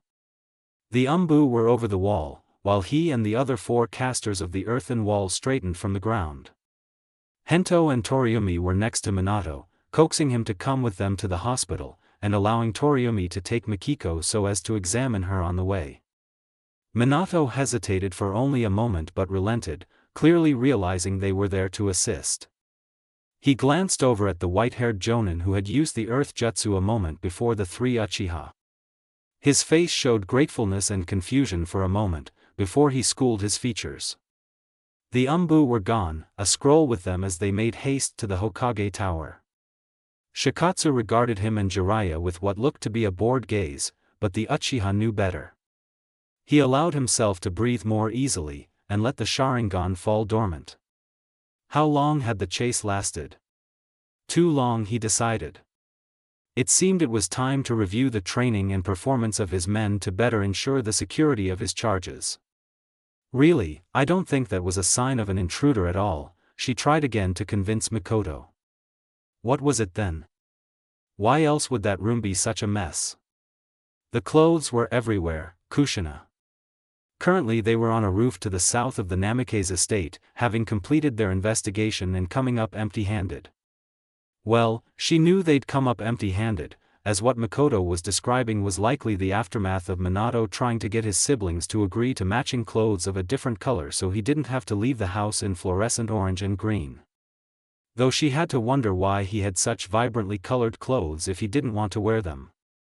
Or why he had so many of the same track suit. He couldn't possibly need so many even with all the different colors. Had he bought all the tracksuits in a department store going out of business or something? She'd ponder it later. Now she needed to try and convince Mikoto. She'd tried in a way that would save face for the boy, but that was clearly not going to cut it. She'd apologize to Minato later for selling him out this way, as knowing Mikoto she'd definitely tease him about it if she was given the opportunity. But why did that bother her? She'd done so herself. Focus kushina. Well. Before this I was going to go shopping with Minato-kun. He showed up to our meeting place in this bright orange tracksuit and admitted it was because the twins insisted he matched with their orange rompers and he couldn't convince them on some other color. Just explain it all, she decided. With no more detail than really necessary. Hopefully this would convince Mikoto. Besides, if someone had been in there, why would they only throw clothes all over the place and not anything else? Mikoto regarded her for a moment, and then seemed to be holding back a laugh before she nodded. Alright, so no sign of intrusion after all then. But you have to admit it looked weird, kushina. The older girl went on, though her eyes were already back to scanning. Who owns so many tracksuits like that? Then the black-haired girl shook her head. Enough talk, we have a job to do. An insufferably boring job. Then again, it would be better if it stayed that way. Better if nothing happened. She hoped the twins were all right. Moments before Mikiko had been grabbed by their brother, Masato found his consciousness had been forced completely from her. However, it hadn't returned to wherever his own body was currently, and somehow he was watching what was going on around his sister as if he was floating in the air slightly above and behind her. Walls of earth erupted from behind them. He tried to make himself turn to see better, and found that he could, but only marginally. It was as if he was bound in some way. Something tying him to Mikiko's body. He looked back to his sister then, since he couldn't really see much aside from some Uchiha of the police force approaching his brother. He couldn't hear anymore, he realized, as their mouths were clearly moving yet all was completely quiet. He could only watch what was going on around his sister. How one of the Uchiha took her, and then with Minato they were hurrying off. Where? Well, he'd find out, as he went with her. He didn't have a choice. He tried moving again, but this time he couldn't even change the direction he was looking. He had no sensation of anything actually. It was just sight. Was he actually here at all? He tried to will himself back to his own body. Nothing. He closed his eyes and waited. When they reopened, it was to see that despite him feeling nothing at all, they had moved quite far. Nearly at the hospital by the look of it. Was this really happening? Or had he passed out and was dreaming now? There was a tug from a little above him as they entered the hospital. And in response he felt a stronger one from Mikiko, holding him in place. Was she somehow preventing him from going back to his own body? He saw a panicked look on Minato's face as a nurse was speaking with him, and then uncertainty in what to do as he spoke with emotion by the look of it. A moment later, looking torn, he started following the nurse, leaving Mikiko with the Uchiha. Instinct told him to try and go with him. He got the impression of something snapping, and something else fastening tight, and in what should have been a dizzying instant he found he was now seeming attached to a point just above one of Minato's shoulders. Shoulders that tensed in that moment, and Minato stopped for a second, before hurrying on, just barely keeping himself from running by the look of it. Then he found himself looking through a window into a treatment room, where there was, 7, he thought he counted 7. 7 medical personnel around a small body. His body, he realized. A glance at the machines that seemed to be hooked up to him told him his heart was not beating. They were trying to revive him. So what did that mean for him? Was he a spirit? Would getting back to his body aid in getting his heart beating again? Minato was shouting by the look of it, tears streaming down his face. They'd barely been in his life and already he was this attached. He'd be devastated if his little brother died here. He couldn't let that happen. But did he have a choice? Again he felt the sensation of a tug from above, and this time it proved a little stronger as he seemed to get further from Minato. The force that wished to expel them. Pulling him in. And he seemed robbed of the means to stop it. The personnel in the room seemed to be losing hope as they stopped working on the toddler's body and seemed to only be discussing. Then the door to the room opened and one of them came out to talk to Minato. The boy was screaming, he thought, not that he could hear a word of it. Then an eerie calm came over Minato, and he walked stiffly into the room. The tug was stronger, and he wasn't able to follow. Minato looked as if he was going to say goodbye. No. You can still fight it, Masato. Mikiko. It felt as if she was there then, next to him.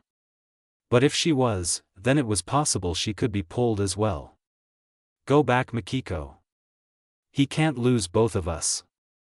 He could feel the anger rolling off of her, and he could hear muffled sounds as well. A rhythmic beeping from somewhere seeming quite far away. Don't you dare give up and leave me to this task alone. Don't you dare. But how couldn't he? How could he get back to his body? He'd been trying. Then he realized the heart machine was going again. His heart was beating. That was the rhythmic beeping.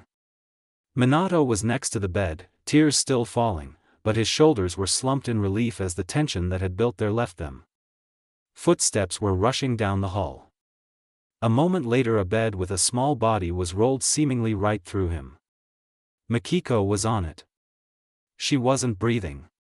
All at once he understood. Mikiko had left her own body in order to get his heart going. And now she was dying instead of him. Stop, Mikiko. Go back to your own body. He pleaded with her desperately. Don't kill yourself for me. Several long seconds passed. You first. A sigh of relief escaped her lips. Somehow that had worked. It worked. Hatake Tsukumo would live. More than just live, she amended. Somehow she'd been able to stop the bleeding with her desperate treatment strategy and get his heart and lungs started again before irreversible damage was done to his brain and internal organs. He might not regain some of the strength he had, but he would recover enough to be a shinobi again, if he so wished it. Looking to his white-faced wife, Tsunade rather thought he would have to work very hard to convince the woman that was what he wanted should he choose that course. She'd have a hard time of it. Many civilian spouses who ended up seeing their spouse nearly die did. He'll make a full recovery with proper rehabilitation, she assured the woman softly. Which starts with you. He's out of danger, the need for worry is gone. Support him, Minori-san, and he'll recover all the quicker. The blonde woman tore her gaze from her husband in his hospital bed to look at her with a look of chagrin and then a thankful smile. Thank you, Tsunade-san. I don't know what I would have done if, thank you. She cut herself before she could finish, and then schooled her features. Well, she wasn't such a weak woman as many civilians it seemed. But she was the wife of a shinobi. So perhaps that made some sense. It's always hard when he's hurt, but he's never been so close to death before, since we've met. I told myself I understood what it meant to be the wife of a shinobi, that he could die at any moment, but I don't think I really understood it until it hit me in the face, she admitted, though now her eyes had returned to her husband. She smiled a worried, but accepting smile. Still, knowing him, he'll want to return to duty when he can. And I'll have to watch him leave a good many more times, wondering if he'll come back. The woman trailed off, and then moved over to sit by the bed, taking her husband's less injured hand in her own, careful not to shift his fore. Will you ask him to give it up? Tsunade asked her, curious. It wasn't easy to handle the prospect that your loved ones were in a line of work that could so easily kill them. She'd struggled with it herself, and then her brother had died, and she'd almost not returned to the career herself. She'd found the determination to do so when she focused on the medical side of things, improving her already superior healing techniques to be unrivaled in all of Konoha.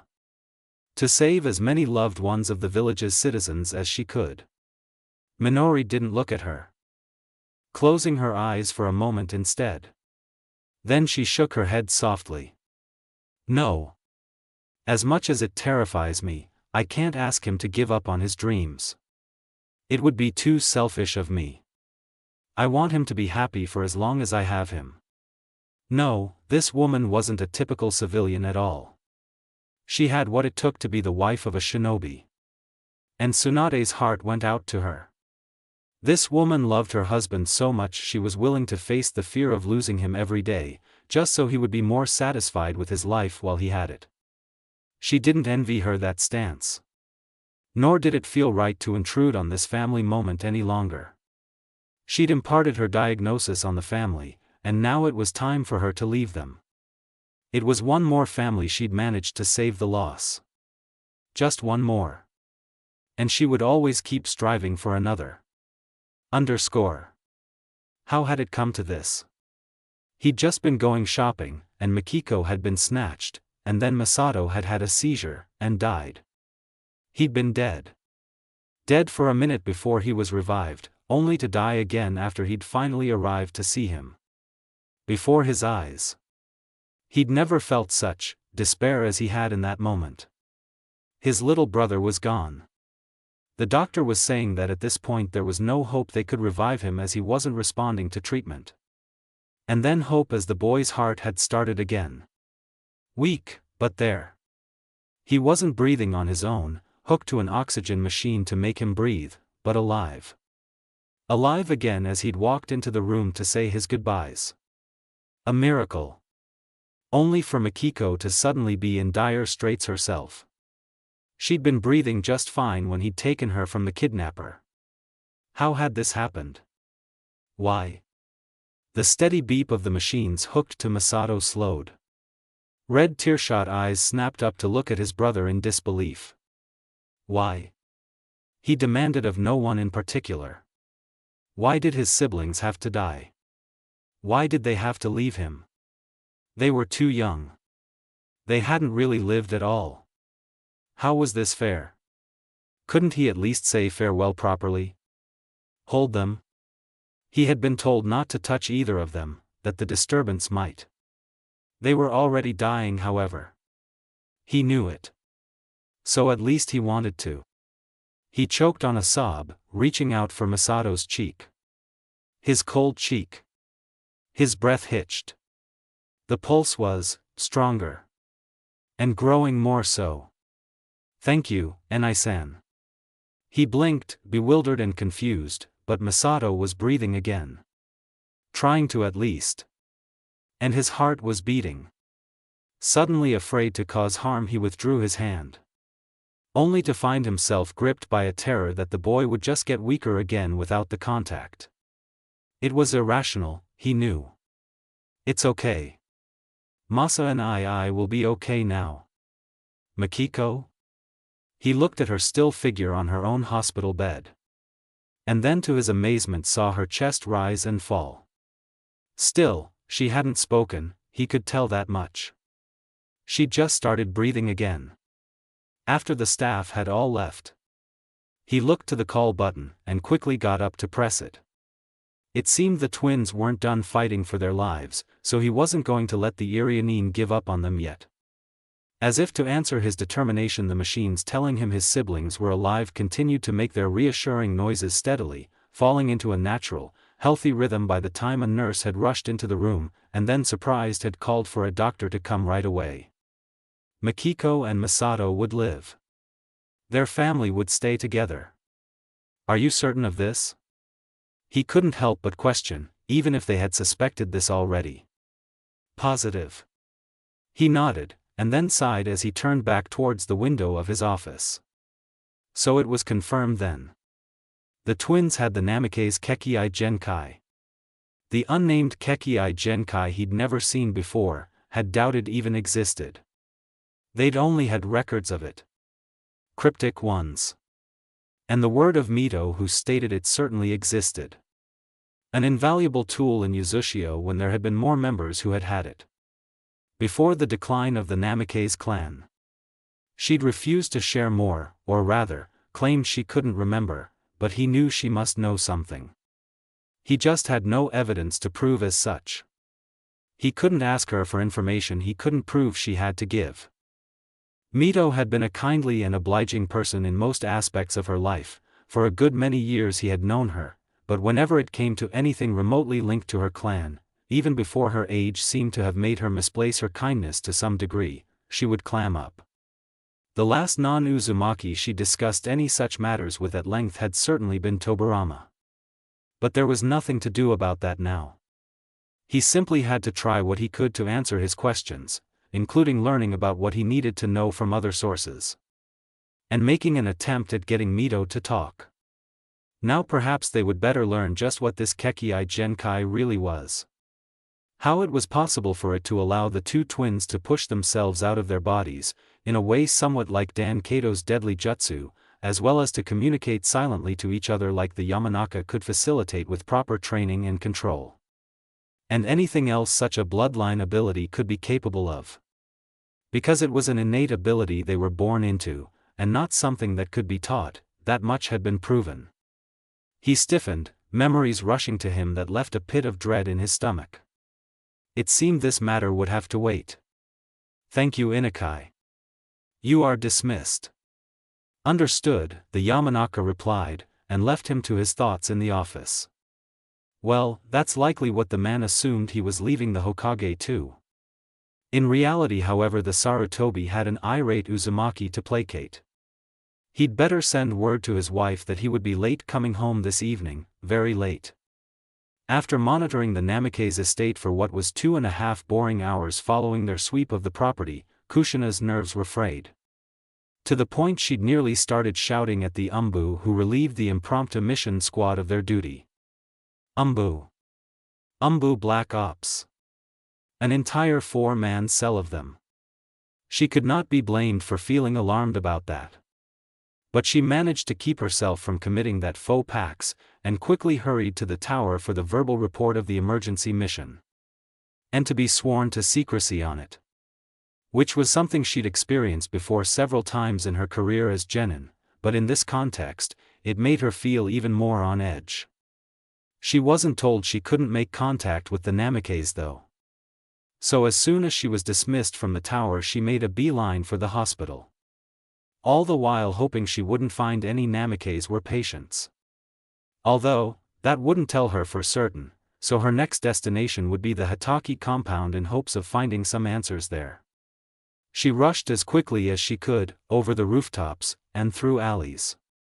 And as a result, as she dashed down the street toward the hospital entrance, she nearly barreled right into a blonde woman.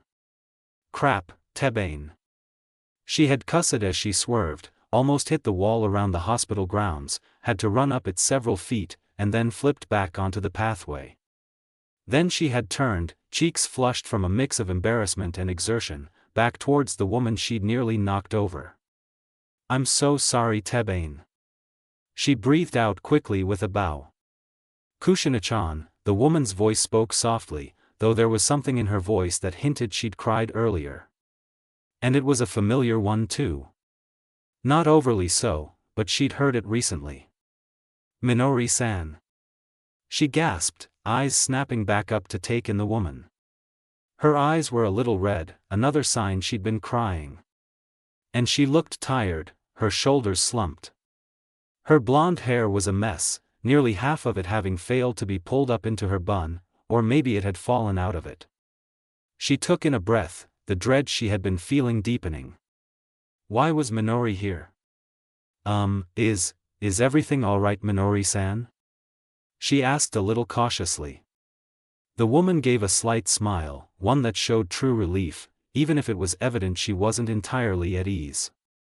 It's not fine," she answered, "but it will be alright."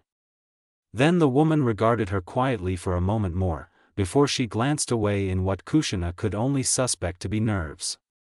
She shifted her feet, and one of her hands clenched lightly in her long skirt. "Kushina-chan, would you be able to do me a favor?" she asked hesitantly.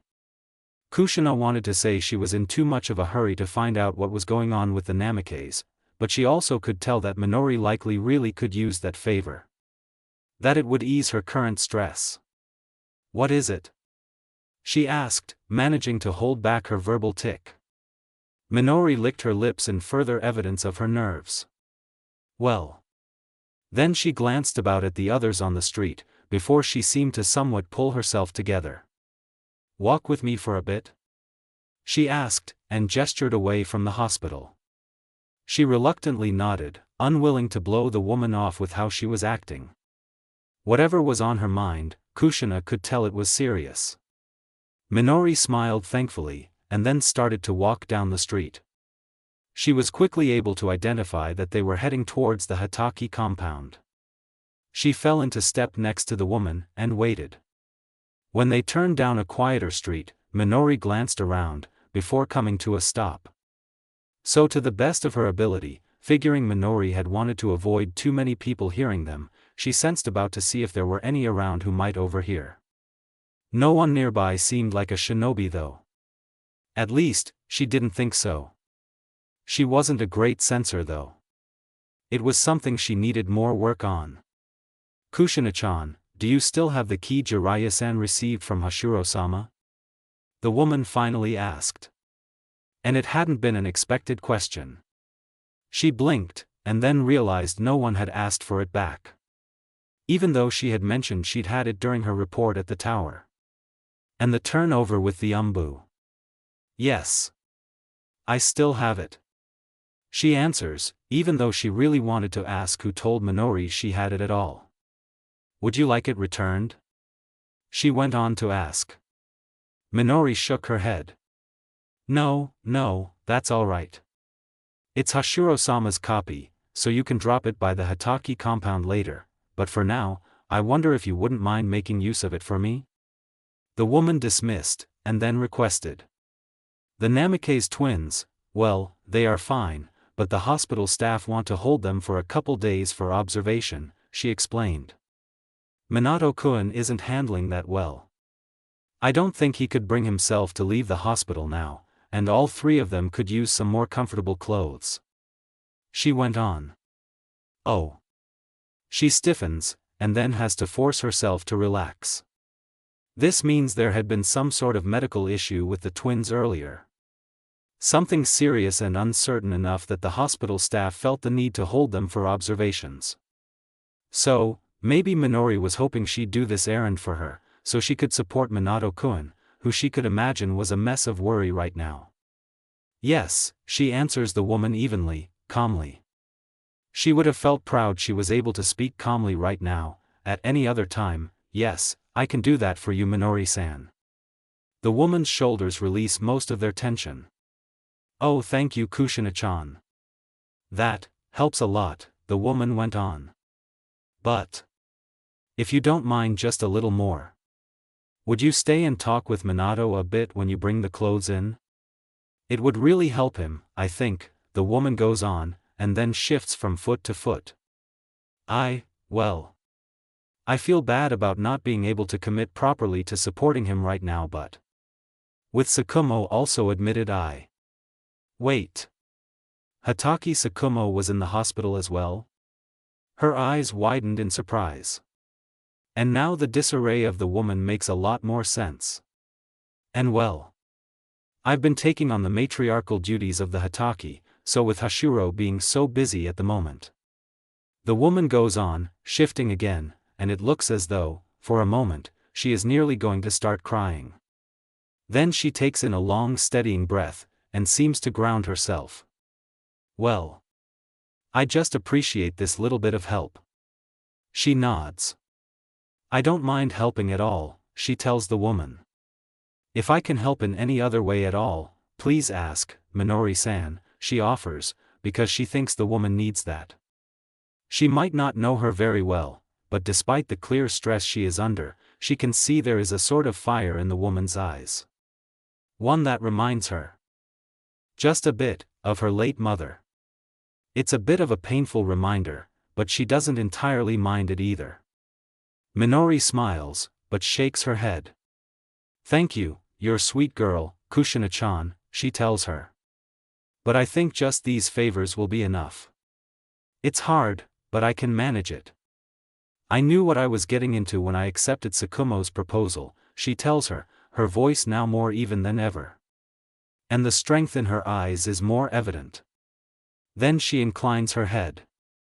I do have to get going now though, and she knew it was not a lie. Then I'll head to the Namikaze home, she told her, and bowed her head slightly. Later, Minori-san. Please take care. The woman nods, offering her a similar farewell, before she continues down the side street, at a much swifter pace than before. For her part, she leaps up to the nearest roof, and makes a dash back through the village to the Namikaze home. As she jumps down in front of the gate, she worries that she might just be stopped by the umbu, but she can't even sense them, and none of them stop her when she passes through it and jogs to the door. For the second time that day she admits herself into the home. Minato. He started at his name, looking over his shoulder to the door of the hospital room. Uchiha Fugaku was standing there.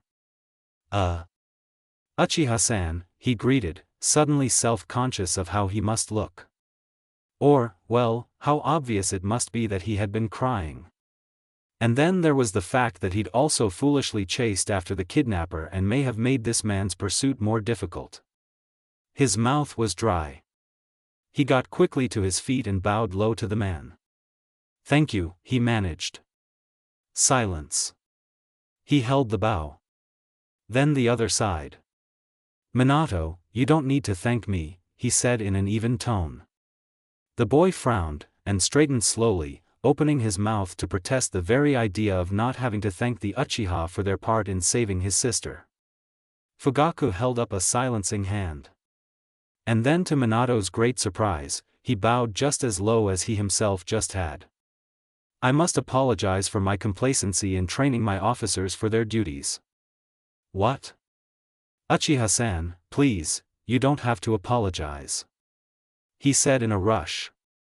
"If it wasn't for your officers, Mikiko might not have been retrieved, and that explosion could have taken lives," he pointed out emphatically.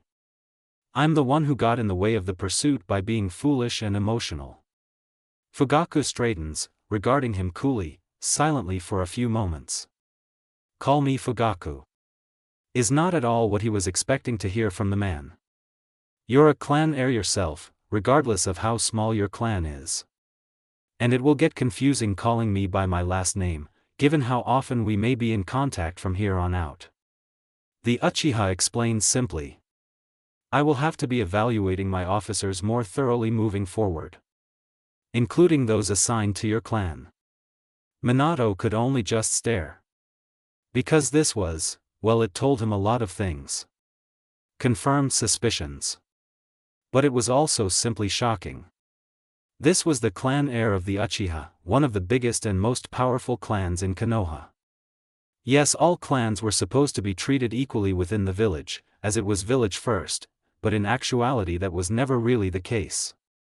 Smaller clans deferred to larger ones, and were expected to show them greater respect. Because larger clans had more influence in the village, if for no other reason. But Fugaku was essentially telling him they could speak as equals. And then there was the simple fact that this, beyond any doubt, confirmed his clan was being protected by the police force. He swallows. Because knowing for certain was a relief in a way, but the pressure was still there. And there was so much else he needed to know. Lest he fail like this again. "I couldn't possibly, Uchiha-san," he says lowly. "I'm still just a genin who can't even keep himself from acting on his emotions after all." Fugaku snorts, startling him. "You are also a genin who has such speed I could not afford to send one of my men to warn you off the pursuit," he tells him. "And with enough sense and instinct that despite the fact you were acting rashly, we were able to work around your presence. Rather than it simply being a hindrance." The Uchiha continues. "And if you had not been present, but the culprit had been driven to that end anyway, there is the very real chance your sister would have met his same end." Minato winces at this. "If I wasn't there he wouldn't have." Fugaku raises a brow, causing him to trail off. "We do not know that. There are many other ways the culprit could have been driven to that point. It may not have even been your presence that caused it." The Uchiha explains simply. "Have more confidence, boy, you've more than enough skill to be a chunin, if you fix that confidence of yours," the Uchiha tells him. His breath leaves him in a rush. It isn't the first time he's been called talented, that people have told him he had the skill to be chunin. That people have expected such from him. But, this is the Uchiha clan heir. A few words of advice though, the man goes on. Gathering information may be important. But just as important is to do the best we can with the information we already have. He frowned in confusion at these words, but the Uchiha does not elaborate. Instead, he holds out a scroll, brush, and a bamboo tube of ink. "Now, your statement." The Namikaze blinked, bewildered. Then he almost wanted to laugh. This was, a little absurd. The vice commander of the Konoha police force, the clan heir of the Uchiha, had come to the hospital to get his statement. "Right, sorry for making you wait," he apologizes, as he takes the items from the young man. The Uchiha simply shrugs and turns, stepping out of the hospital room to wait outside. He regards the now closed door for a moment more, before he takes a seat to write out his statement. He doesn't take too long on it, though he records every detail he can think of. Except that he'd heard Mikiko's voice, instead just saying he'd sensed her chakra from nearby. Somehow, he feels too uneasy about the occurrence to put more than that on the page. To admit he'd actually heard her. When he finishes, he goes to the door and slides it open, proffering the scroll to Fugaku. "Thanks again, Fugaku-san." The Uchiha raises a brow for a moment, and then simply nods. "Two of my subordinates are stationed nearby, should you require them, or to get in contact with me," the man states. "I will be in touch, Minato."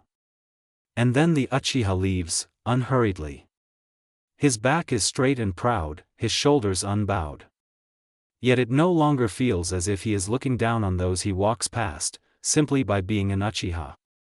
When she'd been in the Namikaze home before, she hadn't really been able to properly take in all the small things that give insights into the three who lived here. Now here for a non-urgent purpose, these things had stood out to her. The fact that all three Namikaze had a frog or toad motif on their slippers. The twin slippers were orange with green and blue frog images emblazoned on them. Minato's were green, but had small embroidered toads that wouldn't be so immediately noticeable on the side of each slipper. Next she discovered their cute toothbrushes. Minato's handle was actually shaped like a tadpole at the end, and she couldn't help but giggle. But she decided she wouldn't tease him on that, unless he really deserved it. Honestly, it was kind of refreshing to see that he didn't seem to mind having such a childish-looking toothbrush clearly out in the open. The twins' toothbrushes were both orange, and she was beginning to see the real extent of why Minato ended up in that particular color combination this morning.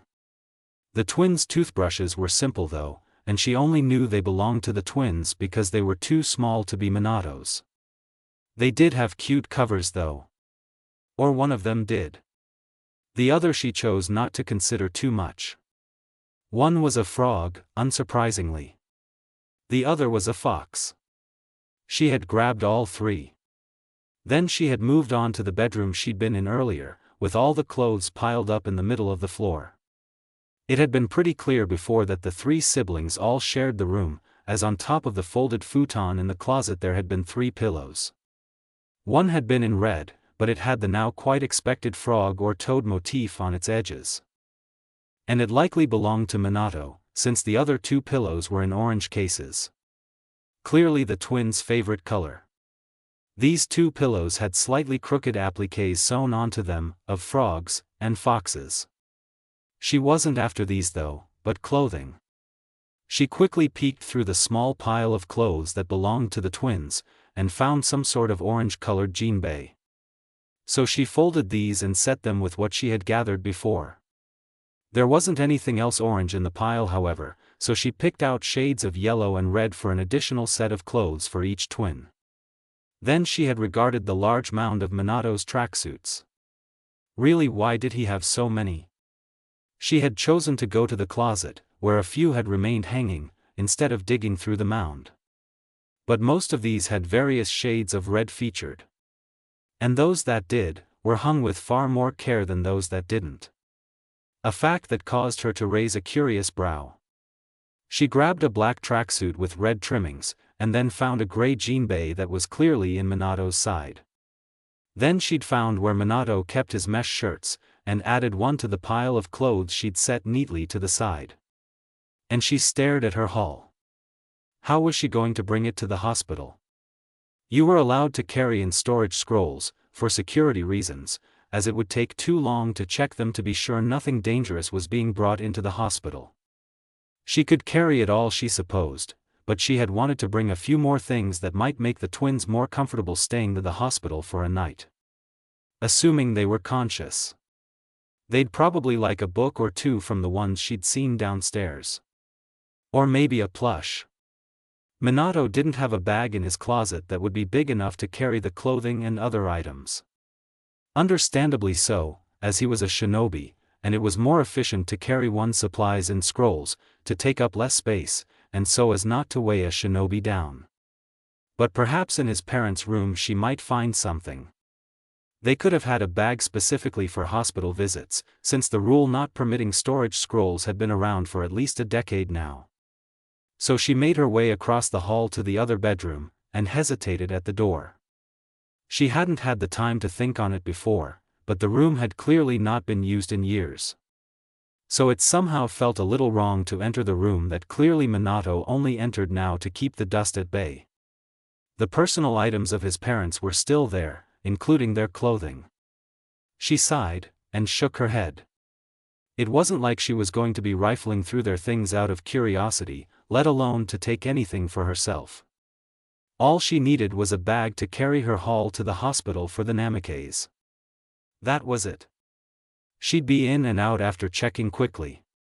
She stepped over the threshold, made her way quickly to the closet, which was still open from their earlier sweep of the house.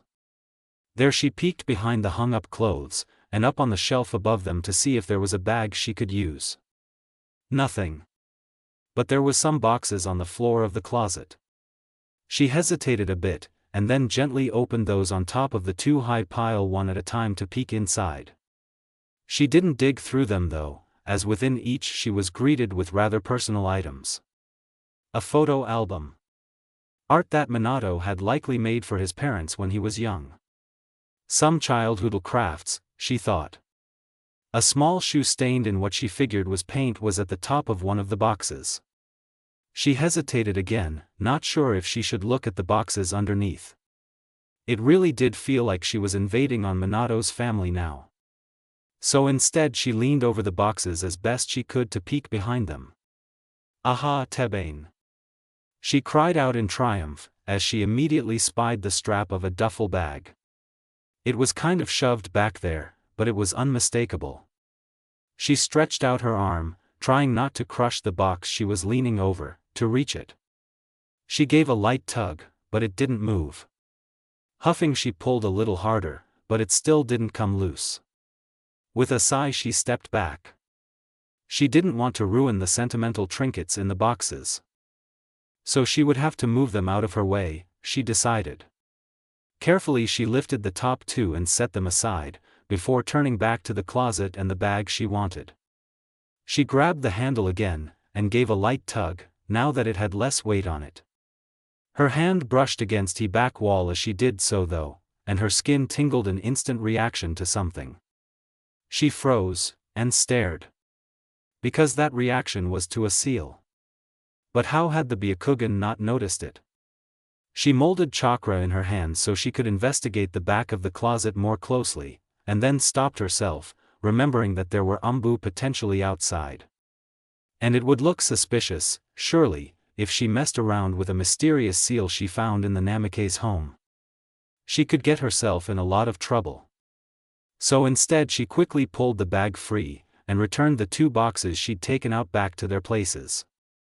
Then she'd left the room in a rush to shove what she'd gathered into the old duffel and leave the Namikaze home. She almost couldn't stop herself from looking back after she'd locked up behind her and then left through the gate. Because just why was there an Uzumaki seal in the back of Minato's parents' closet? And how did neither a Hyuga or an Uchiha notice it? Although the last thing he wanted to do was leave his siblings alone in the hospital, especially before they woke again, it wasn't entirely possible. If he'd had it his way he wouldn't have left for this though. But here he was in the hospital's cafeteria, grabbing 2 cups of jello after he'd finished his bland meal. Because the nurse who last came to check on the twins had basically pushed him out of the room and had made him promise not to come back until he took care of himself a bit first. She had a point that it wouldn't help the twins any if they woke to see him looking miserable. But he also knew that making him leave to feed himself was just an excuse to get him to leave for a bit. He was a shinobi, and missing a meal or 2 was no big deal. The nurse likely hoped that some time away would help him clear his head or something along those lines. Instead, being away from the twins led to him remembering that they hadn't been the only ones involved in the incident. So he had gone to the front desk to ask if any of those with his siblings had also been admitted, and found Daisan keeping a red-eyed rhythm company where she was clearly waiting in at reception for any sort of news on her new friends. He'd reassured them both that the twins were all right, though he didn't tell them that they almost hadn't been. The girl didn't need to hear that. Dai had then informed him that the Shimura boy had been injured, though it was a minor injury healed immediately by the Uchiha officers who'd responded to the crisis. Still, the boy had been brought to the hospital due to some protocol or another. When Minato had inquired at the front desk on if the boy was still in the hospital, he learned that he was. Because it was policy to keep any child admitted to the hospital due to a kidnapping securely in the hospital until a parent or guardian came to retrieve them, even if they weren't a victim of the incident. But Kawazo's mother had been at that park. So why hadn't she come for her son yet? He had gone immediately after that to see the boy, concerned. When he'd arrived at Kawazo's room, the boy was sitting on a hospital bed, staring at the room's window. He had cleared his throat, and the boy had winced before looking over to the door. His mouth had opened to likely utter a greeting, but when he had seen Minato, the boy's mouth snapped shut, and he had looked down in shame. Minato had greeted him, tried to strike up a conversation, but Kawazo hadn't spoken. Finally, at a loss of how to get the boy to come back out of his shell, and worried that maybe a part of the problem was his presence, he had excused himself by saying he needed to get something to eat, but that he'd bring the boy some jello on his way back to his siblings. But a single cup of jello seemed like it would be a rather pathetic attempt at getting the boy to open up again. He sighed heavily. Either way, it may really be his fault Kawazo was like this. This incident must be a lot for a 4-year-old. And given how Kawazo was, he was probably blaming himself. This was so ridiculous, the genin thought. Absolutely absurd. No academy student could have done any better, especially not another the same age as Kawazo. From what he'd heard from Dia, the boy had reacted immediately to Misato's scream. Although it had got the boy a light injury to the arm, he'd successfully pulled Misato out of reach of the kidnapper. If the culprit had gotten both twins, the whole affair could have ended a lot worse than it had. So he made his way back to Kawazo's room, even though there was the chance that the boy's parents had finally come to get him by now. As he started down the hallway, however, he spotted brunette girl, hair down, beaten of glasses askew once more on her nose, sliding open the door to Kawazo's hospital room. He raised a curious brow, wondering just how the girl had even known that Kawazo was here, and why she would bother to visit him. Uchiha-san? Kawazo finally spoke, clearly bewildered. But there was also clearly strain in his voice that indicated how troubled the boy was. It sounded as though he'd been crying. Confirmed by a sniffle moments later. What are you doing here? Well, to check on you, of course, the girl answered a bit awkwardly. I came by to deliver something to my oldest brother since he sent home saying he'd have to remain on duty through the night tonight, she goes on. And I found out you were here. He could tell the girl was not being entirely truthful by the nerves he heard in her voice. Anyway, I just thought I should check on you, because at least none of our classmates would. And she trailed off, then sighed heavily. Actually, I already knew he might be here, she admitted in a small voice. I was passing the park when I heard a scream, and then I saw you grab a little boy and pull him out of reach of someone. She says there was some blood, so I was a little worried, but you look all right now. The girl keeps talking. But I thought it was strange when I heard someone at the front desk mention you were still admitted, so I thought maybe you'd want some company. Then he heard the rustling of a bag. I have some blank scrolls, and ink and brushes. If you wanted me to show you that technique I mentioned yesterday? While you wait for someone to pick you up? There was silence in the room for a long while. Then a very small question. Why?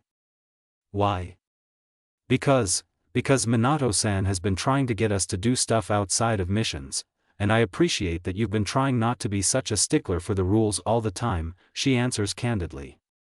So I thought, maybe I should try and see if we can get along. She goes on, more awkwardly. And, well, I wanted to say, I think if you want to, you'll make a great shinobi one day too. Minato covered his mouth to stop himself from chuckling at that. Those were pretty much the same words Kawazo had told her yesterday. I mean, you were able to react right away, and save that boy, that was really cool. The girl goes on more softly. You really think so? The boy asks in just as small of a voice, but there is hope there now.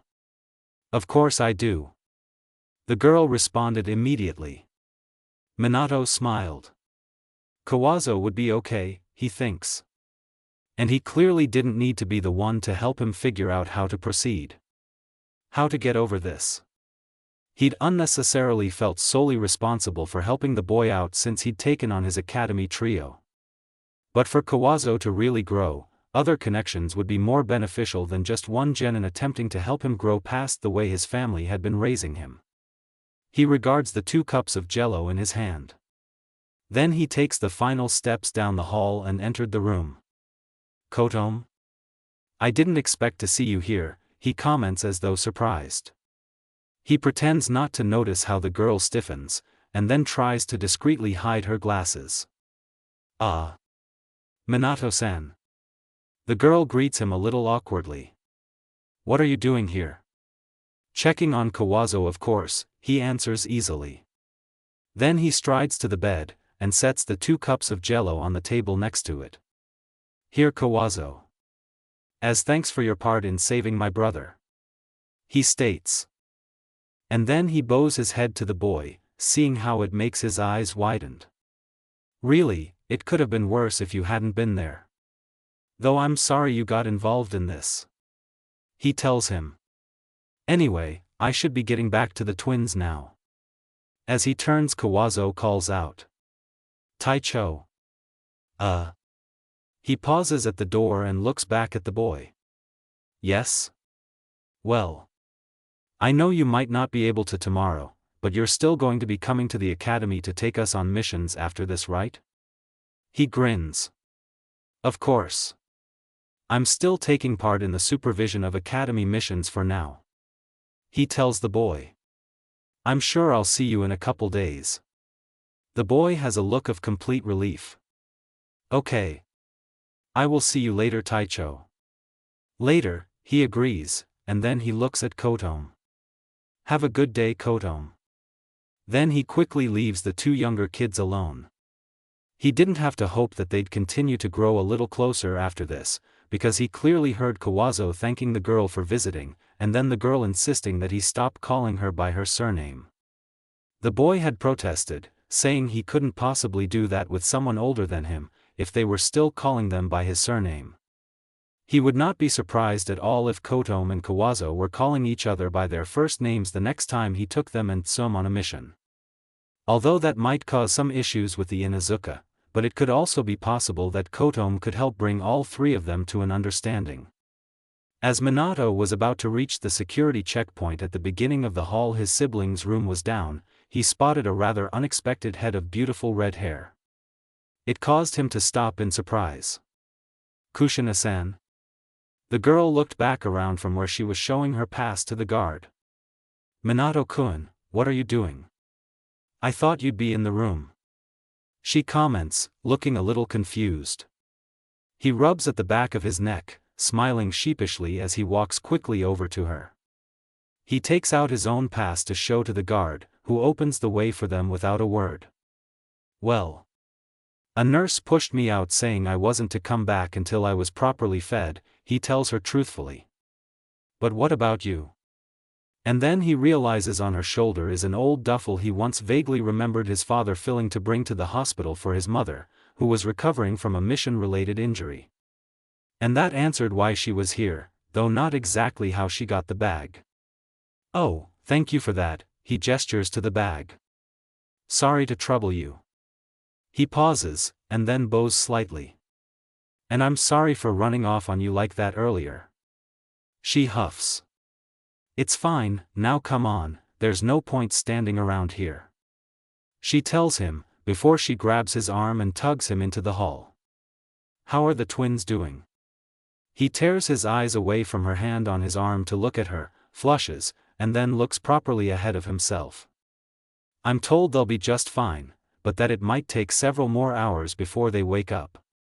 He answers her softly. But no offense Kushina-san, how did you get a pass to come visit? She hums absently. The Hitaki clan head saw me with the bag in the lobby and approved my visit, she tells him simply. Is that a problem? Hashiro approved it? Did Hashiro know he liked Kushina? That would be. Kushina pinched his arm. He almost yelped, and then he glances over at her to see an impatient expression, making him realize he'd kept her waiting, wondering if her being there was a problem. No, it's no problem at all. He breathes out a little too quickly. I don't mind, really. The twins like you anyway. I'm sure it would make them happy to see you if they wake while you're here. He goes on. Good. I was thinking of staying around for a while, the girl stated. I mean, I have to make sure their brother manages to keep it together for them. He can't help but wince at the teasing remark. Kushina's hand releases his arm, and he can feel her staring him down intently. He tries to laugh it off, then clears his throat. Guess I still have a long way to go to be a good brother. He hopes the words don't sound as dejected as he really feels on the matter. And that the smile he tries to give her doesn't give anything away on that point either. He picks up his pace a bit. The room is just ahead on the right. Stepping swiftly he makes it to the door and slides it open. The nurse who'd sent him off isn't even present. He almost sighs in annoyance, because that probably meant he could have just gone away for a few minutes before coming back. Then again, he had had a chance to witness Kotome visiting Kawazo and how that helped the boy out. And he'd also met Kushina on her way up rather than being surprised by her coming to the door. So it hadn't exactly been a waste. He glanced at the monitors even though he didn't need to see them to know nothing had changed. He could hear it. Then he steps fully into the room to allow Kushina to follow him in. Her eyes fix on the monitors, and she frowns, but she doesn't say anything on it.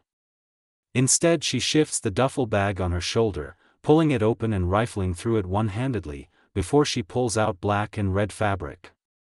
Here, you could use a change.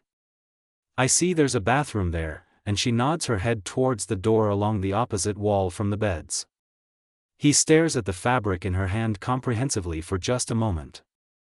She'd actually gotten clothes for him too?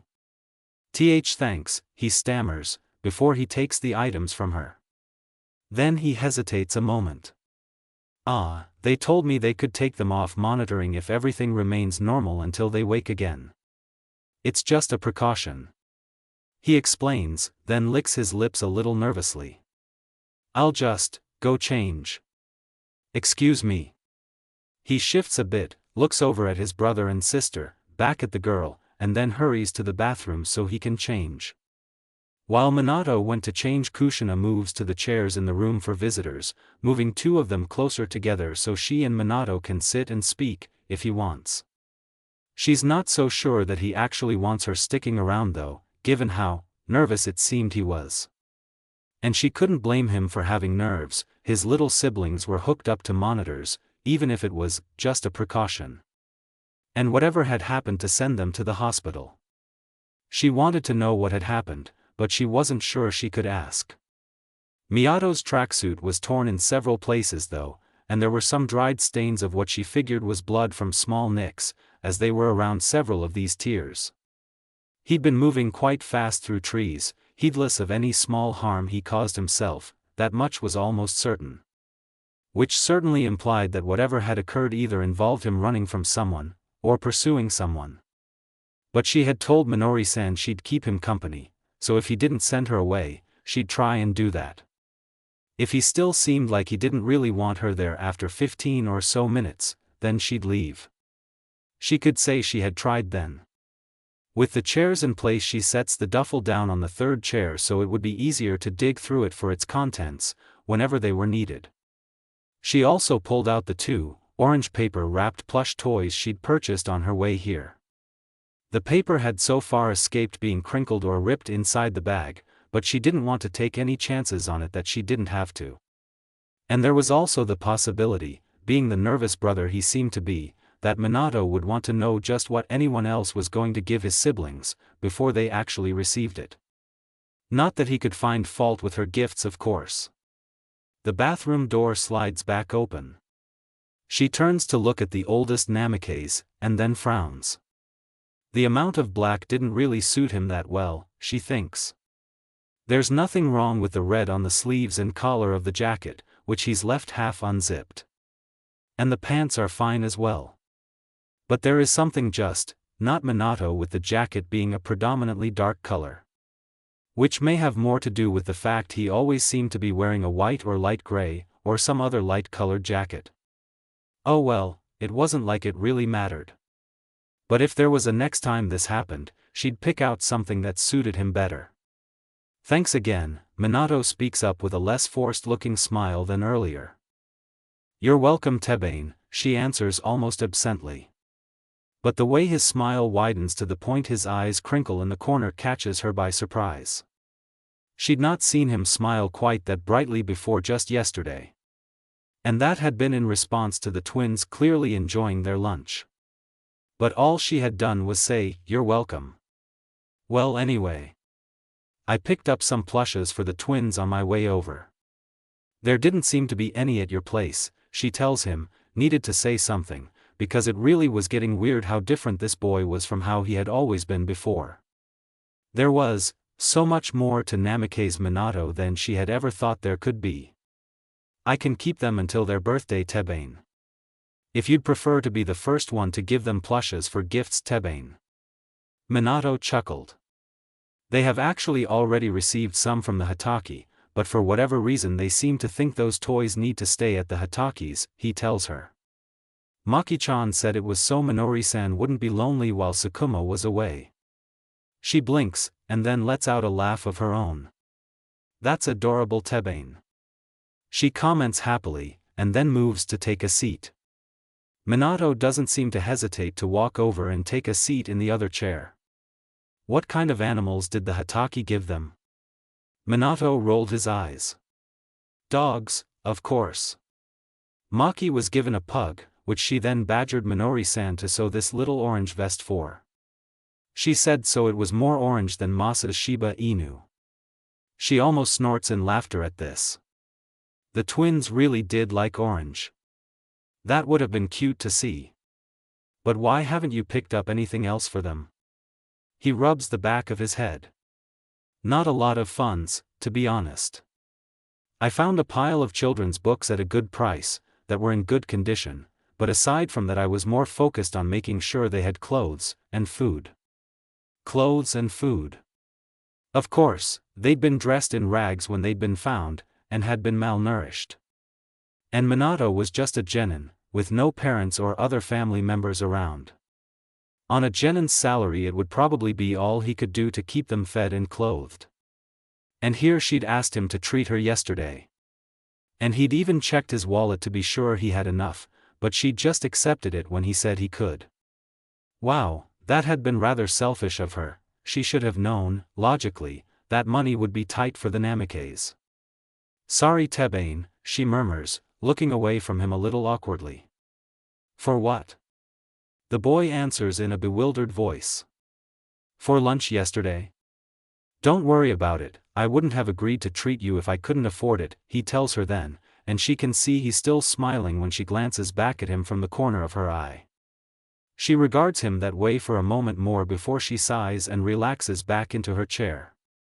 Do you want to arrange a new time to meet up to shop for them? I did say I'd help you pick out something to match with them that would be less, that, and she nodded absently to the bundle of orange clothes Minato must have ditched next to his chair when he'd come over to sit. Well, I would appreciate that. Do you think you'll still be in the village the day before their birthday? He asks her. Definitely, Tebane, she answers without missing a beat. He wouldn't know this, but her team wasn't sent on that many missions that kept them out of the village for more than a day or two. There were multiple reasons for this, from her sensei being in demand as the medical genius she was leaving the genin without their jonin, to the role she was going to have to fill for the village one day. Of course there was also the fact she still had things to learn from Mito BA, so she had to see the woman on at least a semi-regular basis. Because she was an Uzumaki, because. Once again she wondered why they even let her graduate from the academy, because it must have been decided before she even came here that she'd. She purses her lips and pushes the thought away. I'll let you know if that changes, she tells the boy. Is there going to be a party for them? He frowns at this. I hadn't really considered, they're only turning 2. And there has been a lot of changes in their life since we've become a family. He explains, and she wonders exactly what he was going to say before that. I don't want to overwhelm them or anything, and after what happened today. He looks nervous once more, glancing over at the still unconscious toddlers in their beds. Well, I'm not so sure getting a crowd of people together on their birthday is a good idea, so we do anything for it, it will be pretty small. He goes on. At most, maybe those on the Nin Cayman, but I think just limiting it to myself and the Hataki might be best. She frowns. What if they'd like a party? Maybe you should ask them. The blonde looks taken aback for a moment, and then thoughtful. I hadn't considered that. I mean, Mikiko isn't fond of strangers but. He looks at the girl in question. There are a lot more people she really likes and might want to see. He shifts in his chair a bit then, pulling one of his legs up. Still, a big crowd. And it's the first birthday that's being celebrated, probably. Ah. He was nervous purely because of how much he cared about his siblings. And she'd prodded him about being a wussy brother several times now, maybe that had been unfair of her. He had been suddenly thrown into being a brother and guardian of young twins. Then maybe it would be better to have a few smaller parties, for anyone else who wants to celebrate their birthday, she suggests. It's not as though celebrating it on the exact day is the only way one can celebrate someone else's birthday. Minato laughs lightly. That's true. He agrees simply, before he also leans back in his chair, closing his eyes a bit and letting out a sigh that sounds tired. When did you last get a proper night's sleep? She asked, now spying the slight bags under his eyes. He grimaces, but doesn't answer. Minato-kun, you need to take care of yourself, not just them, Tebane. Then she sighs herself, because who was she to tell him that? But I guess you're also trying to adapt to a lot of changes, Tebane. It can't be easy to suddenly be responsible for 2 other people like this. Silence spreads between them to the point that she starts tapping her finger on her knee in a rhythm that matches the beeping of the monitors. It doesn't matter if it's difficult, Minato finally speaks softly. It will always be worth it. Though his words are soft, there is no shortage of determination and feeling in them. No, Minato was not a wuss at all, she decides. A wuss wouldn't be able to do what he is doing now. He just lacked confidence. Or he had lacked confidence. Maybe this was what Mitobe had meant when she said the vessel had to be filled with love. Well. Not exactly this, the woman had clearly been talking about finding a romantic love. But, it did strike her as been an unconditional love of a high caliber, and it had changed the Namikaze she had known in a big way. That power to change, to make a person stronger. Was that power what she needed to turn the vortex into a spiral? She felt, just a little jealous of the twins that they had someone who clearly cared for them a great deal, even as she was happy for them. But the jealousy was perhaps a little misplaced, because whatever had happened, had been targeted. That was the only conclusion she could make, given the sudden mission given to her by Jiraiya. Targeted, because they were Namikaze? Why? Just who were the Namikaze? Why would a merchant clan have such a shinobi-like clan symbol? Because it didn't in any way relate to making money, or some sort of method of transporting goods. And it wasn't a character of the last name. Those were the most typical styles of symbols merchant clans chose for each other. In fact, most non-shinobi clans followed a similar logic. Even small shinobi clans often did. It was only a few shinobi clans that chose something more obscure, yet symbolic. Like the spiral of the Uzumaki clan symbol on her back now. Or the Uchiha fan. Aside from the clan symbol though, why was there an Uzumaki-made seal in the Namikaze home? It wasn't simply Uzumaki designed, it had to have been performed by an Uzumaki for her to have that reaction to it without actually revealing the seal by applying her own chakra. And maybe not just any Uzumaki, it had a very distinct feel, now that she was thinking about it. One that only came with the chains. Kushina-san, is everything alright? The Namikaze's voice cuts through her thoughts, and she snaps her eyes back to him, taking him in. He sat back forward in his chair, frowning at her. Is everything alright? Well, no, she liked his little siblings, and yet here they were in the hospital because of something. Something to do with his clan that could not possibly be what people believed. And just maybe connected to her own. Minato-kun, she begins, also sitting forward in her chair, leaning towards him. Just what is the Namikaze clan? Because I don't believe for a second that they were just merchants. Whatever Minato had been expecting, that clearly was not it. His eyes widened, his lips part a fraction, and then snapped closed as he looked pointedly away. He shifts in clear nerves and uncertainty in his chair, flicks his eyes back to her, then the twins, and then away again. Then his hand shoots up into his hair as he lets out a frustrated sort of sound followed by a soft curse.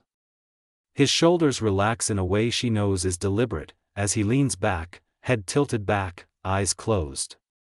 He takes in a few long breaths, and then tilts his head back towards her as he opens his eyes. I'm only just starting to really figure that out, Kushina-san. He admits in a low voice. And somehow, she is sure this is no lie. She frowns at it all the same. So, what do you know then? It may be that he wouldn't want to tell her, but she decides she doesn't care, that she will ask anyway. The worst he can do is not answer, probably. But he does answer. The merchant was just one face. They were also shinobi, all along. Or at least some of them, he tells her in a tired-sounding voice. When shinobi villages first started being established, it seems they initially joined Yuzushiogakure. He stops talking then, eyes clearly fixing on her intently, to gauge her reaction. She couldn't help but tense at the mention of her home village that was now gone. The loss was still too fresh. But not so fresh she couldn't talk about it at all, if it was pertinent. And apparently it was. The Namikaze were always shinobi. And hailed from her own home village.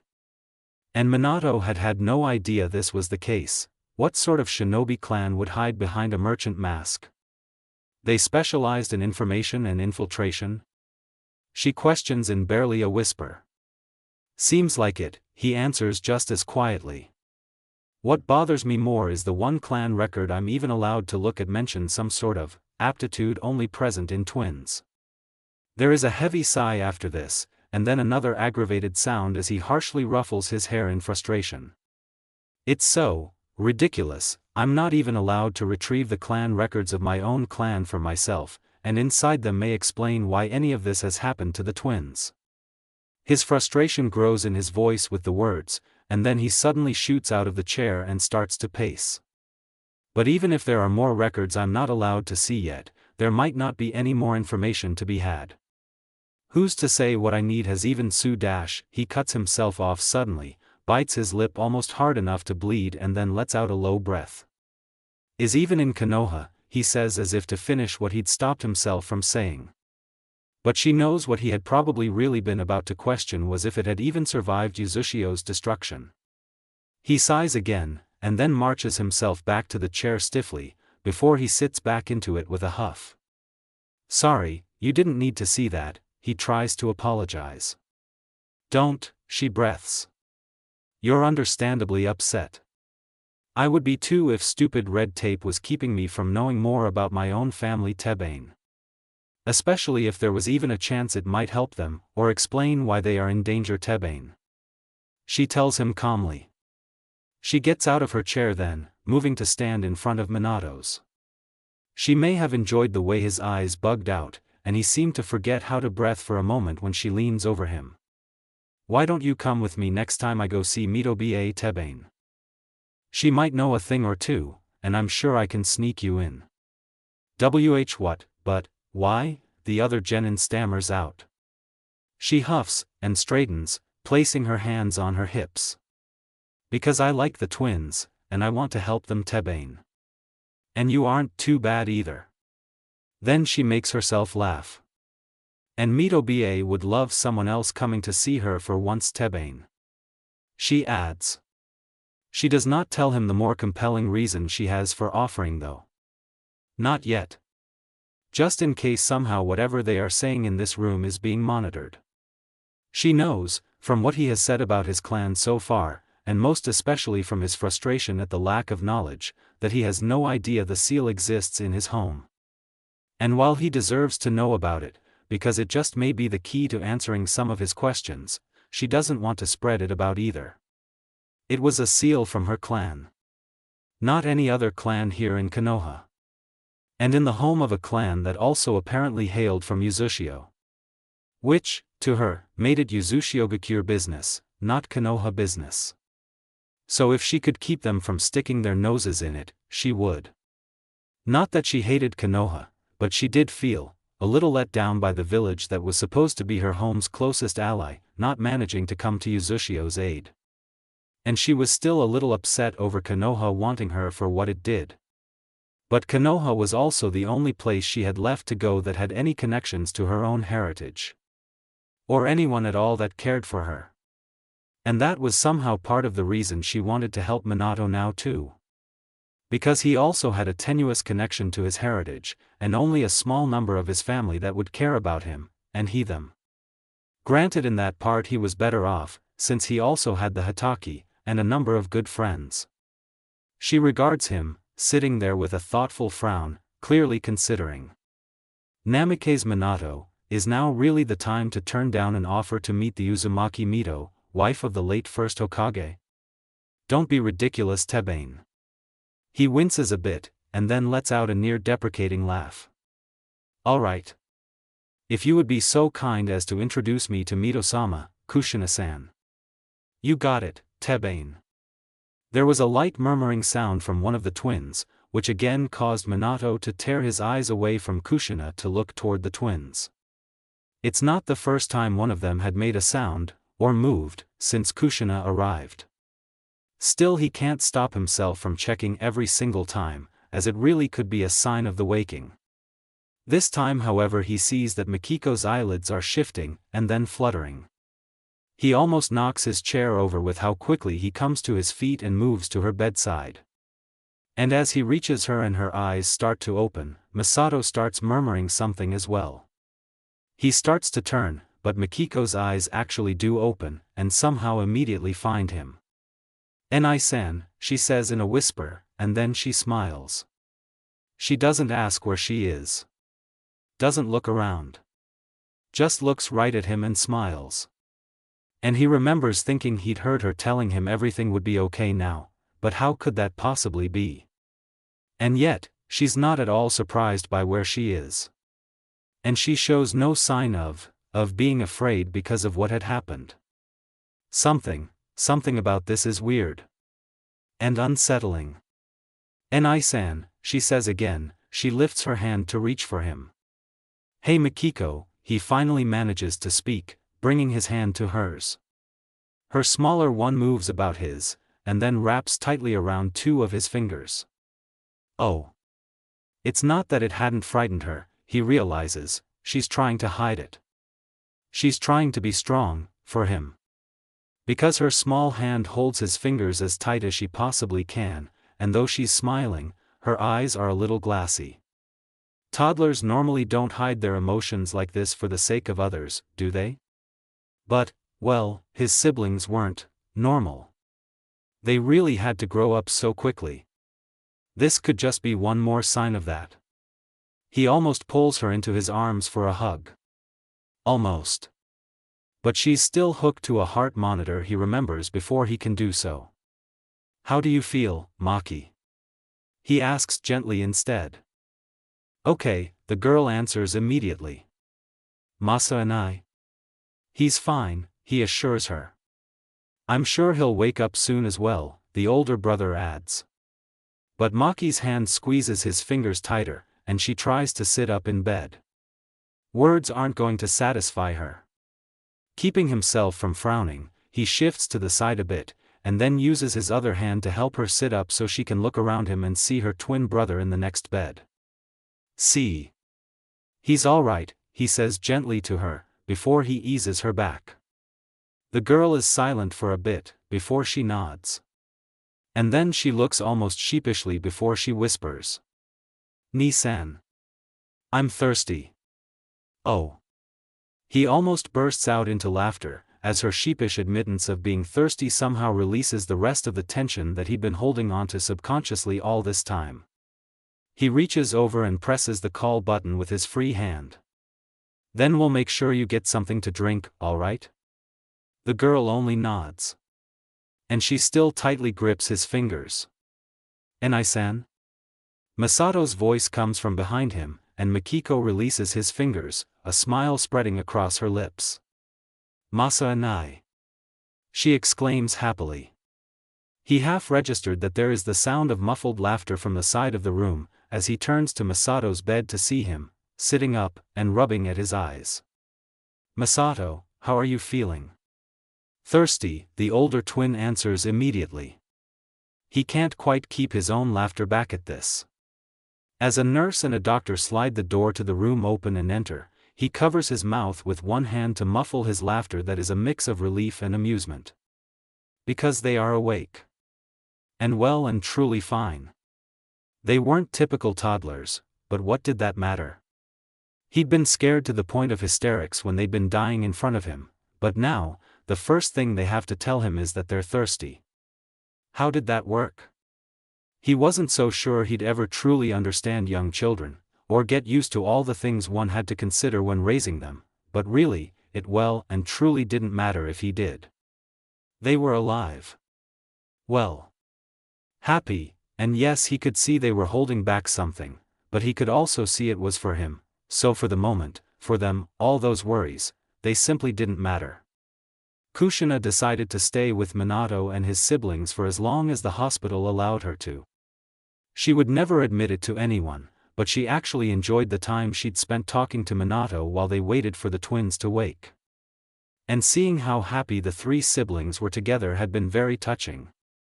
Though she sort of felt like she was invading on what should have been a private moment. Yet she couldn't quite stop herself from laughing at their interactions, just a bit. But after the doctor, Tsunade-sensei, and nurse had looked at the readings from the monitors, taken a few more vitals, the doctor had pulled Minato aside to talk to him, leaving her with the nurse, and the twins, who had seemed to finally notice her. Kushina. Masato had been the first one to greet her excitedly, though Makiko very quickly echoed him. And she had never really thought anyone would call her like that, but she found she didn't mind it in the slightest. Hey Masa-kun, Maki-chan, she greeted them both with a wide grin of her own, getting up from her chair to stand nearer their beds. She didn't get any closer yet though, as the nurse was currently disconnecting the two little Namikes from the monitors. Why is Kushina here? Makiko then asked, tilting her head to the side.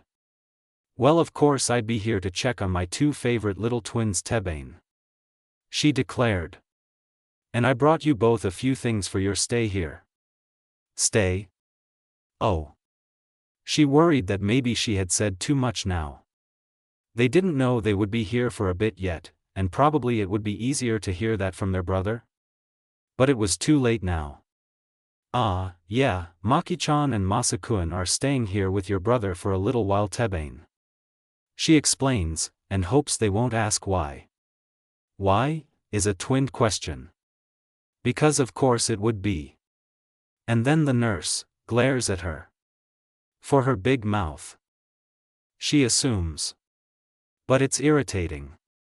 And she can see the nurse is about to speak, but the look almost reads, now I have to clean up your mess. Well, Maki-chan and Masa-kun are new to this hospital, she says on impulse. So that makes it harder for them to do their job Tebane. Do you know what hospitals do? Make sick and ouchs go away. Makiko chirps happily, seeming pleased that she knows this answer. That's right, but to do their job, they have to know a lot of things about the people they are helping to make those bad things go away, Tebane. So the hospital needs to learn more about Maki-chan and Masakun. Uhu, the twins say together, and then they nod in a strange sage sort of manner as if they really do understand. How long does that take? Masato then asks. You'll be here for 2 sleeps of the sun, Tsunade-sensei answers as she and Minato re-enter the room. Hello, Makiko-chan, Masato-kun. I'm your doctor, Tsunade, and this lady is one of your nurses, Rika. It's our job to get to know you so we can help you better in the future. Hi Tsuade-san. Masato immediately greets the woman. Hi Rika-san. Makiko on the other hand regards the nurse, and Tsunade with more trepidation, though she thinks it seems more directed at the nurse, and only murmurs a quiet, hello. She sees the nurse give her the stink eye, before she smiles to the two. I'll be back with something for you both to drink soon. Then she leaves the room without another word. I just wanted to say hello for now, the doctor continued. We'll be seeing each other more tomorrow. I hope you get a good night's sleep. Her sensei says calmly, before she looks to her. Kushina, make sure you don't have to be escorted out for staying too long. She huffs at the woman, a little annoyed that she would give her such a warning. She wasn't going to cause problems in a hospital. She isn't given the chance to defend herself however, as after saying this Tsunade turns and leaves. Minato passes her on his way to grab his chair, presumably so he can sit between the twins' beds. As he does he whispers, thanks, I wasn't sure how I was going to explain why they'd be here for a bit. Oh. So she guessed she'd actually done something helpful with her speaking before thinking, this time. Would you two like to change? Kushina-san brought some pajamas for you. He then spoke more loudly, for the twins to hear, as he stopped by the chairs. Yes please. Masato answered immediately before Makiko added with just slightly less enthusiasm. Change. Minato smiled, and them dug through the bag, finding the jinbei and pulling both. Alright, Masato first then. Why? Makiko huffed. He spoke up first. Maki, her oldest brother, answers easily. And you were first last time. But. The girl tries, and then stops, okay. She almost snorts at this, before she looks to Minato. I can help, if you think she wouldn't mind, she offers quietly. Ask her then, is his simple response with a raised eyebrow. Well, she supposed it would make sense to ask the child she was offering to help, wouldn't it? She flushes just slightly in embarrassment, but really, she hadn't known if Minato would be okay with the offer. Oh, he was nothing at all like the wuss she had thought him. Really, absolutely nothing like that. And it was so very weird. But, well, he wasn't a jerk. Nothing like any of the other boys around her age. And, she kind of liked this new, weird Minato a lot better than the wussy one, which she already had liked a bit more than the jerky cowards the rest were. And he'd let her talk on and on about her village, as much as she'd wanted to, until she couldn't talk about it anymore without choking up. That had, well, it had been something she'd needed, she realizes now. To remember those people that meant so much to her, that she would never be able to see again. To put her memories into words rather than just holding on to it silently, and fearing that she would forget. Talking about them almost felt like it cemented the memories. Yes. Minato Namikaze was not at all like others. She might even go so far as to call him a friend. Privately to herself. And Mito-BA would absolutely enjoy meeting him. Having someone else to talk to for once. Someone who could be very respectful, but who was also a strong, determined individual. She smiles to herself, somehow rather pleased with whatever this connection between her and the Namikaze was. Maki-chan, she calls to the girl, as Minato sets her change of clothes at the foot of her bed and then turns to help Masato. Would you like me to help you, Tebane? Yes. The immediate and excited response of the girl, coupled with how she starts bouncing where she sits in her bed, takes her momentarily by surprise. She thinks Minato snickers. Oh, she was definitely going to tease him about his toothbrush later, for that. But for now she moves to the bed and takes up the jinbei to help Mikiko change. A task she hadn't actually been sure would be all that easy. She remembers it had been a struggle on her last babysitting D-rank mission.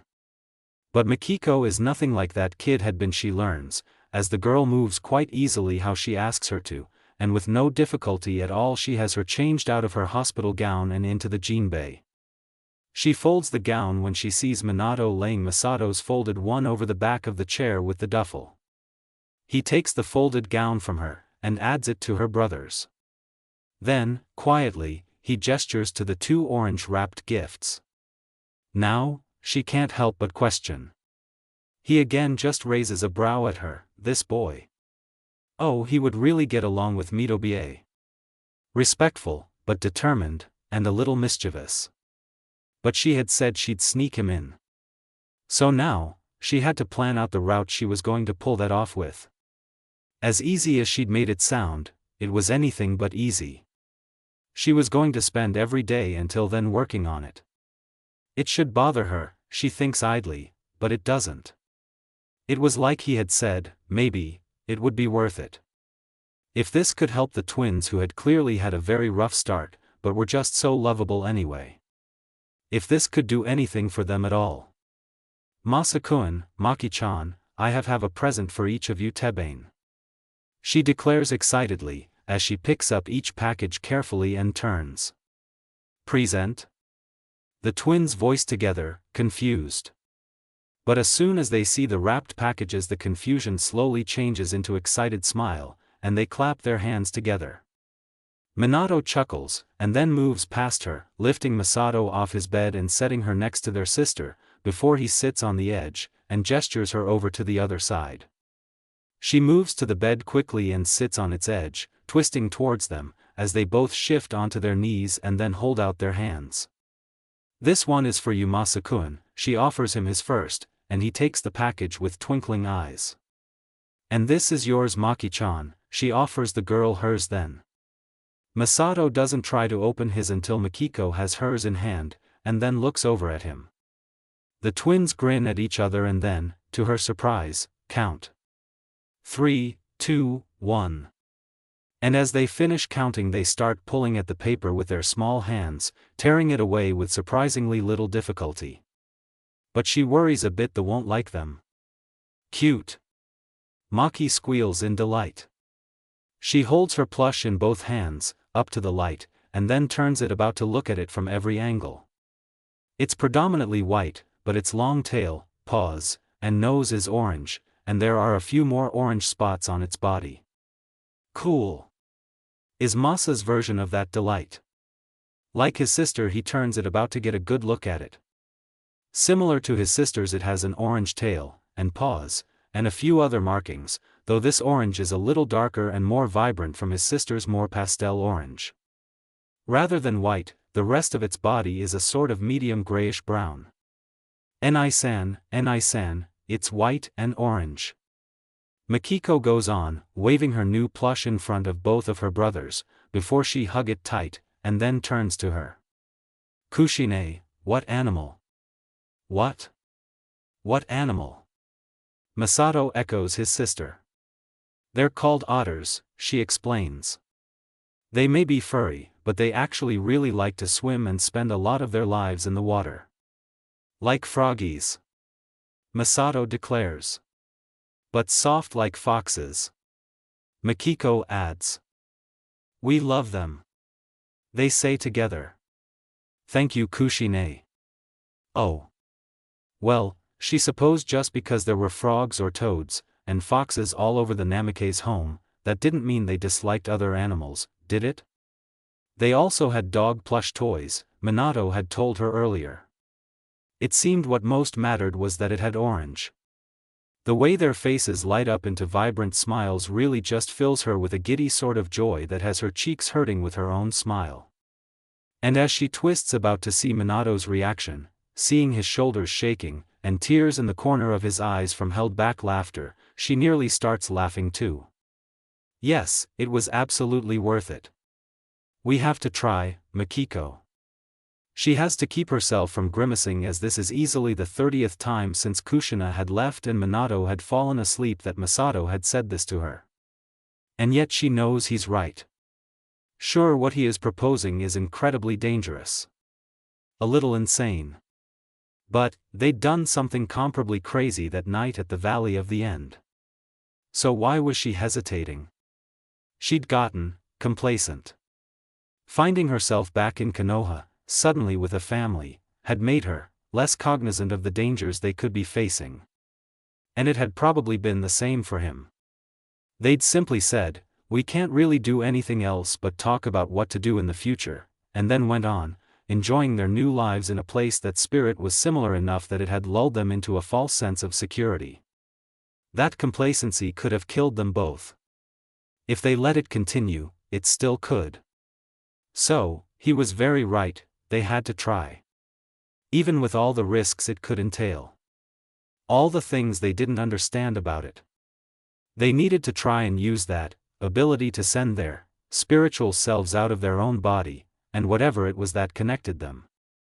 That allowed them to talk, and allowed them to, as they had just learned, actually have their spiritual self take control of the other's body. They had to figure out just how it worked. Its drawbacks, aside from genjutsu blocking their connection. Because being so young, it was true that there wasn't much they could do, but this could be a tool they could start using now, before they were able to start training. Even just attempting it though could kill them, and leave Minato alone. And she had seen, or rather she had heard, more than Masato had, how Minato had broken watching him dying in front of him. She never wanted to put their older brother through that again. And yet, this was their best way to do something, anything to move forward. Perhaps the only way they could get around how their age made getting new information nearly impossible. And not doing it did not mean they'd save Minato from suffering through something like what had just occurred again. Fine, you're right.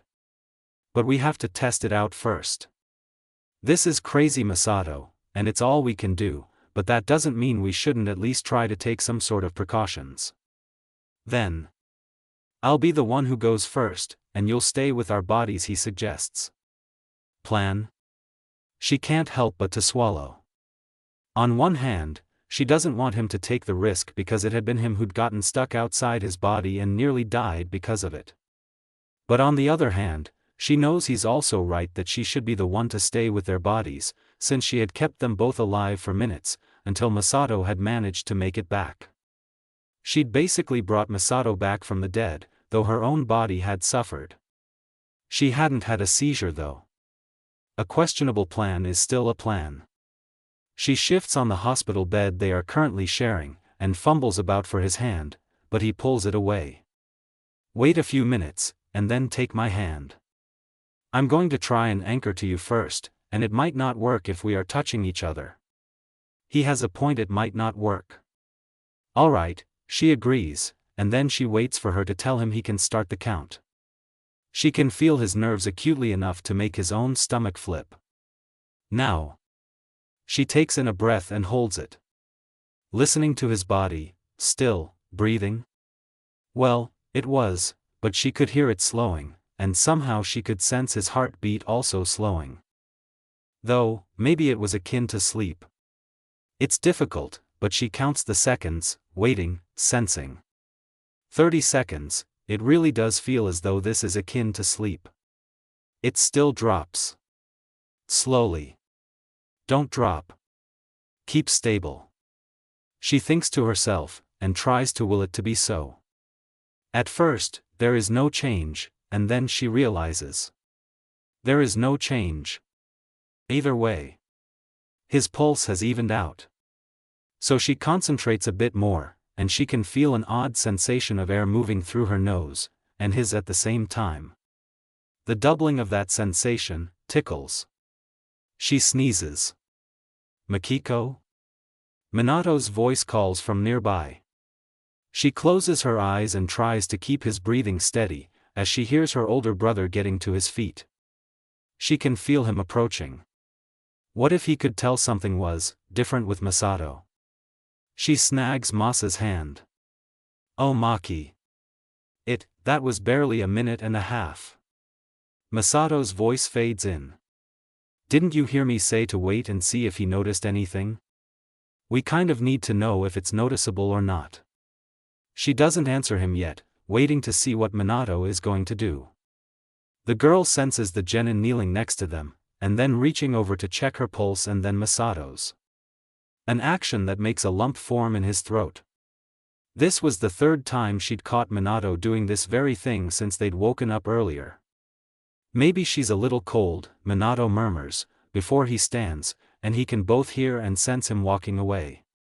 Some fabric rustles, and then Minato returns. Soon she feels a new weight over her body, though it isn't much. Just enough to know Minato had placed a second blanket over her and her brother. The blanket from the other bed. Meaning Minato wouldn't have one. Then the genin returns to the other bed, and after a little longer he hears his breathing start to even out, though not quite in a normal restful sleep.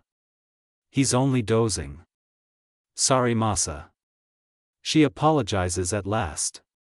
But it was a successful test, and we've learned a lot from it, even if it was cut short. She gets the sense of his annoyance, and can almost picture him ruffling his hair near violently as he used to often do when he was frustrated. How so? Save for the fact it can be done for a very short period. I couldn't hear you. Yet we communicated clearly when I was possessing your body. She points out. So while we lose our connection when one of us is in that state, the connection returns if the other one possesses the first's body. Maybe there is a point in between completely possessing and just controlling a bit, when that connection is possible. Masato doesn't answer right away, but he does lightly squeeze her hand, and she knows it's a small apology for being short with her. So, should we try again then, and see if we can find that sort of point? Or, should it be you who goes next, so we can be sure both of us can do both sides of it? She knows he's not really asking if they should try again, or how they do it. She's asking if they should do so now. If he is ready to try it again. He doesn't feel quite ready, but he probably never would. We have to accomplish both, but let's take turns going. And she braces herself for the nerve-wracking knowledge that she is about to hand Masato the responsibility of being so intrinsic to her continued life that he literally has to breathe for her. Just a heads up though, feeling the breath from two bodies, kind of tickles. It surprises Minato how quickly things go back to, as near to normal as they can be after the incident. Even though Tsukumo is still recovering from whatever mission he was on that had very nearly killed him when the twins are released. And he finds himself having the new, ridiculous need to keep checking that his siblings have a strong, regular pulse rather frequently. But by the day after their release he has returned to taking academy students on D-rank missions. And stopping Tsum from trying to beat up Kawazo, and the few instances she tries to take her frustration out on Kotom the first few times she hears her call the boy by his name, as he thought would be the case. He's able to leave his siblings with the Katos, the Yuhis and Ibushi without feeling excessively nervous about it. He's a little on edge, but not really that much more than he had been before. Granted, he has to tell Dai that he doesn't feel comfortable with the man dividing his attention amongst his siblings and the orphanage children anymore, but when the man easily agrees with this, he even feels alright leaving the twins with him. Though on that count, it helps that Dai decides it would be better to bring them to the library instead, where they sit and flip through picture books in the child's play area, and he can pick out several Uchiha vigilantly watching.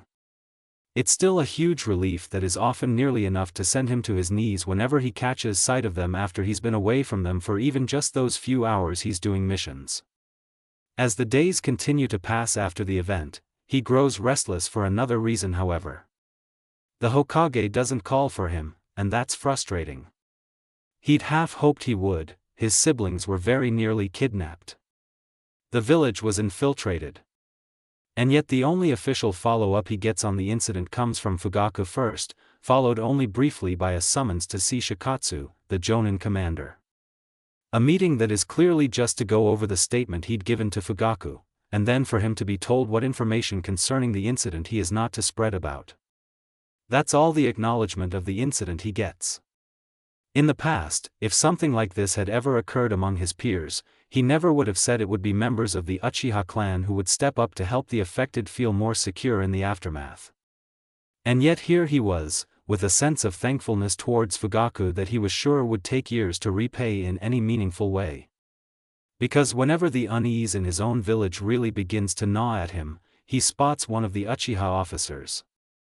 And it's pretty clear to him the very purpose of him noticing them now, when he would have to have searched purposefully for them before, was to give him some peace of mind. And perhaps to serve as a warning against further attempts to kidnap the twins. And then there is the unexpected way he is now seeing a lot more of Kushina. She always seems to find him at least once a day. Most often when he goes to lunch with the twins who now wholly expect to eat out every day he is doing these D-rank missions. Kushina makes a point to pay for herself, and even keeps offering to pay for one of the twins' food on top of hers, and because she is so emphatic about it, he lets her. A month ago he never would have thought it would be possible for him to regularly be having lunch with Kushina. Nor that he would get used to her presence enough that he would almost stop stumbling over his words entirely around her. It was only when the girl teased him that he would sometimes forget how to speak for just a moment. He didn't think that much would ever change, and somehow, he was all right with that. Because whenever she did get him to stammer from her teasing, the way she would laugh and smile was something that took his breath away, every single time. And then it was finally the agreed upon day that she would sneak him to see Mito-sama. The day they were going shopping. The day before the twins' birthday.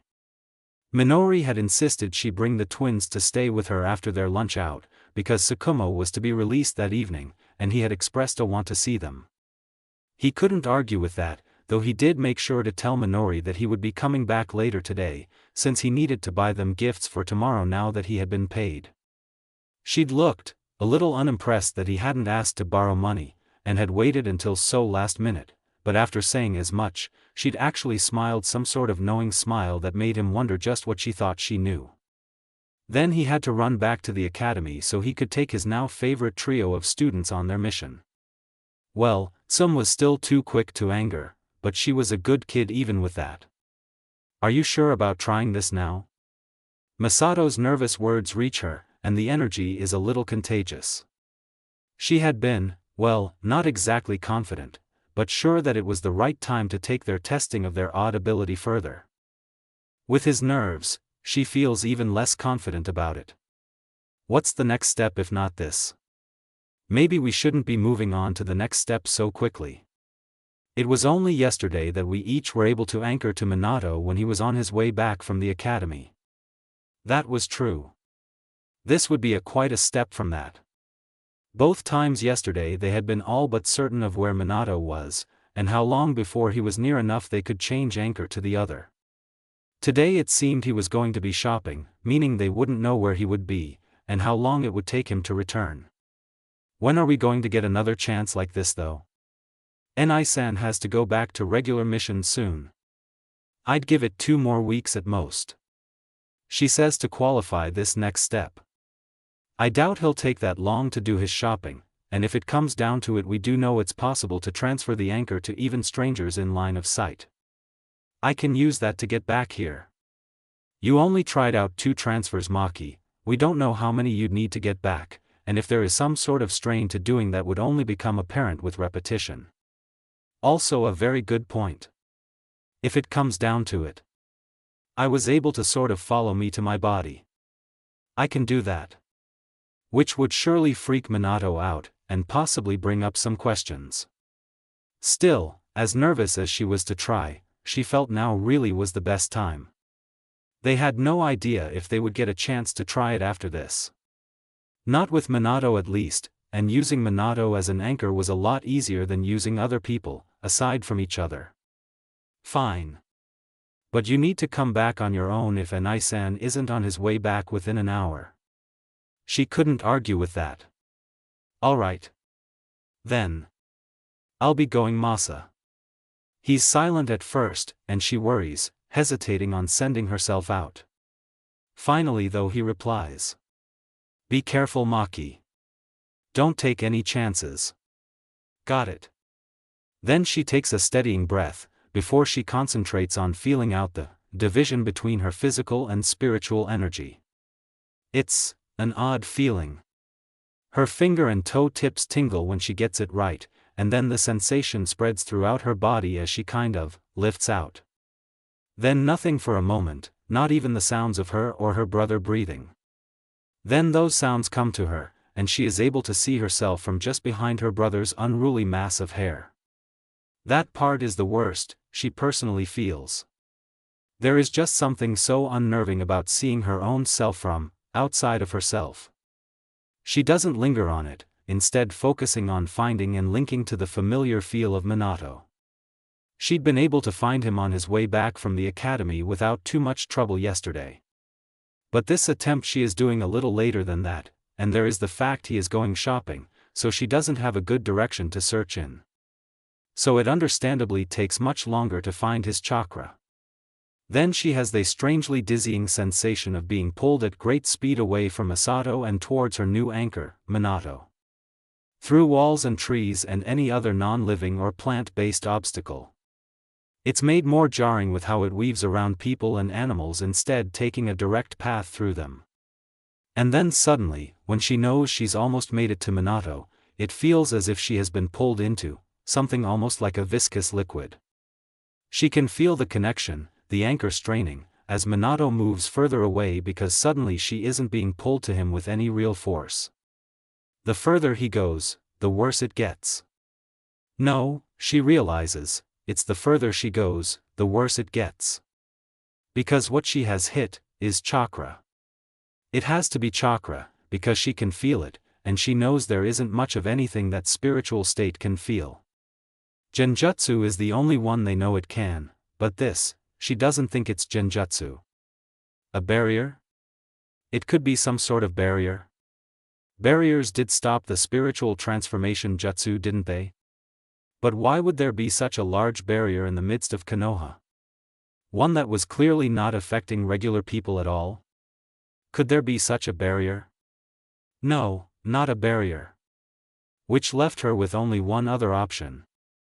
They had not really considered could be a problem in this way. A seal. She's almost coming to a stop. Whatever this seal is, she can find out later. This is getting dangerous, she determines. She might get stuck in the seal if she is pulled much further into its area of effect.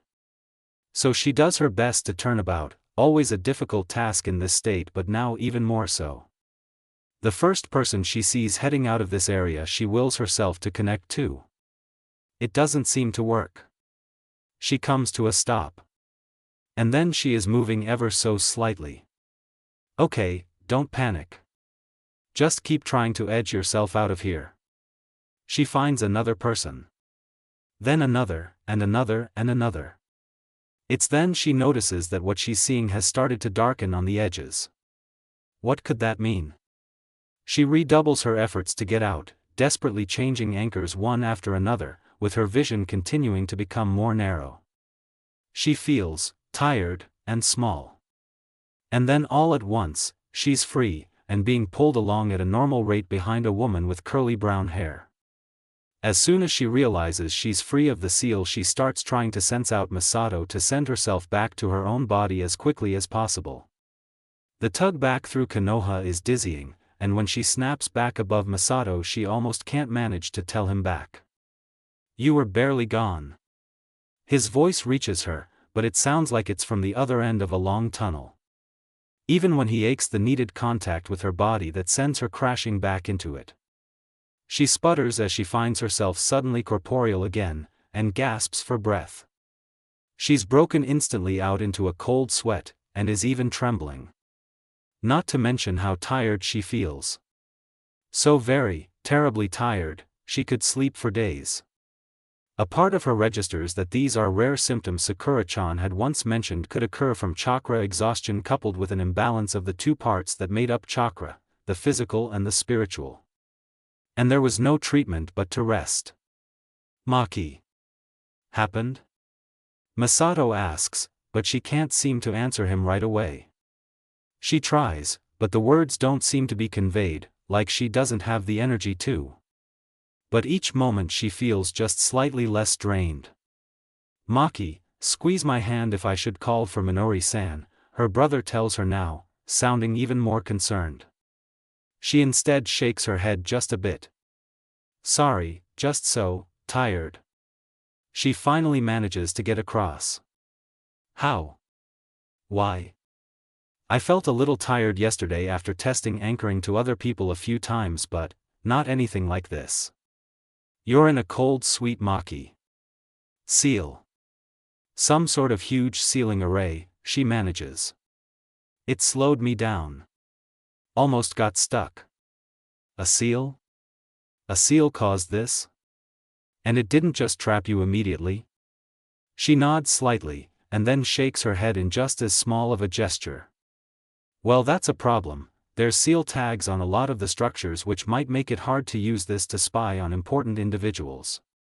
Oh, she hadn't thought of that problem yet. Crap.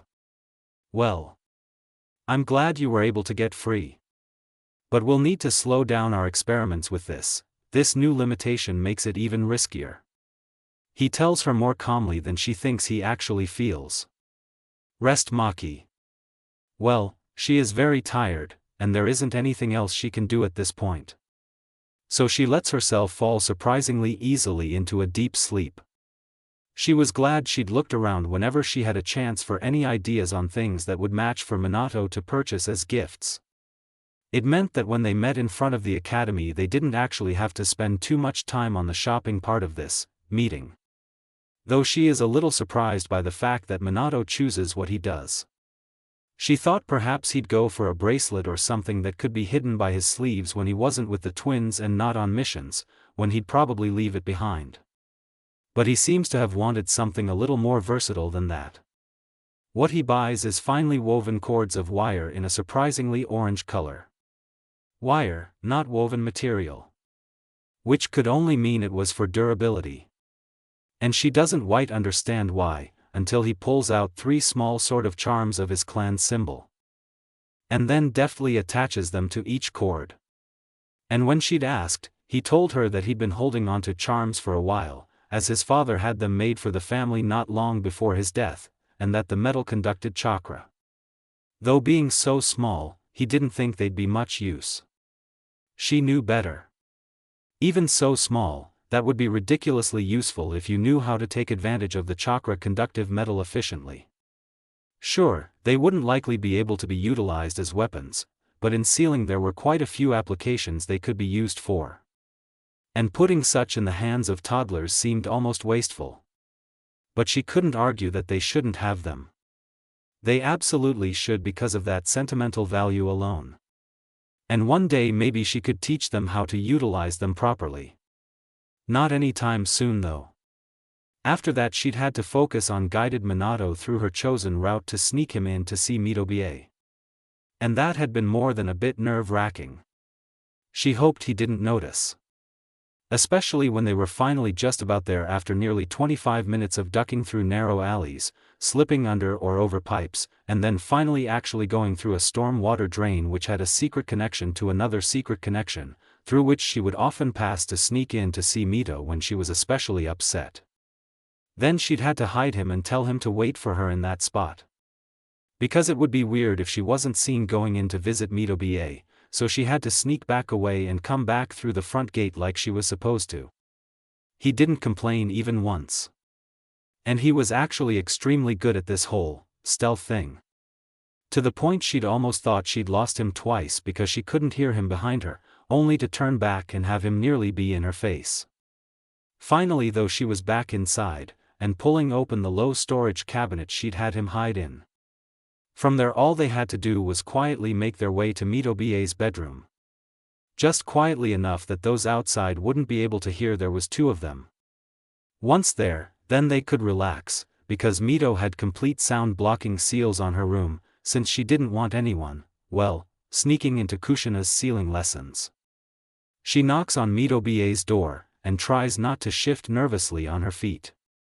"I'm here Midoriya," she calls as evenly as she can. "Come in child," the woman's voice greets her. She slides the door open, and steps in, then waits for Minato to do the same, before she closed the door. And she feels the activation of Mitoba's seals tingling on her skin. Well, now this is such a pleasant surprise, child. You've never brought someone along with you before. The old woman's usually slightly tremulous voice is steady, and quite cheerful. Come, come, let me see you closer, friend of my dear relative. She looks over at Minato, and sees him swallow in clear nerves, as he is rooted to the spot. She rolls her eyes at him, and pushes at his shoulder, as she also moves through the room toward Mito's bed. As she often was when she visited the old Uzumaki is sitting on the edge of her bed, her hands in her lap. The room is well lit with light from the windows, and countless candles scattered about to banish any shadow from more shielded corners. Most of the room around Mito's bed is clear and open space. But the wall opposite her bed is almost filled with floor-to-ceiling shelves, filled with scrolls and books. Most of them written by Mitoba's own hand, she knows. There's even a number on the floor around a permanently drawn circle, where she had recently started practicing extremely complex fuinjutsu with the woman. On this side of the bed though there is a cabinet, which she opens, and she pulls out 2 cushions from inside to set them in front of Mito's bed for now. No, no, don't sit quite yet. Let me see you, lad. Yes, you are a lad, aren't you, the woman is saying, calling Minato up from his attempt to take a seat after she'd placed the cushions. He hesitates again, until she pushes his shoulder a second time. Then he finally approaches the woman until he is standing right in front of her. Ah yes, a fine young lad, aren't you, the woman seems to ponder aloud. Blonde hair and blue eyes, but not after a Yamanaka fashion. Yet something about you is familiar. I've seen a boy just like you before. Years ago now. Seen a boy like Minato? Now what was his name? The woman goes on to question herself. I apologize, my memory is not what it used to be, but when you've lived as long as me and need to remember so very much in terms of history and techniques to be passed down, a lot of other things just escape you. She knew that these words from Mito were entirely truthful. There wasn't much she seemed to remember of people's faces from her past, but details on fuinjutsu and history she had lived through, every single important bit, she remembered. Mito-sama. Perhaps his name was Namikaze Reko, Minato offers up, and then he bows his head. I'm his grandson, Minato. Namikaze Reko, Mito murmurs, as she looks Minato up and down. Raise your head, lad, I can't see your face like that. Minato straightens at the words, a little stiffly. Reko. Namikaze, ah yes, the Namikaze who left Uzushio. The woman finally declares. No, no, his son. Reko was the son. The upstart who visited me the last time his father came to pay me his respects. The woman works through her memories until she comes to a conclusion on who it was. So his line is still in Konoha. I wonder if that was why little Hiruzen was by to bother me about that odd scroll. Herzuin, the Hokage, had been by to bother Mito-ba about a scroll? Kushina-chan, would you please grab it for me, now it's on my mind, I want to have a look, the woman goes on. Now where did I put it? As the woman tries to remember, she moves over towards the scrolls that are out and open, scanning them for anything she doesn't recognize. It's not among those that are open, however. But off to the side, atop a pile of old books that she knew were normally up near the top of the shelves, she sees a scroll that appears a little scorched. Mito-ba, is it burnt? She calls back to the elder woman. Yes, yes, good eyes, child. That's the one. The older Uzumaki confirms, smiling quite brightly now. Bring it here. She goes to it, and stands up on her toes to reach it on the top of the pile, before quickly moving to the bed to sit next to Mito and place the scroll in her hands. Here you go. Thank you. Such a helpful child, the woman says breathily, before she squints her eyes to focus on the scroll. She watches Mito for a moment, before standing, and moving next to Minato. We can sit for now. It might take her a while to decide she's done looking at it, she whispers. He nods, though she can see he's still quite nervous, antsy even. He probably is worried about this taking a long time, she thinks. They wait in silence for nearly 5 minutes while Mito turns the scroll around in her hands, before the woman finally sets it in her lap, and looks at them. So, Kushina-chan, for what reason did you bring this lad? Minato, was it? Well, I just learned the other day that the Namikaze clan was from Uzushio originally, she explains to start. I thought perhaps you would like to see a new face. But I also hoped maybe you knew something about his clan. Curious for yourself, girl? The woman asks, eyes narrowing slightly. No, that isn't really like you, is it?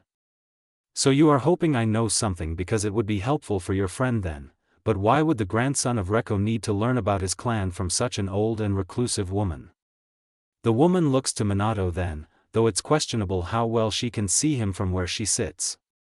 Boy, who is the current clan head here in Konoha? No one, Mito-sama, he answers her clearly. There is only myself, and my young half-siblings, twins, left in Konoha. I am clan heir. Mito raises an eyebrow. Clan heir, how old are you? Around 10. Very young to be the oldest. Twins, you said? Yes. Twins, there was something about twins. Something they would ask for our help in, but it was so rare, the woman murmurs now, and she can barely hear it. I can't quite seem to remember, but perhaps it is somewhere in these shelves. She looks at the massive shelves, somewhere within them. Knowing each and everything had a seal of some sort applied to it, it would take Mito-ba at least a year to find it because of her age, and anyone else twice as long thanks to the seals. But maybe they didn't need to hope to find that particular needle in this haystack. Mito-ba. There's an Uzumaki seal in the Namikaze home, do you know anything about it? Minato tenses next to her, because she hadn't been able to forewarn him about that detail. She'd explained to him afterward why she hadn't told him before. An Uzumaki seal, in a Namikaze home, curious, very curious, the woman is saying, and then she stops abruptly. Oh yes, I do remember that. It was why Reko visited with his father, to have himself registered for it. The woman declares. Then she looks between both her and Minato. Well, you'll have to take care of that from now on, Kushina. I certainly can't travel so far away, so late in my life as I am now. Wait, she'd have to take care of it? It involved some sort of registration, that was, well, she had a decent understanding of such seal work since it worked off a similar principle to summoning contracts, but it wasn't easy. With how she was now, it could take her months just to map out the seal array, and then she'd have to interpret it. Only after that could she reverse engineer the array to the point that she could figure out how to register it. Mito-ba, that could take years, she states. And Minato-kun really could use more information on his clan now. His siblings were nearly kidnapped out of the village not even a week ago, and it may have to do with them being twins. How can he keep them safe when there is so much he doesn't know? The woman is silent. But she can feel the new weight to her gaze, even as it slides from her back to Minato, and then returns. Children, some knowledge can do more harm than good, especially when one is not truly ready to hear it. The old woman says firmly. I could show you exactly what you need to do, Kushina, but then you would not truly learn it in a way that would assist you moving forward. You would not understand it as you would need to. The woman goes on ominously. The same can be said for learning more of the Namikaze. Simply handing over dangerous, or potentially dangerous knowledge to young minds would be a folly I am not foolish enough to make at my age. Then she gives them a small smile. You must learn.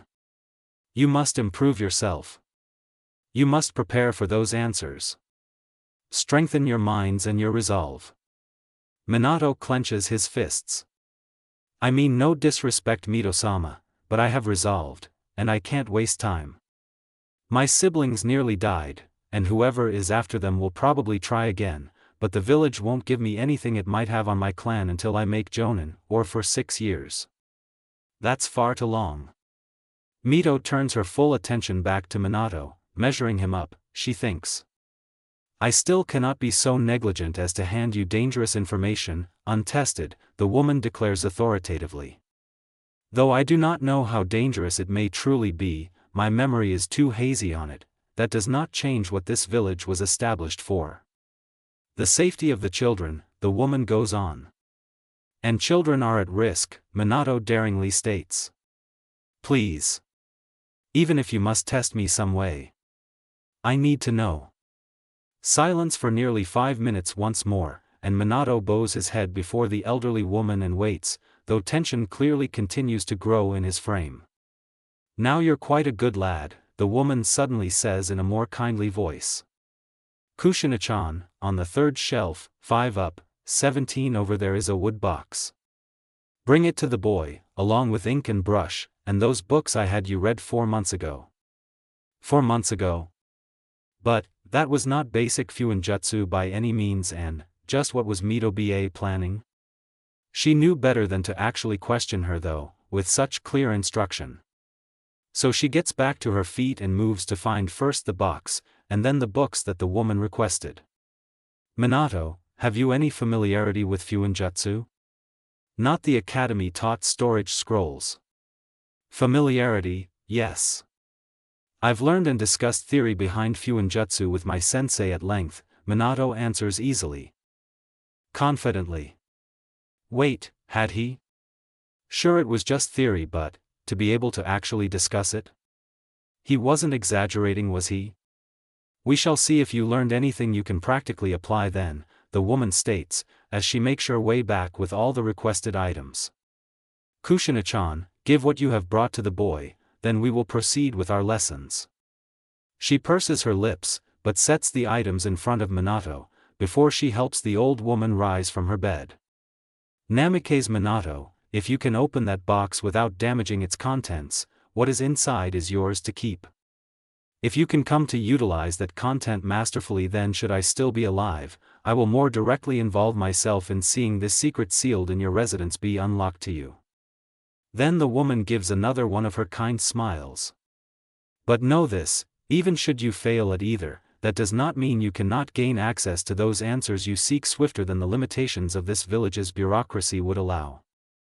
You do after all have my prized pupil around to assist you. So do not be hasty. Be deliberate and careful with your actions. And then Mito burgers her away from Minato to the circle upon the floor, where she settles the woman on several cushions and then, a little reluctantly, proceeds with her lesson. 10 minutes pass. She hears very little from where Minato is working, while she tries to concentrate on her lesson.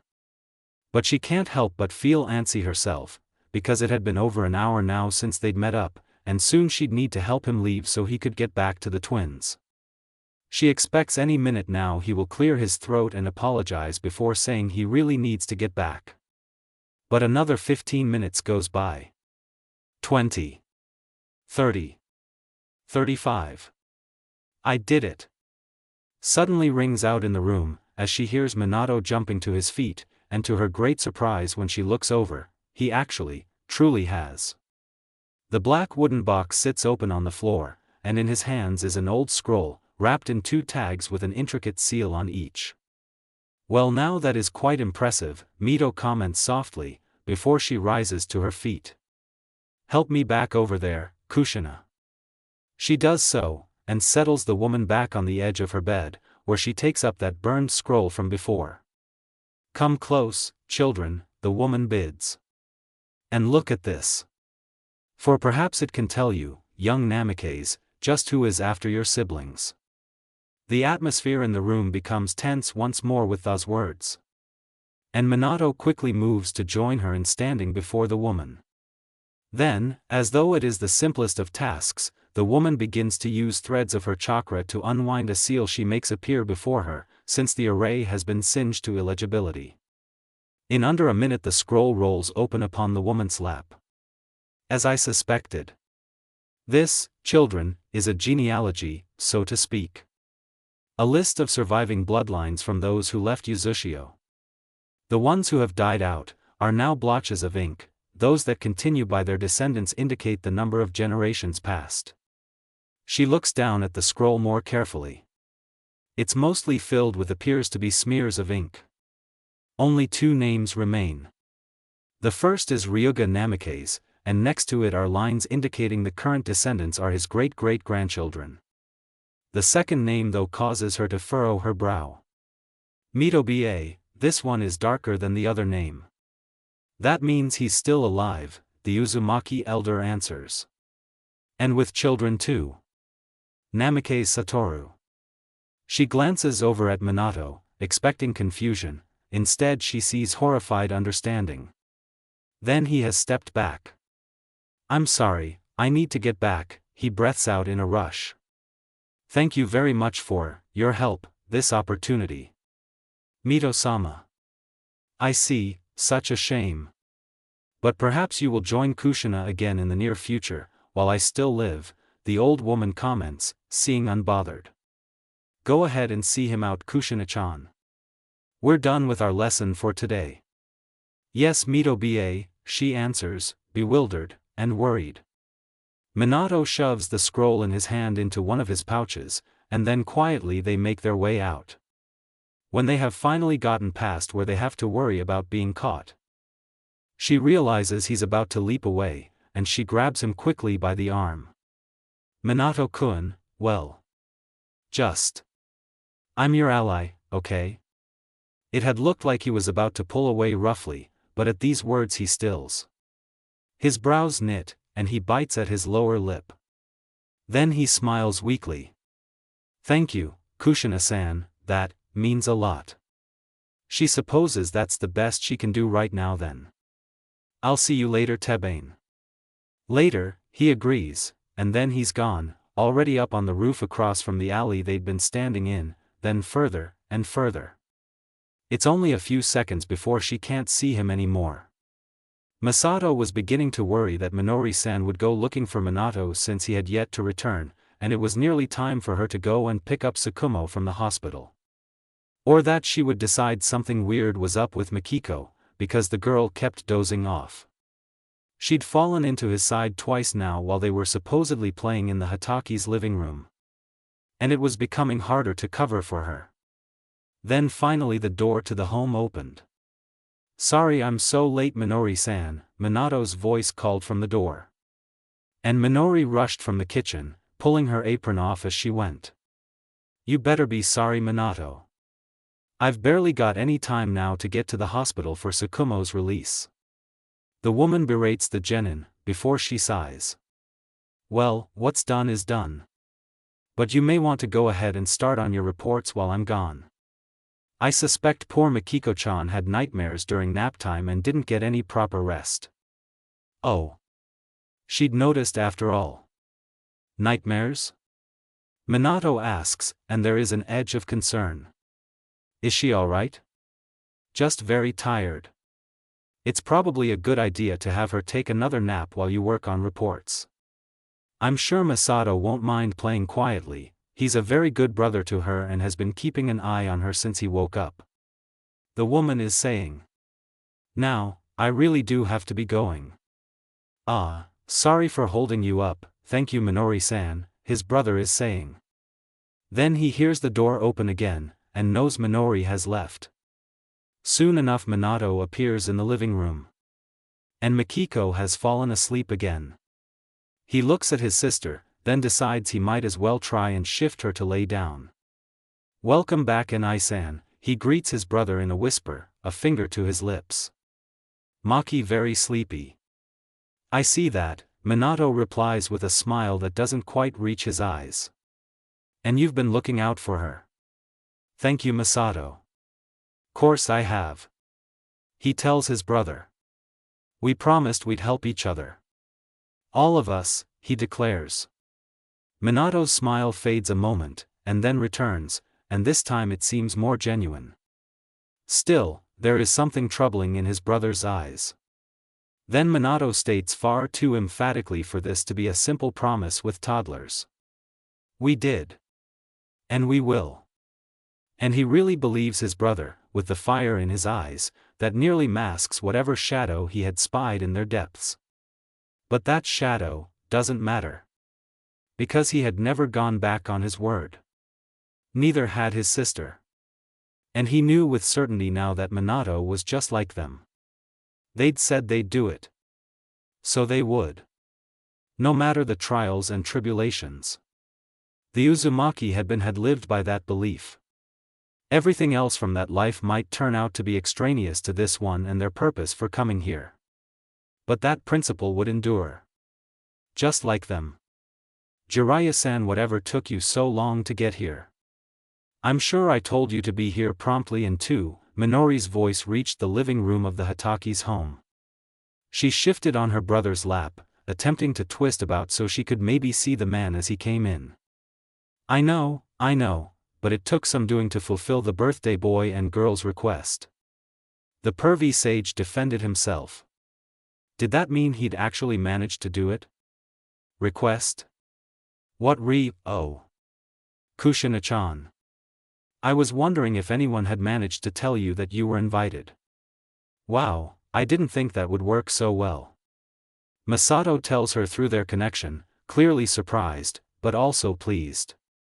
You'd think Minato-kun would have told me yesterday when I helped him with his shopping.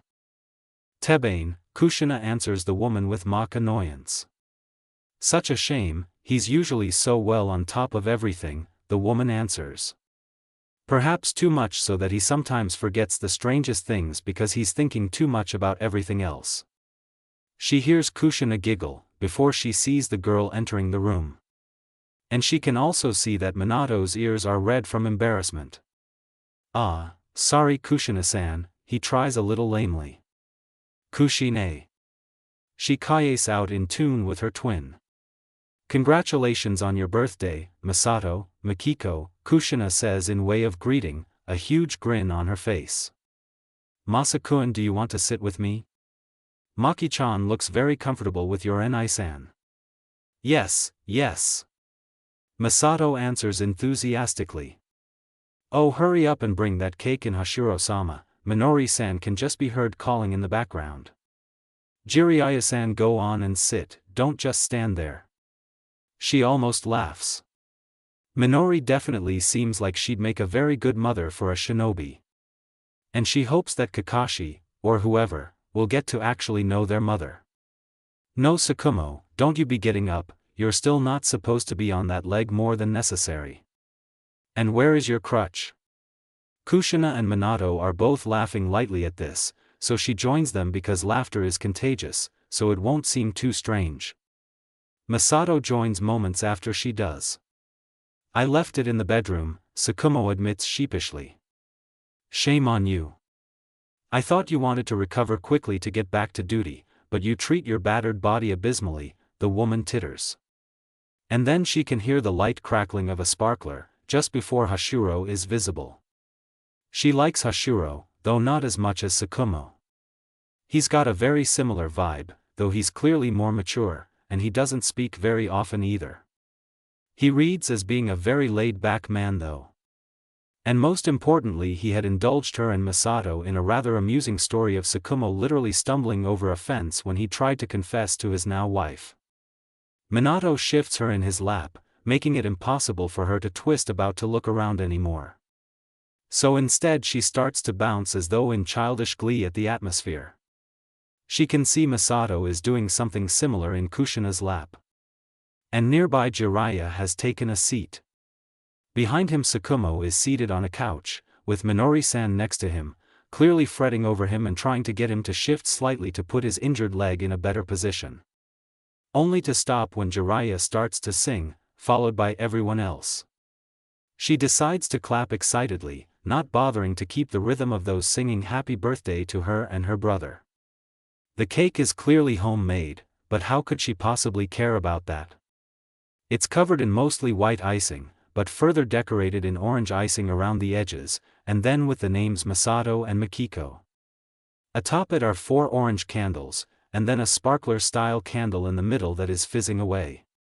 With the song finishing, Hashiro has made it to the table that is in front of them, and he extinguishes and removes the sparkler, though the regular candles remain. He sets the cake down on the table, perfectly between where she and her brother are bouncing.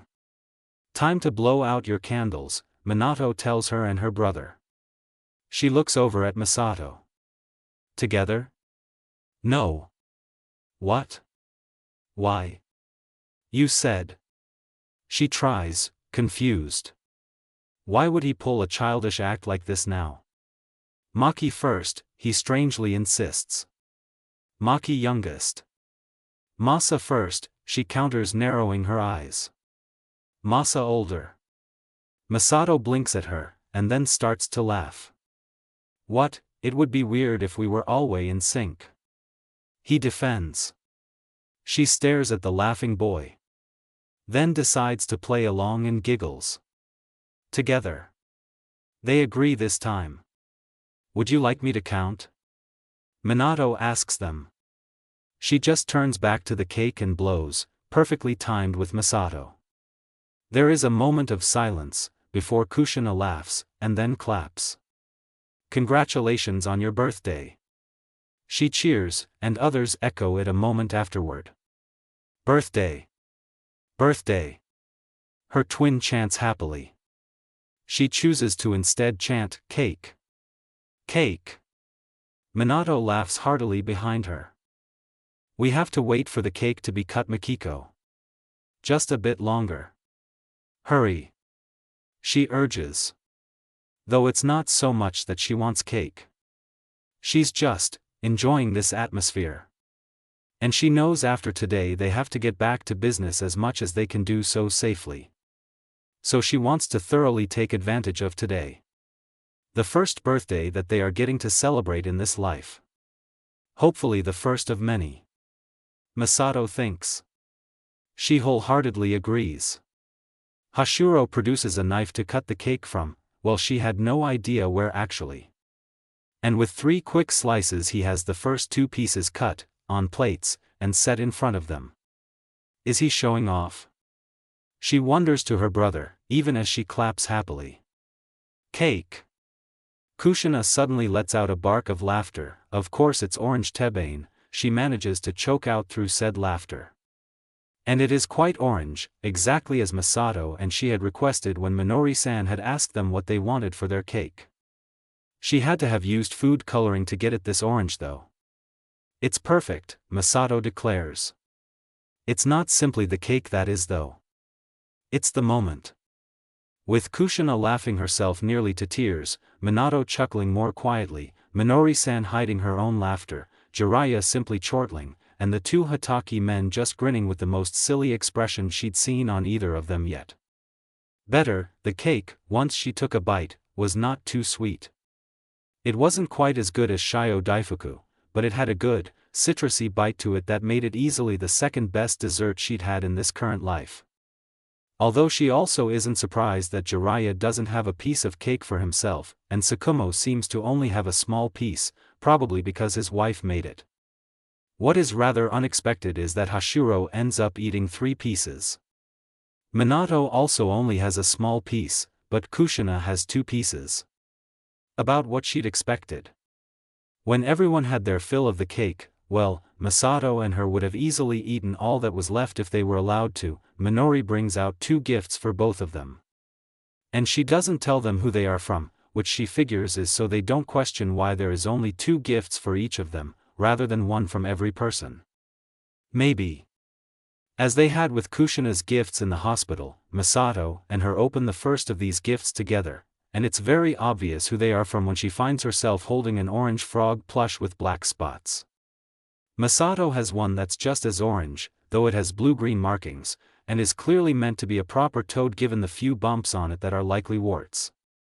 She claps along with her brother for the sufficiently orange offerings on their birthday. Then they open their next gifts, which are also obvious on who they are from. And she almost laughs, because it's really quite silly. She's holding a wooden toy boat that's clearly meant to be a toy for in the bath.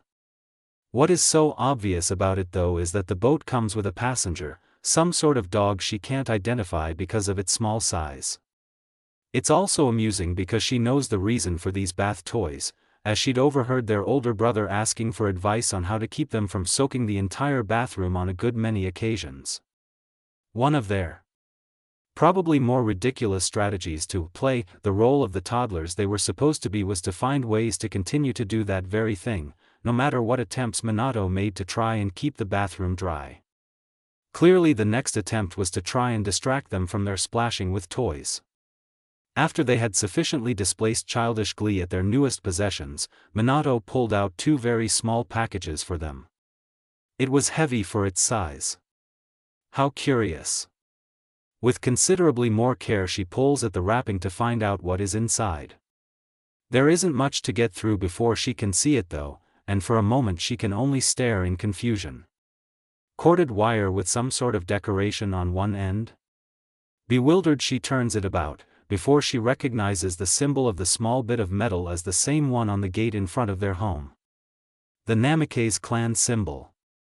And it's the same little charm she had noticed peeking out from under Minato's sleeve, wasn't it? She twists about so she can grab at his sleeve and pull it up. Same sort of cord. She allows herself a laugh in the form of a giggle. Match? Match? Masato questions. She turns to her twin with a smile, showing him the little trinket in her hand, and pulling harder at Minato's sleeve. Minato obligingly lifts his hand to show his awe for their brother. That's quite sappy of him. Masato thinks, though he claps his hands and happily laughs. Match. I think it's perfect. She counters him, feeling a little miffed. I do like it. The other time traveler defends. But it's still sappy, and now it will be harder to convince him to wear a ridiculous outfit again. She can't help but openly laugh at that. Masato joins her, and it seems everyone thinks it's because they are so thrilled. We'll think of something. The rest of the little party consists mainly of everyone taking turns playing various games with them, until Masato decides to attempt to prank Jiraiya. Kushina seems to notice what he is up to though, and takes it upon herself to assist. A task she accomplishes by turning to her. Hey Maki-chan, did you know that there are slightly different sorts of frogs called toads? Realizing what she's about, she tilts her head. What are toads? Well, I could tell you, but I think Jiraiya has a much better idea than I do. Tebane. Doing her best not to grin mischievously, she turns towards the white-haired Jonin. Rhea. Tell me about special frogs. Toads. She demands. Jiraiya seems more than happy to do just that. Though she knows he likely notices Masato creeping around, it seems he doesn't think that whatever the boy is up to would be anything to be concerned about.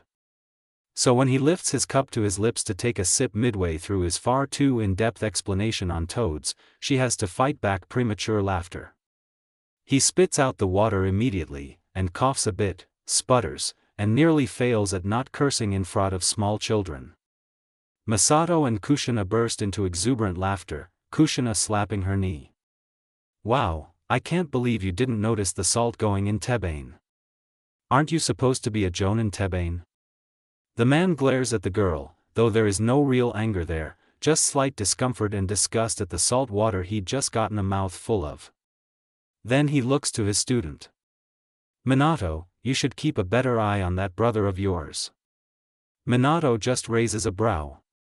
I think I agree with Kushina-san, sensei. It's just a little salt. The Jonin's eyes narrow in mock disapproval at his student, even as the other adults all have a bit of a laugh at his expense. Well, I guess we know Kushina is willing to help us out. She comments to her twin. Better though, I think we might even be able to get Enai-san involved sometimes. He answers her. Or at least look the other way. They both thought at nearly the same moment that this really was going to be good fun. When they had the time for it, anyway. It wasn't much longer after the small prank that the party winded down, and they left with their brother to return home. Kushina chose to tag along part way, and the two genin were talking quite casually with each other as they went. Hey, do you think this counts as a change? Or would they have been like this anyway in this timeline? Masato questions. I think it's impossible for us to know. Because unfortunately it was. But she rather wanted to believe that somehow they had helped this along. Because Minato seemed so happy talking to Kushina. Though his cheeks still colored often, and there was still some over-formality on his side with the Uzumaki. She hadn't known much about her own parents at this age, save for what little they had told her in the meeting of their chakra within her seal, but she rather thought at least in her time they hadn't interacted much at this age.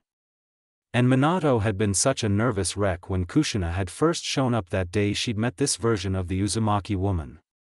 I like to think we did. Masato thinks to her. And she agrees, of course. It's a nice thought. Nice to think that they hadn't just totally turned Minato's life upside down with complicated concerns that had to be difficult for a 10-year-old. Finally they arrive back home, where Minato immediately has them settle in for a nap. And sure, it's frustrating to be asked to nap so frequently on one hand, but on the other their little bodies do need it more than their minds do, and it makes this talking about with her twin easier. There was only so much they could convey with thought and some emotion. She closes her eyes, and blinks them open to the now very familiar shared space between her and Masato. You know, I think I'm actually pretty tired of how empty this place is the first thing Masato says. Before he looks up in the sky to the point where that light had been before. Light's still gone. I know, she answers. We haven't seen or felt it at all since it got you stranded outside your body, have we? The other toddler shakes his head. Nope. Well, maybe that was also a good thing. I wonder why. When it first started it seemed any wavering, or poor health, and it started trying to tug on us even if it never went anywhere. She questions with a frown. Maybe we've just been here long enough, he suggests hopefully. Remember they did say something about how the marks on our souls were malleable. She frowns, considering it. I don't think it would be wise to think the problem is over. But that could still explain why it hasn't been as prevalent an issue as we were worried about, she finally says. After all, it had nearly killed Masato not all that long ago. It might mean that using our little spirit ability will stay dangerous, on top of its other drawbacks with a lack of free movement and the threat seals pose in getting us stuck. She thinks aloud for his benefit. Because oddly enough the ability to feel each other's emotions and sense each other's thoughts did not work in this mindscape of theirs. He sighs. You're probably right, the once-man answers, as he crosses his little arms. So I suppose we will have to slow down our experimentation with it. She nods. But it's still better than doing nothing. Than just talking, and waiting for their bodies to grow. Hey, do you think we would have ended up here if those seals that were meant to keep our consciousness back had worked as long as those horned assholes thought they would? He snorts. No, I really don't think so. Well. One more point for mortals over stupid Otsutsuki then, she says with a small smile. Masato laughs lightly along with her. You know, even though I do think we were too hasty in agreeing, and all of this is nothing like I was expecting. I do have to thank them though. She nods. There's been plenty of good too. Which meant more reasons to get this right. And that should equate to more pressure, and yet she feels oddly at peace with it all. For this moment at least. All these extra things she had to focus on, these distractions, they were what made this truly worthwhile. So they weren't really extra burdens at all. And sure, they had so much to do in their lives, and possibly the entire cloth of reality depending on them succeeding. But the weight of that no longer felt like a prison. So it would be all right, and somehow, they'd figure out how to balance everything. The Otsutsuki had told them they could do whatever they wanted after all, so long as they changed something big. So then, whatever they wanted was exactly what they would do. She grins happily in excitement over the life ahead. The end to this story.